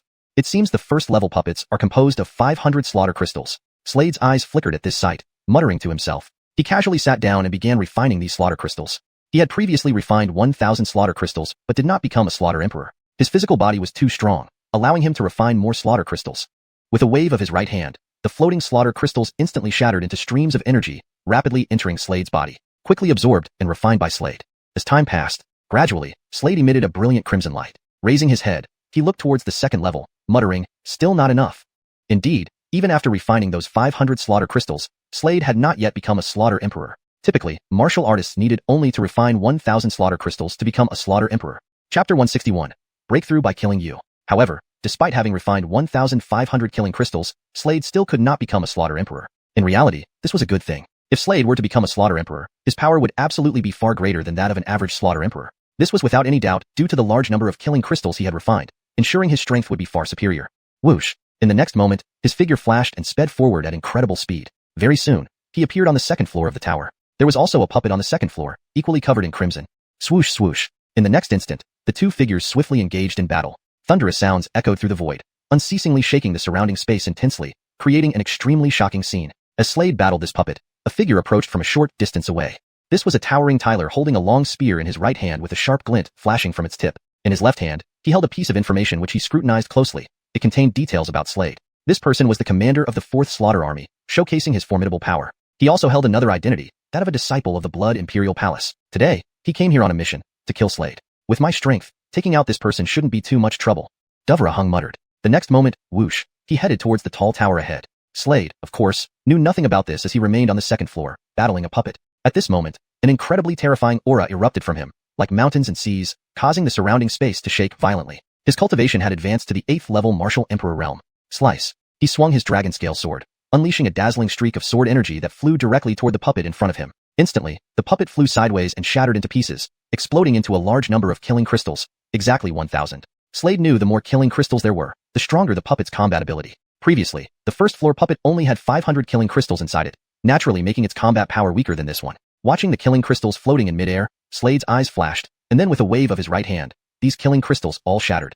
Countless streams of blood-colored energy surged into Slade's body, being rapidly absorbed by him. As time passed, another strong aura burst forth from him. At this moment, his cultivation successfully advanced to the 9th level martial emperor realm. His strength had increased even further. Not far away, a figure hid in the void. It was the same Tyler who earlier said he would kill Slade. Xuanhuan. His eyes gleamed with sharp light as he watched the Jeffrey seated cross-legged before him, coldly narrowing his eyes. This is Slade? He doesn't seem much. Only at the 9th level martial emperor realm. I can easily kill him. Saying this, he licked his lips, revealing a cold smile as if he had already determined his victory over Slade. Just then, Slade slowly stood up. Seeing this, Xuanhuan's eyes flashed menacingly. It's now or never. His figure shot forward at breakneck speed while his spear descended sharply. A concentrated expression appeared on his face, as if believing this strike alone was enough to slay the opponent. But just then, whoosh, Slade's figure vanished from the spot. What? Afterimage. Upon seeing this, Xuanhuan's pupils suddenly constricted, revealing disbelief. Suddenly, slice. A sword swept across from the front, sending a fearsome sword aura rushing towards him. Seeing this, Xuanhuan's face changed drastically once more, and he swiftly darted aside. However, the streak of sword chi still grazed his cheek. Immediately, a gash appeared on his face, seeping blood. He wiped the bloodstains off his face, looked up at Slade nearby, and his face darkened like a drop of blood. Kill me? A member of the Blood Imperial Palace? Slade glanced at Xuanhuan. He had never seen this person before. Yet, this person attacked him outright and attempted to assassinate him. Humph. Xuanhuan sneered. Indeed. I am from the Blood Imperial Palace. Remember the name that kills you today? Xuanhuan finished speaking. Whoosh, his entire figure rushed forwards with lightning speed, distorting the surrounding space. Meanwhile, he thrust his spear out sharply. In an instant, dense spear shadows filled the void, each one incredibly sharp and gleaming coldly. To be present here meant he was a commander, a position indicating frightening combat strength within the slaughter army. Slade naturally wouldn't underestimate this person. Lifting his head, he stared forward, eyes flashing, holding his sword in his right hand. Let your death be the catalyst for my breakthrough. Breakthrough using my death? Hearing this, Xuanhuan narrowed his eyes, snorted, You're dreaming. As he spoke, his attacks grew even more terrifying. Helmetless spear shadows surged towards Slade, shaking the surroundings. However, Slade remained calm, swinging his dragon scale sword forcefully. The sword sliced through, instantly shattering all the spear shadows in front. Then, he took a step forward, his figure flashing as he moved directly towards Xuanhuan. Xuanhuan formed a fist with his right hand and punched forward. In response, Slade similarly made a fist and punched out. Bam! Fists collided. A thunderous sound echoed immediately through the void. Then, Xuanhuan kept retreating, a trail of blood oozing from the corner of his mouth, his complexion pale. How can your strength be so terrifying? He looked at Slade in horror, his right arm still trembling. Chapter 162. Don't give me a chance. Xuanhuan stared at the figure of Slade ahead, his face suddenly changing. At that moment, Slade ignored Xuanhuan. For those who intended to kill him, he naturally wouldn't let them off easily. He took a step forward with swift resolve. Whoosh! Instantly, his figure vanished from the spot. Following that, he immediately swung the dragon scale sword. An exceptionally exquisite sword shadow silently darted forward, directly appearing at Xuanhuan's throat. Xuanhuan's expression changed once again. The power behind this strike was terrifying. He hastily dodged, employing a secret art. However, a thin sword scar still remained on his neck, oozing fresh blood. Swish! At this point, Xuanhuan abruptly turned and fled forward using his martial technique, his face revealing panic and fear. It wasn't him killing Slade, but Slade hunting him down. The hunter had instantly become the hunted. Damn it! How can this kid be so powerful? While running, Xuanhuan's heart trembled. Initially planning to kill Slade, he never expected to end up being chased by him, unable to retaliate in any way. He directly left the tower. Behind him, a cold voice echoed at this moment. Where do you think you're running? Slade pursued, holding the dragon scale sword, the tip of which flickered with brilliant, icy light. Save me! Cave Master, save me! Xuanhuan cried out urgently, his features contorting. At this moment, ahead, space began to warp, followed by the emergence of a cold-hearted figure. You dare to kill my people, boy? This person was completely enveloped in endless purple lightning, crackling loudly. It was a justice named xiuxian of the Nelson Cave Mansion. Seeing Slade chasing his subordinate, xiuxian snorted coldly, emitting an endless stream of purple lightning, like a god of thunder, unleashing his formidable cultivation. He raised his right hand and smacked it down. Suddenly, a cloud appeared above Slade's head. From this cloud emerged a massive palm print that whistled towards the ground, directly aiming at Slade. Slade looked up, narrowing his eyes. But this moment, whiz, suddenly, a brilliant sword beam shot out from the void and pierced into the palm print. Next, the palm print exploded. A figure appeared beside Slade. It was none other than Lars, the cave master of the Killing Cave Mansion. Lars, with black hair, narrowed his eyes and asked Kalamutian, why did you attack my people? Weren't your people chasing mine? Kalamutian responded slowly to Lars. Lars glanced at Slade. Slade replied humbly, I was cultivating inside the military lord tower when this person came to assassinate me. So, I chased after him. Kalamutian, did you hear that? Lars said, let's go. Kalamutian told Duvrahung. Duvrahung nodded. Hold on. Suddenly, Slade spoke up. He tried to kill me and now just walks away? What do you want? Duvrahung said coldly. I want a life or death duel with you. Slade looked at Duvrahung, his tone playful. Who wants a life or death duel with you?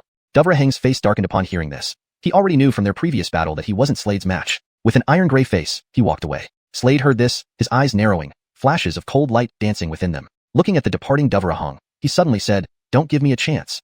Hearing this, Duvrahung's expression grew even darker. Why did he try to kill you? At this moment, Lars asked Slade curiously. He comes from the Blood Imperial Palace. My family has a blood feud with the Blood Imperial Palace. Slade explained. That explains it. Lars nodded. Don't worry, you're safe here. Lars reassured him. Thank you for helping earlier, Cave Master. Slade bowed respectfully. No need for formalities. As long as you're under my protection, I will ensure your safety. Lars shook his head. Continue your cultivation. Lars turned and left. That day, Slade appeared in a cave mansion known as the Information Cave Mansion, where one could investigate many people or factions. I need information about the Blood Imperial Palace's force distribution here. Arriving at the counter, a blonde Shauna greeted him. Upon seeing his attire, her face immediately showed respect. Military Lord. There were only 9 military lords across all of the 100 killing caves, each with noble status and immense power. Ordinary people would need to pay slaughter crystals for information, but not military lords. This was one of the benefits of being a military lord. All right, I'll get it for you right away. The blonde Shauna nodded, fetching a stack of documents from a drawer and handing them over. Slade received them and studied them carefully. He learned that the 5 top forces maintained small factions here, sending their elite disciples for training since the 100 killing caves were the best cultivation grounds in the Holy Realm. Soon, Slade discovered the locations where the Blood Imperial Palace had established its presence. According to the report, there were 3 bases nearby. Thanks. Slade thanked the blonde Stephanie. In the next instant, swish, he vanished without a trace. The military lord is so young. The blonde Stephanie sighed as she watched him leave. Now, Slade appeared in a city. According to the information, one of the Blood Imperial Palace's estates was located here. The estate master is also a cave master. Didn't expect the Blood Imperial Palace to have capable individuals. This cave master is named Allah, the cave master of Blood Sky Cave Mansion. Slade muttered, his eyes gleaming as he moved swiftly, leaving afterimages in his wake. In Wind Thunder City, swish, figures appeared in the courtyard of an estate. A robust justice stepped forward and addressed his subordinates. We have received orders to assassinate a man named Slade. Chapter 163. Is that so? In the city of Wind and Thunder, Allah spoke coldly. Yes. The martial artist below knelt on one knee, respectfully responding. Rumbling sounds echoed. At this moment, dark clouds gathered in the sky, rolling over rapidly. It looked like rain was about to fall. A young figure approached slowly. He appeared in the courtyard. The courtyard gate gradually opened. Simultaneously, a dazzling sword beam rushed forward, directly landing on the neck of a martial artist in the courtyard. SSSH. A sword wailing sound resonated through the air, echoing endlessly. Immediately, a sword scar appeared on the martial artist's neck. Blood seeped out from the cut. The martial artist's eyes widened in shock, his expression frozen with disbelief as he fell to the ground. What? It's you, Slade. In the courtyard, Allah lifted his head, staring at Slade with eyes filled with an endless chill. SSSH. SSSH. SSSH. Ignoring Allah's words, Slade continuously slashed with the dragon scale sword. Blade by blade followed each other. Gradually, in the courtyard, cold corpses lay on the ground. None of these people were a match for Slade. Some died, others were injured. Heavy rain poured down, washing away the bloodstains. Holding the dragon scale sword, Slade relentlessly executed sword techniques. Cold, radiant sword light flashed, causing the surrounding space to tremble. Horrifying screams continually sounded. It's your turn. Finally, Slade's gaze landed on Allah not far away. His voice echoed icily, reverberating through the air. Eyes narrowing, he unsheathed the dragon scale sword and it shot towards Allah. This strike was incredibly terrifying, emitting formidable sword chi. Today's Slade was a genuine sword reverend, having condensed his sword heart. Hence, the power of this strike was indeed horrifying. What? As the strike arrived, Allah's complexion changed repeatedly, looking at Slade with terror. Just as he attempted to defend himself, the speed of this sword strike was too fast. The brilliant sword light howled, striking Allah's body. At that moment, Allah's body was split into 2 halves. Blood splattered everywhere. Dead. Slade lowered his head coldly, witnessing this scene before turning away. In the next moment, his figure appeared at the Blood Imperial Palace's second gathering point. This person. He stood on the trunk of an ancient tree, lifting his head and gazing into the distance where he saw an Aven. He wasn't unfamiliar with this Aven. It was the blood-robed Aven who had killed old Duvra back then. He remembered that this Aven was at the 3rd stage martial sage realm. Back then, he had been completely powerless against this Aven. Now, however, his cultivation had advanced to the 9th stage martial sovereign realm, and he was also a sword reverend, with his strength multiplied several times. The blood-robed Avon was seated on a platform, cultivating some kind of technique. The aura around him absorbed spiritual energy rapidly from all directions. Outside the courtyard stood many people, each carrying weapons. These were all members of the Blood Imperial Palace. They were talking among themselves. Suddenly, a brilliant sword light howled, making those martial artists widen their eyes in shock, their bodies plummeting immediately. Slade, holding a blood-colored sword, walked toward them. On the platform, the Avon slowly opened his eyes, looking down at Slade and said, "I have waited for you for a long time. Last time, you were lucky. This time, you won't be so fortunate." "Is that so?"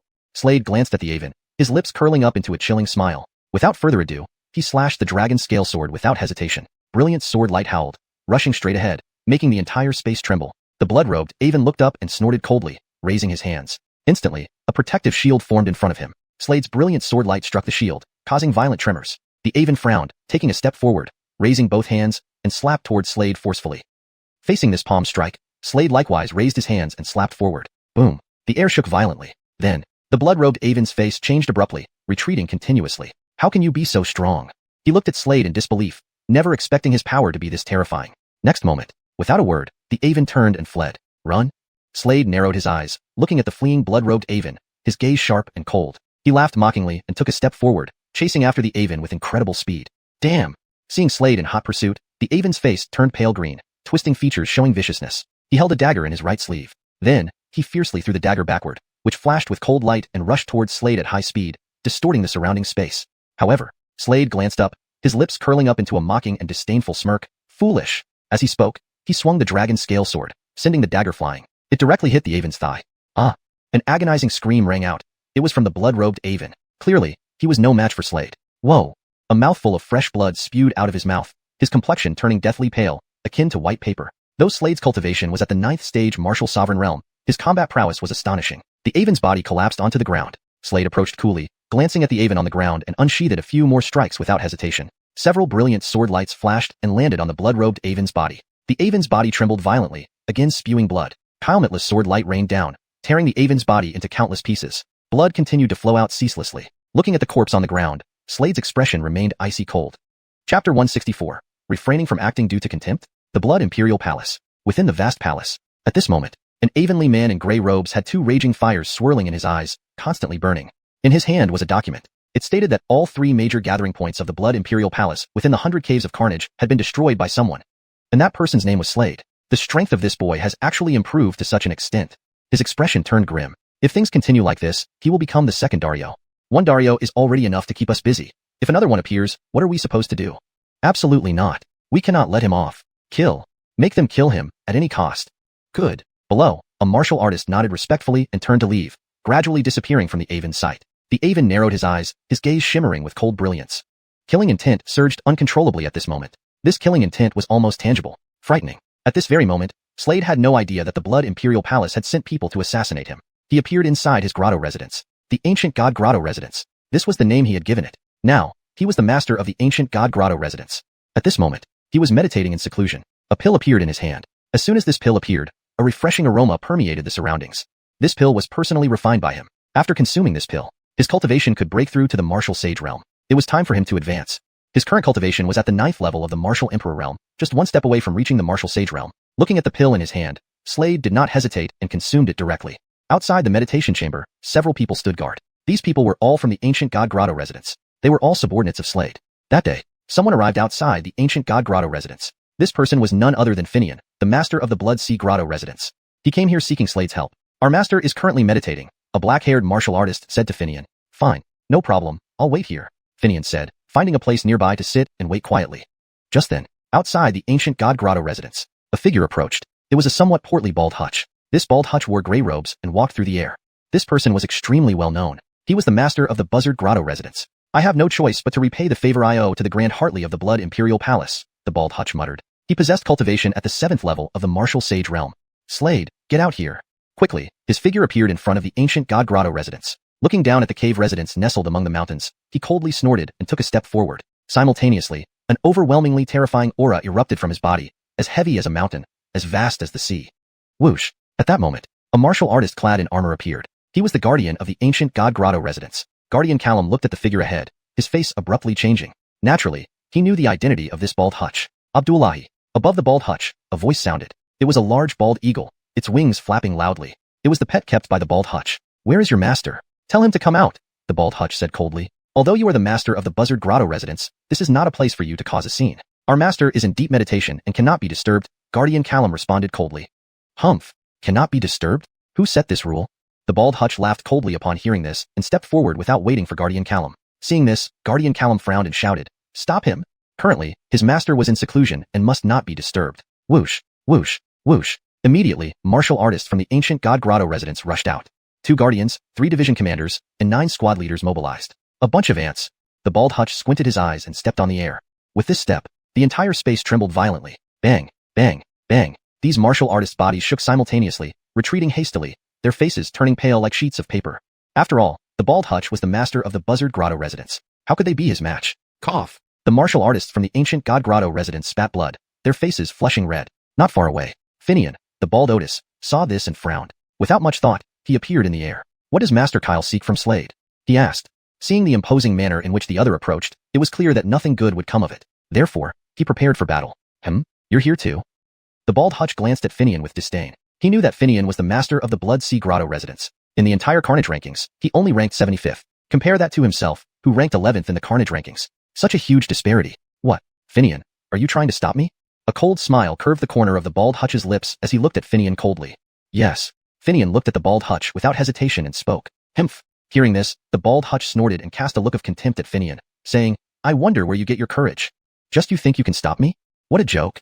He didn't regard Finian as a worthy opponent and took a step forward, ignoring him entirely. However, at this moment, Finian's figure flashed, rushing toward the bald hutch rapidly, like a bolt of lightning. In his right hand, he held a bloody saber.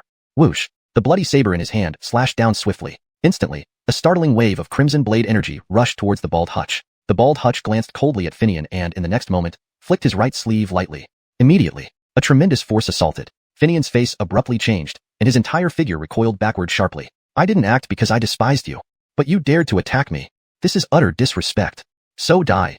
The bald hutch squinted his eyes and stared at Finian from a distance. Hashtag chapter 165. Killing you will only take 3 breaths. The bald Avon snorted coldly. The moment he finished speaking, he lunged straight at Finian in front of him, his speed reaching its peak.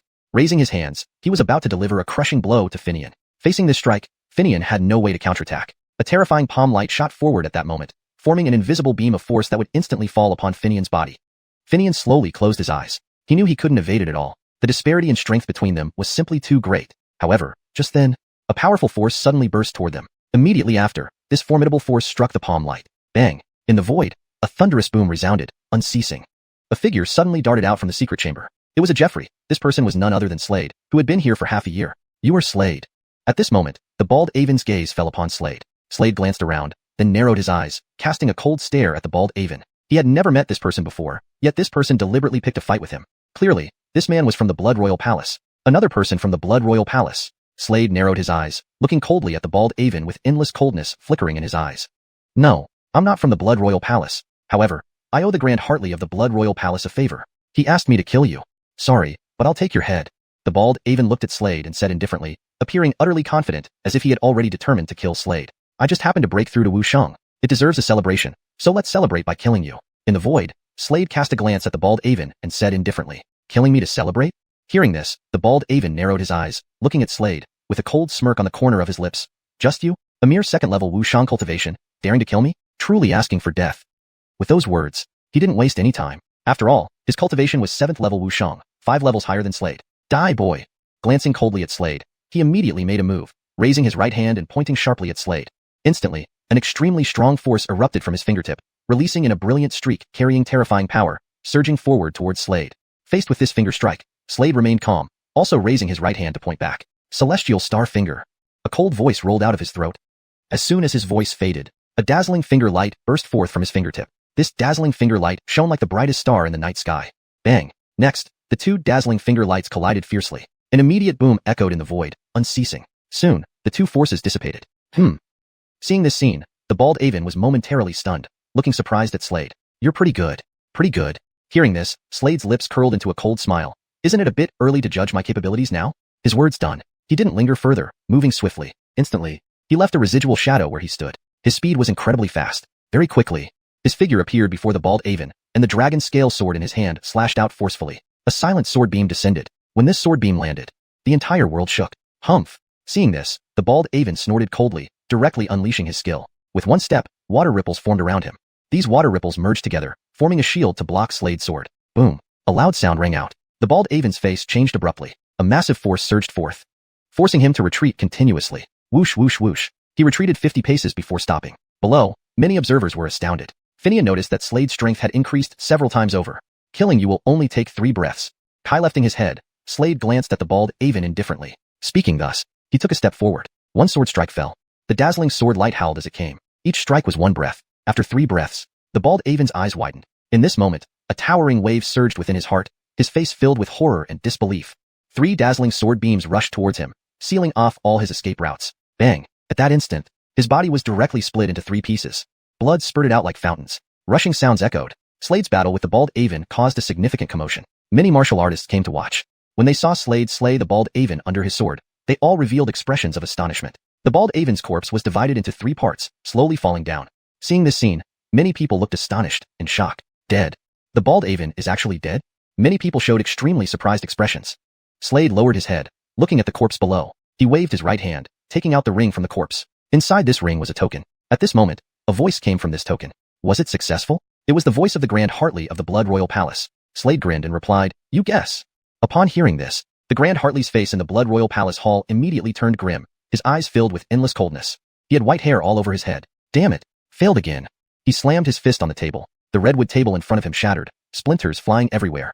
"Wait until I take your life," Slade said coldly. The Grand Hartley of the Blood Royal Palace flushed red with anger when he heard this, clenching his fists tightly. At this moment, Slade's gaze fell on Finian, curiously asking, "Cave Lord Jonas, did you look for me for something?" He smiled slightly. "Cave Lord Song, I do indeed have something," Finian said. "Here's the thing. The secret cave is about to open, and I wish to go with you."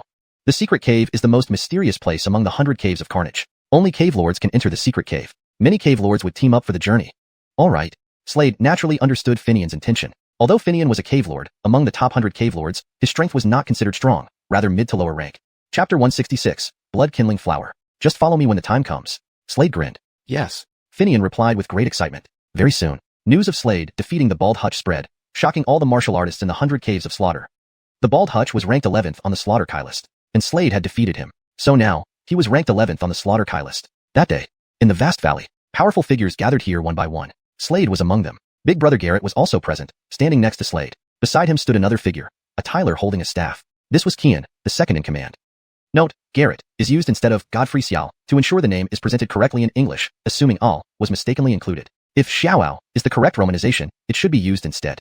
Good job, Abraham. I've already heard that you defeated the cave master of Bald Eagle Cave. That guy wasn't weak at all. Qian grinned. Where's fourth sister? Slade asked curiously. She was taken away by some mysterious people. Don't worry, nothing's wrong with fourth sister. They treated her well, Qian added thoughtfully. That's good. Slade nodded gently. You were Slade? At this moment, a Jeffrey stepped forward from the crowd, his sharp gaze locking onto Slade. My name is Dover Ming, the Tyler said. You will die by my hand. Clearly, this Tyler came from the Blood Imperial Palace. Slade glanced at Dover Ming and ignored him completely. You. Seeing Slade treat him with such disdain, Dover Ming's face turned livid. His eyes gleamed with a cold light, filled with murderous intent as if it were a tangible force. Swish, swish, swish. Just then, 3 figures slowly appeared before them. These were the masters of the Wutian Cave, Blood Nether Cave, and Slaughter Cave respectively. These 3 represented the most terrifying powers in the 100 caves of slaughter. They wouldn't enter the secret cave themselves, but had come to introduce it. This secret cave is the most mysterious in the entire 100 caves of slaughter. I know many of you come from external forces. However, as long as you abide by the rules here, we won't do anything to you.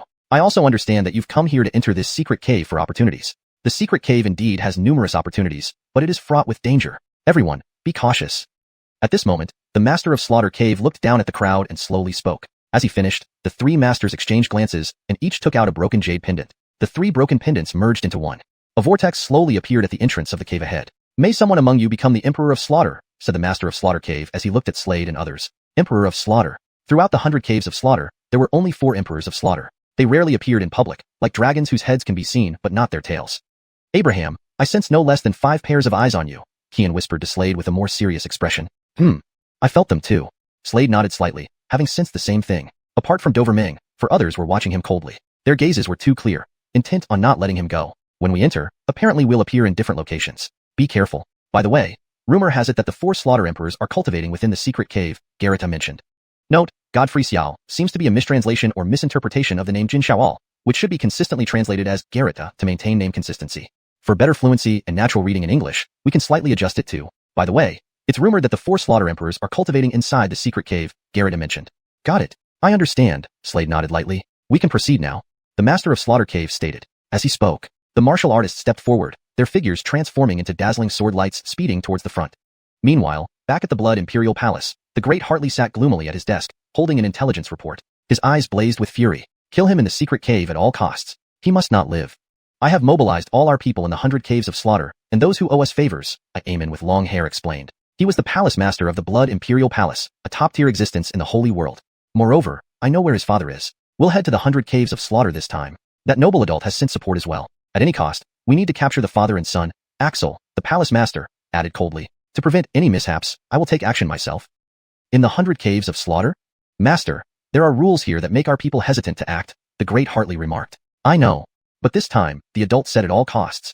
As for the consequences, he'll find a way to bear them. Axel concluded. Agreed. Brandon, the great Hartley of the Blood Imperial Palace, nodded. Next, they led a group towards the 100 caves of slaughter. The secret cave was the most mysterious cave in the 100 caves of slaughter, harboring immense opportunities. It had birthed martial emperors, and the 4 emperors of slaughter cultivated within this very place, attesting to its exceptional nature. Many treasures lay within, only accessible to cave masters of considerable strength. Currently, that's the blood-kindling flower. Alistair, it's actually the blood-kindling flower. This flower can enhance one's bloodline. Such a thing is rare indeed. Several cave masters gazed down. Slade also looked down and saw a sinister skeleton below. On the skeleton grew a translucent blood-red flower, the blood-kindling flower, capable of enhancing a martial artist's bloodline. Martial artists entering the secret cave would be randomly transported to various locations within it. Slade and Finian happened to be teleported here together. Finian was looking down at the blood-kindling flower with feverish excitement. Yona's master, do you want the blood-kindling flower? Slade asked Finian with a slight smile. Yes. Master Song. Finian had long changed how he addressed Slade. He nodded, indeed wanting the blood-kindling flower.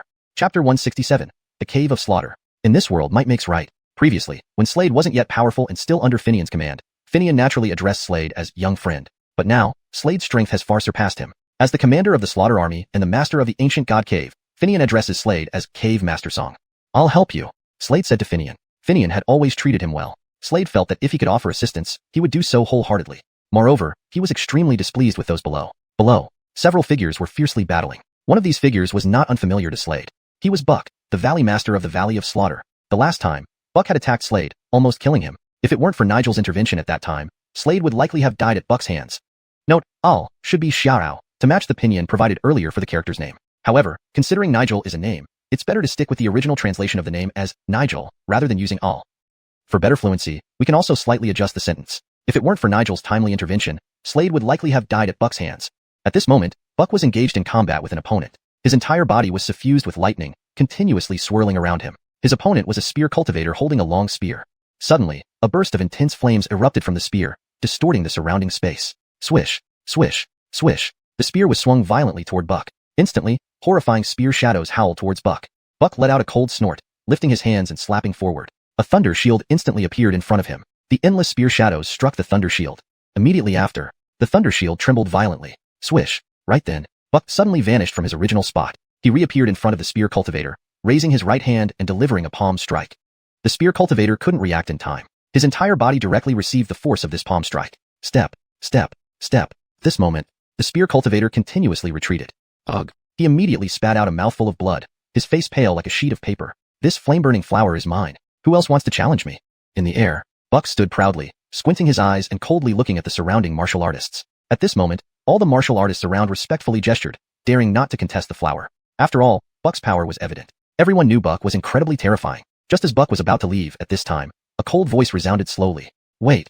Upon hearing this, everyone froze. They turned together, following the voice to see. A figure was approaching. Slade. Buck squinted his eyes, looking at Slade, with a hint of murderous intent flashing deep within his gaze. This murderous intent seemed tangible, flickering incessantly. Before, he refrained from attacking Slade out of fear of the cave master of the Slaughter Cave. But now, this was a secret cave. Who would know if he killed Slade here? Slade could clearly sense the murderous intent in Buck's eyes, but he showed no fear. He looked at Buck and said calmly, I want 2 things. 1, this blood-burning flower. 2, your life. These words left Buck momentarily stunned. Then, his expression darkened, and he glanced at Slade with a cold smile curling at the corners of his lips. You? Ignoring Buck's sneer, Slade took a step forward. His figure darted forward rapidly, sword in hand, slashing down swiftly. Swoosh. Instantly, a resonant sword cry echoed through the air. As the radiant sword light fell, Aya! Ahead, a horrific scream sounded from Buck's mouth. He lowered his head, staring at his left shoulder. At that moment, his left arm was cleanly severed from his body, spurting blood profusely. Blood gushed out like a fountain. He looked at Slade in disbelief. Earlier, Slade had fled at the sight of him, afraid to fight. Now, the latter had easily cut off one of his arms. It was hard to believe. Had this person's strength increased so quickly? Swoosh. Right then, another icy cold slash landed from Slade's sword. Sword after sword rained down upon Buck. Radiant sword light cascaded like raindrops, hitting Buck's body. At this moment, Buck's body was riddled with countless sword wounds, blood flowing endlessly. The blood-burning flower ended up in Slade's hand. Slade handed the flower to Finian beside him. Finian looked at Slade gratefully and said, "Thank you. You're welcome." Slade replied. Subsequently, the two turned into streaks of sword light, speeding ahead. Their figures soon disappeared from this space. As they advanced, they noticed many people heading toward one place. Ahead was a gigantic cave. This cave floated in midair. On closer inspection, the cave was entirely made of slaughter crystals. At this moment, a puppet emerged from the cave. The puppet was also composed of slaughter crystals. This puppet exuded a terrifying aura of slaughter, causing the surrounding space to twist violently. Above the cave hung a signboard. On this signboard were 3 grand characters. Slaughter Cave. This is the selection ground of the Slaughter Emperor. The puppet, which possessed some intelligence, spoke to the crowd, radiating a formidable killing aura. Martial artists who pass can enter this cave. The puppet continued calmly. Dover Ming, that guy's here. At this moment, the Jeffrey standing next to Dover Ming noticed Slade's arrival and informed Dover Ming. Oh. Hearing this, Dover Ming's eyes flickered coldly. He looked at Slade with intense malice. Others on the scene also turned their gazes to Slade, revealing similar malicious expressions. Slade naturally knew these people were from the Blood Imperial Palace. However, he felt no fear. Head. The puppet's gaze swept across the crowd, followed by a sweep of his right hand. Swish, swish, swish. 5 large slaughter crystals appeared in mid-air. These 5 slaughter crystals were significantly larger than regular ones, twice the size of standard crystals. Only 5 can enter the palace, and these are the spots. Whoever grabs these slaughter crystals gains entry to the cave. The puppet's gaze scanned the crowd below as he explained slowly. Chapter 168, Quota. As his voice trailed off, the eyes of many martial artists around immediately lit up with intense heat, fixating on the slaughter crystal before them, avarice flashing in their eyes. Alright, the first one. The time limit is 1 incense stick. After 1 incense stick burns out, whoever fuses with this slaughter crystal will own it. The puppet glanced at the surrounding martial artists and slowly announced. As he finished speaking, he waved his right hand, and instantly, a slaughter crystal flew out. Seeing this scene, the faces of all the cave masters present revealed a greedy glint. Who wouldn't want to become an execution emperor? This slaughter crystal belongs to me. If anyone disagrees, watch out for my war saber. It has no eyes. At that moment, a figure slowly stepped forward. It was a Jeffrey in a blood-red robe, holding a blood-colored war saber in his right hand. The blood-red saber gleamed coldly, constantly emitting a piercing crimson light. I will. Suddenly, from not far away, another figure shot towards them like a blade of light. This voice was familiar to Slade. It's Boss Nigel. Slade grinned and turned around, seeing a Jeffrey in a green robe wielding a green war saber, standing in midair, his long green hair floating as if in a breezeless wind, advancing toward this direction. Corrected for fluency. This voice was all too familiar to Slade. It's Boss Nigel. Slade grinned and turned around, only to see a Jeffrey in a green robe holding a green war saber, standing in midair with his long green hair floating despite the lack of wind, making his way over here. Indeed, it was the leader, Godfrey Xiao. / correction. Indeed, it was the leader, Garrett. / further refinement for natural fluency and consistency. Indeed, it was none other than their leader, Garrett. Abraham. Godfrey Xiao's gaze swept across the crowd, landing on Slade, and he grinned at him. Note. There seems to be a character encoding issue with Godfrey Xiao. The correct name should be Godfrey Xiaobaoda. Here is the corrected and fluent version. Abraham. Godfrey Xiaobao's gaze swept across the crowd, landing on Slade, and he grinned at him. Boss. Slade replied. Watch your show. Great. Ha ha ha ha. Garrett smirked. It seems there was a minor typo in the name. For fluency and accuracy, it should be great. Ha ha ha ha. Garrett grinned. Or if Garrett is meant to be Godfrey Xiao in the original text, you should verify the correct spelling of the character's name. The translation would then reflect the accurate name. Assuming all was unintended, I've used Garrett as provided earlier in the text. For natural reading, grin or laughed can also be used instead of smirked, depending on the context. Based on the joyful tone, grinned fits better. Humph, just you? Up front, the blood-robed Tyler squinted his eyes and looked at Nigel coldly. Both were blade practitioners, skilled in the use of blades. This blood-robed Tyler named Lorenzo was also one of the military lords of the Slaughter Army and a disciple of the Blood Imperial Palace. Undoubtedly, the Blood Imperial Palace had unique methods for cultivating talent, with many of its people within the 100 caves of slaughter. Chi. Suddenly, Lorenzo drew his saber. Immediately, a saber cry resounded. Bang! Their 2 sabers clashed in the air, creating a continuous deafening sound in the void. Swish! Swish! In this moment, both figures took several steps back. In the void, Slade stood proudly, looking ahead with folded arms. Both were at the 5th level of Martial Saint and proficient in the way of the saber. Prepare to die. Lorenzo glared at Godfrey Xiao coldly, his voice turning icy cold, like a chilling wind that made everyone shiver. Note: there seems to be a character error in the original text with Godfrey Xiao, which should likely be Godfrey Xiaobao, or another correct name. Please verify the correct name. For better fluency and natural reading, the sentence is refined as above while keeping the intended meaning. If Godfrey Xiao is intended to remain as such for stylistic reasons, please let me know, but it appears to be a potential error. Bang, bang. The two figures continuously crossed in the air, their sabers colliding and sparking brightly. Suddenly, the blood-robed Tyler vanished from his original spot. A residual image. He reappeared behind Nigel, gripping his blood-red saber with both hands, his icy voice emanating, "Blood Dragon Slash." With these words, the entire blood-red saber suddenly burst into a brilliant crimson light. A terrifying blood-red saber energy converged into a blood dragon, rushing quickly towards Garrett. Note: I assume Godfrey Xiao is a typo or formatting error and should be Garrett to match the name style in the rest of the text. If all is part of the name, it should be transliterated to maintain consistency in terminology. However, based on previous context, Garrett seems more likely. For better fluency and accuracy, I suggest. With these words, the blood-red saber suddenly erupted with a brilliant crimson light. A terrifying blood-red saber energy coalesced into a blood dragon, hurtling swiftly toward Garrett. Seeing this, Godfrey Xiaobao held his green saber, snorted coldly, and slashed downward fiercely. Bang! With this strike, Lorenzo's figure rapidly retreated, squinting his eyes. Just as he was about to move forward again, Godfrey Xiaobao waved his golden saber, and a powerful golden saber energy swept the surroundings. Note: the name Godfrey Xiao seems to have a Chinese character all mixed in it by mistake. I assume the correct name should be Godfrey Xiaobao, or another proper name. If all is part of the name, please confirm. At this moment, Lorenzo's entire figure was directly swallowed by endless saber energy. His body was filled with numerous stab wounds, blood gushing out like springs. His whole body collapsed helplessly to the ground. The surrounding martial artists watched in shock. Boss's strength has become increasingly terrifying. Qian, holding a long staff, walked over and grinned at Slade. "Second brother, you're here too. I'll be watching your performance later." Slade smiled at Qian, who was holding a long staff. "Good. Show them what you've got." Qian patted his chest confidently. After one incense stick time passed, Godfrey Xiao had already fused with the slaughter crystal, becoming the first selected individual. To improve fluency and accuracy, after the allotted time passed, Nigel had already fused with the slaughter crystal, becoming the first selected individual. Next, the puppet standing in the void spoke calmly, waving his right hand. Instantly, the second slaughter crystal flew out, hovering in midair, radiating brilliantly. For positions remained, yet there were dozens of cave masters surrounding. "Whoosh, I'll go." At this moment, Qian said, stepping forward, holding a staff in his hand. "Who dares challenge me?" "I do." A voice resounded. A towering martial artist rushed towards them, holding a mace in his hand. He looked coldly at Qian. "Take this." His voice cold and grim, he moved straight towards Qian, swinging his mace abruptly. Instantly, a whirlwind surged forward, terrifying storms shaking the surrounding space. "This is Cave Master Alistair Lee's staff. He's very proficient in staff techniques," many whispered, noting his skill. Coincidentally, Qian excelled in staff techniques too. Bang! Qian took a step forward, holding his long staff in his right hand and striking down forcefully. Immediately, the staves collided with each other, and a stunning explosion echoed in the void. The two figures continued battling fiercely, shocking staff intentions sweeping the surroundings. Slade looked up. Second brother's cultivation was just one level below boss Godfrey Xiao's, at the fourth level of Martial Saint, but his strength was impressive.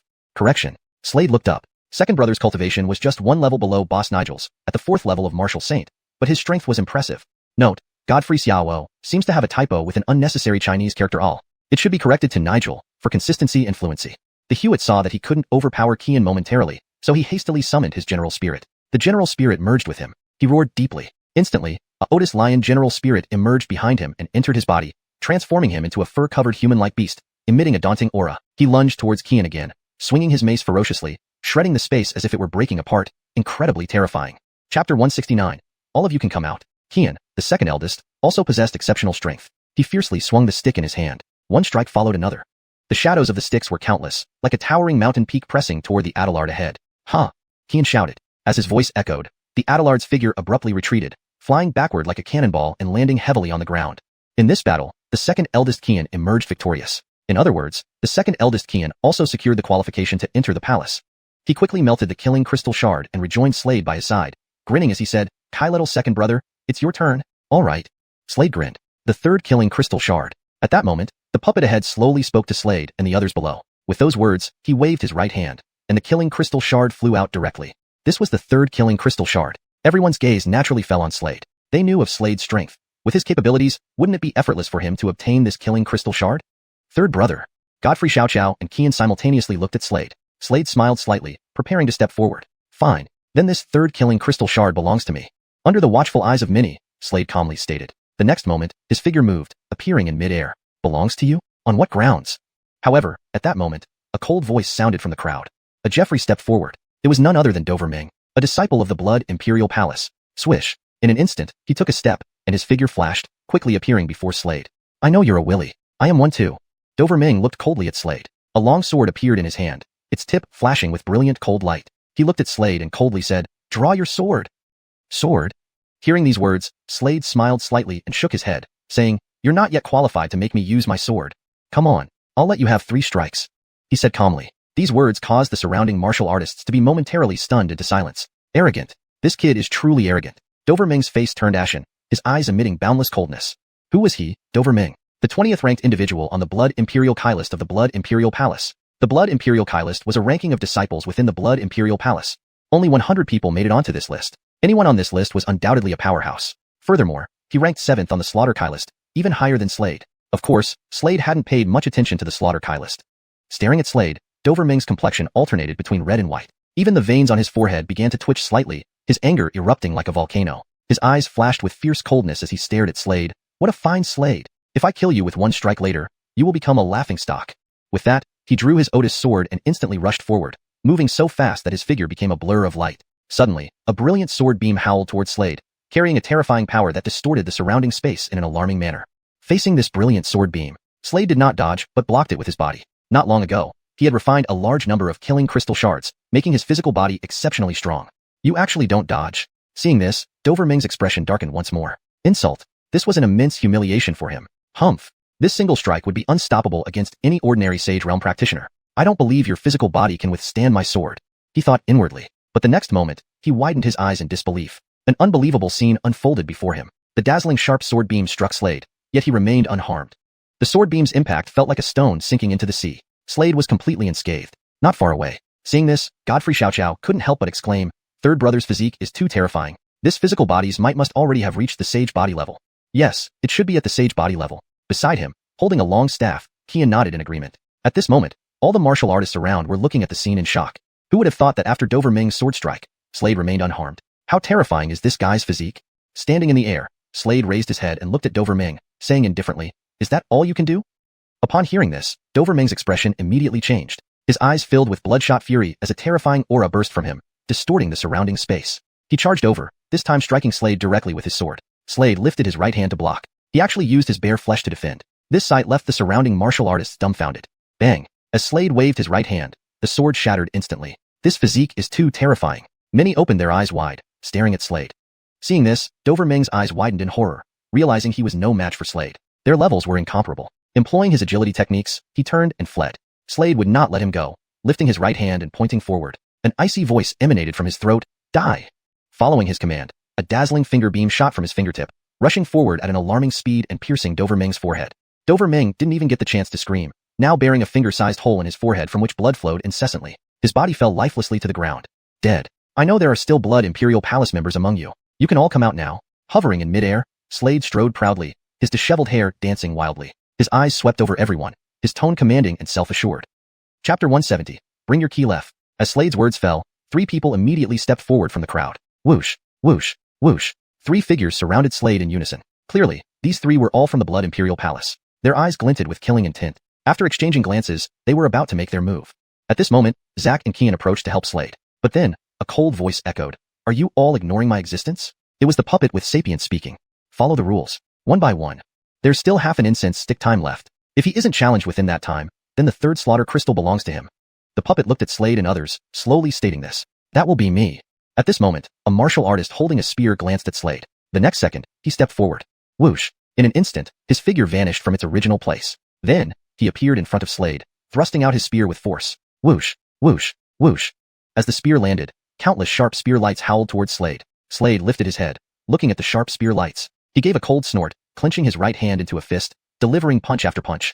The void trembled slightly. Boom, boom, boom. Frightening thunderclaps echoed at this moment. Whoosh. Slade's figure instantly disappeared. Quickly, he appeared in front of the spear user, raising his right hand without hesitation, slapping it forward fiercely. Immediately, a terrifying palm print landed. Ah! The spear user emitted a miserable cry. His whole body flew out like a cannonball. Next, Slade glanced at the remaining 2 martial artists, saying coolly and calmly. The 2 exchanged looks. In the next moment, one of them took a step forward. Instantly, a terrifying aura erupted from him, revealing he had achieved the 5th rank of Martial Saint. Slade, before long, you'll meet your father. He looked at Slade and said coldly. Hearing this, Slade looked at him coldly, roaring directly, "Die." This voice sounded continuously like thunder in the person's ear. The man's face turned pale. That voice was as if an invisible hammer struck his soul fiercely, making him shudder all over. His vision blurred. Surrounding martial artists looked up, their expressions changing. They saw blood gushing out from all 7 orifices of this person. He had been killed by Slade's shout. Seeing this scene, the remaining individual felt goosebumps rising on his skin, fear quickly welling up inside him. Too terrifying. This person's strength is too horrifying. Even the Blood Imperial Palace's top prodigy might not be his match now. He thought silently. It's your turn. Slade looked at the last one, smiling coldly. Upon hearing this, the man's expression darkened but did not take a step forward, too scared to fight Slade. The incense has finished burning. At this moment, the cold puppet behind them said slowly. In other words, Slade secured the qualification. That means only 2 spots remain. Great job. Slade walked over. Kian patted him on the shoulder, grinning, praising. Thus, Slade, Zack, and Kian all obtained the qualifications. Next, the martial arts competition continued. Whoosh. Ahead, the puppet's right hand waved. Another slaughter crystal flew out, hovering in the air. This was the 4th slaughter crystal, symbolizing the 4th entry spot into the slaughter palace. Soon, some people stepped up. The sound of weapons clashing resonated through the space. For Slade, Zack, Kian, etc., this wasn't important anymore, as they already got their qualifications for the slaughter palace. Time passed swiftly. Soon, 2 individuals successfully broke through, a man and a Stephanie. All right, you 5 follow me. No one else is allowed in. Those who enter bear the consequences themselves. The puppet looked around coldly, saying sternly. But just then, not far off, a cold voice suddenly rang out. Slade, bring your life. It seemed an Avonlea man with silver hair was rushing over, glaring, his eyes blazing with fire. Cold killing intent erupted from him like mountains and seas, distorting the surrounding area. Another member of the Blood Imperial Palace. Third Hartley brother. How many people want to kill you? Seeing this, Zack, wielding a green greatsword, said. He narrowed his eyes, his gaze filled with sinister coldness. These Blood Imperial Palace people went too far. Do not give them any opportunity. If given the chance, he would not hesitate to slaughter them. You are now the inheritor of the Slaughter Emperor, so I'll ensure your safety. Just then, the puppet standing beside Slade said slowly. Next, it stepped forward, fixing its gaze on the hutch. This Avon possessed 9th rank martial saint cultivation, formidable. Behind the Avon followed a large group of people, Blood Imperial Palace martial artists. How did they get in? Realization dawned on Slade, his expression turning colder, narrowing his eyes, a chilly glint flashing in them. Scram. Just then, the puppet looked coldly at the Blood Imperial Palace martial artists, speaking icily. Humph. The Grand Hartley of the Blood Imperial Palace heard this, sneered, and stepped forward, disregarding the puppet. His gaze fixed on Slade, reaching out with his right hand, grabbing at him. You dare to ignore me?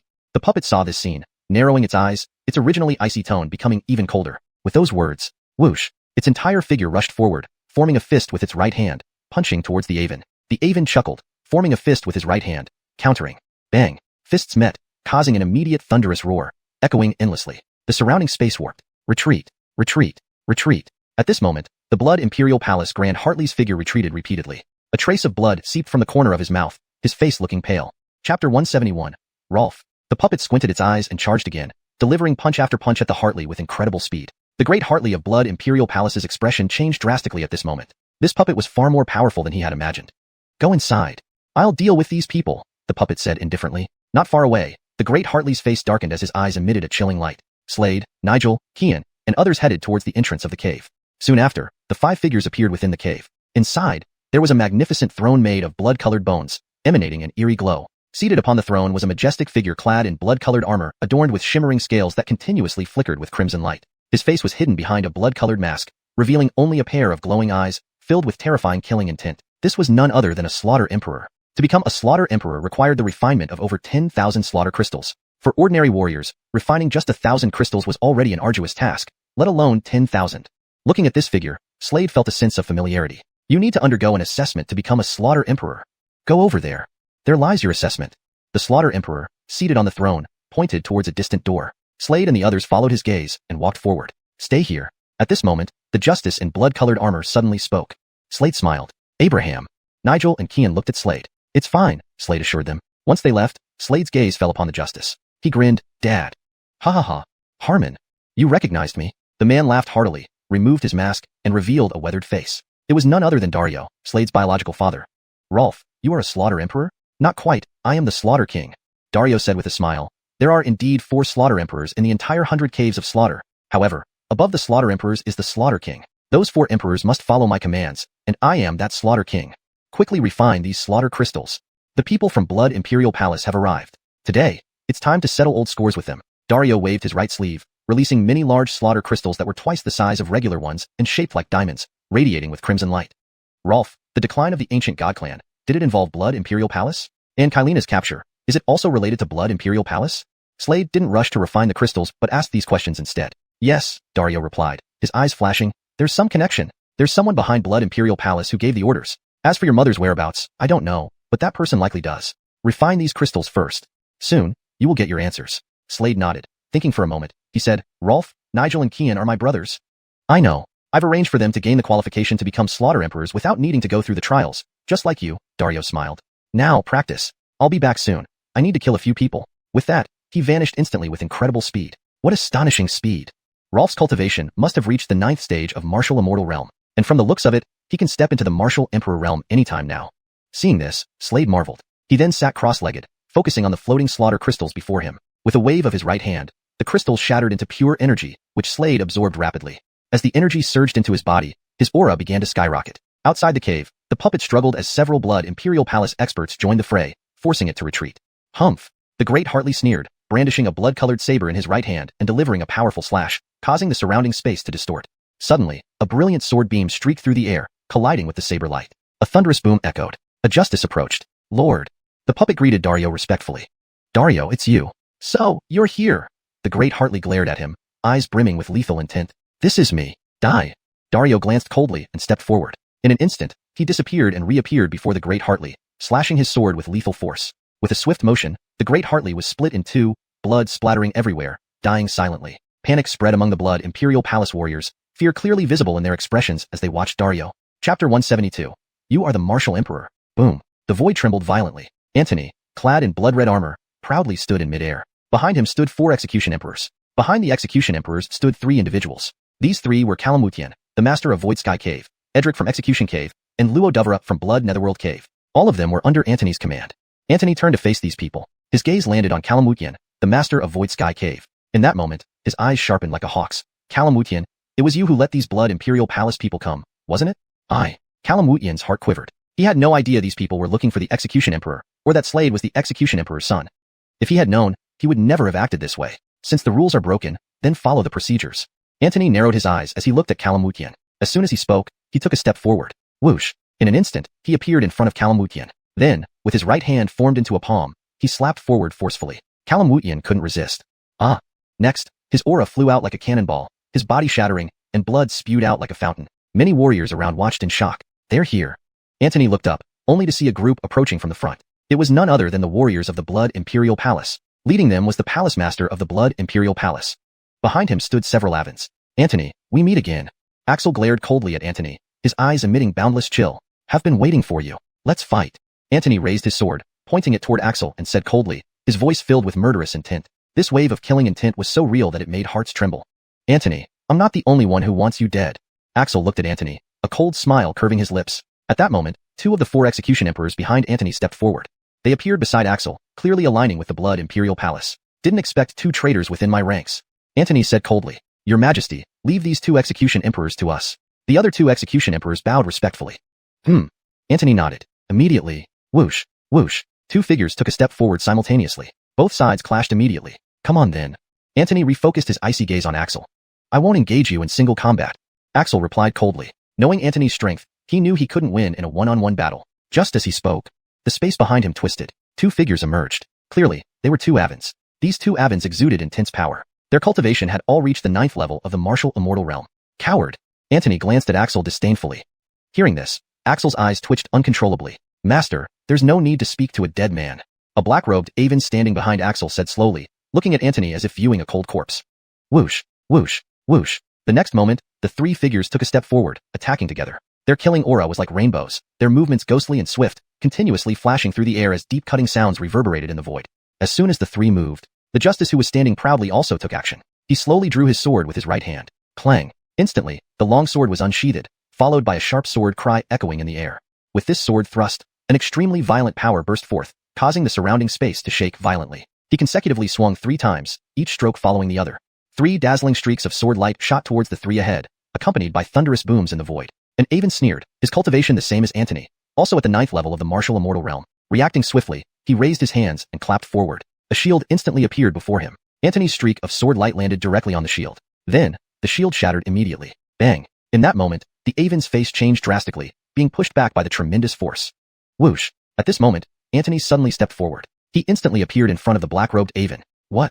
Seeing this, the black-robed Avon's face changed drastically, his pupils constricting. Now, Antony held his sword with both hands, slashing swiftly. Shoo! Once again, a sharp sword cry rang out. In this moment, the black-robed Avon couldn't withstand it.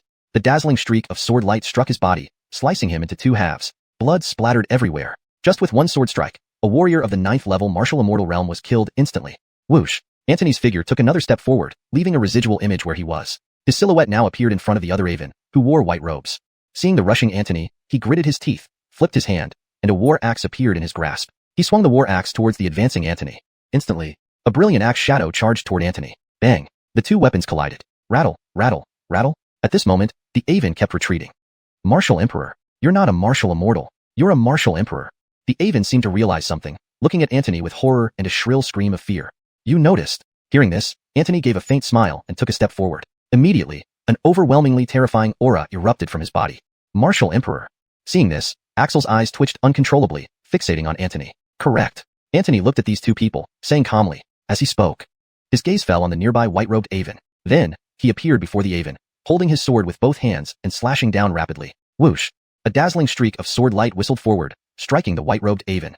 Chapter 173, 5 sword strikes to sever your head. At this moment, the hutch in white could not resist at all, and his entire body was directly split into two halves. Blood splattered everywhere. And you.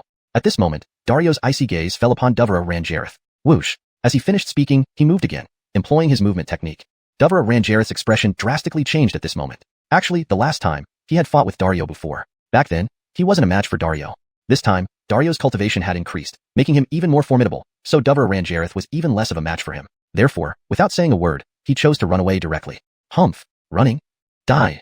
Dario roared deeply. This voice possessed terrifying power. It was like an invisible hammer striking forcefully on Duvra Ranjareth's soul. Ha! At that moment, Duvra Ranjareth spat out a mouthful of blood, his face turning pale instantly as his body plummeted down heavily to the ground. He crushed a token and, with a look of fear on his face, ran frantically forward, waiting for this very moment. Dario, seeing Duvra Ranjareth crush the token, said indifferently, Now, you have no more use. As he finished speaking, the sword in his hand slashed out forcefully. Whoosh! A horrifying blade light surged forth straight ahead, mighty and imposing. This slash caused Duvra Ranjareth to let out a wretched cry as his body was cut into two halves. Behind him, the 4 slaughter emperors were still engaged in battle. The 2 traitors saw this scene, and their expressions suddenly changed. Clearly, they did not know that Dario's cultivation had reached the Carson realm. To be precise, Dario's cultivation had recovered to the 1st level of Carson realm. He glanced at these 2 slaughter emperors, took a step forward, and whoosh, whoosh, 2 brilliant sword lights whistled towards them, severing both slaughter emperors into 2 halves. Blood splattered everywhere. Then, Dario lifted his head to look into the distance. His deep pupils flickered with a cold, killing aura. In the distant sky, a black dot was rapidly approaching, followed by a large number of figures. Finally revealed? Dario looked up, his eyes narrowing, filled with sharp, icy glares that continuously flashed. Dario. Just then, an extremely icy voice echoed. In the air, a figure came towards him indifferently. It was a justice. Dressed in a blood-colored robe, he radiated terrifying killing intent that twisted the space around him. With blood-red hair and a blood-red war saber on his back, he stood there as if he were the center of the world, exuding boundless murderous aura, looking like a hellborn Azura. As soon as he appeared, his icy gaze immediately locked onto Dario, his eyes filled with chilling killing intent. The killing intent was overwhelmingly intense, unmasked in the slightest. One buck. Looking at this person, Dario took a deep breath. This was the person who captured his wife. The last time, when he fought this person, he lost but also inflicted severe injuries on him. He almost defeated him. Furthermore, the decline of the ancient god clan was related to this person. As one buck appeared, an extremely fierce aura erupted, distorting the surrounding space tremendously. He lowered his head, noticing the cold bodies below, squinting his eyes, and coldly staring at Dario ahead. Last time, instead of completely killing you, I had someone plant the 10,000 spirit blood worm on you.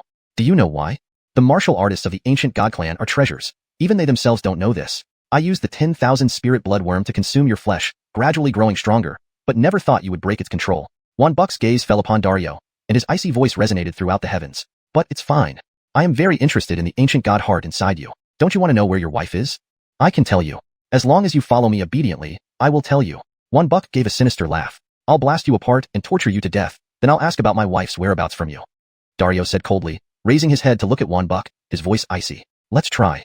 One Buck laughed coldly. Dario stared at One Buck, his eyes calm. Do you think I'm the same as last time? Would you have won me last time if you hadn't used despicable means? You're originally not as good as me, Dario said indifferently. To find death. Hearing this, One Buck roared deeply, and in the next moment, he moved swiftly, leaving a trail in the air as he waved his right hand. Instantly, a thundercloud appeared in front of him. The thundercloud rolled towards Dario mightily. This cloud transformed into a ferocious thunder dragon, charging fiercely towards Dario. At this moment, inside the cave, an extremely fierce aura erupted. With the eruption of this aura, the surrounding space distorted. Next, a Jeffrey walked out of the cave. This person was none other than Norris. Rolf. Norris walked out and discovered his father, Dario, in the sky. He called out, "I know you have a son and a daughter. Do you know why I didn't trouble them? I'm letting them grow so I can extract their ancient god hearts."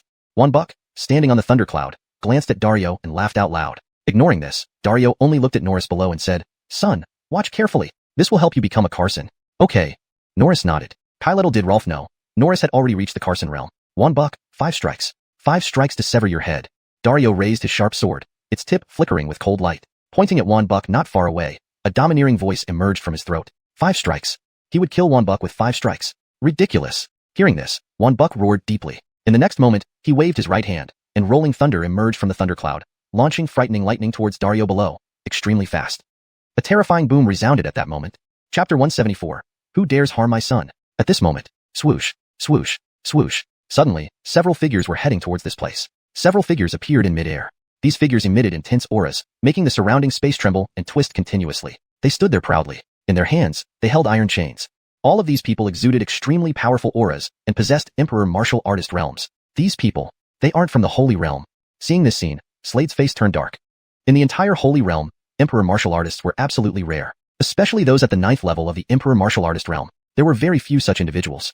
However, all 9 people who appeared here had the 9th level Emperor martial artist realm. These people absolutely weren't from the Holy Realm. Previously, Slade was the first Emperor martial artist in the Holy Realm. At that time, he had already encountered martial artists outside the Holy Realm. They come from the Divine Realm. Slade knew that the world he was in was vast, with many continents. Each realm represented one continent, like the Holy Spirit continent where the Holy Realm was located. And there were many others similar to the Holy Spirit continent. The virtual realm where Slade was previously situated was an inferior realm of the Holy Realm, a subcontinent. Among so many realms, there was one central realm. This realm was called the Divine Realm. The Divine Realm also lay within this vast landmass, just isolated by seas around it. These people were definitely from the Divine Realm. Slade felt even more curious about his own identity. People from the Divine Realm wanted to capture his father. Could it be that his mother was from the Divine Realm? Slade pondered inwardly, his eyes gleaming with a cold light. Rumble. At this moment, these 9 martial artists took a step forward. Immediately, an extremely terrifying aura burst forth from them, rushing ahead powerfully, distorting the surrounding space. "Gentlemen, no need for you to intervene. I'll handle it." At this moment, Draper slowly spoke. As his words fell, his gaze landed on Dario, a cold smirk curling at the corner of his mouth. "Dario, this is the Soul Repair Pill. It can temporarily restore your cultivation to the 9th level of the Emperor martial artist realm. This time, I will defeat you, thereby validating my path." As he finished speaking, he waved his right hand. Instantly, a pill hovered before Dario. Staring at this pill, Dario's eyes flickered as he looked at Draper and suddenly said, "This is the biggest mistake you've made in your life." As soon as he finished speaking, he didn't hesitate, immediately swallowing the pill. Instantly, an immensely powerful aura erupted from him. Boom. His cultivation was temporarily boosted to the 9th level of the Emperor martial artist realm. On the other side, Draper similarly consumed the pill. Previously, he had indeed lost to Dario, and because of that defeat, he developed demonic thoughts in his mind.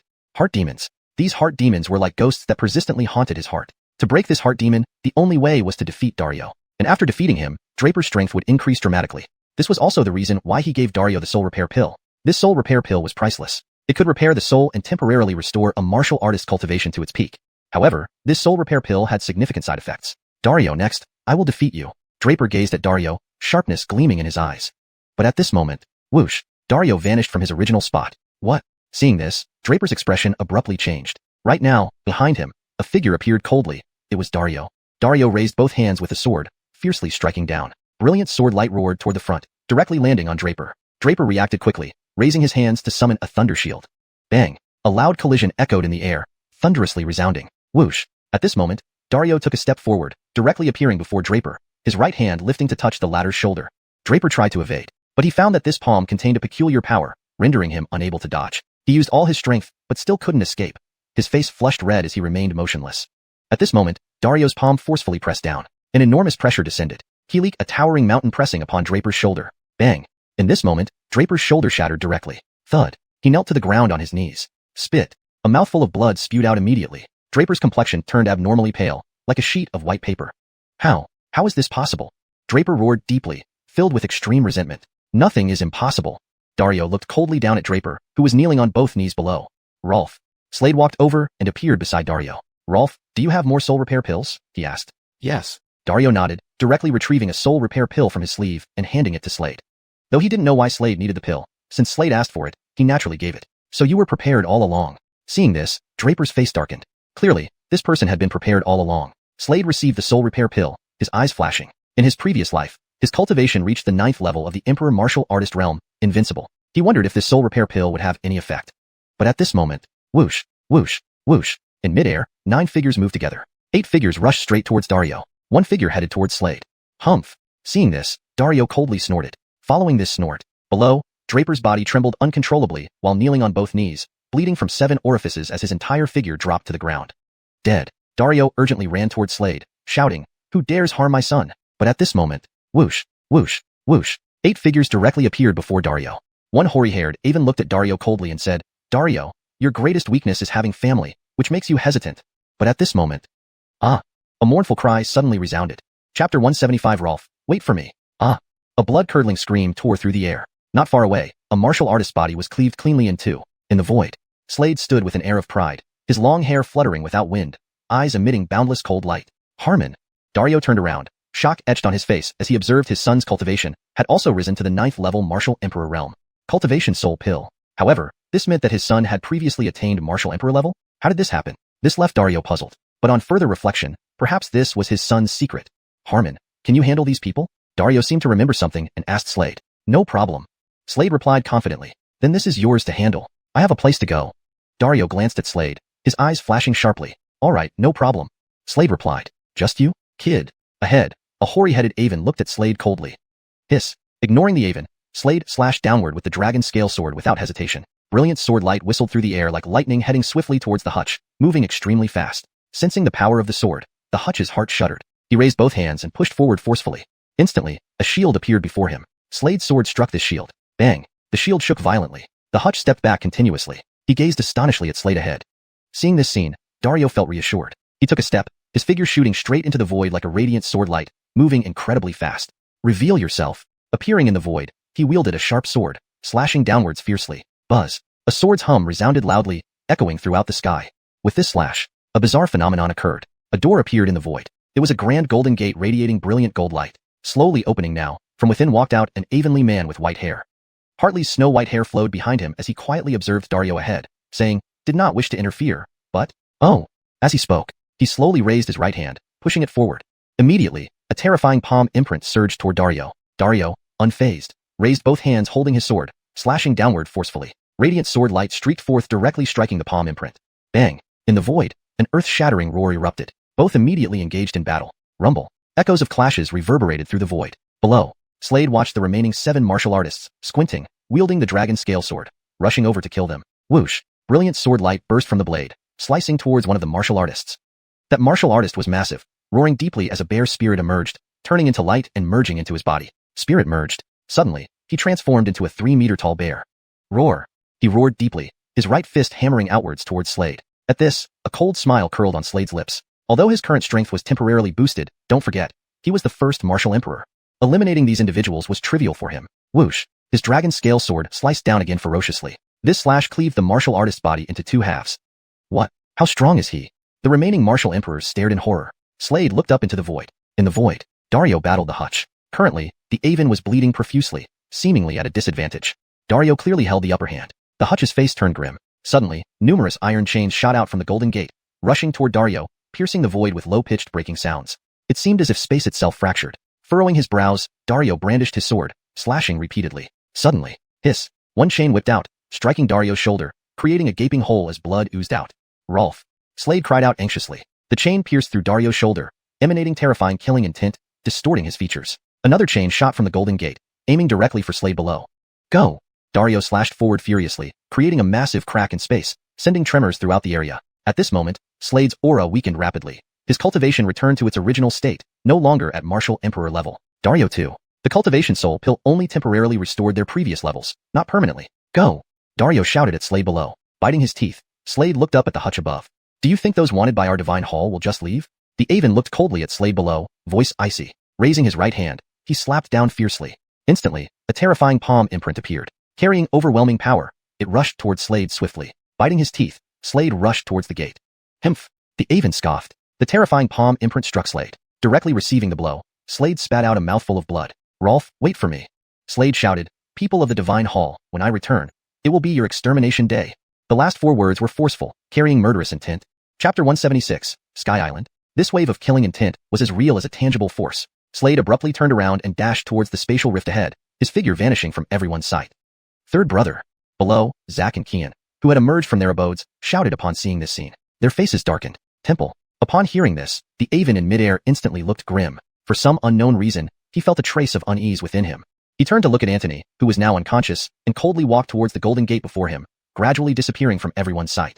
The golden gate also vanished completely. Looking at those who left, Zack, holding a green battle saber, frowned and said, I have never heard of any temple. It shouldn't be a power from this realm. Xiuxian, holding a long staff, commented from beside. Indeed, it's not from this realm. Just then, there was a ripple in the air, and a weathered figure slowly appeared.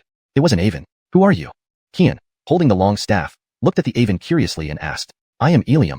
Ilium glanced at Xiuxian and then Zack, saying, I am the Cave Lord of 100 Caves of Slaughter. Cave Lord of 100 Caves of Slaughter. Hiss. Upon hearing this, Xiuxian and Zack exchanged glances, both involuntarily drawing in cold breaths. But soon, their faces turned grim. Since this person is the Cave Lord of 100 Caves of Slaughter, why did he not save Slade's father? I know what you're thinking. Looking at these two, Ilium smiled slightly and continued, this was his father's own decision. And, it's not that I didn't want to save him, but I couldn't save him. The temple is one of the top powers in the divine realm. There are many within the temple who are stronger than me. Furthermore, his father wanted to infiltrate the temple. At first, the people from the temple captured Antony's wife. His father intended to infiltrate the temple. Ilium calmly said, let's set aside this matter for now. He looked at Zack and Xiuxian and continued, let's talk about you too. You are both already execution emperors now. He smiled gently and said, I wish to take you as my personal disciples. Would you agree to follow me for cultivation? Upon hearing this, Zack and Xiuxian exchanged looks, both stunned. I feel a connection with you. Because I'm skilled in both saber techniques and staff techniques, and each of you uses one of them, just like me. Ilium smiled, saying, yes. Disciple Zack pays respect to master. Disciple Xiuxian pays respect to master. Thus, Zack and Xiuxian followed behind Ilium. Master, third brother will be fine, won't he? At this moment, Zack thought of something and looked at Ilium to ask. Don't worry, he'll be fine. He should be at the boundary between the sacred realm and the mystic realm. Ilium seemed to recall something, and a flash of brilliance shone in his eyes as he spoke slowly. At this moment, Slade's consciousness floated amidst darkness. He had been struck by the Aven's palm earlier, leaving a bloody handprint on his back. Time flowed on. No one knew how much time had passed. Slade lifted his heavy eyelids. The blurry vision gradually became clear. Upon closer inspection, he found himself in a luxuriously decorated carriage. Wake up. At this moment, a voice like music sounded beside him.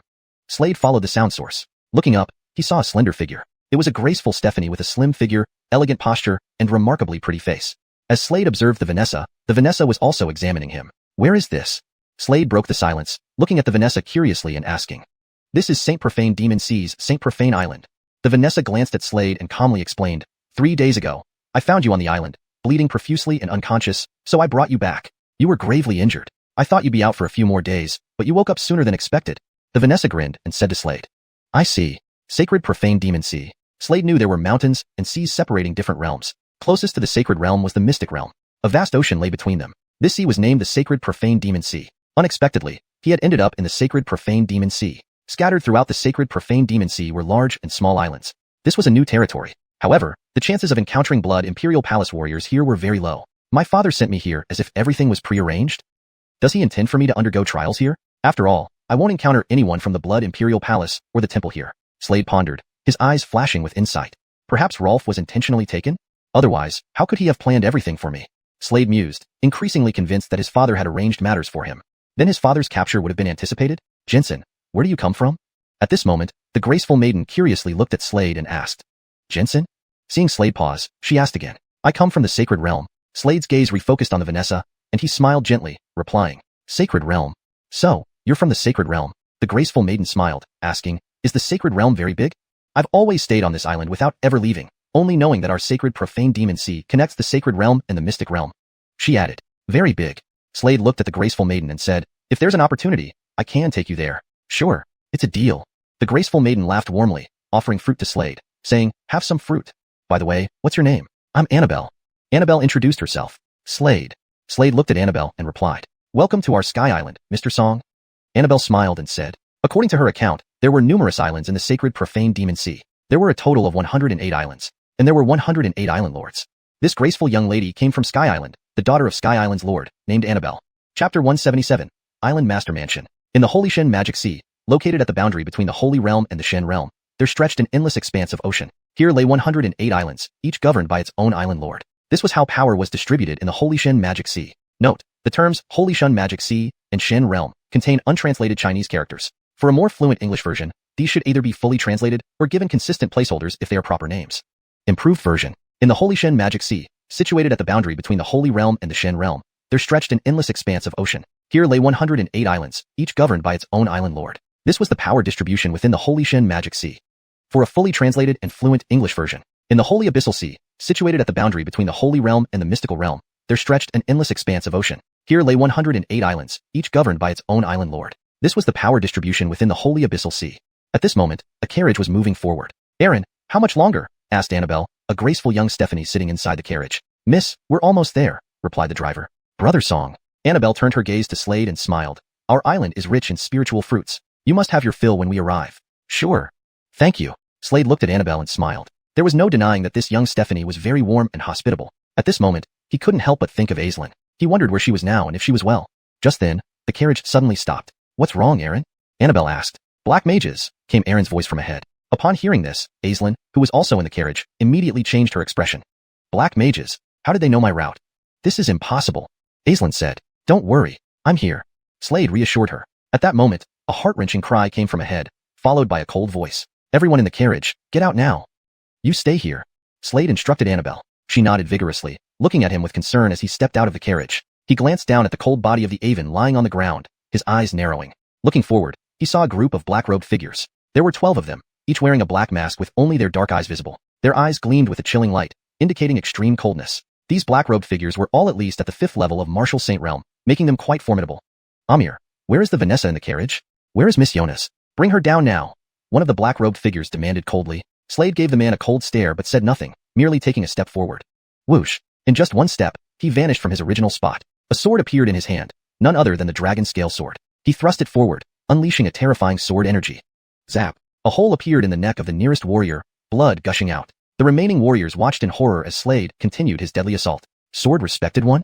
Such an expert was still rare even here, and a martial saint was absolutely a powerhouse in this region. Slade ignored their reactions, stepping forward once more. An intense killing intent swept around him. How terrifying this killing intent is. Just how many people has he killed? The remaining warriors watched Slade in sheer terror. Don't forget, Slade had fused with numerous slaughter crystals, becoming a slaughter emperor. His emitted killing intent was truly horrifying. Zap! Another slash sent another warrior to his death. The remaining warriors, despite their reluctance, fled from Slade's sight. "Brother Song?" Annabelle called from the carriage. "It's over," Slade responded. Annabelle stepped out of the carriage, tears streaming down her face as she saw the cold bodies scattered on the ground. "Aaron!" she cried bitterly. Slade, unsure of how to comfort her, could only say, "Take care." After a long while, Annabelle pulled herself together, though she still felt helpless. She led Slade toward the mansion of the Alistairly Island Master. They soon arrived at the entrance, where a large number of warriors gathered. Leading them was a slender hutch. Looking at this hutch, Slade felt an immense, terrifying energy emanating from him. Martial Immortal? After the Martial Saint realm came the Martial Immortal, and after that, the Martial Emperor. This hutch was clearly an expert at the Martial Immortal level. Seeing Annabelle approaching, the slender hutch's eyes flashed with a barely perceptible hint of something unusual, a detail not lost on Slade. His intuition told him that these black mages might be connected to this hutch. "Miss, what happened? Who made you so upset?" the hutch asked insincerely. "Xavion, Aaron is dead?" Annabelle, with red-rimmed eyes, relayed the events to the hutch in full, clearly trusting him completely. "How could this happen? Black mages again, damn them!" The hutch clenched his fists and spoke coldly. Slade observed the hutch, thinking he was quite good at pretending. "This is Slade. If it weren't for him, I would have died at the hands of those black mages," Annabelle said, remembering something. "Master Song, thank you," the hutch said, but a flash of coldness passed through his eyes, unnoticed by Annabelle but not by Slade. "Master Song, which island do you come from?" the hutch asked curiously. "He comes from the Holy Realm," Annabelle answered. "The Holy Realm? Is it the Holy Dynasty from the Holy Realm?" the hutch asked. "Do you know about the Holy Dynasty?" Slade was somewhat surprised and looked at the hutch curiously. "Yes," the hutch nodded heavily. "In fact, many in the Holy Shen Magic Sea have joined the Holy Dynasty." Asterisk edited for accuracy and fluency asterisk. "Yes," the hutch nodded solemnly. "In fact, many in the Holy Mystic Magic Sea have already joined the Holy Dynasty." It appears there was a character that didn't translate correctly. Shen should be mystic in this context. I've also slightly adjusted the sentence to read more naturally. The influence of the Holy Dynasty has spread here too? It was impressive how open their system was. Anyone from any faction could join, complete missions, and earn holy points, which could be used to exchange for treasures. Chapter 177, The Island Lord's Manor. The Holy Abyssal Sea, located at the boundary between the Holy Realm and the Shen world, Dovran world. This is an endless ocean. There are 108 islands here. Each island has its own lord. This is how power is distributed in the Holy Abyssal Sea. At this moment, a carriage was moving forward. Aaron, how much longer until we arrive? Inside the carriage, the graceful young lady Annabelle asked. Miss, we're almost there. The driver said. Big brother song. Annabelle's gaze landed on Slade, and she smiled faintly. Our island produces abundant spiritual fruits. You must try them when we get there. All right. Thank you. Slade looked at Annabelle and smiled. It had to be admitted that this young lady was very warm and welcoming. At this moment, Slade couldn't help but think of Aislinn. He wondered where she was now and how she was doing. Just then, the carriage suddenly stopped. What's wrong, Aaron? Annabelle asked. Aces. Ahead, Aaron's voice echoed. Upon hearing these words, Aislinn's face, who was sitting gracefully inside the carriage, immediately changed. Aces, how did they know my route? This is impossible. Aislinn exclaimed. Don't worry, I'm here for you. Slade said calmly. At this moment, a mournful cry erupted from ahead. Then, a cold voice slowly drifted over. The person in the carriage, come out immediately. You stay here. Slade told Annabelle. Annabelle nodded heavily and looked at Slade. Slade stepped out of the carriage, lowering his head to look at the cold body of the Avonlea man on the ground, squinting his eyes. Then, he looked forward and saw a group of black-robed figures opposite him. There were 12 of them in total. These black-robed people wore black masks that only exposed their cold, dark eyes, which glinted with icy light. All of these black-robed individuals had cultivation levels of at least 5th-level martial saint, making them quite formidable. Amir, where is the Vanessa in the carriage? Where's Miss Jonas? Bring her out immediately. A black-robed figure coldly demanded. Slade looked at the black-robed figure coldly without saying a word and took a step forward. Whoosh. In just one step, he vanished from his original spot. Next, a sword appeared in his hand. It was the dragon scale sword. He thrust the dragon scale sword forward with great force. Swoosh. Terrifying sword energy pierced toward the martial artist ahead. Immediately, a hole appeared in the martial artist's neck, blood gushing out uncontrollably. The remaining martial artists watched this scene in horror. Sword exalted? Even sword exalted ranks were rare here. Moreover, a martial saint was definitely considered a powerhouse. Slade ignored them all, taking another step forward as overwhelming killing intent swept around him. How intense this killing intent is. Just how many people has he killed? The remaining martial artists looked at Slade with sheer terror. Don't forget that Slade had assimilated numerous killing crystal shards before, making him a slaughter emperor. Naturally, his emitted killing intent was extremely terrifying. Swoosh. Another sword swing. Brilliant sword light whistled through and struck the person's neck. Another martial artist fell dead on the spot. Though the remaining martial artists felt reluctant, they could only turn and flee, disappearing from Slade's sight. Big brother song? Annabelle asked from inside the carriage. It's okay now. Slade replied. Annabelle stepped out of the carriage, looking at the cold bodies on the ground. Her gaze suddenly landed on the hutch below, tears instantly streaming down her cheeks. Aaron, she cried sadly. Take care of yourself. Slade didn't know how to comfort Annabelle, so he could only say this. After a long time, Annabelle finally calmed down from her grief. But at this moment, she seemed somewhat helpless. Annabelle led Slade forward. Soon, they arrived at the Island Lord's manor on Sky Island. As soon as they entered the gate, a large number of martial artists emerged from it. The leader was a slender hutch. Looking at the slender hutch, Slade clearly sensed an extremely terrifying energy emanating from him. Martial immortal? Martial immortals followed martial saints, and after that came martial emperors. This hutch was indeed an expert of the martial immortal realm. Seeing Annabelle approaching, the slender hutch's eyes flickered with a hint of unnoticeable surprise. Slade's eyes gleamed slightly as he took a closer look at the slender hutch. His intuition told him that those black-robed figures earlier were likely related to this person. Miss, what happened? Who caused you such distress? The hutch asked, falsely concerned, seeing Annabelle's red-rimmed eyes. Xavion, Aaron, he's dead. Annabelle's eyes reddened, explaining the situation with a low tone. She recounted everything to the slender hutch, showing her complete trust in him. Why like this? Aces again, damn it. The hutch said coldly, clenching his fists. Slade glanced at the hutch, thinking inwardly how well the hutch pretended. This is Slade. If not for him, I would have died at the hands of those aces, Annabelle said to the hutch. Master Song, thank you. The hutch looked at Slade and said, though a hint of coldness flashed in his eyes. Slade noticed the coldness in the hutch's eyes. Master Song, which island are you from? The hutch asked curiously. He is from the Holy Realm, Annabelle answered. Holy Realm? Is it the sacred dynasty of the Holy Realm? The hutch inquired. You know about the sacred dynasty? Slade was momentarily taken aback, curious. The hutch nodded heavily and replied, yes. In fact, many in the Holy Abyssal Sea have joined the sacred dynasty. So the influence of the sacred dynasty had reached here? One had to admit the rules of the sacred dynasty were too appealing. Anyone from any faction could join. By completing tasks for the sacred dynasty, one could earn sacred points to exchange for treasures. Chapter 178. The Golden-Eyed Golden-Horned Beast. Joining the Holy Dynasty means a monthly stipend. Come to think of it, Slade is a great holy general.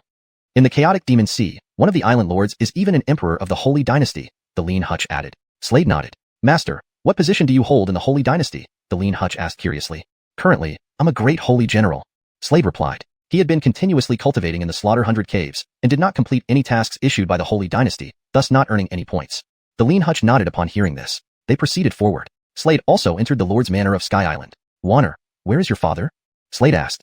Rolf has been in seclusion for 3 months now and hasn't come out. Last time, he was injured in battle with the leader of the Aces, Annabelle said, her face revealing a hint of worry. Haven't you invited an alchemist? Slade asked. We have. But that alchemist said he needs a spirit fruit called flame dragon fruit. This fruit is extremely rare. Apparently, it exists within a secret treasure, but it requires many points. Annabelle explained. I'll help you, Slade said. That would be great, Brother Song. Annabelle, knowing Slade's strength, exclaimed joyfully. You're welcome. Slade looked at Annabelle and said, I'll check if there's a task that directly awards flame dragon fruit. Slade took out his token, which was tower-shaped. On the token, written in bold strokes, was the word, holy. With a sweep of his divine sense, he immediately saw the stone steel inside the token. It was a task board. He searched carefully. Is there one? Annabelle, standing gracefully, looked at Slade with anticipation and asked. Yes. Slade replied. According to the task description, he needed to kill a beast to obtain the flame dragon fruit. Tasks in the Holy Dynasty were issued by some people, and those rewards were decided by them as well. Among all tasks, only this one rewarded flame dragon fruit. There was another way to get the flame dragon fruit, through points, but it required 10,000 points, which would take a long time to accumulate. By then, even if Slade obtained 10,000 points in exchange for flame dragon fruit, Annabelle's father might not survive until then. Therefore, the best course for Slade was to complete this task. Don't worry, I'll set off tomorrow. They say the location is on Blood Island. Slade continued. Blood Island? Annabelle's expression changed upon hearing this. What's wrong? Slade asked, noticing her reaction. The Lord of Blood Island and my father never got along? Annabelle said. No problem. Even if I go, he won't know I'm from Sky Island. Slade shook his head. I leave it in your hands, Brother Song. Annabelle said. It's nothing much. Don't cry. Slade gently touched Annabelle's reddened eyes. She really was a Vanessa who cries easily. Okay. Annabelle nodded vigorously and wiped away her tears. The next day, Slade left Sky Island. He boarded a ship heading towards Blood Island. At that moment, atop a mountain peak on Sky Island stood a weathered figure, the venerable Xuanhuan. Xuanhuan, could this young master spoil our plans? A person behind him bowed and asked. He won't. But anyone daring to kill our men shall not live long. Xuanhuan glared coldly at a figure below. On the boat, Slade sat cross-legged on the deck, cultivating the cycle dragon spirit art. Immediately, the little dragon inside him started to float above his head, absorbing surrounding spiritual energy. His body absorbed energy intensely through his veins, making his heart beat powerfully like war drums. Time passed by quickly. Boom. A powerful aura suddenly burst from him, signaling his successful advancement to the 6th level Martial Saint realm. He had been continuously cultivating these days. Master, we are approaching Blood Island. At this moment, the boatman walked up smilingly. Master, Blood Island is home to many beasts. The beast you need to kill might be a beast king. Try my best. Yes, I will definitely slay this beast king. Rest assured. Slade glanced at the Avonlea man and said calmly. Good luck, master. I'll wait here for you. Thank you. Slade glanced at the gray-haired Avon and nodded slightly before looking ahead. A large island appeared before him. Various low rumbles echoed from the island, indicating numerous beasts living there. Slade took a step forward, moving like a dazzling sword beam at tremendous speed. According to the task, he needed to slay a beast called the golden-eyed golden-horned beast. This task was issued by an alchemist from the Holy Dynasty. Upon completion, the alchemist would reward the flame dragon fruit. In a dense forest, Slade moved rapidly, darting like a blade through the trees. Suddenly, a deep rumble came from nearby. Slade narrowed his eyes and headed straight for the sound source. Soon, he saw a group attacking a golden-eyed beast in the west. Thunderous sounds resounded. There were 3 people attacking the beast together. The beast's eyes were golden, emitting gold light, and its forehead bore a golden horn that also emitted light. It was clearly a golden-eyed golden-horned beast. To think I found this golden-eyed golden-horned beast so soon. Slade, perched on a tree trunk not far away, spotted the bull-like creature. This beast was massive, covered in blood-red scales reflecting bloodlight under the sun. Cursed, let's retreat first. This beast is too formidable. One of the Tylers among the trio suggested slowly. They had battled without success, and prolonged fighting might lead to casualties. Alas, we have no choice. But the island lord needs flame dragon fruit. Only by killing this golden-eyed golden-horned beast can we obtain it. Chapter 179. Isn't it ridiculous? There's no way. This beast is just too powerful. We are no match for it. One of them said. There's nothing we can do. The last one helplessly shook his head and replied. The 3 quickly left. Roar. A resounding roar filled the air after they left. Slade appeared on the scene as soon as the trio departed. He looked up to see the golden-eyed beast starting to burrow into the ground not far away. Slade wouldn't let it escape. With a single slash, a brilliant sword beam came roaring down with terrifying speed and power, like lightning. The shadow of the sword swept fiercely, descending straight towards the beast. Just as the trio was about to leave, seeing this scene, their expressions slightly changed. What an astounding sword technique. However, when the sword struck, it was like hitting diamond armor, only sparking brilliantly against the golden-eyed beast's body. The golden-eyed swordhorn beast is covered in numerous scales that have extremely high defensive capabilities. Its weak point is its belly. In midair, Slade's eyes gleamed. Then he dashed forward, his silhouette resembling a brilliant streak of sword light, plummeting downward. Chi, chi, chi. He instantly appeared on the golden-eyed beast, and then his dragon-scale sword slashed continuously. 3 consecutive strikes, each landing accurately on the beast's belly. Roar. The golden-eyed beast roared deeply, its massive body charging at Slade. The 3, watching from afar, stared wide-eyed. How powerful. This Jeffrey is a sword-respected one. How formidable his swordsmanship is. All three gazed at Slade with shock. With his attack, the golden-eyed beast finally fell. 3 clear sword wounds marked its belly, blood flowing profusely. Swish. Exchanging glances, the trio suddenly appeared beside Slade. After some thought, one spoke to Slade. Preston, could you give us this beast's corpse? We're willing to exchange anything for it. The beast's corpse is useful to me. Slade glanced at him and shook his head. This? Slade started to walk away. Suddenly, whoosh, whoosh, 2 figures blocked his path. What now? Are you trying to kill and rob? Slade, narrowing his eyes, saw dazzling cold light fill them. No. Preston, your strength is mighty. How dare we deal with you? That Jeffrey's eyes flashed as he looked at Slade and slowly said, but this corpse is really important to us. If it's useful to you, why isn't it useful to me? Slade gave him a speechless look. Preston, are you so heartless? The Tyler's tone turned cold, glaring at Slade. Heartless? Slade found it amusing. Firstly, I killed this beast with my own hands. Secondly, its corpse is valuable to me. Thirdly, if I don't trade, you call me heartless. Does that make you humane? These brief words left the Tylers speechless, powerless. After all, they knew Slade's strength. If you try to take by force, I don't mind leaving a few more corpses here. Slade looked at them coldly and then turned to leave, turning into a bright streak of sword light shooting off. Is Daniel coming?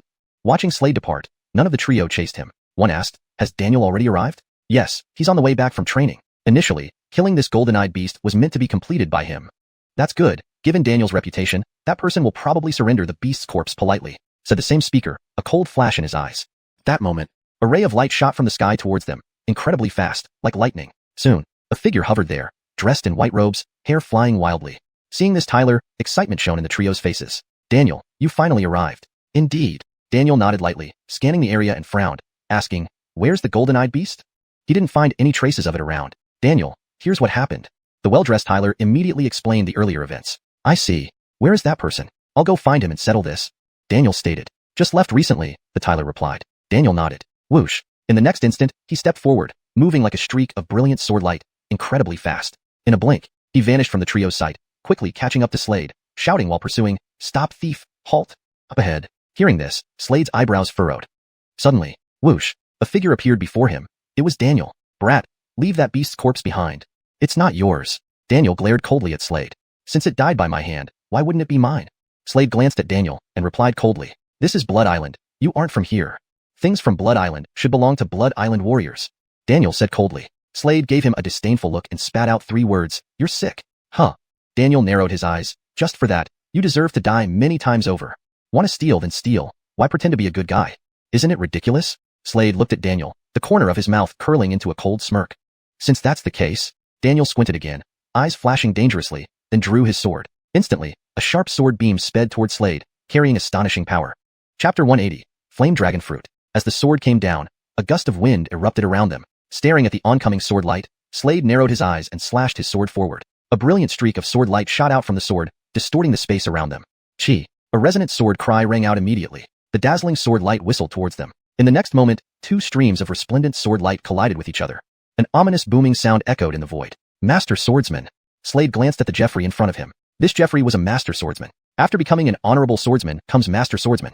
Indeed, I am a master swordsman, said the Jeffrey. So, don't be overly arrogant just because you are now an honorable swordsman. There are far too many stronger people in this world. Daniel coldly remarked as he looked askance at Slade, disdain evident in his tone. Coincidentally, I have also broken through. Slade looked at Daniel. As he spoke, a powerful sword intent surged from his body like a mountain or sea, causing the space around to tremble. Heart Sword Honorable, Domain Sword Master. Becoming a master swordsman creates a sword domain. Right now, intense sword intent gathered under Slade's feet. Then, a massive sword domain appeared beneath Slade's feet. Countless sword shadows converged together. Daniel saw this scene, narrowed his eyes, and his eyes flashed with icy glint. There was also a sword domain beneath his feet. He didn't expect the person before him to directly break through into the path of the sword and become a master swordsman right away. However, whoosh, in the next moment, he attacked again, not intending to give Slade a chance to resist. The blood-red sharp sword in his hand slashed out directly. Julia's sword technique.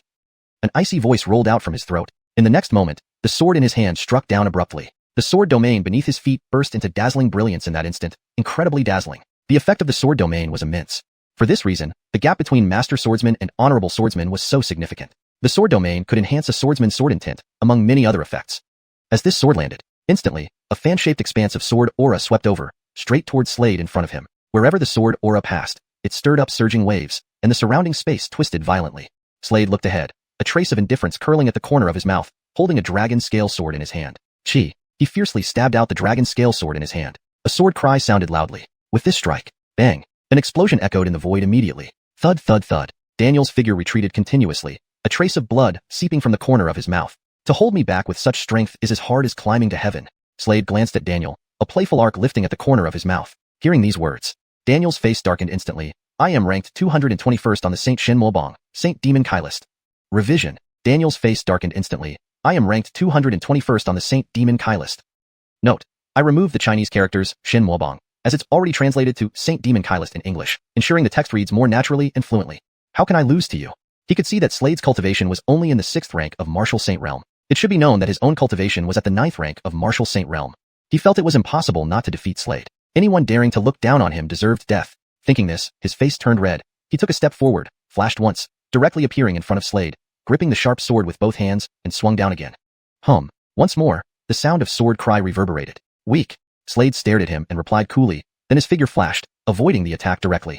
Hearing these words, Daniel's face turned sullen. This person underestimated him far too much. At this moment, behind him, 3 figures approached. They were clearly the previous trio. Seeing this scene, all 3 widened their eyes, astonished beyond measure. They originally thought Daniel would effortlessly resolve Slade, but now, it appeared Slade's strength far exceeded what they imagined. This guy.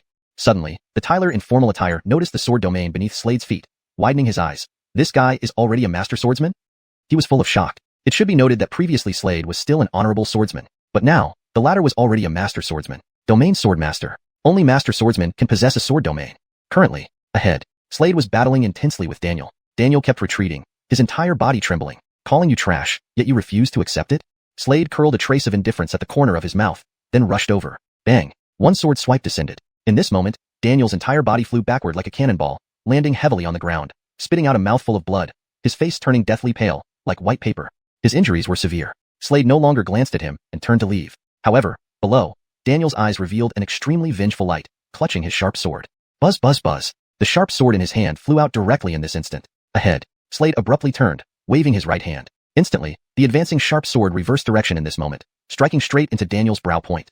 An extra sword hole emerged on Daniel's forehead. Blood gushed incessantly from within. Daniel's eyes bulged wide open, displaying a truly unrepentant expression even in death. Dead.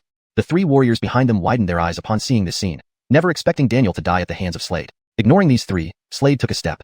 Whoosh. His entire figure vanished from the spot in an instant. A streak of dazzling sword light shooting forward. Before long, his figure appeared on a boat. Now, on the boat stood an old boatman. The old boatman glanced at the approaching Slade and asked curiously, Preston's song, did it work? Yes, already exchanged. Slade nodded lightly and replied. He had already exchanged it before coming here. He obtained the flame dragon fruit, slowly lifting his right hand. Instantly, a fruit enveloped in raging flames appeared in the Aven's line of sight. Flame dragon fruit. The Aven exclaimed in surprise, casting another glance at Slade, never expecting the latter to actually slay that beast and obtain the flame dragon fruit. A cold light flashed in his eyes. You seem unhappy? Slade looked at the Aven and remarked coldly. Preston Song, let me be frank with you. I am a ace. I don't want the Lord of Jareth Island to live. I know you're interested in Miss Yona's. Alright, we won't target Miss Yona's. What do you think? The Aven raised his head, looking at Slade and asked. Chapter 181. A frog at the bottom of a well? Mr. Song, what do you mean? The Avenly man looked at Harmon Song and asked. Do better in your next life. Harmon Song looked at the hutch and said indifferently. Hearing this, the hutch gave Harmon Song another look, his eyes emanating a chilling cold light. Since that's the case, then die. The Aven no longer extended any courtesies to Harmon Song, icily saying. As he spoke, he took a step forward. His form resembled a brilliant sword beam moving toward Harmon Song. His right hand formed a claw, with alarming energy fluctuations swirling between his fingers, spreading outwards and distorting this space. He had already reached the 9th level of the Martial Saint Realm. A terrifying aura erupted at this moment. His right hand formed a claw, swiftly grabbing towards Harmon Song's heart position, incredibly fast. Humph! Seeing this, Harmon Song let out a cold snort, stepping back with his right foot. Then, he raised his right hand and pointed straight ahead. Whoosh! A dazzling finger light roared forward, striking directly on the palm imprint. Boom! A loud sound immediately resounded in the air. At this moment, the entire figure of the hutch involuntarily retreated several steps. The hutch looked at Harmon Song with astonishment on his face. Suddenly, Harmon Song lifted his sword. A sword domain appeared beneath his feet, emitting brilliant light. Sword domain. You're a sword master. The hutch, witnessing this scene, let out a sharp voice. In the next moment, he turned around and fled, employing his agility technique. But how could Harmon Song let him escape? Humph! With a cold snort, an eerie energy surged towards the hutch ahead. It was as if an invisible hammer slammed heavily onto the top of the hutch's head. At this moment, the hutch's body couldn't help but descend. Then, whoosh, whoosh, whoosh, Harmon Song's figure appeared in front of the hutch, his right hand continuously swinging the dragon scale sword. Instantly, streaks of blinding sword chi whistled toward the hutch, striking him directly. At this moment, the Hutch's body was instantly cleaved into countless pieces. Blood splattered everywhere. Harmon Song looked down coldly at the Hutch's dismembered body. Soon, his figure reappeared within the Alistairly Isle. Whoosh! His whole silhouette sped forward like a dazzling sword beam, moving extremely fast. After not long, he arrived at the Island Lord's residence. Brother Song. Not far away, Xuanhuan Jonas spotted Harmon Song, and her face showed a touch of surprise. Next to her was a Jeffrey. This was an alchemist, wearing a green alchemist's robe with an embroidered medicine tripod on his chest bearing 6 corners, clearly indicating he was a 6th-rank alchemist. He glanced at Harmon Song and asked, "Did you obtain that flame dragon fruit?" "Yeah." Facing this alchemist, Harmon Song neither showed humility nor arrogance, then handed over the flame dragon fruit to him. "Master Dover, now there shouldn't be any problem, right?" Xuanhuan Jonas questioned beside him. "Miss Jonas, rest assured, the Lord will be saved." Master Dover responded, "I'll start refining the pill now." He looked at Jonas with gentle affection in his eyes. Harmon Song noticed this Jeffrey had interest in Jonas. As he spoke, he headed towards the pill refining room, moving very quickly. "Don't worry, your father will be fine." Harmon Song looked at Jonas and said, "Yeah, thanks, Brother Song." Jonas raised her head and looked at Harmon Song, expressing deep gratitude. "Come on, let's go see," Harmon Song suggested. At this moment, inside the pill refining room, Preston Dover Jareth was refining the pill. He noticed Jonas and Harmon Song coming here, frowning as he saw Harmon Song being close to Jonas. "Almighty Master is refining pills here. Miss Jonas can stay, but you get out." Looking at Harmon Song, he felt an adversary's presence arise within him. "Brother Song is my friend. If you need solitude, Master Dover, I and Brother Song will leave together." Jonas glanced at Dover Jareth once and said, turning to Harmon Song she added, "Brother Song. Wait." However, just then, Dover Jareth suddenly interrupted, turning to look at Jonas standing gracefully nearby, saying, "Jonas, don't forget what you promised me. After saving your father, you have to marry me." "I know." Jonas frowned hearing this. "In other words, you are now my fiancé. I wouldn't want my fiancé wearing the green hat for me." Dover Jareth continued, looking at Jonas. "Dover Jareth, what are you implying?" Jonas looked at Dover Jareth, her expression somewhat displeased. "What do you think I mean? Do you not understand?" Dover Jareth sneered, a person with strong possessiveness. Jonas felt aggrieved, almost crying. Why was he acting this way? Actually, she didn't particularly dislike Dover Jareth, but also didn't have good feelings towards him. In her mind, if Dover Jareth really saved her father, marrying him and living together would be acceptable. But now, Dover Jareth said such things about her.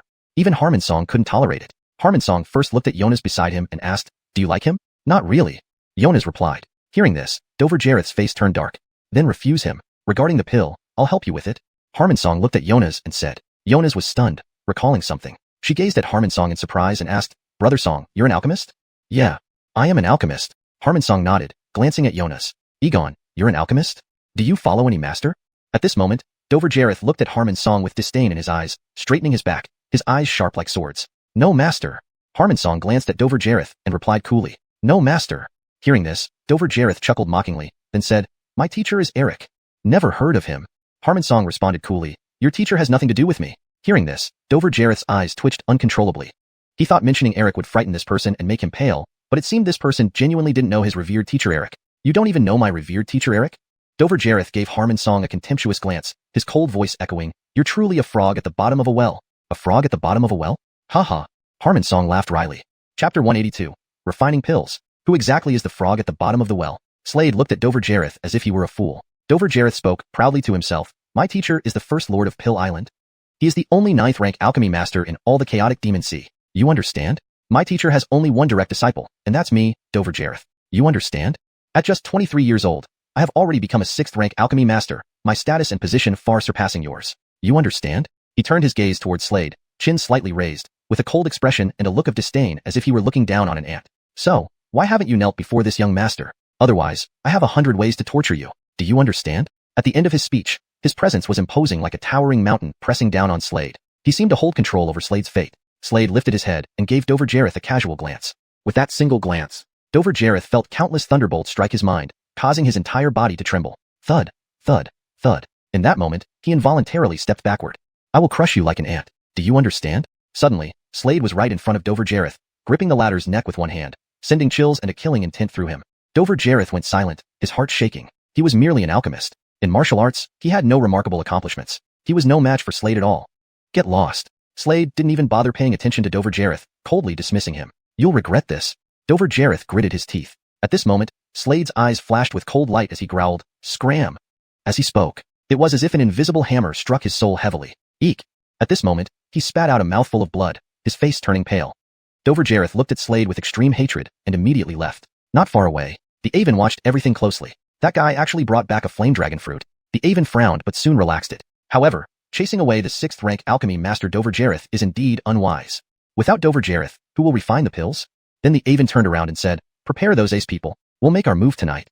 Yes. A warrior behind him nodded respectfully and turned to leave, gradually disappearing from the Aven's sight.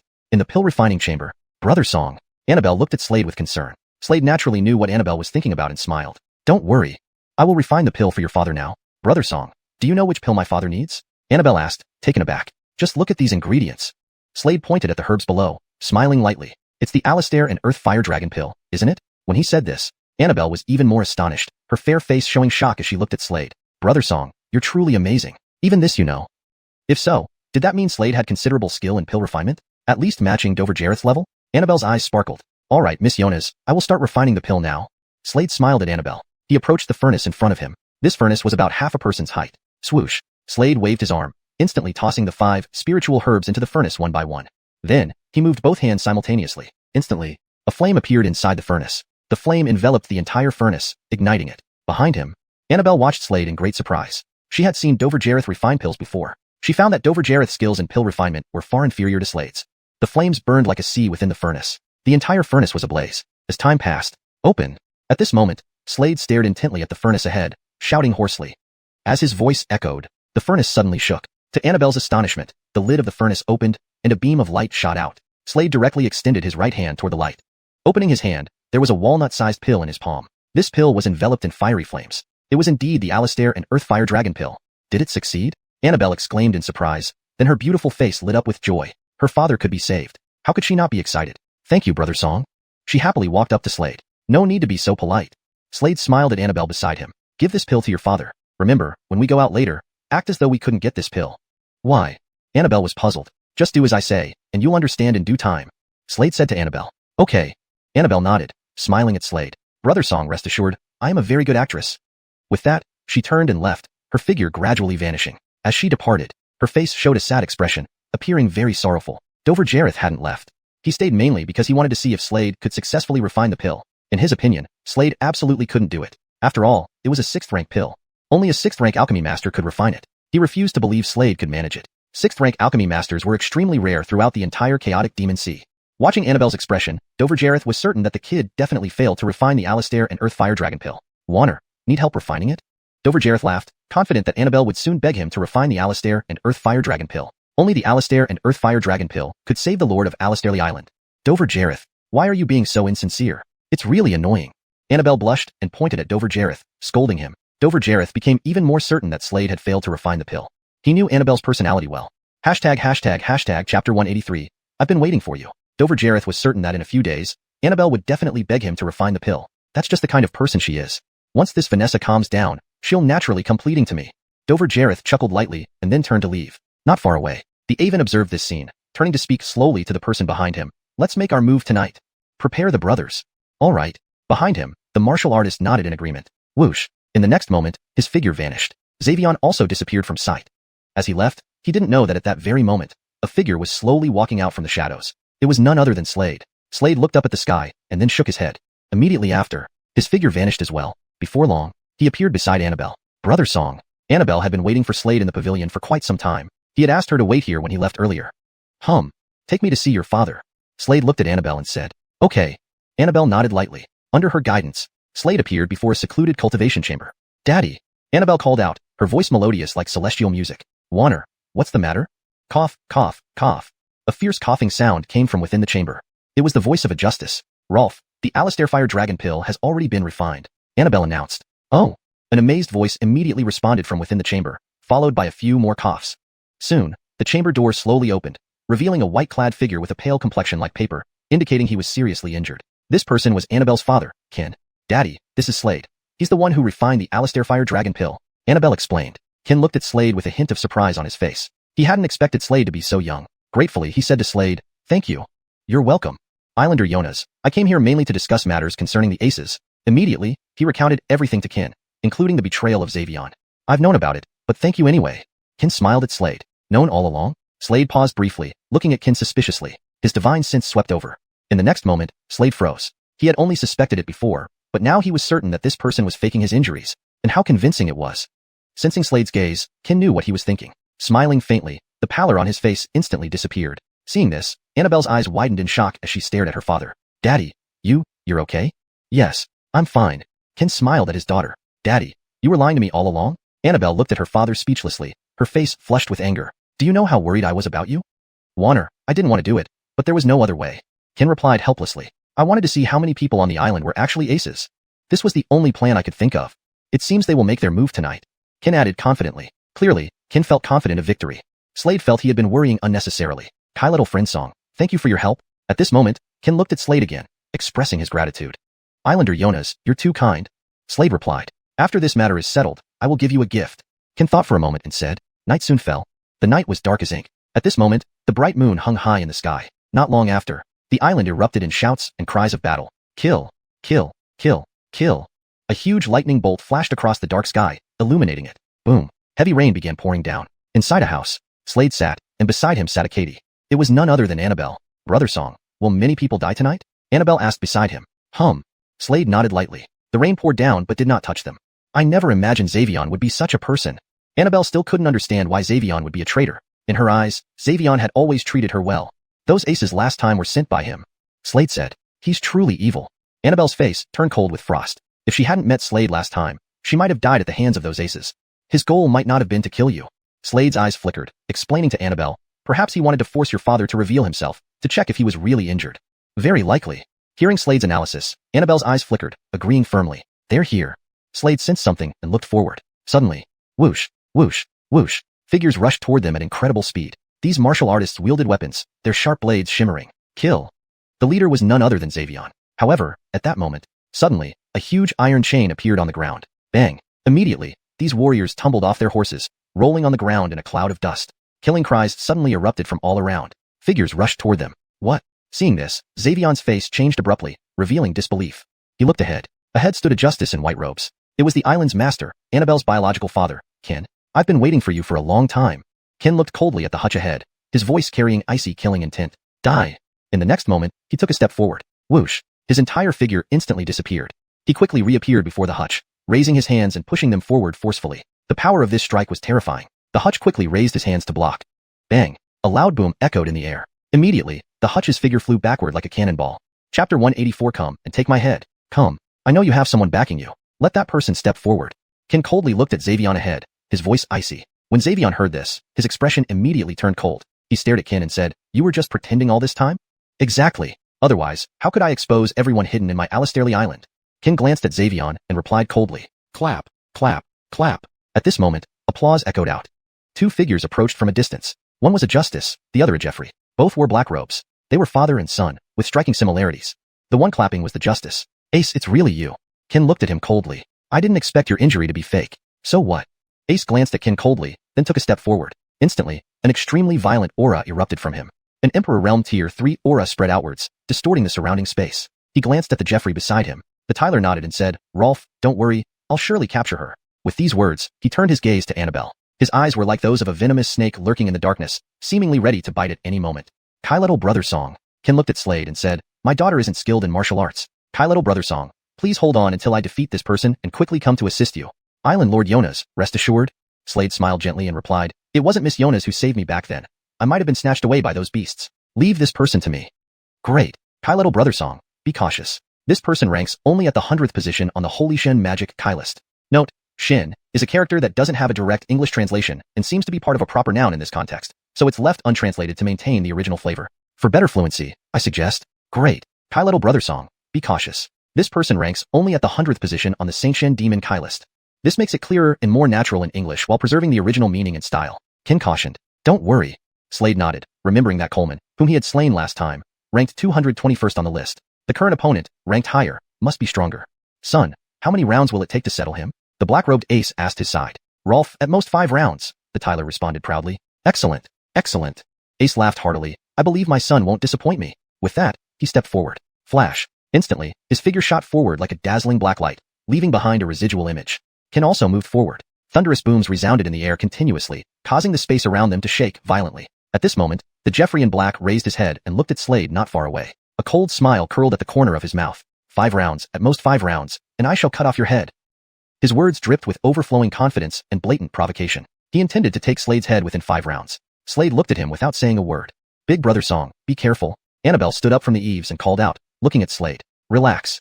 Slade nodded gently in response. Swish. Suddenly, the black-robed Tyler lunged forward, vanishing instantly. His speed was incredible, his body becoming nothing but a blur as he dashed straight toward Slade. Behind him trailed the shadow of a demonic snake, his battle spirit. Raising his right hand into a claw-like shape, startling energy swirled around his fingers, warping the surrounding space. Seeing this, Slade remained unperturbed. He clenched his right hand into a fist and slammed it forward. His Saint Realm 8th level power burst forth. He had now advanced to the Saint Realm 8th level. The Jeffrey before him was already at Immortal Realm 2nd level. Thud, thud, thud. As Slade's fist landed, the Tyler's figure began retreating continuously. He looked at Slade in astonishment. Slade glanced at him indifferently and calmly stated, "First move." Upon hearing this, the Tyler's face darkened. His eyes spat endless coldness. His face flushed with anger. Those words felt like an invisible hammer pounding hard on his soul, making it tremble.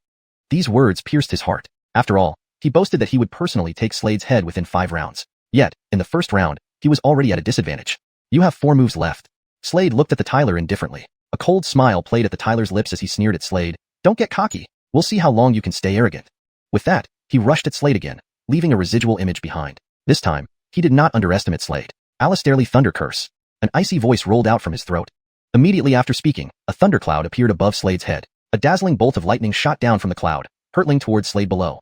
Slade lifted his head, squinted his eyes, and stepped forward with his right foot. Flash. He vanished instantly. Moments later, the thunderbolt struck the ground where Slade had been standing, creating a deep crater and sending dust billowing into the air. Slade continued walking forward. The thundercloud pursued him relentlessly. You can't escape. The Tyler grinned wickedly, looking at Slade. But just then, Slade suddenly reappeared in front of the Tyler, flashing an innocent-looking smile. Staring at that smile, the Tyler's heart shuddered. Meanwhile, the lightning from the thundercloud descended abruptly, aimed directly at the Tyler. The Tyler's expression changed drastically. He darted aside in an instant, leaving a residual image. The lightning struck the ground, leaving a deep pit with dust rising high into the air. Second move. You still have 3 moves. Come and take my head. Come. Slade looked at the Tyler before him indifferently, a faint smile curling at his lips. Hearing this, the Tyler's face turned even more ashen, his eyes brimming with endless coldness as he glared at Slade fiercely, seemingly wanting to devour him alive. Chapter 185. Sacred Ancient Castle. / The Jeffrey roared in fury. As his voice trailed off, the sword in Jarethia's hand came down with a mighty swing. A dazzling light from the sword erupted forward at that moment. This was his third move. With this slash, he exerted all of his strength. Whoosh. Just then, Slade suddenly took a step forward and dashed straight ahead, leaving behind a faint afterimage where he stood. His speed was incredibly fast, an overwhelming fighting spirit enveloping him. The dragon-scale sword in his hand sliced downward. As the sword descended, instantly, in front of him, the sinister-looking Tyler's entire figure recoiled backward. A sword wound appeared on his chest, blood seeping through. 5 rounds to take my head? With all due respect, where does your confidence come from? Slade stepped forward, looking down at the Tyler lying on the ground, a hint of disdain curving the corner of his mouth. Below, the Tyler's face turned grim as he lay there, his eyes continually flashing with piercing cold light. They were filled with murderous intent. If looks could kill, Slade would have been dead by now. Seeking death. The sinister Tyler was enraged, his face turning red. He let out a low roar as he shot towards Slade at incredible speed, the space around him warping under his intense killing intent. His hands formed claws. However, just then, swoosh, Slade slashed downward with his sharp sword, which whistled as it cut through the air. The dazzling light from the sword struck the body of the sinister Tyler directly. The Tyler's body was cleaved into 2 halves. Blood splattered everywhere. He died instantly. No. Upon the Tyler's death, Ace immediately knew. He let out an extremely sharp cry, his features twisting in agony. To fight me and still dare to be distracted? Island Master of Alistairly Island, Kin, looked coldly at Ace and decisively attacked. Asterisk creak, creak, creak, asterisk. At that moment, Ace kept retreating, his body trembling uncontrollably. He stared intensely at Slade below, his eyes brimming with lethal malice. That killing intent was palpable. Amir, I will remember you. After saying this, Ace turned and left, transforming into a black whirlwind and quickly vanishing from everyone's sight along with his men. Whoosh. At that moment in the sky, Island Master Kin took a step forward, his figure appearing next to Slade below shortly thereafter. He gave Slade an additional look, surprised at the latter's terrifying strength, having killed Ace's son. This made him feel very alarmed. You must be especially cautious of Ace. You've killed his son, and given his personality, he will surely seek revenge on both you and me. I don't mind, but your cultivation level is far too low compared to his. Island Master Kin's gaze fell upon Slade. After some thought, he pulled out a token from his sleeve and handed it to Slade, saying, if you encounter him, send spiritual energy into this token. I will come to your aid immediately. All right. Slade wasn't hesitant, nodding lightly in agreement. I told you before that I would reward you. Ken looked at Slade and said, this is your reward. As he spoke, a pill appeared in his hand, which he passed to Slade. What is this? Slade looked at the pill. An immortal martial pill? His eyes flickered with keen interest. Yes. Island Master Ken nodded gently, saying, you are currently at the 8th level of Martial Saint Realm. By taking this pill, your cultivation can advance to the immortal martial realm. Thank you. Slade was not ungracious, bowing slightly to Qin. Where do you plan to go next? I heard you're also from the Holy Dynasty? Qin asked curiously. Yes, Grand Marshal of the Great Holy Dynasty. Slade nodded slightly, replying. In that case, you can visit a place.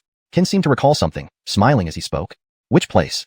Slade asked curiously. Holy Island. Qin said, there are many people from the Holy Dynasty gathered there. And there is the Holy Temple there too. In fact, more accurately, the Holy Dynasty is a branch of the Holy Temple. In the chaotic Demon Sea, there are two major temples, the Ace Temple and the Holy Temple, who are locked in a never-ending conflict. Nearly half of the island lords in the entire chaotic Demon Sea come from the Holy Temple, while the other half come from the Ace Temple, just like that previous Ace. Qin slowly explained, looking at Slade. Understood. Slade's eyes flashed, nodding gently, then I shall head to Holy Island next. Right. I'm also going to Holy Island. Lord Song, we can travel together, Qin said. On that day, Qin, Annabelle, and Slade's figures appeared on a massive flying bird. This bird had a body covered in snow-white feathers. It was a griffin, with wings stretching approximately 8 zhang in length. With each flap of its wings, deep wind-splitting sounds echoed. About an hour later, the white griffin soared above a certain island. Within this island was a huge city, resembling a Otis beast sprawled there, emitting a daunting aura. We're here. Beside him, Qin looked at Slade, informing him. Slade lowered his gaze. At that moment, the white griffin flapped its wings, descending toward the ground. The trio leaped lightly from the griffin's back, landing within the city. They walked unhindered down the streets. Not long after they started walking down the street, Slade noticed a massive ancient castle coming into view. Golden and splendid. This castle was much larger than the surrounding buildings, standing out prominently. This is the sacred ancient castle. Beside him, Qin explained to Slade slowly. Sacred ancient castle? Slade's eyes flickered, landing on the castle ahead. He noticed many people entering and exiting the castle. Kai Little Friend Song, your cultivation has now reached the first level of the immortal martial realm. With your strength, you can become a Saint Lord. Beside him, Qin smiled and said to Slade. While coming here, Slade had taken the pill and successfully advanced to the first level of the immortal martial realm, significantly boosting his strength. He was still officially a Grand Marshal. According to the rules of the Holy Dynasty, one needs 10,000 holy points to become a Saint Lord. Slade remarked. Haha. Hearing this, Qin laughed heartily, looking at Slade and said, that might be a rule set by the Holy Dynasty themselves. Hashtag chapter 186, Sacred Master Examination. Things aren't calculated that way here. Qin shook his head and said, here, you only need to pass the examination to become a Sacred Master. And the place for the examination is right there. He pointed towards a massive ancient castle ahead. Slade raised his head and focused his gaze on the holy ancient castle in front. The three of them walked towards the holy ancient castle. This castle stood at least 800 meters tall. The trio arrived directly in the grand hall of the holy ancient castle. Kai Little Friend Song, this way? At this moment, Qin spoke to Slade, with a sweet young Vanessa named Annabelle following behind him. Okay. Slade nodded and followed Qin. There was a counter up ahead. A blonde Shauna stood there. Upon seeing Qin, her expression immediately turned respectful as she greeted, hello, third gold sacred master. Sacred master. Qin was a third gold sacred master. Before coming, Slade had learned from Qin that sacred masters were ranked, first gold, second gold, and third gold, with third gold being the strongest. I've brought this young friend here to participate in the Sacred Master Examination, Qin stated directly. Participate in the Sacred Master Examination? The blonde Shauna nodded gently and looked at Slade, then asked in a sweet voice, what's your name? My name is Slade. Slade looked at the blonde Shauna and added, I was previously a great Saint General. He then took out a token from the Holy Dynasty and handed it to the blonde Shauna. It was a tower-shaped token. The blonde Shauna nodded and took out a list from the cabinet, recording Slade's name. Then, she looked at Slade again and said, a new round of Sacred Master Examinations will start in an hour. Remember to attend. I'll remind you. All right. Slade nodded. The trio sat in the hall, waiting for the time to come. An hour later, the same blonde Shauna came out again, and now she was followed by several others who were clearly there to take the Sacred Master Examination. Her eyes landed on Slade. Please follow me. The examination is about to begin. Okay. Thus, Slade followed the blonde Shauna. Not long after, they arrived at an open area. There were many people standing in this open area, all radiating formidable energy. These people were not weak, and the weakest among them was still Slade, who was at the first level of the martial immortal realm. Most people had already reached the 5th level of the martial immortal realm, and some were even beyond the 5th level. One person who caught Slade's eye was a blood-haired Tyler nearby. This Tyler wielded 2 axes, with eyes like demons and a proud demeanor. His cultivation had already reached the 9th level of the martial immortal realm. He was just one step away from the martial emperor realm. At this moment, a silver-haired Avon slowly walked out. In his hand was a list recording the information of the examinees. Silence. The white-haired Avon scanned the crowd of martial artists and spoke slowly, his voice carrying a certain enchantment. I am your examiner. The test is very simple. That is to endure 5 rounds for my attacks. The white-haired Avon raised his right hand, holding up 5 fingers and saying calmly, okay. Starting immediately. First, Dover Tao. The white-haired Avon glanced at the list in his hand, looked up, and announced slowly, with these words. Adelard immediately stepped forward, exuding a startling aura, having already reached the 5th level of the martial immortal realm. His power was terrifying. Boom. Suddenly, the white-robed Avon took a step forward. Immediately, a horrifying aura erupted from him, shaking the entire space around them. At this moment, the robust Tyler's face turned red instantly. Swish! The white-robed Avon took another step, swiftly appearing in front of the robust Tyler. His right hand formed a fist, which slammed forward. The robust Tyler reacted quickly, forming a fist with his right hand and countering swiftly. Fists collided. Bang! An explosion sounded in the air. But soon, a cry of agony echoed. The robust Tyler flew backward like a cannonball and crashed heavily into the ground. Not qualified. The white-haired Avon glanced at the robust Tyler and said indifferently. He looked at the nearby blonde Shauna, who held a list in her hand. Next. Xiao Jareth, she called. As soon as she spoke, swish, a Tylerful figure rushed forward like a dazzling spear of light. This Tyler stood proudly in the air, his face becoming extremely serious as he faced the Avon. The Avon took another swift step, leaving a faint afterimage. Soon, he appeared before the Avon, greeting respectfully, "Senior, please." "Please." The Avon nodded. As soon as the words left his mouth, the Avon took a step forward. Boom! Instantly, the same terrifying aura burst forth once more, making the surrounding space tremble violently. Asterisk swish. Swish. Swish. Asterisk without hesitation, the Tyler lifted his spear and thrust forward fiercely. Numerous dazzling spear shadows erupted, causing the surrounding space to distort dramatically, astonishing everyone. Slade, observing from a distance, flickered his eyes. This spear cultivator's strength was commendable. As his action concluded, countless spear shadows converged into a vast spear net, descending upon the Avon with terrifying force. However, the Avon slowly raised his right hand, and in that instant, the immense spear net vanished without a trace. Simultaneously, the white-haired Avon raised his right hand and swiftly struck forward. Bang! Just as this happened, the spear cultivator took a step forward, his entire figure disappearing from its original spot. Second round. Many watched this scene with wide eyes, amazed at the individual's prowess. The spear cultivator's strength was indeed remarkable. His figure continuously flickered in midair. He rushed to the Avon's back, raising his spear, and thrust forward with dazzling cold light emanating from the tip. This strike caused the space around them to twist. Yet, behind the Avon, an energy barrier suddenly materialized. Chapter 187. Holy Master. Bang! The Garethly shot struck the barrier behind the Avon. Immediately after, his body flew out like a cannonball. However, he did not fall to the ground. Third round. He only needed to pass 2 rounds to become a Holy Master. The Avon turned around, looked at the Garethly in front of him, took a step forward with incredible speed, raised his right hand, and slapped it out. Instantly, a palm print whistled forward straight ahead. Seeing this, the Garethly's face changed as he swept his spear forward. Bang! The Garethly was forced back again. The Avon took another step and slapped down once more. But then, whoosh! In front of them, the figure of the Garethly became a shadow and vanished. Very good. The Avon nodded and said indifferently to the Garethly, "Passed. Congratulations on passing the test. You may come over here." At this moment, the nearby blonde Shauna slowly said to the Avon, "Okay." The Garethly nodded gently, standing behind the blonde Shauna. "The next one is Donovan." The blonde Shauna glanced around and slowly said, with her words falling. Immediately, a Jeffrey with eyes like demons and an arrogant expression walked out slowly from the crowd. He held an axe in both hands. This person looked at the Avon. Next moment, whoosh, whoosh, 2 figures clashed rapidly together. A rumbling sound immediately resounded in the air continuously, making the surrounding space tremble. Everyone was horrified to discover that this Jeffrey's strength was extremely terrifying. He was actually fighting evenly with the Avon. This made many people open-mouthed and incredibly astonished. After 5 rounds, the Tyler succeeded. Congratulations. Not far away, the blonde Shauna looked at him and smiled lightly, then glanced at the list in her hand and continued, "Next, Slade. Finally my turn." Among the crowd, Slade stood quietly, then he walked out from among them. Many eyes fell on him. Slade actually felt quite excited about this match. His current cultivation had reached the first level of the martial immortal realm. His strength was notably enhanced compared to before. Whoosh! Just then, the Avon suddenly took a step forward, releasing a terrifying aura. This guy's cultivation is only at the first level of martial immortal. Can he withstand even 1 round? Yeah, doesn't seem likely. Surrounding warriors murmured to each other. After all, Slade's cultivation was the lowest. Even the Avon couldn't help but look at Slade disdainfully. His punching speed became noticeably slower. Bang! The next moment, he appeared in front of Slade and threw a punch directly. This punch distorted the space around it. Clearly, it was incredibly powerful. Facing this punch, Slade did not dodge but instead charged forward, clenching his right hand into a fist and punching back. Below, surrounding warriors were astonished when they saw this scene. Everyone thought Slade would choose to dodge, never expecting him to go for direct confrontation. Bang! Fist against fist. Instantly, a thunderous boom echoed in the air. Thud, thud, thud. At this moment, the Avon actually stepped back, while Slade remained perfectly still. Surrounding warriors watched this scene with astonishment, looking at Slade in disbelief. They had assumed Slade would lose in the first round to the Avon. That punch would have sent Slade flying like a cannonball. But now, Slade seemed completely unharmed. That punch made the Avon retreat continuously, which meant Slade had taken the upper hand. It should be noted that Slade's cultivation was only at the first level of martial immortal.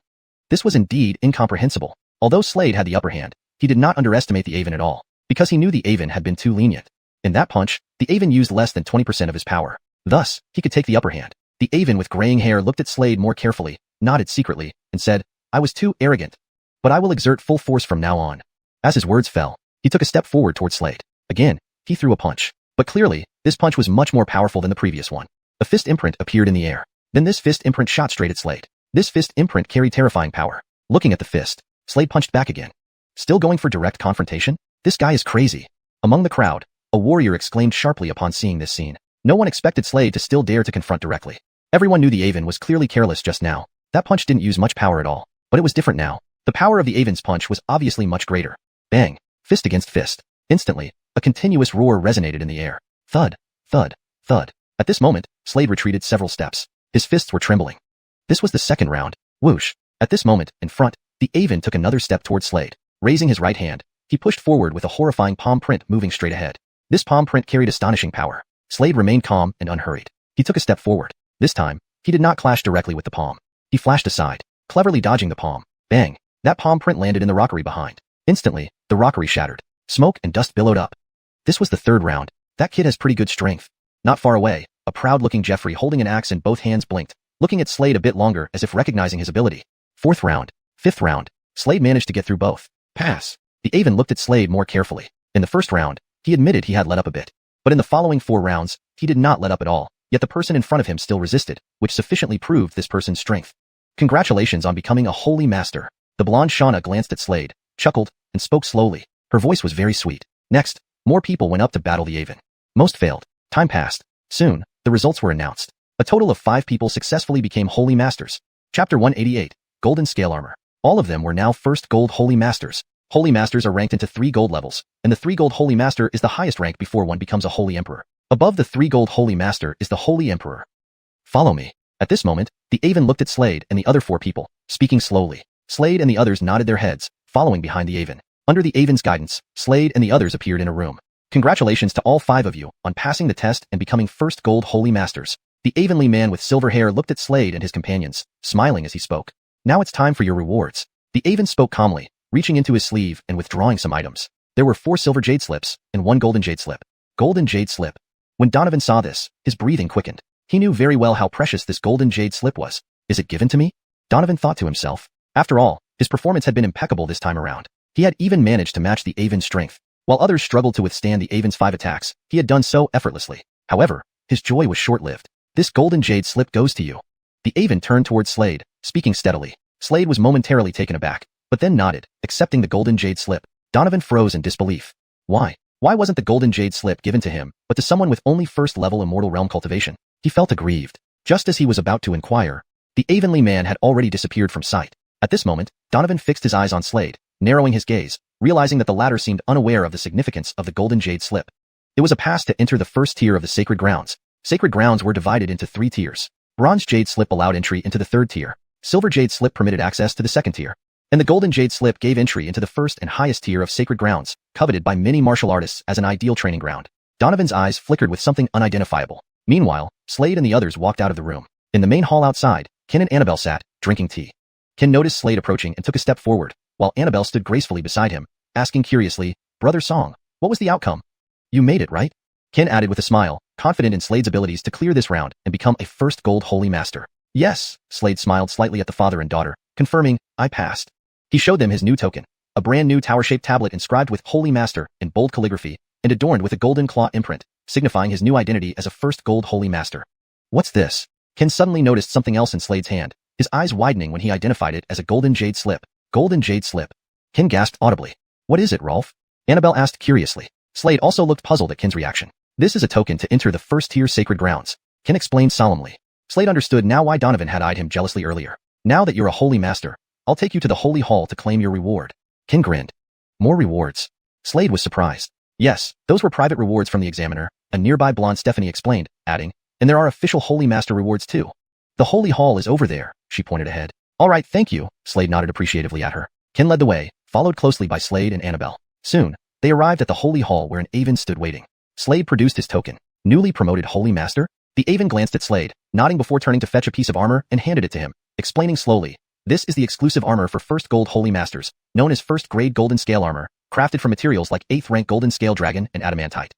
8th rank beasts equated to the power level of immortal realm cultivators, extremely formidable creatures." Slade examined the armor. It was covered in countless golden scales, shimmering with brilliant light, symbolizing its formidable defensive capabilities. Previously, upon becoming a great holy general, Slade received armor from the Holy Dynasty, which had served its purpose. But now, this first-grade golden scale armor far surpassed it in defense. After donning it, the armor transformed into a brilliant golden light and merged into his body. Slade could distinctly feel the enhanced defense it provided. Combined with his already powerful physique, he would not struggle even against ordinary martial emperors. Moreover, as a holy master, he could command personnel lower in rank than himself, including holy generals, great holy generals, and holy soldiers. Finally, having collected his rewards, Slade turned to leave when footsteps interrupted. A figure emerged carrying two intersecting blood-colored axes on his back, exuding a chilling aura. It was none other than Donovan. Fixing his gaze on Slade, Donovan smiled, stating directly, "I want your golden jade slip. Can you give me the golden jade slip? I can offer anything in return. Oh, by the way, my name is Donovan. My father is an Aven in the Holy Hall," he continued calmly yet with a menacing tone. Chapter 189. The Maximus Colossal Body Technique. Although Gavin said this with a smile, his words left no room for refusal and had an intimidating feel to them. It was as if refusing him would lead to frenzied retaliation from him. However, Slade refused without hesitation. "Sorry, this item is also of great use to me." Slade glanced at Gavin and spoke directly. Everyone knew the value of this golden jade slip was immeasurable. This was his opportunity. Gavin was taken aback upon hearing this and looked at Slade in surprise. He had revealed his name and identity, but this person still refused him. To him, this was hard to believe. After all, his father was an Aven in the Holy Palace. Was this person not afraid of offending him? Since being gentle didn't work, then it's time to be tough. Gavin thought to himself, squinting his eyes. His gaze glittered with icy light as he stared at Slade and threatened him outright. "If you don't give it to me, that means you offend me. Do you know what happens to those who offend me? As long as you are in the Holy Palace, you will never have peace." A cold voice emerged from his throat. "How can you be like this? So tyrannical, unreasonable." Standing behind Slade, Annabelle frowned displeasingly at Gavin when she heard these words. Gavin was utterly domineering. "I thrive on compliance. Defiance spells death," Gavin said coldly. Slade glanced at Gavin and gently took out the golden jade slip from his hand. Greed shone openly on Gavin's face as he gazed at the golden jade slip. "Want this?" Slade glanced sideways at Gavin. Gavin nodded vigorously. "Not giving it." Slade pocketed the golden jade slip, glanced at Gavin, and said mockingly, "Are you playing with me?" Upon hearing this, Gavin froze slightly, then his face turned gloomy immediately, his eyes emitting sharp glimmers. No one dared to treat him like this before. Slade was absolutely the first. "You're very brave."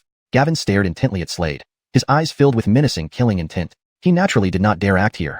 "I am definitely braver than you," Slade said bluntly. Gavin's eye twitched. Without even glancing at Gavin, Slade turned around and walked away. Ken furrowed his brows and looked at Slade, saying, "That person is named Gavin, whose father is named Larry. His father is very famous in the Holy Palace, excelling in axe techniques and extremely protective towards his son. Be careful about this person." Understood." Slade nodded lightly. "Come, let me take you to your living place," Ken said with a smile. "Kai living place?" Slade was slightly stunned. Ken nodded and said, "Inside that mountain, there are many palaces. One holy master, one palace." Ken explained. He led Slade towards the mountain ahead. The city backed onto a large mountain range. This mountain range was called Sacred Mountain. From afar, the mountain was enveloped in golden mist, and numerous halls stood majestically within it, resplendent with gold. Under Ken's guidance, Slade appeared in a grand hall. Outside the hall, quite a few people were standing. Two individuals caught Slade's attention. Both were holy soldiers. These people were all subordinates of Slade. "This is your hall, number 108. Ken said to Slade. "Holy master." Ahead, holy soldiers and martial artists knelt respectfully on one knee. A holy master had numerous subordinates, 2 holy soldiers, 4 great holy generals, and many holy generals. One could say the power of a holy master was significant, since they were only second to the holy emperor. Holy masters were further divided into first golden rank, second golden rank, and third golden rank holy masters. Currently, Slade was a first golden rank holy master. He needed to continuously complete tasks to become a second golden rank holy master. In the Holy Palace, there were many resources. Acquiring these resources required holy points. This system was similar to the Holy Dynasty. Next, Slade sat cross-legged inside the hall. Recently, he completed various missions and earned many holy points. He used these points to exchange for a cultivation technique aimed at enhancing his physical body. This technique was named the Maximus Colossal Body Technique. Martial artists could devour and refine Maximus fragments to make their bodies more powerful. Maximus fragments were somewhat akin to slaughter fragments. However, the energy in Maximus fragments was purer compared to slaughter fragments. Moreover, if a martial artist fused enough Maximus fragments, they could transform into a Maximus with its terrifyingly strong body.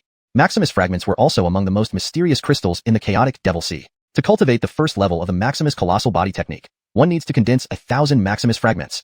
Slade's eyes flashed in the hall, muttering. 1 Maximus fragment contained energy equivalent to 10 slaughter fragments combined. Slade waved his right hand, causing a radiant glow to emerge from his ring. Then, 1,000 Maximus fragments floated in midair, each exuding brilliant blue light, diamond-shaped, and containing exceptionally pure energy. Without any hesitation, Slade waved his right hand again. Instantly, the floating Maximus fragments shattered. Following this, endless currents surged out. Terrorizing currents rushed towards Slade. Absorbing rapidly, these currents entered Slade's body. Immediately, the blood within his body began surging. Slade's physical body started becoming stronger. Time passed by as he trained. On this day, boom, boom, Boom. Suddenly, bell sounds echoed outside. This is the holy bell. Someone said, Jensen, you need to go over there. At this moment, a figure appeared in the hall, kneeling on one knee, looking extremely respectful at Slade. Holy bell. When the holy bell rang, holy master level and above martial artists needed to head to the holy palace. Something significant was about to happen. Slade glanced at his subordinates and nodded lightly, stepping forward. Chapter 190. Rejection? Whoosh. With that single step, Slade's figure shot forward like a brilliant sword beam. In no time, he vanished from his original position. The Darun's strength has increased again. Inside the hall, the martial artist raised his head. Witnessing this scene, his pupils constricted slightly, and he admired Slade even more. Note, Darun is better translated as adult, or in this context, it refers to Slade, so it's clearer to just say his, or specify Slade's to avoid confusion. Revised. Slade's strength has increased again. Inside the hall, the martial artist raised his head. Witnessing this scene, his pupils constricted slightly, and he admired Slade even more. Before long, Slade appeared in a golden palace. Kai little friend song. As soon as he emerged, a voice rang out. Turning around, Slade saw Ken approaching from not far away. Kai little friend, your cultivation has already reached the 3rd level of martial immortal after just a month? Ken glanced at Slade, clearly astonished. In just a short month, his cultivation had increased by 2 levels. It was undeniable that his talent was extraordinary. Slade looked around and found that these people emitted exceptionally powerful auras, all of them holy lords with cultivations at least at the martial immortal level. In the crowd, one figure stood out prominently. This person was not unfamiliar to Slade. It was Fu Jareth. Fu Jareth squinted his eyes, glaring fiercely at Slade, his eyes flickering with icy light.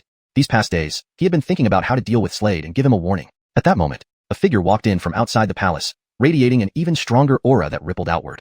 It was a holy emperor. His name was Doverhong. Doverhong slowly approached, looked around at the holy lords, introduced himself briefly, and then said, the reason we've gathered you here is to ask for volunteers among you to fight. We have temporarily come to an agreement with the Demon Hall. Recently, we discovered a new island. This island contains a large number of Maximus crystals. Doverhong glanced at the martial artists around him and continued, lately, our people and those from the Demon Hall have been clashing. Neither side can defeat the other. So, we came up with a method, 3 battles. Send martial artists of the martial immortal realm. So, who among you will volunteer? To clarify, this is a life and death battle. Of course, if you win, there will be rewards. Doverhong looked down at Slade and the others and said calmly, the matter was simple. Emperor Doverhong, I'll go. Just then, a voice echoed from the crowd. A proud Tyler carrying 2 axes on his back stepped forward slowly. It's him, Fu Jareth. Fu Jareth's strength is astonishing. He excels in the axe technique. With him fighting, we're sure to win 1 round. Many eyes turned to Fu Jareth, whispering among themselves with twinkling eyes. Hearing their comments, Fu Jareth smiled faintly. His fame had long been established within the Holy Hall. After all, his father was none other than the Avon Kint of the Holy Hall. Also, recently, he had successfully advanced to the 2nd Gold Holy Lord. Good. Fu Jareth is one. Anyone else? Doverhong nodded lightly, scanning the group including Slade, and asked, Emperor Doverhong, I can recommend someone? Fu Jareth's eyes flickered as he spoke with a smile. Oh, who? Doverhong looked curiously at Fu Jareth. This man. Fu Jareth's gaze swept across the room, raising his right hand and pointing directly at Slade. Slade narrowed his eyes upon seeing this, a cold gleam flashing in his eyes. He knew Fu Jareth would call on him. Indeed, Fu Jareth did exactly that. What did he intend? He wanted to use the Demon Hall's hands to kill him. There was a rule in the Holy Hall. Members couldn't harm each other. Especially Holy Lords. Holy Lords were rare in the Holy Hall. Losing one would be a significant loss. Though Fu Jareth's father was an Avon of the Holy Hall, he didn't dare violate this rule. Therefore, Fu Jareth hadn't taken action against Slade lately. Now, he finally found a way to get rid of Slade. Him. This kid's cultivation is only at the 3rd level of martial immortal, right? And, he's just a 1st Gold Holy Lord. Won't he be going to certain death if he fights the experts from the Demon Hall? Inside the palace, many martial artists whispered amongst themselves, not optimistic about Slade's chances. Great. You then. Doverhong looked at Slade and declared without giving him a chance to refuse. Slade narrowed his eyes, giving Doverhong a prolonged glance. Beside him, Ken frowned and said, Emperor Doverhong, this little brother hasn't agreed yet. Oh, almost forgot. Kai little brother, you wouldn't refuse, would you? Doverhong looked down at Slade and smiled slightly. Refuse? Slade glanced at Doverhong and replied, certainly no problem. A cold gleam appeared in his eyes. Upon hearing this, Fu Jareth shot a disdainful look at Slade, a mocking curve forming on his lips. To him, Slade was definitely dead meat. Doverhong glanced at Fu Jareth again, then looked at Slade. He could clearly see that the enmity between Fu Jareth and Slade ran deep. Otherwise, Fu Jareth wouldn't have done this. One more. We need a powerful fighter. Doverhong muttered to himself. Sending Slade seemed like merely giving face to Fu Jareth. After all, Fu Jareth's father was an Avon in the Holy Hall. Slade would certainly lose. 2 wins out of 3 rounds. Fu Jareth should have no trouble winning. We need another strong fighter. I'll go. Just then, a burly martial artist named Jareth stepped forward from the crowd. He was a 3rd Gold Holy Lord, with cultivation already at the 9th level of martial immortal and formidable strength. Good. Doverhong acknowledged Jareth's strength. Thus, Doverhong and the others moved forward. Before long, they appeared above the vast sea. The sky today was unusually blue. Kai little brother song, be careful. Ken looked at Slade, his expression serious. Since the Demon Hall had agreed to 2 out of 3 rounds, they must have confidence. Undoubtedly, the 3 fighters sent by the Demon Hall would be extremely powerful. Have you chosen your 3 fighters? At the front, the leader of the Demon Hall, with cultivation reaching the martial emperor realm, stood proudly in midair. About 34 years old with black hair, he looked down at Doverhong with a derisive smile. Note: names are transliterated from Chinese to English using pinyin, maintaining proper nouns accuracy. Chapter 191, First Holy Land. Behind this person stood 3 others, all young. The 3 radiated formidable energy, their cultivation being uniformly at the 9th stage martial emperor realm. I'll take the first battle. One of the 3 spoke slowly. He wore a black robe, and in his right hand was a black scythe that shimmered with a brilliant cold light. Who from your side will come forward? He asked. I will, to sever your dog head. Donovan, wielding a blood-red axe, responded coldly, exuding an air of unbridled confidence as if victory were certain. With a swoosh and another swoosh, in the next moment, both took a step forward and clashed instantly. The Tyler from the Demon Hall held the scythe in his right hand, which swiftly descended. Instantly, a crimson light plunged down like a blood-colored dragon lunging fiercely toward Donovan, its power extremely terrifying. Facing this move, Donovan remained unfazed. With both hands gripping the axe, he swung it mightily as if cleaving Mount Hua. 2 astonishing blood-colored axe shadows streaked straight towards the blood-colored dragon in front. Bang! A resounding boom echoed through the void as both retreated momentarily, but they immediately rushed back, engaging each other once more. Vivid martial techniques were displayed at this moment. Both had cultivations at the 9th stage martial immortal realm, fighting on equal footing. After several rounds, both sides bore injuries. Donovan now had several bloody cuts on his body, and neither did his opponent fare well. Swoosh. Finally, Donovan unleashed his strongest axe strike and narrowly secured victory without killing the opponent. He simply couldn't slay him. He won. Phew. Not far away, Doverhong, upon seeing this, finally breathed a sigh of relief. His gaze then fell on Slade. To him, Killajareth's strength was immense. Killajareth must win this battle. Now, Donovan sought to kill indirectly. A sinister plan indeed. He naturally had to give Donovan something to benefit from. Next, you go. He looked at Slade and said calmly. Him. Ahead, the Jeffrey in the black robe glanced at Slade, sensing that his cultivation was merely at the 3rd stage martial immortal realm. He paused for a moment, then sneered, here to offer up your life?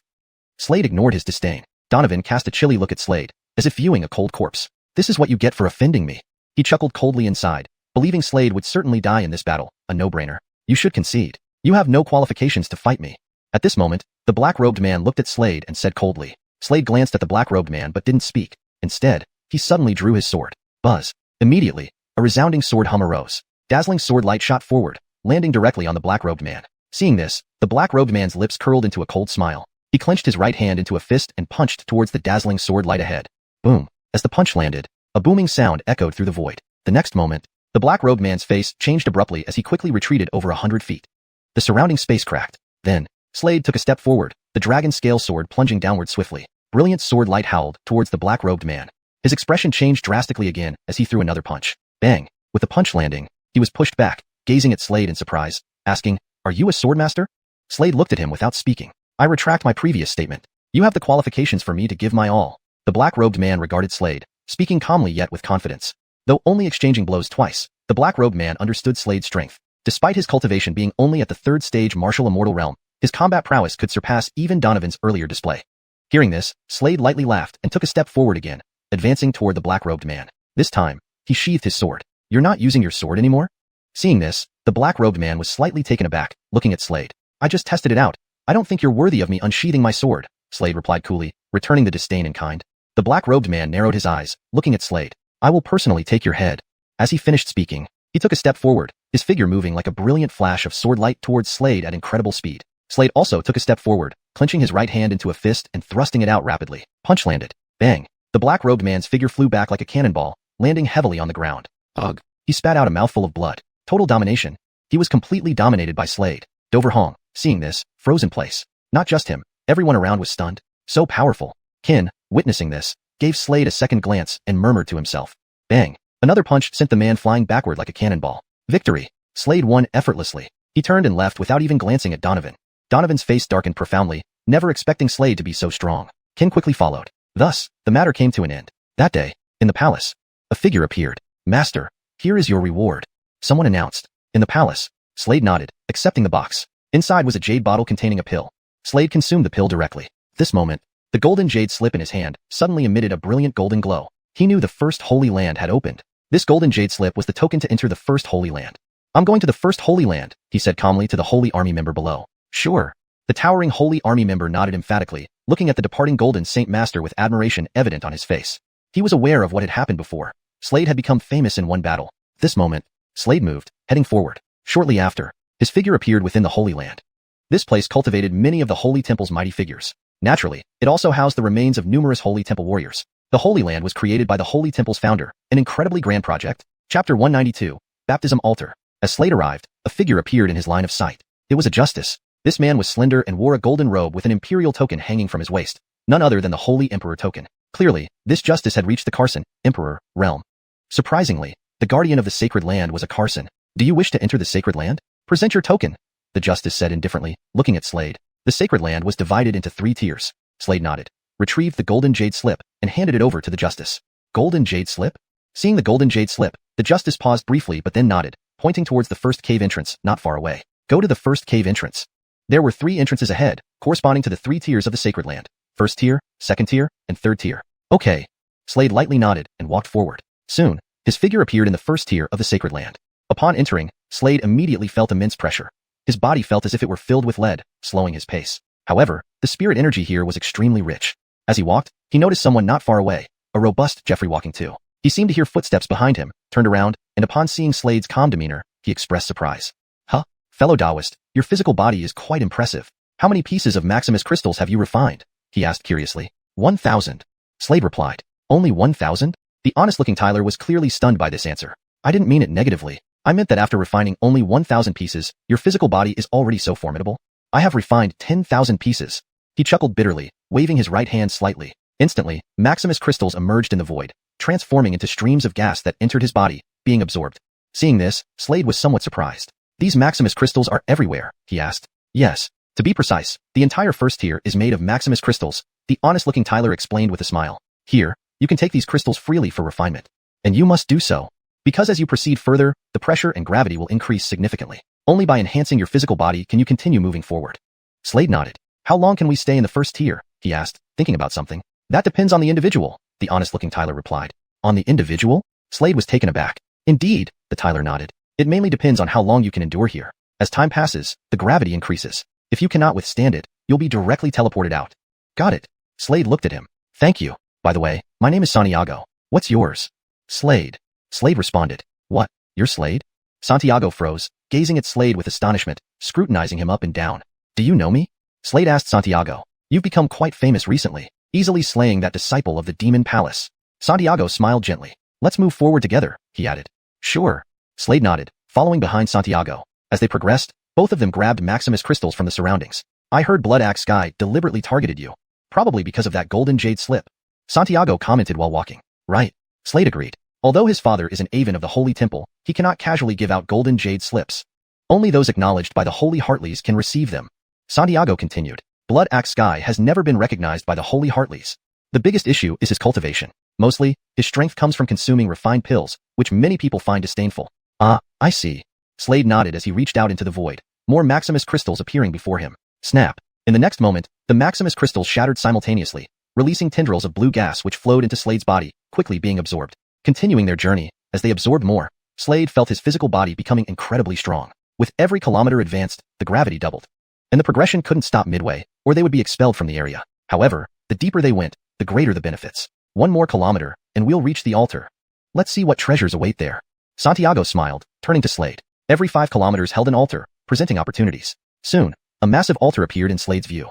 Above the altar floated a small sun. In front stood a stone tablet inscribed with words, Baptism Altar. Santiago sat cross-legged, and Slade did the same.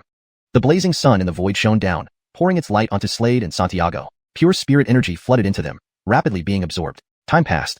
Boom. Suddenly, a powerful aura erupted from Slade, signaling a breakthrough. He successfully ascended to the 4th level of the xiuxian, immortal, realm. Moreover, having refined large quantities of Maximus crystals, his physical prowess multiplied several times, greatly enhancing his overall strength.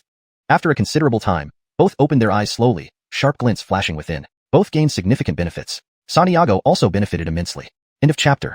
####Chapter 193. The Legacy of the Maximus. Xiuxian Realm, 4th level. Slade's cultivation had broken through. Santiago also reaped benefits. Though his cultivation did not break through, his aura was significantly stronger than before. The two continued forward. However, as they progressed, Santiago became increasingly exhausted, his breathing turning rapid. No good, no good. Santiago looked at Slade and shook his head. Brother Song, I can't make it. I can't hold on any longer. You keep going. He panted, standing in place. Slade nodded. Swish. At that moment, a beam of light enveloped Santiago, and then his entire figure disappeared. Next, Slade proceeded alone toward the front. Indeed, the further he went, the heavier the gravity became. As he advanced, Slade shockingly discovered a pale red mist ahead. This mist was actually extremely pure energy. Walking along, Slade found a large altar ahead. At this moment, there was a token on this altar. This token emitted dazzling cold light, continuously flickering. Slade looked at the token ahead, his eyes flashing. Right then, limitless golden mist surged towards the token. Then, the token trembled. Immediately after, a huge beast appeared in Slade's line of sight. It was a massive golden dragon, covered from head to toe in golden scales. Slade raised his head and examined the stone tablet in front of him carefully, discovering a line of words inscribed on it. Swallow gold and refine dragon. In the sacred land, every 3 kilometers had an altar. This altar harbored an opportunity. Clearly, this belonged to Slade's opportunity. Following the description on the stone tablet, Slade knew that he needed to be swallowed by this beast, and then cultivate inside its abdomen. At that moment, ahead, the massive golden dragon opened its huge mouth and drew in with great force. Instantly, Slade's figure was sucked inside. Slade appeared within the belly of the golden dragon. He immediately sat cross-legged. The golden dragon moved forward, its massive body emanating a terrifying aura. While Slade was cultivating in the first tier of the sacred land, outside, a figure slowly approached. It was Blood Axe Alistair. Blood Axe Alistair already knew that Slade had entered the first tier of the sacred land. He would enter as well. An additional golden jade slip appeared in his hand, and he muttered, Slade, do you think only you have the golden jade slip? Humph. He scoffed disdainfully. Finally, he obtained a golden jade slip. His figure swiftly entered the first tier of the sacred land. At this moment, in the first tier of the sacred land, Slade emerged from the dragon, only to find himself on an island. Yes, an island. The golden dragon had brought him here. There was immense pressure on the island. Slade almost stumbled as soon as he exited. He raised his head and looked at the island ahead. He saw the surrounding sea. It was a golden sea. Within the sea were many Maximus crystals, emitting a chilling glow that looked quite eerie. Ahead on the island was a palace. Curious, Slade entered the palace. Right then, bang, a figure flew out of the palace in a wretched state. It was Argyle. Blood trickled from the corner of his mouth, revealing a bitter smile. He shook his head and said, failed. Too strong. On top of the palace was a plaque. It read, Maximus Hall. Brother, you just arrived? At this moment, the Argyle noticed Slade approaching nearby and asked curiously. Yes. Slade nodded lightly, looking at the Tyler, then asked curiously, is this palace part of an assessment? Yes. The Argyle nodded, then explained, it's the Maximus assessment. Martial artists who pass can directly receive the Maximus's legacy. But, it's too difficult. He shook his head. I must leave. Fellow brother, best of luck. He looked at Slade and said. The next moment, a brilliant light entered his body, and he vanished. Slade looked at the palace ahead, his eyes flashing. He took a step forward. Swish. A lingering shadow remained where he stood. In the next moment, his figure appeared in a gilded hall. Inside the palace stood 6 puppets. These 6 puppets were entirely blue, constantly emitting blue light. With Slade's arrival, the 6 puppets opened their eyes simultaneously. All 6 puppets moved toward Slade, encircling him. Looking at these 6 puppets, Slade squinted his eyes and murmured, does this mean I need to defeat these 6 puppets? This moment, swish, the 6 puppets attacked simultaneously. Each puppet held a hammer. This hammer was entirely blue. Bang! In an instant, the hammers in the hands of the 6 puppets fell. Immediately, the entire void twisted. A vast ocean appeared in the air. This ocean surged towards Slade at extreme speed. Seeing this scene, Slade narrowed his eyes. He flipped his right hand, and suddenly a dragon scale sword appeared in his hand. Swish! The dragon scale sword stabbed out fiercely. Buzz! The void resounded with the sword hum. With the strike of the sword, a tremendous counterforce pushed back Slade. In front, the puppets moved straight towards Slade. Admittedly, the combat power of these 6 puppets was astonishingly formidable. As the puppets approached, Slade kept retreating. But then, ancient god embodiment. Slade roared deeply. Instantly, he transformed into a 2-star ancient god. His body swelled rapidly, reaching 4 meters tall. Transforming into a 2-star ancient god, he had a third eye between his eyebrows. The third eye contained dual pupils, emitting eerie light. This was the 2-star ancient god. Facing the flying puppets, Slade formed a fist with his right hand and punched straight ahead. Bang! With the punch landing, the puppet in front was thrown back like a cannonball, crashing heavily onto the ground. The other 5 puppets gripped their hammers. The hammers gleamed with piercing cold light. Chapter 194. Shouldn't he have saved me? The 5 puppets stepped forward in unison, their hammers striking down in perfect coordination. Thud! Slade's figure was instantly forced to retreat. The 5 puppets launched another attack on Slade with astonishing speed. Standing 2 meters tall each, they unleashed 5 strikes that tore through the air and landed directly on Slade. Slade squinted his eyes, gripping the dragon scale sword tightly. With a swift motion, he thrust it outward. Swish! Swish! Swish! Sword shadows whistled toward the front. While Slade was battling the 5 puppets, a new figure appeared on the scene. Donovan, holding a blood-red axe in each hand. The axes glowed ominously. As he stepped forward into the palace, he noticed Slade locked in battle with the puppets. His eyes flashed with murderous intent, and he clenched his fists, knuckles cracking. Slade. His eyes narrowed, radiating cold, brilliant light. Without warning, he lunged at Slade, initiating a sneak attack. Slade had nearly defeated the puppets, but was suddenly attacked by Donovan from behind. With both hands gripping his axes, Donovan slashed down fiercely. Two blood-red axe shadows whistled toward Slade. He spun around and punched out with both fists. Bang, bang. The sounds of impact echoed in the air. Slade was pushed back once more. Now Donovan focused on the puppets, stepping forward and using agile movements to launch an assault. The axes descended swiftly. In the next moment, the 5 puppets were forced into retreat. A crack opened up in the air, and a figure emerged from within. This person wore blue armor and a helmet. His gaze swept across the area before settling on Donovan. Congratulations, you have inherited the legacy of the Maximus. With those words, he waved his right hand, and an ocean appeared in midair. A massive blue hammer gradually materialized, shimmering with blue light. Engraved on it were 2 flowing characters. Maximus. This was the Maximus's hammer. Donovan was stunned for a moment before breaking into an excited expression. In reality, this hammer should have belonged to Slade, but because he ambushed him, the hammer fell into his hands. Fortune came too suddenly for him. He stretched out his right hand, ready to seize the hammer. Suddenly, several terrifying water beasts emerged from the sea, all massive and scaled with blue armor. 5 of them. Each one was a powerful 8th-rank beast, radiating a formidable aura that swept through the space around them. Observing this, Slade realized it was another test. Gaining the Maximus's hammer wouldn't be easy. A massive water beast raised its sharp claws and struck toward Donovan. Donovan's face turned pale as he reacted quickly, swinging his axe forward. A crimson axe shadow shot out. Bang! A tremendous force reverberated, hitting Donovan and forcing him backward, a trickle of blood seeping from the corner of his mouth. The 5 water beasts advanced together, focusing their attacks on Donovan. His face changed drastically as he shouted, "Save me!" Save him? Slade found it quite amusing. After all, Donovan had just ambushed him. Why should he help now? What reason did he have? And Donovan's heart was like that of a venomous snake. Would saving him end well? Clearly not. Damn it. Seeing Slade remain still, Donovan's face turned dark and livid. As the son of an Hartley from the Sacred Hall, how could someone refuse to save him? At this moment, more people entered the hall. Save me. Upon seeing these individuals, Donovan's dimmed eyes regained their light, shouting in a low voice. It's the son of Blood Hartley from the Sacred Hall.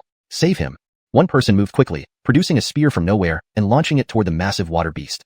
However, the beast's scales provided excellent defense, rendering the spear ineffective. Another beast pounced toward Donovan with its sharp claws. Donovan took a step back and pushed the young warrior in front of him, leaving him unprepared. Bang! The water beast's claws sliced the young warrior in half, blood splattering everywhere. The remaining warriors looked at the scene with grim faces. Donovan, he saved you. How could you do this to him? You saved me. Wasn't that what I should expect? Do you know how much my father has rewarded him? Himph! Donovan sneered, showing no remorse. The other Tyler's faces turned even darker, recognizing Donovan for what he truly was, a poisonous snake lurking in the darkness.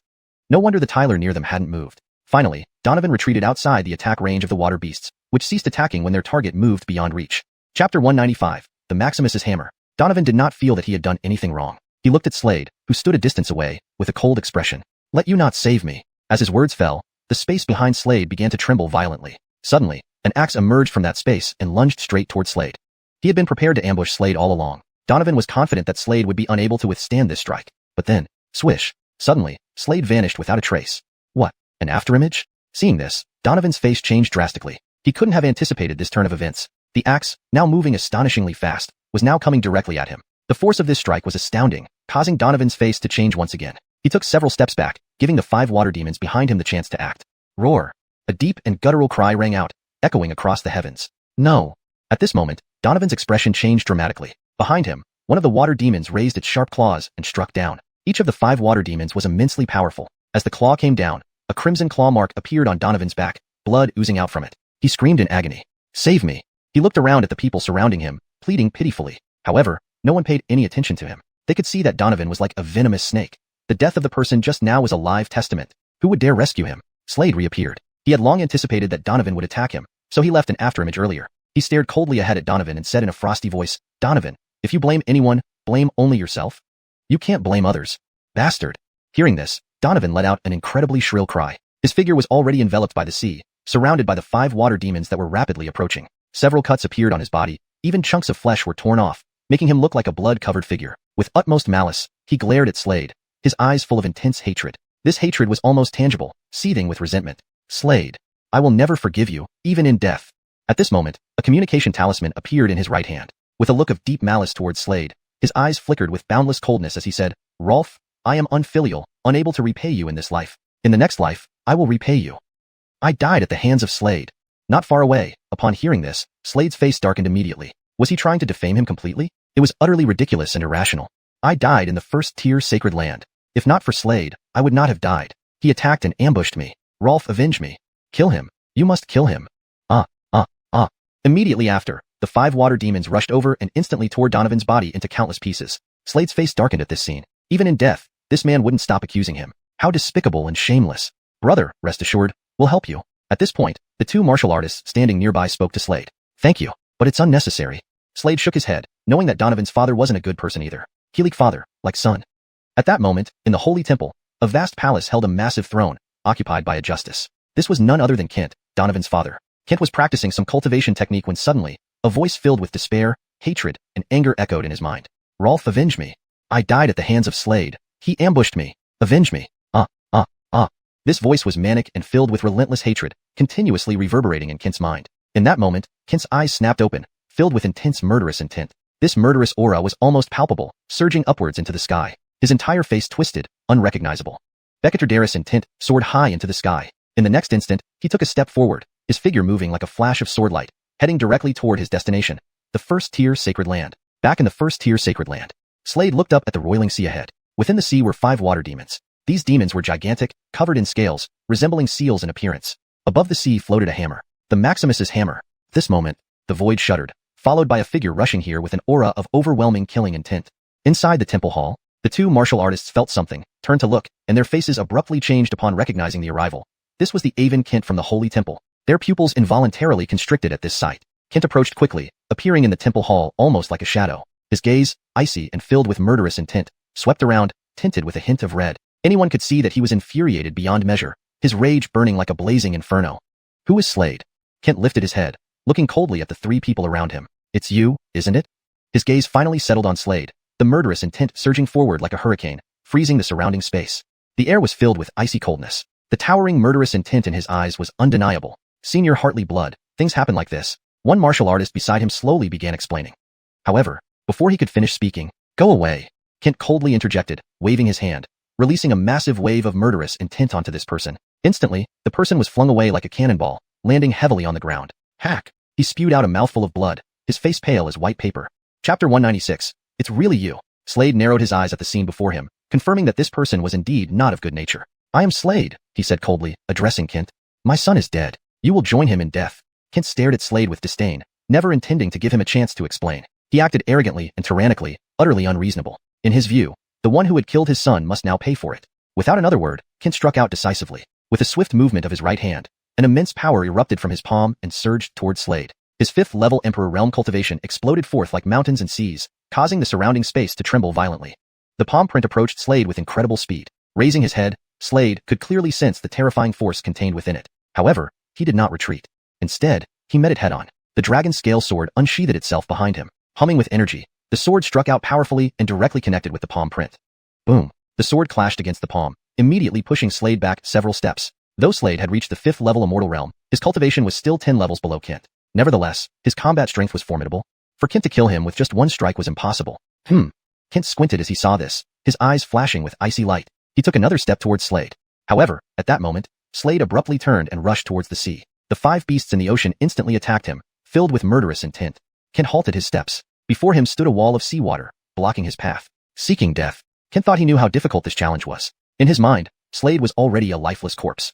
He turned away, leaving the scene. The other 2 warriors inside the hall also shook their heads and departed. Now, only Slade remained in the hall, battling the 5 water demons in the sea. These 5 water demons were extremely powerful, coordinating their attacks to create formidable might. These 5 water demons represent metal, wood, water, fire, and earth, Slade observed, narrowing his eyes.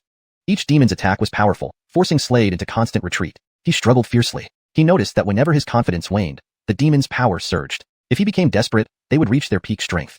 Bloody Axe had given up, so the demons delivered the fatal blow. Their power is truly terrifying. Even an Emperor Realm cultivator cannot match them. For 3 days, Slade fought relentlessly against the 5 water demons, gradually understanding their true strength. During this time, his body was covered in wounds. But fortunately, the reincarnation dragon spirit inside him kept circulating, with a black dragon hovering over his head, absorbing the surrounding essence. In reality, the test isn't about defeating them, he mused. It's about confidence. Maintaining confidence despite continuous failure. With this realization, his eyes sparkled as he spoke. As he finished his sentence, the 5 water demons vanished suddenly. A violent surge of the sea ensued, followed by the sudden approach of the hammer, its edge gleaming with a dazzling cold light. Facing the hammer, Slade extended his right hand to seize the Maximus hammer. Boom! The hammer shuddered violently, while the sea churned continuously.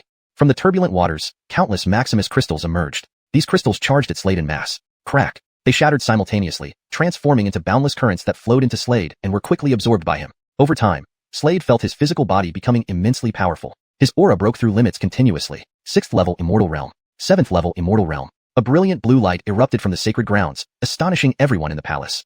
Inside the hall, Kent, seated in meditation, looked up sharply, eyes widening in disbelief when he saw the radiant light outside. He let out a sharp cry. The Maximus's Kylet. It's that boy. Is he becoming the Maximus? How? How is this possible? Kent stepped forward, joined by many others who were equally astonished. Wish, wish, wish. Multiple figures raced towards the sacred ground. Who has received the Maximus's recognition? Who obtained the Maximus hammer? We didn't expect such a prodigy to emerge in our palace. The higher-ups of the sacred hall were all alarmed. Slade continued to absorb the large number of Maximus crystals around him. These crystals emitted pure energy as they shattered. Pristine streams of energy enveloped Slade. At this moment, Slade broke through yet again. 8th level Immortal Realm. His aura grew stronger, with his right hand gripping the Maximus hammer, which shimmered in blue light. Amazingly, it's really you. A sharp voice resounded throughout, as a figure appeared in the hall, radiating bone-chilling killing intent. This was none other than Kent, his face pale and livid. Chapter 197. Ambrose. Huxley's expression was extremely gloomy, as if it could drip blood. He had never imagined that the person before him not only didn't die, but also obtained the Maximus inheritance and the Maximus hammer. To die one way or another. He looked ahead at Slade and said icily, his eyes flashing with a cold light. To die one way or another? Do you think I'm still someone you can kill now? Slade's gaze fell on this person, his voice cold and indifferent. You're too arrogant. Now, his cultivation had reached the 9th level of Martial Immortal Realm, terrifyingly powerful. Huxley's cultivation remained at the 5th level of Martial Emperor Realm. Arrogant? Hearing these words, Huxley squinted his eyes. In the next moment, he raised his right hand. With a flip of his palm, an incredibly fearsome power erupted from it, distorting the surrounding space. This huge palm imprint descended majestically towards Slade below, moving at an alarming speed. Facing this palm, Slade lifted his head, unperturbed. As he had said, he was much stronger now than just a few days ago. Not only had his cultivation skyrocketed, but his physical body had strengthened significantly as well. Facing this palm strike, he didn't budge. Then, he clenched his right hand into a fist and punched straight forward. After this punch landed, the void trembled instantly. Bang! That palm imprint was directly shattered. What?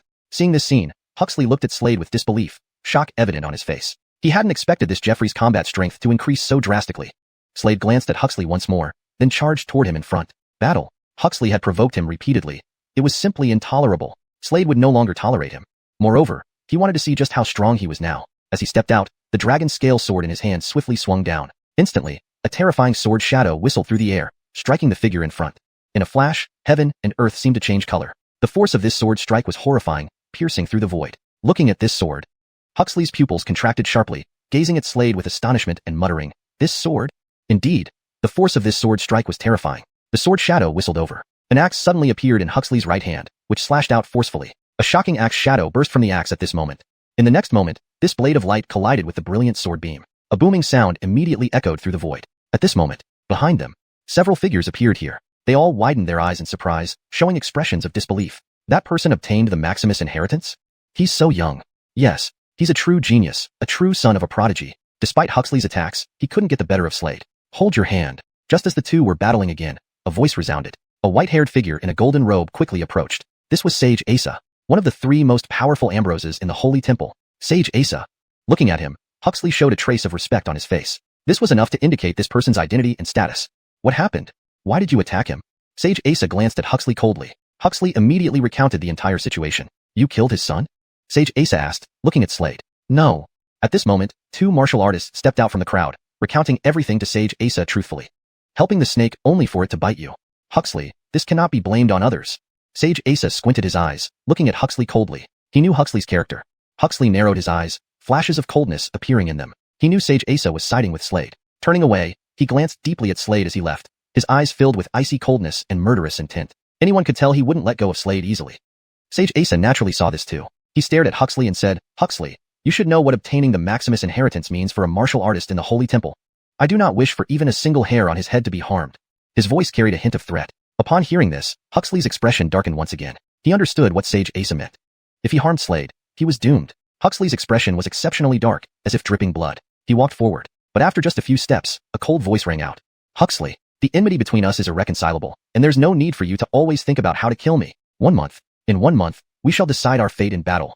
The speaker was none other than Slade. As his voice faded, the surrounding martial artists all looked at Slade in shock. No one expected Slade to challenge Huxley.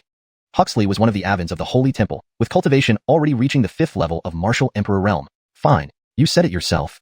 Hearing this, Huxley agreed without hesitation, looking at Slade as if fearing he might retract his words. He looked at Slade with eyes that treated him like a lifeless corpse. Amidst the commotion, Huxley departed. "Hi, little one. What's your name?" At this moment, the hutch in the golden robe focused back on Slade and asked. "Reporting to Sage Asa, my name is Slade," Slade replied, looking at the Aven in the golden robe. Slade, I am Wu Bronan, one of the 3 great ambroses of the Holy Temple." Wu Bronan nodded, looking at Slade and added, "Slade, maintaining confidence is good, but I must warn you not to underestimate Huxley. Huxley is far from as weak as you might imagine." Understood. Hearing this, Slade nodded seriously. Indeed, he did not look down upon anyone. Underestimating an opponent in battle was undoubtedly fatal. Huxley is cunning and usually hides his abilities. Among many holy emperors, his rank isn't high, but no one has truly seen his full strength. Wu Bronan looked at Slade solemnly. "All right," Slade nodded. End of chapter. Chapter 198. Maximus's Fruit. "This month, you must focus on your cultivation and not be careless," Wu Bronan said to Slade again. Then he took something out from his sleeve and handed it to Slade. "What is this?" Slade was taken aback. In front of him appeared a box. "You are the 10th person in the entire Holy Temple to have received the Maximus's inheritance. This is the Maximus's gift box." Wu Bronan smiled as he looked at Slade. "These are some insights into martial arts left behind by the Maximus. Inside is a fruit, called the Maximus's Fruit. It is an exceptionally unique fruit. If you consume this fruit and diligently practice, advancing to the martial emperor realm should not be a problem," Wu Bronan explained. "Great. Thank you." Slade nodded and thanked. "You're welcome. By the way, starting now, you are my Holy Temple's sacred son. At present, there are 9 sacred sons within the entire Holy Temple. Sacred sons are the most powerful people in the Holy Temple. Even a sacred emperor has to obey the orders of a sacred son. So, even if Hero had 100 times more courage, he wouldn't dare to challenge you. Of course, outside the Holy Temple, that might not be the case." Wu Bronan continued. "I understand." Slade nodded after hearing this. "I will take you to Holy Mountain," Wu Bronan said. "Okay." Slade gently nodded and followed Wu Bronan. Under Wu Bronan's lead, soon a vast and majestic mountain range came into view. This was Holy Mountain. The mountains were tall and imposing, enveloped in golden mist. "Here is where the sacred sons reside," Wu Bronan said. "A new cave dwelling has been prepared for you. Right here." He walked forward. Ahead lay a massive cave residence. It was splendid and gilded inside, with a huge formation. A spirit-gathering array, capable of absorbing the world's spiritual energy. Practitioners cultivating here would do so 4 times faster than outside. Outside the cave stood a justice, a sacred emperor. To become a sacred emperor of the Holy Temple meant one's cultivation was at least at the martial emperor realm. Slade sized up the man, recognizing that his cultivation was already at the 5th level of the martial emperor realm, on par with Hero. "This will be your servant," Wu Bronan said. "Sacred son, hello. My name is Innes. You can call me Aming." The muscular and imposing Innes looked at Slade with reverence as he spoke. "I'll just call you Daeon Kilu," Slade shook his head and said. "All right, stay here and cultivate. If you have any questions, you can ask Innes. I have some matters to attend to," Wu Bronan told Slade. "Okay." Slade nodded, watching Wu Bronan leave. Soon, Wu Bronan vanished from sight. "Sacred son, I heard you plan to fight Hero?" Innes asked reverently. "Yes." Slade nodded. "We will have a life or death battle next month. Sacred son, be cautious of him. I was defeated by him before, and he has hidden skills," Innes warned with a serious expression. "Noted." Slade nodded. "I need to cultivate now." He intended to raise his cultivation to the 1st level of the martial emperor realm in the coming month. "All right, sacred son, if you encounter any problems, feel free to find me." Innes bowed respectfully. "Understood." Slade nodded and entered the cave alone. He sat cross-legged. In his right hand, he held the Maximus's fruit given to him by Wu Bronan. Without hesitation, he bit into it. Instantly, an extremely pure energy flowed into his body, purifying all impurities. 5 days later, Slade opened his eyes, his gaze filled with newfound clarity. He had a deeper understanding of the dripping water concept. He continued cultivating. Meanwhile, Hero also cultivated deep in the mountains, surrounded by 5 formidable beasts radiating terrifying power. Suddenly, Hero stepped forward and swung his axe, cutting down one of the beasts. A stream of blood shot toward him, which he absorbed entirely. A jade pendant hung from his waist, emitting a voice. "Hero, you must kill this boy. He killed my son." "Don't worry, Ian. He is no match for me," Hero responded with arrogance. Another 5 days passed. Slade emerged from his cave. "Sacred son." Innes greeted respectfully. "I want a sword manual and a method to strengthen my physical body," Slade said. "Fine. I'll get them immediately." Innes nodded and instantly disappeared. Shortly after, he reappeared with several scrolls. Slade chose 2, the Gale Sword Manual and the Golden Deity Body Strengthening Technique. "Good. Sacred son, per the rules, you can study these for a month, then they must be returned," Innes explained. "Understood, Daeon Dover," Slade nodded. He returned to the cave and began practicing the 2 techniques. 15 days passed. On this sunny day, a powerful aura erupted from the cave, shaking the surrounding area. The narrative and structure have been carefully preserved while ensuring a fluent and natural English translation. Character names have been accurately transliterated according to Pinyin. Chapter 199. Send you to the netherworld. He had broken through. Slade's cultivation broke through. His cultivation had finally reached the martial emperor realm. Currently, he was at the 1st level of the martial emperor realm. During this period, I not only broke through in cultivation, but also mastered the Gale Sword art and the Golden Deity combat body. I've also cultivated the Reincarnation Dragon Spirit art to its 4th layer. I'm increasingly looking forward to the battle with Kint. A brilliant light shone in Slade's eyes as he spoke calmly. Outside the cave abode, Innes stood respectfully, observing the Saint's son. He could clearly sense the terrifying aura emanating from the Saint's son. Indeed, he too was eagerly awaiting Slade's battle with Kint. After all, Slade was the Saint's son. Slade sat cross-legged, his eyes flickering with a hint of fighting spirit that burned like fire. In the following days, he continued his cultivation, time slipping away unnoticed in the process of practice. Finally, the day for the life-or-death battle between Slade and Kint arrived. The Kylef Death Hall. This was an exceptionally unique hall within the Sacred Temple. There was a huge arena inside this hall. It was called the Kylef Death Arena. In the Sacred Temple, there was a rule forbidding secret duels among martial artists. If any unresolvable grievances arose, they would settle them on the Kylef Death Arena. Kylef or death, it would be decided here. Previously, few people would come to watch even when someone stepped onto the Kylef Death Arena. After all, it was a personal matter between them. But this time was different. Numerous figures gathered inside the Kylef Death Hall. All 3 Franzes of the Sacred Temple appeared here. One must understand that within the entire Sacred Temple, the 3 Franzes held the highest power and status. On the viewing platform, the 3 Franzes were seated. Apart from them, other holy emperors and Hartleys were present within the Kylef Death Hall. These individuals all waited here. Even many disciples of the Sacred Temple arrived. The Supreme Sage and the Venerable Saints all came. Clearly, they placed immense importance on this life-or-death battle. At this moment, a figure stood proudly on the arena, wielding a massive axe in his right hand. That was a blood-colored axe, emitting ceaseless flashes of light. This person was none other than Kint, waiting for Slade. Slade, get out here and accept your fate. Seeing that Slade hadn't shown up, he roared deeply, his voice echoing across the entire sky and earth. Old dog, what are you barking about? Suddenly, a voice rang out from the crowd. Immediately after, a figure dashed towards the arena. The one who emerged was Slade. Shortly, Slade appeared on the arena. He looked at Kint before him. The martial emperor aura around him revealed itself without any restraint, distorting the space around. Martial emperor. Kint could feel Slade's aura. He knew that the latter's cultivation had now advanced to the 1st level of the martial emperor realm. Just 1 month, his cultivation had risen to this level. Kint, wielding a blood-red war axe, wore a cold expression as he stared at Slade. Slade, today, I will have you accompany my son in death. His icy voice resonated through his throat, causing the surrounding space to tremble violently. I see it's me sending you to the netherworld. Your son will be waiting for you below. Slade looked at him and said coolly. As these words were spoken, Kint's eyes narrowed immediately, cold light continuously flashing in his eyes. He looked at Slade, licked his lips, resembling a venomous snake hiding in the darkness, with an overwhelming aura slowly spreading from him, like mountains and seas. Their gazes locked in this instant. Flowers seemed to burst forth in midair, colliding incessantly. With a swoosh, suddenly, Kint took a step forward, disappearing instantly, then his blood-red war axe swiftly descended from above. Instantly, a dazzling crimson axe light shot out, heading straight for Slade in front of him. The speed of this axe light was incredibly terrifying, very fast, landing directly on Slade. Facing this axe light, Slade's face remained unchanged. In this moment, the dragon scale sword in his hand suddenly unsheathed with a hum. Buzz. A sword resonance sounded in the air. Then, the dazzling axe light and sword light collided fiercely ahead. Boom. An explosion echoed immediately in the air.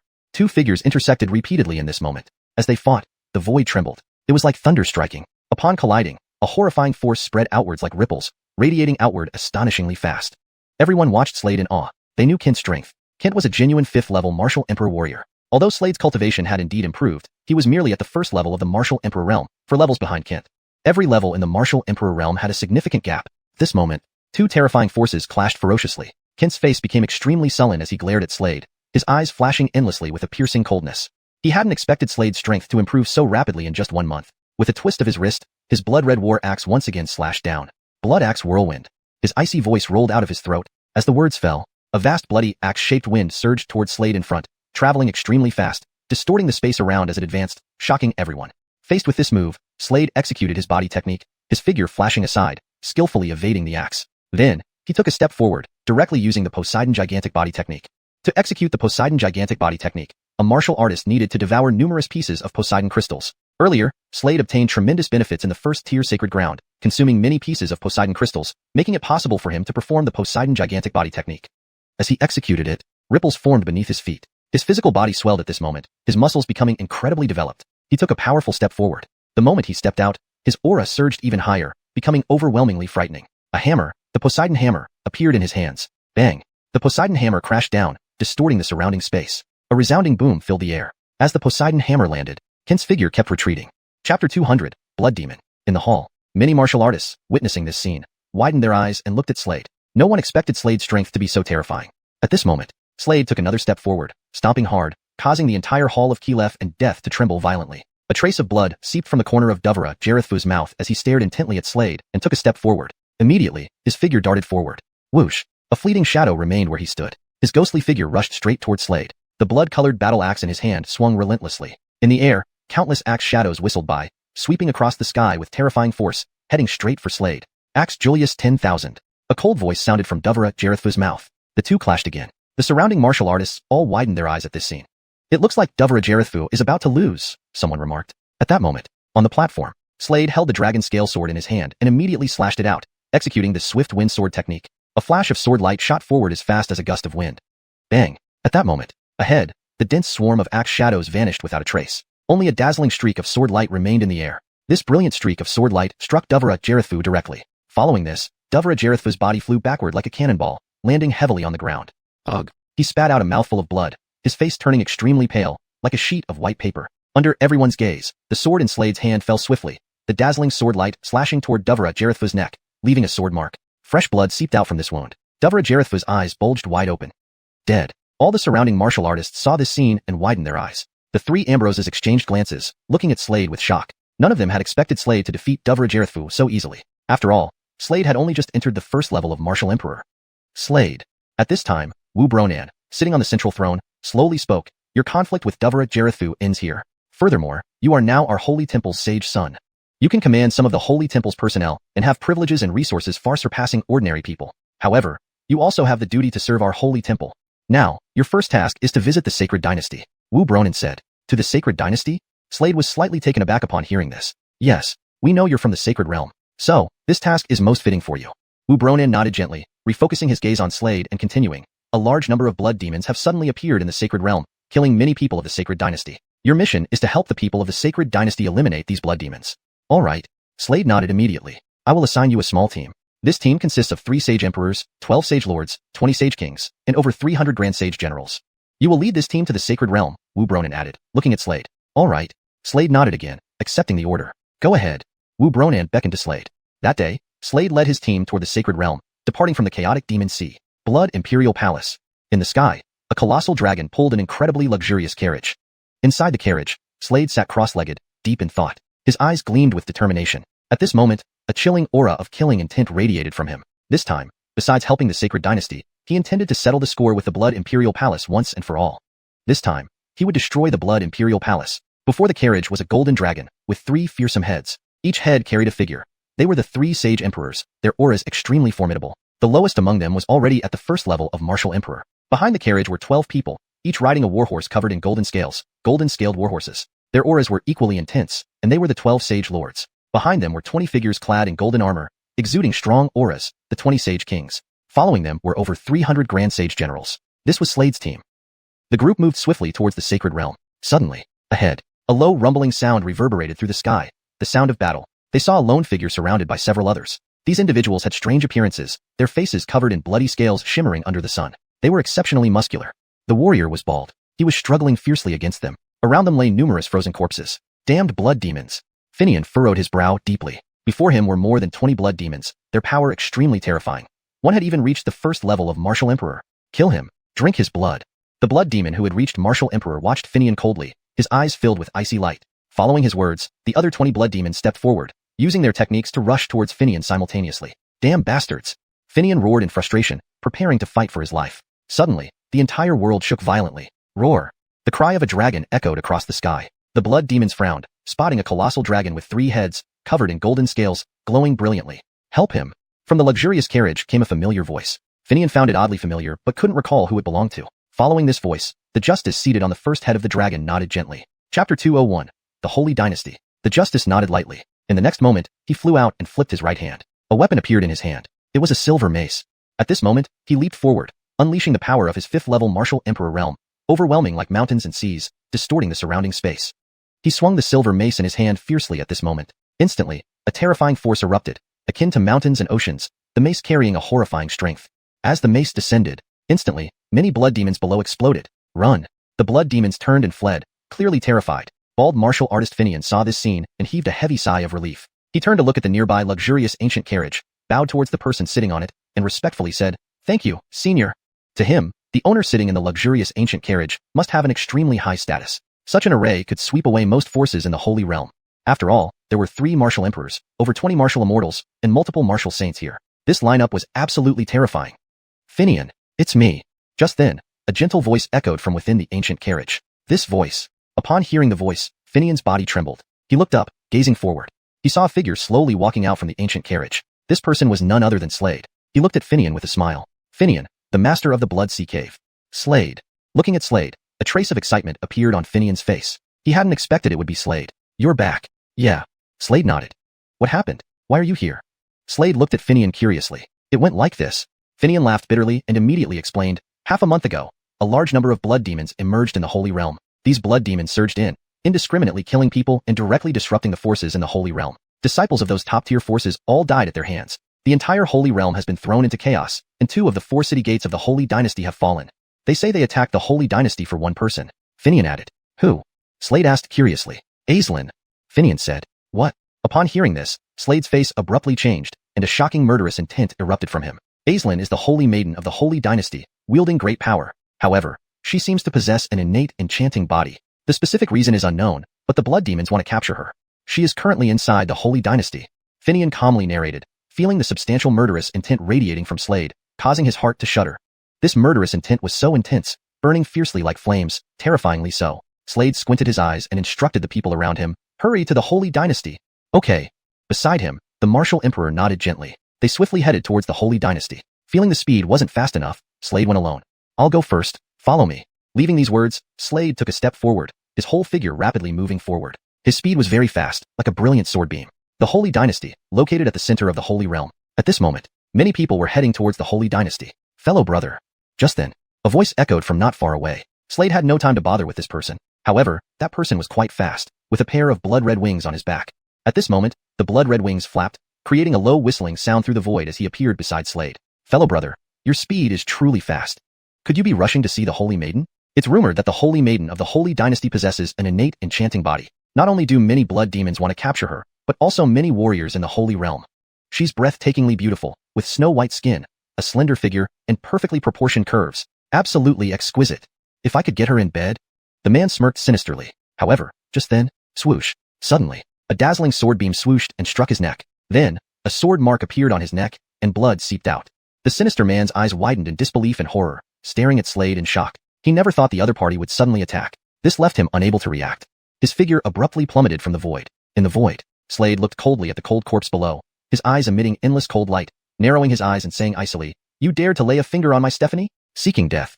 With that, he accelerated even faster, his figure shooting forward like a brilliant sword beam, directly heading towards the Holy Dynasty. The Holy Dynasty. Recently, a Holy Maiden emerged in the Holy Dynasty named Aislinn. Upon arriving, she took direct control of the Holy Dynasty. Everyone in the Holy Dynasty now followed her orders. At this moment, inside the palace, a figure rushed in, kneeling on one knee, looking at the Holy Maiden not far away. Holy Maiden, the blood demons have already attacked. Damn it. And Avon stood in the hall. Upon hearing this, his hands clenched tightly together, grinding his teeth, his face contorted in fury. These people chose to attack when the Holy Maiden is weak. They planned this. On the throne, Aislinn sat cross-legged. Her complexion was somewhat pale. Days ago, she practiced a certain technique. This technique was quite strange. Every breakthrough weakened her body for a while. Of course, after a few days, she'd be fine, and her strength would increase several times. One could say this technique had its pros and cons. They've arrived. Aislinn felt something, looked up ahead, and calmly spoke. Swish. She took a step. Behind her, these martial artists followed closely. Before long, they appeared in a vast square. In this square, several figures stood there. They were all blood demons. Leading them was a peculiar Tyler. Dressed in a blood-red robe, his eyes lit up brilliantly upon seeing Aislinn approach gracefully, shining like stars. Aislinn wore white clothes, standing tall and graceful, as if walking out of a painting, her shana unparalleled, captivating everyone, making flowers shy and the moon hide. Chapter 202. Your Constance? Dressed in white, the mere outline of this figure was enough to make hearts flutter. It was none other than Aislinn. The Jeffrey with an air of malevolence stared at Aislinn greedily, his eyes filled with lustful intent. You are Aislinn? I am Dovra Tau. Tonight, you will do as I please. Dovra Tau glanced at Aislinn, a sinister smile curling the corners of his lips. Aislinn met his gaze coldly and spat out one word, scram. Contrary to what one might expect, Dovra Tau did not get angry. Instead, his face took on an amused expression. DeAndre. He suddenly spoke. Seize her, but don't hurt her. As soon as he finished speaking, the Avonlea man in front of Aislinn abruptly turned and charged straight toward her. Old DeAndre? The surrounding martial artists were completely caught off guard by this scene. Could it be that old DeAndre was a traitor? Just moments ago, he had shown an expression of intense hatred. Had all of that been an act? If so, It was truly terrifying. With a swift motion, old DeAndre stepped forward, extending his right hand with fingers spread wide. Instantly, an oppressive aura emanated from between his fingers, distorting the space around him. Aislinn looked at old DeAndre, her expression one of disbelief. She knew there were traitors within the Holy Dynasty, but she never imagined it would be old DeAndre. This revelation left her stunned. In her daze, old DeAndre had already rushed forward. But just then, buzz. The space behind Aislinn twisted suddenly, and a figure shot out, moving straight toward the fray. Boom, boom. Immediately, two figures clashed in midair, producing continuous thunderous sounds. Aislinn looked up, her eyes fixed on the newcomer. Had she not weakened herself through cultivation? How could this person have succeeded? Heh. From behind the sinister Tyler, 5 blood demons emerged. These blood demons appeared human but could transform into blood-covered fiends, covered in red scales that enhanced their defense and combat prowess. At this moment, the 5 blood demons charged forward. The martial artists behind Aislinn stepped forth to counter them. However, these blood demons were all Empyrean realm cultivators. Their attacks were ruthless and devastating. Before long, the Holy Dynasty martial artists were all dead, their bodies cold and lifeless. Witnessing this, Aislinn closed her eyes slowly. A shadowy figure flashed in her mind. Tears flowed uncontrollably from her eyes as she silently called out, "Brother Harmon, I will not let you down." She pulled out a dagger from her right hand, its blade shimmering with cold light. "Hold it." Seeing this, Dovratau's face changed drastically, but then he sneered, "Do you think I won't defile you even if you die? You're delusional.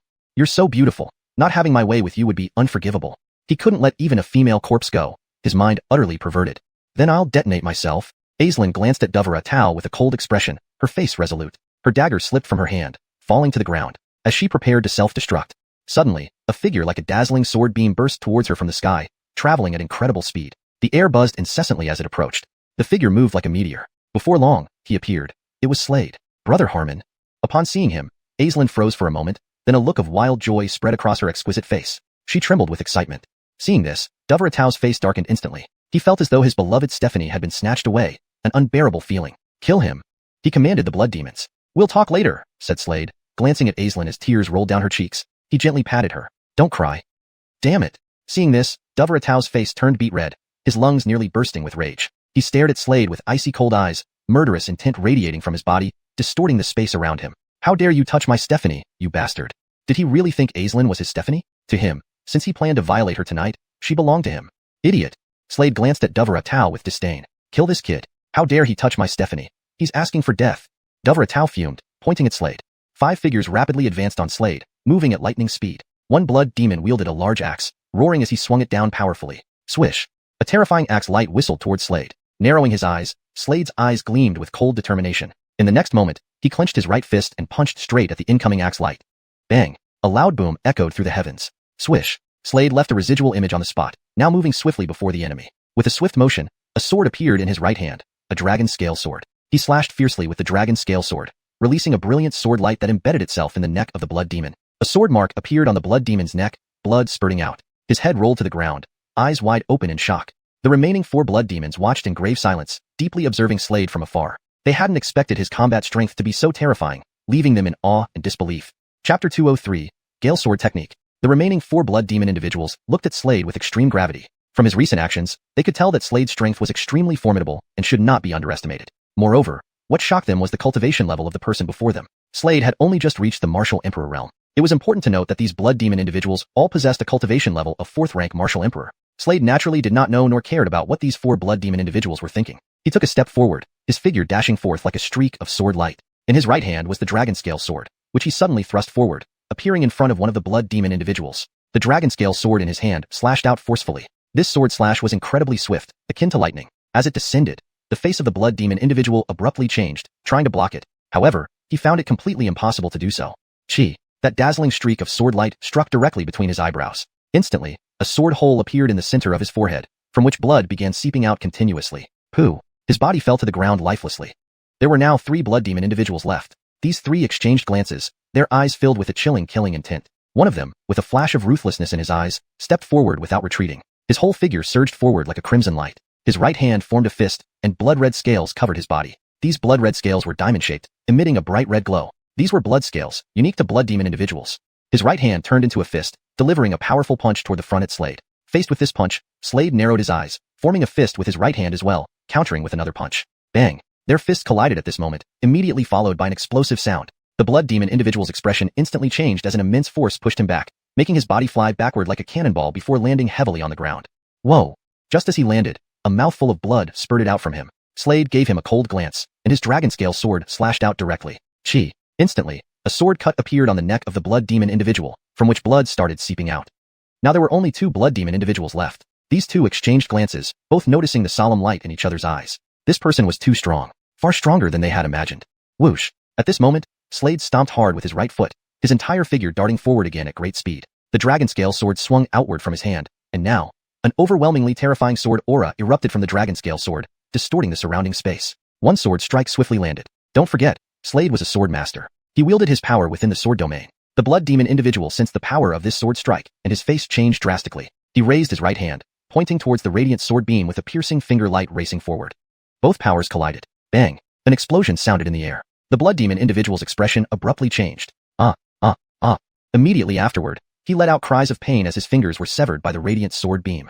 At this point, Slade took a step forward, lifting the dragon scale sword and bringing it down sharply. Gale sword technique. A dazzling sword beam whistled forward like gale winds, striking downward directly. Instantly, the blood demon individual's body was cleaved into 2 halves, blood splattering everywhere. The last blood demon individual no longer had any thoughts of continuing the fight.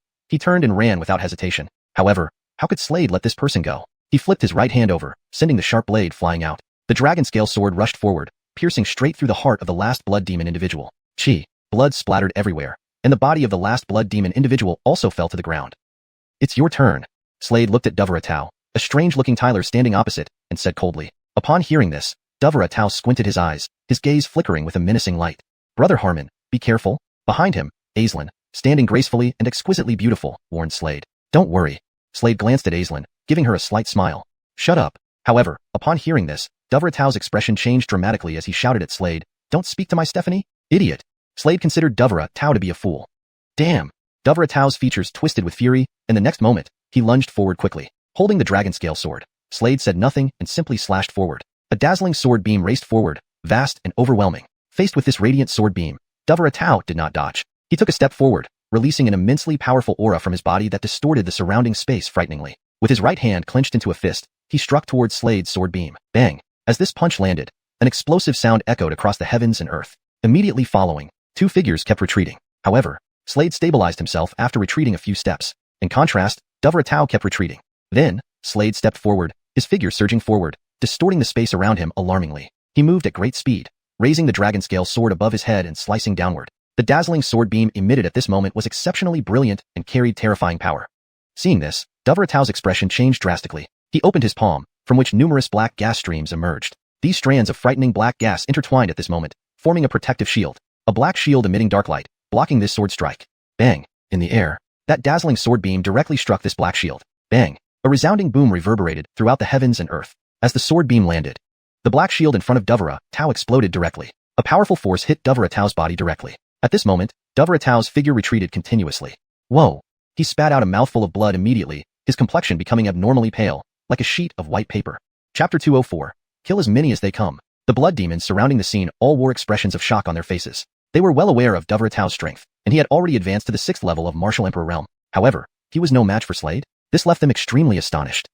Swoosh. At that moment, Slade once again unsheathed the dragon scale sword in his hand. A dazzling streak of sword light whistled through the air, bursting forth from the blade with astonishing speed, like a white horse passing by a crevice. It was incredibly fast. Seeing this streak of sword light, Duveratau's expression instantly changed. Just as he was about to defend himself, the streak of sword light struck his shoulder directly.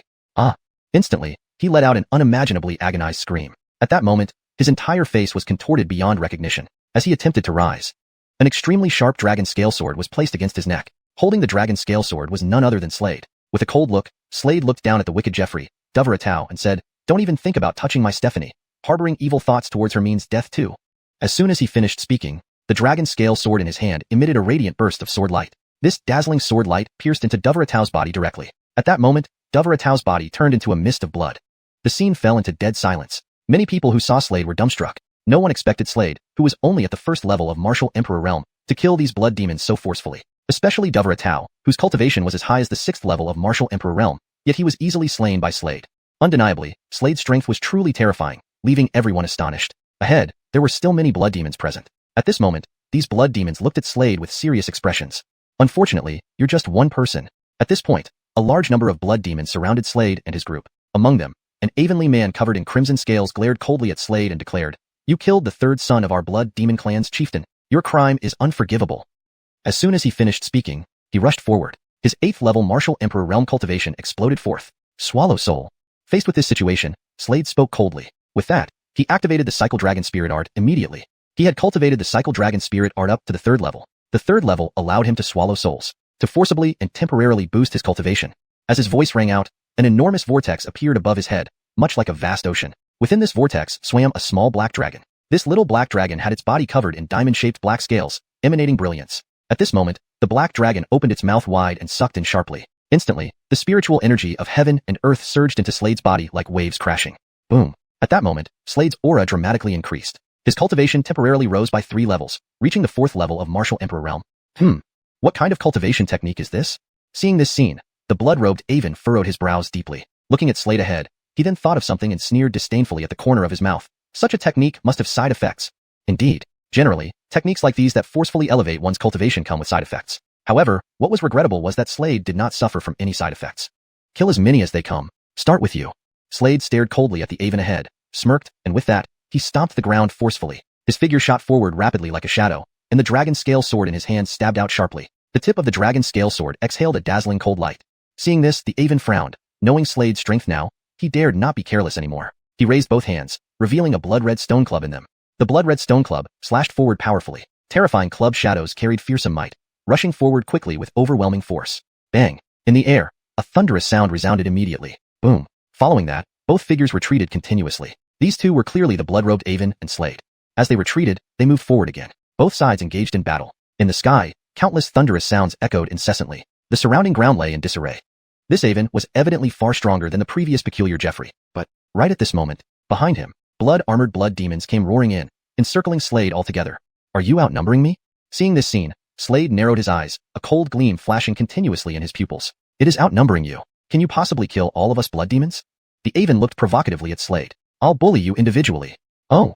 Slade stared intently at the Avon, a playful smile curling at the corner of his mouth. Boom. Suddenly, not far away, thunderous sounds resonated from the sky. Ha ha ha. Hearing this thunderous sound, the Avon laughed loudly and said to Slade, looks like your luck is terrible today. Our blood demon army has arrived. Boom. Thunderous sounds continued to rumble in the sky without cease. Rolling sounds came, shaking the hearts of the Holy Dynasty warriors. The expressions of the Holy Dynasty warriors changed immediately. Is it really your blood demon army? Upon hearing this, Slade's lips curled into a cold smile as he glanced toward the Avon. Hearing this, the Avon narrowed his eyes. Ah. Suddenly, behind them, heart-wrenching cries came from the blood demon's side. One by one, blood demons fell from the sky, turning into cold corpses. Seeing this scene, the Avon frowned deeply. Turning around, his face suddenly changed. There stood a massive dragon. This dragon had 3 heads, fiercely grimacing, covered in golden scales emitting dazzling golden light, shimmering constantly. On each of the 3 heads sat a silhouette. Behind the dragon, over 100 people followed, each radiating powerful auras. None were ordinary beings. Ricardo. At that moment, all these people shouted in unison, their faces filled with respect. So strong. These warriors' auras are unbelievably intense. Around them, the hearts of the Holy Dynasty warriors trembled at this sight. Kill them. Slade watched these people and ordered. As soon as he finished speaking, they all moved, charging towards these blood demons to attack. Chapter 205, Sacred Sun. This group comprised over 100 individuals. Each person exuded an extremely formidable aura, with piercing eyes and intense killing intent that twisted the surrounding space, making it incredibly unnerving. In midair, roar. The massive golden dragon roared deeply. Its 3 heads were grotesque, with icy light flashing in its dragon eyes. The dragon's tail, covered in golden scales, swept fiercely forward. With this sweep, a low whistling sound echoed through the air. Bang! Many blood demon men exploded into fragments of blood upon being struck by the dragon's tail. The battle situation turned chaotic instantly. Anyone who could join the Holy Temple was no ordinary individual. They all radiated strong killing intent. They were hands stained with blood. Their combat prowess was evidently much stronger than ordinary people. Whether in strength or battle experience, they far surpassed ordinary individuals. The surrounding martial artists, witnessing this scene, froze in astonishment. These people are all under Slade? Sacred Sun. At this moment, the Avon had successfully slain the traitor and appeared before Slade. Recognizing the latter's identity, he knelt on one knee and respectfully addressed Slade. Thank you. Behind him, Aislinn looked at Slade with deep gratitude. Do we need to be so formal? Slade smiled at Aislinn as he said this. At this moment, Aislinn also laughed. A laugh more beautiful than the blossoming of 100 flowers. She knew about Slade's affairs and asked, Brother Harmon, are you heading to the Blood Imperial Palace next? Uh-huh. Slade lightly nodded, and when mentioning the Blood Imperial Palace, a hint of coldness flashed in his eyes.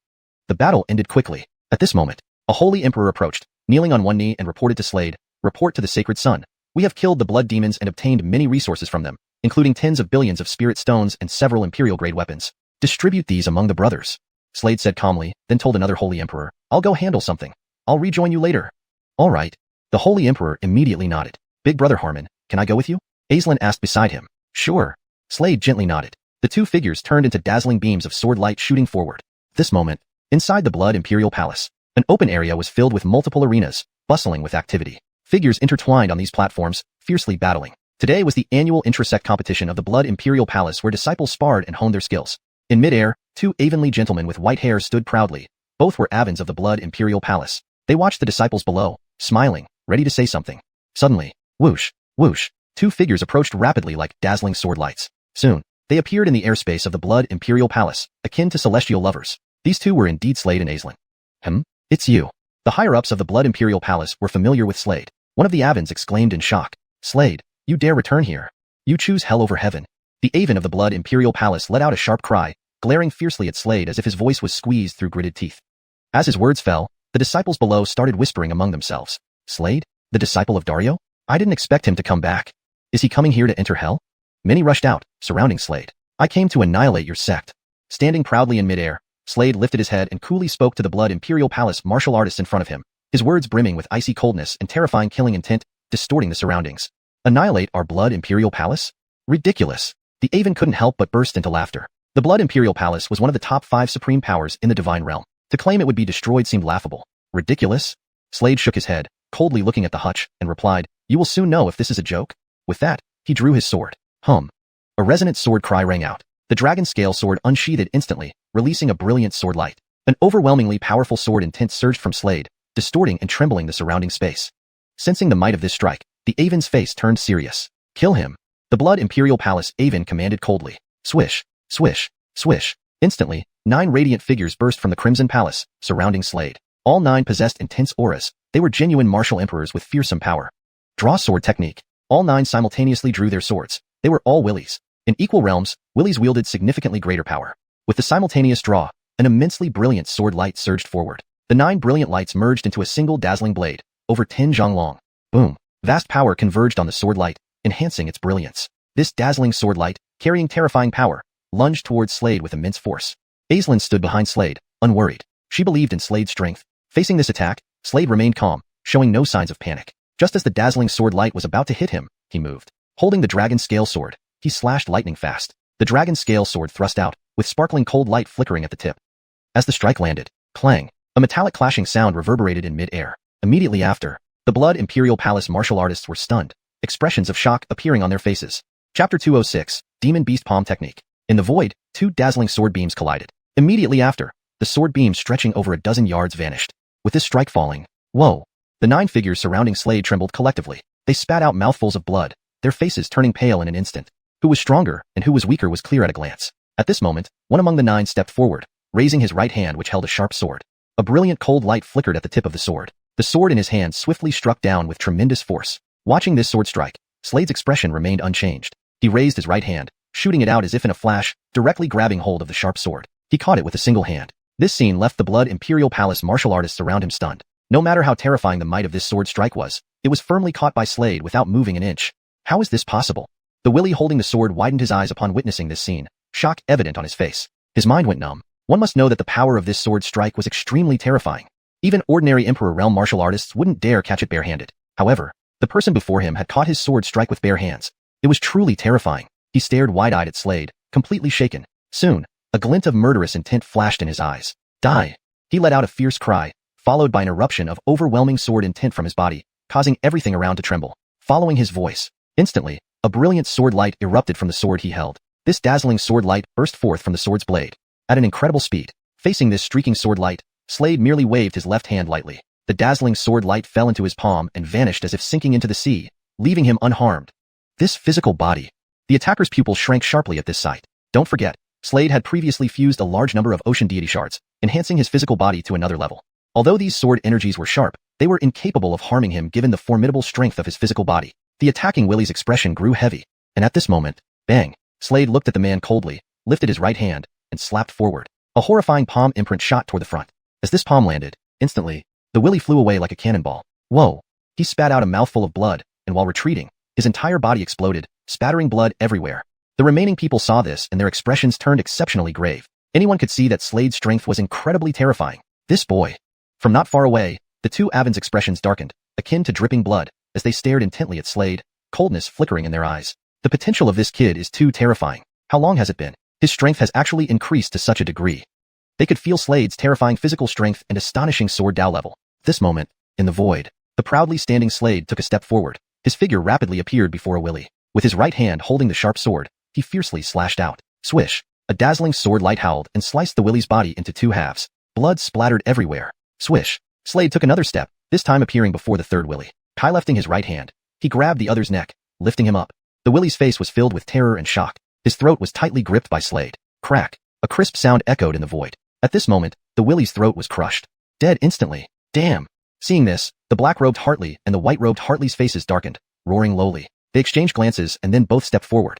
A powerful aura erupted from their bodies like mountains and seas. One raised his right hand and smacked forward with a palm. The other flipped his right hand, revealing a bloody battle saber in his hand, which he swung down forcefully. A loud, piercing knife cry sounded throughout the void. A dazzling blade light shot out from the saber, landing directly on Slade. Facing these two attacks, Slade remained calm, stepping forward as he wielded the dragon-scale sword swiftly downwards. Instantly, two dazzling sword lights howled forth, landing on the respective attacks. Bang! Bang! Two booms resounded in the void. Slade took a step, unleashing his agility, his figure flashing like a brilliant lightning bolt towards the front, soon appearing before the black-robed Hartley. The black-robed Hartley's expression changed slightly. He looked at Slade, hesitating not for a moment, and smacked forward again with his right hand. The power of this palm was clearly terrifying. Moreover, with this palm mark falling, in the void, a huge demon beast appeared out of thin air, its sharp claws reaching down toward Slade. This massive demon beast was formed from the palm mark. Its presence was terrifying. This is the demon beast palm technique. Who would have thought that Hawkins would use this move? Around them, the disciples of the Blood Imperial Palace witnessed this and their pupils contracted, their faces filled with shock. Everyone was astounded. Facing this attack, Slade held the dragon-scale sword and slashed. Buzz! A resonant sword cry echoed loudly. The dazzling sword light surged forth, landing on this palm mark. In the void, Slade faced off against the black-robed Hartley and the white-robed Hartley alone. These two Avens had already reached the 7th level of the Martial Emperor realm. During the battle, an astounding aura suddenly erupted from Slade's body. A breakthrough. None expected that Slade could break through during the battle. And this breakthrough was 2 levels. Now, Slade's realm had reached the 3rd level of the Martial Emperor realm. The two Avens sensed Slade's aura and their faces darkened once more. They locked their gazes on Slade. Exchanging glances, the two immediately attacked together. Boom, boom, boom. As they clashed, a series of explosions rang out in the void. Chapter 207, deserves my full attention? Facing this palm strike, Slade narrowed his eyes, a cold gleam flashing in them. He roared and slowly raised his right hand, before swiftly pressing it down. As the palm descended, an enormous handprint appeared in midair. This massive handprint, carrying terrifying power, surged downward with overwhelming force. In just moments, bang, bang, suddenly, the faces of the black-robed Aven and the white-robed Aven below drastically changed. An extremely violent energy erupted from their bodies. At this moment, their bodies exploded together, blood splattering everywhere. They were dead. Silence. At that moment, the entire world became deathly quiet, without a sound. Around them, the martial artists watching this scene all showed expressions of shock and disbelief. Those were the black and white Hartleys of the Blood Imperial Palace. These two were widely acknowledged as peerless powerhouses within the Blood Imperial Palace. Yet, both had died directly at Slade's hands, leaving them incredulous and unable to comprehend. This Jeffrey's strength is too terrifying. His cultivation is only at the 3rd stage of Martial Emperor realm, yet his combat power far surpasses that of others at the same level. The Blood Imperial Palace martial artists nearby trembled in their hearts. They now looked at Slade with fear. Many realized that the Blood Imperial Palace would likely be destroyed by this person this time. Below, numerous Blood Imperial Palace martial artists looked up, their gazes falling on a blood-colored palace floating not far away in the void. They knew there was someone inside that palace. This person did not come from the sacred realm but from the divine realm, the core realm gathering the strongest among worlds. That person was from the Divine Temple. The Divine Temple was the core force of the divine realm. At this moment, an incredibly formidable aura erupted from the blood-colored palace. Then, a figure stepped forth towards them, each step light, yet sending tremors through people's hearts. Seeing this person approach, Slade's pupils constricted slightly. He could sense the powerful aura from this person. The latter's cultivation had already reached the 9th stage of Martial Emperor realm. This person was likely the Blood Imperial Palace's last hope. From the surrounding martial artist conversation, Slade learned that this person came from the Divine Temple. The Divine Temple. It was those people who had kidnapped his father. Thinking about this, Slade narrowed his eyes further, his gaze cold. The golden-robed Justice stood proudly in midair, his long golden hair fluttering without wind, exuding immense power as terrifying energy waves spread around him, causing the surrounding space to shake violently. Between his eyebrows was the character for Divine, glowing brightly. I've been waiting for you for a long time. At this moment, the Justice looked at Slade ahead and said coolly, My name is Dane. I want your ancient god heart. What about my father? Ignoring this man's words, Slade fixed his gaze on the justice coldly. Your father? Defeat me first, then I'll tell you. The justice chuckled as if he was certain of defeating Slade. Indifferently, he added, simultaneously brandishing a golden sword in his right hand. The tip of the sword emitted brilliant golden light, its horrifying aura distorting the surrounding space. His figure blurred, and in the next instant, he charged towards Slade, the golden sword slicing out lightly but incomparably fearsomely. The power of this sword strike was terrifying, and its speed incredibly fast. Such a swift sword.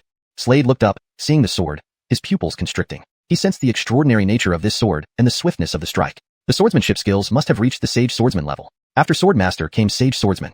The person before him was a Sage Swordsman. Nearby, Aislinn watched this scene worriedly, sensing the extraordinary strength of that person. She quickly sought a place to sit cross-legged, hoping to boost her strength after passing through that period. At this moment in the sky, Slade was locked in fierce battle. Endless sword chi surged toward him, each streak like towering mountains pressing down. Looking at the sword, Slade's lips curled into a cold smile. Holding the dragon scale sword, he thrust it out, emitting a piercing glow from the tip. With one sweep, the air resounded. Bang! A low rumble sounded in the sky. However, at this moment, frightening sword chi surged toward Slade. Instantly, his body bore several sword wounds, blood seeping through. Now covered in blood, he looked like a bloody figure. But, above his head, a vortex appeared. Inside the vortex was a miniature black dragon, devouring the surrounding spiritual energy. As it devoured, Slade's injuries began healing visibly. A powerful aura erupted from him, breaking through another stage. To the fourth stage of Martial Emperor Realm. Whoosh! At this moment, Dane lifted his sword again, and terrifying sword light once more surged toward Slade. The dazzling sword light carried fearsome power, causing the surrounding space to shudder. Seeing this dazzling sword light shoot toward him, Slade knew evasion was futile and didn't wish to evade either. He wielded the dragon scale sword in his right hand and slashed forward fearlessly. The sword swung, releasing shocking malice straight ahead. Clang! A deep clashing sound rang in the sky as the sword lights collided. Boom! The two beams of sword light dispersed and struck the ground below, creating two enormous sword marks stretching hundreds of meters, accompanied by rolling dust. Huh! Seeing this scene, Dane, standing proudly in midair in his golden robe, looked at Slade with surprise, a look of astonishment on his face. He hadn't expected Slade to withstand this sword strike. After all, he was a genuine sage swordsman. Looking at Slade, he narrowed his eyes, a cold light continuously flashing in them, saying calmly, "You are worth my full attention." Chapter 208. 9 Streams Sword Kylet. 9 Streams Sword Kylet. He actually intended to cast the sword art on Slade. As his words echoed, he took a step forward. An overwhelmingly terrifying sword intent erupted from him at that moment, making the surrounding space tremble violently. He slashed 3 times first. Instantly, 3 brilliant beams of sword light whistled towards Slade with astonishing speed and unparalleled subtlety. Looking at the 3 incomparably bright streaks of sword light in front of him, Slade's expression darkened. Then, he swung his dragon scale sword forward immediately to meet them, moving with incredible speed. Bang! Bang! Bang! Instantly, the radiant sword lights collided with each other. Thunderous roars echoed in the void. Shua! Shua! Shua! At this moment, Jacob unleashed another 3 sword strikes. At once, Slade's figure began to continuously retreat, and a clear bloodline appeared on his chest, oozing fresh blood as he continued retreating. At this moment, Slade looked quite disheveled. He steadied himself, glanced at his chest, squinted his eyes, lifted his head, and looked at Jacob in front of him. He was injured. It must be known that after absorbing a large amount of Maximus crystals previously, his physical body had been enhanced to an extremely frightening level. Yet, this person managed to injure him. What he didn't know was that Jacob was even more astonished now, revealing a look of shock on his face. This strike of his could easily wound a 9th level Martial Emperor Realm practitioner. Yet, the opponent's cultivation was only at the 4th level Martial Emperor Realm, and he was only slightly grazed? This made him hard to understand and unbelievable. In the air, Slade squinted his eyes, his gaze flickered incessantly. He muttered, "I have also cultivated the reincarnation dragon spirit art to the 4th level. I wonder what the 4th level of the reincarnation tower will activate." As he finished speaking, he directly utilized the reincarnation dragon spirit art. Instantly, the 4th layer of the reincarnation tower within him opened slowly at this moment. Then, a river suddenly shot out from it. Yes, a river. A golden river. Radiant and splendid. Seeing this, Jacob frowned. He sneered coldly and raised his sword in his hand. Swoosh. The next moment, his sword shot fiercely forward with extreme speed, the sword tip flashing dazzling cold light. With this sword strike, the surrounding space trembled. At this moment, the golden river suddenly surged up, directly blocking this sword strike. At this moment, the golden river transformed into a wall of gold, adorned with several runic symbols on it, which wriggled like tadpoles without ceasing. Bang! That sword fell onto this golden wall. Instantly, an extremely bright and dazzling light was generated by friction. Then, this sword retreated abruptly. This sword returned to Jacob's hand, causing his right hand to shake. Looking at the golden river in front of him, Jacob's expression instantly became serious. He knew how powerful that strike was. Yet, when it fell, the river did not budge. This left him shocked. Humph! Jacob thought about his higher cultivation than Slade, and his higher skill in swordsmanship. He couldn't believe that he would lose.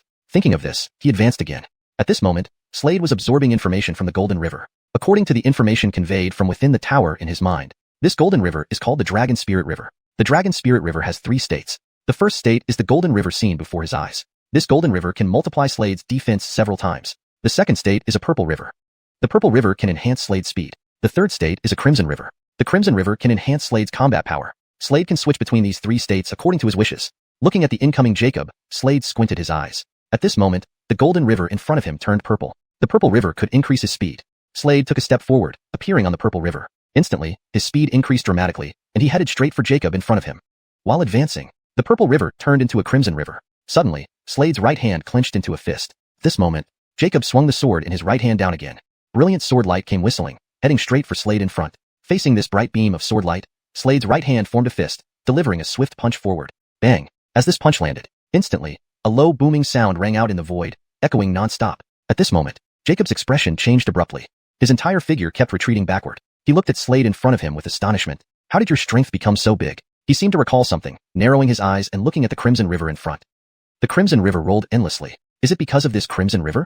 He squinted his eyes, looking at Slade. Slade didn't speak. After the river turned crimson, he clearly felt his combat power multiplied 5-fold.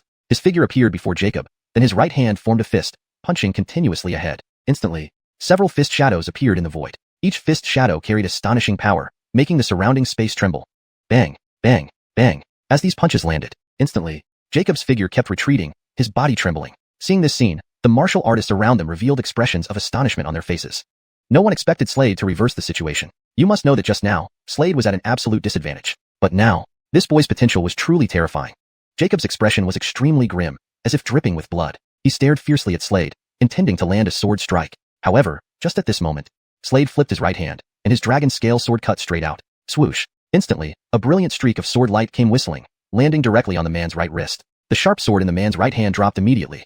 What? Jacob's face changed dramatically, his features contorted. And at this moment, Slade, gripping the dragon scale sword, charged forward again. The tip of his dragon scale sword flashed with brilliant cold light, flickering non-stop. A direct stab went out. A shocking sword aura whistled, distorting the surrounding space. Extremely horrifying. As this sword strike fell, instantly, Jacob's figure retreated once more. Chapter 209. Where's my Rolf? The situation had reversed. Previously, Dane had suppressed Slade, but now, it was Slade's turn to suppress Dane. At this moment, Dane's face appeared extremely grim, as if dripping with blood. He stared fiercely at the approaching Slade. Slade charged forward again, now more adept and effortless in his manipulation of the dragon's spirit river. As he advanced, he wielded his sword, swinging it vigorously. The sword cut through the air swiftly. Swoosh, swoosh, swoosh. Blazing streaks of sword light howled like a whirlwind, rapidly sweeping toward the front. Immediately, several sword slashes appeared on Dane's body, oozing fresh blood, looking shockingly ghastly. At this moment, Dane looked like a man drenched in blood, appearing extremely miserable. Ugh. He spat out a mouthful of blood, his face becoming even paler, like a sheet of white paper. He knew he wasn't a match for Slade. I intended to take your ancient god heart, but I didn't expect to be defeated by you. To take your ancient god heart is now unrealistic, but I have already informed everyone at the Divine Temple of my failure. Soon enough, the Divine Temple will send someone to kill you and extract your ancient god heart. Dane said coldly, staring at Slade nearby. Where is my father? Ignoring Dane's threat, Slade asked straightforwardly. Truthfully, he wasn't afraid of this threat. Your father has become one of our Divine Temple's divine-level puppets. Ha ha ha ha. You want to know where your father is? I won't tell you. After saying these words, his body swelled up suddenly like a balloon. Then, bang, his body exploded violently, blood splattering everywhere. Around him, the Blood Imperial Palace warriors witnessed this scene, their pupils contracting sharply, and they looked at Slade with horror. Divine Realm Temple. Slade squinted his eyes, filled with cold brilliance. My father must have been captured intentionally last time. If it was intentional, then there shouldn't be any mortal danger, Slade muttered to himself. Let's go. He turned to Aislinn standing gracefully behind him, smiling slightly. Okay, Brother Harmon. Aislinn smiled back. Where next? She asked curiously. Let's visit Holy Cave. Slade replied. Holy Cave was one of the top forces in the Sacred Realm. Slade's eldest brother, second brother, and fourth Ziva were all in the Sacred Realm. His biological Vanessa, Song Dover, was also there. Sure. Aislinn lightly laughed. How are you feeling? Slade asked curiously. Still feeling weak, but I should be fine in a few days. Aislinn responded. All right. Slade nodded. In the next moment, both figures dashed forward, leaving low rumbling sounds in the air. Before long, they arrived at Holy Cave. However, upon arrival, Slade furrowed his brows. There were numerous corpses within Holy Cave. Countless bodies lay silently on the ground. In the sky above, a few birds hovered, vultures emitting strange cries that echoed through the heavens. What happened here? Slade frowned deeply. Why did everyone from Holy Cave die? Who could have done this? Is my Ziva safe? And what about Garrett, Kian, Lynn? Cough, cough. Suddenly, a voice emerged from beneath a pile of bodies below. Slade took a step forward, appearing before them. Hartley, sir, what happened here? Looking down at an hutch, the Aven was covered in blood, but he still had a breath left. Slade opened his right hand, and a black dragon appeared in his palm. The black dragon, covered in black scales, exhaled some energy into the Aven. With this, the Aven's complexion improved slightly, no longer so pale. Not long ago, a mysterious force came and captured our holy cave's Saint Maiden, Song Doverer. The Aven said with difficulty. What? Slade's expression changed instantly. They took my Ziva? Do you know which force they belong to? Slade asked urgently. I don't know. The Aven sighed bitterly and shook his head. You're Ziva? Are you Slade? A realization struck him, his eyes lighting up as he looked at Slade. Yes. I am Slade. Slade nodded and replied. I only obtained this from them. The Aven remembered something and pulled out an object. It was a mask.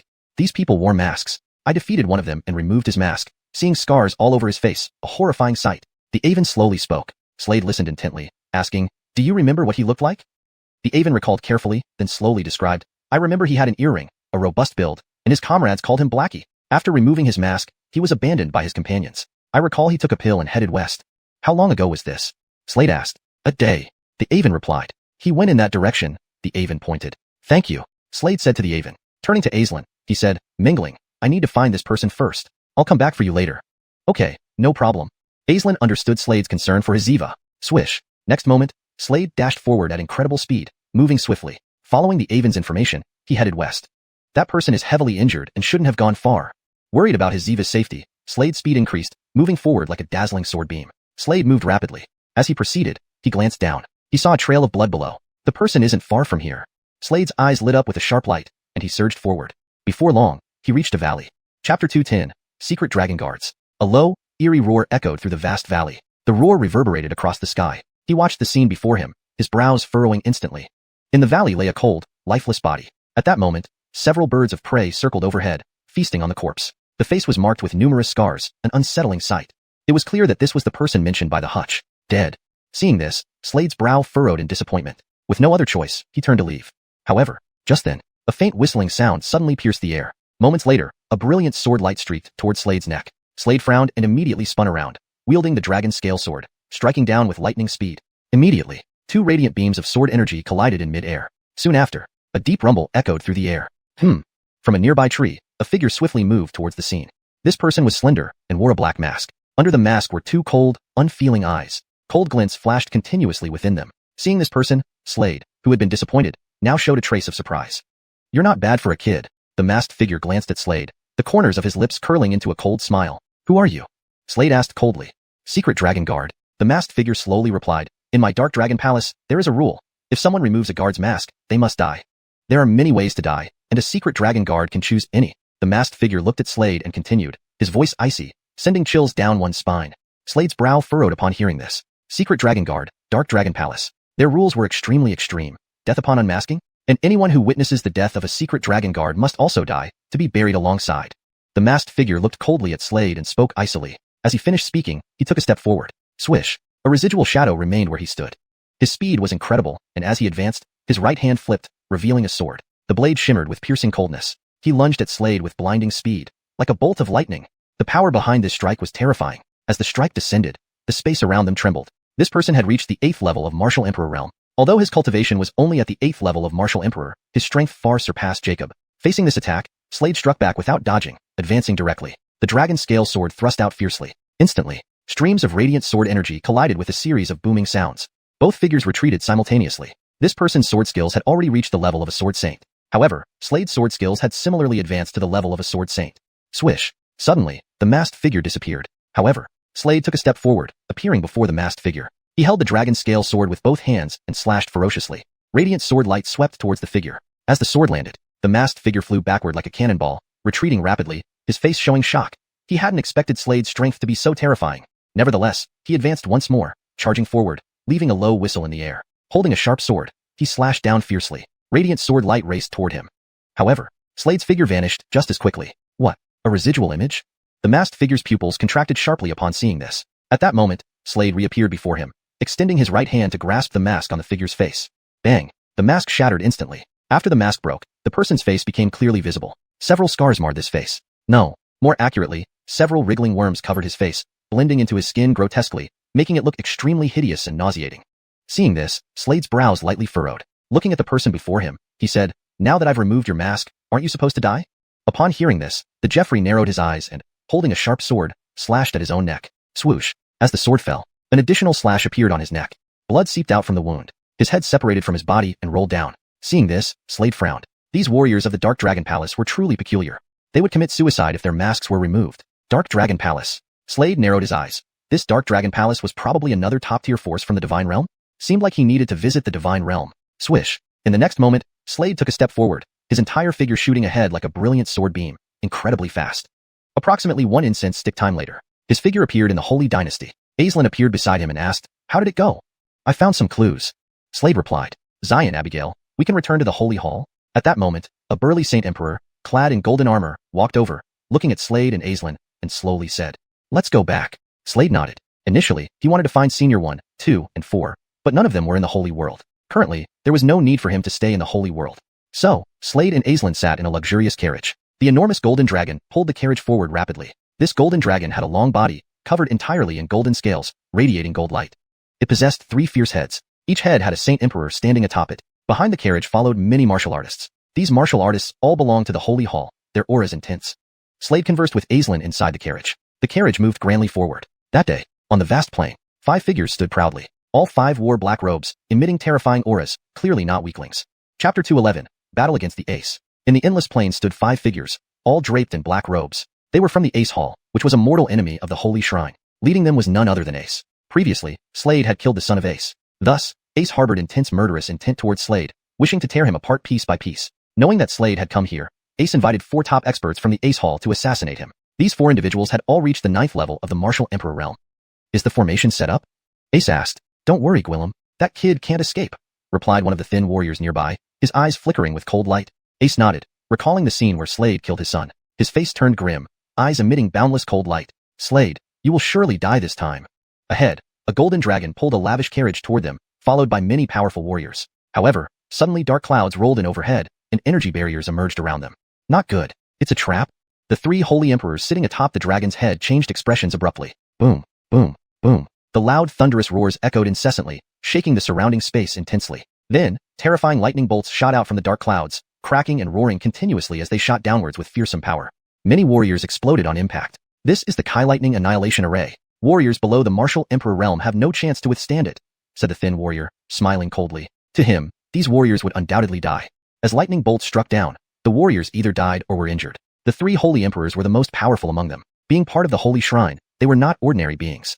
"We need to break this formation," one holy emperor calmly stated. Then he unsheathed his sword. Hum. A bright resonating sound filled the air. As his sword fell, a brilliant blade of light shot out like lightning, warping the surrounding space. Upon the sword strike, space twisted violently. This beam of light hit the barrier above.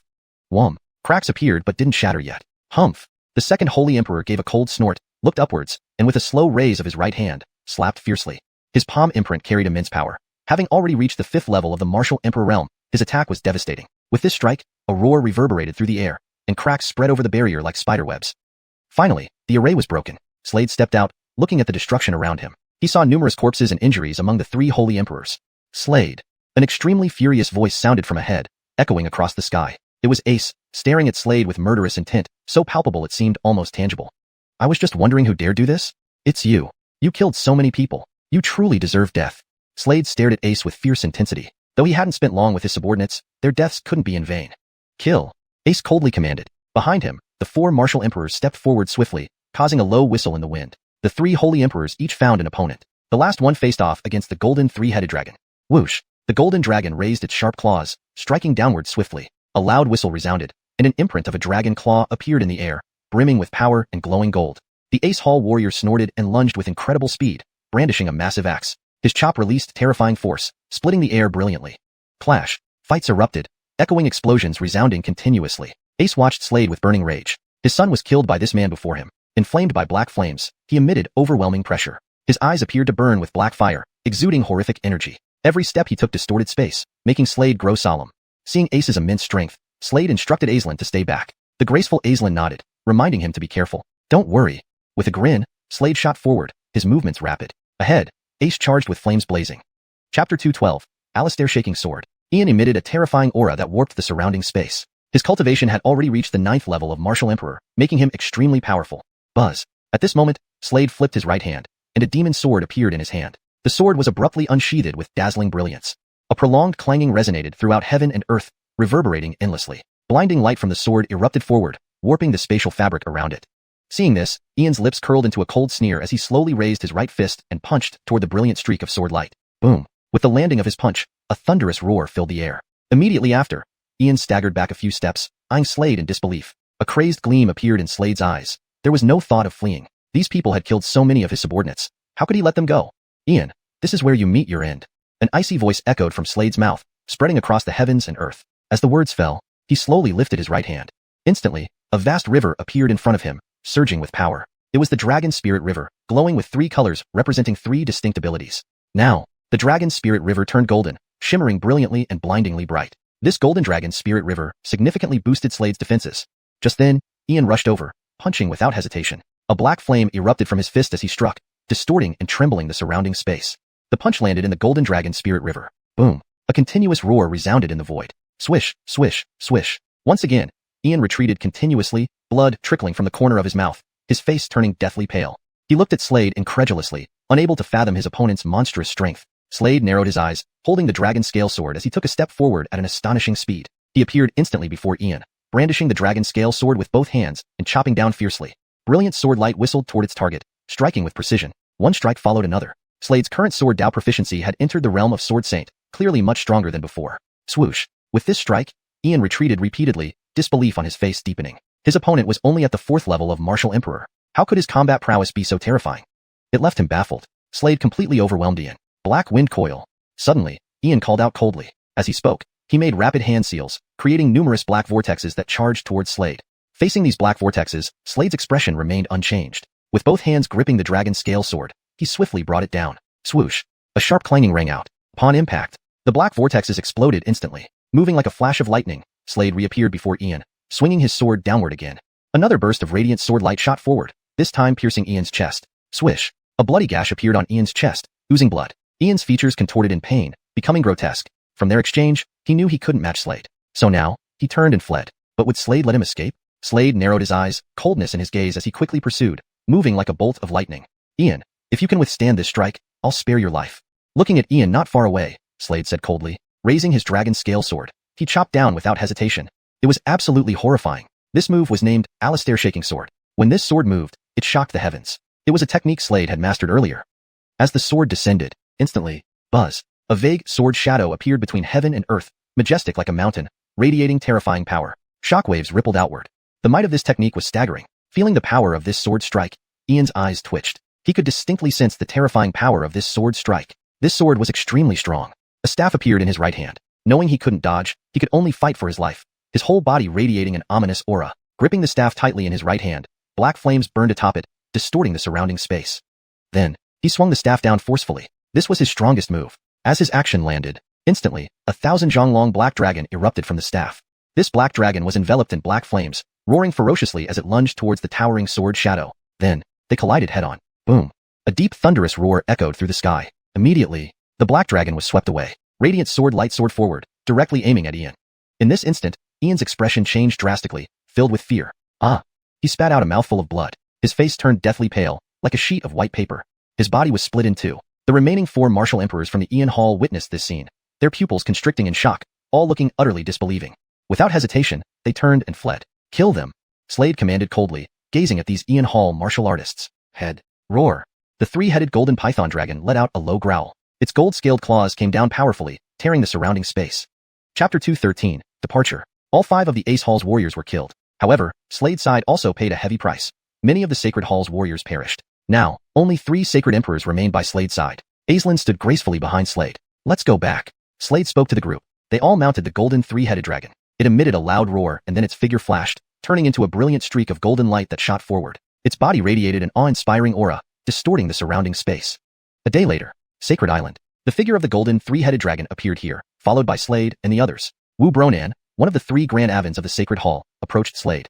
You're heading to the Divine Realm? Wu Bronan already knew what was on Slade's mind. After returning, Slade had told Wu Bronan about his intention to leave for the Divine Realm because his father had been captured by the Divine Temple. I am, Slade nodded, confirming Wu Bronan's statement. In that case, I can transfer you to the headquarters.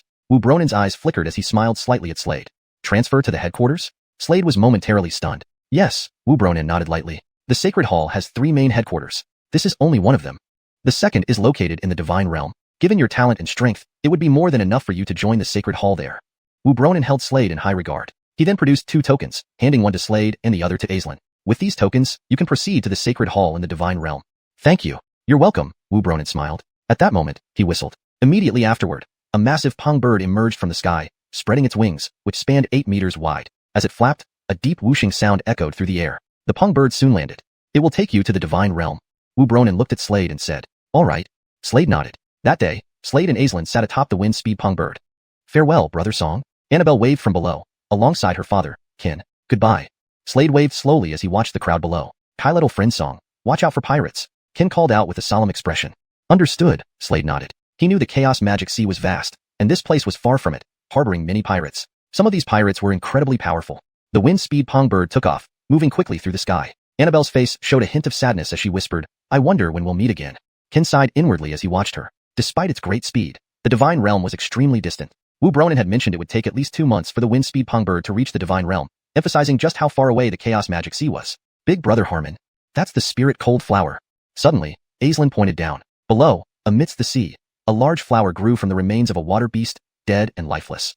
Slade smiled gently and replied, I'll get it for you. He dived downward, accelerating swiftly. He employed a technique, aiming straight for the spirit cold flower. But suddenly, a huge creature burst from the water, a water tiger beast, radiating terrifying demonic energy. It leaped out, raising its sharp claws toward Slade. Unfazed, Slade flipped his right hand, revealing a dragon scale sword. He thrust it outward. Swoosh. The sword rang sharply as it struck. The water tiger beast retreated several steps. Then, Slade pursued, slashing his sword. Whish. The sword split the beast into 2 halves, blood gushing out like fountains. Dead. Slade picked the spirit cold flower. Just as he turned to leave, figures surrounded him. Their leader was a towering man with a scarred face. Amir, hand over that spirit cold flower. Is the Stephanie yours? Gareth her over too, and I might spare your life. The man's voice was cold and decisive. Slade remained calm. He narrowed his eyes, recognizing the pirates. He knew some pirates in the chaos magic sea were extremely strong. Chapter 214. Pre-ordering 8 heads. These pirates plunder everywhere. The chaotic sea is indeed very chaotic. In midair, Slade looked at these pirates and said indifferently, 1, 2, 3. He was counting. What does that mean? Is this guy stupid? Seeing this scene, the pirates sneered in derision. In total 8 people, pre-ordering 8 heads. At this moment, Slade's voice echoed slowly. Upon hearing his words, the faces of the 8 pirates darkened all at once. This kid is really tired of living. One of them said coldly, tired of living? I think it's you who's tired of living. Slade looked up at him and replied coldly. As he finished speaking, he took a step forward. Whoosh. A trail of afterimage remained where he stood, and immediately his speed surged as he rushed straight ahead. The dragon scale sword in his hand slashed out fiercely. The pirate saw this and his pupils constricted. Unleashing his cultivation at the martial emperor realm 9th level, he raised his hands and formed seals. Immediately, a massive barrier appeared in front of him. This energy barrier shimmered and emitted a dazzling light. At this moment, Slade's sword descended rapidly. Swoosh. A sword whistling sound rang out. The brilliant sword beam howled toward the energy barrier before him. An explosion resounded from the barrier. Then, the pirate's body trembled, and he was thrown out like a cannonball. This time, Slade charged out again, slashing forward with his sword. Swoosh. As this slash landed, a sword mark appeared on this man's neck. Blood seeped out. The pirate's eyes bulged wide, his expression one of unyielding defiance even in death. The remaining 7 pirates, upon seeing this scene, all grew serious. At this moment, Slade did not speak, but his figure shot forward once more at an incredible speed. A powerful sword intent erupted as he moved, causing the surrounding space to shake violently. Kill him.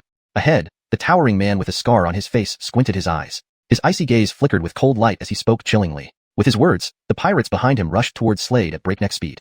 As one pirate advanced, he brandished an axe in his right hand. Suddenly, the axe swung down, releasing a crimson beam of light like a venomous snake rushing towards Slade. Facing this move, Slade held the dragon scale sword and thrust it forward directly, the tip glimmering with a cold light.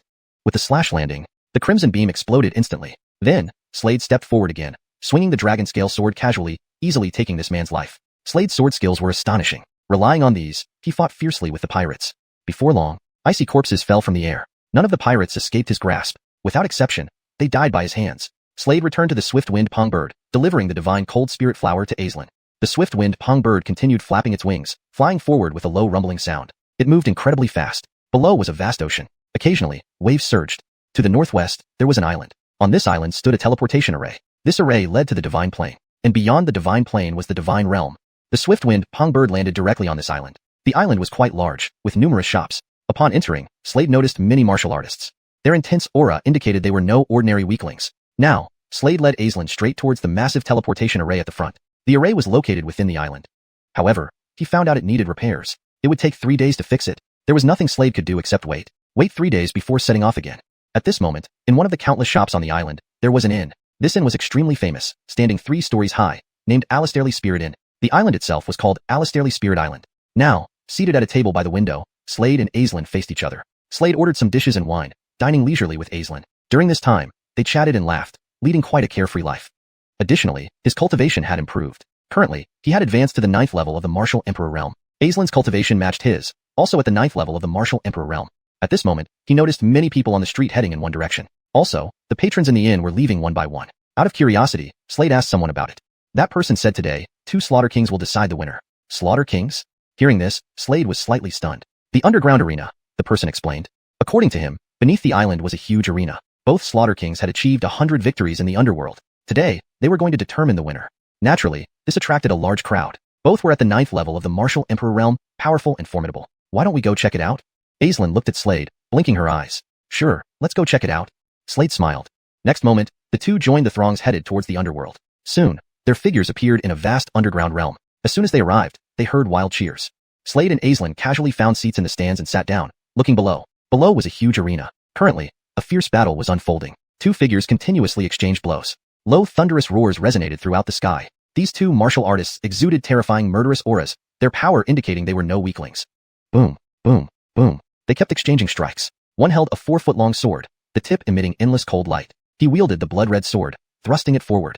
Chapter 215, Bestial Transformation. Boom. A sudden, intense roar erupted from the platform ahead, echoing endlessly. There, 2 figures battled relentlessly on the stage. The air filled with a low whistling sound, as if the space around them trembled in response. At this moment, the Hewitt suddenly burst into laughter, taking a step forward. His right hand flipped, revealing a massive axe which he immediately swung down with great force. Swish. Instantly, a terrifying crimson axe light howled through, piercing the space like it could tear reality apart. Slade raised his head to observe the scene ahead. He noticed both fighters were exceptionally powerful. As they continued battling, a series of booms incessantly resonated through the air. Bestial transformation. At that moment, the swordsman suddenly sheathed his blade and roared deeply. Next, streams of blood-red vapor began rising from his body. Soon after, he transformed into a monstrous bear. This beast was covered in crimson fur, exuding an overwhelming killing aura. The eruption of this power caused the surrounding space to shudder violently. Bang! Now as a bear, the fighter's right hand clenched into a fist, hurling it powerfully forward. The impact made the surrounding space shake. Ultimately, the fighter was sent flying away like a projectile. The bear took a step, lifting its right paw and stomped down forcefully at the fallen fighter below. The axe-wielding fighter looked up, witnessing this, his pupils contracting sharply as he raised his axe to meet the attack. However, bang! The bear's foot already landed on top of the axe. Bang! The axe shattered under the immense pressure. What? Shock and fear spread across the face of the fighter as he saw this. Bang! The bear's paw crushed down fiercely on him. Next, the body of the warrior exploded into a spray of blood. The winner is Jareth Hong. A deep voice announced amidst the void. An aged Avon appeared, holding a pitch-black token in his hand. On the token were inscribed 2 characters. Black Dragon. It's actually a token for the Black Dragon Catacombs. Many warriors watching felt a burning excitement upon seeing this black token. Clearly, it held tremendous value. Based on what the surrounding warriors said, Slade learned this token was indeed the key to enter the Black Dragon Catacombs, a secret realm famed as one of the 5 great sanctuaries in the divine world, where cultivation would yield enormous benefits, a paradise for practitioners. Continue. The Avon in black robes looked at the warriors beneath him indifferently. To obtain this token required winning 100 consecutive battles, becoming a Slaughter King. Then await another Slaughter King for a decisive battle, where only the victor would claim the key to the Black Dragon Catacombs. It sounded simple but was extremely challenging. Very few had achieved this over time. Black Dragon Catacombs. Slade's eyes flickered. At this moment, not far away, a Jeffrey approached them slowly. His gaze fell on the Stephanie seated beside Slade, and his eyes lit up brilliantly like stars, much like a hunter spotting prey. Indeed, Aislinn was extraordinarily beautiful, captivating beyond compare. With her Katie, snow-white skin, and luminous eyes, it was hard to look away. Aislinn looked up at the crude Tyler before her eyebrows lightly knitted. Miss, may I ask your name? I'm Donnie. Donnie smiled and spoke gently to Aislinn, trying to charm her. Clearly, he was making a move. Upon hearing this, Aislinn's brows furrowed again. This is my Stephanie. Slade turned, facing the Tyler, aware of his intentions. He said bluntly. Hearing this, a flush of red spread across Aislinn's delicate face, making her appear shy and bashful. Seeing this, jealousy flashed in Donnie's eyes, darkening his expression with cold glares. Miss, I'm Donnie of the Cheen family. Why don't you stay by my side? Whatever you desire, I will provide.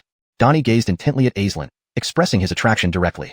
You. Just as Slade was about to speak, Donnie sneered and interrupted rudely. Did I ask you? Mind your own business. Then he turned back to Aislinn, regaining his charming smile. But then, bang. Suddenly, Slade stood up, stepping forward and punching Donnie with terrifying force. Donnie quickly reacted, clenching his fists and meeting Slade's punch. Bang. Their punches collided fiercely in midair, producing a deafening boom. Thump thump thump. Donnie staggered back several steps. He raised his head, looking seriously at Slade and asked, "Dare you fight me on the stage?" "Why not?" Slade glanced at Aislinn, saying, "Wait here for me." "Okay." Aislinn nodded lightly, confident in Slade's abilities. Whiz. Slade stepped forward, using his agility technique to swiftly reach the massive platform. Donnie smiled at Aislinn. "Wait for me." Aislinn frowned unhappily at Donnie. Right then. Whiz. Donnie also used his agility technique, quickly joining Slade on the platform. Chapter 216. Have you finished your last words? On the stage, Donnie stood proudly. With a flip of his hands, he held a pair of gold embossed truncheons that emitted a dazzling golden light. "Amir, as long as I stay away from my Stephanie, we can pretend nothing happened before. Otherwise, I guarantee you will end up in a miserable state." Donnie looked coldly at Slade not far away, his eyes flashing with boundless coldness, filled with murderous intent. "Miserable?" Slade raised his head and glanced at Donnie, saying disdainfully, "Have you finished your last words?" As soon as these words were uttered, Donnie's face turned dark immediately. He sneered, casting a sidelong glance at Slade, his gaze incomparably gloomy. He had never been looked down upon like this by anyone before. This person in front of him was absolutely the first, but also the last. Since that's the case, then die. Donnie looked coldly at Slade, growled deeply, and the next moment, he rushed towards Slade, raising the gold truncheons in his hands. Golden brilliance erupted brilliantly on the gold truncheons, blindingly bright. It shot out like two streaks of golden light towards Slade. This person's cultivation level is the same as Slade, both at the 9th level of Martial Emperor Realm. Now, Slade's cultivation had risen to the 9th level of Martial Emperor Realm, making him significantly stronger than before. Facing Donnie's attack, Slade didn't draw his sword but instead made fists with both hands, striking out directly, colliding with the gold truncheons. Around them, many martial artists saw this scene and their faces revealed shock. The power of the gold truncheons was astonishingly shocking. This person actually collided with it using his body? How much confidence does he have in his physical strength? Bang, bang. After Slade's punches went out, two deep booms sounded continuously in the air. A massive force came forth, forcing Donnie's entire figure to keep retreating. Incredible disbelief showed on Donnie's face as he stared at Slade nearby. One must know, after he swung his gold truncheons just now, it could directly shatter several majestic mountains, yet this person was able to match it with a punch. This strength was terrifying. This truly made him feel incredible. How is this possible? This cannot be. Donnie stared intently at Slade ahead, his face turning completely grim at this moment, seemingly ready to drip blood. Upon finishing his words, he charged again towards Slade, extremely fast, gripping the gold truncheons as they glinted with gold while being fiercely swung out. Instantly, two extremely brilliant beams of gold light burst forth from the gold truncheons, heading straight for Slade. Slade lifted his head and glanced coldly at Donnie, then slowly raised his right hand and pointed forward. Instantly, an incredibly bright beam of finger light shot out from his fingertip. This finger light carried horrifying power, landing on the two dazzling beams of gold light. Bang! Immediately, a booming sound rang out in the air. The two gold truncheons flew sideways and fell to the ground. Ah! At that moment, Donnie spat out a mouthful of fresh blood, his face becoming abnormally pale like a sheet of white paper. Seeing this scene, surrounding martial artists were all shocked beyond belief. Clearly, none of them had expected Donnie to lose. "Do you want to continue fighting?" At this moment, the Aven asked Slade. "Let's fight," said Slade. Since he was already here, he would fight and obtain the token of Black Dragon Catacombs. He thought to himself. He needed to win 100 victories to become the Slayer King and then wait for another Slayer King to emerge and win from them to gain the Black Dragon Catacombs token. Simple to say, but extremely difficult to achieve. After all, obtaining 100 consecutive victories. How easy was that? Every martial artist who came here was no pushover. Whoosh. At this time, a figure rushed over. It was a Jeffrey holding a spear in his right hand, approaching. His silhouette appeared quickly on the platform. Looking at Slade, he said, "Please." Slade was about to speak when this person suddenly took a step and rapidly lunged towards Slade, attacking without warning. Simply despicable. His spear fiercely slashed out at this moment. Chirp. A low-pitched spear whistle sounded in the air. His spear stabbed out. A brilliant spear light whistled forward, heading straight for Slade. Seeing this, Slade narrowed his eyes, coldness flashing in them. He took a step forward, flipping his right hand. Instantly, a dragon scale sword appeared in his hand. He thrust the dragon scale sword out immediately. Chirp. An echoing sword whistle rose. As this sword landed, whiz, whiz, whiz. The spear expert with the long spear kept retreating backward. "Are you all right?" Slade asked the person casually. That person was about to speak when, whoosh. Suddenly, Slade stepped forward, his entire figure shooting forward like lightning. Repaying him with his own trick. A sword stroke landed. Bang. At this moment, the person's body flew sideways like a cannonball, landing heavily outside the arena. Defeated. That person gave Slade one more look without a word, since he did the same thing earlier. He slowly walked off. At this moment in the crowd. Seeing this, Donnie's expression was particularly grim, his face seeming ready to drip blood. Thinking of something, he turned sharply and gradually disappeared. "Next one," the Aven said calmly. Then, Slade continued fighting. Consecutively 20 matches, all defeated in one move. Everyone knew Slade's strength was extremely powerful. One martial artist after another entered the arena, but all were defeated by Slade. 2 hours passed. Slade had already won 97 victories. Just 3 more matches until 100. As long as he could win the next 3 matches, he would become the Slayer King. "The next one, Hobie," the Hutch slowly said, floating in midair. As soon as these words were spoken, the faces of many martial artists around changed drastically. "Hobie." It's actually him. He's coming? Hobie is formidable. Last time, he nearly became Slayer King, winning 99 matches consecutively, but left due to urgent matters. Chapter 217. 3 moves, you lose. The surrounding martial artists were whispering among themselves. From their conversations, Slade learned that Hobie was an expert. His cultivation had already surpassed the Martial Emperor realm. He had reached the Sage realm. After the Martial Emperor realm comes the Sage path. The Sage path consists of 3 major realms, each divided into 9 stages. Swoosh. In the crowd, a figure slowly approached someone and said, "Don't worry. Since you've given me a favor, I will definitely handle this matter for you." Then, Hobie stepped forward, utilizing his movement technique to swiftly move ahead. Below, Donnie heard this and sneered, a cold smile creeping up at the corners of his mouth. Standing with his hands behind his back, he raised his head and looked at Slade on the platform. That gaze was like looking at a cold, lifeless corpse. In his eyes, Slade was no different from a dead man. Swoosh. Hobie moved quickly, appearing on the large platform and standing opposite Slade. Hobie, who floated through the air, cast his gaze upon Slade, squinting his eyes. A cold light flickered in his eyes as he spoke. "I've been observing you for a long time." 3 moves. As he spoke, he lifted 3 fingers slowly, gazing at Slade with a cold smirk. Indifferently, he added, "Defeating you will only take 3 moves." To this, Slade did not respond but looked at him, a cold smirk playing on his lips. Great thunder rushing palm. At this moment, Hobie let out a deep roar, followed by his entire figure rushing towards Slade ahead. In the audience, Aislinn, the beautiful one, quietly watched Slade on the platform. Below, Hobie took a step forward, rushing towards Slade with incredible speed. His right hand formed a palm, lifting it slowly as a terrifying thunder energy surged within his palm, causing the surrounding space to tremble violently. Thunderous light flickered continuously in his palm. In the next instant, he let out a cold shout, raising his right hand and thrusting his palm forward forcefully. The impact of the blow was immense, the thunderous light in his palm flashing brilliantly. This palm strike was undoubtedly powerful. Facing this strike, Slade showed no sign of panic. He also formed a palm with his right hand. Compared to Hobie's palm strike, Slade seemed quite ordinary.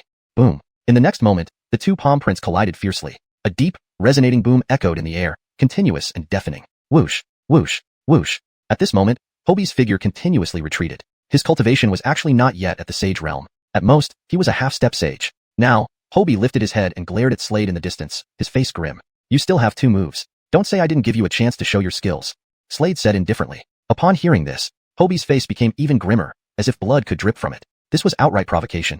"Damn it!" Hobie roared deeply, then his figure rushed forward swiftly. Suddenly, he flipped his right hand, and a long spear appeared in his hand. The tip of the spear emitted dazzling cold light. He thrust the long spear toward Slade, moving extremely fast with astonishing power. Facing this spear, Slade remained calm. He flickered away, reappearing in front of Hobie instantly. Then he lifted his leg and swept out a leg whip forcefully. Boom. With the sweeping leg, the void itself seemed to tear apart, accompanied by a low whistling sound. Hobie's figure kept retreating. "One last chance." Slade glanced at Hobie and said indifferently. Hobie's face was extremely grim. All signs of disdain vanished, replaced by seriousness. He suddenly stepped forward, his feet moving in mysterious steps. With each step, there was a surprising thunderclap. Next, 9 figures appeared around the space, all of them Hobie, to actually force Hobie to use this move. Seeing this, many people changed expressions, staring at Slade in shock. No one would have thought that Hobie would use the 9-fold phantom technique to deal with this person. "This time, you are surely doomed." Hobie looked at Slade coldly, the killing intent in his eyes skyrocketing. 9 wastes. Why are you so arrogantly sure? On the platform, Slade glanced at Hobie indifferently. Upon hearing this, Hobie's face turned even grimmer. "Courting death," he roared, immediately utilizing his movement technique. Like a bolt of lightning, he rushed straight towards Slade, the killing intent around him intensifying so much that it distorted the surrounding space. The 9 figures acted in unison. They all flipped their right hands, holding identical long spears. All 9 swung their spears simultaneously, heading straight for Slade at an incredible speed. Swish, swish, swish. The 9 wielded their spears, and brilliant spear lights rained down. There were 9 streams of spear lights. Each stream carried tremendous power. The 9 spear lights merged into a Otis dragon radiating terrifying power, charging at Slade with bared fangs and claws. This was Hobie's strongest move. Its power was astonishing. Facing this ultimate move, Slade remained calm. He flipped his right hand, revealing a dragon scale sword, and thrust it forward swiftly. SSSHHH. A loud sword whistle rang out. As the sword struck, the dragon formed by the spear lights shattered into pieces. At that moment, Slade took another step forward, dashing straight ahead with his dragon scale sword striking rapidly. Terrifying sword light burst from the sword, heading directly forward. Suddenly, bang! Hobie's figure was flung away like a cannonball, crashing heavily onto the ground. Spit! He spat out a mouthful of fresh blood. 3 moves, you lose. On the platform, Slade stood proudly, lowering his head and glancing at the fallen Hobie below, saying indifferently. Below, Hobie's face was extremely pale. He had lost. He actually lost to this person before him. The surrounding martial artists watched this scene in shock, never expecting Slade to defeat Hobie. What? Among the crowd, Donnie saw this, also revealing an incredulous look on his face. ####Chapter 218. As you wished. You lost. As Slade's voice echoed, the surrounding martial artists were instantly stunned. No one had expected Slade to defeat Hobie. Hobie actually lost. After defeating Hobie, Slade now had 98 victories under his belt, only 2 more wins away from achieving 100 victories. In other words, with just 2 more victories, he would earn the title of Slaughter King. Then, he only needed to wait for another Slaughter King to challenge and defeat them to obtain the token of the Black Dragon Catacombs. Can you find someone stronger? On the arena, Slade lowered his head and glanced at Donnie below, speaking calmly. Earlier, he had noticed Donnie's and Hobie's subtle actions. Down below, in the crowd, Donnie stood still. Hearing this, his face darkened abruptly, eyes glowing with cold light as he glared fiercely at Slade, filled with icy killing intent. This murderous aura was so tangible that it made the surrounding space warp. As you wished. He coldly looked at Slade. Soon, a figure quickly approached the arena. This person resembled the previous Hobie closely. His hands were clasped behind his back, his long black hair flowing without any wind. It's actually Hirsch. He is Hobie's cousin. Why did he come here again? He once held the title of Slaughter King. Who says that holding the title of Slaughter King prevents further challenges? With Hirsch's appearance, the surrounding martial artists were like a pot of boiling ants, trembling with shock and disbelief on their faces. Hirsch, Hobie's cousin. His strength was even more terrifying than Hobie's. Hobie's cultivation was only at the quasi-sage realm. Hirsch, however, had fully reached the sage realm. Thunderous lightning flashed ceaselessly in his eyes, his fighting spirit burning like a raging fire. Before long, he appeared on the vast arena. Kai lifting his head, he cast a glance at Slade and said nonchalantly, "You cannot defeat me." He spoke the truth. The gap between an emperor and a sage was too vast. One in the heavens, one on the earth. Your cousin also said that before, yet wasn't defeated by me? Slade raised his head, casting a cold look at Hirsch as he spoke calmly. My cousin hasn't truly entered the sage realm. Hirsch gazed at Slade and said slowly, "All right. If you can withstand one of my attacks, I will unleash my full power." His calm voice exuded overbearing confidence. Arrogant. That was Hirsch. He gave off the impression of being invincible. Of course, such confidence stemmed from his absolute strength. Hearing this, Slade narrowed his eyes, his own eyes gleaming with piercing light. I specialize in thunder. I have comprehended the Thunder Sage path. Hirsch glanced at Slade and said indifferently, his tone still oozing boundless confidence and overbearing arrogance. A key characteristic of sages was comprehending the sage path. Martial emperors and those beneath them comprehended intent. Sages comprehended the sage path. It was a qualitative leap. Thus, Hirsch didn't take Slade seriously, believing himself already unbeatable. He roared lowly, "Million Thunder Palm." As his voice fell, thunder like cold light flashed in his eyes. Kai lightning began enveloping his body. Crackling sounds echoed incessantly as terrifying lightning surged across his entire body, sparkling brilliantly with silver light. Million Thunder Palm. This was one of Hirsch's sage techniques. So-called sage techniques were essentially martial arts but named differently. Only when martial artists advanced to the Sage Path realm could they cultivate sage techniques. The Sage Path realm had 3 major stages: Sage, Sage Sovereign, and Sage Emperor. Upon unleashing this move, a huge palm imprint appeared in the sky, carrying formidable lightning power. This surge of wild lightning energy gathered in Hirsch's right palm. Instantly, an extremely blinding light erupted from it. Hirsch raised his right hand and smacked towards Slade at incredible speed. Facing this palm strike, Slade remained unafraid. Swallow soul. He roared deeply, causing a vortex to appear above his head. From within this vortex emerged a miniature black dragon. Its body covered in black scales shimmered brilliantly. This small black dragon absorbed spiritual energy from the surroundings continuously. With each absorption, Slade's aura soared dramatically, like a mountain or sea. Eyeing the lightning-filled palm imprint, he abruptly raised his right hand into a fist and punched straight forward. The force behind this punch was immense. Boulder slam.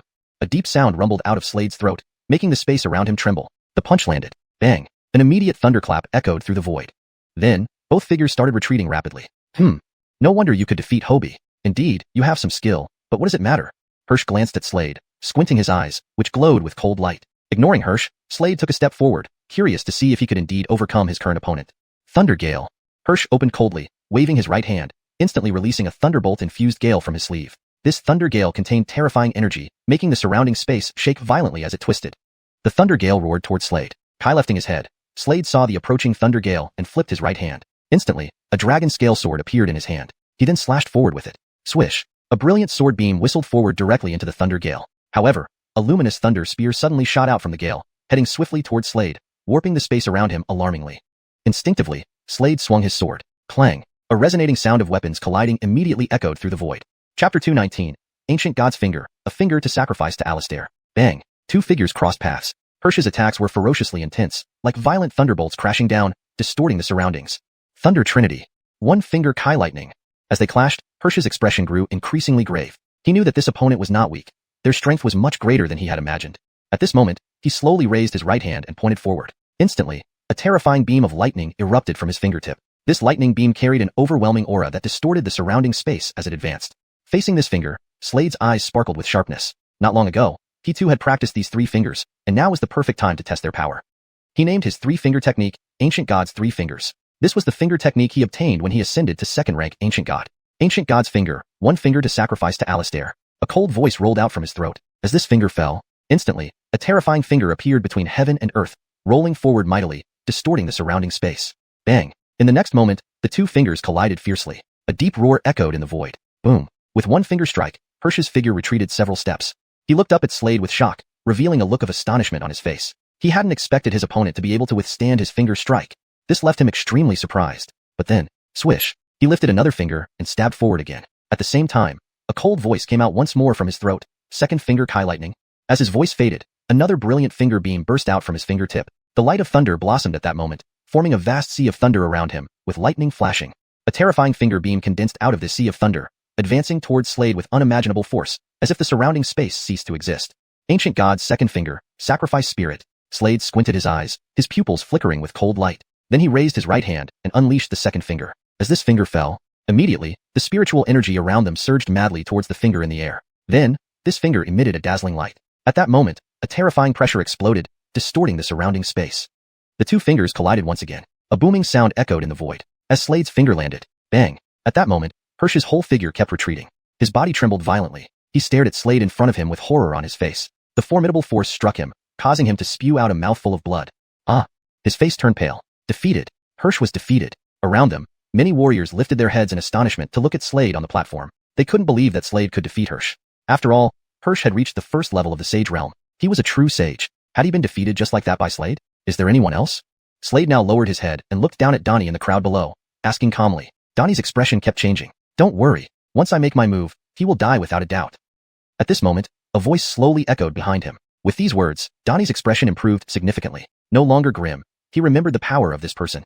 Given this person's strength, defeating Slade should not be difficult. Although Slade's strength had indeed exceeded his expectations, this person was even more powerful, almost to a monstrous level. In that case, I'll leave it to you. Donnie spoke politely to this person. Rest assured, young Master Cheen. That person spoke slowly and then walked out from the crowd. He had gray hair, wore a gray robe, and even his eyes were gray. Now, he stood before Slade. He looked up at Slade coldly, eyes turning icy, licking his lips with a chilling voice reverberating through the heavens and earth. I want your life. A calm yet domineering tone. Words ended. He took a step forward. As he moved forward, a terrifying aura burst forth from his body like mountains and seas, distorting the surrounding space. In his right hand appeared a gray war saber.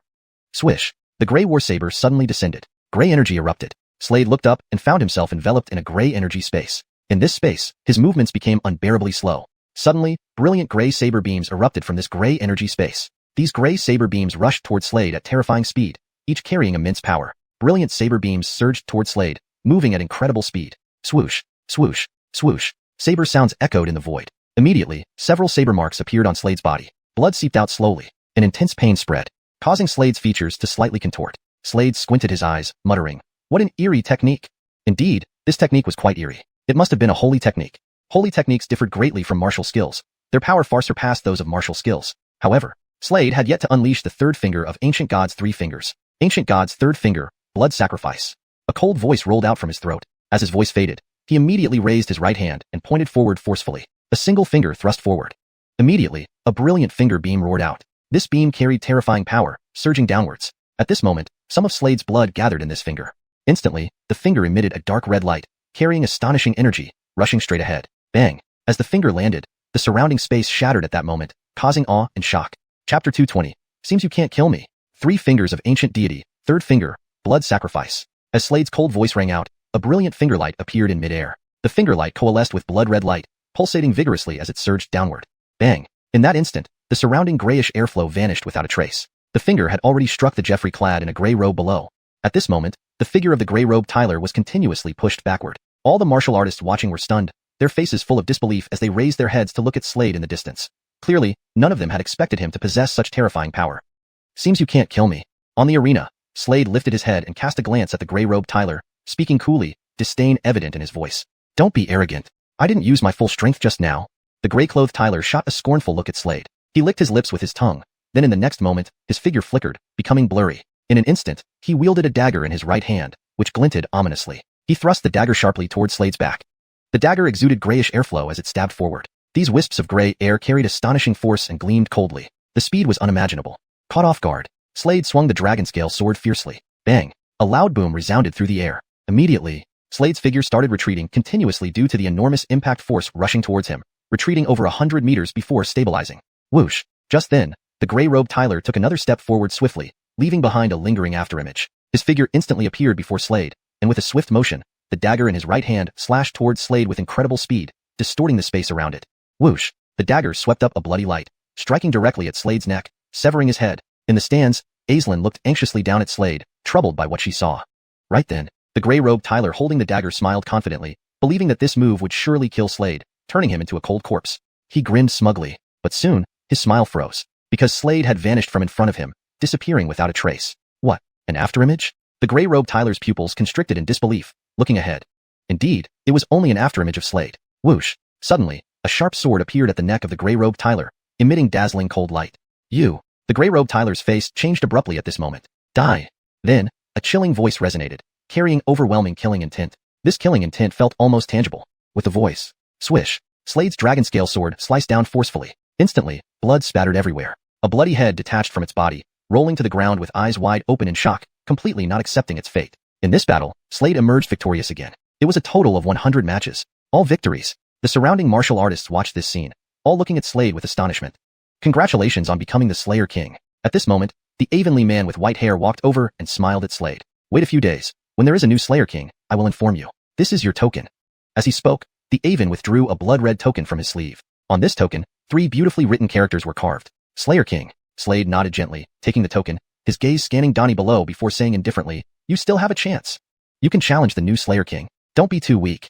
Upon hearing these words, Donnie's face darkened like a storm cloud. His hands clenched tightly, the sound of bones creaking audibly. He glared ferociously at the departing Slade, his eyes radiating boundless coldness. If looks could kill, Slade wouldn't know how many times he'd be dead by now.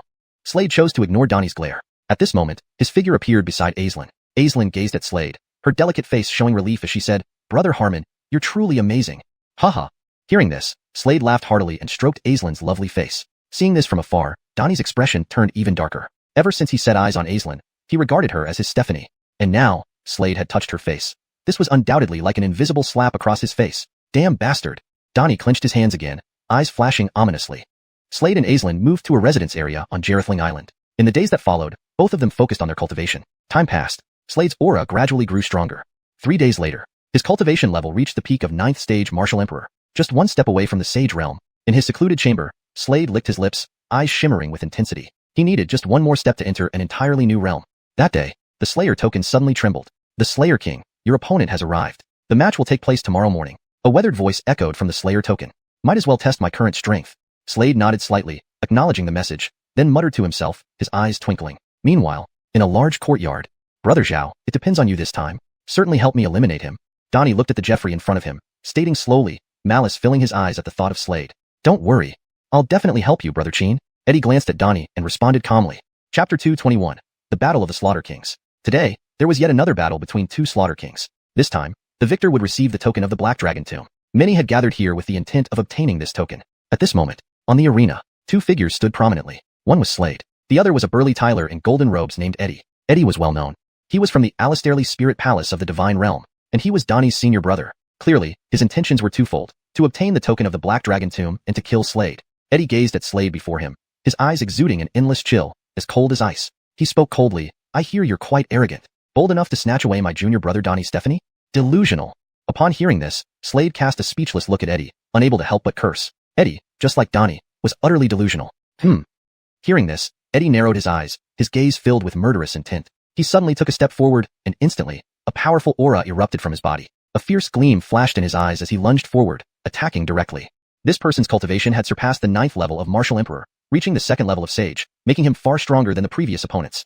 He extended his right hand, and upon flipping it, an immensely vast power burst forth from his palm, swiftly aiming downward towards Slade. The speed of this palm strike was astonishing, its power overwhelming. An all-encompassing palm condensed in mid-air. To Eddie, this strike meant certain death for Slade. There was no doubt about it. Moreover, this palm imprint was engulfed in terrifying flames. As the flames appeared, the surrounding space began to warp. Many onlookers changed expressions. This was a Sage-level attack, incredibly formidable. Sage-level attacks were far more powerful than martial techniques. Facing this palm strike, Slade's expression remained unchanged. He raised his head, observing the enormous flaming palm above, and in that moment, the dragon-scale sword left its sheath. His swordsmanship had been improving rapidly during this time. Now, he was no longer a sword saint but a sword emperor. Chi. As his sword landed, A resonant clashing sound echoed through the air continuously. A fearsome sword shadow, brimming with terrifying power, rushed towards the palm imprint in the sky, striking it directly. Bang! With the sword's landing, an explosion echoed in the void. Immediately after, the palm imprint shattered visibly, turning into blazing flames that vanished from the world. Sword Emperor? Eddie lowered his head, looking at Slade below, a surprised expression appearing on his face. This guy's strength has increased. Donnie, feeling the fluctuations of Slade's aura from the crowd, turned grim, his eyes emitting boundless cold light. The more powerful Slade became, the more jealousy gnawed at him. You're right. On the arena, Slade raised his head, glancing at Eddie not far away, speaking calmly. With his current strength, confronting a sage-level martial artist again held no fear. Such confidence came from absolute power. Whoosh! Suddenly, Eddie's figure disappeared, leaving a fleeting shadow where he once stood. He reappeared behind Slade. In the audience, Aislinn, knowing Slade's strength, still felt worried for him. After all, Eddie was no pushover, possessing the cultivation of the second level of sage. Eddie moved incredibly fast, appearing behind Slade in an instant, holding a black battle saber. The black battle saber fell abruptly. A pitch-black blade beam shot out, warping the surrounding space. The black blade beam was extremely fast. Seeing this black beam, Slade couldn't dodge. Slowly raising his right hand, a golden river erupted from his sleeve. It was the Dragon Soul River. The golden Dragon Soul River greatly enhanced Slade's defenses. Bang! At this moment, the dazzling black blade beam struck the river, causing it to tremble violently. Whoosh! Next, Slade surged forward, standing atop the Dragon Soul River.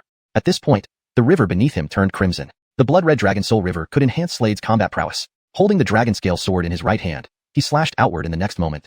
A brilliant sword light roared into the blood-red Dragon Soul River. After entering, this radiant sword light grew much more powerful, emitting a frenzied sword intent. In front, Eddie attempted to block. However, the streak of radiant sword light was too fast, embedding itself into his face. A sword scar appeared on his face, with blood trickling down. Eddie's expression turned exceedingly grave. Wiping the wound on his face, he raised his head and stared at Slade, squinting his eyes. Keep in mind, his cultivation was the second level of sage. Yet, even so, he wasn't a match for Slade. You do have some skill. He looked at Slade, narrowing his eyes, saying this. Slade ignored him, letting out a cold snort as he took another step forward, quickly rushing towards Eddie. Without hesitation, he slashed down with the dragon scale sword. One slash after another, brilliant sword lights erupted. Eddie didn't yield, holding the black battle saber and meeting Slade's storm-like assault, slash by slash. Instantly, a series of clangs echoed, reverberating throughout the heavens and earth. In the air, blade and sword clashed violently, like two stars colliding. The surrounding space shook intensely, rippling outward. Slade fought better as the battle continued, while Eddie grew increasingly alarmed. A look of disbelief spread across his face. Julius Blade technique. At this moment, Eddie holding the black battle saber let out a low roar, his features twisting. Clearly, he was unleashing a major move, gripping the black saber tightly with both hands. Chapter 222. Killing him is no problem. Eddie immediately unleashed his ultimate move, one slash following another. Instantly, numerous Dal shadows filled the void. Each shadow blazed with fierce flames, densely converging towards Slade. Note: I replaced Dal Ying, Dao shadows, with Dal shadows to maintain consistency in terminology and ensure it reads naturally in English. However, for better fluency, knife shadows or blade shadows might be more appropriate depending on the context of the entire passage. For improved fluency, here's a refined version. Eddie immediately unleashed his ultimate move, with slashes coming one after another. Instantly, numerous blade shadows filled the void. Each shadow blazed with fierce flames, densely converging towards Slade. Faced with this attack, Slade slowly raised his right hand, and at that moment, the dragon spirit river surged forward. Holding the dragon scale sword, Slade lunged forward with a powerful thrust. A brilliant streak of sword light erupted, striking directly into the approaching Dao shadows. Bang! With this strike, Eddie's body was hurled away like a cannonball, crashing heavily to the ground. He spat out a mouthful of blood, his face ashen white as paper. The surrounding warriors watched in shock, unable to believe that Slade had managed to defeat Eddie. After all, Eddie was a disciple of the Alistairly Spirit Palace. His defeat indicated his formidable strength. But he had lost to Slade. Congratulations, you have earned the Black Dragon Digong Underground Palace token. At this point, the Aven walked over, smiling as he handed Slade the token in his hand. Note: Black Dragon Disha Gongdan Underground Palace is more contextually appropriate than Black Dragon Basement. The term Digong specifically refers to an underground chamber or palace, which fits better within the fantasy setting of the story. Slade accepted the token, closely examining it. It was a black dragon-shaped token. This was the symbol of the Black Dragon Disha Gongdan Underground Palace. He placed the token into his spatial ring and appeared beside Aislinn, taking her jade-like hand as they left. Note: the term Disha Sur was incorrect and should be Disha Gongdan, to match the original context of Black Dragon Underground Palace. To improve fluency and accuracy, Slade took the token, carefully inspecting it. It was a black dragon-shaped token. This was the symbol of the Black Dragon Underground Palace. He placed the token into his spatial ring and then appeared beside Aislinn, taking her jade-like hand as they departed. Throughout this time, Donnie remained indifferent, his face unusually grim. That day, the sun was bright. Slade planned to leave the island. The teleportation array had been repaired. At that moment, Slade and Aislinn approached the awe-inspiring teleportation array on the island. A queue formed at the array as martial artists stepped into its glowing embrace, vanishing instantly. Next, Slade and Aislinn stepped into the array. Suddenly, a dazzling light burst forth from within, enveloping them both. In the next instant, their figures disappeared. As they departed, two figures quickly approached the spot. "Where is he?" One figure spoke in an icy tone, sending chills down anyone's spine. It was Donnie, a vengeful individual who had summoned a powerful expert from the Alistairley Spirit Palace for retribution. "Sheen Preston, that person has already left," someone nearby respectfully informed Donnie. "How long ago?" "About 15 minutes, the person replied. "Don't worry. Anyone daring to oppose our Alistairley Spirit Palace will not end well." Behind him, a stout justice said calmly, eyes gleaming with murderous intent. He was at the 8th tier Saint Realm, a terrifying force. Wish. With those words, he took a step, disappearing toward the teleportation array, encased in dazzling light, soon vanishing completely. The Divine Realm, also known as the Divine Continent, is the core world of all lands. Here, elite martial artists gather, and while Emperor-level martial artists are not common, they are frequently seen. An Emperor here isn't top tier, but rather mid-tier. Slade, arriving here for the first time, found himself in a dense forest, noticing its towering trees and rich aura of divine chi, which was more condensed than ordinary spiritual energy. Slade and Aislinn greedily absorbed the divine chi around them. "Harmon, shall we head to the Holy Temple next?" Aislinn asked, batting her eyes. "Yes," Slade nodded, smiling. Suddenly, Aislinn's body trembled. Entering the divine realm seemed to be affecting her. Above her head appeared a vortex, rotating incessantly as pure spiritual energy converged toward it. Aislinn closed her eyes, seemingly undergoing a positive transformation. Seeing this, Slade's eyes flickered. Sensing a strong killing intent behind him, he turned to Aislinn, saying softly, "Mingling, focus on your cultivation. I'll find you later." Leaving Aislinn behind, Slade shot off rapidly. Two figures appeared in the area, Donnie and the stout Avon. "Amiel, please help me," Donnie respectfully requested. "Yes. Killing him should be no problem," Amiel said calmly, his eyes flashing. His divine sense expanded like a hurricane, distorting the space around them. "I've located him. Let's take his life." With that, the Avon rushed toward Slade. Farther away, Slade sensed the Avon's presence the moment it focused on him. Narrowing his eyes, he knew the Avon might interfere with Aislinn's cultivation, thus leaving her to avoid such disruption. Chapter 223. Why are you here? In the dense forest, Slade was using his agility technique, moving at an extremely fast speed towards the front. A long river appeared beneath his feet, a purple dragon spirit river, specifically the Dragon Spirit River. The purple Dragon Spirit River greatly increased Slade's speed. "Amir, where are you running?" Behind him, an Avonly man narrowed his eyes, flashes of cold light flickering within them. In the next moment, he took a step forward and lunged towards Slade with killing intent. His speed was incredibly fast. After all, he had reached the 8th stage Saint Realm. Meanwhile, Slade was only at the 9th stage Martial Emperor Realm. There was an 8th-stage gap between them, which was quite substantial. Slade continued to dash forward as a low whooshing sound echoed from behind him. The hutch was indeed very fast. Frowning deeply, Slade began to channel the reincarnation dragon spirit art. As he channeled it, a vortex appeared above his head, out of which emerged a miniature dragon, a small black dragon, consuming the saintly energy of the heavens and earth. As the saintly energy fused into him, Slade's cultivation skyrocketed, increasing his speed dramatically. Though this move allowed for temporary enhancement in his cultivation, waves of intense pain flooded over him, distorting his features beyond recognition. "Amir, you can't escape," the hutch sneered, believing he had the upper hand on Slade. Suddenly, however, Slade stopped mid-run and hovered in the air. "Huh? Not running anymore?" The Avon squinted at Slade. Without a word, Slade suddenly smiled at the Avon and then vanished, transforming into a golden stream of gas. "What?" Realizing something, the Avon's pupils constricted sharply. He swiftly turned around, heading back. Elsewhere, Donnie narrowed his eyes, hands clasped behind his back, a mocking smile curling at the corners of his lips. He considered Slade as good as dead at Amiel's hands. "To dare snatch my Stephanie, truly tired of living," Donnie muttered disdainfully. "Is that so?" Just then, an ice-cold voice reverberated through the air. Out of the bushes ahead, a figure emerged. It was Slade. "You? How can you be here?" Donnie's voice pierced the air as he stared in shock. Slade had managed this by practicing the 5th layer of the reincarnation dragon spirit art, releasing a strand of golden gas that mimicked him like a doppelganger but with time limits. "Donnie, I didn't originally intend to kill you, but you leave me no choice, so now die." Slade's gaze was icy cold, radiating boundless hostility. Holding the dragon scale sword, he slashed down without hesitation, a brilliant sword beam bursting forth like a crescent moon. With a slicing sound, terrifying power erupted, splitting Donnie into two, blood splattering everywhere like gushing water. "No!" An enraged shout rang from behind. Amiel arrived and, seeing the corpse before him, his eyes sharpened, glaring at Slade with lethal animosity. "Suppress." He struck directly at Slade. In his right hand appeared a mini blood-red mountain. It soared up, rapidly expanding into an imposing peak. The massive, terrifying mountain pressed down on Slade at incredible speed, warping space around it. Lifting his head, Slade felt the immense pressure from above, but did not dodge. Instead, he surged upward. "Break." A cold word left his mouth, and in his right hand, he brandished the dragon scale sword. With a humming sound, the sword slashed upwards, meeting the towering mountain. However, the defensive power of this blood-red mountain was astonishing. It was a first-rank saint treasure. Upon reaching the saint realm, practitioners used treasures called saint treasures and cultivated techniques called saint arts. Their power far exceeded those of martial emperor weapons. Boom. The crushing weight of the blood-red mountain caused Slade's body to tremble. Humph, the Aven snorted. I'll let you taste the power of Blood Kai Lightning Peak. Dying in endless agony, Kai lifting his right hand, the Aven summoned bolts of blood-colored lightning from the mountain. Terrifying lightning rained down on Slade. Yet, to everyone's surprise, a small black dragon inside Slade emitted a stream of black energy that absorbed the blood lightning, converting it into pure energy within him. Realizing this, Slade's eyes glimmered. To feign pain, he screamed, ah, ah, ah. Hearing these cries, Emiel laughed, savoring the moment. Chapter 224, Do you regret it? Ah, ah, ah. Slade deliberately let out pitiful cries. At this moment, he was carrying a towering mountain on his back. It was a blood-red mountain. On this blood-red peak, blood-colored thunder rumbled and flashed incessantly, crackling without pause. The blood-colored lightning continuously struck Slade. He absorbed it rapidly. However, Slade deliberately contorted his face in agony, his features grotesquely twisted. Not far away, Emiel watched this scene, revealing a smirk. To him, Slade's death was certain. But he wouldn't let Slade die easily. He intended to torment Slade slowly, making the latter die a lingering death. Do you regret it? Emiel laughed coldly.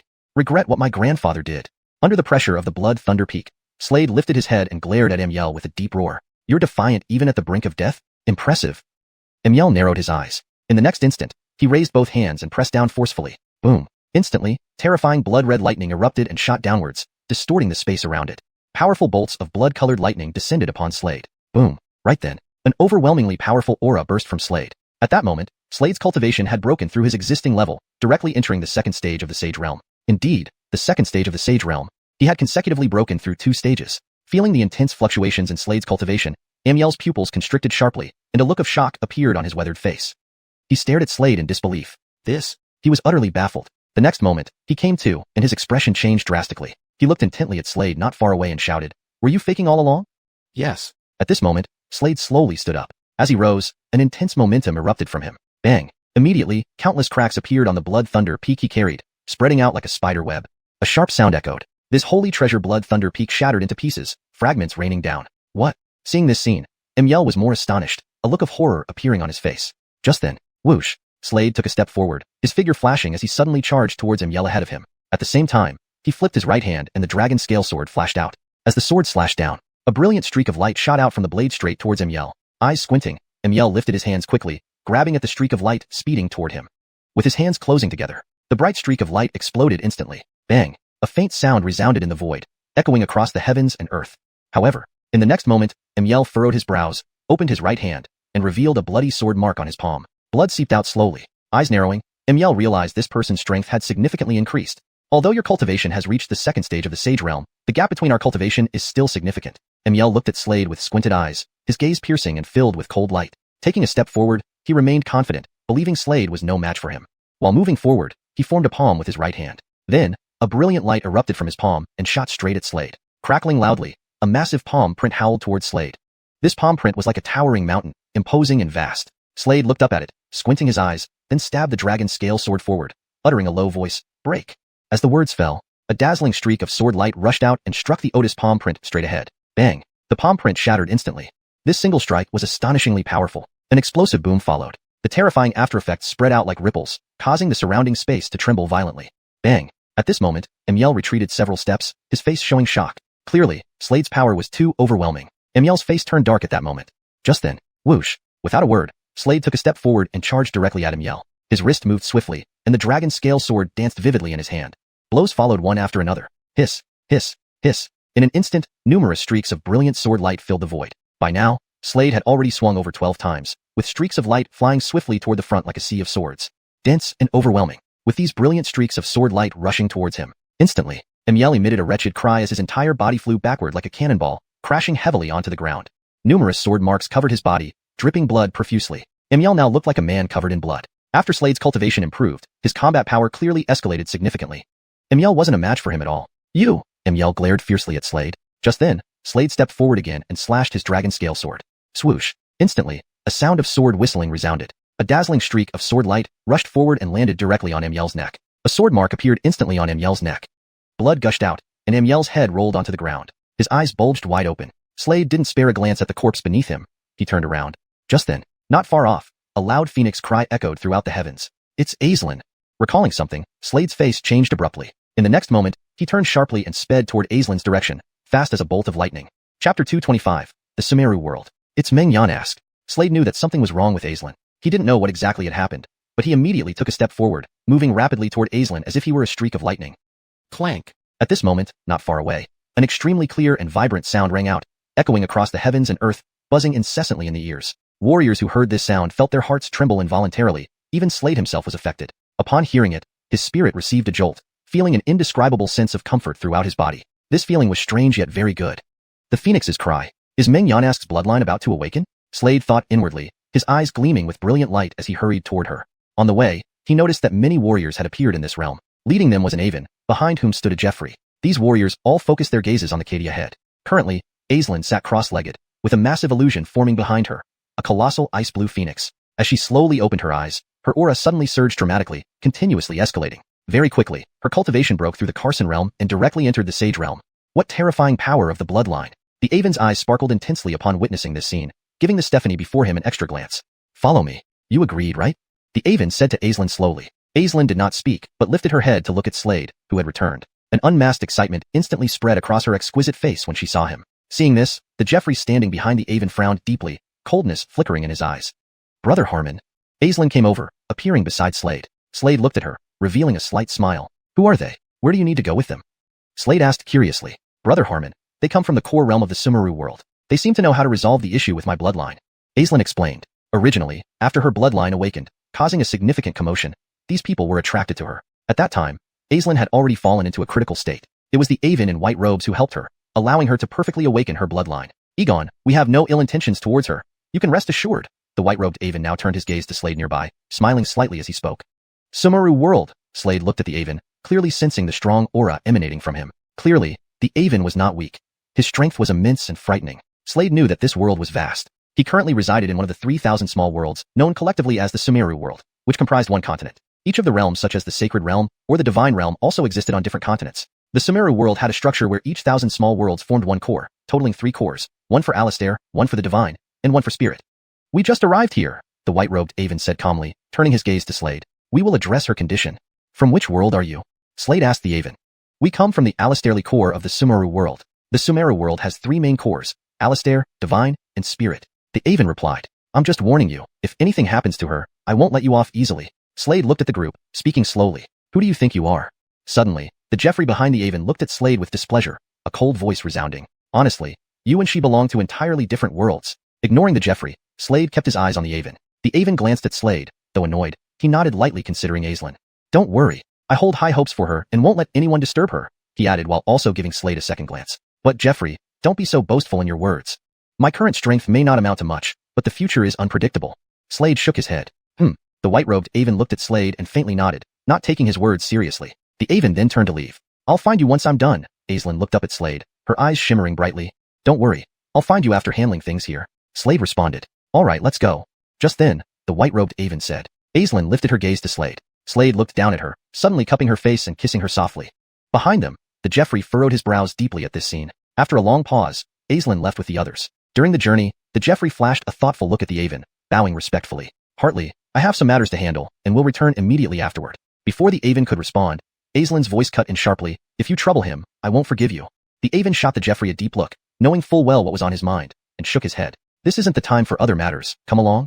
All right, the Jeffrey's eyes twitched slightly but complied. However, he had an idea. His eyes glinting with intent, he whispered into a jade pendant, Dover Hong, help me with something? Immediately, he briefed Dover Hong on the situation. Fine, came the cold response from within the pendant.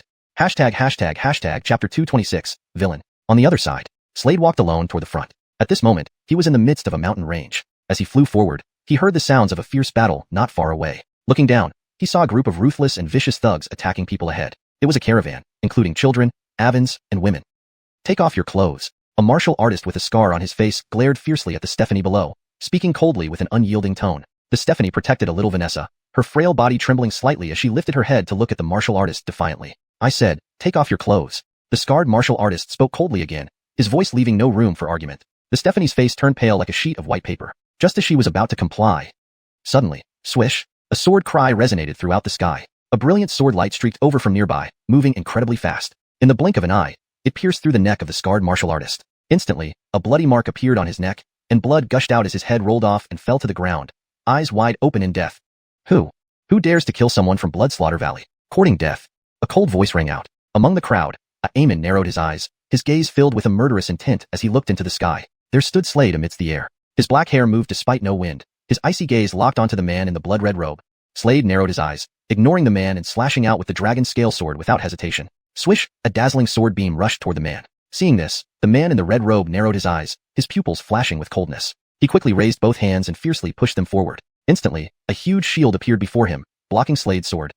Clang! The brilliant sword chi struck the shield, creating a deep resonance in the air. The man in the red robe was forced back several steps, his disbelief evident as he looked at the Tyler above. Whoosh! Slade took another step and once again slashed out with the dragon scale sword, delivering a fatal strike. Bang! The man's body was instantly split in two, blood spraying out like a fountain. Swoosh! Slade scanned the area around him with his cold gaze, then slashed out once more with the dragon scale sword. Asterisk swish! Swish! Swish!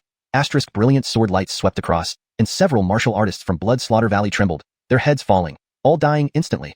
Hiss! Seeing this, everyone in the caravan gasped in shock, staring at the Jeffrey in awe. At this moment, another Tyler approached swiftly from the sky. He squinted his eyes, thin and wiry, his gaze sweeping around until it locked coldly on Slade below. Killing Blood Slaughter Valley's martial artists means death. His voice was icy. With those words, he raised his right hand and fiercely struck downward with the palm, releasing immense power, like a towering mountain crashing down with rolling energy currents. Just then, Slade raised his head and looked at the blood-colored palm print above. His expression remained unchanged, and he once again slashed out with the dragon scale sword. Hum! Instantly, a sword cry resonated. The brilliant sword light pierced through the palm imprint with terrifying force. Boom! A thunderous sound echoed in the sky. Asterisk bam! Bam! Bam! Asterisk. The Tyler involuntarily retreated several steps, looking up at Slade with a grave expression. Next, he flipped his right hand and wielded a large, blood-red axe enveloped in crimson aura. With a flash, he burst toward Slade again, bringing down the axe. Whine! An axe cry resonated in the sky. Holding the sharp sword, Slade clashed with the axe. Clang! He raised his right hand and pointed forward, unleashing the ancient god finger technique. Instantly, a finger mark emerged, carrying formidable power that reverberated through the sky. Gulp! The Tyler spat out a mouthful of blood, his face turning deathly pale. Who are you?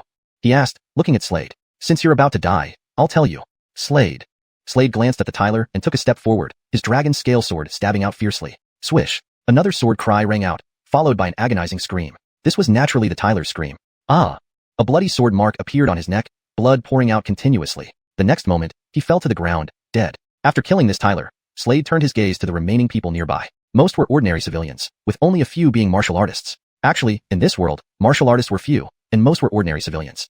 Thank you, sir. Thank you, sir. These people looked at Slade with gratitude. If he hadn't come to save them, they would have died earlier. You don't need to thank me. Slade looked at these people and said slowly, by the way, is Blood Slaughter Valley nearby? He asked, looking at one of them. Given how ruthless and evil the martial artists from Blood Slaughter Valley were, Slade knew he couldn't let them go. Yes, sir. Blood Slaughter Valley is located 8 kilometers to the east. Jensen, the martial artists there are extremely cruel, especially the Valley Lord. Chapter 227. I will go and destroy him. This person has cultivated an extremely evil martial technique and has been killing people everywhere. A muscular man with some cultivation spoke to Slade. Slade nodded gently after hearing him, his eyes flashing with a brilliant cold light. He looked at the Adelard and nodded, saying, Don't worry, I will go and destroy him. As soon as he finished speaking, he took a step forward towards the eastern direction. His entire figure shone like a brilliant sword beam, streaking forward rapidly. As he moved, a low whistling sound echoed through the air, indicating his immense speed. As he advanced, the deep growls of beast monsters filled the surroundings. This place was inhabited by numerous demon beasts. No one who isn't from the Blood Carnage Valley may enter. Suddenly, a large beast emerged from the bushes. This demon beast resembled a ferocious tiger, emanating an intensely chilling aura that twisted the surrounding space dramatically. It was a Blood Carnage tiger. Seeing this creature, Slade's eyes flickered. He muttered, I didn't expect the people of Blood Carnage Valley to actually collaborate with demon beasts. Humans and demon beasts were traditionally sworn enemies. Yet, these Blood Carnage tigers had allied with warriors from Blood Carnage Valley. This surprised Slade. The Blood Carnage tiger sneered in response, lifting its head to glance at Slade, and bluntly replied, It's because we are cooperating. Cooperation? Slade narrowed his eyes and looked ahead. Moments later, he frowned, noticing several Blood Carnage tigers not far away. These beasts were massive, covered in blood-red fur, exuding a terrifying aura. To his horror, they were feasting on human flesh. Seeing this, Slade's face darkened, his eyes radiating infinite cold light. Damn it! Anyone witnessing this would be enraged. Die! Beasts! With icy resolve, Slade stepped forward swiftly toward the Blood Carnage tigers. As he moved, he drew a dragon scale sword from his right hand. Whoosh! The dragon scale sword sliced out, its shocking blade light cleaving straight toward the nearest Blood Carnage tiger and striking it. The tiger, which was eating human flesh, sensed the danger immediately. It lifted its head, eyes gleaming with fierce cold light, and slashed out with sharp claws emitting frosty glows toward the incoming blade light. Bam! An explosion sounded in the air. Whoosh! Slade took another step forward, appearing before the blood carnage tiger. Without hesitation, he swung the dragon scale sword again. Instantly, the tiger was cleaved into two halves, blood splattering everywhere. More blood carnage tigers rushed towards Slade at blinding speed. He let out a cold snort, continuously slashing his sword. Brilliant sword lights streaked forward, striking these beasts. Despite their rough bodies, they couldn't withstand Slade's sharp sword. Each strike sent waves of light cutting through the sky, causing explosions and showers of blood as the tigers exploded. After annihilating the blood carnage tigers, Slade's expression remained grim, his face pale with suppressed rage. As he proceeded further, he encountered many cold, lifeless corpses. These corpses emitted intense decay odors, evenly people, even children among them. Seeing the lifeless bodies, Slade's intense killing intent erupted, so powerful it distorted the space around him. He had never felt such overwhelming desire to kill before. This time, the urge was strong. Meanwhile, inside Blood Carnage Valley, several figures stood together. The Valley Lord mentioned needing to kill someone named Slade. The order came directly from higher up. Among them was a bald justice with well-built muscles, holding a spiked club that flashed menacingly. Beside him stood a tylerful man, exuding an eerie charm, proudly waving a feather fan. "Buddy, are you done yet? That long?" The bald Otis called out, looking towards the back room where heavy breathing could be heard. Inside, it was clear someone was engaging in debauchery. Moments later, a man buttoning his pants walked out, muttering, "Damn, that Vanessa's skin is so white. Really satisfying. Now, let's go out. The boss ordered us to kill Slade. This is his portrait." The bald justice slowly revealed a portrait and passed it to the others for examination. Suddenly, swipe. A brilliant sword light streaked from the sky towards them. "Huh? He looks exactly like the portrait," exclaimed the lecherous man, pointing upwards. All three looked up and saw a figure standing confidently in midair. It was Slade. He carried the dragon scale sword on his back. He glanced down at the three men below, instantly frowning as he sensed a powerful killing aura emanating from them. Clearly, they had taken many lives. Inside the house, a naked Stephanie ran out, glaring at the lecherous man with intense hatred. In her right hand, she brandished a dagger, stabbing herself in the neck. Squish. Her neck opened, spewing blood profusely as she collapsed, dead. Slade wanted to save her but realized too late what she must have endured. Deep lines creased his brow, revealing his anger. These people were truly despicable. They deserved death. "It's him. He's Slade," shouted the muscular man, identifying Slade with a killing intent. Chapter 228. You deserve to die. Slade watched the scene, squinting his eyes as a chilling glint flickered within them, filled with murderous intent. He no longer wanted to engage in any conversation with these people. His gaze erupted into two icy beams of light. In the next moment, he wielded the dragon scale sword in his right hand and swung it fiercely outward. Buzz. Instantly, a resounding sword cry echoed through the air. Immediately after, a brilliant streak of sword light rushed forward, hurtling straight ahead. The Hewitt, witnessing this, let out a cold snort. He lifted both hands swiftly and clapped them together toward the radiant streak of sword light. Snap. In an instant, that dazzling streak of sword light exploded directly. Whoosh, whoosh, whoosh. However, at this moment, the Otis man kept stepping backward. A sword mark appeared on his palm, blood seeping out slowly. The Hewitt's brows furrowed deeply, but just then, whoosh, Slade took a step forward, appearing directly before the Otis man. The dragon scale sword in his hand swept out once again, moving at an incredibly fast speed. The brilliant sword light descended once more. At this moment, the Otis man didn't react in time. His body was immediately cleaved into two halves. The remaining two people exchanged a glance, their expressions turning ice cold in that moment. One stepped forward, forming a fist with his right hand and delivering a powerful punch straight at Slade. Facing this punch, Slade also clenched his right hand into a fist and countered with a punch of his own. Boom. Fist met fist. Instantly, a thunderous boom resonated through the void, echoing across the heavens and earth. Bang. At that moment, the man's body was forced continuously backward. Huh. He spat out a mouthful of blood, his face pale as paper. With disbelief etched on his face, he looked up at Slade in front of him and suddenly turned and fled at incredible speed.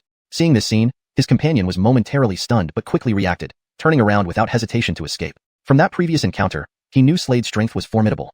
Slade looked at these two people and snorted coldly. Taking a step forward, his figure darted like lightning. As he approached, he held the dragon scale sword in his right hand and swung it out without a word.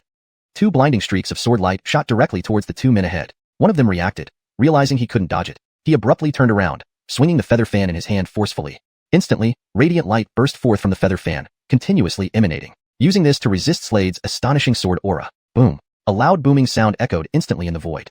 However, he still couldn't withstand this one strike. The power of this sword strike was too terrifying. His entire body flew backward like a cannonball, landing heavily on the ground. He immediately spewed out a mouthful of blood. And at this moment, Slade had already appeared before this person, not saying a word as the dragon scale sword came down. With this one sword strike, immediately, this person breathed his last. Next, Slade turned his gaze toward the last individual. That person's strength wasn't bad. He could withstand Slade's sword strike. However, there was still a trace of blood at the corner of his mouth, looking rather miserable with a pale face. How could this guy be so strong? While fleeing, this person's face was extremely grim, mixed with panic. Whoosh. Just at this moment, Slade's figure suddenly appeared in front of him. What? Upon seeing Slade appear before him, this person's expression changed drastically. Before he could finish his exclamation, a brilliant streak of sword light swooped in, landing directly on this person's body. Instantly, blood spurted from this person.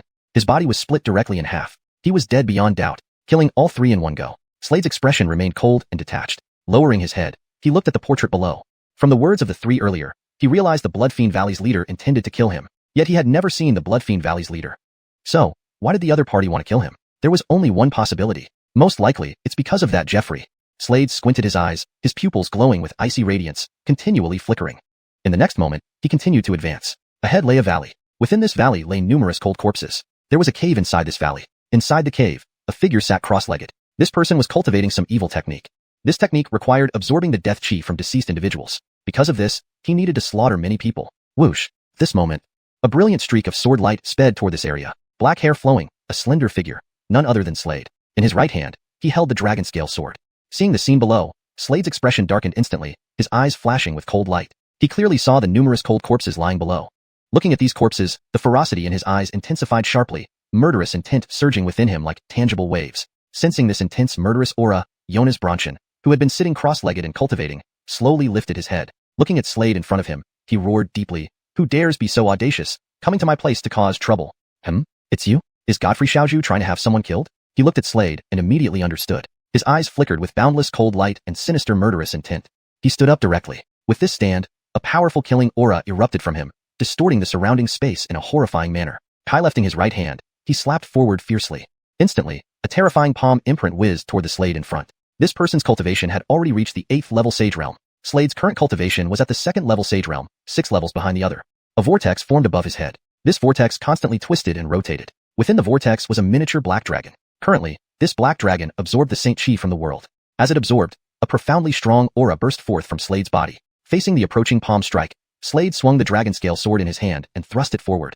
Radiant sword light erupted from the blade, landing directly on the huge palm imprint in front. The entire void trembled violently. This sword strike was evidently extremely terrifying. Bang! As the sword landed, instantly, the palm imprint shattered directly in front.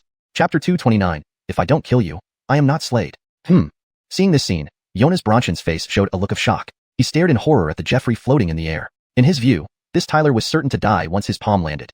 After all, his cultivation was 6 entire levels higher than Slade's. At that moment, in midair, Slade stood proudly. He looked down at Jonas Bronchen below him, his eyes flashing with cold light. The dragon scale sword in his hand swept downwards towards Jonas Bronchen at that instant. A cold voice echoed, "Today, if I don't kill you, I am not Slade." Kill me? Jonas Bronchen found it amusing upon hearing this. The person before him was only at the 2nd level of the Sage Realm. Could he possibly slay him with such cultivation? What a joke. Slade chose to ignore his expression. This person had indiscriminately killed innocents to cultivate his technique. There was no need for someone like this to remain in the world. Slade would kill every single one of them as he encountered them. 1 or 2 made no difference. He wouldn't have any hesitation. "You think you can kill me?" Jonas Bronchen glanced at Slade and sneered contemptuously. Slade ignored Jonas Bronchen completely and took a step forward. Swish. Immediately, his figure darted forward. As he moved ahead, he suddenly raised his right hand and pointed forward. Ancient god finger sacrificed to Alistair. As his voice fell silent, instantly, dark clouds gathered in midair, and a massive finger head, carrying terrifying power, shot straight toward Jonas Bronchen below. As it moved forward, the surrounding space began to distort. Below, Jonas Bronchen looked up and saw the Otis fingerhead hurtling toward him from the sky. Squinting his eyes, his pupils shone with brilliant cold light, and he roared hoarsely, "Break!"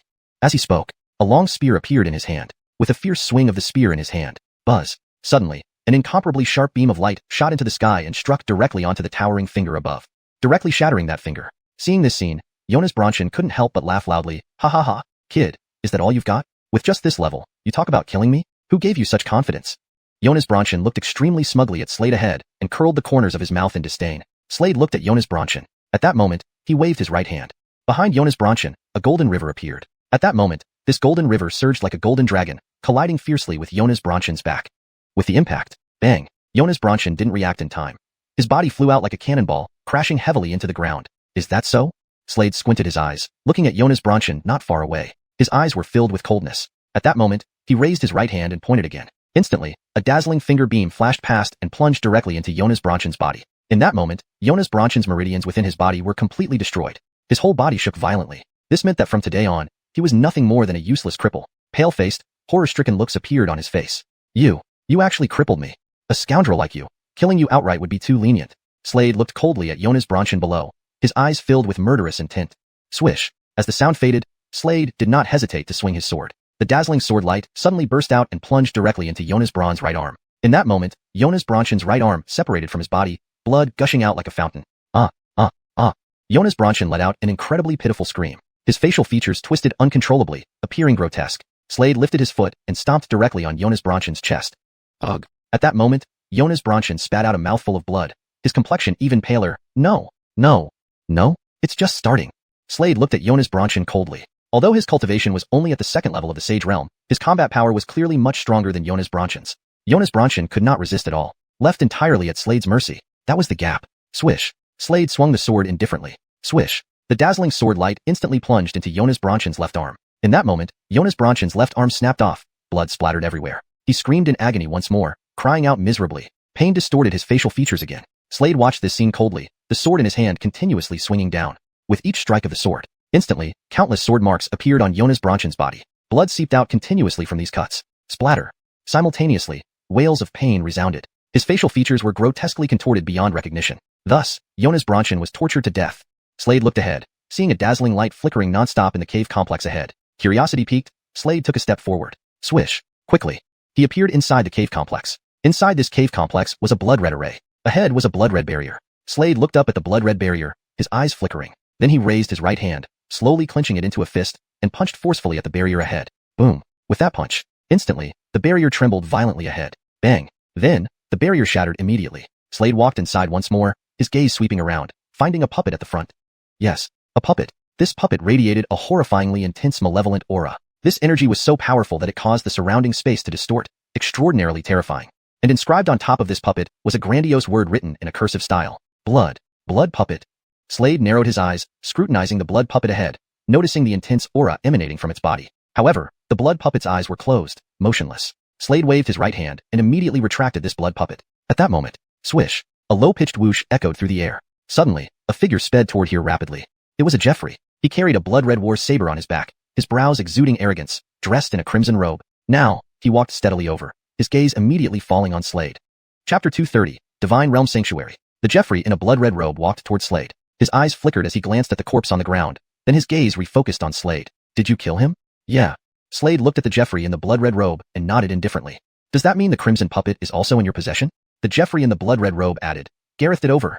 Why should I? Upon hearing this, Slade frowned and gazed at him. Because I'm from the sanctuary. The Jeffrey in the blood-red robe said with great hostility. Sanctuary. At these words, Slade squinted, his eyes radiating a dazzling cold light. His father had been taken by people from the sanctuary. He would never rest until they were all dead. Because I can kill you.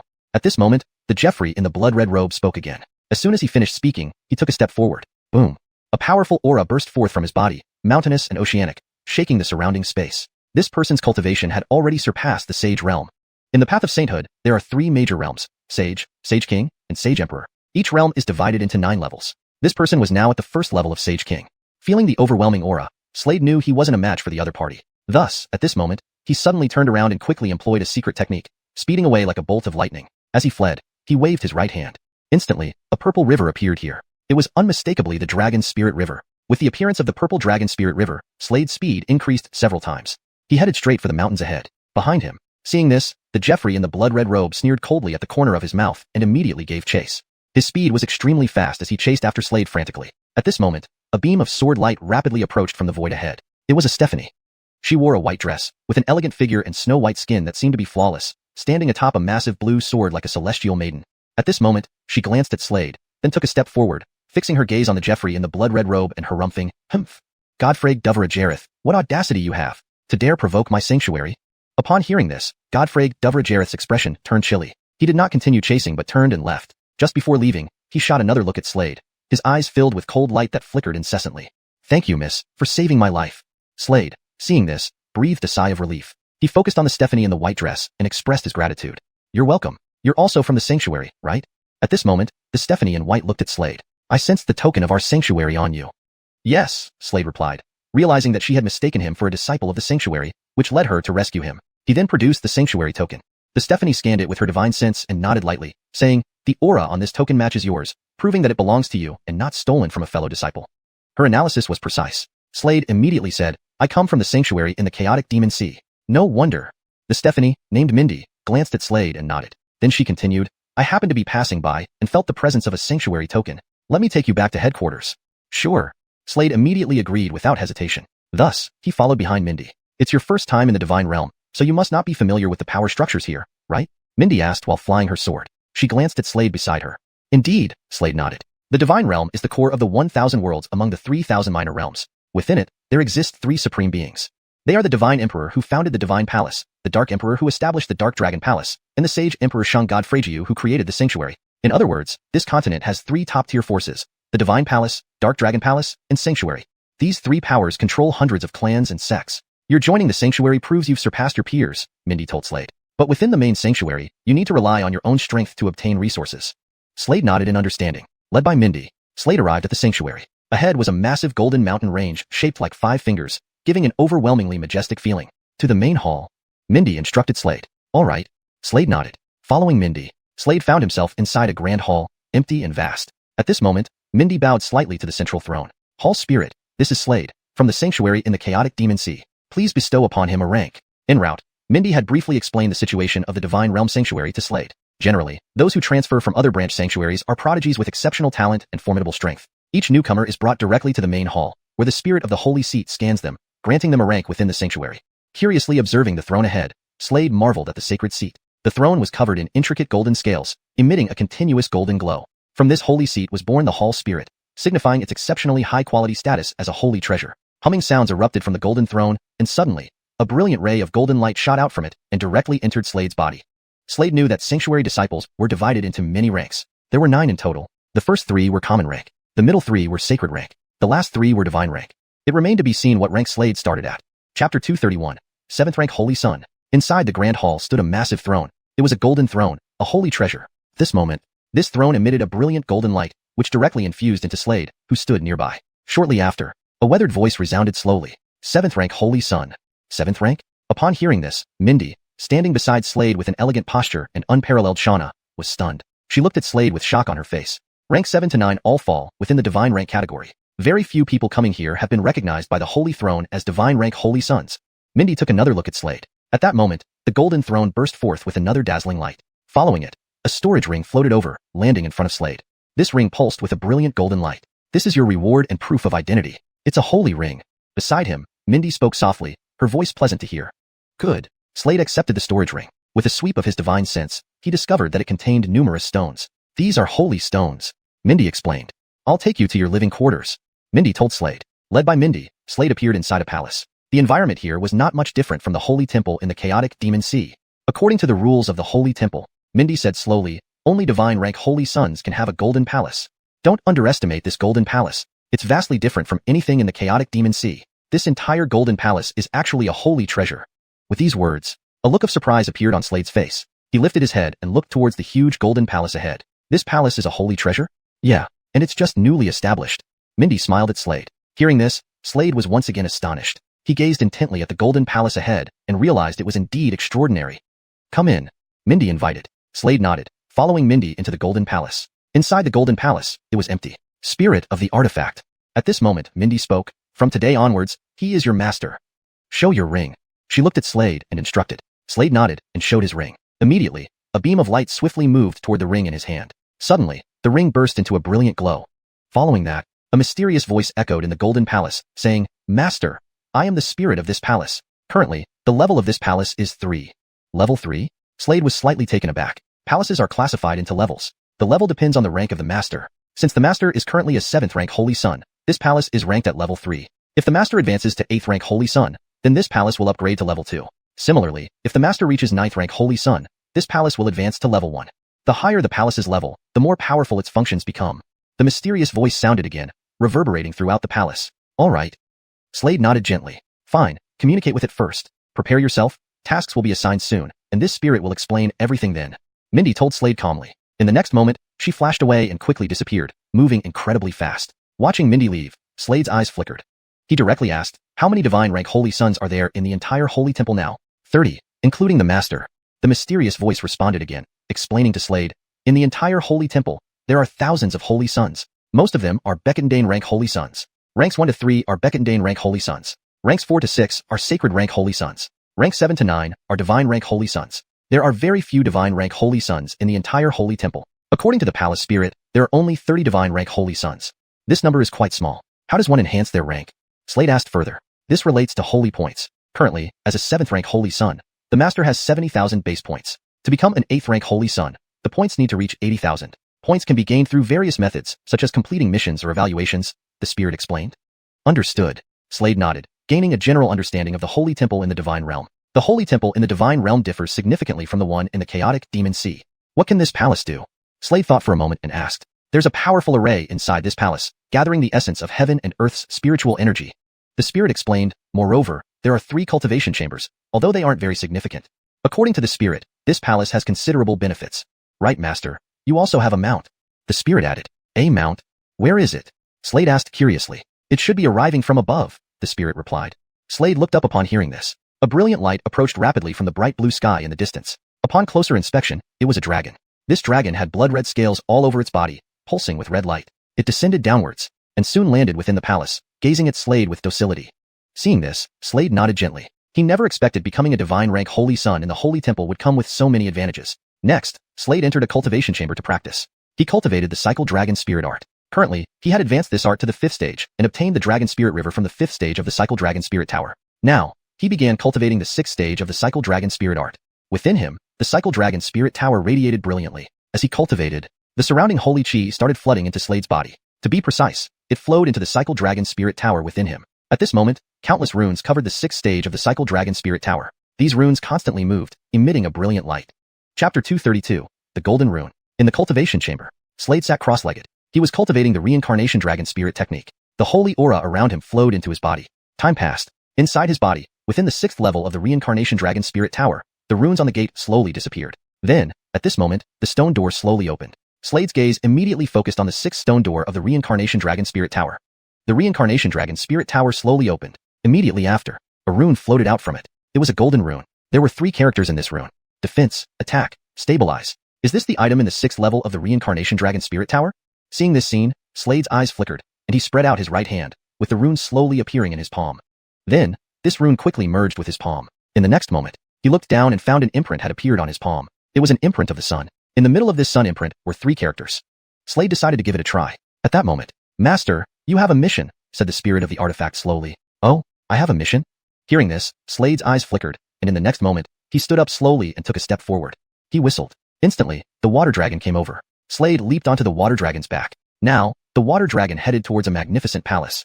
Swish. Slade lightly leaped off the water dragon's back. He walked towards the palace ahead. He noticed there were people standing inside the palace. These people all exuded powerful auras, clearly not ordinary individuals. You've come. Mindy, standing gracefully ahead, spotted Slade not far away and smiled at him. It seemed Mindy held a high status within the holy temple. At this moment, Mindy stood proudly, looking down at the people below, and said slowly, Not long ago, we discovered a mysterious cave dwelling in the divine realm. The mission is to gain control of this cave. There's a stone within it, and whoever obtains this stone can control the cave.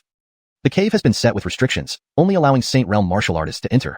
We invited you because you are all experts at the Saint Realm. I will choose 5 people. Who wants to step forward?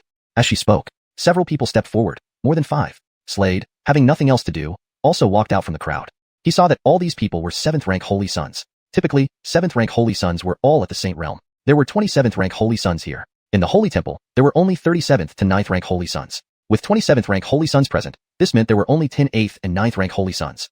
All 20 were eager to go. This indicated that completing this mission would definitely bring great benefits. Let's do this. I'll choose the strongest 5 of you. Follow me, Mindy said to Slade and others ahead. With that, she walked forward. In the hall, everyone followed her. Under her guidance, they arrived at a vast valley. In this valley was a huge rock, approximately 100 zhang tall. Slade looked up and saw the massive rock ahead. He noticed there were many fist imprints on the rock. Some imprints were as deep as 5 centimeters. Others were shallow. The rule is simple. Punch this rock. The one with the clearest and deepest fist imprint gets the task, Mindy explained slowly to Slade and the others. All right, first person. Mindy clapped her hands and continued. With that, a figure slowly walked out from the crowd, raising his gaze to the rock ahead. Swish. In the next moment, his right hand formed a fist, punching rapidly towards the rock. The punch was extremely powerful. As the punch landed, an obvious fist imprint appeared on the rock, approximately 5 centimeters deep. That was already impressive. Slade looked up at the rock, noticing a broken part of it. Did someone break this rock? How terrifying their strength must be. Next person, Mindy, dressed in white, looked at the crowd below and continued speaking. With her words, a Tyler carrying a blood-red war saber slowly walked out from the crowd. He raised his gaze to the rock, then clenched his right hand into a fist, with blood-red chi swirling around it. In the next moment, he punched again towards the rock. Bang! The punch hit the rock. Another fist imprint appeared on the rock, about 4 meters deep. Afterwards, one by one, martial artists took turns leaving fist imprints on the rock, each of varying depths. At this time, a little Vanessa walked out from the crowd. She was very cute. She pulled her sleeve, revealing her white jade-like hands. Her small hand clenched tightly, causing the space around her to distort. Slade noticed the surrounding martial artists looked at the little Vanessa seriously. It seemed this little Vanessa possessed terrifying power. Huh! Suddenly, the little Vanessa shouted and took a step forward. Swish! A blur remained where she was, while her figure instantly appeared on the rock. Her small hand moved slowly towards the rock. Bang! The entire rock trembled violently. Then, a very clear fist imprint appeared on the rock, approximately 10 centimeters deep. Hiss! Many people, upon seeing this, couldn't help but take a sharp breath, staring at the little Vanessa in shock. Slade also glanced at the little Vanessa again. Xiuxian asked, "What are you doing here?" Mindy looked at her Ziva helplessly. "Can I come too, sister?" Merida blinked and looked at her Ziva. "Yes. But don't misbehave," Mindy scolded her Ziva slightly. Chapter 233, Testing Evaluation. The surrounding warriors gave Merida an extra glance, whispering to each other in admiration for the little Vanessa. From these warriors, Slade learned that this little Vanessa named Merida was Mindy's Vanessa. Merida was born with immense strength, giving her a significant advantage in terms of physical power. With her performance, she would definitely pass the test. Next. At that moment, Mindy, clad in white, spoke again, her gaze immediately landing on Slade nearby. Not only her, but all the surrounding warriors also turned their eyes to Slade. This guy is only at the 2nd level of Sage Realm. Can he make it? He looks unfamiliar. He must have just become a 7th-rank Sacred Son. The warriors continued whispering as they observed Slade. Ignoring these comments, Slade walked out of the crowd slowly. His cultivation had remained at the 2nd level of Sage Realm during his recent practice, but he could enter the 3rd level at any time. He fixed his eyes on the towering rock ahead which stood over 300 feet high. In the next moment, he clenched his fists tightly. Swish! Immediately after, he took a step forward, his figure darting out like a streak of sword light directly toward the rock. Following this, his right fist struck the rock fiercely. Bang! An immediate deep rumble echoed through the air. There appeared a clear fist imprint on the surface of the rock, and the depth of the imprint reached 10 centimeters. 10 centimeters. Many people present were shocked by this sight, clearly not expecting Slade to leave a fist mark 10 centimeters deep in the rock. This astonished them greatly, leaving them incredulous. Only Mindy remained calm amidst the crowd. After all, she knew Slade's overall strength well. All right, the results are out. She glanced around before calling out the names. Besides Slade and Merida, 3 more men stepped out from the crowd. One of them carried a blood-red battle saber, his brows showing a hint of arrogance. The second was a robust man with golden hair. The third was a Jeffrey with a cold demeanor and icy eyes. A realistic worm imprint lay on his arm. All right, you 5 will go into that mysterious grotto. You need to help each other. Once you gain control of this grotto, the mission will be considered successful. Mindy said slowly, looking at the 5 of them. Now, I need someone to lead the team. Slade, you'll be the captain. Mindy pointed at him and said. Hearing this, Slade froze, pointing at himself in shock. Me? Yes, Mindy nodded. Slade was speechless, wondering why she chose him. All right, let's go, Mindy said. Thus, she led Slade and the others towards the mysterious grotto, located in a desolate, secret mountain range. Looking up, Slade saw the barren mountains and the cave hidden beneath its surface. Around the cave, there was an invisible barrier. Mindy, you're here. Suddenly, a cold voice resounded in the distance. High lifting his head, Slade saw a gigantic beast floating in the sky, a bat dragon. It had massive bat wings that flapped, creating deep whistling sounds. Black scales covered its body, reflecting a cold black light under the sun. On the back of the bat dragon stood a justice proudly. Seeing this man, Slade's pupils contracted slightly. He wasn't unfamiliar with this person. It was Jacob. Indeed, this person looked much like Jacob. Perhaps, this person was related to Jacob? Slade thought inwardly. Dash, you're still here. Mindy narrowed her eyes, her pupils gleaming with icy light. It seems you've already chosen your team, Mindy said coldly. Did they already enter? Realizing something, her expression changed dramatically. Go in first. Sure. Slade and the rest nodded, quickly heading down towards the grotto. At that moment, Dash cast a light glance at Slade, then furrowed his brows slightly as he sensed an ominous aura from him. However, he couldn't recall exactly where he had felt it before. Asterisk swish. Swish. Swish. Asterisk. Soon, Slade and the others entered the grotto. Before they left, Mindy told them that both the Holy Temple and the Divine Temple would send teams of 5 people, competing to see who would obtain the stone. Upon entering the grotto, everyone except Merida ignored Slade and rushed forward. Slade blinked, then shook his head. His cultivation was the weakest among the 5, only at the 2nd level of Sage Realm. Naturally, no one truly regarded him as their captain. Furthermore, anyone who became a Sacred Son was naturally full of pride. How could they submit to others? Why are you still following me? However, he was still surprised by Merida following him. I'm worried about you getting beaten up by those guys. Merida looked at Slade, blinking her lively eyes and replied. Slade, at a loss for words, touched his nose and asked, do I look weak? After all, he left a fist mark on the rock, and the depth was 10 centimeters. Seeming to know what he was thinking, Merida smiled gently and said, that test doesn't equal real combat ability, and your cultivation is too low. It's reasonable for them to look down on you. Let's go. We'll see if there's anything interesting. Merida grinned and added, just stay close to me. I'll protect you. Slade looked at Merida and asked, You like playing around so much? What's wrong with that? Merida rubbed her nose, glancing at Slade and asked, frowning. Chapter 234, Break It. No problem. Slade glanced at Merida, rubbed his nose, and said calmly, no problem? Good. Come on, stay close to me, and I'll protect you. Merida grinned at Slade. Slade didn't say anything more and followed behind Merida. The two continued forward. Soon enough, a large stone door came into their sight. The door was adorned with images of two ferocious beasts that Slade had never seen before. Let's go in. Merida stepped forward without hesitation. Wait. Slade stopped her. What is it? Merida turned back to ask. Better not open this door. Slade said, feeling an intense unease from the shaking of the cycle tower within him. This indicated severe danger ahead. I'm not afraid. Do you really think a Joel like you should be so timid? Merida gave him a peculiar look. Slade couldn't help but look speechlessly at Merida. Despite her sharp tongue, she wasn't inherently bad. Of course, he wouldn't stoop to her level. Don't worry, don't worry. Didn't I say I would protect you? Merida laughed, and then proceeded to push the door open. Creak. The door swung open, releasing a chilling wind that engulfed both Slade and Merida. At this moment, a handprint appeared in the cold wind. Be careful. Slade warned. Fear nothing. Break it. Merida sneered, swinging her fist forward. She punched directly towards the handprint. Boom. A thunderous sound echoed through the air. Slade looked up and saw that the handprint vanished. Indeed, Merida was no slouch when it came to strength. They continued moving forward. Slade noticed various murals on the walls as they walked. They were very eerie. The murals depicted strange beasts he had never seen before, with particularly bizarre eyes, all having 3 stars in their pupils, similar to those of the 3-star ancient gods. Slade paused, deep in thought over these murals. At this moment, Merida spoke up, a fine coffin. She pointed ahead. Following her gesture, Slade saw an enormous coffin lying within the chamber. It spanned over 10 zhang in length, and countless brilliant golden runes swam like tadpoles across its lid. Looking at this coffin, Slade's expression turned serious. He could feel a strong sense of impending danger emanating from it. What's inside this coffin? Is it a person? Merida asked curiously. Something felt off about this coffin, Slade thought. Suddenly, Merida reached out to lift the lid.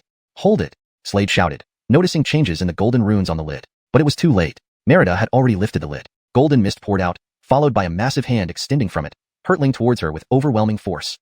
Huh, do you think I'm scared? Merida smirked defiantly, hands on her hips. Do you think I'm easy to intimidate? With that, she thrust her palm forward, unleashing a dazzling white light. Bright Kylet dragon palm. Her icy voice rang out, and immediately, 2 handprints clashed fiercely in midair. Boom. A heavy boom resounded, echoing endlessly. In the next instant, Merida staggered backward. Ah! Her face flushed red, and she spat out a mouthful of blood. From within the coffin, a figure slowly emerged, a towering martial artist emitting a strange aura. Reed God Clan aura? Slade felt a wave of familiarity, his eyebrows furrowed. The man's eyes were black with no pupils, resembling 2 swirling voids. Die! He emitted a mechanical voice, then lunged at Merida with terrifying speed, throwing a powerful punch. Merida's face paled upon sensing the incoming force. But just then, Slade stepped forward, blocking Merida. He clenched his fist and countered the attack head-on. Bang! Their fists collided, causing another loud explosion. The black-haired man took several steps back. Well done! Merida cheered excitedly. However, the black-haired man suddenly erupted with a terrifying energy, and black currents started flowing around him. Feeling this surge of power, Slade grew increasingly cautious. The man had become incredibly formidable. Roar! The black-haired man transformed into a 3-meter-tall ancient god and advanced toward Slade. His right fist tightened again, delivering a punch far more powerful and faster than before. Chapter 235. You go first. Slade raised his head and stared at the oncoming 3-star ancient god with black hair. Knowing he couldn't evade, he clenched his fist and swung it outwards. Bang! The fists met. An immediate low rumble resounded through the void. At this moment, swish, swish, swish, Slade's body kept retreating. The force from that punch was immense. His body smashed heavily into a wall. Not far away, Merida's expression changed when she saw this scene, quickly rushing forward. Her eyes turned cold as she observed the black-haired man charging towards Slade. Without hesitation, she struck. Bang, bang, bang. 3 illusory fists. A frigid voice rolled from her throat. As her voice fell silent, 3 fist imprints appeared in the void. Each imprint carried an astonishing power, shooting straight forward. At this moment, the black-haired man took several steps back. Merida hurried to Slade's side, grabbing him by the hand and running outside. However, the 3-star ancient god behind them steadied himself and took another step. Whoosh! He advanced swiftly from his original spot. You go first. Slade told Merida. The 3-star ancient god's speed was increasing alarmingly fast, suddenly appearing in front of Slade. Slade spun around, his right hand flipping over. A sharp sword appeared in his grasp, none other than the dragon scale sword. It gleamed brilliantly, radiating intense cold light. Without a word, he swept the sword horizontally. A dazzling sword beam shot out from the dragon scale sword, colliding with the incoming fist mark. Bang! A thunderous boom sounded through the void. The black-haired man took another rapid step forward, moving like a radiant flash of light towards Slade. Slade's eyes flickered, his right hand waved. Suddenly, a blood-colored puppet appeared there. Then, he pulled out a large quantity of sacred stones. These sacred stones shattered all at once, transforming into blood-colored streams of energy converging toward the blood-colored puppet. In an instant, the puppet's aura surged dramatically as it engaged the black-cloaked man. This puppet consumed a significant amount of sacred stones during the battle. Meanwhile, Slade turned around and found that Merida had already disappeared. His gaze returned to the opulent palace, more precisely focusing on the massive coffin within. He felt this coffin was mysterious. Taking a step, he moved towards the coffin. The black-haired man and the blood-colored puppet were locked in combat. Bang, bang, bang. A series of booms reverberated in the void continuously. The blood-colored puppet, like a bolt of lightning, appeared before the black-haired man and swung its fist, gathering a terrifying force before delivering a brutal strike. Hovering above the puppet was a ring containing many sacred stones, all previously acquired by Slade. As the puppet's fist landed, numerous sacred stones inside the ring turned to dust. Boom. With one powerful punch, the surrounding void violently shook, cracks spreading in space. The terrifying force pushed the 3-star ancient god back several steps. Slade breathed a sigh of relief seeing this. His figure now stood next to the coffin. Lowering his head, he gazed into the coffin. Inside was a vortex that, sensing Slade's presence, began to whirl madly, generating a horrifying suction force directed at him. In the next moment, Slade vanished completely. He found himself in a different world, hearing the whoosh of wind. Looking down, he discovered an endless sea below. The seawater was golden. Golden water columns shot up from the sea, rapidly heading towards Slade. Golden thunderclouds appeared in the sky, rolling and emitting continuous thunderclaps. Streams of golden lightning descended abruptly, targeting Slade. At this moment, a brilliant golden light emanated from Slade's body. To his shock, his flesh started peeling off bit by bit, the blood melting away to reveal white bones which then turned to ashes. Seeing this, Slade furrowed his brows. Yet, he wasn't worried because he sensed his vitality surging vigorously. Evidently, this transformation was beneficial for him. Now, Slade felt no physical body but his soul still remained, plummeting downwards. Below, the endless sea suddenly parted, revealing a colossal corpse within Slade's sight. This corpse was 12 zhang tall, a towering ancient god with closed eyes. Surprisingly, there was an empty cavity where the heart should be. Had his heart been extracted? Slade's eyes flickered upon seeing this. Suddenly, a glowing orb emerged from the empty space, drifting towards him. It was a multicolored light. As this multicolored light merged into Slade's soul, he felt a pure energy flooding into him. An invisible force enveloped his body. Subsequently, an eerie phenomenon occurred. His limbs, flesh, heart, and everything else began reconstructing themselves. Time seemed to blur. Before long, an approximately 8 zhang tall Otis stood amidst the golden sea. The golden sea churned relentlessly, swirling towards Slade. Slade could clearly feel his strength multiplying. Moreover, he had now become a 4-star ancient god, with 4 stars shining brightly in his eyes. Furthermore, his cultivation had reached the 5th level of Sage Realm. Already a 4-star ancient god? Feeling an inexhaustible surge of power throughout his body, Slade was slightly stunned. Chapter 236, a bunch of trash. He hadn't expected to advance to the rank of a 4-star ancient god, and his cultivation had also ascended to the 5th level Sage Realm. Slade now lowered his head, observing the ancient god's corpse beneath him. Frowning, he noticed that the body had vanished. Just then, a mysterious force swept over him.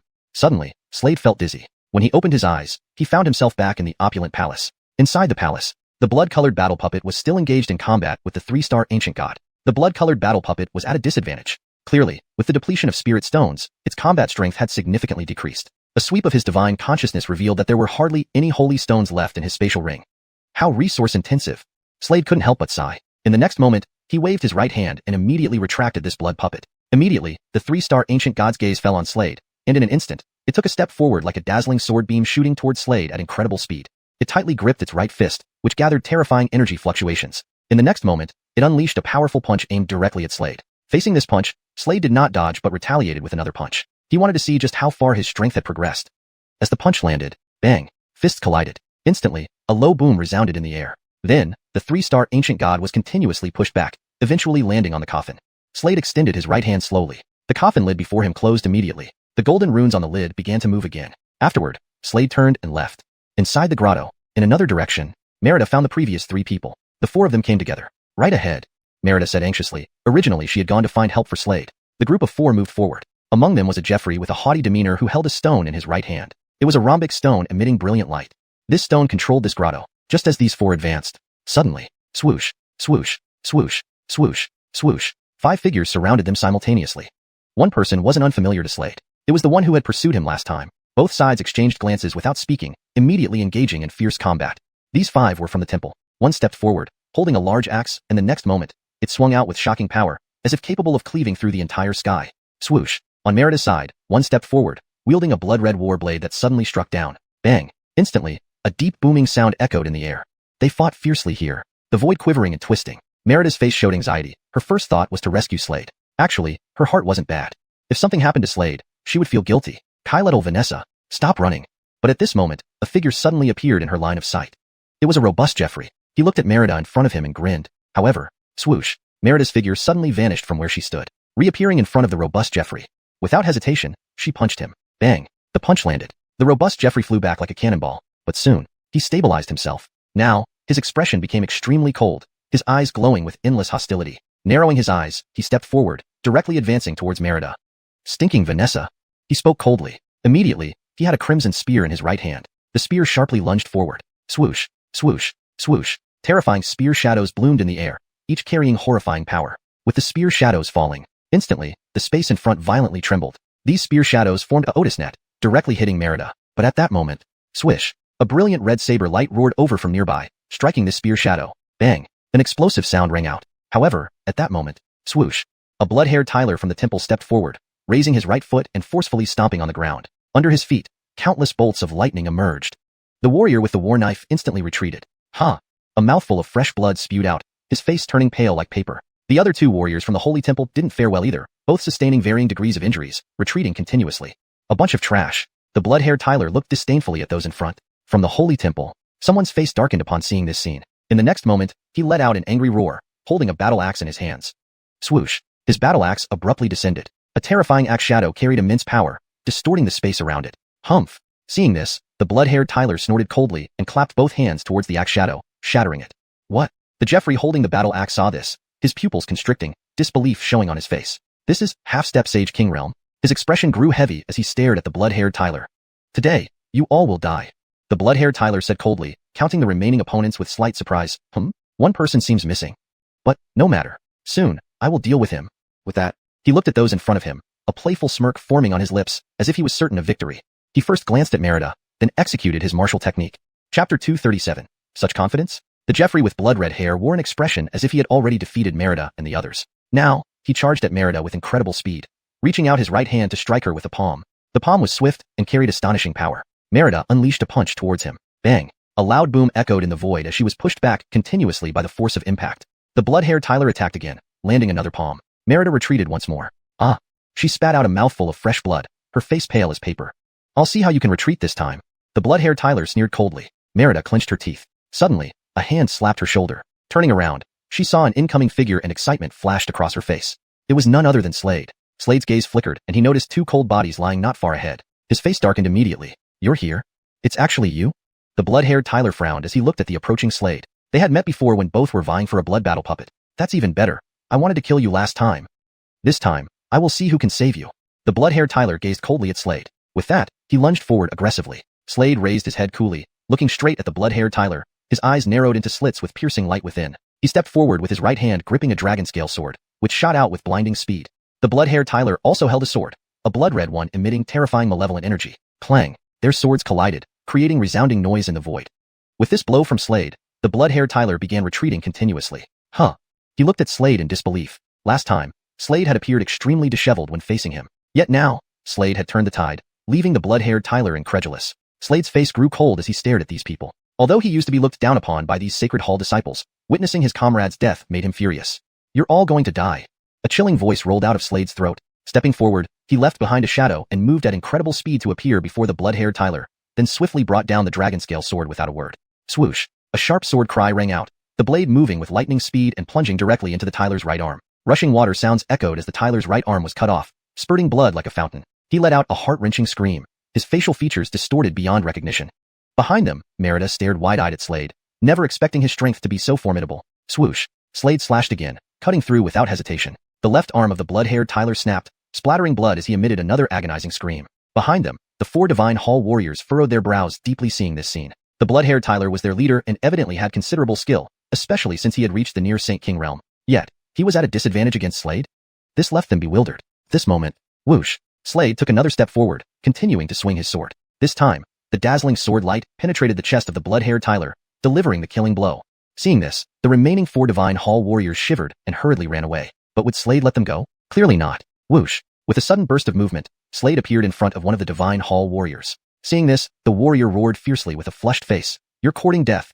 He drew an axe and swung it rapidly at Slade, its speed and power astonishing. Facing the axe, Slade struck out with a powerful punch.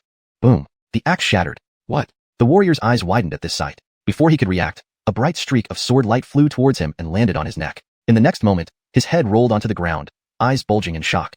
The remaining two fared no better, each killed by a single sword slash from Slade. Outside in the void, Dash stood with folded arms, exuding a sense of confidence. In his view, the 5 he sent out must surely win. He knew their combat abilities well, and the blood-haired Tyler had nearly reached the level of a Saint King. In the Sage realm, he was almost invincible. He glanced at Mindy nearby, smiling. Standing gracefully in midair, Mindy glanced coldly at Dash, saying, "Do you think you've won?" "Yes." Dash proudly replied, "Perhaps. The 5 you sent have become icy corpses." "Such confidence?" Mindy chuckled. Suddenly, footsteps echoed from the front. Dash's smile froze and turned grim. 3 figures emerged slowly. These 3 weren't from the Divine Hall but from the Sacred Hall: Slade, Merida, and the Tyler with a blood-stained sword. How is this possible? Dash's face darkened, unable to believe what he saw. All 5 men he dispatched were dead. This left him shocked and unbelieving. Yet, reality proved otherwise. Chapter 238, Sacred Spirit Pill. At this moment, Dash's face darkened considerably. This scene was far from what he had anticipated. "It looks like control of this cave abode belongs to our holy temple now," Mindy, ahead, said with a smile as she looked at the grim-faced Dash. Previously, how confident Dash had been, but now, it felt as if an invisible hand was slapping him hard across the face. Dash snorted coldly, giving Slade and his party one last glance before imprinting their faces into his memory. The next moment, he turned around and left. Yet as he departed, his eyes emitted endless cold light. "You did well." At that moment, Mindy gazed at Slade and company, speaking slowly. "All right, return with me." Mindy continued. As they returned, she handed each of them a token, saying, "This is the token for entering the Holy Land. You can stay in the Holy Land for 7 days. Holy Land. Previously, within the Sea Demon Domain's Holy Temple, there was also a Holy Land. Back then, Slade had obtained a hammer of the Maximus within that Holy Land. In short, the Holy Land held immense opportunities. With those words, the Tyler beside Slade, who wore a sword on his hip, immediately lit up with excitement. Clearly, the Holy Land was an excellent place for cultivation. After returning to the Holy Temple, the sword-bearing Tyler approached Slade and bowed respectfully, smiling. "My name is Leroy. Brother Song, if there's a chance, let's enter the Holy Land together." "Sure." Slade glanced at him, chuckled softly, and nodded slightly. He noticed this person hadn't previously greeted him. The change in attitude was because of Slade's formidable strength, which earned Leroy's respect. Right now, Slade appeared inside his palace. Above the palace, dragon-like creatures swam around. Upon returning, Slade immediately entered a secluded meditation. That day, a figure approached. It was a graceful silhouette. Indeed, it was Alice. Alice called out, "Slade, are you here?" Hearing this, Slade exited his meditation chamber. In one swift motion, he stepped out. Seeing the young Vanessa, Slade smiled gently. "What brings you here?"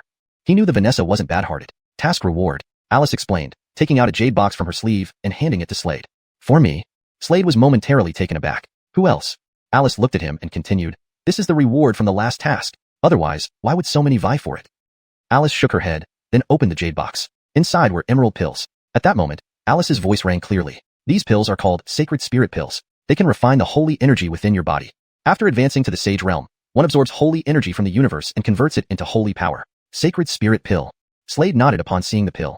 He sensed that after consuming this Sacred Spirit Pill, his cultivation should advance by 1 level. And this. Alice took out another item and handed it to Slade. Another jade box. Inside was yet another pill, a blood-red one this time. These pills are called Blood Soul Pills, capable of strengthening the soul and life essence, infused with numerous beast marrow. Right, and this? She pulled out something again. This time, it wasn't a jade box but a scroll. "What's this?" Slade focused on the blank scroll with no inscriptions. "This is the Holy Kylet map." At this point, Alice looked at Slade. "You have 5 days to comprehend this map. After 5 days, it will disappear automatically." One of the main reasons so many people competed for that task is this Holy Kylet map. The Holy Kylet map offers tremendous opportunities. Whether or not you can seize them depends on your effort. "Well, I've completed my task. I'll be back to see you in 5 days. Her voice faded. Alice turned and walked away, gradually disappearing from Slade's sight. Slade watched her leave, took the 3 items, and returned to the meditation chamber. Within the sealed meditation chamber, there was a grand array known as the Gather Saint Array. The Gather Saint Array, as its name suggests, gathered holy energy from the cosmos. Cultivation here was 3 times faster than in the outside world. Now, he spread out his right hand. 2 pills rested in his palm, Sacred Spirit Pill and Blood Soul Pill. Without hesitation, he swallowed both pills. Immediately, a surge of extremely pure energy rushed into his body. Slade could distinctly feel the transformation happening within him, growing immensely strong. The surrounding holy energy seemed drawn toward him, flooding into his body as if guided by an unseen force. Suddenly, an overwhelming aura burst from Slade's body. His cultivation directly advanced, and it soared by 2 levels, reaching 7th level Sage Realm. Slade then shifted his gaze to the scroll beneath him. It was the Holy Kylet map. The map was blank, but the next moment, a vortex appeared on the map, rapidly spinning. A mysterious energy emerged from it, surging straight towards Slade. Slade found himself transported to a mystical land filled with 9 blazing suns. These 9 suns hung high in the sky, emitting dazzling and intense light, illuminating the entire world. "What is this?" Slade lifted his head, staring at the 9 suns hanging in midair, his eyes flickering. He closed his eyes, clearly sensing the intensity and warmth of the suns. Time passed, day after day, until one day, He slowly opened his eyes, his gaze sharp and intense, murmuring, "Blazing Xiuxian represents heat, high attack. This is the Blazing Xiuxian Sage Path." Boom. With those words, a blazing sun gradually formed behind him. An overwhelming battle spirit erupted from him, like a mountain and sea, causing the space around him to tremble.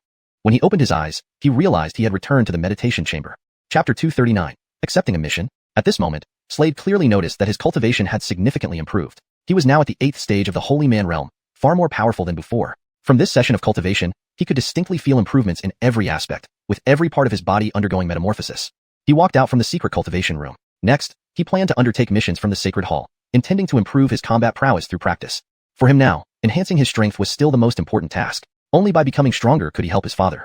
That day, Slade entered the Great Hall where tasks were assigned. This area was spacious, with numerous desks in the hall. There were quite a few people standing around, some casually chatting. At this moment, Slade slowly walked in from the entrance. "Brother Song," someone called from not too far away. Slade looked up and saw Jeffrey standing ahead. It was Leroy. "Here for a mission?" Leroy greeted him warmly, smiling. "Yes," Slade nodded after a glance at Leroy. "Brother Song, why don't you join us on an expedition into the ancient divine burial ground?" Leroy invited. Ancient divine burial ground?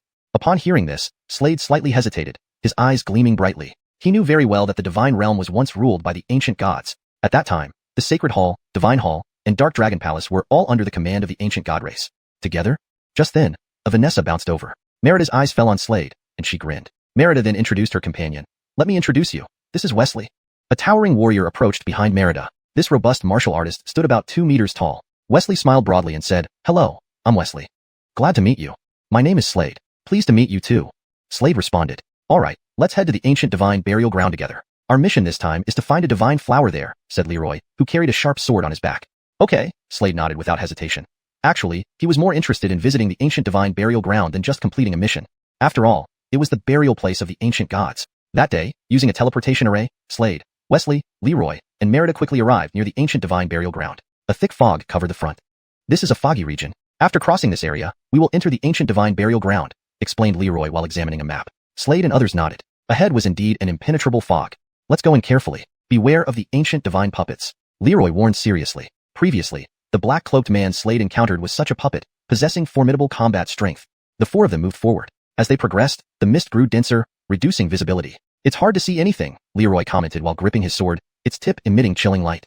"I'll take a look," Slade said, scanning ahead and pausing mid-step. "What is it?" asked Wesley in civilian clothes, sensing footsteps nearby, his expression turning grim. Slade raised his gaze. Slowly, footsteps echoed through the fog. A towering figure appeared before their eyes. This figure was approximately 5 meters tall, with 5 stars visible in each eye.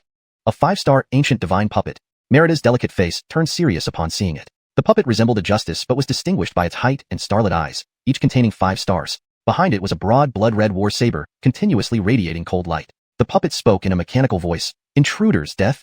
With those words, he took a step forward, causing space to tremble violently. Then, his saber swung fiercely. Suddenly, a shocking blood-red blade light burst forth from the saber, carrying immense power. "That's mine." At this moment, Wesley roared deeply, stepping forward. His right fist smashed toward the crimson blade light with terrifying force. Bang! The air reverberated with a deep boom as Wesley's flesh was incredibly formidable. Sword Dragon xuanhuan. Leroy, holding a long sword, roared and drew his weapon. Immediately, a resounding sword whine filled the air. As the sword struck, it unleashed vast energy straight ahead, distorting the surrounding space. The blood-red mist in the air also dissipated. The power of this single strike was astounding. Shockingly, the sword light converged into a dragon. The dragon, brimming with terrifying might, charged forward, directly hitting the 5-meter-tall 5-star ancient divine puppet. The puppet seemed to let the strike come. Instantly, dazzling sword light collided with its body. Bang, bang, bang. An explosive sound echoed in the void, shaking the space around them. It was undeniable. The 5-star ancient divine puppet's combat strength was terrifying. Its cultivation was only at the 9th stage of the Holy Man realm, far below the Saint King stage. Holding a blood-red sword, Leroy's expression turned grave upon seeing this scene. Whoosh. At this moment, Merida stepped forward and began using her agile movement technique. Hashtag chapter 240, 5-star ancient god puppet. Maxine took a step forward, heading straight ahead. As she moved, her jade-like hand clenched into a fist, and with great force, she unleashed a devastating punch. The punch was immensely powerful, radiating an intense, dazzling white light. As it landed, the surrounding space shook violently, evoking a terrifying presence. Very quickly, this powerful punch struck the 5-star ancient god puppet ahead. Humph! In front of them, the 5-star ancient god puppet responded with a cold snort. It immediately formed its right hand into a fist and hurled it directly at the brilliant light coming from Maxine's punch. Bang! As the punch connected, a deep rumbling echoed through the air. Immediately after, Maxine let out a stifled groan, blood trickling from the corner of her mouth. Her slender figure was thrown back continuously by the impact. Witnessing this scene, everyone's faces turned grave. They realized how formidable the combat power of this 5-star ancient god puppet truly was. At that moment, the 5-star ancient god puppet sped toward Slade and the others with incredible speed, drawing a large broadsword from its back as it approached. Clang! A loud noise resounded as a blinding sword beam raced towards Slade and his companions. Facing the blade, Slade stepped forward with his dragon scale sword in hand, piercing outward forcefully. Swoosh! As the sword strike fell, the space before him began to warp. Bang! The sword and blade clashed ferociously, causing a loud explosion in the void. Whoosh! In the next instant, they were locked in fierce combat, with continuous thunderous sounds echoing through the sky. Maxine and the others exchanged glances, then joined the fray one by one. The 4 individuals engaged in battle with the 5-star ancient god puppet, each unleashing their most potent abilities. For instance, Leroy gripped the crimson sword and slashed down with immense strength, releasing overwhelming power. His sword skills were exceptionally cunning and bizarre.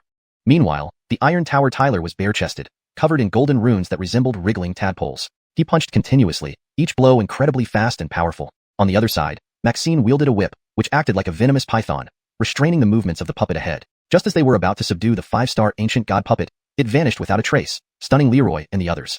Where did it go? Maxine asked curiously. At this moment, within the ancient god burial ground, there was a massive altar floating in the sky. On this altar sat a Katie in lotus position. If Slade were here, he would surely recognize her. It was Nikki, with her waterfall-like golden hair. Have they arrived? Nikki opened her eyes, smiling slightly. Next to her now stood a puppet, wielding a war saber. The very 5-star ancient god puppet that had just battled Slade and the others. Slade, Wesley, Leroy, and Maxine continued advancing through the mist. Suddenly, a deep roar echoed around them, reverberating through the heavens. Roar! From the fog ahead emerged a massive beast resembling an ape. Its body was incredibly robust, but it bore a scar on its face, adding a terrifying aura. In its right hand, it held a wolf-toothed club exuding murderous intent and surrounded by a thick, tangible killing aura. This ape far exceeded the strength of the previous 4-star ancient god puppet. Swish! Leroy drew his sword and slashed forward with lightning speed. Instantly, the ape's massive body trembled, retreating rapidly. With another swift strike from Leroy, the ape met its end. They proceeded further, encountering numerous beasts along the way. Though powerful, these beasts were not as formidable as the 5-star ancient god puppet. However, their battles provided valuable experience. The deeper they went, the thicker the mist became. One day, how much longer until we can get through this place? Wesley, dressed in simple clothing, asked. I don't know, replied Leroy. I heard this misty domain is extremely vast. From what I see, it's even vaster than expected. But why are there so many beasts here? Wesley wondered aloud. I know why, Maxine said, brushing her hair aside and smiling. Legend has it, this area was originally called Beast Domain, where countless ferocious beasts lived. But when the ancient gods arrived, they blew a breath that transformed this region into a misty domain, concealing the beasts within. Occasionally, there are beast tides in this misty domain. I hope we don't encounter one. However, as she spoke, roar, roar, roar. A series of low roars rang out from ahead, echoing throughout the land. Wesley, Leroy, and Slade froze upon hearing the beast's roars, turning to look at Maxine in disbelief. She blinked innocently. That convenient? She couldn't help but sigh. There are so many beasts. Oh shit. Wesley looked up, seeing a vast number of beasts approaching. These beasts were enormous and diverse in type. A otis bird with wings spanning 12 zhang flew towards them, its wings flapping loudly and chilling the surrounding air. This bird had a dragon-like head and eyes emitting icy glares. Hashtag chapter 241, Beast Tide. At that moment, it suddenly raised its sharp claws and lunged straight at Wesley. Humph! Wesley let out a cold snort. His right hand clenched into a fist. His physical body was incredibly formidable, and with one punch, he unleashed an explosive force toward the front. Bang! With that punch landing, the flying beast was immediately sent reeling back by the tremendous force. Ahead, waves of monstrous beasts were charging toward them in overwhelming numbers. Split up and run, Leroy said to Slade, Merida, and Wesley. If they ran together, these beasts would undoubtedly gather and chase after them, greatly increasing their chances of death. If they split up, the beasts would divide into several groups. They quickly decided to scatter. Everyone take care, Leroy said. In the next moment, he turned around and left, his figure darting forward like a dazzling streak of sword light, moving extremely fast. Wesley, Slade, and Merida also departed, heading in different directions. As they separated, the monstrous beasts ahead split into 4 groups and charged toward Slade and the others. Slade headed eastward. Behind him, a large group of monstrous beasts was in hot pursuit. These beasts had varied appearances. One of them was exceptionally fast, with terrifying bolts of lightning flashing around its body. It had a pair of wings that spanned 12 zhang when spread open. When it flapped its wings, low-pitched whooshes echoed through the air. It had a lion's head and was clearly a thunder Chelion griffin. The thunder Chelion griffin opened its massive mouth and shot out a bolt of lightning, which hurtled towards Slade at incredible speed. Feeling the lightning from behind, Slade flashed aside, narrowly avoiding the bolt. Then, as if remembering something, he swung his right hand, sending out a blood-colored war puppet. On this blood-colored puppet's right hand was a ring containing numerous holy stones. Before coming here, Slade had prepared these holy stones and placed them all inside a spatial ring. Now, the blood-colored puppet clenched its fist, causing many of the holy stones within the ring to shatter into streams of energy, condensing on the puppet's fist. Boom. With a punch, several monstrous beasts exploded in front of him, their blood spraying out like a fountain. Swish, swish, swish. Slade moved forward, the blood-colored puppet following closely behind him. After what felt like a long time, he finally stepped out of the misty secret realm. His figure emerged into a vast expanse of land, with towering mountains visible on the horizon.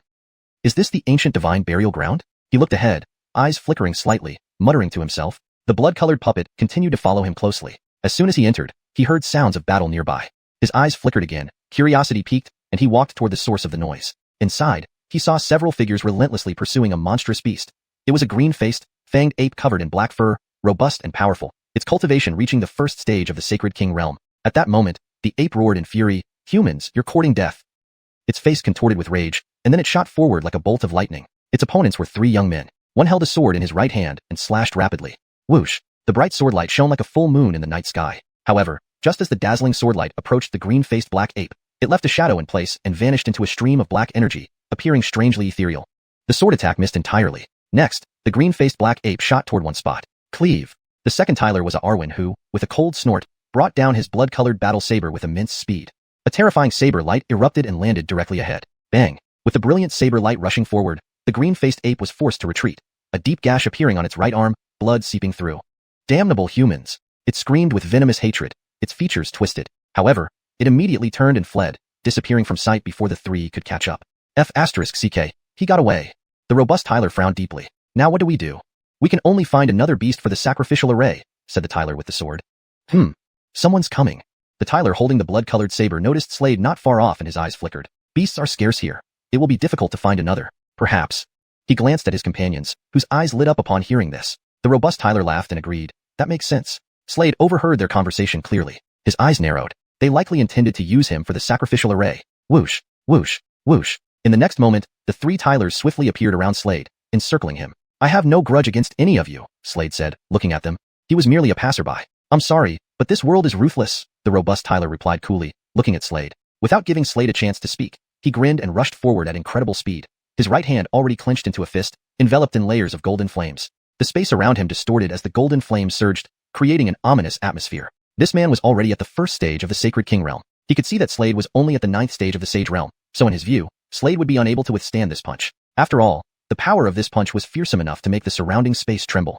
Chapter 242. This strong? From these people's conversation, Slade roughly understood what they intended to do. Facing the punch, instead of retaliating with a punch, Slade flipped his right hand and instantly held a dragon scale sword. The dragon scale sword emitted brilliant sword light. He did not take it lightly at all and slashed fiercely, directly employing sword skills. At this moment, the dazzling sword light collided head-on with the opponent's fist. Bang! An explosion reverberated throughout the air. Following this strike, the towering Tyler was forced back continuously. Seeing this scene, the towering Tyler glanced at Slade ahead, then coldly snorted, rushing towards Slade once more, delivering punches one after another. The colossal fist shadows carried terrifying power. Each shadow burned with golden flames, overwhelming everything in front of them as they advanced towards Slade. Slade swung the dragon scale sword. At this moment, his sword skills fully unleashed, directly engaging in fierce combat with the towering Tyler. It had to be said, this towering Tyler possessed extraordinary prowess and strength. Just then, Slade thought of something, raising his right hand which bore a sun mark. In the center of the sun mark were three characters: defense, attack, stabilize. The character for attack suddenly brightened, shimmering like stars. At this moment, Slade found his combat strength increased several times over. He waved his right hand again. A golden river appeared within it. Once more, Slade swung the dragon scale sword. Extremely swift. At this moment, the power of this sword slash greatly increased. Its speed was lightning fast. What? Ahead, seeing this, the Hemlock's expression changed abruptly. He tried to resist, but the speed of the sword light was too fast. There was no way to evade. The sharp sword, like a ray of light, penetrated his neck. Shriek. The head of the Hemlock flew off, ending his life. The remaining two martial artists' faces turned grim. One of them drew his sword and rushed towards Slade. Facing the sword, Slade remained calm, fiercely slashing down. The dazzling sword light rushed forward, landing straight ahead. Bang! Instantly, two strands of dazzling sword lights collided. An explosion echoed through the air. The martial artist's face abruptly changed. Swish! At this moment, the Arwen took a step, using his body technique to directly reach Slade. He held a war saber in his right hand, swinging it fiercely downward. Bang! The Arwen stepped back. This strong? Looking at Slade with surprise, fear evident on his face. Clearly, he did not expect Slade's combat power to be so terrifying. Slade continued his assault without pause. The Willy immediately abandoned his companion and fled, turning into a brilliant streak of sword light racing forward at extreme speed. He quickly vanished from Slade's sight. Just as the remaining Arwen was about to turn and flee, an incredibly sharp sword appeared across his neck. the tip glowing with cold light, emanating sword intent. Trying to run? Slade glanced at the Arwen, a cold smirk curling the corner of his lips. The Arwen's expression turned dark. Speak. Why do you want to kill me? Slade asked coldly. Seeing the Arwen remain silent, Slade slashed his sword. A dazzling streak of sword light immediately struck the Arwen's right arm. Ah.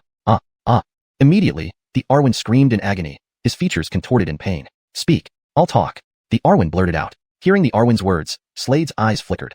From the Arwen's mouth, he learned that this place was the ancient god's burial ground. Within the burial ground floated numerous ancient god altars. These altars were protected by various arrays. To enter the ancient god altars, one must first break these arrays. And within these ancient god altars lay treasures or legacies left behind by the ancient gods. Earlier, these three had discovered an ancient god altar. Within the altar lay a killing array. To solve this killing array, they needed to find someone to serve as a decoy. Slade narrowed his eyes, looking at the Arwen below. What are you planning? Sensing Slade's mocking gaze, the Arwen couldn't help trembling. Treat others as they treated me. Slade said coolly, you can't blame me for this. Blame yourself. If he were the one unable to resist, how would they treat him? Slade grabbed the Arwen by the neck and headed towards the altar. Before long, an altar appeared in his line of sight. This altar hovered in midair. A blood-red barrier surrounded the altar, emitting pulsing red light. No. The Arwen's face changed dramatically. At this moment, Slade hurled the Arwen. Like a cannonball, the Arwen flew out and landed on the blood-red barrier. Bang! His body exploded, splattering blood everywhere. The blood-red barrier trembled violently. Then it vanished, signifying the disappearance of the killing array. Slade looked up, took a step, flashed past, and soon stood on the massive altar. A crimson battle puppet followed closely behind him. Slade swept his gaze around, noticing 9 floating daggers within the altar. Additionally, there was a stone tablet on the altar with a carved painting.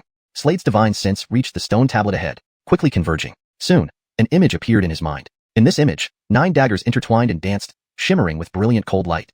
This was actually a sword formation. This sword formation was called the 9 daggers killing formation. The power of this 9 daggers killing formation was extraordinarily terrifying, requiring 9 high-grade sacred quality daggers combined together to execute. After roughly an hour, Slade mastered this skill. He collected these 9 daggers. As he was about to leave, a cold voice rang out, "Leave the daggers and your head behind."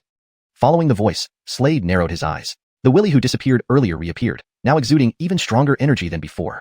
Chapter 243. A defeated foe. Dare you return? This Willy's aura was visibly much stronger than before, emitting an overwhelming sword intent from head to toe. His cultivation had also advanced significantly. He had now reached the 3rd stage of the Sage King realm. Previously, this Willy was only at the 1st stage of the Sage realm. Within a short time, he had ascended 2 stages. This indicated that during this period, the Willy had encountered immense opportunities in this place, elevating his cultivation. A defeated foe. Dare you return? On the altar, Slade lowered his head, casting a cold glance at the Willy and said indifferently. Hearing defeated foe, the Willy's expression immediately darkened. His eyes flickered with dazzling cold light. Do you think my strength is still the same as before?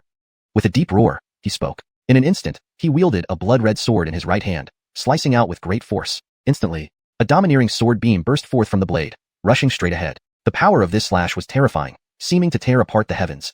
Facing this sword, Slade was unafraid. Instead, he flipped his right hand, producing a demonic sword which he swung out forcefully. A brilliant sword beam shot out from the sword, colliding with the other sword beam. Bang! A low rumbling sound echoed through the void, resonating endlessly. Slade squinted his eyes, instantly activating the 9-dagger death formation.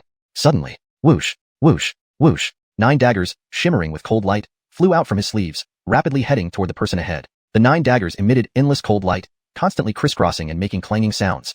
A terrifying sword formation erupted, producing a tremendous boom that made the entire world tremble. Fearful energy spread out in all directions like ripples continuously extending. An unbearably mournful scream echoed across the sky. The body of the Willy fell directly from the sky, landing on the ground. There were countless sword marks all over his body. Blood seeped out ceaselessly. He resembled a blood-soaked figure. He was dead beyond any doubt. Very well. At this moment, a celestial voice resounded softly. Upon hearing this voice, Slade froze. Then he turned around and saw a huge altar floating nearby. Standing on this altar was a Katie. Golden hair, exquisite figure, snow-white skin. It seemed as though she had descended from the heavens like a fairy. It was none other than Nikki. Nikki stroked her golden hair and spoke to Slade. Nikki. Slade looked up at Nikki standing on the altar, his eyes brightening. He hadn't expected to encounter Nikki here and started walking forward. Soon, his figure appeared on the altar. Let's go for your evaluation. Nikki said. Sure. Why are you here, Nikki? Slade asked curiously. I came here to cultivate. I've been here for a year already. Nikki glanced at Slade and replied. At this moment, the large altar below began moving swiftly ahead. The altar was covered in scales, exuding dragon aura. Are these dragon scales? Slade asked curiously. Beside him, the graceful Nikki nodded gently. These were from an ancient god from our clan who slew a mighty dragon. He extracted the dragon scales and placed them into this altar. Nikki gazed at Slade and explained slowly. Hiss. Hearing this, Slade couldn't help but gasp. The ancient god clan was once the top power on this continent. Nikki added, "You'll understand soon enough." Slade nodded. At this moment, the massive altar continued to move forward swiftly. While proceeding, Slade heard continuous roaring sounds coming from not far away. Looking carefully, he saw many people engaged in fierce combat below, seemingly fighting over an altar. Nikki ignored it and let the martial artists battle freely. Her gaze focused on the flag atop the nearby altar. The flag bore 2 elegantly written characters.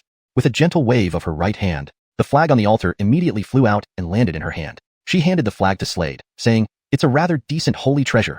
At this moment, below, the martial artists all shifted their gaze onto Slade. These looks were extremely sharp, almost like swords, causing one's heart to shudder. "Amir, Gareth over that flag." A martial artist wielding a Otis axe rushed over, looking coldly at Slade. With his words, he held the large axe in his right hand and chopped down towards Slade. The speed was incredible, the momentum astonishing. A terrifying axe shadow approached Slade. Facing this axe shadow, Slade remained calm, without a hint of panic. He wielded the demonic sword and thrust it forward. Swish. Suddenly, a ringing sword sound resonated in the air. An awe-inspiring sword intent burst forth like a mountain or sea, piercing through the void, creating a series of crackling sounds in the air. This demonstrated the astounding power of the sword. As the sword struck, bang, the Tyler wielding the axe flew backward like a cannonball, landing heavily on the ground. At this moment, many people watched this scene with astonishment. No one had expected Slade to defeat the axeman. Everyone's gaze towards Slade became extremely solemn. However, some still charged at Slade. But just then, the scales covering the altar flew out together. These were all dragon scales, emitting crimson light. Like a heavy rain, they poured down. In a moment, mournful screams echoed in the void. Ahead, figures were sliced by the dragon scales. Blood gushed out like springs.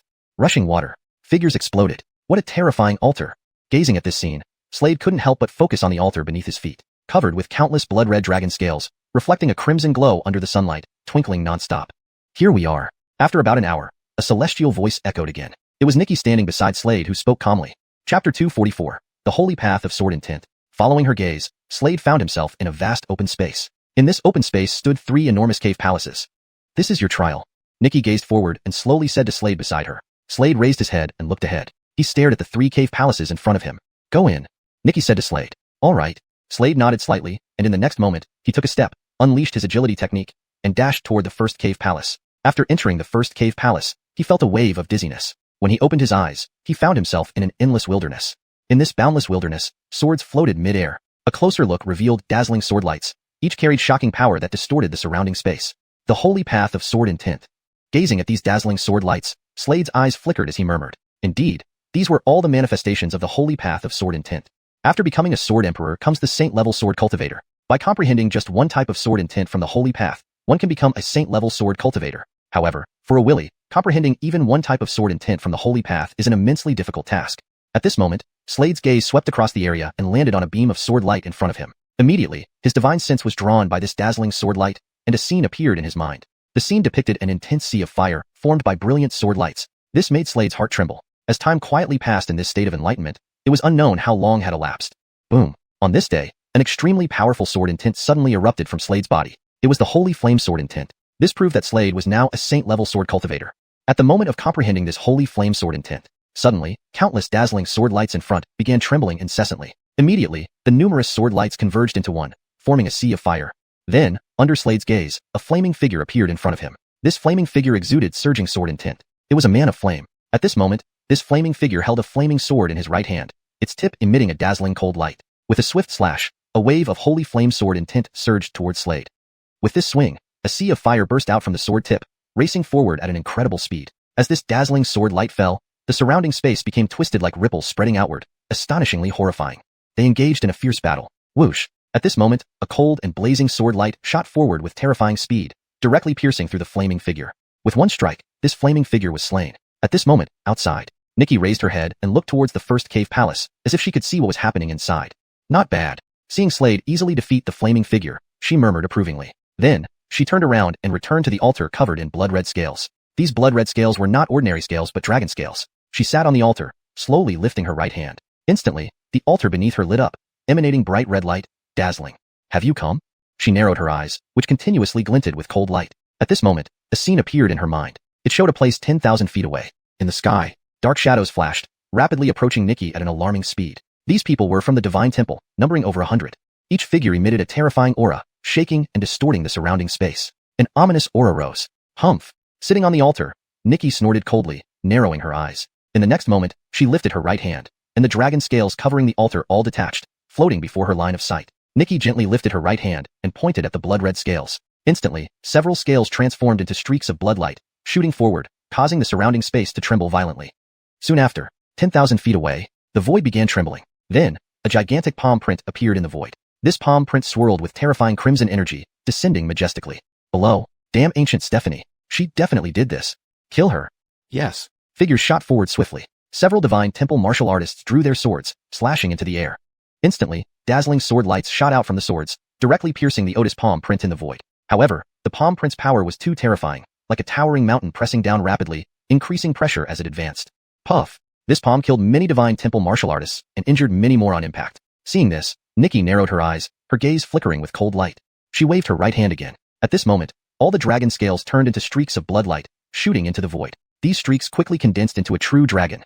This true dragon was thousands of feet long, covered in blood-red diamond-shaped scales, emitting a crimson glow. Roar! At this moment, a dragon roar sounded from the blood-colored dragon. This roar reverberated throughout the heavens and earth, making the space shudder. Now, this blood dragon lifted its sharp claws and struck downward with terrifying force. The next moment, this claw came crashing down. Formed the formation. One of the divine temple martial artists shouted below. There were originally 130 of them. After the palm struck, only 100 remained. At this moment, these 100 gathered closely, unleashing saintly techniques, instantly bursting forth with brilliant lights.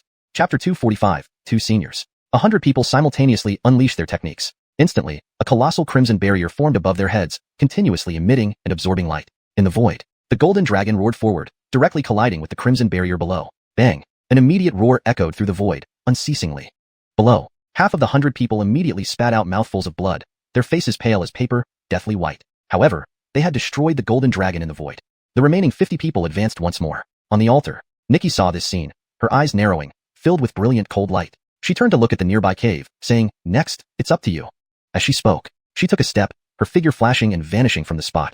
Elsewhere, Slade was still immersed in cultivation. Time quietly slipped away during this cultivation. Soon, a year passed. During this year, Slade made enormous progress. Now, his cultivation had reached the 5th stage of Sage King Realm. Additionally, his Sword Dao level also improved, entering the Sage Realm Sword Cultivator. It could be said that both his Sword Dao and Martial Dao had comprehensively improved. One day, a mysterious cave suddenly emitted an incomparably dazzling light. The void was suddenly torn apart, splitting into a huge rift. Then, a figure slowly walked out from within. This was a Jeffrey. He had long black hair like a waterfall, tall and slender. This person was clearly Slade. He had been here for a year now. I wonder how they are doing. Slade thought of Merida and others, frowning slightly. He walked out of the cave and discovered a massive altar ahead. Nikki's figure had already vanished. He did not know where she had gone. Slade lightly stepped forward, and in the next moment, his figure appeared on the altar. A flag was planted on the altar. 2 grand, cursive characters were written on the flag.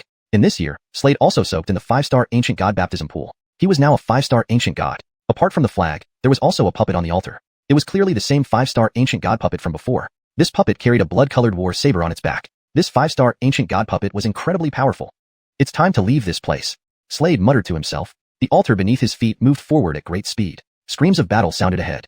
Hearing these sounds, Slade furrowed his brows slightly and headed forward. After a while, he discovered a battle ahead. Boom. It was an Aven. This Aven was different from ordinary Avens. He was tall and imposing, swinging his fists relentlessly at his opponent, causing thunderous sounds. The space around him trembled incessantly. He seemed like a god of war surveying the world.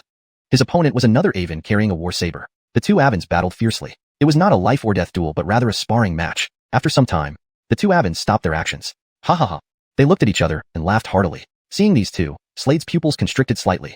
These 2 Avens seemed almost intangible, extremely powerful. Have these 2 transcended the Sage Emperor realm? Could this be what's known as transcending sagehood?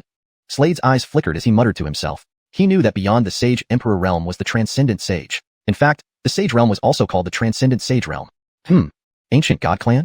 I didn't expect there would still be descendants of the Ancient God Clan here. At this moment, the tall and imposing Aven noticed Slade standing on the altar nearby. Their gazes turned towards Slade. At this instant, Slade felt as if he was being seen through. Amir, what's your name? The Aven carrying the war saber asked curiously. I'm Junior Slade. Slade replied, looking at the man. Slade?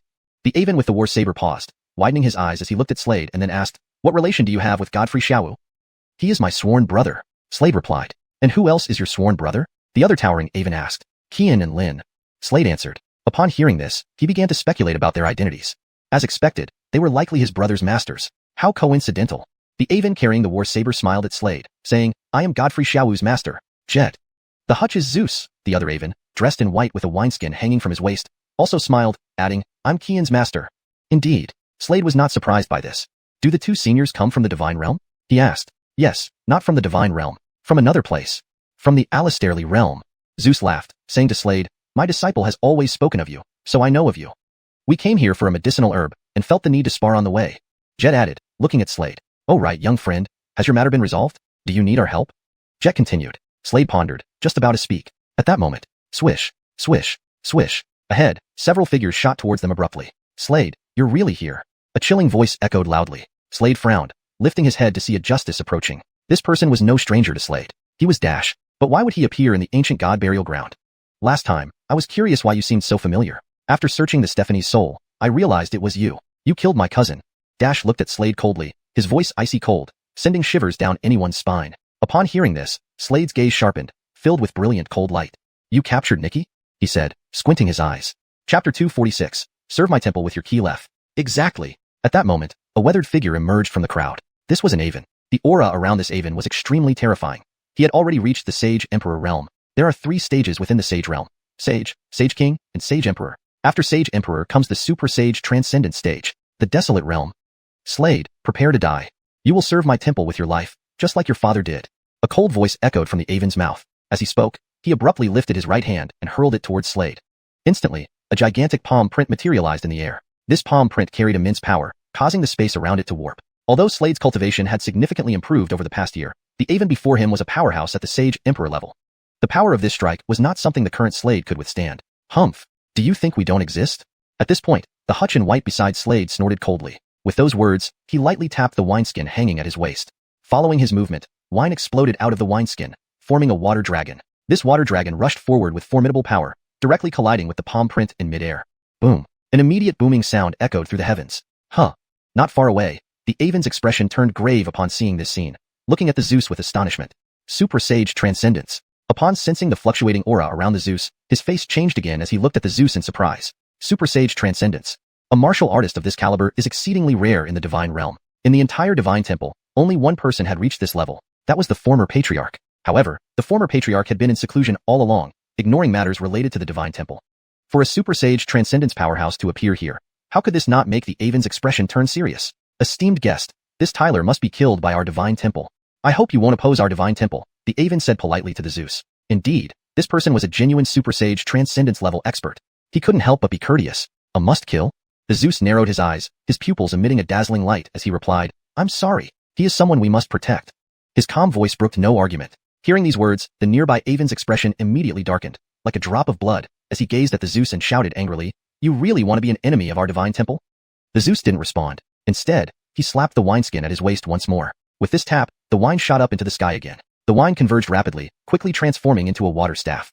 Gripping the water staff, the Zeus swung it swiftly. Instantly, a visible surge of power erupted toward the front, distorting the surrounding space as it moved forward irresistibly.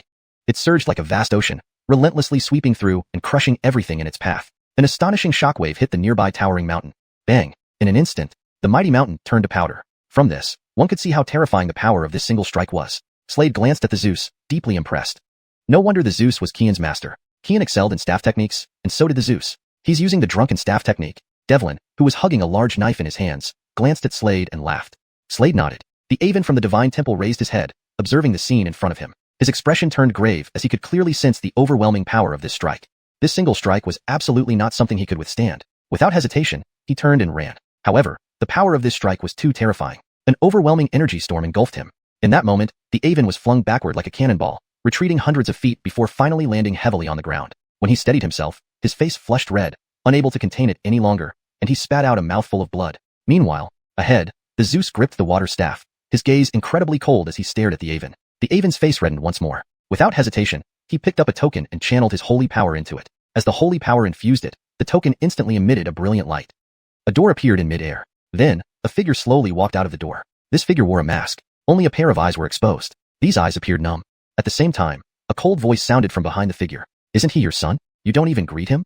That's right. Now, you've become my puppet. How would you even know he's your son? The voice contained a hint of ridicule. Hearing these words, Slade's pupils constricted sharply. Just now, when the masked justice stepped out, he felt an uncanny familiarity, even a sense of closeness. Upon hearing those words, he confirmed his suspicion. The masked justice was none other than his father, Dario. He never expected to meet his father again, only to find that his father had become a puppet. Slade's expression turned extremely grim at that moment, his eyes glowing with a chilling light. Capture him. That moment, a justice dressed in blood-red robes, with blood-red hair and carrying a crimson war saber on his back, spoke coldly to the masked puppet. Accurately speaking, he was speaking to Dario, patriarch. With the appearance of the blood-robed man, the divine temple warriors around them bent their waists respectfully. Clearly, this blood-robed man was the patriarch of the divine temple. Within the divine temple, there were many deputy patriarchs, but there was only one supreme patriarch. That was xiuxian. Xiuxian was an existence of terrifying strength within the divine temple. Above him was the former patriarch. However, the former patriarch had been in seclusion for years without coming out, and he showed no interest in the affairs of the divine temple. Thus, all the power was concentrated in the hands of xiuxian. As he spoke, the masked Dario took a step forward. Chapter 247. The show beckons go on. As he took a step forward, the void trembled. Antony, wearing a mask, had icy coldness in his eyes. Beneath his feet churned blood-colored clouds, rolling and emitting an ominous aura that pierced the heavens. He looked up at Slade, then lunged toward him with lethal intent. Upon witnessing this scene, Gaspard's eyes flickered, and he was about to rush over. However, at that moment, swish, a figure suddenly appeared before him. Immediately after, this person brandished a sharp sword and swung it horizontally. Gaspard's brows furrowed as the blade in his hand abruptly came down. Swoosh. The sound of a ringing blade echoed loudly. Bang. At that instant, Gaspard retreated several steps and looked ahead. Before him stood a figure who looked exactly like Hyder. An avatar? Gaspard narrowed his eyes, gazing at Hyder. That's correct. This is my avatar. Hyder said coolly to Gaspard. Both of my avatars have surpassed the Sage Emperor realm. The two Hyders spoke simultaneously, their voices echoing across the entire space, uninterrupted. His voice carried a certain magic. Swish. Swish. In this moment, the two avatars took a synchronized step, each heading towards Gaspard and Jesus respectively. On the other side, masked Antony appeared before Slade. He held a sharp sword in his right hand and swept it out. A terrifying storm erupted from the blade. Slade blocked with his sword. However, the power of the storm was too terrifying. With the impact of the storm, Slade flew backward like a cannonball. Antony pursued relentlessly. The blood-colored cloud beneath his feet shot forward at lightning speed. Bang! A punch landed. Slade was thrown back once again, directly into a nearby mountain. The mountain shattered on impact. Dust billowed everywhere. Antony entered the dust cloud. Amidst the dust, a trail of blood dripped from Slade's mouth, and his face was pale. He looked up at Antony and said, "Rolf?" Antony continued walking forward coldly. Soon, he appeared before Slade but did not attack. Instead, he removed his mask, smiled, and asked, "Harmon, how did you know I was acting? Did it hurt just now?" He asked Slade. "It didn't hurt," Slade replied. Antony nodded gently and said, "I pretended to be his puppet because I wanted to investigate your mother's whereabouts. However, I didn't expect to meet you here. Nikki is fine, don't worry. But you must leave this place." Antony looked at Slade, his expression extremely solemn. "Wait until you reach the vast stage to come help me. As for where to go, I've already chosen it for you. To the celestial realm. Jareth Zune." At this point, Antony turned to Jareth Zune not far away, bowed and said, "Please take care of him." "All right." From the distance, a figure slowly emerged. This was an Avonlea man, looking weathered and emaciated with hollow, eerie eyes that seemed to burn with ghost fire. "You must take care of yourself," Jareth Zune said to Antony calmly. "The show must go on." Antony smiled, then put his mask back on, revealing hollow eyes once more. Swish. Without any further words, Jareth Zune moved straight toward Antony. He struck with a powerful palm. Bang. Antony was pushed back several steps immediately. Amir. The show must go on. Jareth Zune's right hand flipped, revealing a pill in his palm, which he threw to Slade. "Take it immediately." "All right." Without hesitation, Slade swallowed the blood-colored pill. As soon as it entered his mouth, his aura weakened drastically, and bloody steam began rising from his body. Blood streamed all over him. Slade emerged from within, now looking like a man drenched in blood. He raised his head and looked ahead. At that moment, his father was still battling Jareth Zune. Clearly, Jareth Zune's strength was extremely terrifying. "Leave," Jareth Zune shouted at the other two. While speaking, he held a long spear in his right hand, swinging it down sharply. Instantly, a startling current shot out from the spear, transforming into a massive dragon that lunged forward fiercely. Wearing a mask, Antony slowly lifted his right hand, clapped his hands together, and created a huge shield before him. The dragon roared and collided with the shield. Boom! A thunderous sound echoed in the void. Next, a powerful force struck, forcing Antony to retreat several steps. Below, Gaspard fought against Hyder's avatar, while Jesus faced the real Hyder. Clashes resounded continuously in the air. Then, both sides separated. Gaspard, Jesus, and Jareth Zune appeared beside Slade. Meanwhile, masked Antony returned to Hyder's side. At this moment, Hyder merged with his avatar, becoming one person again. He looked at Antony coldly, harumphing, "Useless." Immediately after speaking, he kicked Antony's right leg forcefully. Thud. The heavy blow made Antony kneel down on one knee. Seeing this, Slade's eyes turned red, staring fiercely at Hyder, filled with relentless hatred. Today, both father and son were forced to such an extent. This grudge would never be forgiven or forgotten. He etched this moment deeply into his mind. "One day, I will destroy the divine temple." Slade stared at Hyder, speaking coldly. Hyder ignored Slade completely, turning his attention to Jareth Zune and others. "Helping him is the biggest mistake you've ever made?" "Heh, I don't think so." Jareth Zune glanced at Hyder and chuckled. "Let's wait and see." Hyder also chuckled, looking at Jareth Zune coldly. his voice like icy wind piercing the bones, making people feel an eerie chill. Chapter 248. I will return and take your head. Craig waved his right hand, and instantly the surrounding void shattered. A massive spatial vortex appeared.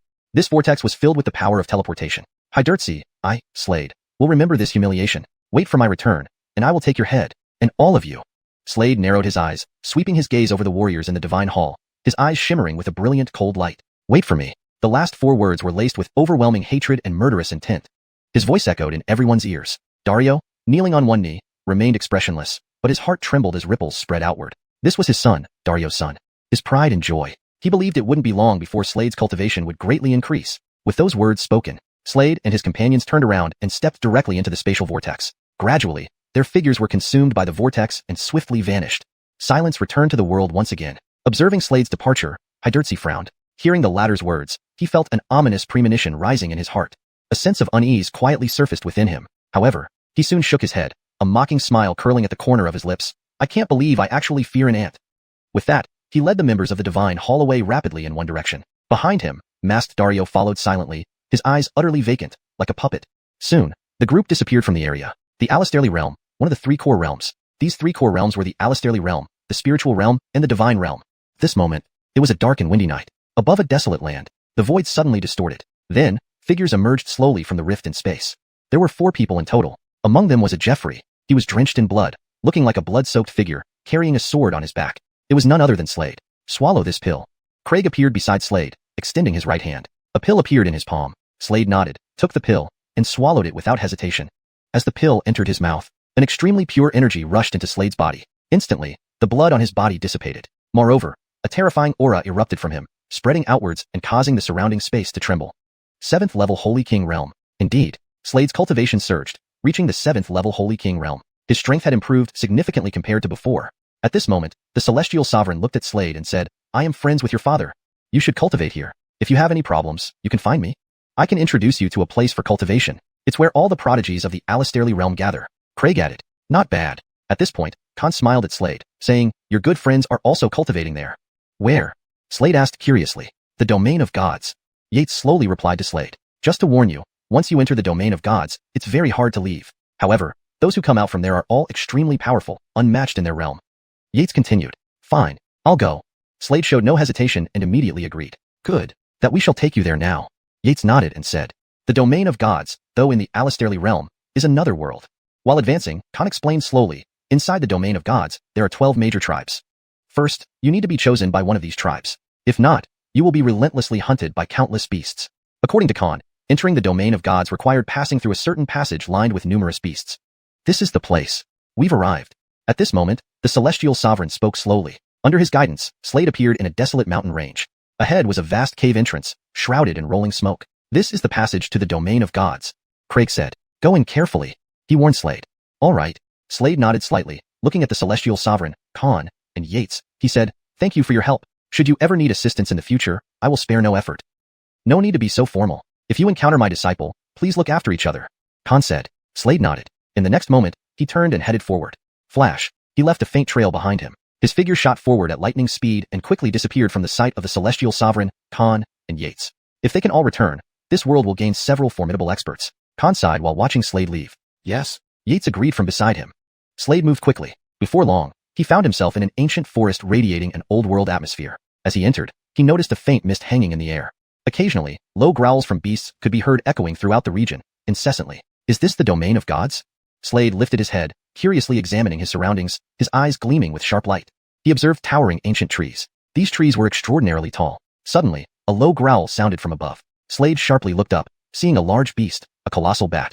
The bat was covered in scales and its wings flapped with a deep whistling sound. Suddenly, the bat lunged towards Slade, baring its fangs and aiming for his neck. Reacting swiftly, Slade held his sword, the dragon scale sword, and thrust it out at incredible speed toward the bat. Chapter 249. Sudden anomaly. Upon entering, he immediately encountered a beast demon. It was a gigantic bat covered in blood-red scales. At that moment, this blood bat charged straight at Slade, baring its fangs, which gleamed menacingly in the light. Facing the charging blood bat, Slade held the dragon scale sword in his right hand and without hesitation, thrust it forward. Instantly, a dazzling sword beam soared through the air, striking directly into the body of the blood bat ahead. Bang! As the brilliant sword beam struck, the blood bat's body immediately exploded, sending droplets of blood splattering everywhere. Slade gazed ahead, took a step forward, and then vanished from his original spot as he executed a movement technique while advancing. On his way forward, he encountered numerous beast demons, but all were swiftly dispatched by a single strike of his sword. However, just at this moment, swoosh, suddenly, a sharp sound tore through the wind. Slade frowned, then turned his gaze toward the dense forest ahead. He saw a figure slowly approaching them. On closer inspection, it turned out to be an enormous creature, a Otis, about 3 meters tall. His entire body was covered with a bronze-like skin, exuding an extremely powerful aura. He looked almost human. He carried a huge sword on his back. The sword appeared exceptionally heavy, entirely black. Someone from the divine insect tribe? The Otis looked at Slade, sensed his aura, and furrowed his brows. Next, he gripped the heavy sword in his right hand and in the next moment, brought it down with incredible speed. It was astonishingly fast. With his action, a brilliant sword beam suddenly shot out from the heavy sword, speeding straight towards Slade. Slade deeply furrowed his brows. He abruptly used a movement technique, shooting forward with incredible speed. Humph! A cold snort sounded from behind. The dazzling sword beam was already rushing towards Slade. In response, Slade held the dragon scale sword in his right hand and slashed without hesitation. The dazzling sword beam also shot forward. These two radiant beams collided head-on. Bang! A deep rumbling echoed in the air. Slade knew this Otis was incredibly powerful. He didn't know why he had offended him. Behind him, the 3-meter-tall Otis relentlessly pursued Slade, showing no intention of letting him go. Suddenly, he opened his mouth and blew out a breath. He activated a sacred skill. Immediately, a gust of wind swept over, heading straight for Slade. Moreover, countless radiant cold lights burst forth within this gust of wind. Each beam of light carried terrifying power. Rushing straight ahead, numerous cuts appeared on Slade's back. Intense pain surged like a tidal wave, distorting his features grotesquely. Whoosh! Just at this moment, the 3-meter-tall Otis raised his right hand and smacked it down. A gigantic palm imprint appeared in the sky, carrying rolling energy, immense and majestic like a towering mountain, descending swiftly upon Slade below. Slade looked up at the huge palm imprint above him. He abruptly lifted the dragon scale sword and swung it. A horrifying sword glow fell abruptly, colliding with the palm imprint. Alas, his opponent's cultivation was too high, having reached the 3rd stage of Holy Emperor realm, while Slade was only at the 7th stage of Holy King realm. The gap between Holy King and Holy Emperor was inherently large. Gah! At this moment, Slade spat out a mouthful of blood, his face deathly pale. He was drenched in blood, looking like a blood-soaked man. His injuries were severe. Damn! The intense pain compelled Slade to curse inwardly, yet he continued to flee desperately. He couldn't just sit there waiting to die, could he? Haha, brat of the divine insect tribe, can't take it anymore, can you? Don't try to hold on. Gareth over your life. The 3-meter-tall Otis laughed mockingly. Just accept your fate. To him, Slade's death was inevitable. With each step, the ground trembled violently. But just then, a sudden anomaly occurred. Ahead, a figure suddenly appeared before Slade, holding a long spear in his right hand. He swung the spear. Instantly, a dazzling spear beam shot out from the spear, heading straight for the Otis. The Otis's pupils contracted sharply. His right hand clenched into a fist, delivering a punch without hesitation. The punch was incredibly fast. It collided with the dazzling spear beam. Instantly, a deep rumbling echoed in the air. Next, the Otis's figure continuously retreated. Internally, he was horrified. At this moment, the spear-wielding cultivator swung his spear again. Dazzling spear beams flew straight ahead. The 3-meter-tall Otis clutched his right hand into a fist. He delivered punch after punch. Bang, bang, bang. Echoes of explosions filled the air, shaking the entire space. The Otis's face turned grim. In the next moment, he turned around and left, quickly disappearing from sight. The spear-wielding cultivator did not pursue. He walked up to Slade. Currently, Slade was drenched in blood, looking like a blood-soaked figure. Kin? Yes, you do carry the aura of my divine insect tribe, but I've never seen you before. Don't worry. Seeing Slade's gaze, the justice smiled and said, I have no ill intentions towards you. Actually, Slade already knew this person had no malicious intent. If he did, he wouldn't have saved him earlier. At this moment, the justice looked at Slade again and asked, Where is your insect? As he spoke, he gently tapped Slade's brow. Instantly, a dazzling light emanated from Slade's brow. Next, Slade was astonished to find that the hidden divine insect inside him slowly emerged. The divine insect floated in midair, emitting dazzling light and an intimidating aura. Observing the divine insect, the justice's face showed surprise. Just 1st stage, yet it has 2nd stage aura? Chapter 250. The 12 Great Tribes, the Divine Insect Tribe. He took a second glance at Slade. At this moment, Slade had already fainted due to excessive fatigue from overstudying. The justice glanced at Slade, picked him up on his back, and then headed towards the distance. Not long after, his figure appeared in a tribe. Ahead, a group of young men approached. These Tylers all had insects of varying sizes wrapped around their arms. Fiki, who is this person? One Tyler asked curiously. His injuries seem very severe. Yes, hurry up and get the spirit insect liquid. And the spirit healing liquid. Fiki said to the Tyler. All right. The Tyler nodded, and in the next moment, he turned and left. Fiki, carrying Slade on his back, walked into an ancient-styled room. Inside the room, soon enough, the Tyler ran back with 2 jade bottles in hand. He directly handed these 2 bottles to Fiki.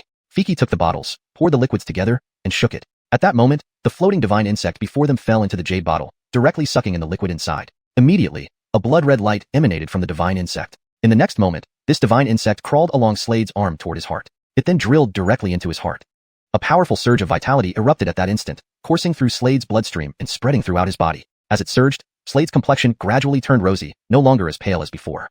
His internal injuries were much improved. Seeing this, Fiki sighed in deep relief. Time passed. Soon, 3 days had gone by. In the ancient-styled room, Slade lay on a bed, just opening his eyes, when he noticed a sturdy-looking Tyler not far away.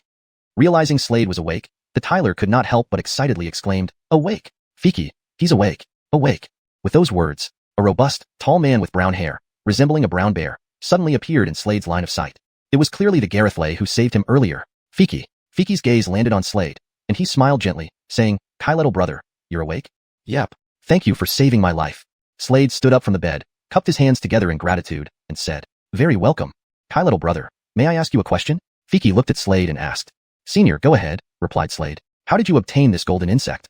Fiki asked. "Golden insect?" Slade paused slightly, then lifted his right hand. On his right hand slowly emerged a golden insect. This golden insect was awakened by him during his time in the divine insect tribe. Slade thought for a moment, then immediately spoke. He knew he was also in the divine insect tribe. "So it's like that." Hearing this, Fiki nodded and then looked at Slade, grinning broadly. "From today onwards, you can cultivate here. I assume you aren't very familiar with this place, are you? There are 12 great tribes in the gods' territory, and the divine insect tribe is one of them. These 12 tribes are divided into 2 major forces, each comprising 6 tribes. 6 tribes form an alliance. Our divine insect tribe belongs to the Kailat Alliance. The warrior who pursued you earlier comes from the Reed tribe, which is part of the Dark Alliance. They are our mortal enemies." Fiki explained slowly to Slade. Slade nodded gently upon hearing this, gaining some understanding of the gods' territory. "My name is Xujareth. This is my son, Hyatt. You can call me Fiki," said Xujareth. "Do you have a name, little brother?" he asked Slade. Slade. Slade gazed at Xujareth, answering slowly without any concealment. After all, his life was saved by the other party. By the way, Geretto and the others, which tribe did they join? Hopefully, we're in the same camp. Otherwise, it would be very awkward. Slade thought inwardly. According to what Xujareth mentioned, Xujareth was still a minor chief in the divine insect tribe. There were 9 minor chiefs and 1 grand chief within the divine insect tribe. Additionally, there was an Hartley council. Right then, "Who chief? Who chief?" A shout rang out from outside the room. Upon hearing this, Xujareth nodded and glanced at Slade. "Kai little brother, I'll step out for a while. I'll come find you later. Your injuries are still serious. Although they've recovered quite a bit, you should still be careful. Take care of yourself," Fiki added, looking at Slade. "All right." Slade nodded upon hearing this. After finishing, Fiki left. After Fiki departed, Slade's gaze once again fell upon his surroundings, noticing the sturdy Tyler nearby. Hyatt looked at Slade and grinned. "Brother Song, from now on, we're family. If you have any questions or don't understand something, feel free to ask me anytime." "Oh yes, Brother Song. I noticed you don't seem to be adept at using your golden divine insect," he added. "Look, I have a brute force insect here." Saying this, he spread his right hand. An additional insect appeared in the palm of his hand. It was a blood red insect. This blood red insect gently bit down on his finger. To be precise, it bit down on his pinky. With that bite, a stream of blood-colored energy instantly emerged from the Tyler's body. This blood-colored energy warped the surrounding space upon release. "Now, my strength has increased 5-fold. Hyatt laughed. "Oh, 5-fold? Hearing this, Slade was startled and took another look at the Tyler. "Punch me," he said. Are you sure, Brother Song? You're still injured. Maybe let's skip it."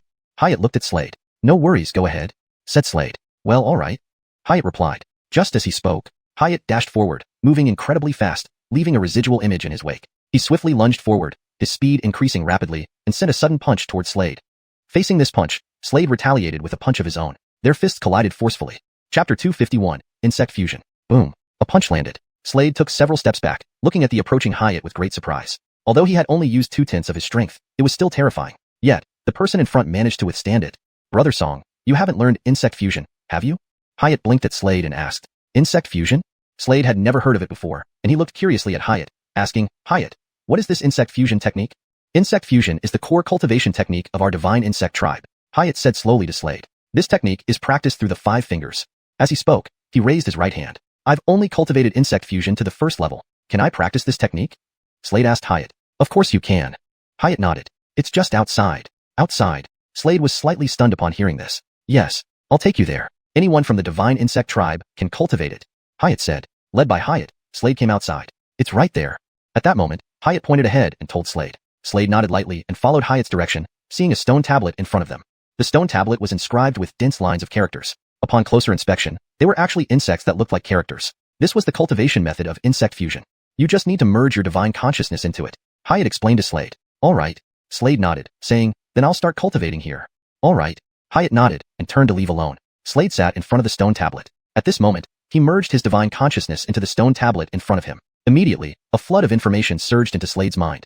It was all about the cultivation methods of insect fusion. Slade's eyes flickered. According to insect fusion's cultivation method, one must let an insect open up each finger. Each finger opened would bestow a specific ability. Insect fusion had 5 levels in total, with each level opening 1 finger. At this moment, Slade began cultivating the first level of insect fusion. He spread out his palm. The golden divine insect gradually emerged, emitting brilliant golden light, absorbing the sacred chi of heaven and earth.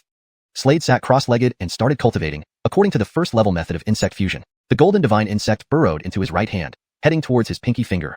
An excruciating pain swept over him, causing his facial features to contort. Fortunately, the pain came and went quickly. With continued cultivation, Slade could clearly feel changes in his body. After cultivating insect fusion, he discovered his physical body had improved significantly. 3 days later, he successfully cultivated the first level of insect fusion. Lifting his right hand, he examined his pinky finger. The divine insect bit his pinky gently. Instantly, golden scales spread across his body. This was the special ability bestowed by the first level of insect fusion. It allowed golden scales to emerge on his body, greatly enhancing his defensive capabilities. That day, Fiki arrived. This time, we will select 5 people for the divine insect baptism. Fiki immediately gathered the members of the divine insect tribe's 9th clan. The divine insect tribe consisted of 9 major subclans, each led by a sublord. Fiki was the sublord of the 9th clan. The rules are simple. Fight me. The top 5 based on the duration of combat will gain the qualifications for divine insect baptism.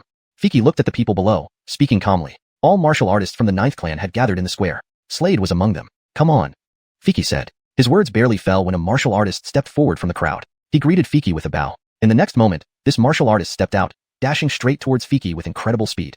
He wielded a battle saber on his back, and now, he slashed his saber down fiercely. Swoosh. Instantly, a dazzling blade light erupted from the saber, carrying terrifying force and moving at high speed towards Fiki. In the air, Fiki stood proudly, glancing at his opponent, and casually swept his spear. Immediately, the dazzling blade light vanished. Then, Fiki took a step forward, sweeping his spear downwards. In a short while, the saber user was defeated. He flew backward as if shot by a cannon. Defeated. After all, Fiki possessed the 9th stage Holy Emperor Realm cultivation. Being a sublord, his strength couldn't be lacking. Next, Fiki said coolly. Slade was now part of the divine insect tribe, and naturally could participate. At this moment, his eyes flashed, stepping out from the crowd. Fiki glanced at Slade, slightly startled by the aura fluctuations from him. He noticed that Slade's cultivation had reached the 8th stage Holy King Realm. Indeed, Slade had made remarkable progress. Come on. Fiki smiled at Slade. All right. Slade nodded. In the next moment, he stepped forward, using agility techniques with incredible speed. As he moved, he activated the first level of insect fusion. Instantly, golden scales spread over his body, glowing brilliantly. His defensive power increased several times. While advancing, he flipped his right hand, revealing a dragon scale sword. The dragon scale sword emitted dazzling sword light. Holding the dragon scale sword, he stabbed forward rapidly. Bang! As the sword struck, a shocking sword energy burst forth from the sword, colliding with the spear light.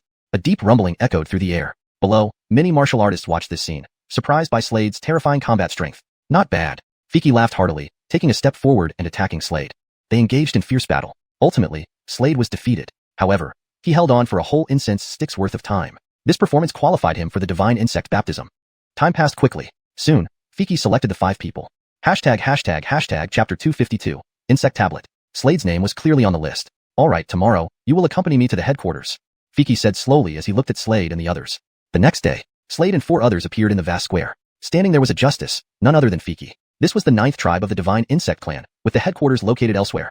Now, we are heading to the headquarters. The headquarters is located in the divine insect mountain, as well as the divine insect baptism pool, Fiki announced, his gaze sweeping over Slade and the rest. Everyone nodded. The group followed Fiki forward. As they progressed, after roughly an hour, an enormous mountain range came into view for Slade and the others. This was the divine insect mountain. We've arrived.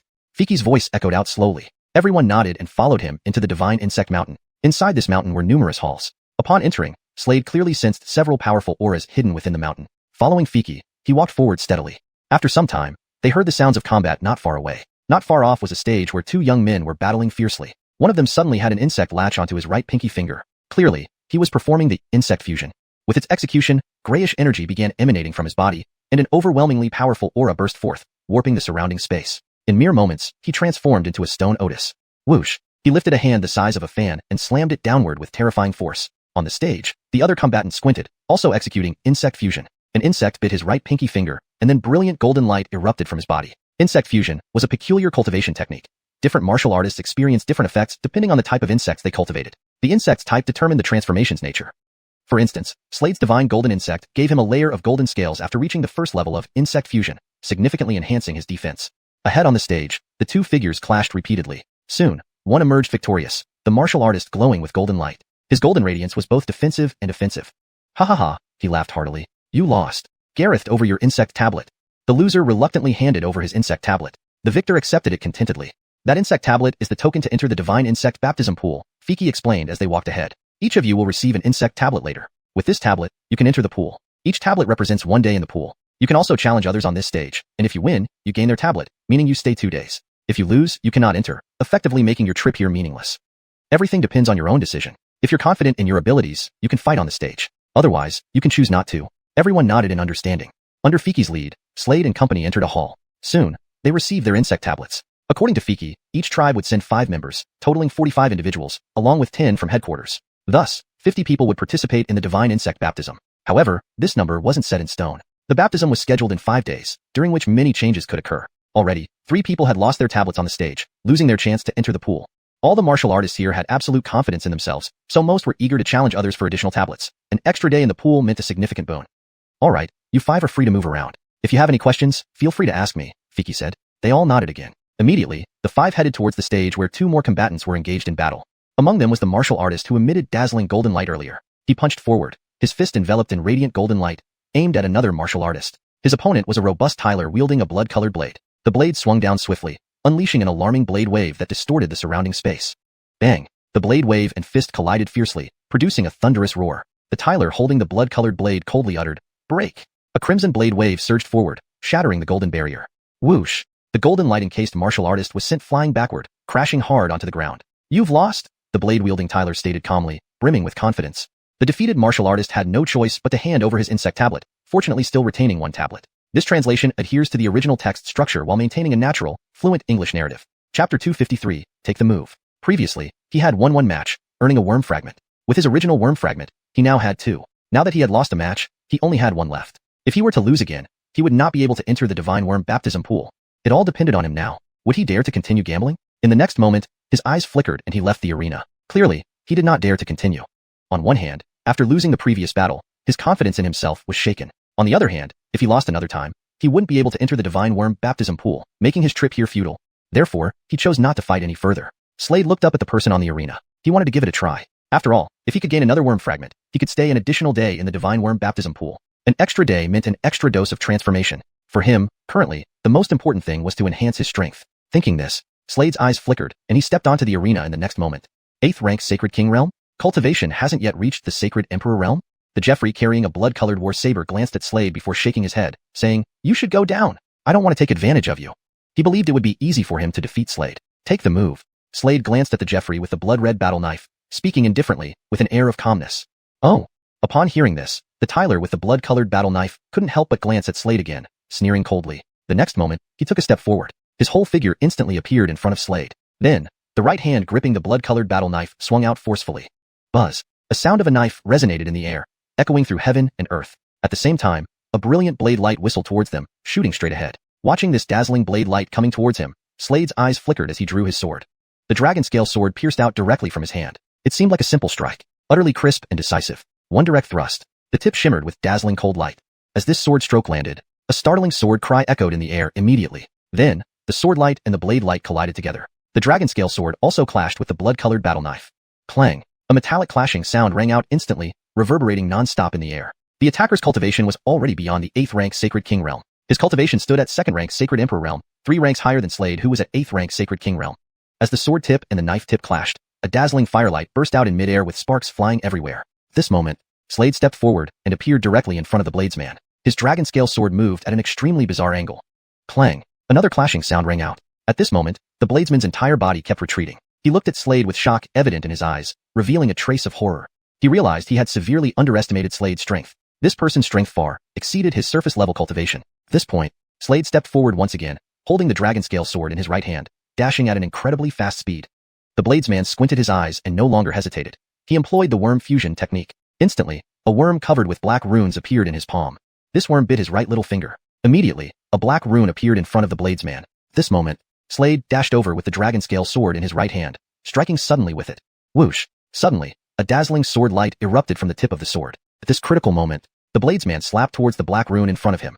The black rune transformed into a black shield at this moment. The dazzling sword light struck this black shield directly, causing the shield to tremble violently. Bang! A loud sound resounded. The bladesman's whole figure continuously retreated. While retreating, a streak of blood seeped from the corner of his mouth. He lost. He lost. The bladesman gave Slade another look before throwing a worm fragment to him. Then, he walked away. Holding this worm fragment, Slade's eyes flickered. Just when he was about to leave, suddenly, a cheerful voice resounded loudly. Interested in a match with me? When these words came out, many martial artists looked toward the source of the sound. Upon seeing it, their faces changed dramatically. It's him. It's actually him. Slade also looked down and saw a robust martial artist slowly emerging from the crowd. This martial artist carried a blood-colored battle axe on his back and wore 4 worm fragments on his waist. For worm fragments, this indicated he had won 3 matches. How weak could a martial artist who had won 3 matches be? This is Combat Fiend Kareem. Many people gasped, looking at the robust martial artist. Do you want to fight me? At this moment, Kareem looked up at Slade on the platform and said, I love battles by nature. I do not challenge the weak. I think you're pretty good. Although your cultivation is low, your combat power is terrifying, showing that you've killed many enemies and have rich battle experience. So, would you be willing to teach me a lesson? Speaking, Kareem's eyes showed a crazed battle spirit. This battle spirit was like raging flames. On the platform, hearing this, Slade's eyes flickered as he observed the person before him closely, sensing the strong aura emanating from him. All right. He agreed without hesitation. Good. Upon hearing this, Kareem grinned widely. A strong battle intent grew increasingly intense around him. Similarly, a surging battle intent emerged within Slade, vast like mountains and seas. Whoosh! Kareem, carrying the large axe, had taken a step forward and appeared on the platform. Whiz! Whiz! The next moment, 2 figures shot out and disappeared almost instantly. Below, martial artists raised their heads to look forward. Clang! A deafening sound suddenly reverberated across heaven and earth. A terrifying axe light appeared in the sky. Chapter 254. No need to conceal. The axe light carried a shocking power, as if it could shatter anything in its path. The martial artists below felt the force of this axe light, and their expressions changed in an instant. Upon self-reflection, they realized none of them could withstand this axe light. At this moment, a dazzling sword light whistled through the void and swiftly collided with the axe light. Immediately after, bang! A booming sound echoed through the void. Slade faced and blocked this axe. On the arena, Kareem glanced at Slade, his eyes burning with even stronger fighting spirit, and said, Impressive. You don't need to suppress your cultivation at all. Slade remarked coolly upon noticing that Kareem had suppressed his cultivation to the 8th rank Holy King realm. Equal cultivation ensures fairness. Kareem shook his head, replying. With a hint of madness in his eyes, he added, Watch out. As soon as he finished speaking, he struck again. In the blink of an eye, he fiercely swung his huge axe. One axe after another. Whoosh whoosh whoosh. With each motion, suddenly, numerous axe shadows appeared in the void. Each shadow carried terrifying power, majestic and formidable. Facing these dazzling axe shadows, Slade waved his right hand. Instantly, a golden river flew out from his sleeve, resisting the brilliant axe lights ahead. Boom, boom, boom. The void resounded with continuous explosions. Both fought face to face. Within moments, they had clashed over 100 times. Below, many martial artists watched in wide-eyed astonishment. They hadn't expected Slade's combat prowess to be so formidable. Bang! This moment, holding a large axe, Kareem took a step forward and declared, If you can withstand my 3 axes, I will admit defeat. His words just spoken. The Otis axe in his hand came down forcefully, emitting a dazzling bolt of thunderous light. This axe's power was overwhelmingly terrifying as it plummeted like lightning.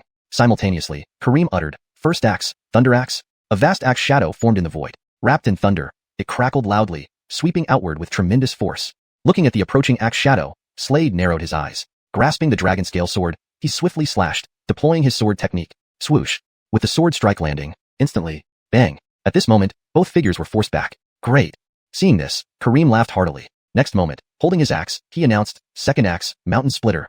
As soon as he spoke, a phantom of an immense mountain appeared behind him. Following this, the mountain split open. In an instant, he surged towards Slade once more. His axe grew significantly larger, then descended rapidly from above. Compared to before, this axe's power was much greater, immensely potent and fearsome. Lifting his head, Slade stared at the oncoming axe. Gripping the dragon scale sword, he thrust it forward like a bolt of lightning. Bang! A deep rumbling echoed incessantly in the void. Boom! Suddenly, a deafening explosion rang out, and the void cracked. This time, on the stage, Slade was steadily pushed back, a trace of blood seeping from the corner of his mouth. Coming to a halt, his face was visibly pale. Yet, this still astonished many onlookers. This guy is so strong. He actually withstood Kareem's second axe. Many expressed their shock. Yes, this guy is too powerful. That's Kareem. He managed to match Kareem evenly? Kareem was incredibly renowned here, having won 3 consecutive matches. Surprised by Slade's resistance, Kareem studied him carefully and said, Next, I will unleash the third axe. Third axe, Sky Splitter. Upon finishing his words, he gripped the axe with both hands. Blood-colored energy began swirling around the axe, which then came down with tremendous force from above. The third axe's power clearly surpassed the second, perhaps even the sum of the first 2 combined. Having defeated 3 opponents and earned 3 bug pieces, Kareem's strength was undeniably terrifying. Swish. Holding the axe tightly, he descended with astonishing speed. A horrifying blood-red axe light surged forward, resembling a bolt of crimson lightning heading straight ahead. This axe seemed capable of truly splitting the sky. Seeing this, Slade's expression turned grave. He clearly felt the immense power of this axe. This axe's power was extremely terrifying. Swish. Taking a step forward, he swung the dragon scale sword down forcefully. A piercing sword glow whistled forth, warping the surrounding space. Slade's sword attack was equally fearsome. Bang. A booming sound echoed continuously in the void. The two figures clashed once again. Thud, thud, thud. At this moment, Kareem was forced to retreat continuously, surprising the onlookers greatly. Was Kareem about to lose? After looking at Slade for a moment, Kareem handed him a bug piece, saying, "I bet," and lost willingly. "You haven't lost." Slade shook his head, looking at Kareem. "You don't need to conceal your strength." Slade knew that Kareem had been suppressing his cultivation to match his level during their fight and hadn't fully utilized his true strength. Upon hearing this, Kareem looked at Slade again, acknowledging, "Among peers, I indeed cannot match you." "Then unleash your full strength." Slade urged Kareem, "No need to hide. It is the greatest respect you can show me." "All right." Hearing this, Kareem nodded, Reg ripping his huge axe. An intensely formidable aura erupted from him, blazing like wildfire. A true battle was about to erupt. The surrounding martial artists looked at Slade and Kareem in surprise. Was this their final clash? Chapter 255. Still underestimated you. Slade knew that Kareem hadn't used his full strength just now. At this moment, an extremely powerful aura suddenly erupted from Kareem, like a mountain and sea, making the surrounding space tremble violently. He held a large axe in his left hand and swung it down towards Slade. This time, he no longer concealed his strength or suppressed his cultivation, unleashing all his third stage Holy Emperor power. On the stage, Slade, upon seeing this, narrowed his eyes, not showing any fear, instead revealing a hint of fighting spirit in his gaze. The dragon scale sword seemed to sense its master's fighting spirit. It also began to hum and vibrate excitedly. Without hesitation, Slade swung the dragon scale sword outward. This time, he no longer hid his strength either, unleashing all his might, akin to an erupting volcano. Clang! A cold sword light pierced through the void, colliding with the Otis axe. A metallic clashing sound echoed out. Terrifying power erupted at that moment, spreading out in all directions. Slade retreated several steps at that moment. Kareem glanced at Slade. He had not held back with that last strike. It was a full-force attack, yet he failed to defeat Slade. What did this mean? It meant that Slade had been hiding his true strength as well. Moreover, the power of that previous sword strike was incredibly terrifying. He could clearly feel the mysterious force carried by that sword strike. It even made his arm numb. Remember, the latter's cultivation had yet to reach the Holy Emperor realm. I still underestimated you. Kareem glanced at Slade. He had thought that under full strength, Slade would be defeated by him. But reality was brutal. The surrounding martial artists witnessed this scene and stared wide-eyed, their faces filled with shock. Final axe strike. On the stage, Kareem's gaze fell on Slade nearby. His eyes burned with fighting spirit like a blazing fire, saying indifferently, "If you can withstand this, I will admit defeat." As he spoke, under the shocked gazes of countless onlookers, the axe in his hand descended once more with lightning speed. For a moment, heaven and earth were silent. An extremely terrifying aura erupted at that moment, like a mountain and sea, making the surrounding space tremble, spreading out like ripples in extreme horror. Ghost Thunder Axe. A deep voice resounded from Kareem, echoing throughout the heavens and earth. This was Kareem's strongest axe strike. Its power was obviously much greater than the previous 3 strikes. Furthermore, with this axe falling, thunderclaps resounded across the sky. Dark clouds gathered in the heavens, and then terrifying bolts of lightning abruptly shot out from the thunderclouds. These terrifying bolts of lightning fell directly onto the Otis axe below, moving incredibly fast. Instantly, the entire axe was charged with lightning. Crackling sounds rang incessantly. Watching this axe strike, Slade's expression became serious. He swung the dragon scale sword and first retreated to disperse the power of this axe strike. Once the power was mostly dissipated, he suddenly moved forward and slashed the dragon scale sword outward. His speed was incredibly fast. Swoosh! A sharp sword whistle immediately echoed. As this sword strike landed, bang! In front, Kareem's entire body flew out like a cannonball, crashing heavily to the ground. Defeated. The surrounding martial artists saw this scene and widened their eyes. They never expected this outcome. This time, Kareem did not hide his strength or suppress his cultivation, yet he still lost to Slade. This was enough to demonstrate how terrifying Slade's combat power was. And Slade had not yet reached the Holy Emperor realm. This scene caused shock among everyone present. This guy is really strong. Below, many people stared wide-eyed, looking up at Slade standing on the stage with disbelief. They all clearly understood Kareem's strength. On the stage, Kareem looked at Slade and smiled bitterly, saying, "I admit I was wrong. I retract my earlier words. This insect chip still belongs to you." He handed over the insect chip to Slade. Slade took the insect chip. Combined with his original 2 chips, he now had 3 insect chips in his hands. This meant he could stay in the divine insect baptism pool for 3 days. At this moment, he did not continue the fight. He silently waited for time to pass. That day, the divine insect baptism pool finally opened. Now, led by Fiki, they came to a huge canyon. Inside this canyon were circular pools. Looking up, Slade noticed that the liquid in these pools had different colors. There were 7 colors: red, orange, yellow, green, cyan, blue, and purple. These 7 colors represent 7 qualities, from 1st to 7th grade, Fiki said slowly to those below. The highest quality is the purple liquid, and the lowest is the red liquid. You choose according to your own abilities, Fiki added. At this moment, 32 people simultaneously approached the pools ahead. Looking at the pools below, Slade's eyes gleamed with determination. Taking a step forward, he first approached the red baptism pool. However, soon realizing there was no pressure, he moved to the next higher grade pool, the orange baptism pool. The orange liquid inside the pool rolled vigorously, entering Slade's body continuously. Still feeling no pressure, he advanced further. He observed that most martial artists stopped at the cyan baptism pool. Clearly, this cyan baptism pool exerted great pressure. At this point, he appeared in the cyan baptism pool and still felt no pressure. Ultimately, he chose the purple baptism pool. That guy, not far away, Fiki, standing in place, couldn't help but widen his eyes, gazing in astonishment at Slade. Slade had now entered the purple baptism pool. In the purple baptism pool, the purple liquid continuously churned, with streams of purple fluid surging into Slade. As it poured in, the golden divine insect inside Slade's body began to absorb and expel madly. Chapter 256, Myriad Souls Thunder Pool. An unknown amount of time passed. Slade noticed that the golden divine insect within him had grown larger, and its surface was now covered in golden runes that swam around like tadpoles. 3 days later, the aura emanating from Slade reached its peak. Boom! A terrifying energy burst forth. Sage Emperor Realm. At this moment, his cultivation broke through to the Sage Emperor Realm, specifically the first level. He slowly opened his eyes. He felt incredibly powerful. As soon as he opened his eyes, he saw Fiki. Fiki looked at Slade and said, "Congratulations, you can stay at headquarters. You can cultivate here. Right here." Fiki grinned. "Train at headquarters?" Hearing this, Slade was slightly stunned. "Yes, exactly. You've been accepted." Fiki nodded and said, "Come, I'll take you to the Divine Insect Castle." "All right." Slade lightly nodded. He followed Fiki. Under Fiki's guidance, a huge castle soon came into view for Slade. This castle was massive, standing 500 feet tall, with a Otis insect phantom hovering above it. This was the Divine Insect Castle. "Come." Fiki looked at Slade, grinned, and walked into the castle. Slade followed closely behind. They stepped on the stairs and entered the main hall of the Divine Insect Castle. Slade curiously observed the environment inside the castle. Ahead was a throne, where an Avonlea man with gray hair sat. The Hutch slowly raised his head, his gaze landing on Slade below, and said, "Starting today, you are a Divine Insect Commander." The Hutch's voice was raspy. "Divine Insect Commander?" Slade was momentarily stunned. Only those with great strength can remain in the Divine Insect headquarters. The lowest rank for any warrior entering here is Divine Insect Commander. Different ranks receive different rewards. Fiki, who was beside Slade, continued. Above Divine Insect Commander is Divine Insect King. Above that is Divine Insect Emperor. You can get acquainted with these titles. At that moment, a token floated over from ahead, landing in Slade's hand. Slade extended his right hand, grabbed the token, and examined it. He found a lifelike insect carved onto it. According to Fiki, to advance in rank, one needed to pass examinations. Once passed, their rank would increase accordingly. Fiki then led Slade outside, introducing the area as they walked. "There's the exchange market." On the street, Fiki pointed to a 3-story building not far away. Slade raised his head and glanced at the 3-story building ahead, his eyes flashing. "And over there, that's the arena." Fiki gestured towards another location. Slade looked up and saw a large arena on the other side. At this moment, 2 figures were engaged in battle inside the arena. Both warriors emitted an intense aura that spread outwards, sweeping continuously. Overall, this place was a holy land for cultivation. After finishing the introduction, Fiki left, returning to manage his tribe. Slade stayed behind here. In the following days, Slade cultivated within the Divine Insect headquarters. Items here could be exchanged using Divine Insect points. How did one obtain Divine Insect points?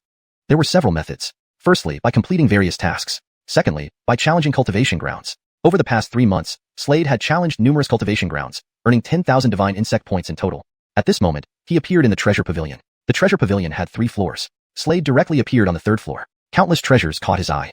Moments later, a piece of armor caught his attention. Upon closer inspection, this armor was covered with many insects, composed of countless crimson insects. Slade first read the description of this crimson armor. Crimson insect soft armor, made from countless blood spirit insects. It can absorb holy chi from the heavens and earth, providing astonishing defense and significantly reducing physical impact. Slade's eyes lit up brightly, like stars, showing keen interest in this crimson insect soft armor. This crimson insect soft armor required 10,000 Divine Insect points. Luckily, Slade had exactly 10,000 Divine Insect points. Without hesitation, he exchanged them for the Crimson Insect Soft Armor. Now, he wore the Crimson Insect Soft Armor. "Now, with this Crimson Insect Soft Armor, my defense has multiplied. I can attempt the final level of the Myriad Souls Thunder Pool." The Myriad Souls Thunder Pool was one of many cultivation sanctuaries here. It had 3 levels. Previously, Slade reached the 2nd level but stopped before reaching the 3rd. If he succeeded in the 3rd level, he would be rewarded with 2,000 Divine Insect points. Whoosh! In the next moment, Slade took a step forward, activating his movement technique, darting swiftly ahead. Before long, he arrived at the Myriad Souls Thunder Pool, appearing directly on the 3rd level. In the center of the 3rd level was a large pool, the Thunder Pool. Slade clearly felt the might of the lightning within it, and the closer he got, the more violent it became. Purple lightning continuously flashed in the Thunder Pool. Within the Thunder Pool were 9 puppets, also covered in lightning, radiating frightening auras. Slade needed to pass through the Thunder Pool and retrieve the token floating on the opposite end. At that moment, whoosh! Beside him, a Katie suddenly appeared. She raised her head, looked at Slade, and grinned. "I won't lose to you." With that, she rushed forward, moving like a flash of lightning. Slade couldn't help but smile at the departing Stephanie. She was one of his friends here, Emmanuel. Despite being a Stephanie, Emmanuel was competitive and always strived to win. Lately, Emmanuel had been frequently competing against Slade. Chapter 257, Wormhole. Looking at the graceful, statuesque Stephanie, Slade grinned and said, "All right, let's see who can do it better." Exactly what I was thinking. Emmanuel flicked her purple hair and, in the next moment, dashed forward with astonishing speed. Slade also smiled and moved forward, his figure like a dazzling sword beam, extremely swift. As they proceeded, a terrifying bolt of lightning in the void suddenly shot downward at incredible speed, distorting the surrounding space. Clearly, this lightning carried a wildly destructive force. The lightning descended straight toward Slade below. Slade ignored the lightning and continued to move forward. Ahead, Emmanuel's silhouette kept flashing incessantly. The two continuously advanced. At this moment, two Otis appeared before them from the thunder pool. These two Otis were enveloped in rolling thunderbolts that flashed ceaselessly. One of the Otis raised its palm, as big as a fan, and smashed down at Slade below. Instantly, a massive palm imprint filled with rolling thunder rushed down, unleashing pressure at that very moment. Slade looked up at the huge palm imprint in midair, holding a sharp sword in his right hand. He swiftly thrust out the demonic sword. Swoosh! With the landing of this strike, the void quivered. A terrifying sword light howled forth, directly striking the Otis palm imprint in midair. Boom! Immediately after, the Otis palm imprint shattered. Whoosh! At this moment, Slade took a step forward, moving ahead like a radiant sword beam at incredible speed. The Stephanie's prowess was remarkable. She held a whip in her hands. At this moment, she abruptly swung the whip in front of her, sending out an astonishing impact. With the falling of the whip, ahead, space trembled. Snap! Snap! Snap! Whip shadows multiplied in midair, carrying an intimidating force. The whip shadows, akin to a large web, fell directly onto the Otis. At this moment, the Otis's body collapsed. Emmanuel looked up at the token not far away, about to grab it. However, whoosh! A figure suddenly appeared in front of the token. Immediately after, he extended his right hand and grabbed the token. This person was none other than Slade. Lost again. Seeing this scene, Emmanuel shook her head helplessly. Lately, she had been competing with Slade, often losing more than winning. "Can you do me a favor?" At this moment, Emmanuel looked at Slade nearby and asked, "What kind of favor?" Slade looked at Emmanuel curiously and asked, "Not far from here, 10 kilometers away, a wormhole has been discovered." Emmanuel looked at Slade and slowly said, "There is something I need inside that wormhole." "Okay, I'll help you." Slade understood and looked at Emmanuel. "Thank you." Hearing this, Emmanuel expressed her gratitude deeply. "No problem," Slade replied. Thus, he followed Emmanuel towards the wormhole. Their speed was very fast, like dazzling sword beams shooting forward. A low rumble resounded in the void constantly. After approximately 1 hour, in Slade's line of sight, there appeared a cave entrance. Around this cave were many bugs crawling around. Up ahead, white mist swirled, looking like a fairyland. "Go in?" Slade looked at Emmanuel and asked. "Yes." Emmanuel nodded. The two moved forward. Entering the cave, they found a lake within. In the lake was a flower. On this flower was a bug. It was a blue bug. The bug was covered in blue scales that shone and flickered brilliantly. "That's the bug I need." Beside him, Emmanuel's voice sounded softly. "I'll help you," Slade said. "There is a beast in this pond. Help me deal with it while I get the bug." Emmanuel said, "Okay." Slade nodded immediately. Whoosh! At this moment, the graceful Emmanuel took a step forward with great speed. As she moved forward, the water in the pond below suddenly started churning. Then, roar! A deep growl echoed at that moment. Suddenly, a beast resembling a crocodile burst out from the pond. This beast was covered in black scales, emitting dazzling black light. This beast headed straight for Slade, lifting its sharp claws and smashing down on him. Facing the claw, Slade did not panic, holding the dragon scale sword. The dragon scale sword was swiftly thrust out. Swoosh! A sharp sword whistling sound resonated instantly. With the sword strike, instantly, dazzling sword light howled forth, directly striking the enormous claw. However, the defense of this beast was remarkably strong, its body solid. Slade continuously slashed with his sharp sword, engaging in battle with the beast. Meanwhile, Emmanuel lunged forward toward the bug. During their combat, not far away, footsteps could be heard. This was a Jeffrey. He held a long spear in his right hand. At this moment, he looked up at the scene before him, squinting his eyes, emitting bright cold light intermittently. He roared, "All of this belongs to me." After saying this, he took a step forward and utilized a martial technique. Whoosh! Instantly, his figure sped forward, the long spear continuously stabbing out. Seeing this, Slade narrowed his eyes and charged forward as well. His right hand sword fiercely waved, pushing back the beast several steps before he immediately rushed toward the Jeffrey wielding the spear. The spear even stabbed repeatedly at Emmanuel's back at incredible speed. His golden spear was suddenly thrust out. Whoosh! Whoosh! Whoosh! In an instant, he unleashed 3 strikes, each possessing terrifying power and speed, like streaks of lightning. As he attacked, space distorted. However, at this moment, Slade stepped forward and swung the dragon scale sword downwards fiercely. Streams of astounding sword chi howled forth, blocking the incoming spear strikes. An unbroken series of booming sounds resonated in midair, shaking the surroundings. Chapter 258, The Barbarian Tribe. Step, step, step. At this moment, the spear cultivator kept retreating, his face full of astonishment as he squinted and looked at Slade. At this moment, not far away, Emmanuel had already obtained the blue insect. Her figure appeared next to Slade. "They're from the Barbarian Tribe." Emmanuel lifted her head, looking towards the spear cultivator. She noticed a scar on his face, causing her expression to immediately darken. He's from the Dark Alliance. Slade knew there were two major alliances here, the Kylite Alliance and the Dark Alliance. There were 12 major tribes in total. The Barbarian tribe was part of the Dark Alliance. Holding the golden spear, the spear cultivator squinted, staring at Slade and Emmanuel ahead. Swish, swish. At that moment, behind them, a low whistling sound suddenly rang out. Next, a figure rushed toward them. Jensen, the barbarian beasts are approaching. Upon hearing this, the spear cultivator holding the golden spear narrowed his eyes, coldly addressing Slade. You're dead? Run. Emmanuel's face changed drastically upon hearing these words, urgently telling Slade. Both of them shot forward toward the nearby grotto entrance. As they emerged, they saw countless massive beast creatures nearby, their bodies covered in dense scales. These were all barbarian beasts, powerful in the flesh. At this moment, the barbarian beasts charged madly at Slade and Emmanuel, making the entire earth tremble violently. As Emmanuel advanced, she performed the technique insect fusion. Instantly, an insect appeared in her delicate hand, biting into her pinky finger. With this bite, a blue aura burst forth from her body. She swung her right hand, and a blue flame appeared in it. The blue flame flew forward like a phoenix spreading its wings, raining down endless blue flames. These blue flames landed on the barbarian beasts below.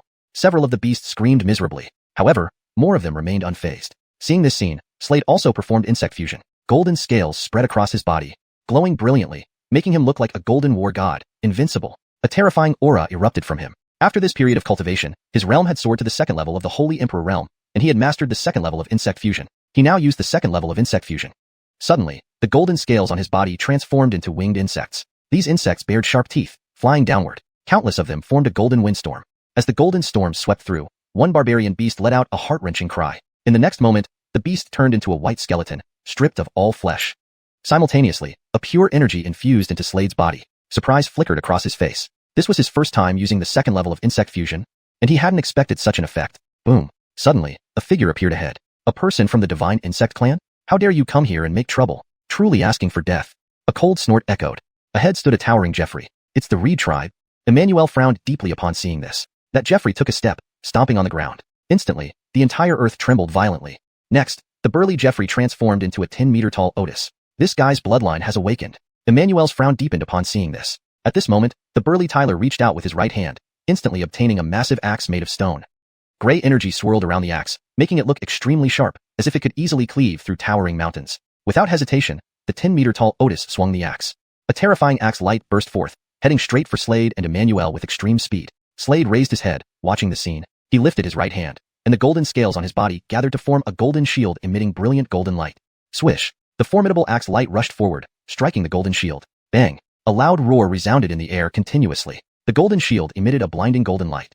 Slade's figure was pushed back by a powerful force. At this moment, a piercing cry echoed through the sky. Slade looked up to see a massive bird-like creature flapping its wings in the blue sky, flying towards them. Upon closer inspection, it turned out to be a human figure with black wings on its back. The wings created a whistling sound, shaking the surrounding space.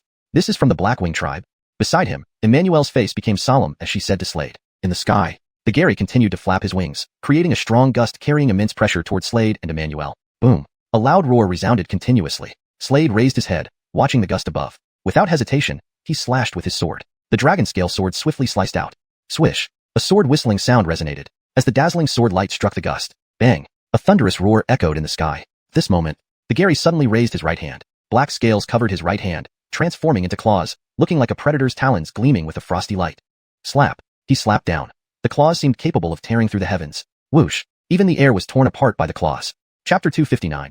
Is that all you've got? Facing this move, Slade's expression remained unchanged as he unhesitatingly swung his sword. The dragon scale sword in his hand shot out directly at that moment.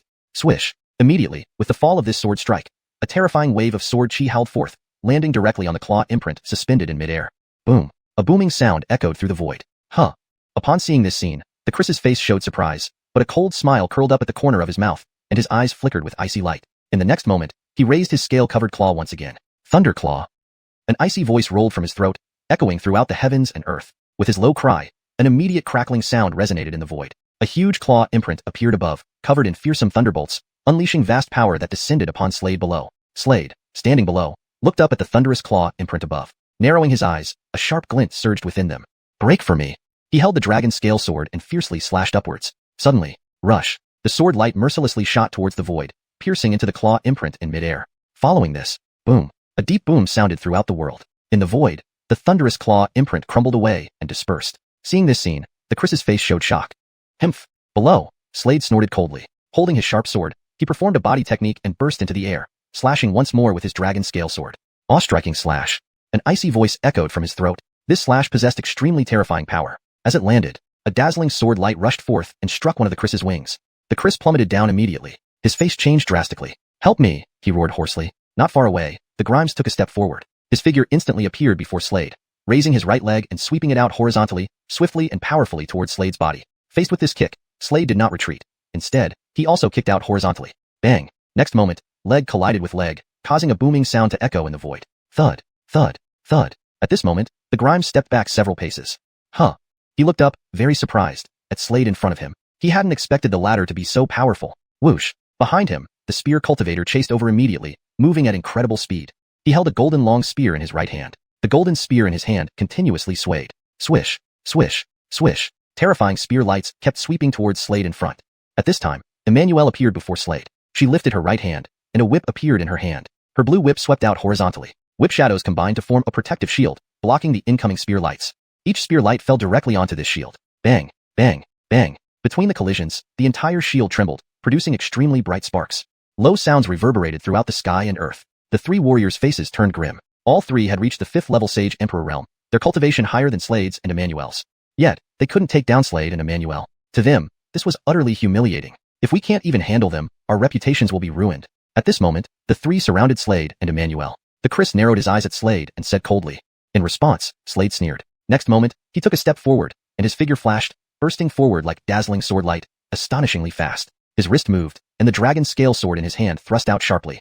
Whoosh, whoosh, whoosh. In an instant, he had already thrust dozens of times. Each sword thrust was incredibly powerful and shocking. He leaked an ocean of swords. Advancing rapidly towards the Chris ahead. The Chris's expression changed abruptly. He flapped his wings and extended his right hand, holding a black hammer. The hammer suddenly came down. A bolt of black lightning shot out from the hammer. This bolt carried astonishing power, descending swiftly, directly towards the incoming sword light. Bang, bang, bang. A series of booms echoed in the void. In front, Slade took a step forward, and his dragon scale sword moved with incredible agility, slashing down furiously, fluid and graceful in every move. Under his strikes, the black-winged warrior holding the black hammer kept retreating. Is that all you've got? Slade glanced coldly at the Chris, speaking disdainfully. Upon hearing these words, the Chris's face darkened immediately, like dripping blood. Damn it. His expression became extremely ugly. Right now. Whoosh, whoosh. The spear cultivator and the Grimes approached, intending to assist the Chris. I don't need help. I'll fight him alone. The Tyler spoke coldly, clearly infuriated by Slade's words earlier. After all, he was a prodigy of the black-winged race and had never faced such provocation. A gentleman may be killed but not humiliated. With these words, he produced a pill in his right hand. Next moment, he swallowed the pill without hesitation. Immediately, a towering aura erupted from his body. Clusters of black lightning appeared on his body, flashing incessantly, permeating the sky and earth. On his back, the pair of wings were also charged with black lightning. His aura grew increasingly violent. This guy's bloodline has awakened. Seeing this scene, Emmanuelle frowned. It's fine, Slade said calmly. He looked up at the Chris and added gently, make your move. Don't say I didn't give you a chance. These words made the Jeffrey's expression turn ferocious, raging uncontrollably. You're asking for death? With his last words, the hammer in his hand fell sharply. From the hammer, a terrifying black lightning bolt shot out, resembling a world-class beast with fangs bared and claws ready, rushing towards Slade ahead at incredible speed with shocking power. Chapter 260. Abraham, it's been a long time. Anyone could hear the fury and killing intent in the voice of the Anatole. His entire body radiated waves of murderous aura, striking fear into everyone's hearts. As he moved, the hammer in his hand grew to the size of a towering mountain peak, enveloped in black lightning. The crackling sound never ceased. Boom. A terrifying bolt of black lightning, carrying astonishing power, struck down from the colossal hammer. The black lightning streaked directly towards Slade below. Slade raised his head, watching the bolt of black lightning in the air, squinting his eyes, with a sharp light flickering in them. In that moment, his breathing became incredibly calm. During this time, he had been constantly cultivating. Not only did his cultivation improve, but his sword Dao skills also advanced. Additionally, he mastered a new sword technique called the Great Xiuxian Descending Blade. Holding the dragon scale sword, a surge of divine power rushed into it from within his body. A crimson light began pulsating on the dragon scale sword as a red sphere of light slowly formed. Suddenly, this red sphere expanded, emitting a terrifying force. As the red sphere appeared, the surrounding space began distorting, becoming extremely frightening. The red sphere transformed into a blazing sun. Boom. As Slade swung his sword forward, the red sun surged ahead, directly colliding with the incoming black lightning. Bang. For a moment, everything fell silent. Then, two terrifying powers collided head-on. A thunder-like sound echoed through the sky, followed by a deafening explosion that made it seem like the world was shattering, truly terrifying. A figure flew out like a cannonball. This figure was none other than the Anatole. His face was deathly pale, like a sheet of white paper, with a trace of blood seeping from the corner of his mouth. At this moment, Slade appeared right before him, without hesitation swinging his dragon scale sword. Each slash aimed at critical points. Each strike was lethal. With each blow, the Anatole could no longer endure, spurting out another mouthful of blood, his face turning even paler. His body was covered in sword cuts, bleeding profusely, making him look like a blood-soaked man. He was thrown away like a scarecrow and crashed heavily onto the ground, dead. Dead. In the sky, the young Reed and the young barbarian saw this scene, their faces turning extremely grim. They looked at Slade with heavy expressions, not expecting him to be so powerful, far beyond their expectations. The two exchanged a glance. At that moment, massive barbarian beasts descended behind them. Looking at these beasts, the Briar finally breathed a sigh of relief, smirking as he said to Slade, "You are indeed strong, but you're alone. How can you fight us?" Hearing this, Slade's face darkened, his eyes flickering with piercing light. Around them, hulking beasts swiftly surrounded Slade and company, eyeing them hungrily. Emmanuel, standing aloft in the sky, held a blue whip that flashed with cold light. Kill. The Briar didn't plan on engaging Slade and Emmanuel personally. Instead, he coldly ordered the beasts around them. At his command, the barbarian beasts roared furiously, ready to pounce. However, at this moment, several thick, powerful auras erupted in the sky. Suddenly, a sharp claw whistled through the air, landing on one of the barbarian beasts. Bang! With one claw strike, the beast shattered, blood splattering everywhere. Huh. The Briar frowned, turning around and gasping in shock. Not far off, a monstrous creature approached rapidly. It was a group of dragons. These dragons were covered in scales, radiating formidable auras that distorted the surrounding space, striking terror into everyone's hearts. They are from the Dragon Clan. They are on our side. Seeing the dragons, Emmanuel relaxed. On top of the dragons stood three figures, all wearing masks. 2 men and 1 Stephanie. Abraham, it's been a long time. The Tyler wearing a golden mask spoke to Slade, removing his mask to reveal a face, carrying a green war blade, with cold, stern features and golden hair that floated despite no wind. This person was not unfamiliar to Slade. It was the leader, Garrett. Note, corrected the name from Godfrey Xiao, to Garrett, for consistency and fluency in English. Thus, the two people next to him must be Kian and Lin. Indeed, they removed their masks, revealing their faces. Abraham. They both shouted in unison, looking at Slade. It's you. Slade's voice carried a note of pleasant surprise. He had been wondering which tribe his other brothers might be in, but he hadn't expected all three to be together. Yes. We've joined the Kailet Alliance, said Godfrey Xiao, with a grin. Scanning the surrounding beasts and warriors, he added, Abraham, we'll talk after we deal with these guys.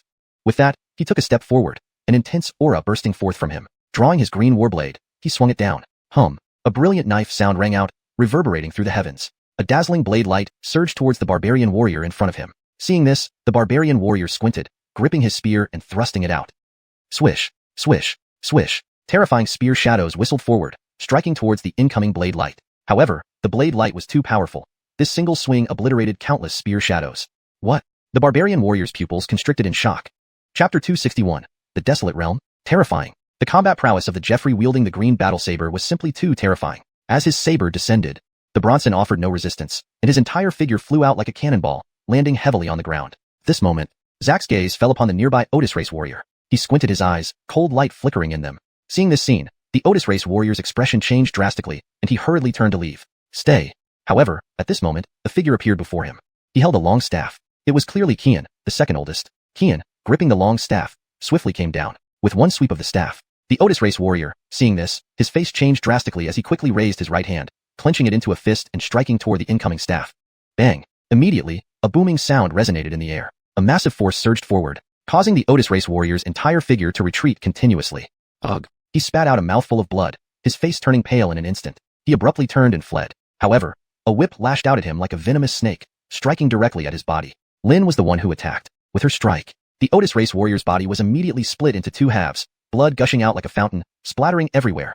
Third brother, how about joining us at the Kailet Alliance? At this moment, Zach looked at Slade and said with a smile, Sure. Slade immediately agreed without hesitation. Can I join? At this moment, Emmanuel blinked her eyes and asked. She also wanted to join the Kailet Alliance. She knew that only the most outstanding warriors from the tribes could enter the Kailet Alliance. Typically, the elite warriors from the tribes would enter the tribal headquarters, but the elites among elites would enter the Kailet Alliance. Yes, as long as you pass the test. Standing atop a Otis dragon, Zach glanced at Emmanuel while holding a green battle saber and said with a smile, In that case, I'll give it a try. Emmanuel said, All right. And so, they set off towards the Kailet Alliance. Slade was standing on a Otis dragon. On the dragon's back stood Zach and others. They were all chatting happily. Come to think of it, Slade hadn't seen these people for quite some time. Third brother, let me tell you some bad news. It concerns your Vanessa. At this moment, Zach, who carried a green battle saber, recalled something and looked at Slade with an extremely serious expression. My Ziva? What happened to her? Hearing this, Slade's face darkened instantly. Your Ziva has been captured by the Dark Alliance. We don't know why. Kian, holding a long staff, looked at Slade with a grave expression as well. We came here to rescue your Ziva, But based on the information we've gathered, your Ziva is currently safe, and those from the Dark Alliance seem to place great importance on her, grooming her intensively. Of course, as for their true intentions, we are not entirely sure. Hearing this, Slade sighed in relief. As long as his Ziva was safe. Let's head to the Kylet Alliance first. Okay. The Otis dragon flew forward, and as it moved, low-breaking wind sounds echoed incessantly. This Otis dragon's body was covered in crimson scales that emitted a scarlet glow under the sunlight as they moved forward. But just then, dark clouds gathered. Suddenly, an extremely cold voice echoed through the sky, reverberating throughout the world. This voice carried magical power, making anyone who heard it feel an eerie chill run down their spine. It's a warrior from the Dark Alliance. Zack lifted his head to look at the sky. Slade also looked up. In the sky, a massive black palm print appeared. This black palm print carried a terrifying force, descending downwards like a towering mountain. As it dropped, the surrounding space distorted uncontrollably, utterly fearsome. The force of this palm was astonishing. Spatial ripples spread out in all directions. However, at this moment, Zayat, a brilliant sword light roared toward them. Then, this brilliant sword light directly pierced into the large palm print in the sky. Bang! A deafening roar echoed through the heavens. In front of them, an Aven carrying an ancient sword slowly approached. It's Everard. Seeing this person, Zack and the others breathed a sigh of relief. Go back. I'll deal with this one. Everard looked at Zack and the others and said slowly, all right, thank you, Everard. Zack bowed to Everard, and in the next moment, he lightly squeezed the dragon's body with his legs. The speed of the Otis dragon underfoot increased dramatically, dashing forward rapidly. Slade turned to look and saw the Aven carrying the ancient sword standing proudly in the sky. Everard lifted his head to look at the sky. In the sky, black palm prints whistled toward him, heading straight for the guardian below, moving at lightning speed with terrifying force. Everard held the ancient sword, swinging it fiercely at this moment. Buzz. As he delivered the sword strike, a sword cry echoed through the sky. 100-foot-long brilliant sword light appeared between heaven and earth. So powerful. Seeing this, Slade couldn't help but exclaim, his face showing shock. This Everard must have broken through the Sage Emperor realm. He could clearly sense the terrifying aura emanating from Everard. This aura definitely exceeded the Sage Emperor realm. Yes. Zack nodded, looking at Slade, then said, Everard's cultivation indeed surpasses the Sage Emperor realm. He is now at the stage of breaking Sage and entering the Desolate realm, specifically the first major stage called Human Desolate. Human Desolate? Upon hearing this, Slade was slightly stunned. Third brother, the Desolate realm has 3 major stages, each with 9 levels. These stages are Human Desolate, Earth Desolate, and Alistair Desolate. And Everard's cultivation has already reached the 5th level of Human Desolate. Leader, your cultivation must be approaching the Human Desolate realm soon. Slade looked at Zack and asked. From Zack's actions earlier, he knew that his leader's cultivation was very high, much higher than his own. Chapter 262, Blocking a Palm Strike. Just a bit more. He's currently at the 9th level of the Holy Emperor realm. Second brother's cultivation is at the 8th level of the Holy Emperor realm. Fourth brother's cultivation is at the 7th level of the Holy Emperor realm. Godfrey Xiao, standing on the Otis dragon, said to Slade with a smile. Note, the name, Godfrey Xiao, seems to have a Chinese character all that isn't properly transliterated. Assuming Godfrey Xiao is the correct name, here's the revised sentence. Godfrey Xiao, standing on the Otis dragon, said to Slade with a smile. Slade was now at the 2nd level of the Holy Emperor realm, still 7 levels away from reaching the 9th level. Slade glanced behind him. At that moment, the Ancient Guard had already engaged in battle with a martial artist from the Dark Alliance. The Dark Alliance martial artist possessed formidable strength and an overwhelmingly intense aura, evidently no weakling. The clash between them resounded endlessly through the void, a series of explosions deafening the surroundings. Third brother, we've arrived. At that moment, Garrett, who had long golden hair and carried a green war saber on his back, addressed Slade beside him. Slade looked up and saw a massive castle up ahead. It was surrounded by majestic mountains veiled in mist. The dragon descended, and everyone leaped off its back. Led by the eldest brother Nigel, Slade and the others entered a garden within the castle. Note, Godfrey Xiao seems to be a partial transliteration and traditional naming format mix-up. It should likely be Nigel to match the earlier context. To further enhance fluency and consistency, under the leadership of their eldest brother, Nigel, Slade and the rest disembarked from the dragon's back and entered a garden within the castle. In this garden stood a pavilion. Inside the pavilion stood a Jeffrey in a green robe, radiating immense power as though he stood at the heart of the world. In his right hand, he held a book, looking every bit like a scholarly scholar. Yet, anyone who dared underestimate him would meet an unimaginably tragic end. Third brother, this is the Deputy Castle Lord, Godfrey Xiao explained to Slade. Note, the word our is redundant here as it is already implied, so I removed it to make the sentence read more naturally in English. Slade nodded and greeted the green-robed Tyler before him. Deputy Castle Lord? The Tyler gently nodded, turning to look at Slade. In that moment, Slade felt a shiver run down his spine. It was as if all his secrets were laid bare before this person. Terrifying. This green-robed Tyler's strength was immensely terrifying, far surpassing even the Ancient Guard. He must have already reached the Alistair Withered Realm, Slade thought. Do you wish to join the Kylet Alliance? The green-robed Tyler asked Slade and Emmanuel. Yes. Slade and Emmanuel replied in unison. The green-robed Tyler nodded and introduced himself. I am Shay. I am the Deputy Castle Lord here, and also one of the 2 Vice-Chancellors of the Kylet Alliance. To join us, you need to pass an examination. The test is simple. If you can block my palm strike without failing, you will be allowed to join the Kylet Alliance. It sounded simple, But the opponent was the Deputy Chancellor of the Kailet Alliance. Such a position attested to his fearsome strength. Ordinary martial artists couldn't hope to withstand even one strike from him. Who wants to go first? Shay looked at Slade and Emmanuel and asked. Ladies first, Slade said to the poised Emmanuel beside him. All right. Emmanuel nodded without hesitation. You have the time of one incense stick to prepare, Shay added calmly. Prepare your defensive measures. Emmanuel froze at his words. The Deputy Castle Lord's strength is incredibly formidable. The power of his palm strike is extremely terrifying. He is doing this for your safety. Otherwise, you wouldn't stand a chance against his attack, Godfrey Xiaobao advised with a gentle smile. Understood. Emmanuel nodded and began setting up her defenses, forming seals with her hands, creating a barrier in front of her that shimmered with dazzling light. One incense stick later, she was ready, and 9 barriers appeared in front of her. The strongest defensive technique she had, deployed to see if she could withstand Shay's palm. I won't use full strength, only 10%. If you can withstand it, you will be eligible to join the Kailet Alliance, Shay warned her. I'll begin. Be prepared. With that, Shay slowly raised his right hand and pushed forward, sending out his palm. Instantly, there was a booming explosion. 3 of the 9 barriers shattered instantly upon impact. Emmanuel's pupils constricted in shock.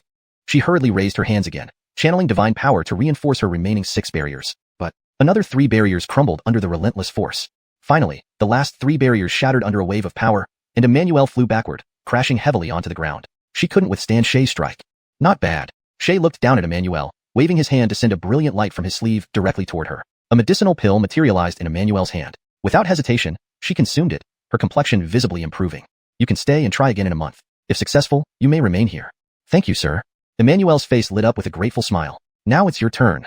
The same preparation time applies, Shay turned to Slade and calmly stated. Slade nodded and activated the insect fusion technique. Instantly, diamond-shaped scales, glowing with a golden hue, enveloped his body.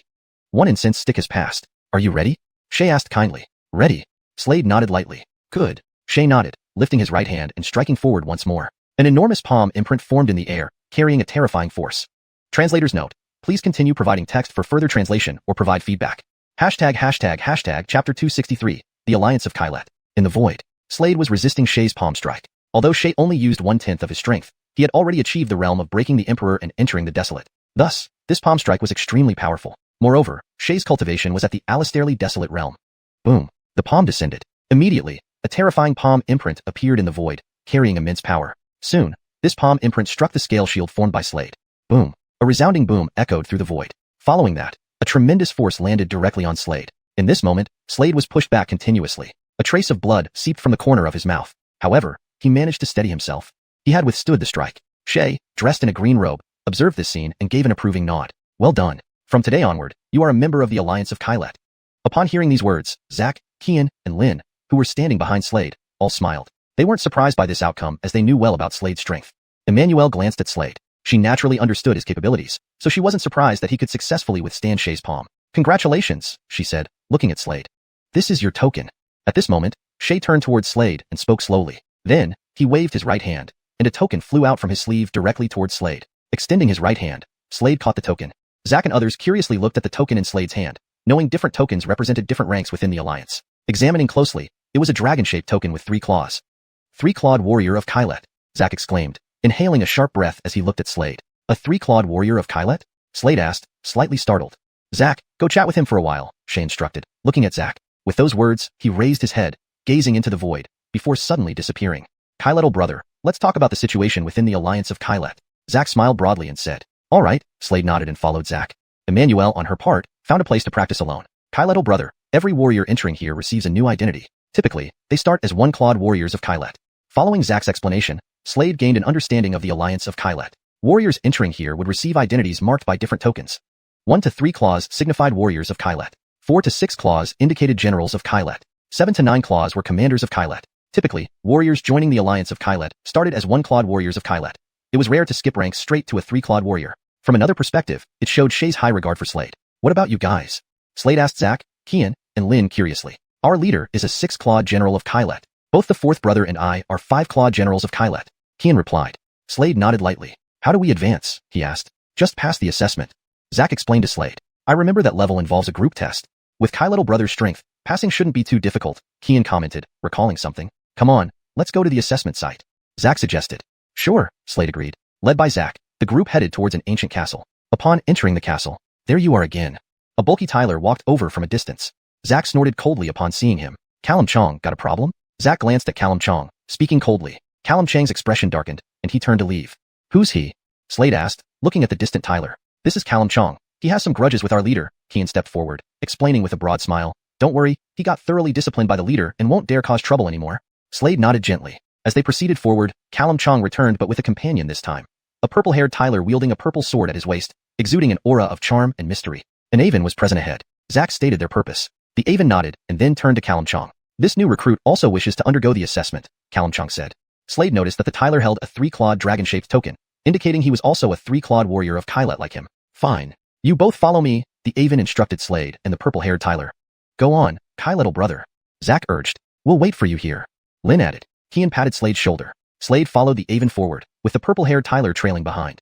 They arrived at a secret chamber where a towering puppet stood, approximately 2 meters tall, with a glowing saber strapped to its back. The rules are simple. Defeat this puppet within an incense stick's burn time to become a 4-clawed general of Kylet. If defeated within half the time, you'll become a 5-clawed general. Instantly defeat it to become a 6-clawed general, the Aven explained, looking at Slade and the other Tyler. Understood?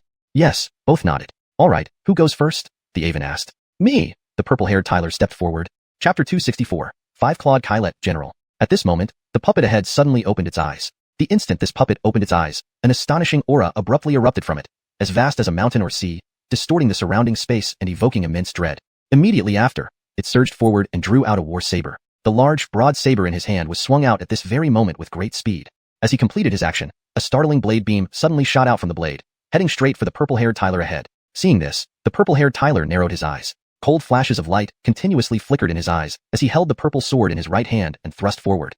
Buzz. Following his motion, a sword whistling sound instantly reverberated. Dazzling purple sword light blasted out at that moment, heading directly towards the puppet. However, the puppet's physical body was extremely terrifying. It raised its right hand to intercept the dazzling sword light ahead. Boom. In the air, a low rumbling explosion resounded at that moment. Slade witnessed this scene and glanced at the puppet in front. This puppet's physical form was incredibly abnormal.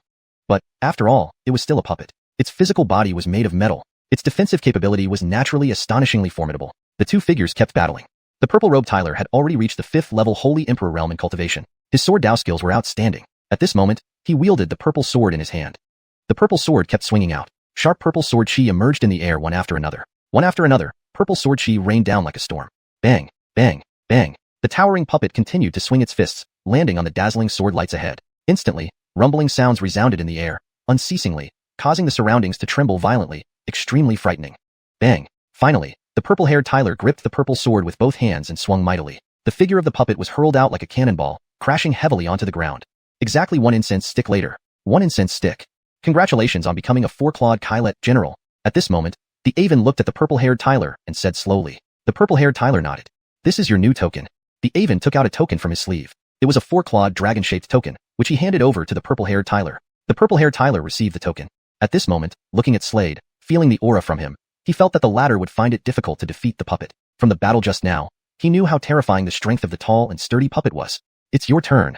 At this moment, the Avenly man with graying hair focused his gaze on Slade and spoke slowly. Slade nodded and took a step forward. At this moment, ahead, the puppet reopened its eyes and simultaneously, an intensely strong aura burst forth from its body, distorting the space around. Clearly, this puppet's combat power was extraordinarily remarkable. Swish. At this moment, the puppet stepped forward directly, shooting towards Slade and holding a war saber in its right hand as it chopped down sharply. A dazzling blade light whistled over, striking Slade not far away. Facing this blade, Slade held the dragon scale sword in his right hand and swiftly chopped down. A dazzling sword light blasted out from the sword at this moment, landing directly on the blade light ahead. Sword light collided with blade light at this moment. Boom. An explosion immediately sounded in the air, unceasing. However, ahead, the puppet holding the war saber advanced once again. Slade looked up, seeing the charging puppet holding the war saber, and without hesitation thrust the dragon scale sword forward. A dazzling sword light whistled over once more. Boom. A low voice sounded. Ahead, the figure of the puppet continuously retreated. It was struck dead by Slade with a single strike, and Slade only used half an incense stick's time. Seeing this scene, the purple-haired Tyler's eyes widened, giving Slade a closer look, surprised at how powerful Slade's combat ability was. He knew very well the strength of the puppet in front. Just now, it took him an entire incense stick to defeat the puppet, but Slade could defeat the puppet in just half an incense stick. This was enough to prove Slade's strength. Absolutely stronger than him. Good. Even the Aven praised Slade, handing over a 5-clawed token to him. Slade received the 5-clawed token. From now on, you are a 5-clawed Kylet General. The Aven looked at Slade and said. At this moment, outside, Zack, why don't we make a bet? How about it? Callum Chong coldly looked at Zack. They had joined the Kylet Alliance together and often clashed. A bet? Oh, what do you want to bet? Zack's lips curled into an amused curve as he looked at Callum Chong and asked indifferently. Just bet on whose team member gets the higher title, your brother or mine. Callum Chung stood with his hands behind his back, glancing at Zack, saying, "What's the stake then?" Zack asked. "Bet any item from each other. How about it?" Callum Chung said. "All right." Zack replied calmly. "I remember you have a token from the Earth Spirit Maze. I'll bet on this." "All right, I'll bet this too." "I remember you have this token too." Callum Chung looked at Zack, licked his lips, and said coldly, "All right." Zack replied coolly. At this moment, 3 figures walked slowly towards here. They were the Avon, Slade, and the green-robed Tyler. "How about it?"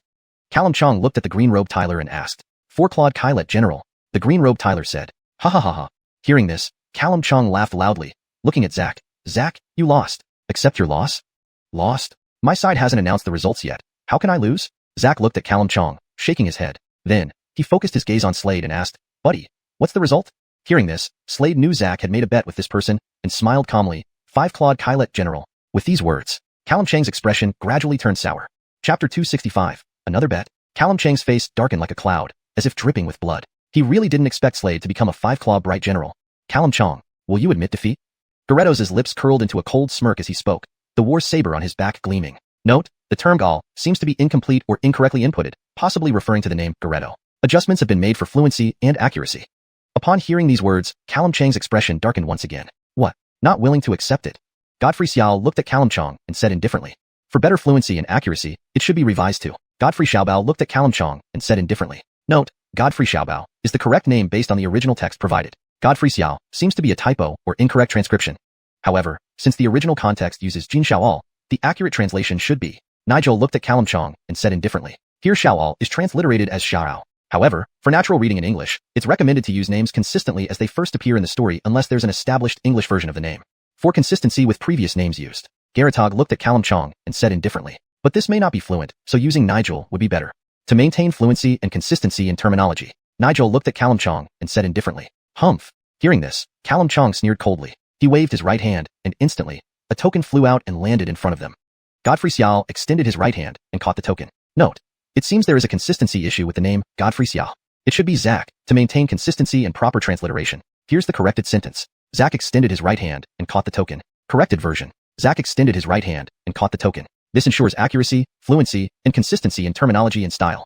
This was the token for the Earth Spirit Maze. At that moment, he handed the token to Slade and said, "Third brother, here's your token." Slade took the token. At this moment, Callum Chang's eyes flickered. Suddenly, he looked at Garrett and said, "Why don't we make another bet? How about it?" Note, the name Godfrey Xiao seems to have a Chinese character al attached incorrectly. It should be Garrett based on previous context to maintain consistency in terminology. Another bet?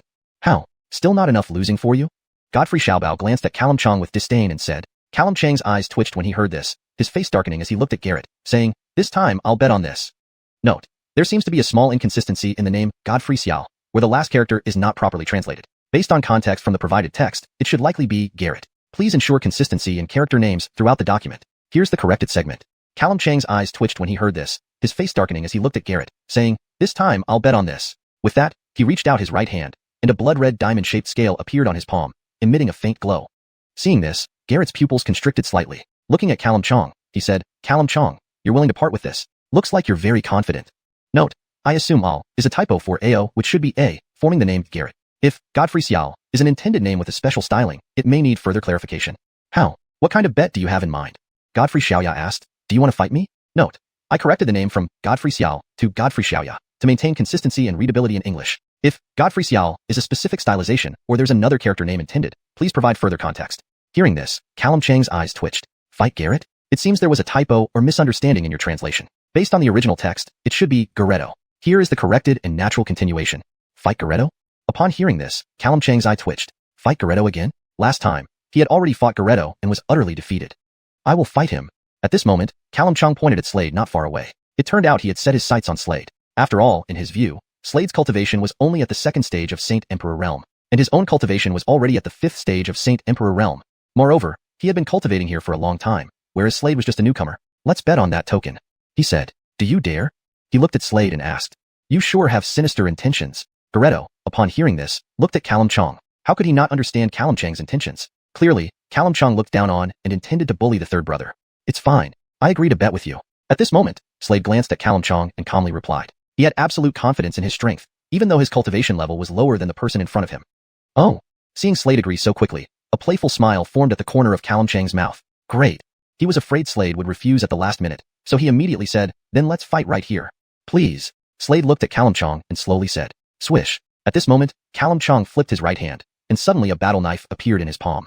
Just like Geretto, he was also a practitioner of the blade. The battle knife in his hand swiftly lunged towards Slade ahead. Slade lifted his head and looked at the approaching Kalimchong. He held the dragon scale sword in his right hand and fiercely slashed out with the sword. Swoosh. Suddenly, a dazzling sword beam roared out and collided with the incoming knife light ahead. A thunderous sound echoed through the void. The two figures clashed continuously at this moment. Boom, boom, boom. The entire space trembled violently. Kalimchong raised his head, looked at Slade ahead, and coldly hummed. He took a step forward, emitting a terrifying aura from his body, and the battle knife in his hand swung down once more. Looking at the charging Kalimchong, Slade shook his head and suddenly thrust out the dragon scale sword. A terrifying sword beam slicing through the air and landing straight onto Kalimchong. At this moment, Kalimchong flew backward like a cannonball, landing heavily on the ground. A streak of blood seeped from the corner of his mouth, his face looking very pale, like a sheet of white paper. With disbelief etched on his face, he looked up at Slade ahead. He didn't expect Slade's strength to be so terrifying. You lost. Slade glanced at Kalimchong on the ground and calmly said. Upon hearing this, Kalimchong's face darkened instantly. Although he didn't want to admit his defeat, that was the reality. Kalimchong, do you acknowledge your loss? Geretto, carrying the green war saber on his back, raised his head and repeated the previous question to Kalimchong. Kalimchong's face darkened again, as if dripping with blood. He handed the scale in his hand to Slade, then turned and left, his figure gradually disappearing from Slade and the other's sight. Third brother, impressive. Geretto stepped forward, patted Slade's shoulder, and said to him, this scale is no ordinary thing. Try channeling a thread of divine power into this scale. Geretto suggested. Okay. Slade nodded slightly. Then, he raised his right hand and pointed toward the blood-red triangular scale. Instantly, a holy aura burst from his finger, landing on the blood-red triangular scale. The blood-red triangular scale emitted a crimson glow. Immediately afterward, the blood-red scale transformed into countless fragments. This is a sacred dragon scale, which can form a shield, armor, etc., according to your will. At this point, Geretto looked at Slade and explained slowly. According to Geretto, these sacred dragon scales could be changed freely according to one's thoughts. That moment, swish, swish, swish. Ahead, several blood-red scales fell onto Slade's body, forming a blood-red armor emitting a crimson glow. Under Slade's command, the blood-red scales trembled again, converging to form a blood-red shield. Holding this shield, Slade clearly felt its astonishing defensive power. Something else came to his mind. A thought crossed his mind. Instantly, swish, swish, swish. The sacred dragon scales converged onto the dragon scale sword in his hand. Immediately, the dragon scale sword emitted dazzling sword beams, flashing incessantly. Excellent. Slade sighed with admiration. This thing indeed was excellent. What about this? He thought of something and took out the token he had just received. This is the token to enter the Earth Spirit Labyrinth. Kian walked over and told Slade, we all have this token now. With the third brother also having it, we can all go to the Earth Spirit Labyrinth together. He grinned. Earth Spirit Labyrinth? Hearing this, Slade was slightly stunned. Last time, he had fought Garrett and ended up completely overpowered. For consistency, Garrett should be used instead of Godfrey, as it seems like a naming error or encoding issue occurred. Alternatively, if Al is part of the name, it should be transliterated consistently. Assuming Al translates to Ao, then the name would consistently be Geretto. Here's a refined sentence. Last time, he had fought Geretto and ended up completely overpowered. I will fight him. At this moment, Kalimchong pointed toward Slade nearby. He had set his sights on Slade. After all, in his view, Slade was only at the 2nd level of Sacred Emperor Realm, while he was already at the 5th level of Sacred Emperor Realm. Moreover, he had been training here for a long time, whereas Slade was just a newcomer. Bet on that previous token. He said, do you dare? His gaze fell upon Slade. You sure have ulterior motives. Hearing this, Geretto's expression remained indifferent as he looked at Kalimchong. Note. It seems there was a typo in the provided text with Godfrey Xiao. The correct name should be Geretto, based on previous context. I've adjusted it for consistency and fluency. How could he not understand Kalimchong's intentions? Clearly, Kalimchong underestimated and intended to bully the third brother. No worries. I agree to the bet. At that moment, Slade glanced at Kalimchong and calmly replied, having absolute confidence in his own strength despite being lower in cultivation. Oh. Seeing Slade agree so quickly, a playful smile crept across Kalimchong's lips. Great. Fearing Slade would refuse last minute, he immediately said, then let's fight here. Please. Slade looked at Kalimchong and slowly replied. Swish. At that moment, Kalimchong flipped his right hand, revealing a battle saber in his palm. He like Garrett, he was also a Avram. Correction. Just like Garrett, he was also a Arwen. His battle saber lunged swiftly towards Slade. Slade raised his head, looking at the approaching Kalimchong. With his right hand holding the dragon scale sword, he swung the sword forward forcefully. Swoosh. Instantly, a brilliant sword beam roared forth, colliding with the saber light. A resounding boom echoed through the void. The two figures clashed relentlessly. Boom, boom, boom. The entire space trembled violently. Kalimchong lifted his head, looking at Slade and letting out a cold snort. Taking a step forward, an ominous aura radiated from him as he brought his battle saber down again. Seeing Kalimchong charge forward, Slade shook his head and thrust the dragon scale sword forward. The terrifying sword beam seemed capable of slicing through the air, striking Kalimchong directly. In that instant, Kalimchong's figure flew backward like a cannonball, landing heavily on the ground, with a trace of blood seeping from the corner of his mouth, his face pale like paper. Stunned, he looked up at Slade, hardly believing what he saw. He couldn't imagine how formidable Slade was. You lose. Slade glanced at Callum Chong on the ground and said calmly. Callum Chang's face turned dark at this, though unwilling to admit defeat. It was reality. Callum Chong, will you acknowledge the loss? Garrett, carrying a green battle saber on his back, looked up at Callum Chong and repeated his previous question. Callum Chang's face darkened once more, as if dripping blood. Garrething the scale to Slade, he turned and walked away, gradually disappearing from their sight. Third brother, impressive? Garrett stepped forward, patting Slade's shoulder, then added, this scale is no ordinary thing. Note, the name Godfrey Xiao seems to be a mix of Chinese and English. It should be Garrett, or another proper translation/transliteration of the character's name to maintain consistency. Third brother, try infusing a strand of divine power into this scale, Garrett said. Note, based on the original text, the correct name should be Goretto. Please ensure the names are consistent throughout the translation. All right. Slade nodded lightly and raised his right hand, tapping the blood-red diamond-shaped scale. Instantly, a surge of divine energy shot out from his finger, landing on the scale, which emitted a crimson glow. Soon after, the blood-red scale transformed into countless pieces. Third brother, this is a holy dragon scale. You can shape it into shields, armor, and more based on your thoughts. Garrett explained. It seems there was a typo in the original text you provided. I corrected Godfrey Xiao to Garrett to ensure it reads naturally and maintains consistency. If Garrett is not the correct name, please provide the accurate spelling for further adjustments. As Garrett said, the holy dragon scales could transform freely according to one's will. Swish, swish, swish. Ahead, numerous blood-red scales landed on Slade's body, forming a blood-colored armor that glowed crimson. Under Slade's willpower, the scales shuddered and gathered, forming a blood-colored shield. Holding the shield, Slade clearly felt its astonishing defensive power. Then he thought of something. A mental command later. Swish, swish, swish. The holy dragon scales converged onto the dragon scale sword in his hand. Instantly, the sword emitted brilliant light, continuously flashing. Not bad, Slade remarked appreciatively. This item was indeed impressive. And this? He remembered something and took out the earlier token. This is the token to enter the Earth Spirit Maze. Kian approached and told Slade, we all have this token. Now that Abraham has one too, we can proceed together. He grinned. Earth Spirit Maze? Hearing this, Slade was momentarily stunned. Chapter 266, the Earth Spirit Maze. The Earth Spirit Maze is located within a 10-kilometer radius of this place. There are many opportunities there. Garrett said. Note, the name Godfrey Xiao seems to have a Chinese character al, which doesn't fit well in the translated sentence, so I corrected it to Garrett, assuming it might be a transliteration error.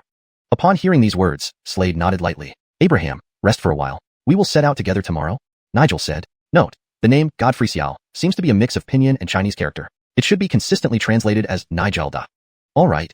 Slade nodded in agreement. Then, the group left the place and rested for the night. The next day, Nigel, Kian, and Lin came to find Slade. The four of them headed towards the Earth Spirit Maze. At this moment, all four were riding on a massive dragon that flew forward. Note, I've corrected Godfrey Xiao to Nigel to maintain consistency with previous names and ensure it reads naturally in English. Abraham, not only can martial artists from our Kylet Alliance enter the Earth Spirit Maze, but Dark Alliance martial artists can also enter. And since the Kylet and Dark Alliances are naturally opposed, they would engage in battle immediately upon encountering each other, Nigel said slowly to Slade as he stood on the dragon's back, carrying a green saber on his back.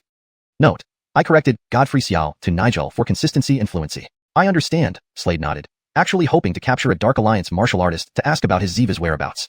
As the dragon continued flying forward, a low whistling sound echoed through the void ahead. Not far away, in a mountain range, a series of croaks suddenly sounded. Slade looked over and saw a huge demonic creature, a Otis toad. It's a magic spirit toad. It's a magic spirit toad.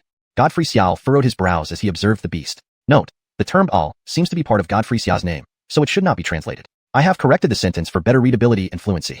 Slade knew that the magic spirit tribe was part of the Dark Alliance. The Dark Alliance comprised 6 major tribes: the Blackwing tribe, the Reed tribe, the Magic Spirit tribe, the Barbarian tribe, the Bone Spirit tribe, and the Sky Demon tribe. Similarly, the Kylet Alliance had 6 major tribes: the Divine Insect tribe, the Dragon Clan tribe, the Dwarf tribe, the Skywing tribe, the Snowman tribe, and the Sea tribe. Be cautious, the enemy is coming. Kian narrowed his eyes while gripping his staff tightly. On the back of the Otis toad, covered in black scales, stood several figures. One of the martial artists spotted Slade and others. Without any hesitation, he pulled back an arrow and shot it. Whoosh! A golden arrow rapidly sped toward them, extremely fast and terrifying. I'll handle this. Kian's lips curled into a cold smile. He took a step forward, swinging his staff downward with force, striking the incoming golden arrow. Bam! A loud booming sound echoed through the air. The Jeffrey standing on the magic spirit toad remained unperturbed. He fired another arrow. Buzz! Another golden arrow shot forward, distorting the space around it as if being torn apart. This time, it carried even more terrifying power towards Kian. Kian swung his staff again, unleashing a powerful blast that rippled through the surrounding space. Slade, standing on the dragon, looked up and saw 4 people standing on the Otis magic spirit toad. The archer kept shooting one arrow after another. Whoosh, whoosh, whoosh. Golden arrows continuously burst forward, warping the surrounding space. Kian wielded his staff, deflecting the arrows one by one until they shattered. Return, commanded the Jeffrey standing on the toad's back, hands clasped behind him. This Tyler had a pair of black wings stretching 8 feet long. The wings fluttered, producing low whistling sounds, revealing he belonged to the Black Wing tribe. Behind him stood a towering Tyler, approximately 3 meters tall, a member of the Reed tribe. Another figure held a white bone that shimmered with icy light, indicating he was from the Bone Spirit tribe. The archer was from the Sky Demon tribe. After retreating, the archer glared coldly at Xiuxian, sneering with disdain. "If you dare enter the Earth Spirit maze, I will make sure it becomes your grave," the leader with black wings declared coldly, his voice leaving no room for negotiation. Then, the magic spirit toad leaped forward swiftly. Watching them leave, Slade and company couldn't help but shake their heads. Honestly, they weren't afraid. The dragon continued its flight. After about a quarter of an hour, Godfrey Xiao announced, "Abraham, we've arrived." Slade heard this and nodded slightly, looking down to see a massive vortex below. Within the vortex stood 2 statues, unmoving. At that moment, a figure rapidly approached, intending to enter the vortex. Suddenly, the 2 statues below slowly opened their eyes, emitting a brilliant ray of light from their gaze. This dazzling light, carrying immense power, struck the warrior. Reacting swiftly, the warrior thrust his right hand forward, instantly producing a shield to block the blinding light. A deafening boom resounded as a powerful force hit him, causing him to retreat. However, he quickly advanced again. Suddenly, one of the statues drew its sword. A sharp sword whistle rang out, followed by a dazzling blade of light streaking towards the warrior at an alarming speed. Slade nodded, looking down to see a gigantic vortex below, flanked by 2 statues that stood motionless. Suddenly, as someone approached the vortex, the statues opened their eyes, emitting a brilliant beam of light. This beam carried immense power, hitting the martial artist. Reacting quickly, the martial artist conjured a shield to block the attack. However, the impact forced him to retreat. Nevertheless, he stepped forward again, determined. But then, one of the statues suddenly drew its sword. Buzz! A sharp ringing sound resonated, followed by a dazzling blade streaking towards the martial artist with frightening speed. Chapter 267. Earth Spirit Token. The martial artist, upon witnessing this scene, his expression changed abruptly. A shield materialized in his hand to block the attack. However, the dazzling sword light was far too swift, directly piercing through his neck. Instantly, a sword mark appeared on his neck. Blood seeped out from the wound. His eyes widened, and he fell limply to the ground. Slade furrowed his brows slightly upon seeing this. This person definitely doesn't have the token. Geretto, carrying a green war saber on his back, narrowed his eyes and said indifferently while observing the scene. According to him, martial artists need an Earth Spirit token to enter the Earth Spirit maze. Without an Earth Spirit token, they would be killed by these 2 statues. To enter the Earth Spirit maze past these 2 statues is incredibly difficult, practically a matter of life and death. This guy must be so confident in his own strength. Xiuxian, holding a long staff, shook his head as he spoke. Many people lack self-awareness. Lin, standing gracefully beside Xiuxian, brushed her black hair and sighed. But, unfortunately, only 50 Earth Spirit tokens are dispatched each time for the Earth Spirit maze. In other words, only 50 people can enter the maze. Geretto, their leader, mused over something and then slowly said, "The rest have to either steal others' tokens or force their way in. But to force entry requires absolute, overwhelming strength." Geretto continued. Slade had also learned about the Earth Spirit maze from Geretto on their way here. The Earth Spirit maze is the most mysterious place here. It contains many holy treasures, sacred skills, medicinal herbs, and all sorts of rare opportunities. Back then, someone with mediocre talent entered the Earth Spirit maze and rose sharply, breaking through their cultivation level in one stroke. This demonstrated the immense potential within the Earth Spirit maze. "Let's go in together." Geretto, bearing the green war saber on his back, said to Slade and the others. Agreed. Slade, Xiuxian, and Lin all nodded. Swish, swish, swish. The 4 moved forward swiftly. However, at this moment, suddenly, figures surged toward them from ahead, moving like streaks of bright sword light, extremely fast. For in total, all 4 were from the Dark Alliance. "We need 1 more token." At this moment, the leader among them spoke slowly, towering at around 3 meters tall, bulky and imposing. A member of the Reed clan. The 3 behind him were also Reeds, all over 3 meters tall, muscular with bronze-colored skin. "Give us yours. We might spare your lives." The martial artist coldly glanced at Slade and the others, speaking with an unyielding tone. "Steal?" Upon hearing this, Slade narrowed his eyes, a cold glint flashing within them. "What? Not giving it?" "That?" Before the Otis could finish his sentence, Slade suddenly took a step forward, appearing directly in front of the Otis clan warrior. Seeing this, the Otis clan warrior narrowed his eyes, snorted coldly, and flipped his right hand, producing a bloody-colored battle axe. He growled deeply, "Kill them all." As he spoke, the 3 Otis behind him simultaneously launched their attacks, each wielding a battle axe. Swish. One of them, brandishing the axe, aimed it straight at Geretto. Geretto, upon seeing this, revealed a cold smile, and his war saber slashed downward. Bang! The saber struck the opponent's axe. A thunderous sound reverberated in the air. Slade reacted quickly, holding the dragon scale sword. The sword now bristled with diamond-shaped scales, greatly enhancing its power. He thrust the sword forward. Hum! A resonant sword cry echoed. Facing him, the 3-meter-tall Otis clan warrior snorted, his right fist clenching as he delivered a powerful punch towards the sword light. Boom! A deep rumbling sound resonated through the space, echoing continuously. Then, Slade took another step forward, employing astonishing swordsmanship, like lightning bolts striking fiercely. As he executed his moves, multiple sword cuts appeared on the Otis clan warrior's body. Fresh blood spurted out uncontrollably. Slade completely dominated the battle. On the other side, Xian, wielding a long staff, swung it, initiating a fierce combat against the Otis. Lin, skilled in swords, also fought against one of the Otis. Slade's side thoroughly held the upper hand. Observing the remaining 4 Otis warriors, they all sustained varying degrees of injuries. At this moment, Geretto, clutching the green war saber, suddenly descended. Bang! The Otis in front was sent flying away like a cannonball and crashed heavily onto the ground. Defeated completely, the remaining Otis turned and fled without further hesitation, realizing they were up against formidable opponents. While they battled, a figure rapidly approached the vortex ahead. At this moment, the 2 statues guarding the vortex slowly opened their eyes, releasing a horrifying aura that rippled through the surroundings, distorting space itself. Swish, swish. The 2 statues lunged directly at the Jeffrey in simple hemp clothes. The Tyler walked confidently, bearing an ancient sword on his back. A statue suddenly appeared before him, wielding a war saber that slashed towards him. Swish. An ear-piercing saber cry rang out. Yet, as the dazzling blade struck, the Tyler seemed to vanish. It was just an afterimage. He passed through the vortex effortlessly. Could this be Ronnie? Geretto saw this and muttered, eyes flickering. Ronnie? Slade, startled, looked curiously at Geretto. 5-clawed celestial leader. He holds a high position and enjoys much popularity within the Celestial Alliance. Geretto explained to Slade and added, alright, let's go in. In maintaining the style and structure, I've made sure to translate the text fluidly while preserving the paragraph and line breaks of the original content. This ensures the story's continuity and coherence with any previous chapters. Chapter 268, The Art of Forging. Slade and the others all took a step forward, heading towards the vortex ahead. Soon enough, their figures appeared in the Earth Spirit Maze. Upon arrival, a cold voice rang out from ahead. What I, Ronnie, obtained, you dare to snatch? Grant you death. The frigid voice reverberated. Suddenly, ahead, that Jeffrey in hemp robes struck at a martial artist of the demon clan. He leaped a terrifying lightning bolt. He lunged forward with his sword in hand, as if it had pierced through the sky, extremely dazzling. Even just this one strike made people's souls tremble continuously. It was unknown who provoked the Jeffrey in hemp robes, Ronnie. But Ronnie's methods were extremely fearsome. With this strike of his sword, instantly, the figure of the demon clan martial artist before him flew out like a cannonball, landing heavily on the ground. His body was directly split into 2 by Ronnie. This revealed how astonishing Ronnie's swordsmanship was, and how profound his cultivation in swordsmanship was. This guy's swordsmanship has already reached the peak of the Sage Realm. After Sword Emperor comes the Sage Realm Sword Cultivator. The Sage Realm Sword Cultivator is divided into 4 levels: initial, intermediate, perfect, and peak. Obviously, Ronnie's swordsmanship was already at the peak level of the Sage Realm. After Ronnie killed this demon clan martial artist, his figure flashed, moving toward the front. Third Hartley brother, let's go in too.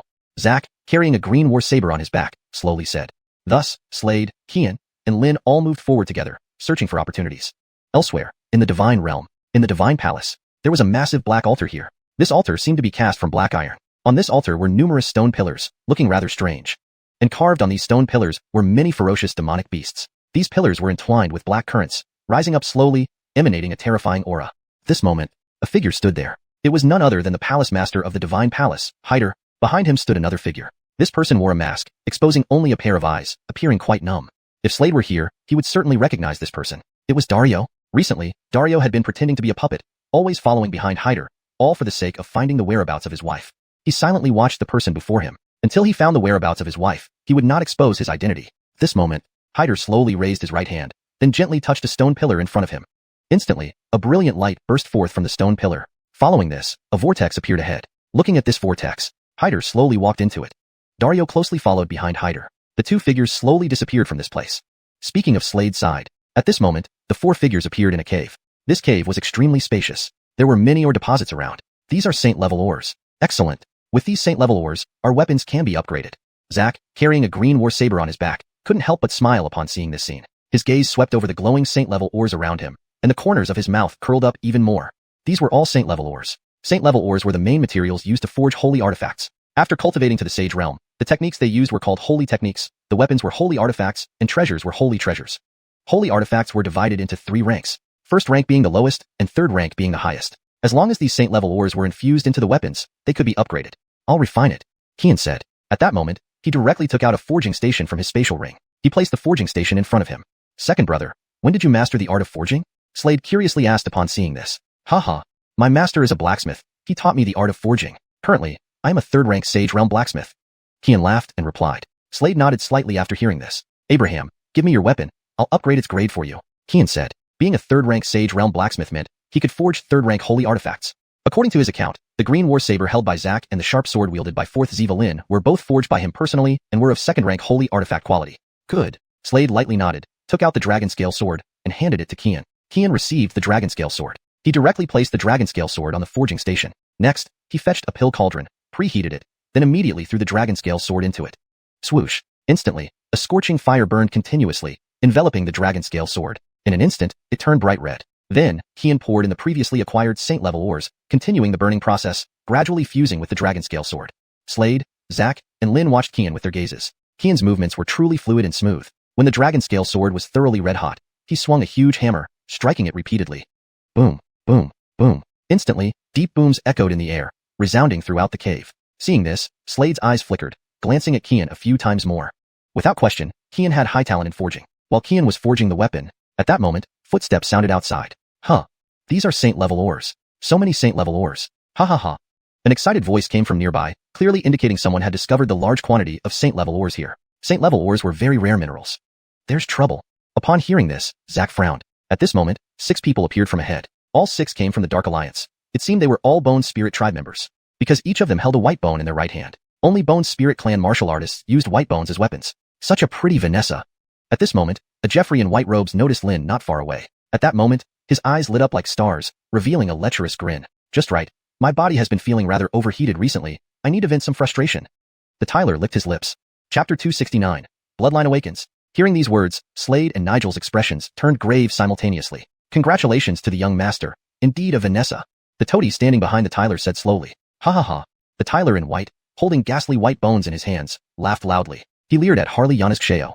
However, at this moment, Nigel and Slade both took a step forward at the same time. Facing such provocation, they had to respond. Nigel held the green war saber, and he swung it out instantly. Swoosh. A terrifying green light shot straight ahead. An Bone Spirit clan warrior coldly snorted upon seeing this scene. Holding white bones in his right hand, he suddenly waved it forward.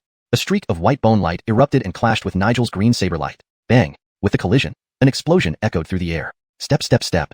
At this moment, the Bone Spirit clan warrior kept retreating. Another Bone Spirit clan warrior squinted his eyes and stepped forward. Swoosh. His figure vanished from the spot, leaving a lingering afterimage. In the next moment, he appeared behind Nigel, squinting his eyes with a cruel smile curling at the corner of his mouth, as he raised the white bones to strike down on Nigel. However, at this moment, swoosh, Slade suddenly appeared in front of him, raising his right hand and fiercely palm striking outward. Bang! With that palm strike, the Bone Spirit clan warrior flew away like a cannonball. However, swoosh, yet another Bone Spirit clan warrior approached from the front, waving the white bones in his hand. Space around began to fluctuate.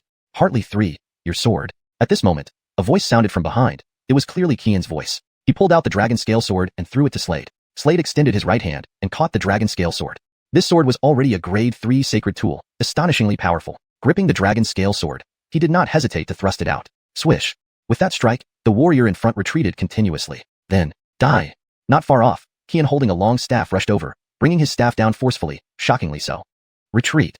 The leading Tyler, being pursued by Nigel, was no match for him. These Bone Spirit clan warriors' faces changed abruptly, turning and running as their figures gradually vanished from Slade at Allah's sight. These people are truly trash. Qian, holding a long staff, shook his head saying, I will continue forging weapons.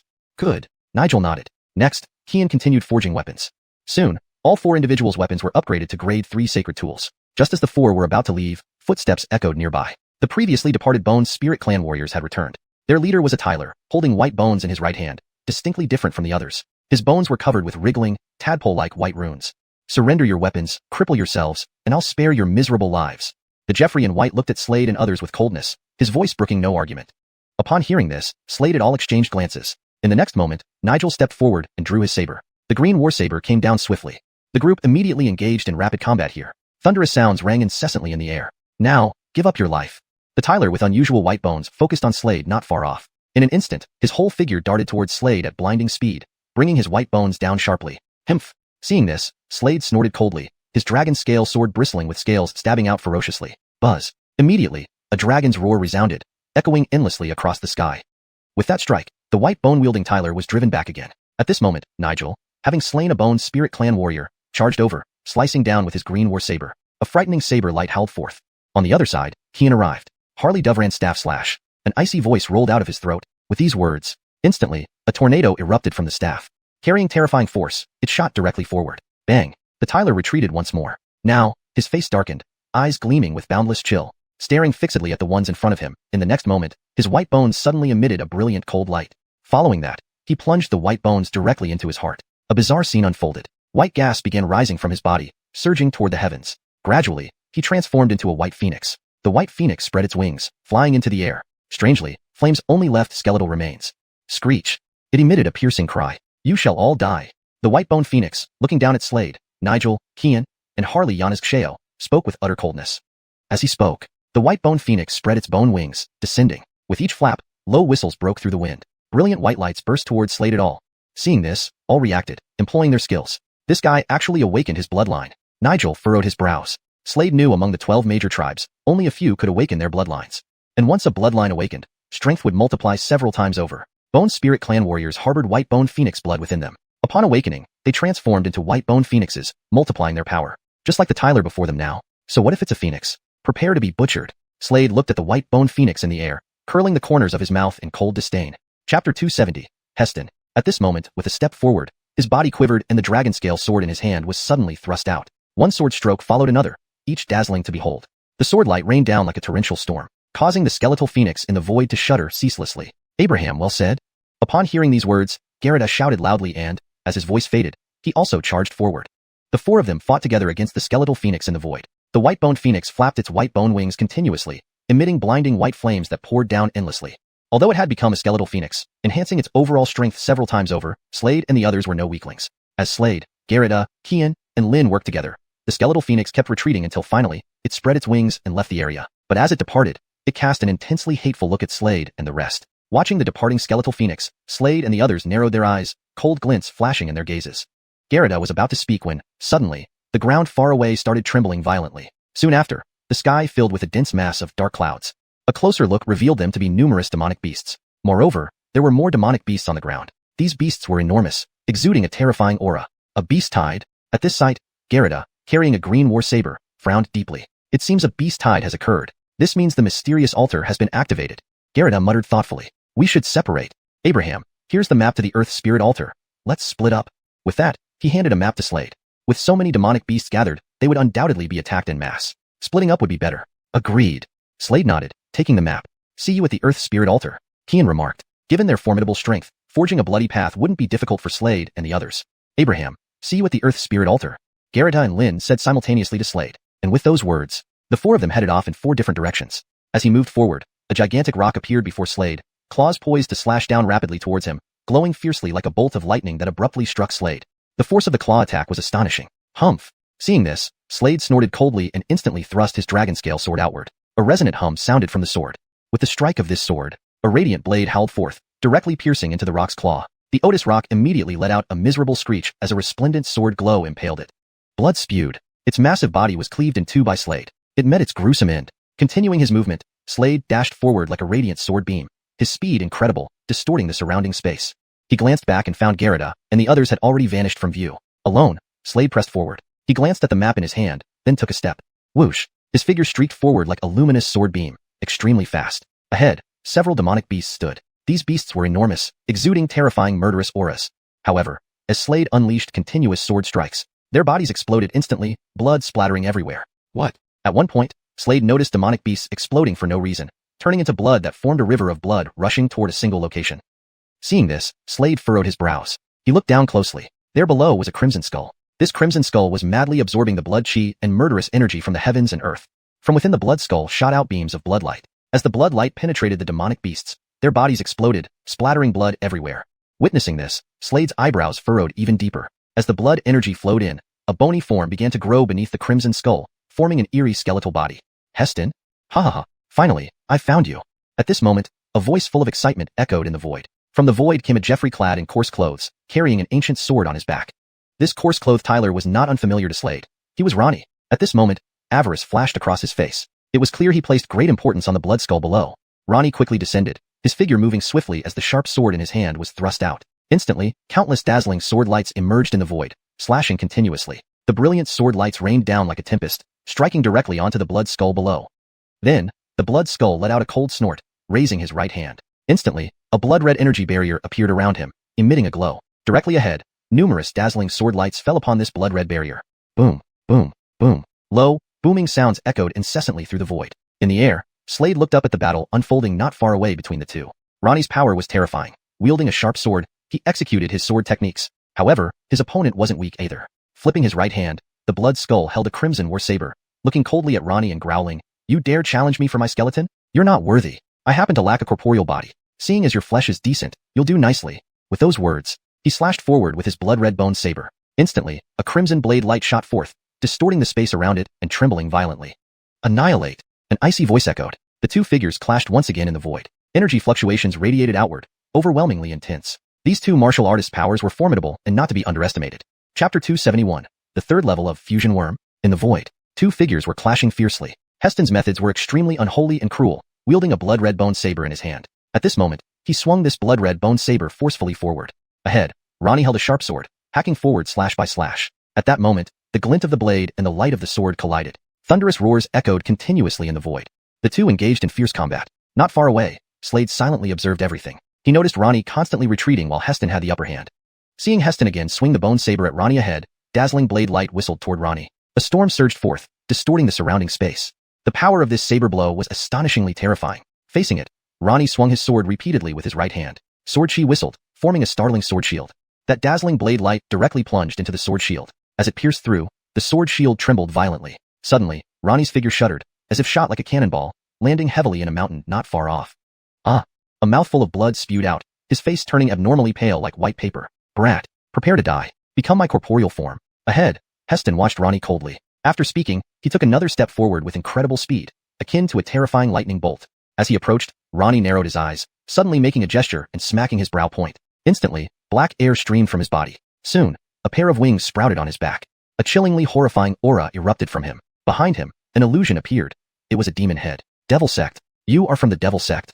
Ahead, Heston emitted a piercing voice, looking incredulously at Ronnie. However, at that moment, the demon head opened its massive mouth, swallowing Heston whole. Immediately after, an ominous aura erupted from Ronnie's body, spreading outwards, distorting the surrounding space incredibly.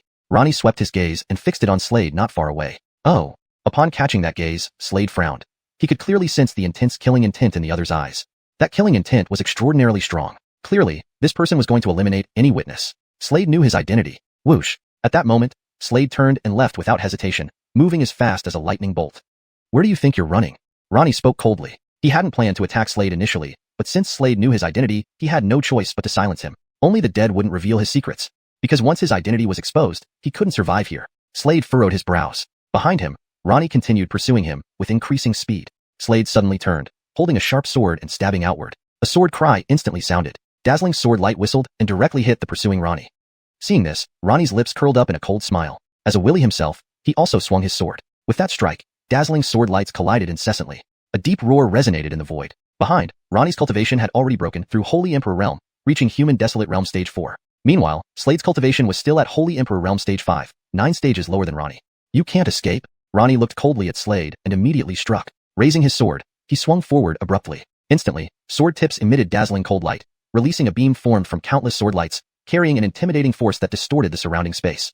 Fiery Xiuxian strike. A cold voice resounded from Ronnie's mouth. With those words, the sword fell. This dazzling beam shot forward grandly. Not far away, Slade turned, facing forward. There stood a flaming sun. At that moment, this sun seemed like a beast opening its blood-stained maw, rushing quickly towards him. Slade watched, holding his sword and stabbing forward. Buzz. A sword cry resounded. Following the strike. Bang. A tremendous force sent Slade retreating. Traces of blood appeared at the corner of his mouth, his face pale. This person's strength was exceptionally terrifying. However, propelled by this force, his speed increased drastically. Behind, Ronnie saw this scene, narrowing his eyes, surprised that Slade could withstand his strike. His lips curled into a cold smile, floating mid-air. Next, he raised his sword and swung it gracefully, as if a peacock spreading its feathers. Following this strike, a black gate gradually appeared ahead, emanating hellish energy. As the gate appeared, space around began twisting, rippling outwards. From the black gate emerged a terrible vortex, beginning to spin wildly. Suddenly, a dazzling black light shot out, locking onto Slade below. Not good. Feeling the terrifying power behind him, Slade's expression changed instantly. He sensed the remarkable nature of this move. That black light completely locked onto him. It was a lethal strike. Slade's face darkened. His eyes flickered crazily, thinking how to evade. At that moment, the divine worm within him trembled suddenly. Next, Fusion Worm reached its third level. The third level of Fusion Worm granted Divine Worm's body doubling, creating a doppelganger with identical aura. This is truly Alistair's help. Slade's eyes lit up at that instant. Chapter 272. You're still looking, brilliant as the stars. Thus, there was hope for Slade's survival. At this moment, behind him, that terrifyingly powerful black light charged like a dragon emerging from the gates of hell, hurtling towards Slade with claws extended and mouth agape, incredibly fast. The horrifying aura twisted the surrounding space. Slade's expression drastically changed. He immediately waved his right hand. Countless scales converged in an instant, forming a protective shield. And then, A purple river surged forth to create the second layer of defense. Moreover, holding a sharp sword in his right hand, Slade kept swinging it, emitting astonishing sword energy. Terrorizing streaks of sword light continuously gathered, forming the third layer of defense. Just then, ahead, that beam of black light struck the first layer of defense.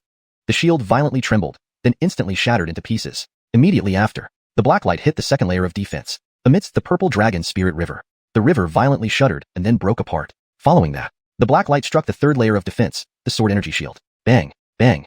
Suddenly, a brilliant glow erupted from the sword energy shield. The entire sword energy shield shook incessantly. Cracks spread like spider webs across its surface. Bang! In the next moment, Slade's third layer of defense also broke. Then, the black light accurately landed on him, sending his entire body flying out like a cannonball. In that split second before being launched, he spat out a mouthful of blood, his face turning even paler, deathly white. Run! Knowing he was no match for his opponent, Slade ran away immediately. Huh. Not dead? Far off in the air, Ronnie stood aloft and saw this scene, astonishment spreading over his face. He believed that this move would surely kill Slade.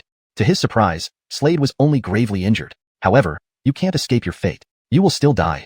Holding a sharp sword, Ronnie coldly stared at the figure desperately fleeing before him, a cruel smirk curling his lips. Swish! He took a step. His figure flashed forward like a dazzling sword beam, extremely fast. As he advanced, he held a bloody sword which suddenly descended. Startling sword light erupted from the blade and struck Slade directly. At this moment, Slade fell down, trembling, blood spurting from all orifices, showing no sign of life. The entire world seemed to calm down. A figure appeared here, looking coldly at the surroundings. It was none other than Ronnie. Ronnie coldly swept a glance over Slade's corpse on the ground, carefully examining it again and again. His massive divine sense constantly scanned Slade's body. Only after confirming Slade was truly dead did he turn around and leave, a cold smile flickering at the corner of his lips. He muttered, "Blame yourself for having bad luck, witnessing what you shouldn't have seen and hearing what you shouldn't have heard." After his words, he took another step forward, his entire figure shooting away like a dazzling sword beam, vanishing into the heavens. After he left, the corpse of Slade below began to emanate copious amounts of bloody vapor. Then, the corpse transformed into a worm. This worm quivered slightly, then shot toward a certain direction. Meanwhile, somewhere in space, a tear appeared. A figure slowly emerged from the tear. This person was indeed Slade. Slade's face was still pale, almost paper white, with blood trickling from the corner of his mouth. His expression darkened, realizing that if not for mastering the third level of the fusion worm technique and decisively using it, he might have died just now. Now, his body was heavily injured, covered in wounds. If not for the small black dragon inside him treating his injuries, he feared he would have fainted by now. That guy went to the Earth Spirit Altar. I can't go. If I show up, and he finds me, he will definitely hunt me down. That will also bring trouble to the boss and the others. Slade's eyes flickered, muttering quietly. He knew Ronnie was terrifyingly strong. Even if he joined forces with the boss Nigel and the others, they could not be a match for Ronnie. Therefore, he promptly abandoned the idea of going to the Earth Spirit Altar. At least, he needed to elevate his cultivation to the human wasteland realm. Slade did not rush to leave, worrying that Ronnie was still nearby. From the way Ronnie handled things earlier, he was a very cautious person. After killing Slade's clone, Ronnie kept scanning Slade's body with divine sense, fearing he was still alive. Slade sat cross-legged, cultivating and practicing the reincarnation dragon spirit technique. Sacred energy immediately flowed towards his body. This battle significantly boosted his cultivation. Originally, he was at the 5th level of the Sacred Emperor realm. After this battle, his cultivation skyrocketed to the 7th level, advancing 2 levels. After about 1 incense stick time, he slowly opened his eyes, his pupils flickering with keen light. He was still far from the first major realm of the wasteland, the human wasteland realm. But Slade believed it wouldn't be long before he broke through the Sacred Emperor realm. At this moment, he slowly stood up. Since he couldn't go to the Earth Spirit Altar, he could only seek opportunities elsewhere. He looked into the distance. Not far away, he noticed several beasts with red eyes heading towards the Earth Spirit Altar. Slade chose a different direction. Soon, his figure appeared in a mountain range. Night had fallen deeply. A shadow swiftly moved through this area. It was Slade, infiltrating the mountains. Beast roars were rarely heard in these mountains. All the beasts were heading to the Earth Spirit Altar. Slade moved forward. Just then, he spotted a lake. In the lake was a naked young Stephanie. She was around 17 or 18 years old, with porcelain white skin that looked tender and flawless. Seeing this Stephanie, Slade froze for a moment, nearly spitting blood. "You're still looking." At this moment, a sharp voice suddenly rang out. The Stephanie blushed fiercely as she glared at Slade. Chapter 273. This is truly a misunderstanding. Miss, this is truly a misunderstanding. Slade, seeing the scene, said with an extremely serious expression. "You're still looking." The Stephanie shouted in anger, her face turning red. Upon hearing this, Slade turned around and said, "Miss, actually, I didn't see anything." However, at that moment, ahead of him, the Stephanie suddenly took a step forward, heading straight for Slade. Her right hand formed into a fist as she launched a powerful punch at his back, much like a tiger pouncing on its prey. Seeing this, Slade furrowed his eyebrows, turned around, and blocked it with both arms to defend himself. Bang! A tremendous force struck him. Forced to retreat by this power, Slade's figure moved backward non-stop.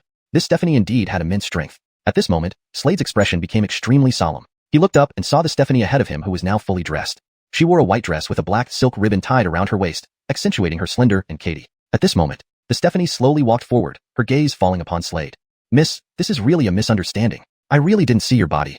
Slade explained. Upon hearing this, the Stephanie in the white dress changed her expression again. She narrowed her eyes and glared at Slade, exclaiming, "You're asking for death."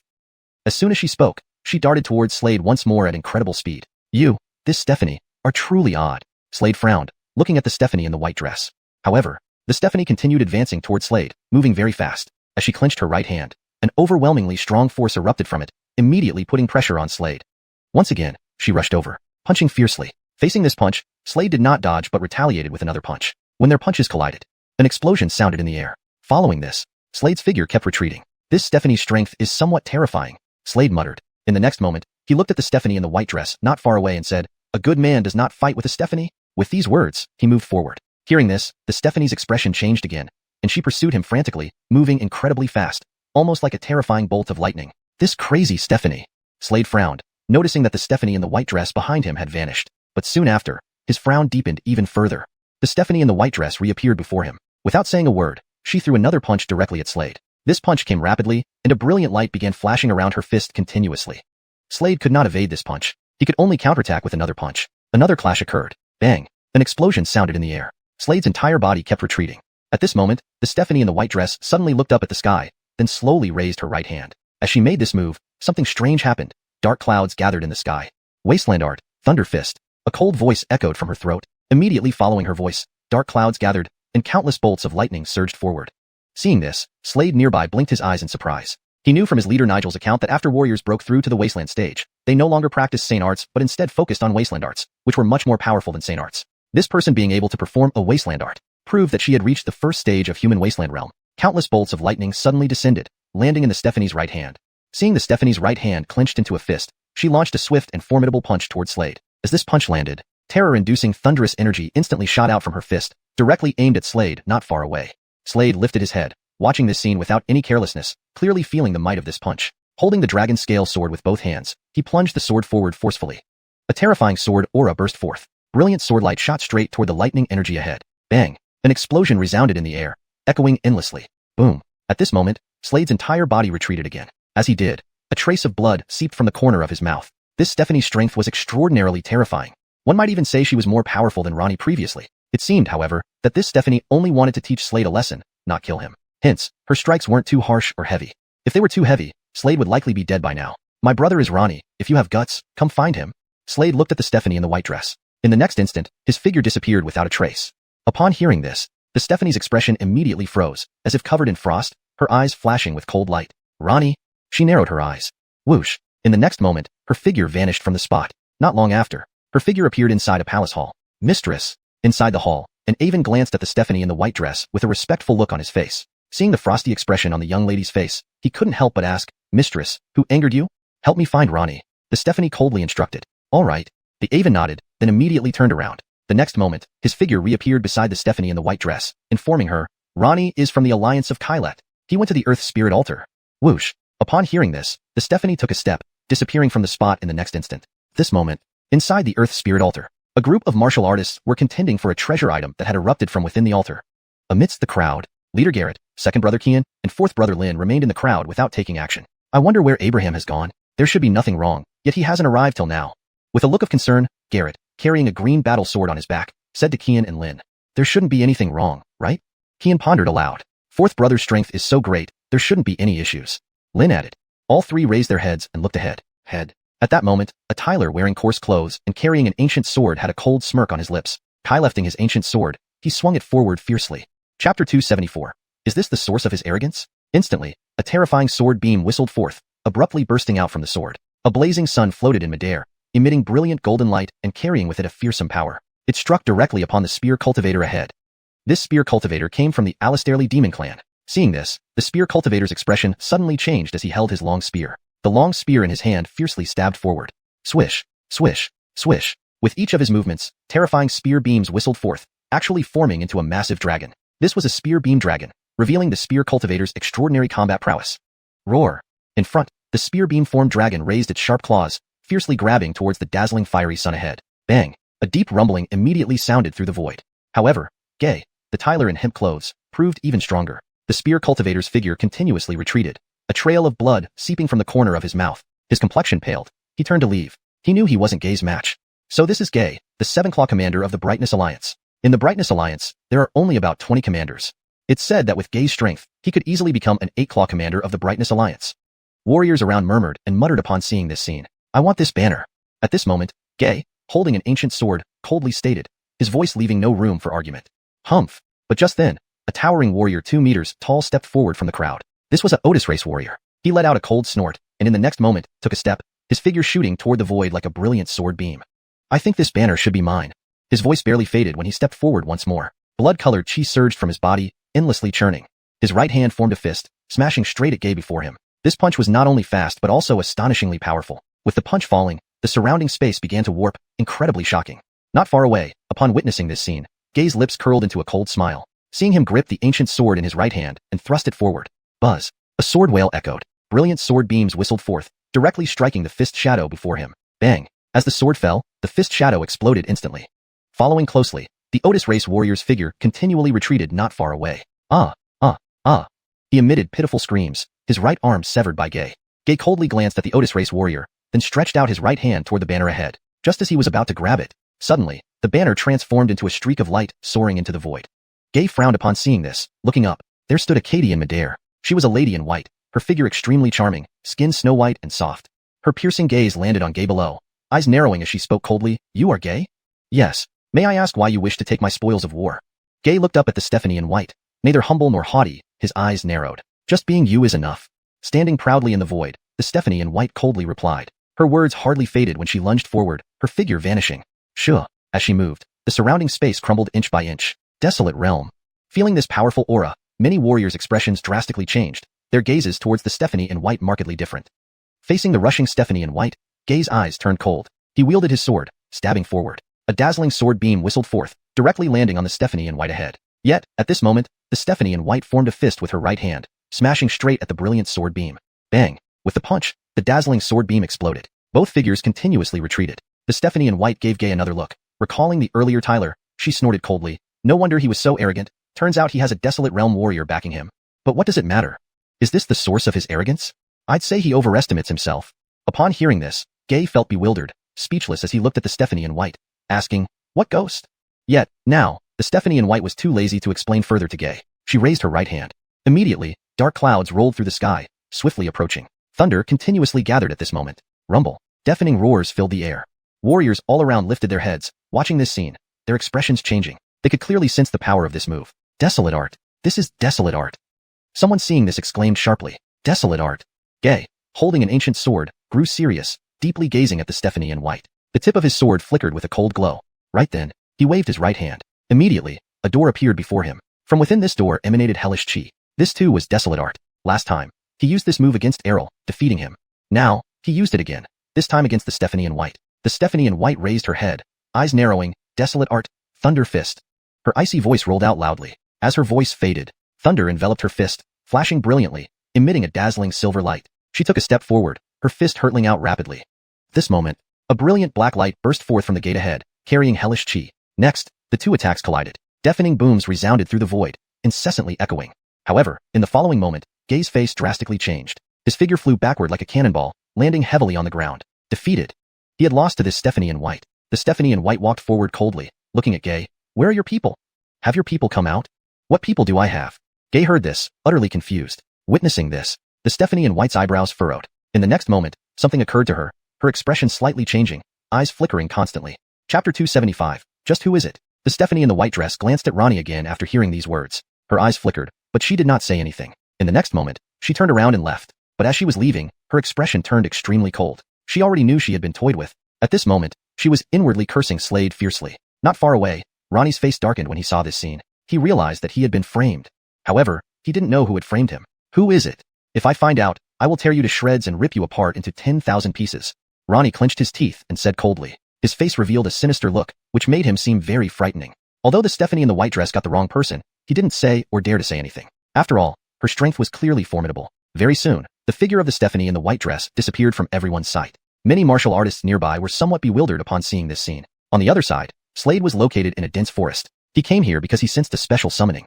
Following this summoning, he appeared here. Currently, there was a deep abyss ahead. Looking down at the abyss below, Slade's eyes flickered. Next, he took a step and moved towards the bottom of the abyss. Swish! The howling sound of the wind reached his ears. As he descended, the roaring cold wind surged toward Slade from all sides. These cold winds carried strange energy, causing the space around them to warp. Slade immediately activated the first level of insect fusion. With this activation, golden scales began covering his body, continuously emitting golden light. This set of golden scales could increase Slade's defensive power several times over. Before long, Slade's figure appeared within the abyss below. He looked up at the direction ahead and discovered a golden palace ahead. His eyes flickered, and in the next moment, he stepped forward swiftly. Very soon, his figure appeared inside the resplendent golden palace ahead. Slade walked into the palace.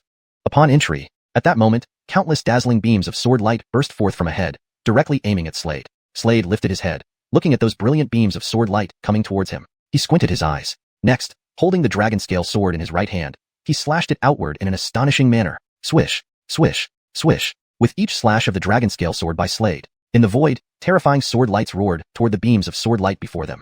Boom, boom, boom. A series of thunderous explosions sounded incessantly, echoing across the entire expanse of heaven and earth. Break!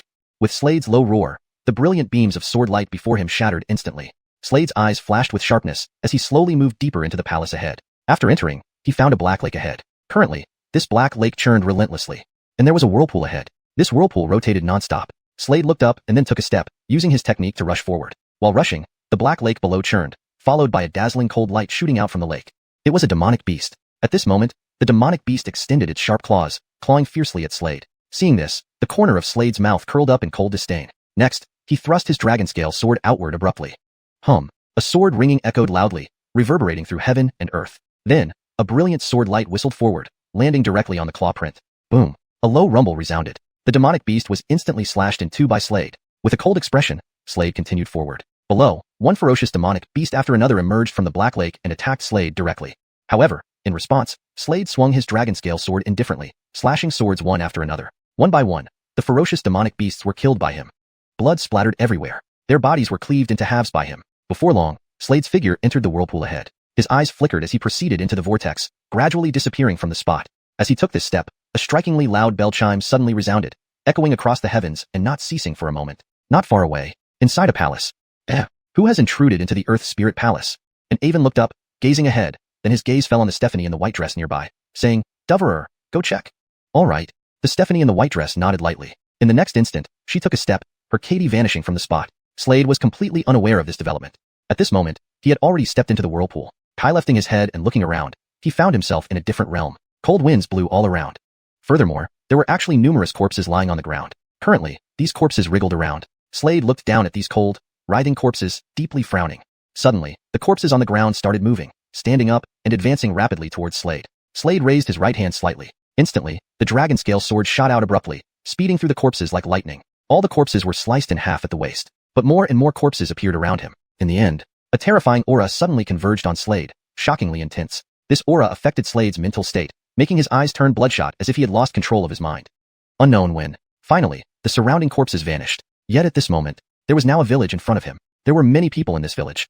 An Avonlea villager noticed Slade approaching from not far away. He waved at Slade. Egon, did you just come back from hunting? Hearing this, Slade was slightly startled. Looking at the Avonlea villager ahead, he knew everything was an illusion. But this illusion was too realistic. It felt so real. Chapter 276, the second test. Amir, come in and have a bowl of noodles. The hutch looked at Slade very warmly and said. Slade nodded lightly and walked into the village. He noticed that there were many people in the village. There were children, Avonlea, and others. Amir, your noodles are ready. The Avonlea man with white hair now handed Slade a bowl of noodles. Thank you. Slade accepted the bowl, thanked the hutch, and started eating. The noodles were delicious. Although he knew this was clearly an illusion, it felt as real as anything. While he was eating his noodles, suddenly for some reason, the villagers began fighting each other fiercely. These villagers held weapons and killed each other. Some had sickles, some kitchen knives, and some swords. Seeing this inexplicable scene, Slade frowned deeply. What's going on? He was confused. Why were these villagers, who seemed fine moments ago, now fighting and killing each other? Then, all of a sudden, the villagers turned to attack Slade. The previously smiling hutch's expression changed dramatically. His face became hideous as he also attacked Slade. Jensen? Slade stared at the hutch and frowned deeper. Are you okay? However, the hutch's eyes were bloodshot as if possessed, and with a flashing knife in his right hand, he rushed towards Slade. Seeing this, Slade's frown deepened even further. What happened to these people? Why did they behave like this? Slade took a step forward as these people attacked him. However, instead of retaliating, he kept dodging. Suddenly, a voice echoed slowly throughout the entire space. Why don't you fight back when these people are trying to kill you? The voice carried a mysterious tone. These people have no grudge against me. Why should I fight back? On the bloody ground, Slade raised his head towards the void and asked back. But aren't these people here to kill you? In the sky, the mysterious voice sounded again. But aren't they forced? They are merely under your control. Slade responded. Not harming the innocent is good. The mysterious voice echoed once more. As his words ended, the surrounding space twisted abruptly. Then cracks spread like spider webs around him. Soon, Slade found himself in another place. He looked up and realized he was on top of a cliff. In front of Slade appeared a Otis bell. 2 stone Otis crouched beside the bell. These 2 stone Otis stood proudly. This is your second test. Ring this bell. The mysterious voice echoed slowly from the void, reverberating across the space. Hearing this, Slade's eyes flashed as he looked up at the Otis bell ahead. This huge bell was 15 zhang tall and covered in golden runes that flickered continuously like wriggling tadpoles, radiating brilliant gold light. It was clear this bell was a powerful treasure. Slade gazed at the Otis bell towering 15 zhang high before him. In the next moment, he stepped forward swiftly and delivered a punch directly towards the bell. However, just then, a brilliant light suddenly erupted from the bell, forming a massive barrier. Slade's punch hit this barrier. Boom! An explosive sound resonated through the void. Immediately after, a powerful force surged into Slade's body, causing him to retreat. Incredible! Seeing this, Slade's eyes flashed as he looked at the bell again. He noticed the countless golden runes on the bell moving ceaselessly like tadpoles, occasionally emitting bursts of golden light. Slade squinted, observing the bell. He realized earlier, due to the movements of the tadpole-like runes, the bell had unleashed its formidable defensive power. I will strike when these golden runes pause. Slade's eyes glowed intensely as he focused intently on the bell. Just then, the golden runes on the bell paused, as if frozen in place. Right now. Pilot glittering in his eyes, Slade lunged forward with great speed. His right hand formed a fist again and punched out. His punch landed. Buzz. A muffled sound emitted followed by a terrifying wave spreading outwards from the bell, forcing Slade to retreat again. Although Slade retreated, a resonant buzzing sound echoed from the bell. Buzz. As this sound faded away, throughout the Earth's spirit maze, this resonant sound reverberated everywhere. Sound of the bell? Someone has passed the second stage? A Stephanie in white dress walking towards this direction looked up at the sky, her eyes flashing, and immediately hurried forward. Following the bell sound, in Slade's space, the mysterious voice echoed again. Excellent. You've passed the second stage. A streak of golden light shall be bestowed upon you. With these words, a cloud of golden clouds appeared in the void. From it, a brilliant streak of golden light shot out directly into Slade below. At this moment, Slade's aura surged sharply. His cultivation soared rapidly. His cultivation reached the 9th level of the Sage Emperor realm. Just one step more, and he could enter the human wasteland realm. This golden light, what a transformation. Slade sighed, feeling amazed. Now, in front of him, a vortex appeared. The third challenge awaits you. The mysterious voice echoed again. Slade's eyes gleamed, looking forward to the next stage. He took a step forward and moved toward the vortex. Very soon, he emerged in a new world. Fight the dragon. At that moment, the mysterious voice echoed once again, reverberating across the space. Hashtag chapter 277, Dragon Blood. A battle with the dragon. In the void, a mysterious voice echoed. As the voice faded away, a colossal dragon appeared overhead. This dragon was hundreds of feet long. Its body covered in golden scales that glinted and shimmered as they exhaled bursts of golden light. Slade looked up, his gaze fixed on the divine dragon. The next moment, he stomped lightly with his right foot, causing the entire earth to tremble violently. Immediately after, holding the dragon's scale sword, he thrust it forward in one swift motion. However, at this moment, an overwhelming aura of dragon might emanated from the divine dragon, spreading outwards in all directions. This immense dragon might formed a shield at that very instant, defending against Slade's sword strike. A low whooshing sound resonated through the void. Simultaneously, the powerful dragon might swept forward, bearing down upon Slade with crushing force. Seeing this, Slade's expression changed drastically. Holding the dragon's scale sword, he swung it horizontally to block the dragon might. His entire figure kept retreating backward. He retreated for a full 100 feet, leaving a deep gouge on the ground. The Otis dragon gazed down at Slade, its eyes cold and indifferent, as if viewing a mere ant. Slade knew this colossal dragon's cultivation had already surpassed the Holy Emperor realm, entering the human wasteland realm. The human wasteland realm was the first major realm of the wasteland stage. The wasteland stage was divided into 3 major realms: human wasteland, earth wasteland, and Alistair wasteland. Warriors who had just entered the wasteland stage were incomparably stronger than those in the Holy Emperor realm. Slade's current cultivation was at the 9th level of the Holy Emperor realm. He was just one step away from the human wasteland realm. Let your power break through my own limits. Slade raised his head and looked at the divine dragon before him, 100 feet long with scales covering its entire body. His eyes flickered, and in the next moment, he charged forward again, engaging the divine dragon in combat. Hiya!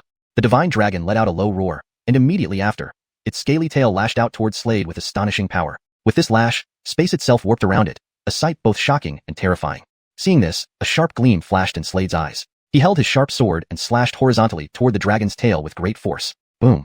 Following this slash, fearsome sword energy howled forth, leaving a shallow mark on the Otis dragon's tail. In the void, the divine dragon emitted a low growl, its eyes filled with disdain.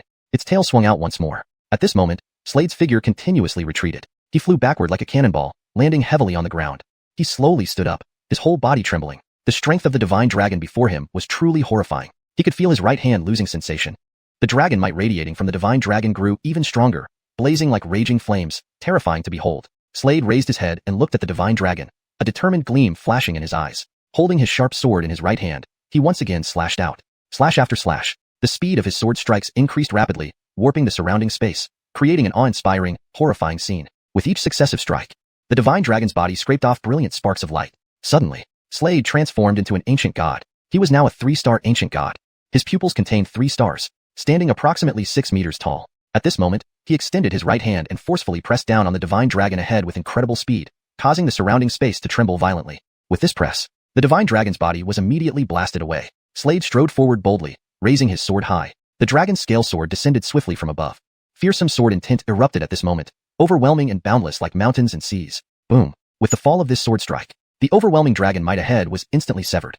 At this moment, a shocking sword light roared forth, striking the divine dragon directly. As the sword light struck, instantly, the divine dragon's body flew backward like a cannonball. Huff! Seeing this, Slade heaved a sigh of relief. At this moment, the divine dragon let out an enraged roar that reverberated throughout the heavens. Just as it was about to make another move, "You have won."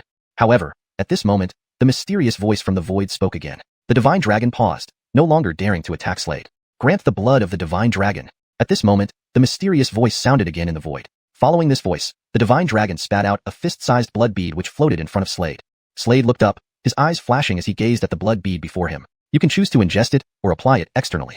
At this moment, the mysterious voice echoed again in the void, reverberating throughout the sky. Ingest or apply externally? Senior, what is the difference between these two methods? Slade asked, his eyes flickering. Which one will be stronger? Ingestion. The mysterious voice rang out again in the void, speaking calmly to Slade. Ingesting will strengthen your entire body, including your internal organs, but you must endure significant pain. External application, on the other hand, requires less pain, but its effect will be far less potent compared to ingestion. In that case, hearing this, Slade's eyes flickered for a moment as he muttered, "Then I choose ingestion." Ingestion offered the greatest effect. Naturally, he would choose ingestion. The mysterious voice echoed again gently. Next, Slade raised his head, gazing at the dragon blood before him, his eyes flashing. Slowly lifting his right hand, he opened his mouth and swallowed the dragon blood in one go. After the dragon blood entered his mouth, in the next moment, his facial features contorted severely, barely recognizable. The pain was excruciating. It felt like his body was being burned by flames.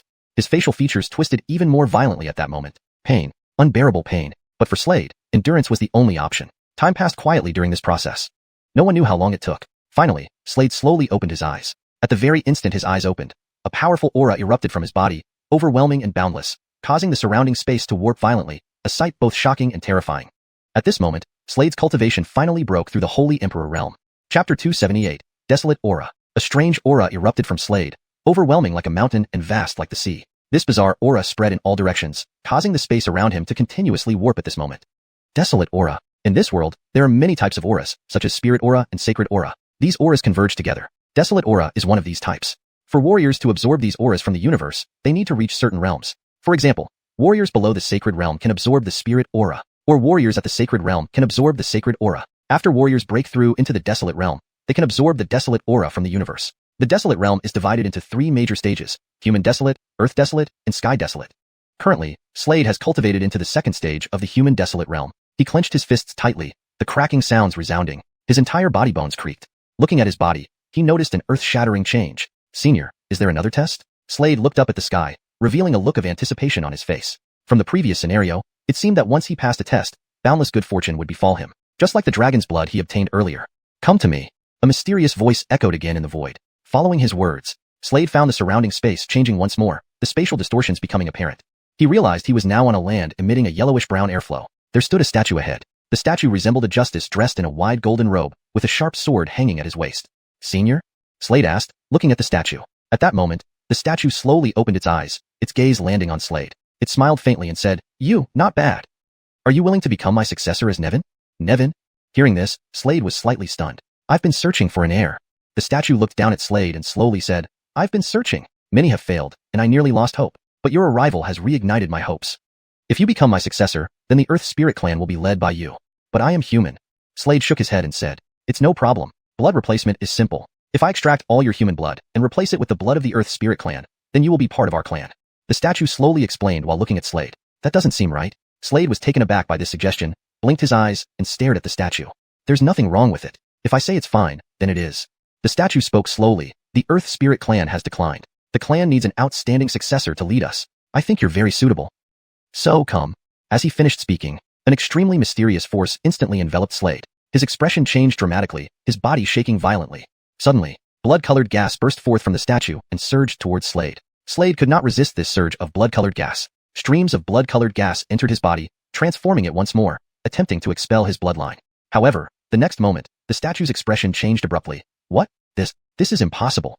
Why your bloodline inside you? It can actually devour my bloodline? The statue emitted a piercing sound, filled with disbelief. At this moment, flames suddenly emerged from Slade's body, burning incessantly. Inside his body, the bloodlines surged like a stormy sea, as if being burned by intense fire. The statue, with an incredulous look, stared at Slade, its pupils widening. At this moment, despite enduring immense pain, Slade gradually felt relief after about half an hour. Did it succeed?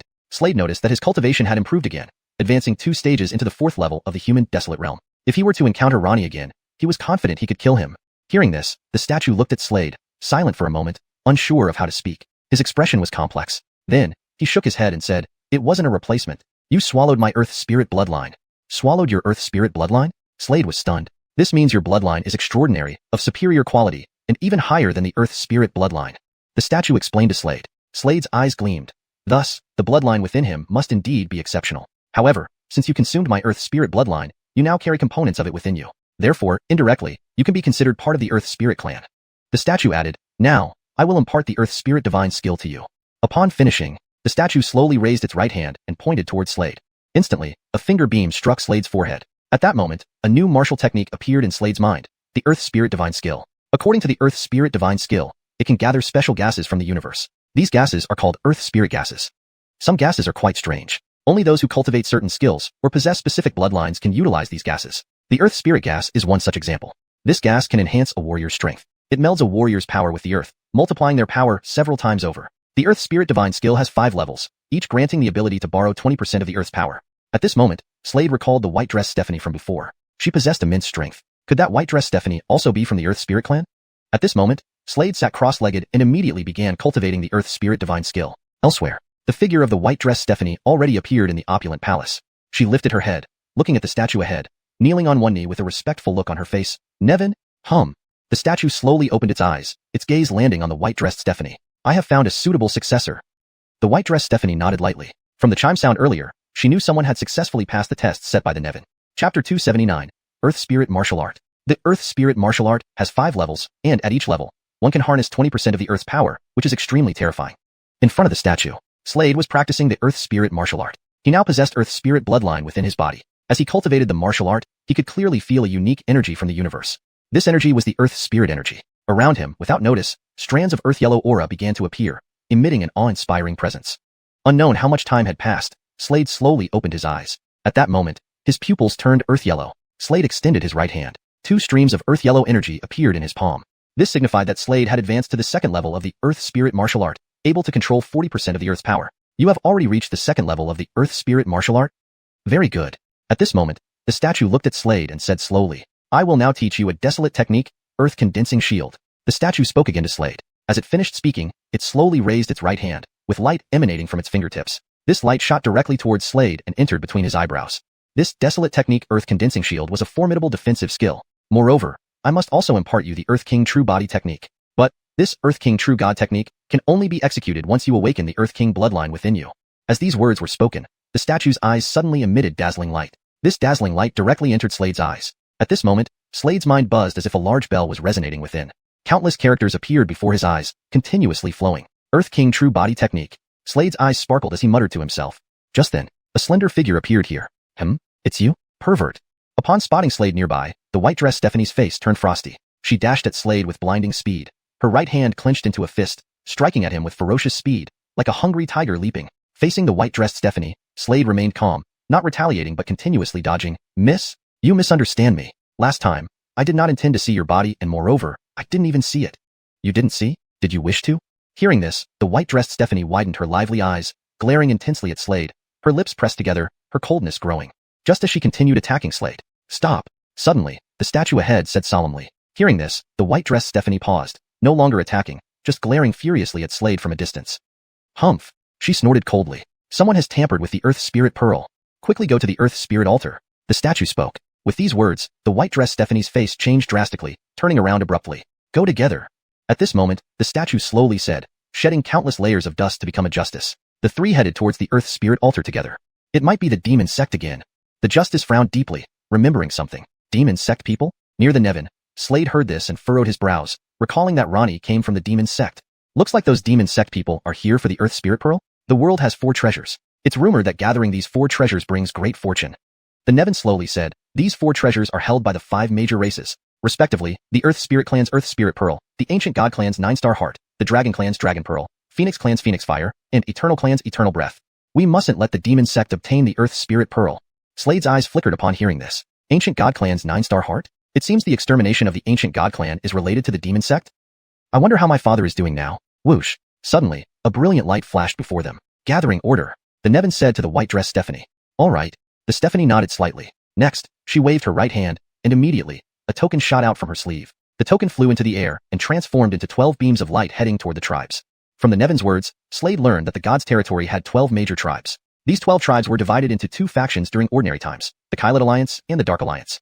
Usually, they competed, or even fought each other. But in critical moments, they would unite and follow the orders of the Earth Spirit Palace. Ahead, a pearl slowly floated in the air, exuding a terrifying aura, enveloped in earth-yellow light. This was the Earth Spirit Pearl. Now, dark clouds rolled in the sky, thunderous storms echoing throughout the heavens. Powerful lightning bolts descended as if to shatter everything. The ground below trembled continuously. Now, a huge vortex appeared in the air, rotating non-stop. Figures burst out of this vortex, each carrying terrifying power, distorting the surrounding space. These were all martial artists from the demon sect. They all stared at the pearl before them. This is the Earth Spirit Pearl. Why is there such dense energy in the land of gods? Because of this very Earth Spirit Pearl. Moreover, why can the martial artists in the land of gods awaken their bloodlines? Also because of this Earth Spirit Pearl. One could say this Earth Spirit Pearl was crucial.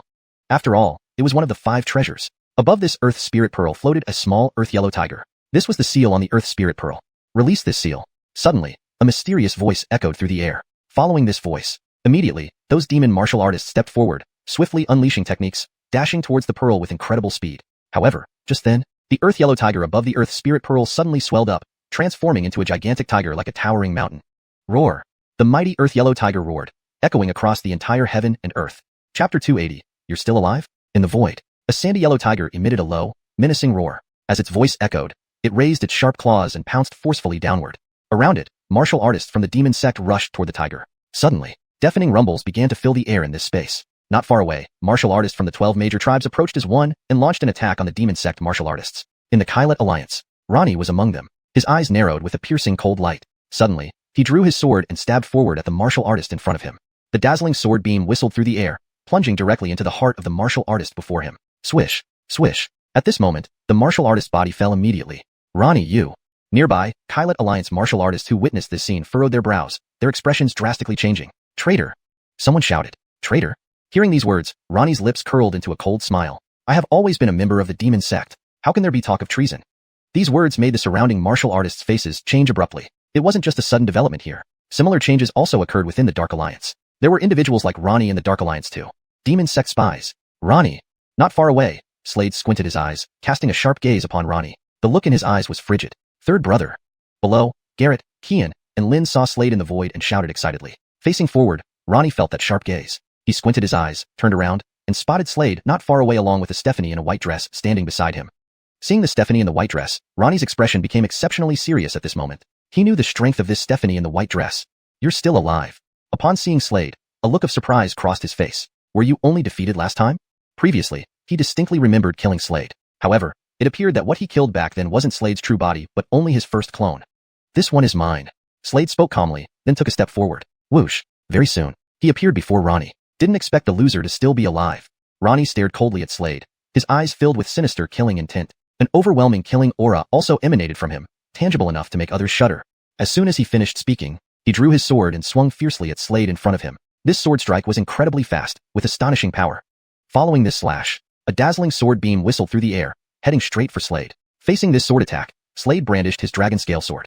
The quality of the dragon scale sword had now reached the 3rd grade sacred artifact stage, possessing incredible power. A radiant sword beam burst from the blade of the dragon scale sword, colliding with the opponent's sword beam.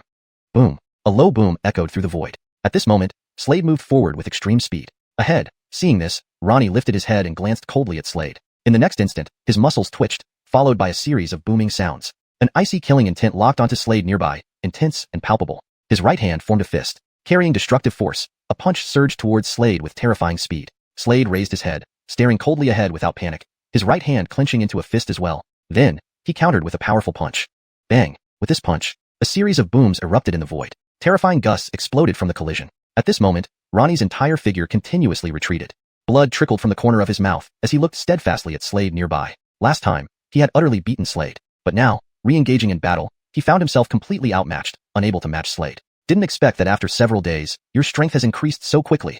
Ronnie's face darkened, his eyes glowing with boundless coldness. Waste? Hearing this, Slade squinted his eyes, sweeping a cold glance over Ronnie. If I'm waste, then what does that make you? A worse piece of garbage? Less than waste? Amir, don't be arrogant. Hearing this, Ronnie's face flushed red, his eyes shooting forth radiant beams that distorted the surrounding space, his gaze incredibly sharp. With a wave of his right hand, he activated the wasteland technique. Immediately, a gate appeared beside him. Hellish aura rolled out from within this gate. In the next moment, swoosh, swoosh, swoosh, several rays of brilliant black light shot downwards at Slade at tremendous speed. These black light rays carried astonishing power.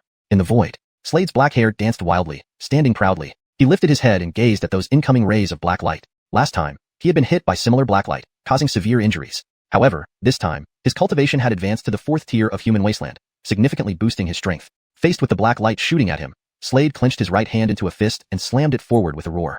Bang! One punch sent the black light exploding. Step by step, Slade walked forward. Seeing this, Ronnie's expression changed dramatically, his gaze on Slade turning intensely serious. The Abraham's strength has become much more terrifying. Below, Garrett, battling demon sect martial artists, looked up at this scene and couldn't help but exclaim. Just then, the demon sect martial artist in front of him lunged at him, attacking with lethal intent. However, swish, Garrett suddenly wielded his green war saber, slashing down rapidly. A shocking green blade glow erupted at that moment, hurtling forward. Splash! Instantly, a cut appeared on the martial artist's neck, blood slowly oozing out. The demon sect martial artist's body dropped instantly, eyes rolling up, breath ceasing, dead. Chapter 281. Shut up. At this moment, Slade was engaged in combat with Ronnie. Dust was flying everywhere. Now, Slade's cultivation had reached the 4th level of the human desolate realm, significantly enhancing his strength compared to before. As he attacked, Ronnie kept retreating. Previously, Ronnie had the upper hand when facing Slade. But now, Ronnie was no match for Slade. Beside him, the black gate that he summoned was shaking violently. At this moment, Slade took a step forward, leaving an afterimage behind as he suddenly appeared in front of Ronnie. He clenched his right hand into a fist and launched a powerful punch at an incredible speed. He had mastered the 2nd level of the Earth Spirit Divine technique, allowing him to harness 40% of the Earth's power. This punch was terrifyingly strong. With a bang, Ronnie was sent flying like a cannonball, landing heavily on the ground. Slade charged again, giving Ronnie no chance to catch his breath. This time, he held the dragon scale sword in his right hand, slashing it out in a frightening manner. Ronnie's body continuously retreated. Ronnie, you're not doing well. At this moment, a Jeffrey approached from behind, standing with his hands behind his back. He glanced at Ronnie nearby and said coldly, Giles, shut up. Ronnie responded icily, showing clear animosity toward Giles. Ronnie looked extremely grim as he stared at Slade, his eyes gleaming with endless coldness. He spoke in a chilling voice, very well. I won't kill you easily. I will torment you until you can neither live nor die. A malicious voice emerged from his throat. An overwhelming killing intent burned fiercely at this moment. Frightening killing intent erupted from his entire body. At this point, he lifted his right hand and tapped his forehead. Bloodline awakened. Devil blood. As he finished speaking, brilliant black light emanated from his body, continuously flickering. Metallic-like black light covered him entirely. Upon closer inspection, countless black scales, extremely fine, appeared on his body. A terrifying aura suddenly burst forth from him, immense as mountains and vast as seas. Not far away, Slade watched the scene, squinting his eyes. Amir, die. At this moment, black light surged around Ronnie, who coldly spoke. With those words, he kicked off forcefully, causing the ground to crack open with a half-meter deep pit. His figure shot forward like a dazzling black light at incredible speed. Dust flew, and fierce winds roared as he slashed down with his sword in his right hand. Facing this sword strike, Slade's eyes glowed with icy light, revealing a cold murderous intent on his face. Both Ronnie and Slade had their sword skills at the peak of the Holy Realm. They lunged at each other, swords in hand. After Ronnie awakened his bloodline, his combat power increased several times over. Holding his sword, he stabbed forward, a dazzling sword light streaking towards Slade. Slade's dragon scale sword struck the air, sending layers of terrifying sword energy rippling outwards, directly impacting the opponent's sword energy. Bang, bang, bang. The void echoed with a series of deafening booms. The clash of swords produced blinding sparks. Slade's dragon scale sword pierced directly into Ronnie's sword. At this moment, Ronnie's sword shattered instantly. Then, Slade took a step forward, forming a fist with his right hand, striking fiercely at Ronnie. The terrifying wind of his punch whistled by. During the attack, Slade used both the insect fusion technique and the earth spirit divine technique, significantly increasing the power of his punch. A terrifying punch hit Ronnie's chest. This blow made Ronnie's internal chi surge uncontrollably, as if boiling water. Ronnie's expression changed dramatically as he kicked out with his right foot, delivering a whip-like kick that shook the surrounding space. It seemed as if space itself cracked, hitting the incoming punch. Slade's figure continuously retreated due to the tremendous impact, causing an explosion-like sound upon hitting the ground. Both retreated. Ronnie's sword was broken. On the other hand, Slade's sword remained intact, its tip shimmering with brilliant cold light. Slade looked up at Ronnie, mocking, "As a willy, your sword is broken. You have lost." He spoke the truth. For a willy, the sword represents everything. The sword is life. A broken sword signifies defeat. Upon hearing these words, Ronnie's expression turned extremely grim. "Ronnie, you really aren't up to it. Are you asking for help?" Behind him, the Jeffrey, who didn't get along with Ronnie, stood with folded arms, mockingly commented, "Shut up." But then, a cold voice rang out. It wasn't Ronnie but Slade who spoke. After saying this, Slade took a step forward, swiftly approaching the Tyler ahead, holding the dragon scale sword in his right hand. Without hesitation, he swung it down fiercely. Brilliant sword light shot out rapidly from the dragon scale sword. Not far away, the white-robed Tyler saw this and narrowed his eyes, his gaze filled with icy coldness. He clenched his right hand into a fist and punched directly at the brilliant sword light. Bang! The sword light exploded instantly. However, a massive force pushed him back. He lifted his right hand and noticed a deep sword mark on his fist. Blood slowly seeped from the wound. Seeing this, the white-robed Tyler's face darkened. "You talk as if you can defeat me." Slade glanced at the white-robed Tyler, a cold, mocking smile curling at the corner of his lips. The white-robed Tyler's eyes twitched as he stared intently at Slade. "Haha, Giles, looks like you're not much either." Ronnie mocked Giles upon seeing this scene. Giles's expression darkened once more. He snorted coldly, looking at Slade. Whoosh! Suddenly, he stepped forward, leaving an afterimage behind.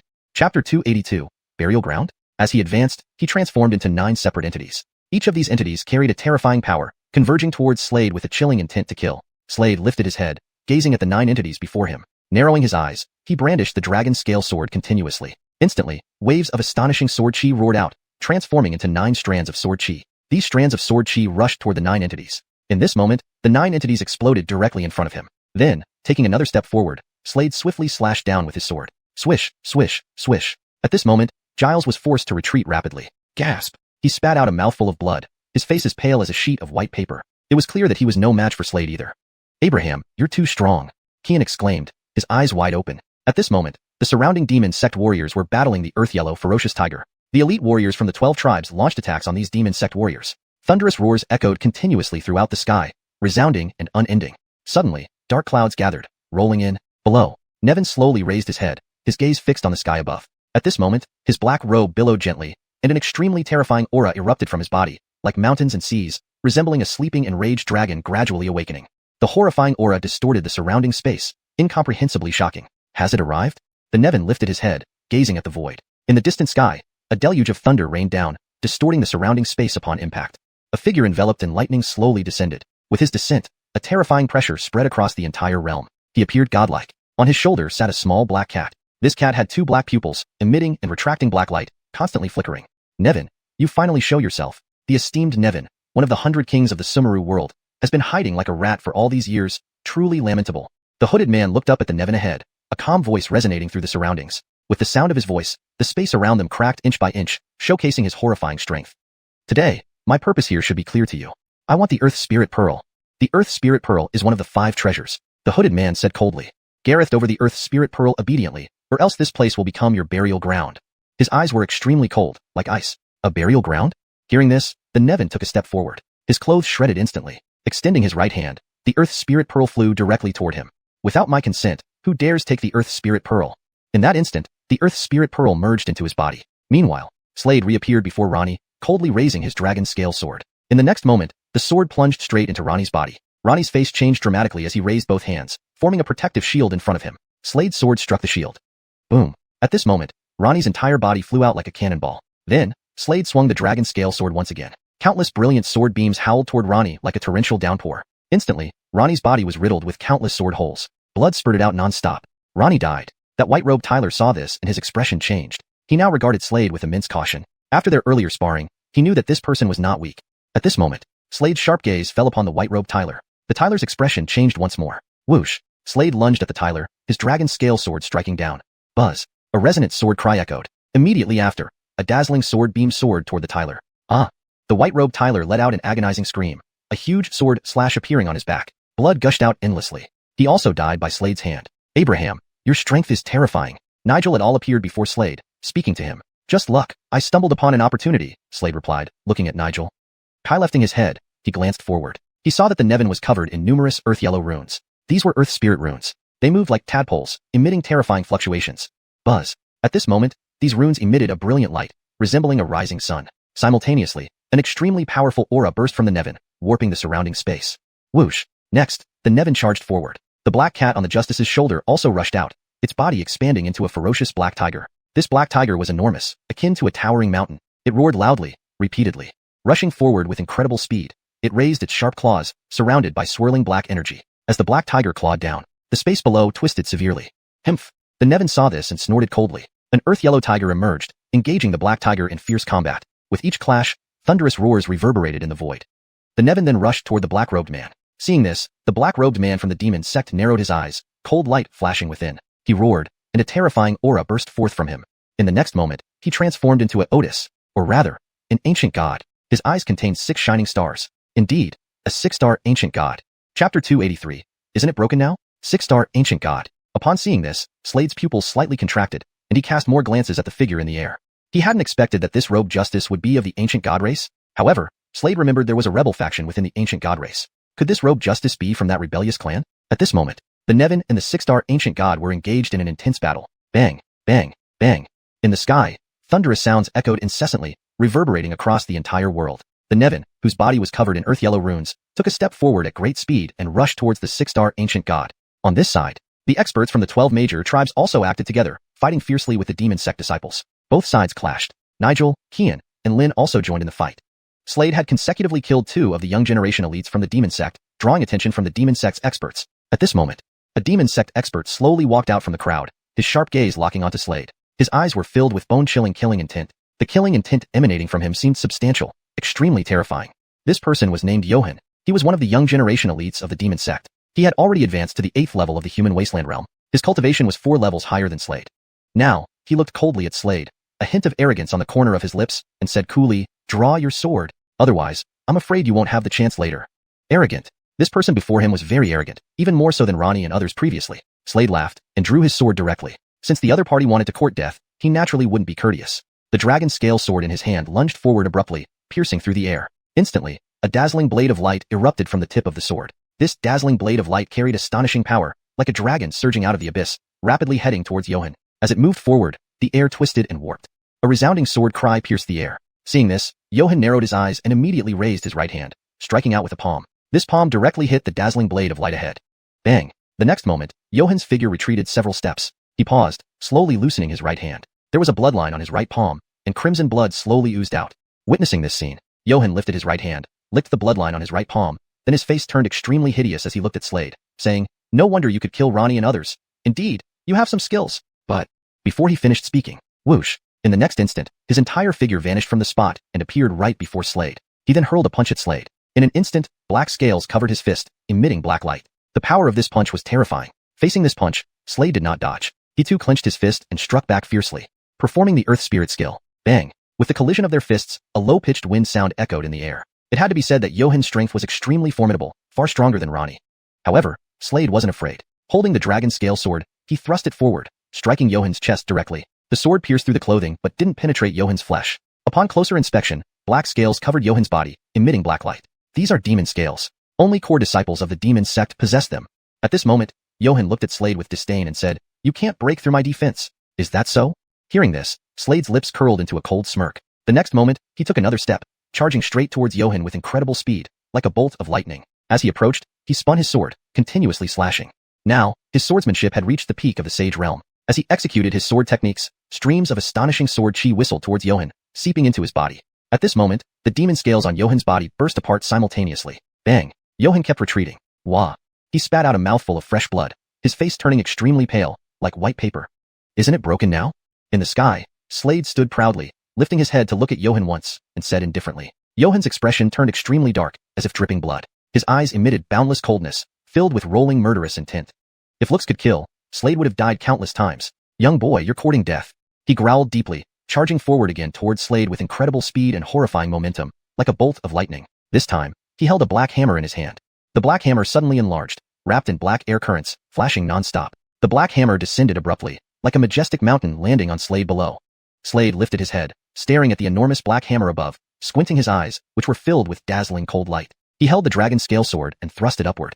Buzz! Instantly, a A surprising wave of sword chi surged around, rushing forward. Bang! As this sword chi landed, Johan's entire figure flew sideways like a cannonball. The dazzling blade of light directly sank into Johan's neck, leaving a sword cut instantly, blood seeping out. Johan died instantly, his breath completely gone. Looking over to the other side. In the sky, two figures kept battling. These two were obviously the Nevin and the six-star ancient god. The six-star ancient god held a massive sword in his right hand, swinging it forward with great speed and tremendous force. A dazzling sword light abruptly burst from the sword, shooting forward, causing the space around to warp. The Nevin lifted his right hand, the runes on his body rolling incessantly, forming a shield to withstand this sword strike. Bang! A deep rumbling echoed in the sky. At this moment, the Nevin's entire figure kept retreating. Boom, boom, boom. After retreating, he charged forward again at incredible speed. The two once again battled fiercely in the air. Chapter 284. They come, we kill. In the void, the Max raised his hand, large as a fan, and fiercely pressed it down toward the ground below. As the palm descended, a terrifying gust of wind surged forth at incredible speed, directly aiming at the Nevin below. The Nevin sneered coldly, and they clashed once again. Moments later, both figures vanished into the distance. Time seemed to stand still. A voice resounded slowly in Slade's mind. Leave this place quickly. It was the Nevin's voice. Slade looked up, seeing cracks spreading across the sky like spider webs, making the entire space tremble violently. From these cracks came ominous sounds of breaking air. Whoosh, whoosh, whoosh. Figures burst out from these rifts, charging towards Slade and his companions. Kill them all, leave none alive. A chilling voice echoed through the void, filled with murderous intent. Have we failed? Slade looked ahead, frowning. Clearly, the Nevin was not faring well. Let's go together, Abraham. Zack said. I've already informed Master, Kian added. All right. With little choice left, Slade decided to leave. Though he had gained much strength during this period, he still couldn't match the Max. The four of them walked forward. Suddenly, Slade noticed something and turned his gaze to the Stephanie in white. He saw her charging towards the front. Come back. His shout fell on deaf ears as she ignored him and attacked the martial artists of the demon sect. Her right fist shot forward with tremendous force, causing an explosion upon impact. Blood gushed out like a fountain from the demonic sect martial artist who had been struck. Swish. The figure of the Stephanie in white soon disappeared from their sight. Slade's expression darkened. Just then, a brilliant sword light sped towards him. Be careful, Abraham. Zack shouted. Slade reacted immediately, raising his right hand and pointing straight ahead. Bang. The sword light exploded at his finger's touch. A Tyler wielding an ancient sword approached, eyes narrowed and face stern, swinging his blade sharply. Houston set sword technique. As the words rolled out, a blinding light emanated from the tip of his sword, followed by a blazing sun that shot towards Slade. Himph! Zack wielded his green saber with incredible speed, colliding with the sword light. Bang! The clash produced a loud boom. With this strike, the four of them, Zack, Slade, Kian, and Lin, used their techniques to flee rapidly. Behind them, more martial artists of the demon sect charged after them with deadly intent. The next day, deep within a forest, they are relentless in pursuit. Zack sighed, holding his green saber amidst the numerous corpses around him. These bodies belonged to the martial artists of the demon sect. The stream beside them was stained red with blood. No problem. However many come, we will kill just as many. Humph. We have no fear. Kian, gripping his staff, replied confidently. Lin sat on a large rock, suddenly looking up. Who's there? Since you're here, show yourself. Lurking around is unacceptable behavior.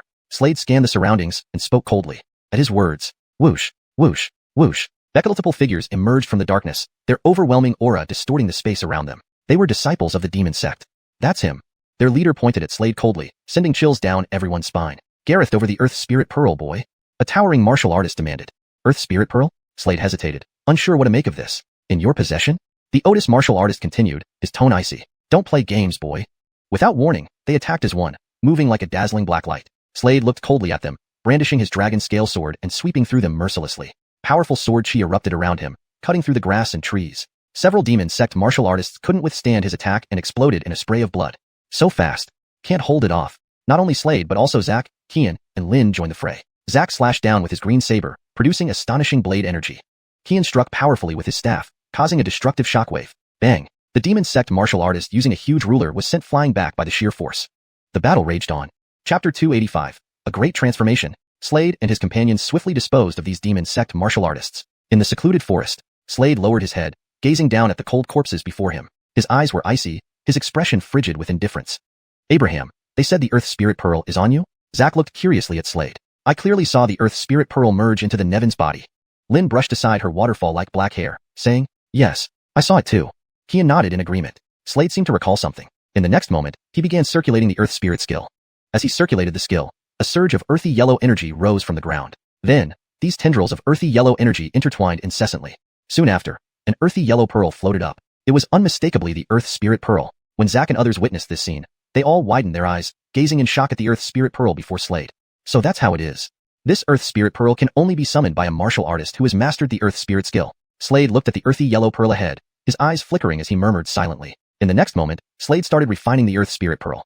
He bit his index finger, and immediately, drops of blood fell from his index finger. A drop of blood landed directly on the earth spirit pearl. Immediately, the earth spirit pearl began merging into Slade's body. In the next moment, Slade's body began to tremble violently. Streams of blood seeped out continuously from his pores. Abraham. The expressions of Zack and others changed suddenly upon seeing this. Don't worry, he's undergoing a great transformation. Just then, a voice resounded. Nearby, 3 figures approached. These 3 people were no strangers to Slade. They were none other than Alistair Venerable, Harrell, and Edge. Master! Zack and others exclaimed simultaneously. Your Abraham will be fine. Edge smiled and said, the earth spirit pearl acknowledging its master, this is a significant blessing for him. But we must prevent demon sect martial artists from attacking. Harrell remarked. Agreed. Set up some formations here first, Edge suggested. Looking up at the void, he swiftly swung his war saber, unleashing a series of fast strikes. One strike after another descended, creating numerous dazzling blade lights converging into a massive barrier. At this moment, Slade felt his blood churning continuously within him. The earth spirit pearl began merging into his body. As it entered, numerous earthy yellow runes appeared inside his body. A powerful aura burst forth from him, like mountains and seas, distorting the surrounding space, astonishingly formidable. Suddenly, dark clouds rolled in from the void, rushing toward them, emitting terrifying energy. Standing amidst the dark clouds were several figures, each radiating horrifying energy. All were disciples of the demon sect. The earth spirit pearl is here. The leader was a black-robed man. With narrow eyes, he fixed his gaze on Slade below, raising his right hand to wave downward. Instantly, a terrifying palm imprint emerged, speeding toward the colossal barrier below. The barrier made of saber energy rang loudly. Boom. In the next moment, the barrier shattered. Attack! The black-robed man coldly commanded, following his words. Immediately, above, several figures sped down explosively, moving extremely fast. Attack! Zack raised his head, watching the scene unfold. His eyes narrowed, filled with cold light. Holding a green saber, he charged forward, engaging the demon sect martial artists in fierce combat. Xiuxian and others also acted simultaneously. Suddenly, continuous booming sounds echoed through the sky, incessant. In the void, the black-robed man watched Slade below, eyes half closed. Swish. Next, he darted down explosively, his figure like a bolt of black light. Humph! Edge raised his head, coldly snorting. In the next instant, he swung his saber fiercely. A terrifying saber glow erupted from the saber. Humming, the void resonated with a startling saber cry, echoing endlessly. The terrifying saber glow turned into a fierce tiger as it surged forward, charging toward the black-robed man. The black-robed man carried an ancient sword on his back. Seeing this, he coldly snorted, holding the ancient sword in his right hand and slashing it forward swiftly. A dazzling sword light whistled forward, colliding directly with the saber glow. Bang! A loud boom echoed in the void. 2 figures engaged continuously. At this moment, Alistair Venerable and Harrell also acted simultaneously, moving incredibly fast. Harrell lifted his right hand and tapped lightly on his waist flask. Instantly, a dazzling light shot out from the flask. A water dragon emerged, rushing forward, devastating many demon sect martial artists who exploded. Harrell's power was immensely terrifying, already having advanced to the celestial wasteland realm. Let me test your strength. Just then, a cold voice resounded. A figure approached. This was Xuanhuan enveloped in black flames. Next, he charged toward Harrell, swift as a bolt of black lightning. He seemed like the lord of blazing flames. His right hand formed a fist, encased in black flames. At this moment, the surrounding space burned away entirely. A destructive force capable of obliterating heaven and earth erupted. Harrell raised his head, narrowing his eyes. Tapping his flask again, a stream of liquid shot out. This stream twisted and soon transformed into a long stick. Holding the water stick, he swung it forward mightily. A water pillar surged upward, rushing toward the Xuanhuan. Quickly, the water pillar collided with the Xuanhuan's flaming fist. Boom! A loud explosion resounded in the void. Chapter 286, New Earth Spirit Pearl. Over here, the battle rages on. At this moment, Slade was still merging with the Earth Spirit Pearl. In his mind, he heard the voice of the Nevin. The Earth Spirit Pearl is the holy artifact of our Earth Spirit race. Only when an Earth Spirit warrior fully awakens their bloodline will they generate an Earth Spirit Pearl within their body. Now, I will merge this Earth Spirit Pearl into your body to awaken your bloodline and create a new Earth Spirit Pearl.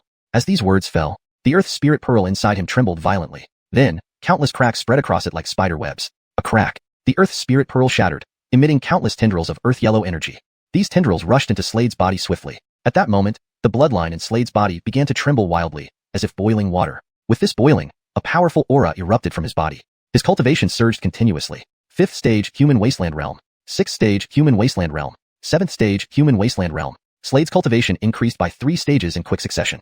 His aura exploded outward. The terrifying aura spread out, distorting the space around him, causing a shocking disturbance. Blood-colored energy welled up from within him, covering his body as if fire had emerged from it, burning quickly.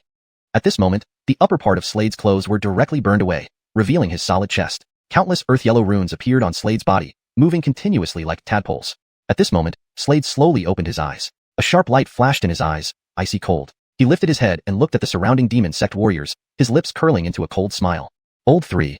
Godfrey Xiaoyao, holding a green war saber, saw Slade awaken and revealed a look of surprise, calling out, "Boss." Slade looked at Godfrey Xiaoyao and nodded gently. Now, stroking the dragon scale sword, a chilling killing intent erupted from his body, vast like mountains and seas. The dragon scale sword, sensing its master's mood, also trembled intensely.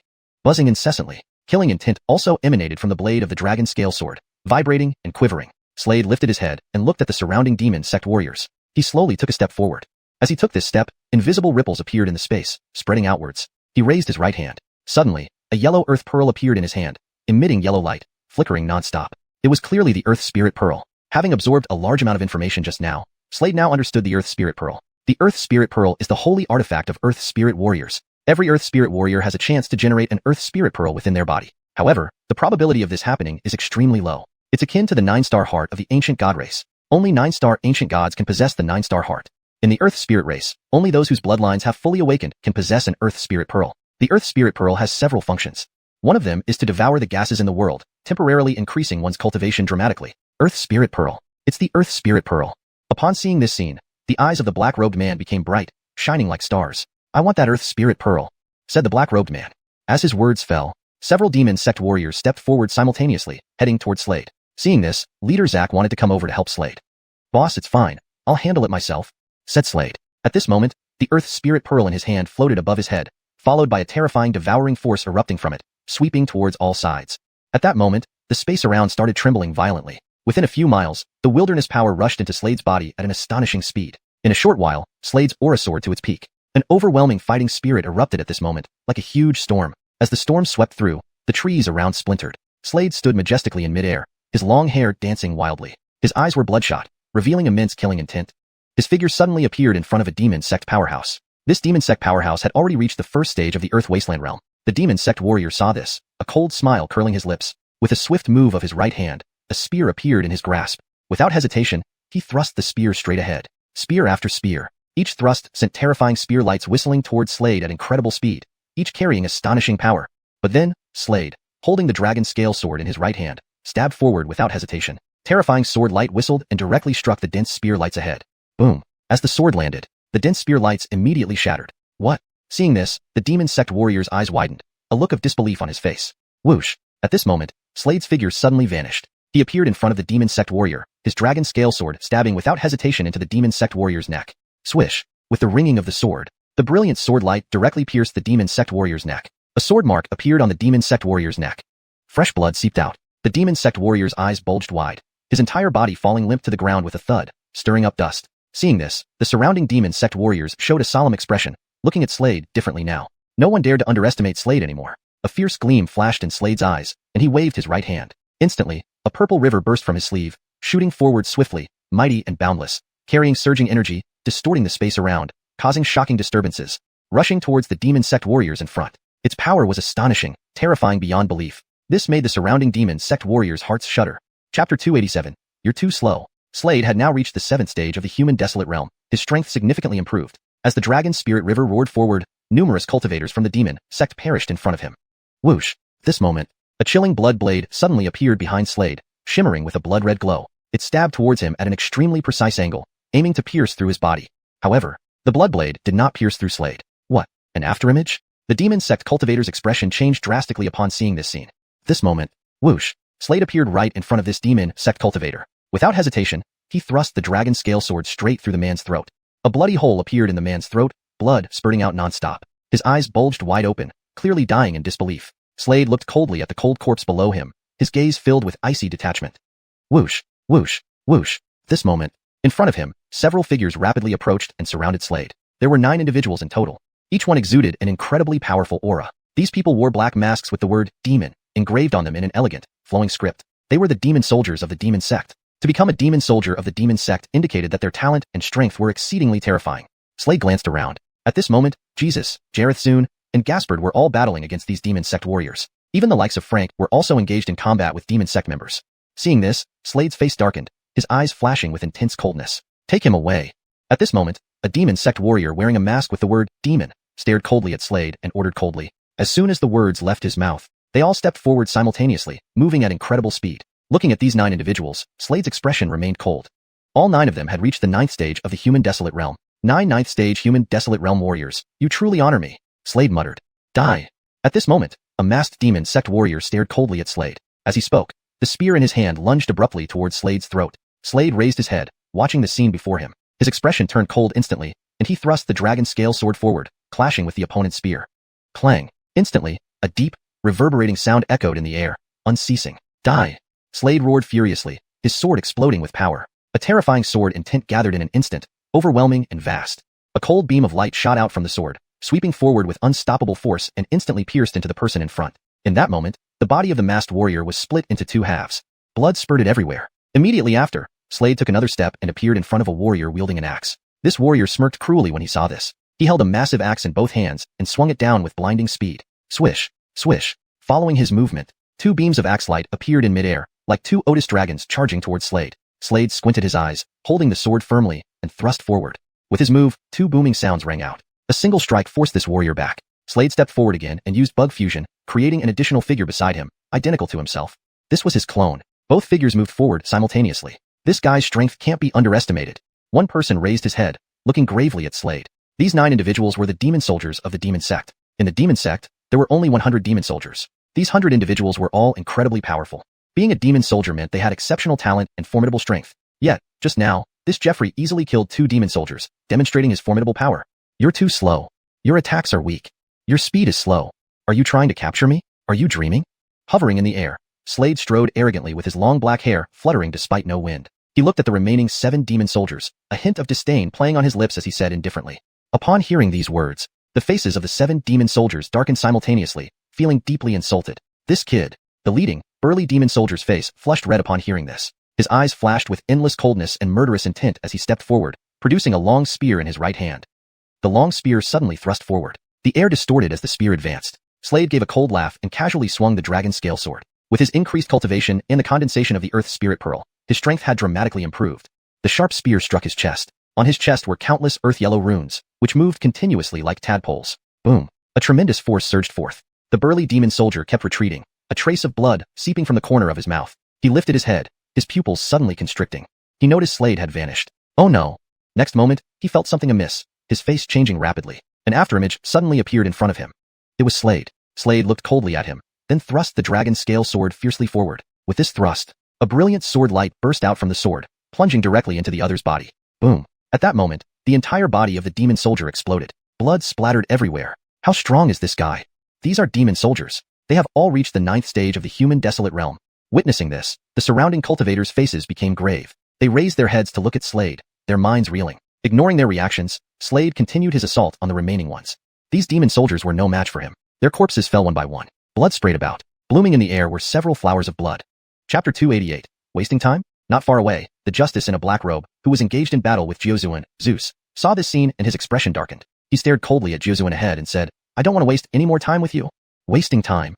What? Could it be that you're hiding your true strength? Hearing these words, the corners of xiuxian's mouth curled into a cold smile. He didn't think the person before him was holding back.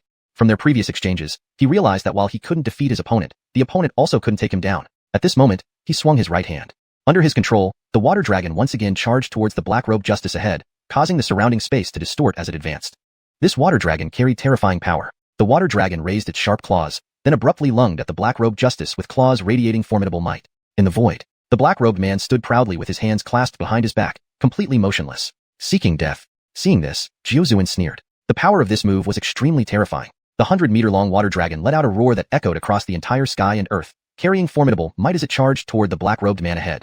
The black-robed man remained motionless, seemingly very confident. Suddenly, a vortex appeared behind him. A foot slowly emerged from the vortex. With each step he took, instantly, the surrounding space began to twist endlessly like ripples spreading outwards, with layers of space tearing apart. Seeing this, the expressions of xiuxian, Tianzuan, Alistair Venerable, and Eldon all changed drastically. Ahead, the body of the water dragon shattered at this moment. At this time, a figure burst out from the vortex. It was another black-robed man. His appearance was identical to the previous one. His figure quickly appeared before xiuxian. Looking at the person before him, xiuxian's expression changed abruptly. He flipped his right hand, gripping a water staff, and in the next moment, the water staff swept out forward at incredible speed. The water staff fiercely smashed towards the black-robed man ahead. However, at this moment, the black-robed man clenched his right fist, black lightning instantly erupting from his fist upon clenching. He punched out rapidly. Bang! As this punch landed, xiuxian's expression changed suddenly, His entire body was hit by an immense force, flying out like a cannonball. Ah! He spat out a mouthful of blood, his face pale, lifting his head to look at the person ahead, his expression turning dark immediately. My true self, he said aloud. That's right. The one you were fighting just now is my clone. In the void, the black-robed man stood proudly, lifting his head to look at xiuxian ahead and said indifferently. Whoosh! Just at this moment, a figure darted toward him swiftly. This person wielded a war saber. Indeed, it was Daozuan. Daozuan squinted his eyes, his war saber slashing out abruptly. Buzz. Instantly, a saber sound reverberated in the air. Following this slash, a terrifying saber light howled over, directly heading towards the black-robed justice ahead. The power of this strike was shockingly immense. Facing this saber attack, the black-robed justice clenched his right fist once again, then unleashed a powerful punch. Boom. This punch struck directly onto the dazzling saber light. At this moment, a low, booming sound resounded through the void. Not far away, Daozuan, holding his war saber, saw this scene, his expression becoming exceedingly solemn. From that strike, he knew this black-robed justice's strength was extremely formidable, not to be underestimated. You three should come together. At this time, in front of them, the black-robed man's true self merged with his clone.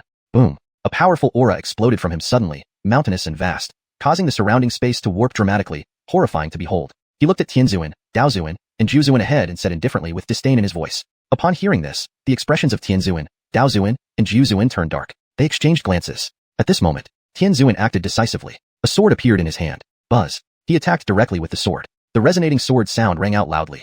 Following his sword strike, several sword lights flashed continuously in the heavens, dazzlingly bright. Not far away, Justino observed this scene. Behind him, a martial artist from the demon sect tried to ambush him. Result. Sure. The martial artist froze about 5 meters from Justino, a bloody scar appearing on his neck, blood seeping out. Justino kept staring ahead intently. Whoosh. At this moment, Tianzuan, holding the sword, charged at the black-robed justice. The black-robed man lifted his head and stared coldly at Tianzuan, taking a step forward. Whoosh. He left a shadow in his original position. His speed was astonishingly fast. A sweeping leg lashed out mercilessly. With this kick, Tianzuan's entire figure retreated violently, retreating over a dozen zhang before stopping. At this moment, the black-robed justice extended his right hand and clenched it tightly. The space around Tianzuan distorted rapidly. Ah! At this moment, Tianzuan spit out a mouthful of blood, gazing horrified at the black-robed man ahead, his expression becoming immensely grave. Peak Alastair Wasteland Realm. The Wasteland Realm is divided into 3 major stages. These 3 stages are Human Wasteland, Earth Wasteland, and Alastair Wasteland. After reaching the Wasteland Realm, martial artists can absorb Wasteland Chi from the world. Tianzuan, xiuxian, and Daozuan all had reached the Alastair Wasteland Realm. Among them, Tianzuan was at the 4th level of the Alastair Wasteland Realm, xiuxian at the 5th level, and Daozuan at the 6th level. The Black-Robed Justice's true self was at the 9th level of the Alastair Wasteland Realm, while his clone was at the 5th level of the Alastair Wasteland Realm.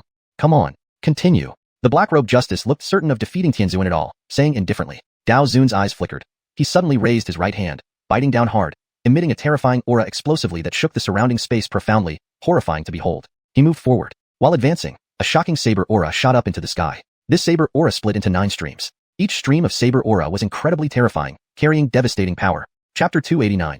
If I want you dead, you shall die. 9 razor-sharp waves of sword chi surged directly towards the justice in black robes. They moved at incredible speed, striking fear into the hearts of all who saw them. These 9 sharp waves seemed capable of tearing through anything. The overwhelming attack descended upon the black-robed man in an instant. However, just then, the black-robed man took a step forward, and a blinding black light erupted from his body. With the appearance of this black light, the 9 waves of sword chi disintegrated instantly. Swish. Immediately after, the black-robed man took another step. He left behind an afterimage at the original spot, moving so fast it was like a streak of lightning. In no time, he appeared right in front of Gaspard. Seeing this, Gaspard's pupils contracted sharply as he looked up with shock and dread at the black-robed man. Bang! At that moment, the black-robed man extended his right hand without hesitation and slapped forward. The moment his slap landed, Gaspard spewed out a mouthful of blood. His face turned as pale as white paper. His organs shook violently within him, and his body shot out like a cannonball, crashing onto the ground with such force that several cracks appeared on its surface. The entire area crumbled under the impact. Gaspard's breath now came in shallow gasps. He was no longer capable of fighting. The black-robed man, standing majestically in the air, shifted his gaze to another figure nearby. Jesus. Jesus hadn't been idle either. He had been preparing for a massive strike. Beneath him now coiled a gigantic water dragon, larger than any seen before. This dragon emitted an aura of terror, causing the surrounding space to twist and distort dramatically. Roar. The water dragon let out a deafening roar that reverberated across the sky. Jesus held a water staff in his right hand. Swish. Gripping the water staff, he charged towards the black-robed man again, his aura soaring as a result of consuming a potent pill which temporarily multiplied his combat power several times over. The water dragon rushed forward with immense power, emitting deep roars as it moved. Its huge body carried formidable might, filling the sky with a never-ending rumble. With one mighty motion, Jesus' water staff extended hundreds of feet long, descending swiftly from above. The force of the staff was terrifyingly strong. As it landed, the surrounding space trembled as if about to shatter. In midair, the black-robed man raised his head, looking at the falling water staff. He flipped his right hand and struck forward, instantly forming a black barrier above his head. This barrier pulsated with intense black light. Bang! The next moment, the staff hit the black barrier, and a low thunderous sound echoed in the sky. A powerful force pushed back at Jesus. Master! Qian called out worriedly from below. Jesus was hurled away like a projectile and crashed heavily onto the ground. Cough! He spat out a mouthful of blood, his face turning deathly pale. He had lost his fighting ability. Having resolved this trio, the black-robed man's gaze now fell upon Slade not far away. His eyes sparkled with intensity, a cold smile curling at the corner of his mouth. Gareth over the Earth's spirit pearl. His tone brooked no refusal. Upon seeing this, Slade's face darkened. He flicked his right hand, revealing a dragon-scale sword. Buzz, buzz, buzz. The dragon-scale sword trembled, its tip shimmering with icy brilliance. Fight! Slade growled, unwilling to retreat. A fierce battle intent burst forth from him, mountainous and vast, warping the surrounding space as if it were blazing flames. His eyes flashed with determination. Seeing this, Autry paused momentarily, then couldn't help but burst into laughter. Ha ha ha ha. A mere 7th-level human wasteland realm warrior dares to fight me? Bear in mind, his cultivation had long surpassed the wasteland realm, and this person dared to challenge him? Wasn't this just a dreamer's wishful thinking? Truly audacious. Ignoring Autry's words, Slade stepped forward, charging straight towards the black-robed man. As he advanced, he transformed into a 4-star ancient god. 2 stars glimmered continuously in his eyes. A 4-star ancient god. Autry's face showed surprise. He hadn't expected this Jeffrey to be a 4-star ancient god. Yet, what did that matter? He was confident that this person was no match for him. After all, the difference in their cultivation levels was simply too great. He snorted coldly, sneering disdainfully as he stepped forward, unleashing a towering presence as he charged towards Slade.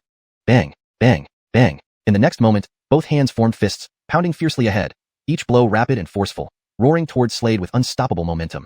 Boom, boom, boom. As each fist landed, the sky trembled violently. Countless fist shadows descended like a massive dark cloud towards Slade. Holding the dragon-scale sword, Slade thrust it forward without hesitation, sweeping horizontally. However, the opponent's cultivation was far too high. The gap between their strengths was too vast. Bang! Several fist shadows struck Slade, driving a tremendous force through his body. He was hurled away, his internal organs convulsing violently. He suffered unprecedented damage, blasting onto the ground with the force of a cannonball. Old 3. Seeing this, Godfrey Xiaoyao and others called out anxiously, their faces filled with worry. Is this how you hope to challenge me? The black-robed man in front cast a cold, disdainful glance at Slade. In his eyes, Slade was like an insignificant ant, destined for certain death. If I want you to live, you shall live. If I want you to die, you shall die. The cold, commanding voice echoed ominously, exuding absolute confidence. It was as though Autry held Slade's life in the palm of his hand. Chapter 290. I thought you were invincible. Kneel before me. Wayne took a step forward, looking at Slade as if he were toying with an ant. As his voice fell, a terrifying power erupted like a hurricane, rushing towards Slade. Upon hearing these words, Slade's eyes nearly burst from their sockets in rage. A fierce fighting spirit exploded within him, warping the surrounding space. The fighting and sword intents emanated from his body, surging upward to counter Wayne's oppressive aura. The onlookers' faces turned to shock and disbelief. After all, Wayne had already broken through to the wasteland realm, while Slade was only at the 7th level of the human wasteland realm, a vast difference in cultivation. Yet, Slade managed to withstand Wayne's pressure head-on. How could this not shock everyone? A monster indeed. Wayne's face darkened as he witnessed this. His eyes burned with endless fire as he took another step forward, releasing a torrent of pressure like mountains and seas. This terrifying pressure crashed upon Slade instantly, causing his entire body to tremble violently. Blood trickled from the corner of his mouth, his complexion turning deathly pale, yet he continued enduring the immense pressure. Bang! In the next moment, Slade flew out like a cannonball, landing heavily on the ground. Ah! He spat out a mouthful of blood. I thought you were so formidable. Wayne cast a cold glance at Slade lying nearby, a disdainful smile curling his lips. As he spoke, he stepped forward and appeared right before Slade, delivering a kick directly to his abdomen. Bang! Slade soared dozens of feet away, his body tearing open, spilling more blood as he now resembled a man drenched in blood. At this point, Slade's consciousness began to blur. Wayne approached slowly, narrowing his eyes as he looked down at Slade. Third Hartley brother. Godfrey Xiaoyao roared deeply, charging at Wayne with his green war saber raised high. The veins on his face protruded, contorted with rage, as the saber swirled with shocking green energy currents. The terrifying saber energy rushed straight for Wayne. Wayne glanced coldly ahead and casually waved his right hand. Instantly, the saber energy flew off into the distant mountains. Boom! An explosion tore through the mountains, sending up plumes of dust. Swish! At that moment, Qian also charged forward, holding a golden staff in his right hand. Scram! He roared. His voice barely left when the golden staff slammed down, carrying terrifying force. As it landed, the surrounding space shook fiercely. Swish! Wayne took a step forward, waving his right hand. From his sleeve emerged countless black insects, revealing fangs and shimmering with icy light, heading straight for Qian. Qian swung the staff to defend. The golden staff burst into dazzling light, its shadow multiplying rapidly. But then, bang! An overwhelming force struck, flinging Qian like a missile onto the ground. Ah! He spat out blood, his face paling dramatically. Lin joined the fray too, but Wayne was far too powerful. Even their master couldn't match him, let alone them. Wayne lifted his gaze towards Lin, shook his head, and threw a punch. Bang! Lin flew out like a straw dummy, collapsing to the ground. I'll see who dares help you now. Wayne looked at the blood-soaked Slade with a cold smirk, walking forward with towering presence, the air around him trembling as if boiling water. Slade's face darkened, severely wounded. He frantically channeled the reincarnation dragon spirit art to heal himself. Just as Wayne raised his leg to stomp on Slade's abdomen, a brilliant light shot toward his thigh, moving with astonishing speed, accompanied by a deep whistling sound. The radiant light struck Wayne's thigh. Zing zing zing. Wayne staggered backward, a hole appearing in his thigh, blood gushing out. Who? He snorted coldly, raising his head to glare forward, shouting deeply, eyes flashing with ice-cold light. Suddenly, another radiant finger beam rushed towards him. Wayne sneered, flipping his hand to reveal a black sword emitting cold light. Without hesitation, he thrust the sword forward. Buzz. A thunderous boom resonated in the air as the sword met the finger beam. Bang. Another thunderous sound echoed continuously. Despite this, Wayne continued retreating. Suddenly, a figure dashed toward them like a meteor. It was a justice, wearing a mask that revealed only his dark, glittering eyes. A powerful aura radiated from him, warping the surrounding space. On his back hung an ancient sword. F.A. Rolf. Slade looked up at the masked justice, his heart pounding. Chapter 291. One isn't enough. F.A. Rolf. Staring at the masked justice, Slade immediately recognized him. This person was none other than his father, Dario. He never expected his father to be here. Who are you? At this moment, Wayne's expression turned extremely solemn as he looked up at the masked justice ahead. Dario stepped forward, lifting his head and looking at Wayne. Swish. In the next moment, he vanished completely. Only an afterimage remained where he had been. How fast? Seeing this, Wayne's expression changed. He was about to make a move when suddenly a razor-sharp ancient sword pressed against his forehead. Then, a cold voice came from Dario's throat. One isn't enough. Bring more of your people. Extremely domineering. Upon hearing these words, Wayne narrowed his eyes, about to speak. Swoosh. Suddenly, a terrifying sword chi whistled toward Wayne's arm. At that moment, Wayne's right arm fell off, blood gushing out continuously. Ah. He screamed in agony, his face contorted with pain. Wayne's complexion turned extremely grim. He could only crush a stone in his hand. Dario stood beside Wayne, wearing a mask and looking coldly on. After a while, a stream of light sped toward them from the void. It was an Aven in a black robe, the third Aven of the Demon Sex Council. The third Aven narrowed his eyes as he approached. Dario glanced coldly at the black-robed Aven above him. In the next moment, the ancient sword in his hand swung fiercely. Instantly, a resounding sword cry echoed through the air.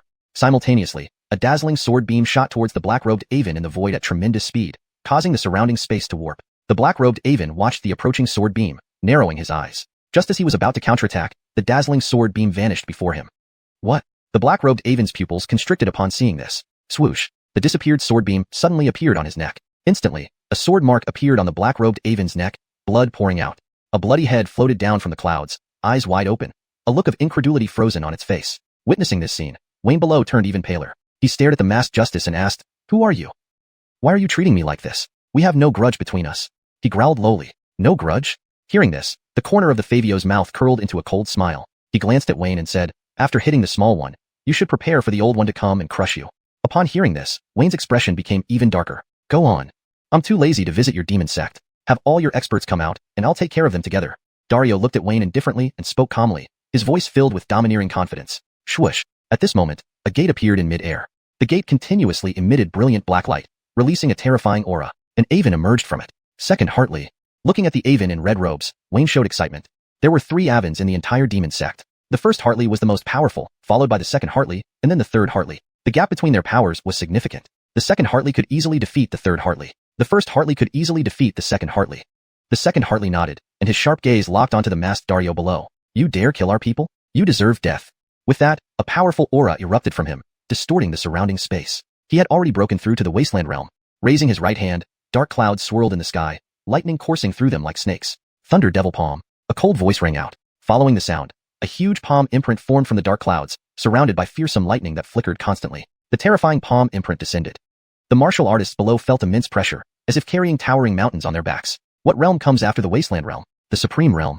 This guy has already reached the deity ceiling stage within the Supreme Realm. Jesus raised his head, watching the black-robed Aven in the sky. His expression turned grave. Above his head, a water dragon coiled, emitting light that gradually healed his wounds. He glanced at Slade beside him, slapped the wine flask at his waist, and another miniature water dragon appeared above Slade, also showering light on him. Slade found his injuries rapidly healing. Thank you, Hartley Geo. Slade bowed respectfully and then curiously asked, Hartley Geo, what realm comes after the Wasteland Realm? He knew there were 3 stages in the Wasteland Realm. Human Wasteland, Earth Wasteland, and Alistair Wasteland. Currently, Slade was at the 7th stage of Human Wasteland, still far from the Earth Wasteland. The Supreme Realm. Jesus glanced at Slade and slowly replied. The first stage of the Supreme Realm is the Deity Sealing stage. My father has already entered the Deity Sealing stage? Slade asked. Not yet. Jesus shook his head. Your father is very strange and mysterious. He's at the peak of Alistair Wasteland. But his combat power is incredibly terrifying, comparable to the Deity Sealing stage. What? Hearing this, Slade's face showed shock as he lifted his head, staring at his father Dario. Rolf's strength is just too terrifying. Chapter 292, Sword Master of the Divine Seal. Though his cultivation was only at the 9th tier of Alistairly Wasteland Realm, he possessed the combat strength of a Divine Seal Realm warrior. That Red Joaquin is a genuine Divine Seal Realm warrior, and his cultivation has reached the 2nd level of the Divine Seal Realm. I wonder if your father can withstand his palm strike. Blake said with a grave expression, lifting his head to look ahead. Slade also raised his head, looking at the Justice standing proudly in midair, wearing a black mask that revealed only his eyes. He felt nervous. In the air, the Justice stood proudly, wearing a black mask that revealed only his dark eyes. He lifted his head to look at the thunderous palm imprint rushing down from above. Narrowing his eyes, the ancient sword on his back instantly unsheathed. Buzz. As the ancient sword left its scabbard, a dazzling sword light immediately soared through the air, striking directly at the thunderous palm imprint in midair. Boom. With this strike of the sword, the thunderous palm imprint in the air shattered instantly. An echoing rumble immediately sounded in the air, reverberating continuously. You are a sword master of the Divine Seal. The Black Joaquin standing in the air lowered his head and stared at Dario below, his eyes widening in shock. His eyes were filled with disbelief. He gazed at Dario in horror. His heart quaked at this moment. Actually, it's a sword master of the Divine Seal. Jet saw this scene and his pupils sharply contracted. Swish. At this moment, that dazzling sword light soared once more, piercing directly into the body of the Red Joaquin in the air. Ah! The Red Joaquin let out an extremely miserable cry as his entire figure fell directly to the ground from the sky. Bang! His body crashed heavily onto the ground. Continue. Dario, who stood proudly in the air, looked up at the large black door above and said indifferently. This time, a weathered figure slowly emerged from the black door. This was an Avonly man who looked extremely frail. He was indeed the Grand Avon of the Demon Sect. Also, the most powerful individual within the Demon Sect. He was the top figure of the Demon Sect. Grand Hartley. Below, Autry looked up at the Avonly man in the air, excitement evident in his gaze. Humph. However, the Grand Avon in the air snorted coldly, glancing coldly at Autry below. The next moment, he waved his right sleeve, and a brilliant light burst forth from his sleeve opening. This dazzling light pierced directly into Autry below. Bang. At this moment, Autry's entire body exploded. Blood splattered everywhere. In the air, Dario, wearing a black mask that revealed only his black eyes, saw this scene. His eyes flickered as he raised his head to look at the frail hutch in front of him. At this moment, the hutch bowed slightly to Dario and said, Jensen, I don't wish to fight you. The other party was a sword master of the Divine Seal. Offending a sword master of the Divine Seal was not a wise choice. Therefore, he killed Autry simply to pacify this person, that's all. Below, the Demon Sect warriors surrounding them saw this scene, and their pupils sharply contracted. They could tell that the Grand Avon didn't intend to trouble the masked person. In another sense, the Grand Avon did not think he would be the masked person's match. Otherwise, why would he do this? Wearing a mask with disheveled hair, Dario heard these words but did not speak. He just looked indifferently at the Black Joaquin in front of him. The Black Joaquin's eyes flickered, then he waved his right hand. Instantly, a spatial ring flew out. Dario swept it with his divine consciousness, and the next moment, he extended his right hand to catch the ring. All right, no repeats. He looked up at the Black Joaquin in the air and slowly said. The Black Joaquin nodded and glanced at the warriors below, saying, Return now. Below, all the Demon Sect warriors nodded, not daring to disobey. They performed various martial arts techniques and collectively headed toward the black door in the air, gradually disappearing from Slade's sight. At this moment, Dario walked towards Slade and waved his right hand. Instantly, the spatial ring flew towards Slade. Slade extended his right hand and caught the spatial ring. Rolf. Slade looked at his father and softly spoke. Come, follow me to a place. Dario slowly said to Slade. Okay. Slade nodded and then thought for a moment, turning to look at the people behind him, including Senior Golden Xiaohua. Abraham, go ahead. Golden Xiaohua smiled. Fine, I'll find you guys later. Leaving these words, Slade took a step forward and followed behind his father, Dario. The two moved forward, their figures gradually disappearing from the sight of Golden Xiaohua and others. Led by his father Dario, Slade appeared inside a vast cave mansion. Come sit, Dario said to Slade. Okay. Slade nodded and sat behind Dario. Rolf, where are we? Slade looked curiously at his father and asked. Ancestral Deity Cave. Dario slowly said, looking at his son with a smile on his face. In less than 3 months, you've advanced to the 7th tier of Human Wasteland Realm. Very impressive. You've grown quite a bit during this time. Not bad, but compared to you, Rolf, I'm far behind. Slade smiled. If you were my age, you would have long surpassed me. I called you here to tell you 3 things. Dario looked at Slade and slowly said, First, I have already found out about your mother's whereabouts. Upon hearing this, Slade's gaze immediately fixed on Dario, his expression becoming solemn. Even his voice started trembling. Where is Kylina? She is not in the Sumeru world. Dario shook his head. Slade knew the Sumeru world was divided into 3 core realms. These 3 core realms were Alistair Realm, Divine Realm, and Spirit Realm. Currently, Slade was in the Alistair Realm, and he had been to the Divine Realm before. If Kylina was not in the Sumeru world, it meant she was not in any of the 3 core realms. Then where could Kylina be? Slade refocused his gaze on his father Dario. Dovran Yanask domain. Dario looked at Slade and slowly explained. Dovran Yanask domain? Hearing this, Slade was slightly taken aback. The Dovran Yanask domain lies above the Sumeru world, one domain controlling multiple Sumeru worlds. Dario explained slowly. Chapter 293, No Rain, No Rainbow. The Dovranling domain world. According to Rolf Dario, the Dovranling domain world is above the Sumeru worlds. One major domain world controls several Sumeru worlds. Kylina is currently in the Dovranling domain world. I will find your mother, and also, my identity has been exposed. I did not go to destroy the Divine Hall. Dario looked at Norris and slowly said, Rolf, are you giving me some training? Norris's eyes flickered. He thought of something and asked, Not experiencing storms, how can one see the rainbow? To this, Dario nodded indisputably and said, looking at Norris, they will come for you, to force me out. I won't let father down. Norris said, good. I'll wait for you in the Dovranling domain world. Dario laughed and patted Norris on the shoulder, then continued to say, the second thing is the grotto behind you, the ancient god cave. There are 3 opportunities in the ancient god cave, but you need to crack them all to obtain them. After you get them, your strength should increase significantly. The third thing is to be cautious of the Divine Hall. The reason I did not destroy the Divine Hall is that it is too mysterious. Your Ziva is fine. She lives well, rest assured. Well, son, I'll wait for you in the Dovranling domain world. At that time, our family will surely reunite. Dario spoke calmly to Norris. In the next moment, his figure flashed, leaving a shadow on the spot and quickly disappearing from Norris's sight. Watching his departing father Dario, Norris clenched his fists. Practice, practice, practice. He silently repeated in his heart. He turned around and walked towards the grotto behind him. Upon entering the grotto, Norris discovered a majestic stone tablet standing ahead. Ancient characters were written on the stone tablet. These characters carried a certain charm, giving off a grand and majestic feeling. Norris poured his divine consciousness into the stone tablet in front of him. After a vast amount of divine consciousness entered, an extra deep voice appeared in Norris's mind. Ancient God Nation. This was one of the core techniques of the Ancient Gods race, the Ancient God Nation. This technique only had 3 levels, but even mastering the first level required an extremely long time and was very difficult. Each level had tremendous power. Norris's eyes flickered with light as he looked at the stone tablet ahead. The first level of the Ancient God Nation was named the First Ancient God Nation. It could directly increase Norris's strength by 5 times. The second level was named the Second Ancient God Nation, allowing Norris's strength to increase 10-fold. The third level, named the Third Ancient God Nation, allowed Norris's strength to double 20-fold.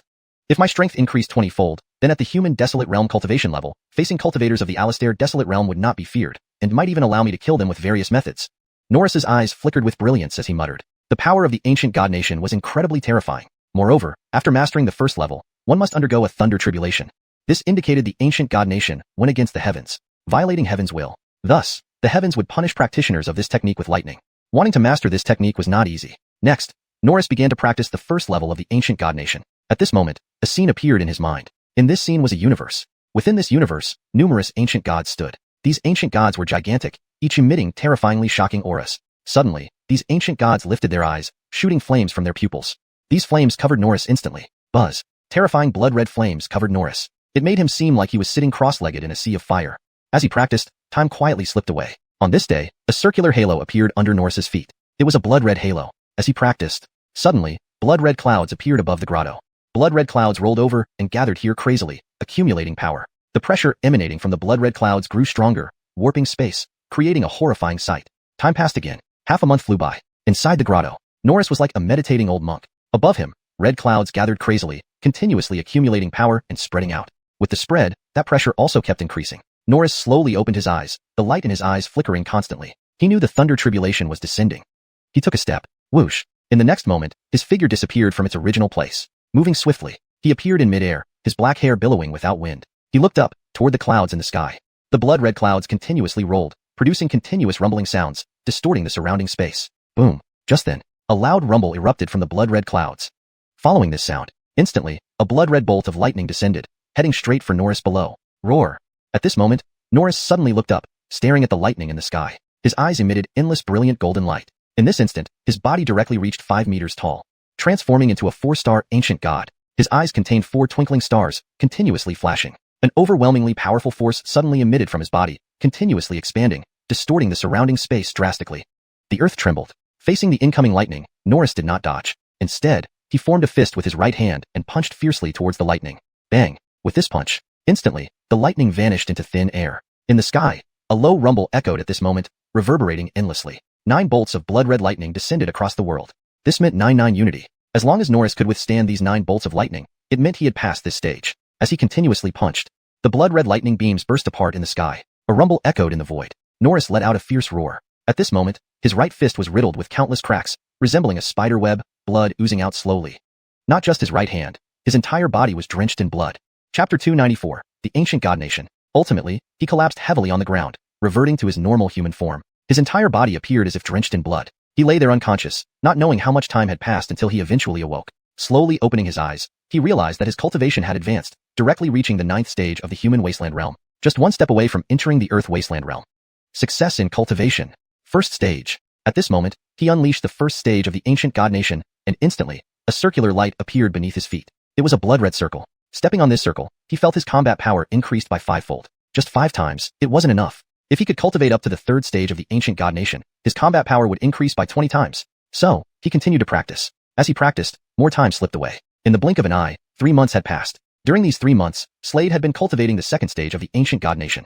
3 months of cultivation significantly boosted his strength. Now, his cultivation had surpassed the human wasteland realm and reached the 2nd stage of the earth wasteland realm. At this moment, amidst the heavens and earth, he transformed into a 4-star ancient god, lifting his head to look at the purple thunderclouds above. The power of the purple lightning was far greater than that of the blood-red lightning. Standing proudly in midair, Slade looked up at the descending purple lightning with narrowed eyes. His pupils flickered continuously, recognizing its terrifying power. However, he was not afraid. Lifting his right hand, he struck forward, sending a burst of energy towards the incoming purple lightning. Swoosh, swoosh, swoosh. As his fist landed, a terrifying force came crashing down upon him, forcing him to retreat backward. A streak of blood trickled from the corner of his mouth. The power is indeed formidable. Slade sighed, speaking slowly. The immense body of the ancient god stood tall in midair. His eyes sparkled with brilliant light as he watched the approaching purple lightning, clenching his fists once again and striking out swiftly. The force of this blow was extremely powerful. Bang! With this strike, a deep rumbling echoed through the void, incessant and loud. Slade, now a 4-star ancient god, stared intensely at the rolling purple clouds above. 9 beams of purple lightning descended once more. Having already shattered one beam, Slade faced the second as it came hurtling down at breakneck speed, causing the surrounding space to fracture. Embracing the might of the second bolt of purple lightning, Slade let out a fierce roar, his entire body crackling with dazzling lightning. He looked like a god of thunder. In this moment, his body expanded dramatically, reaching 8 meters tall. 5 additional stars appeared in his eyes, shining brilliantly. Now a 5-star ancient god, his aura grew even more intense, making the surrounding space tremble violently. Slade let out a deep roar, shaking the heavens. Cultivating the ancient god nation was immensely difficult, walking a path defying the heavens. With each bolt of purple lightning, Slade's body would fall to the ground again, slipping into unconsciousness for 10 days. After 10 days, he regained some strength, extracting medicinal pills and spiritual herbs from the ancient ring, circulating the dragon spirit reincarnation technique. A powerful aura erupted from within him, immense and vast. At this moment, his cultivation broke through once more, reaching the 5th stage of the earth wasteland realm. He had been in this cave residence for half a year. In these 6 months, Slade had made considerable progress. He continued his cultivation, focusing once again on the stone tablet ahead. A vast divine sense extended toward the tablet, and Slade closed his eyes to begin practicing. This time, he aimed for the 3rd stage of the ancient god nation. As he cultivated, he found himself once again in that realm where towering figures of ancient gods stood proudly. Their terrifying aura spread outwards, filling the air with overwhelming power. Time flew rapidly during this cultivation. One day, Slade took a step, leaving the cave residence and appearing amidst the world. Instantly, he transformed into a 5-star ancient god. The immense figure emitted an awe-inspiring force radiating outward. Raising his head, he saw golden clouds gathering overhead. An alarming energy surge from the golden clouds caused the surrounding space to tremble fiercely. Boom! At that moment, the first golden lightning bolt shot out from the golden clouds. This was the most difficult challenge. Though Slade's cultivation had reached the 5th stage of the earth wasteland realm, he did not dare underestimate this golden lightning. However, once he overcame this lightning trial, he would master the 3rd stage of the ancient god nation. He would gain a combat power boost of 20 times. 20 times the combat power was enough to slay opponents far above his level. With his current strength, he could confront and defeat warriors at the Alistair Wasteland realm without fear. The golden lightning crashed down, carrying unimaginable destructive power. Amidst the void, Slade raised his head and looked at the lightning, forming a fist with his right hand and hurling it forward. His punch collided directly with the incoming golden lightning. Bang! An explosive sound resonated through the void. At that moment, Slade was forced back several steps. Raising his head again, he observed the void. In the sky, the golden clouds gathered anew. The second golden lightning began to coalesce, emanating a brilliant golden glow. Suddenly, this golden lightning turned into a ferocious beast, emitting an intimidating presence as it charged downwards toward Slade. Chapter 295, The Roar of the Ancient God. The second golden thunderbolt was incredibly terrifying, transforming into a ferocious beast that rushed straight toward Slade below. Slade looked up, his eyes narrowing as he gazed at the horrifying golden light of the approaching thunder. A cold glint flashed in his eyes, and as he had transformed into a 5th-rank ancient god, an overwhelming aura emanated from his body. With a swift movement, he clenched his right hand into a fist and hurled it forcefully towards the incoming thunderbolt. Bang! The punch landed with a heavy impact. A low rumbling echoed across the sky. In an instant, the second golden thunderbolt was obliterated by Slade. Rumble. In the air, the golden thunderclouds churned once again, more formidable than before. An already terrifying pressure intensified abruptly. The third golden thunderbolt roared forth instantly, racing downwards towards Slade with extreme speed. Its power was visibly much more formidable compared to the previous one. This third golden thunderbolt surged down like a long snake, aiming straight for Slade below. In midair, Slade stood proudly, his hair wildly dancing. His expression remained cold as he raised his head to look at the golden thunderbolt above. At this moment, the power of the ancient god inside him surged and converged entirely into his right hand, causing it to emit a brilliant golden glow. Godly fist. A cold voice emerged from his throat. Boom. With this strike, the void ruptured directly. A massive spatial black hole appeared. This fearsome punch collided directly with the third golden thunderbolt. Instantaneously, a terrifying force erupted fiercely. A deep whistling sound resonated in the air, distorting the surrounding space. The intense impact made the void tremble violently. Bang! The third golden thunderbolt exploded loudly. Rumble. The void echoed once more with a thunderous roar. After the third golden thunderbolt was destroyed, without hesitation, the fourth thunderbolt came roaring down straight towards Slade. Whoosh! At this moment, Slade held the dragon scale sword in his right hand. He slashed it down forcefully. As the sword fell, the fourth golden thunderbolt was immediately shattered by Slade. Boom! Next was the fifth thunderbolt. This one was also golden, radiating a dazzling golden light, flashing continuously as its might soared. Slade raised his head, his gaze fixed on the fifth golden thunderbolt. His eyes were like torches, and the power of the ancient god within him surged uncontrollably. He swung the dragon scale sword forward. As the dragon scale sword left his hand, it let out a shrill cry. The fifth golden thunderbolt struck suddenly. The dragon scale sword flew out and transformed into a towering black mountain, colliding with the fifth golden thunderbolt. Bang! With the collision, a thunderous roar echoed in the void, uninterrupted. Thus, the fifth golden thunderbolt was resolved by Slade. Now, in the sky, the golden thunderclouds rolled in once more, brewing another terrifying power. It was the sixth thunderbolt. This one looked like a beam of golden sword light, constantly emitting dazzling golden light with a horrifying force. Buzz! At this moment, the sixth golden thunderbolt emitted a thunderous roar. Following this sound, the surrounding space twisted. A majestic sword in tint erupted from the sixth golden thunderbolt and descended directly upon Slade below. At this moment, Slade clearly felt immense pressure. That sword in tint weighed heavily on him like a towering mountain. Break! Slade bellowed deeply. At this moment, sword in tint erupted from his entire body, swallowing mountains and rivers. This countered the opposing sword in tint. It was like two colossal beasts colliding, producing a deep roar. Slade's sword in tint was overwhelmingly powerful, and eventually, he managed to resist the sixth golden thunderbolt. There were still 3 golden thunderbolts remaining. He raised his head, looking towards the sky. There, golden clouds continued to roll relentlessly. The seventh thunderbolt arrived swiftly, carrying astonishing power, not giving Slade any time to catch his breath. Slade lifted his head, eyes narrowed, and an invisible force erupted from his body, vast like a mountain and sea. This invisible power spread outward. He was still transformed into a 5th-rank ancient god. His enormous body was covered with terrifying strength, twisting the surrounding space. Ancient God's Roar. The roar of the ancient god is an ancient skill unique to the ancient gods. Only ancient gods can wield these ancient skills. When Slade became a 5th-rank ancient god, the information about the ancient skills was transmitted into his mind. There are 3 ancient god skills: Ancient God's Fist, Ancient God's Roar, and Ancient God's Wind. Now, Slade was using the Ancient God's Roar. Roar. His eyes glittered sharply as he roared deeply, and an earth-shattering roar echoed throughout the heavens. This was his newly mastered technique, with astonishing power. As he roared, the entire world began to tremble violently, spreading outward like ripples.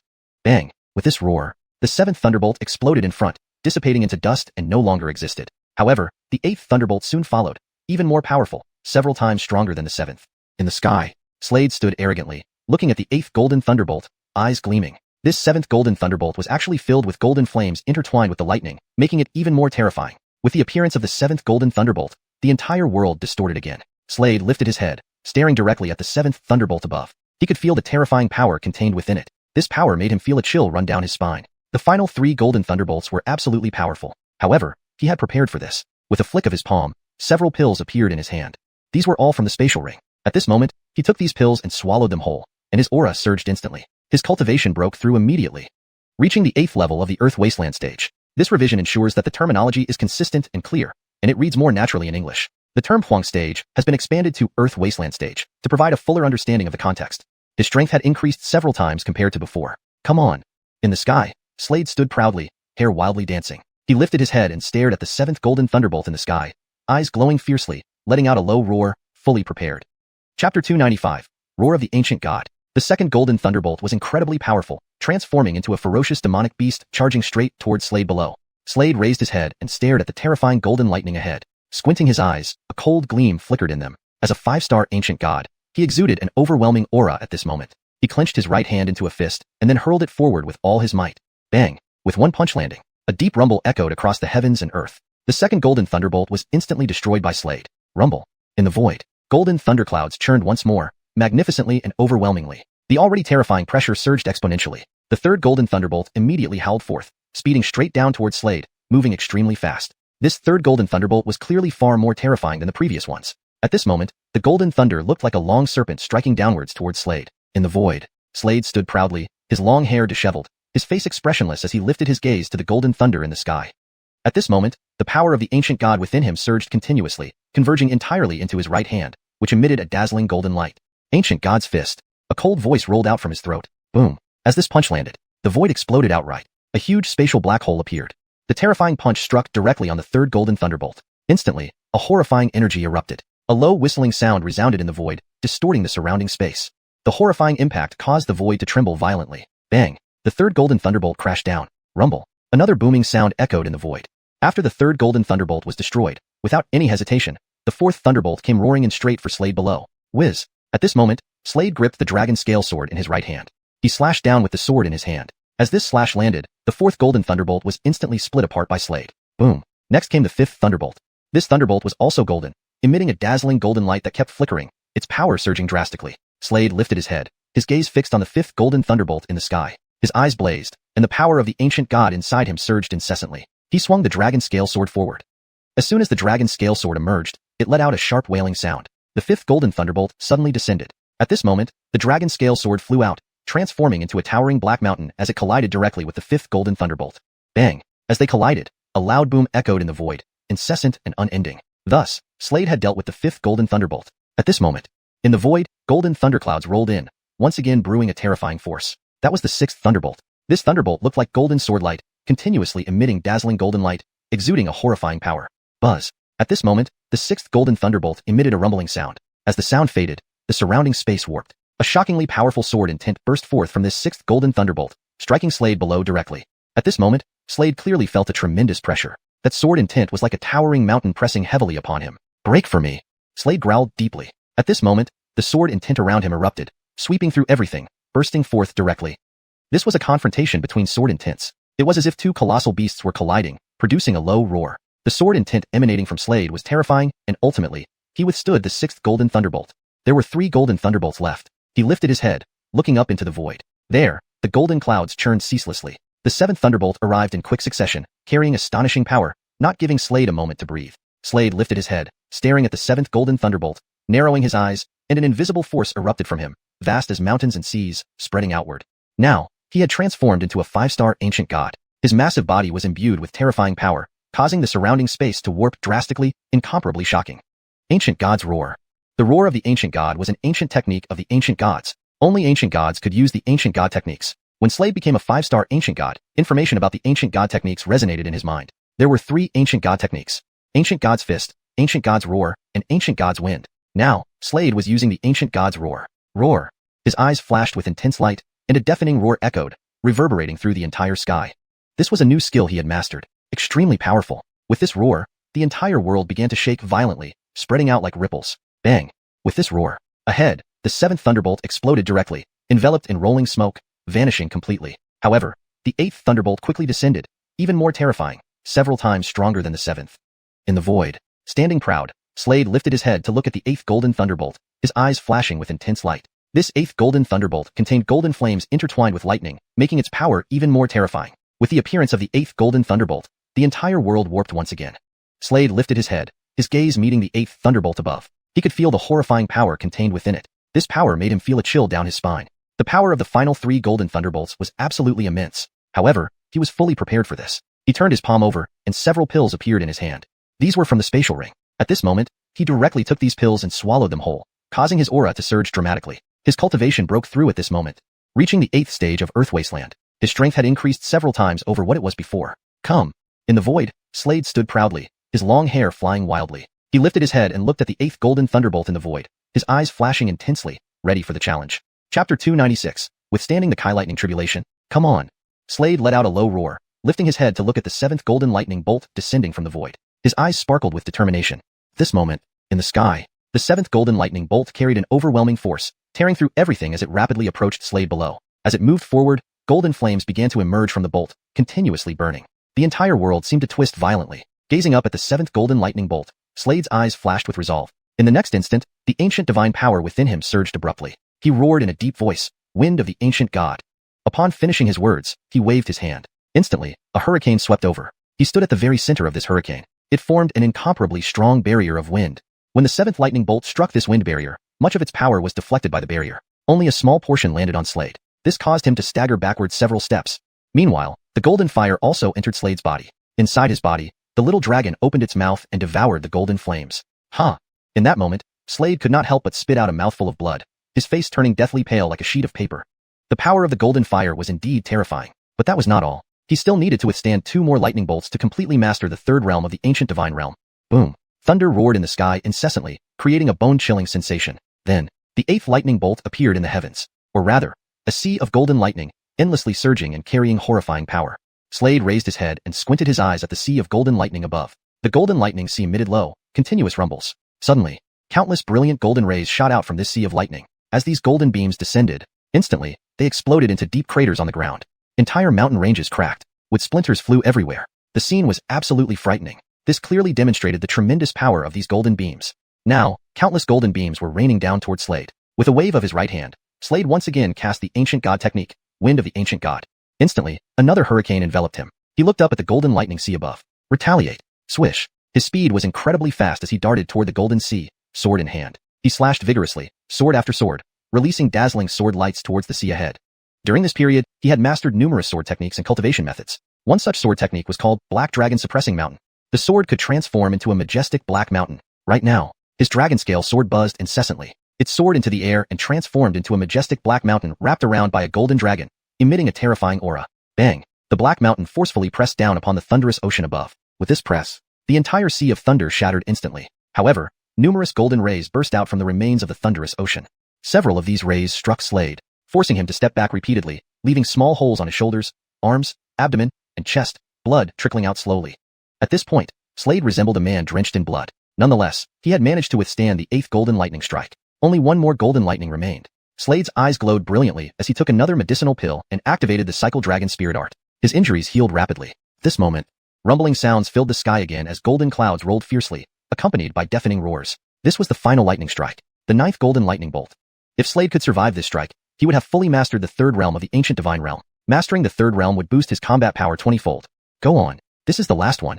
As a 5-star ancient god, Slade's eyes shone with resoluteness. He gazed upward at the final bolt of lightning. The 9th golden lightning bolt was even more powerful and shocking than the previous ones. Right now, this 9th golden lightning bolt appeared before Slade.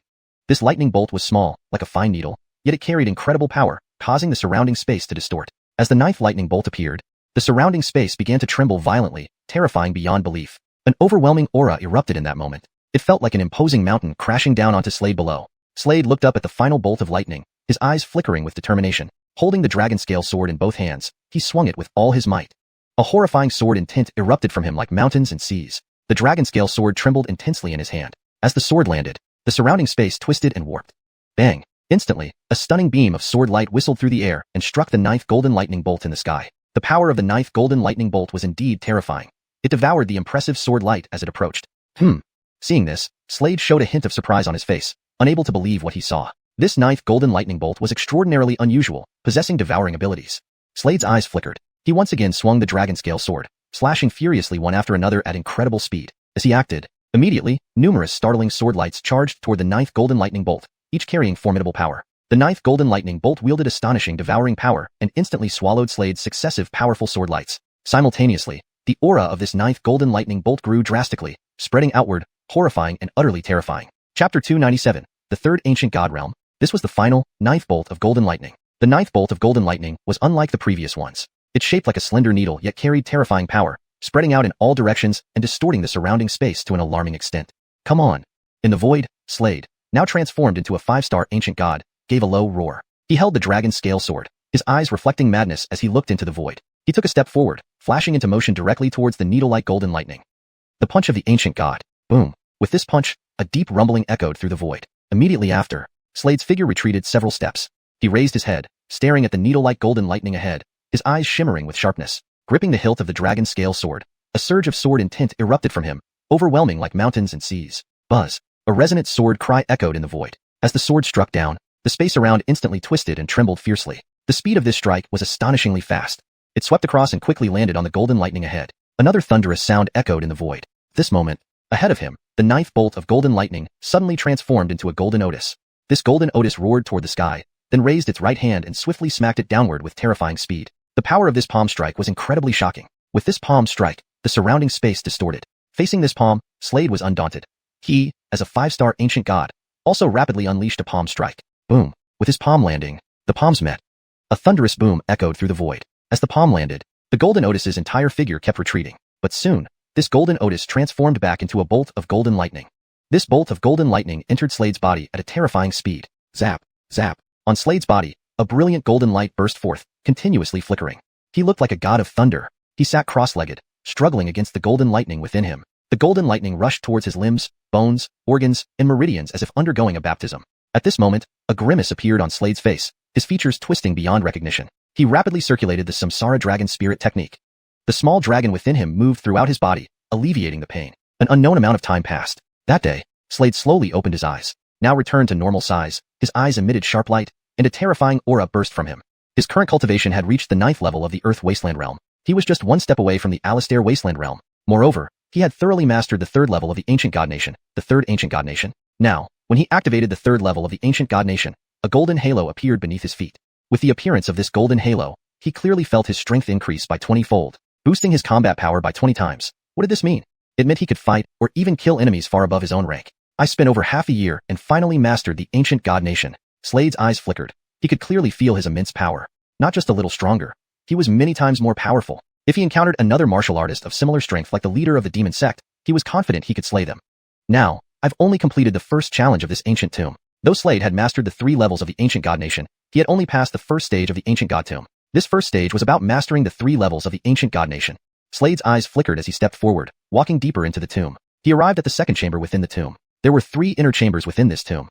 Previously, Slade had entered the first inner chamber. Now, he stood before the second inner chamber. Looking up, he saw a layer of golden restriction followed by a misty veil inside this second inner chamber. The interior was unclear. It seemed Slade needed to break this golden restriction. He raised his head, eyeing the golden restriction, and his eyes flickered. Next, he formed a fist with his right hand and punched straight ahead. It appeared to be a simple punch. However, the power behind this punch was shockingly immense, causing the surrounding space to distort. With the punch landing, the golden restriction was immediately destroyed, ceasing to exist. Just that easy? Seeing this, Slade paused momentarily, then realized it might be due to his significant improvements recently. He continued forward. The mist slowly dissipated, revealing a blood-red scale. 2 beautifully written characters, Ancient God, were inscribed on this blood-red scale. At this moment, Slade slowly raised his right hand and waved it forward. Instantly, the Ancient God scale flew towards him. Next, this blood-red scale merged into his body. Then, countless blood-red scales emerged on Slade's body, one after another, emitting bloodlight and constantly flickering. A terrifying aura abruptly burst from these blood-red scales, overwhelming like mountains and seas, making the surrounding space rapidly twist in astonishment. At this moment, Slade looked like a fearsome war deity emerging from hell, shaking the hearts of onlookers. Is this the second reward? His eyes flickered as he moved forward again. Soon, his figure appeared in the 3rd inner chamber. In this 3rd inner chamber, several rays of sword light, each carrying terrifying power, hovered. At this moment, they aligned, seemingly noticing Slade. Whoosh, whoosh, whoosh. Next, dazzling sword lights shot towards Slade. As they advanced, the air resounded with low whistles, stirring hearts. Slade raised his head, looking at these dazzling sword lights. His right hand flipped, and the dragon scale sword appeared in his grasp. Swish. He swung the dragon scale sword outward. Chapter 298. The Mystic Spirit Hall. Slade swung the dragon scale sword in his hand, thrusting one after another. The dazzling sword light sped forward rapidly at this moment, as fast as mountains and seas, colliding with the surrounding sword lights. Bang, bang, bang. With each collision, a series of deep booms echoed through the void, incessant and deafening. Just then, ahead, several strands of sword light converged into one brilliant ray. This was a golden sword light. In an instant, this golden sword light merged directly into Slade's body. The sword intent emanating from Slade surged exponentially in this moment, vast and overwhelming, distorting the space around him. He astonishingly discovered that his sword Dao prowess had multiplied several times. At this point, his sword Dao level stood among the semi-deity seal swordsmen. Only half a step away, he could fully ascend to the ranks of the deity seal swordsman. It's time to leave this place. Slade's eyes sparkled with intense light. In the next moment, he took a step, flashed his figure, and vanished from there. It wasn't long. His figure appeared within the demon sect. He was still in the spirit world, rumbling. With his arrival, instantly, the massive protective array of the demon sect began to shake violently. In an instant, all the martial artists of the demon sect were startled awake. Several figures rushed toward this direction swiftly. The remaining transcendent, desolate realm level martial artist of the demon sect also appeared here, his expression becoming serious. This person was none other than the great Hartley of the demon sect, an Avonlea man with graying hair and black robes. He arrogantly floated in midair, lifting his head to look at the Jeffrey before him. It's you? Your cultivation? Ninth stage of the Earth Desolate Realm? Upon noticing Slade who had come to this place, the demon sect's great Hartley's eyes widened. He could distinctly feel the strong aura emanating from the Tyler.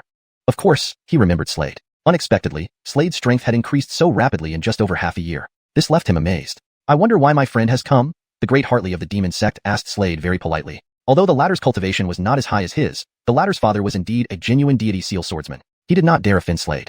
I just want to ask, why did you seek the 5 treasures previously? Slade clasped his hands at the demon sect's great Hartley and asked. Slade knew that the previous demon sect leader had been looking for the 5 treasures. The 5 treasures included the Earth Spirit Pearl of the Earth Spirit Clan, the 9-star Heart of the Ancient God Race, the Dragon Pearl of the Dragon Race, the Phoenix Fire of the Phoenix Race, and the Eternal Breath of the Eternal Race. The 5 treasures? Hearing these words, the great Hartley of the demon sect paused momentarily, then he glanced oddly at Slade, asking, Didn't your father tell you about it?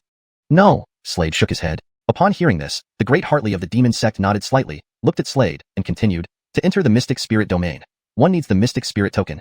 There are several ways to obtain the Mystic Spirit token, one of which is by gathering the 5 treasures. I see. Hearing this, Slade nodded. If you wish to enter the Mystic Spirit domain, you can visit the Mystic Spirit Hall. There are Mystic Spirit Halls established in the 3 major realms, to allow the great powers of the 3 major realms to enter the Mystic Spirit domain. The great Hartley of the demon sect lifted his head, his gaze falling on Slade, slowly explaining. He immediately pulled out a map and handed it to Slade. After receiving the map, Slade's eyes flickered while listening to the demon sect's great Hartley. He clasped his hands at the Avon and said, Thank you. You're too kind, friend, the demon sect's great Hartley replied. In the next moment, whoosh, Slade's figure trembled, disappearing rapidly from the spot. Gazing at the departing Slade, the great Hartley's eyes flickered, muttering, If this lad enters the Mystic Spirit domain, he will surely shine brightly. In merely half a year, his cultivation had advanced directly to the 9th stage of the Earth Desolate Realm, only one step away from reaching the Alistair Desolate Realm. Moreover, he could clearly sense an incredibly powerful energy fluctuation contained within the Tyler. He even felt that he might not be a match for this Tyler now.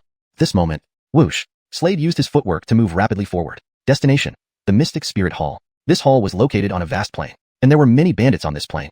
Thus, entering the Mystic Spirit Hall was not an easy task. Above the boundless plain, a figure shot forward like a darting arrow, moving at a terrifying speed, shocking everyone.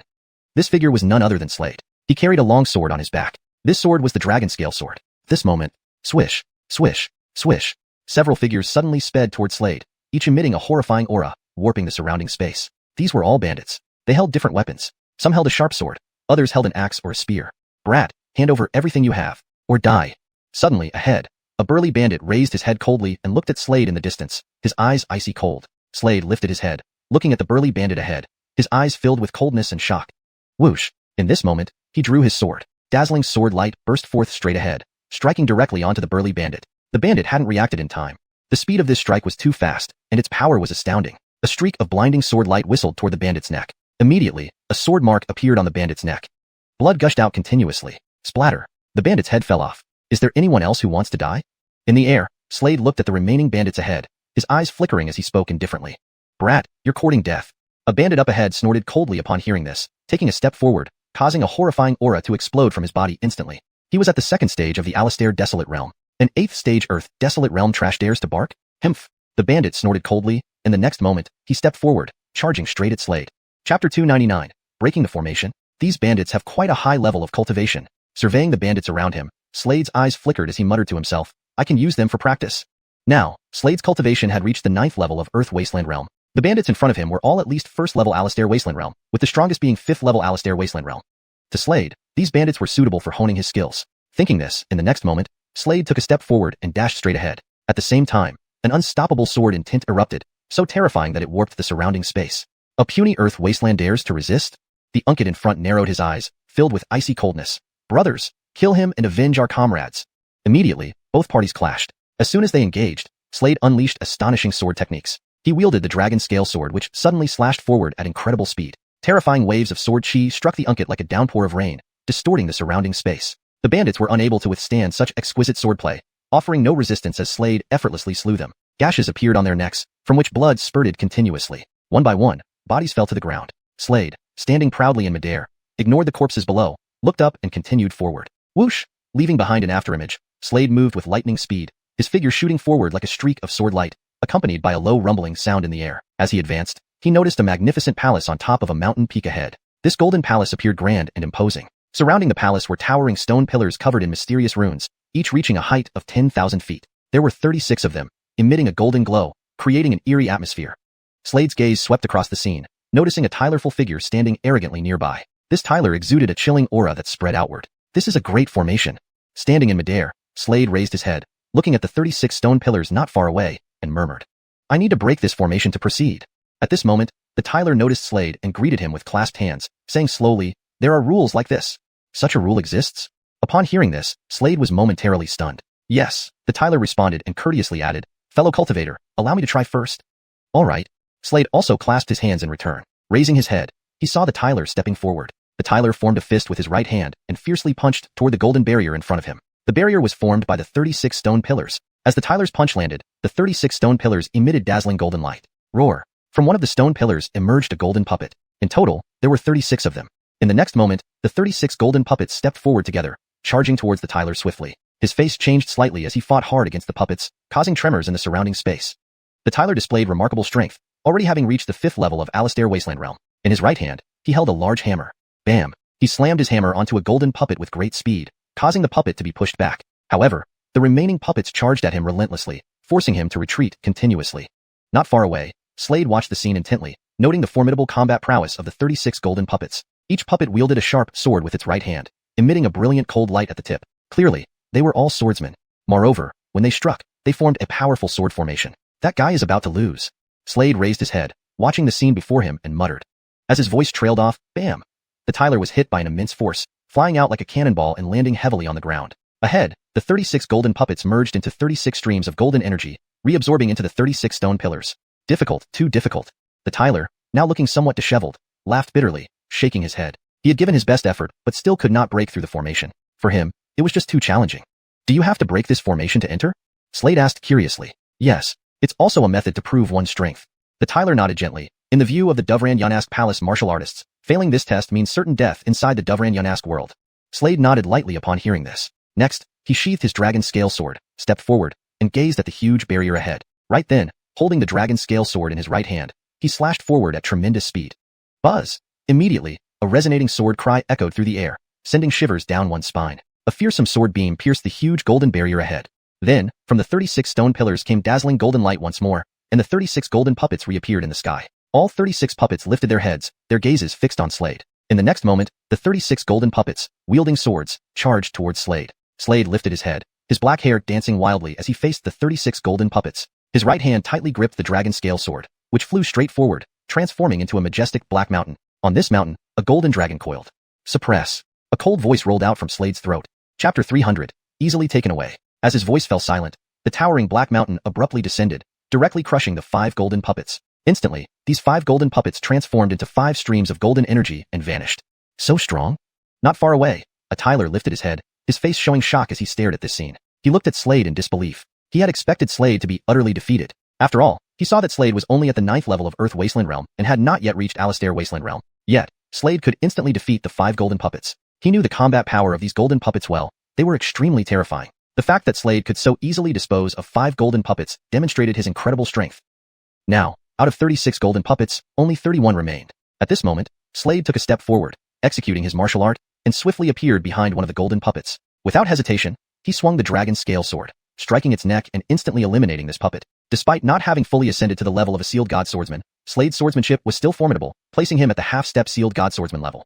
Swish! In his right hand, he held the dragon scale sword, once again swinging it with great force. A brilliant sword beam surged forward. Another golden puppet turned into a stream of golden energy and disappeared. This guy's combat power is too frightening. His cultivation is clearly only at the 9th level of Earth Wasteland Realm. Nearby, the Tyler widened his eyes in horror, staring at Slade with an expression of shock and disbelief. Under Slade's exquisite sword skills, the golden puppets gradually decreased in number until only one remained. Whoosh! Slade took a step forward, once again swinging his dragon scale sword, piercing through with a swift strike. The sound of the sword echoed throughout the space. The last golden puppet also turned into a stream of golden energy and vanished. Amazing! The Tyler nearby watched this scene, widening his eyes once more and looking at Slade with admiration. Slade then raised his head and looked at the 36 golden pillars before him. The 36 golden pillars no longer emitted brilliant light, but instead formed a massive barrier. Slade, single-handedly holding the dragon scale sword, fiercely slashed forward. An awe-inspiring sword intent erupted from his body, overwhelming like mountains and seas, causing the surrounding space to twist violently. A brilliant sword beam shot out from the dragon scale sword, moving incredibly fast towards the massive golden barrier ahead. Bang! An explosive sound echoed in the air. With this strike, the golden barrier directly shattered. One strike broke the entire formation. After the formation was destroyed, a vortex slowly appeared before Slade's eyes. High lifting his head, he gazed at the vortex, and in the next moment, he stepped forward, his figure merging into a brilliant streak of sword light as he entered the vortex, quickly disappearing from sight. In the next instant, he reappeared inside the mystical spirit hall. Raising his head, he observed the surroundings and noticed several martial artists present. Their auras were incredibly strong. It was evident they were no ordinary martial artists. For Slade's arrival, none of them showed any surprise. High lifting his gaze, he looked towards the hall ahead, where his eyes caught sight of a plaque bearing 3 elegant characters. Mystical Spirit Hall. Slade glanced at it briefly, then stepped inside, entering the interior of the Mystical Spirit Hall. Inside, there were many martial artists, each wearing a golden ring on their hands. Up ahead, there stood an Avon who slowly lifted his head and looked at Slade, saying, "You're new here. This is your ring." He waved his right hand, and a ring flew towards Slade. Reaching out, Slade caught it. Sending his divine consciousness into it, he found a book inside detailing matters related to the Mystical Spirit Hall. According to the book, the Mystical Spirit Hall was distributed across the Divine Realm, Alastairly Realm, and Spirit Realm. Inside the Mystical Spirit Hall, there was a transmission array leading to the Mystical Spirit Domain. However, activating this array required certain conditions, such as collecting the 5 treasures or expending 100,000 Mystical Spirit Points. As for obtaining Mystical Spirit Points, this required completing tasks assigned by the Mystical Spirit Hall. Slade read patiently, his eyes flickering as he gained a deeper understanding of the Mystical Spirit Hall. Additionally, the Mystical Spirit Halls in different realms were interconnected through an array system, allowing him to easily travel between the 3 realms. Just why does the Mystical Spirit Hall seek the 5 treasures? Slade's eyes flickered as he muttered to himself. After some thought, he decided not to dwell on it further. The number of members in the Mystical Spirit Hall was minimal, with only a select few geniuses capable of joining. They represented astonishing combat prowess. Slade continued his observations. Ahead, he noticed a crowd gathered around a stone tablet inscribed with text. It turned out to be a list of tasks. One task caught his attention: slaying a beast from spatial displacement that originated from the Mystical Spirit Domain and accidentally arrived here via a spatial tunnel. Many martial artists from the Mystical Spirit Hall had already been dispatched. Whoever secured the beast's head would earn 10,000 task points, a challenge not without its difficulties. Upon seeing this, Slade took a step forward and disappeared from the scene. At this moment, in the Divine Realm, in the sky, a deep roar echoed, a terrifying sound reverberating through the heavens, making the surrounding space tremble and twist in a horrifying manner. The beast resembled a tiger, covered in blood-red scales that glinted ominously under the light. Its aura was fearsome, and around it, many martial artists wielded various weapons, flashing with cold light. Chapter 301. Leave the corpse and you can go. Bloodthirsty Tiger. Slade knew that this demon beast was called a bloodthirsty tiger. This was a powerful demon beast exiled from the Dovran Yanask realm. It possessed great talent in development, excelled at attacks, and had bloodline demon skills. Only demon beasts with extraordinary bloodlines within their bodies could possess such bloodline demon skills. The bloodthirsty tiger's bloodline demon skill was soul devouring. This move could influence a martial artist's mentality, making it extraordinarily different. Slade lifted his head and saw numerous martial artists launching assaults on this bloodthirsty tiger. The ferocious assault made the surrounding space warp, creating an astounding scene. Below lay a sea of yellow sand with black soil, rich and fertile. Tall trees towered, intertwined with rugged rocks scattered about. Slade carefully looked up, his gaze landing on the bloodthirsty tiger not far away. This bloodthirsty tiger had a tiger's head with a fierce scar on its face, looking terrifying. Its body was covered in bloody fur, like crimson steel needles. All 4 paws were adorned with scales, emanating cold light. Currently, the bloodthirsty tiger was surrounded by many martial artists and gradually became enraged. With a deep roar, it gazed at a martial artist holding a blood-colored war saber in front of it, its eyes emitting iridescent light. It immediately unleashed its bloodline demon skill, soul devouring. As soon as it activated the skill, the martial artist nearby instantly froze, his entire spirit trembling, and he stood there, dazed. Then, swish. The bloodthirsty tiger took a step forward, leaving behind a shadow in its original spot, and arrived directly in front of the martial artist. Immediately, it raised its sharp tiger claws and swiped down fiercely, landing directly on the martial artist's body. The martial artist couldn't react in time. His entire body was split into 2 halves. Blood splattered everywhere. The bloodthirsty tiger watched this scene unfold, a smirk of cold disdain curling at the corners of its mouth. A strange aura emanated from its body as it let out a long howl, spitting out a streak of bloodlight from its mouth. The streak of bloodlight shot straight toward another martial artist ahead. That martial artist held a sharp sword and glanced over, his face changing slightly. At this moment, he swung his sword with force. Swoosh. As the sword fell, a resonant metallic sound echoed through the air, lingering. The martial artist's entire body was pushed back by a tremendous force. At this point, the bloodthirsty tiger released a stream of bloody smoke. This bloody smoke rapidly transformed into a blood-colored serpent, rushing menacingly toward the martial artist. The martial artist's expression changed abruptly. Holding the blood-colored war saber, he attempted to defend himself. With both hands gripping the blood-colored war saber, he slashed without hesitation, moving at incredible speed. Buzz. A resonant clang echoed in the void as the strike landed on the blood-colored serpent. The serpent died, but from it emerged a razor-sharp claw. The sharp tiger claw swiftly descended upon the martial artist wielding the blood-colored war saber. In that instant, the martial artist's body was cleaved in 2. Blood splattered once more. Not far away, Slade watched this scene unfold, his eyes flickering. From the looks of it, this bloodthirsty tiger's power was incredibly terrifying, not one to be trifled with. However, the bloodthirsty tiger was only at the 7th level of the Alastairly Wasteland realm. Slade stepped forward, holding a sword, charging towards the bloodthirsty tiger ahead. Suppress. A cold voice rolled out from his throat. Following his words, the dragon scale sword in his hand flew out at incredible speed, slicing through the air with a lingering sword whine, resounding through the heavens. As the dragon scale sword flew out, it transformed into a majestic black mountain, entwined with a colossal dragon. Roar. At that moment, the golden-scaled dragon roared deeply. The immense mountain bore down upon the bloodthirsty tiger below. Although Slade's cultivation was only at the 9th level of the Earth Wasteland realm, his combat strength far surpassed that of others at the same level. Under the suppression, the bloodthirsty tiger's body visibly trembled, getting pressed down. Roar. The bloodthirsty tiger let out a deep roar and leaped upward, struggling to break free at incredible speed. Leaving a shadow in its wake, it appeared right before Slade, lifting its sharp claws and swiping down fiercely. Facing the sharp tiger claws, Slade's eyes flashed. He stabbed out with the dragon scale sword. Buzz. A sword whine echoed through the air. As his sword struck, a shocking sword beam rushed forward, aiming directly for the sharp tiger claw. Bang! A heavy rumble reverberated through the air. The bloodthirsty tiger continuously retreated, staring at Slade in shock and amazement. It suddenly turned around and ran. That guy's pretty smart, knowing he can't beat me, so he fled, Slade mused. He raised his head, watching the bloodthirsty tiger in front of him, a cold smile curving at the corner of his mouth. Then, he took a step forward, using his movement technique, rushing toward it. His figure darted forward like a brilliant sword beam, moving at astonishing speed. As he advanced, he held the dragon scale sword in his right hand and stabbed out again. A dazzling sword beam whistled forward, piercing directly into the bloodthirsty tiger's body. In that instant, the bloodthirsty tiger was split in two. Blood splattered everywhere. The corpse floated in Slade's hands. Just as Slade turned to leave, a cold voice echoed not far away. Leave the corpse behind. You may roll away. Upon hearing these words, Slade narrowed his eyes and turned his head. Not far off, a figure slowly walked forward, arrogantly treading through the air. This was a Jeffrey in a purple robe. He lifted his head, gazing at Slade coldly and speaking with utmost certainty and chilling indifference. It seemed that if Slade did not agree, he would hesitate not to kill him, giving no opportunity. Slade looked up at the Jeffrey in the purple robe and replied coldly, "What if I refuse?" "Then die." The Jeffrey in the purple robe glanced at Slade, coldly saying. As he spoke, he immediately took a step forward. Swish. He left a shadow in his original place and dashed directly at Slade, moving extremely fast, like a radiant sword beam. Slade looked at the scene before him, narrowing his eyes. Chapter 302. Looks like you can't take me down. Slade's eyes were cold as he lifted his gaze to the Jeffrey in purple robes ahead. The saying goes, if others do not offend me, I will not offend them. If others offend me, I will certainly retaliate. He had never offended or provoked this person, and they had no grievances with each other. Yet, this person was relentless. Slade wasn't one to be bullied either. Since this was the case, he wouldn't hold back. With that thought, Slade took a step forward, his entire figure rapidly dashing towards the front, leaving behind an afterimage. At this moment, the Jeffrey in purple robes punched forcefully with his right hand towards Slade. In response, Slade swung the dragon scale sword with his right hand, slicing swiftly through the air.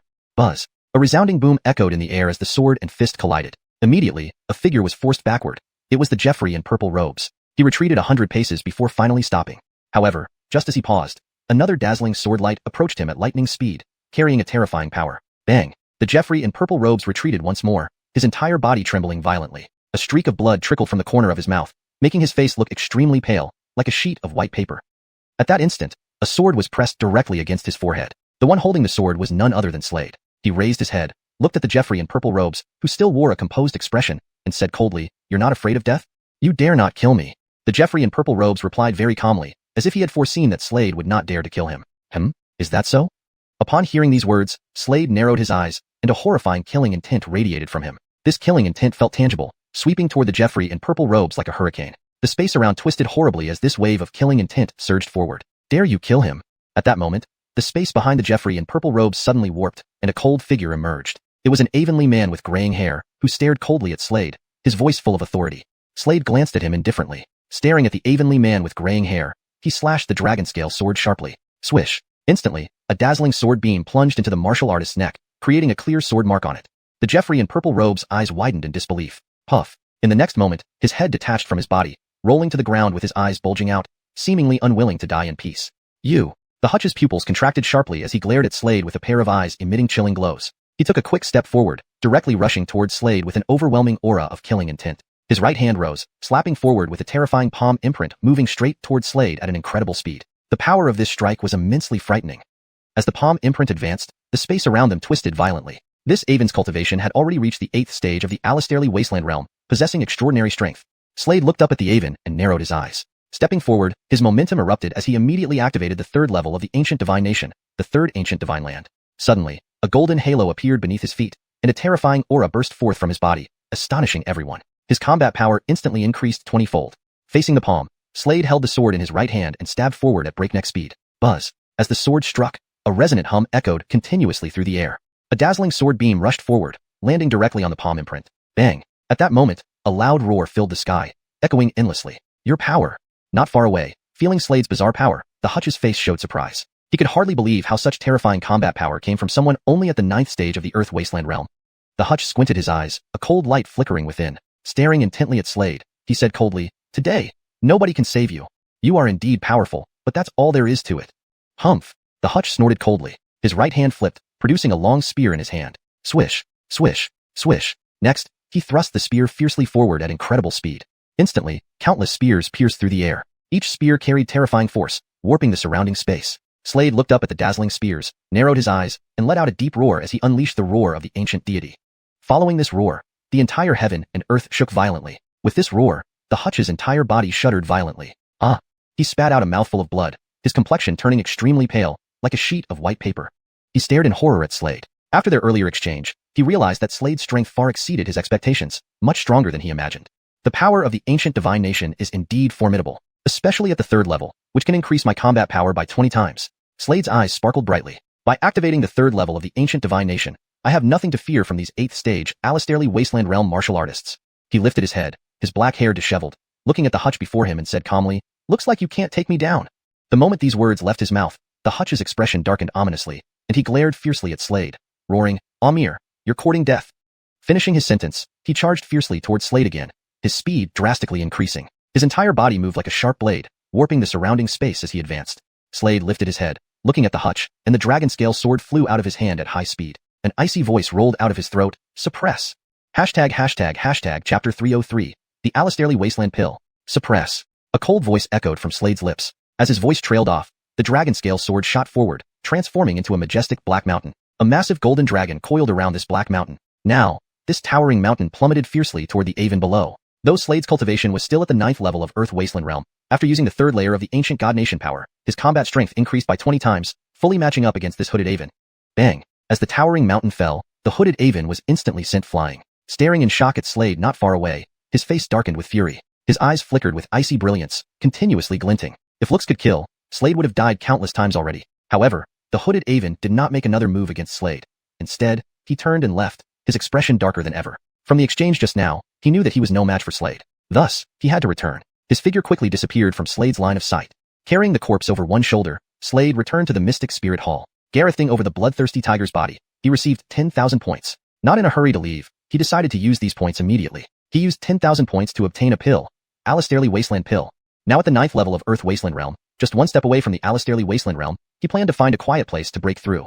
Whoosh! In the next moment, his figure shot forward like a dazzling beam of light, leaving a faint trail behind. Before long, he reached the edge of an ocean. With a flick of his right hand, a pill appeared in his palm. It was the Alastairly Wasteland Pill. Just as its name suggests, this pill could help a martial artist advance to the Alastairly Wasteland Realm. Looking at the pill in his hand, Slade's eyes gleamed. Without hesitation, he swallowed it immediately. As he ingested it, he activated the reincarnation dragon spirit art. Gradually, a small black dragon emerged above his head. The small black dragon suddenly opened its mouth wide, and instantly, boundless wasteland chi surged through the heavens and rushed into Slade's body. At this moment, his entire body began to tremble.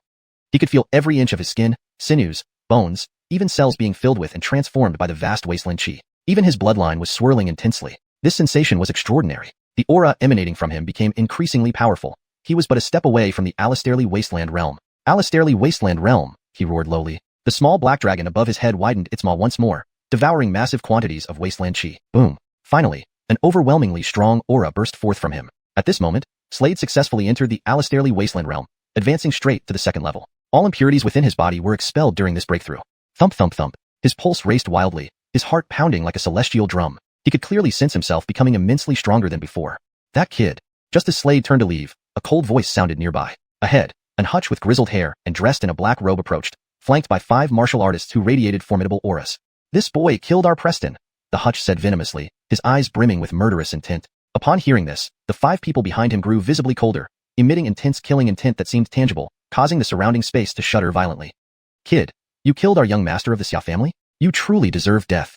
A bulky martial artist stared coldly at Slade and spoke, his voice laced with chilling malevolence. Proudly standing in midair with disheveled hair, Slade lifted his head and glanced at the muscular warrior, then replied coolly, "So what if I did?" Upon hearing this, the Armand narrowed his eyes, his gaze flashing dangerously. "You're asking for death, boy," he growled deeply, then lunged forward in a swift motion, forming a fist with his right hand, which punched out at incredible speed. Slade remained calm, mirroring the stance with his own punch. Fist met fist. Bang! A deep roar resonated through the air, echoing continuously. Following the impact, the bulky martial artist was forced back several steps. Shock registered on his face as he couldn't believe his ears. There was a hint of blood trickling from his mouth. He looked at Slade in disbelief, stunned by the terrifying force of that punch. Second level of the Alastairly Wasteland realm? The Hutch felt shock ripple across his features upon sensing Slade's new cultivation. Just 2 days ago, Slade was still at the 9th level of the Earth Wasteland realm. It was unfathomable and hard to believe that he had advanced to the 2nd level of the Alastairly Wasteland realm in such a short time. Whoosh!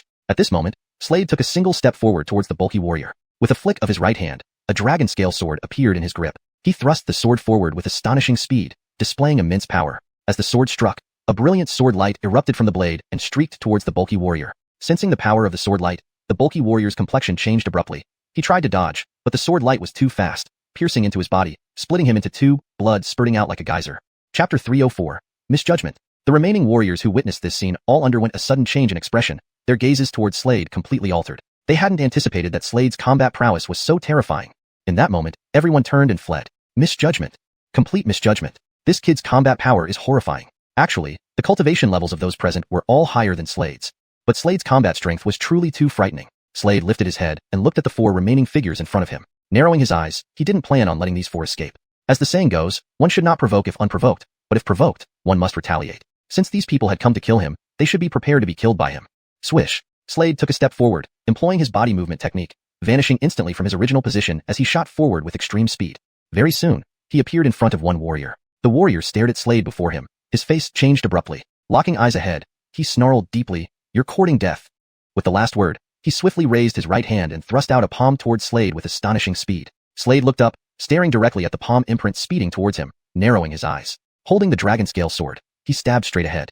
Hum! A sword whine immediately echoed through the air. The tip of the dragon scale sword shimmered with a brilliant cold light. A streak of sword light rushed over and plunged straight into the approaching palm print. Bang! Ah!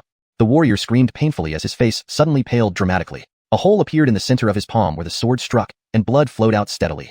Looking pale and bloodless, the warrior attempted to flee. However, how could Slade let this person escape? Looking at the warrior running like a dog with its tail between its legs, he sneered coldly, and with the dragon scale sword in hand, moved forward, declaring coldly, "Suppress." Following his voice, the dragon scale sword transformed into an imposing black mountain, which surged forward. A golden dragon coiled around this towering black mountain. Covered in golden scales, the golden dragon emitted radiant gold light continuously. This formidable mountain descended fiercely towards the warrior below. The warrior couldn't withstand it at all. His entire body exploded instantly, blood splattering everywhere. 3 remained. Seeing this scene, the 3 other warriors' faces drastically changed. Glancing at Slade not far away, fear flashed in their eyes. Anyone knew that this Jeffrey was not someone to provoke lightly. "Eduardo, didn't you say his cultivation was only at the 9th tier of Earth Desolate Realm? You've endangered us," one warrior roared at the hooded Avon. "I didn't know either." The hooded warrior responded, sounding quite aggrieved. "Die." Just then, in front, Slade spoke indifferently. Immediately following his words, a brilliant sword light streaked and landed directly on a warrior's neck. Instantly, a sword mark appeared on the warrior's neck, causing blood to spurt out. At that very moment, the warrior's head separated from his body and rolled down, his eyes bulging wide, refusing to close even in death. "There are still 2. Slade raised his head and said calmly. A pair of wings sprouted from the back of another warrior. At that moment, all he wanted was to run, to survive.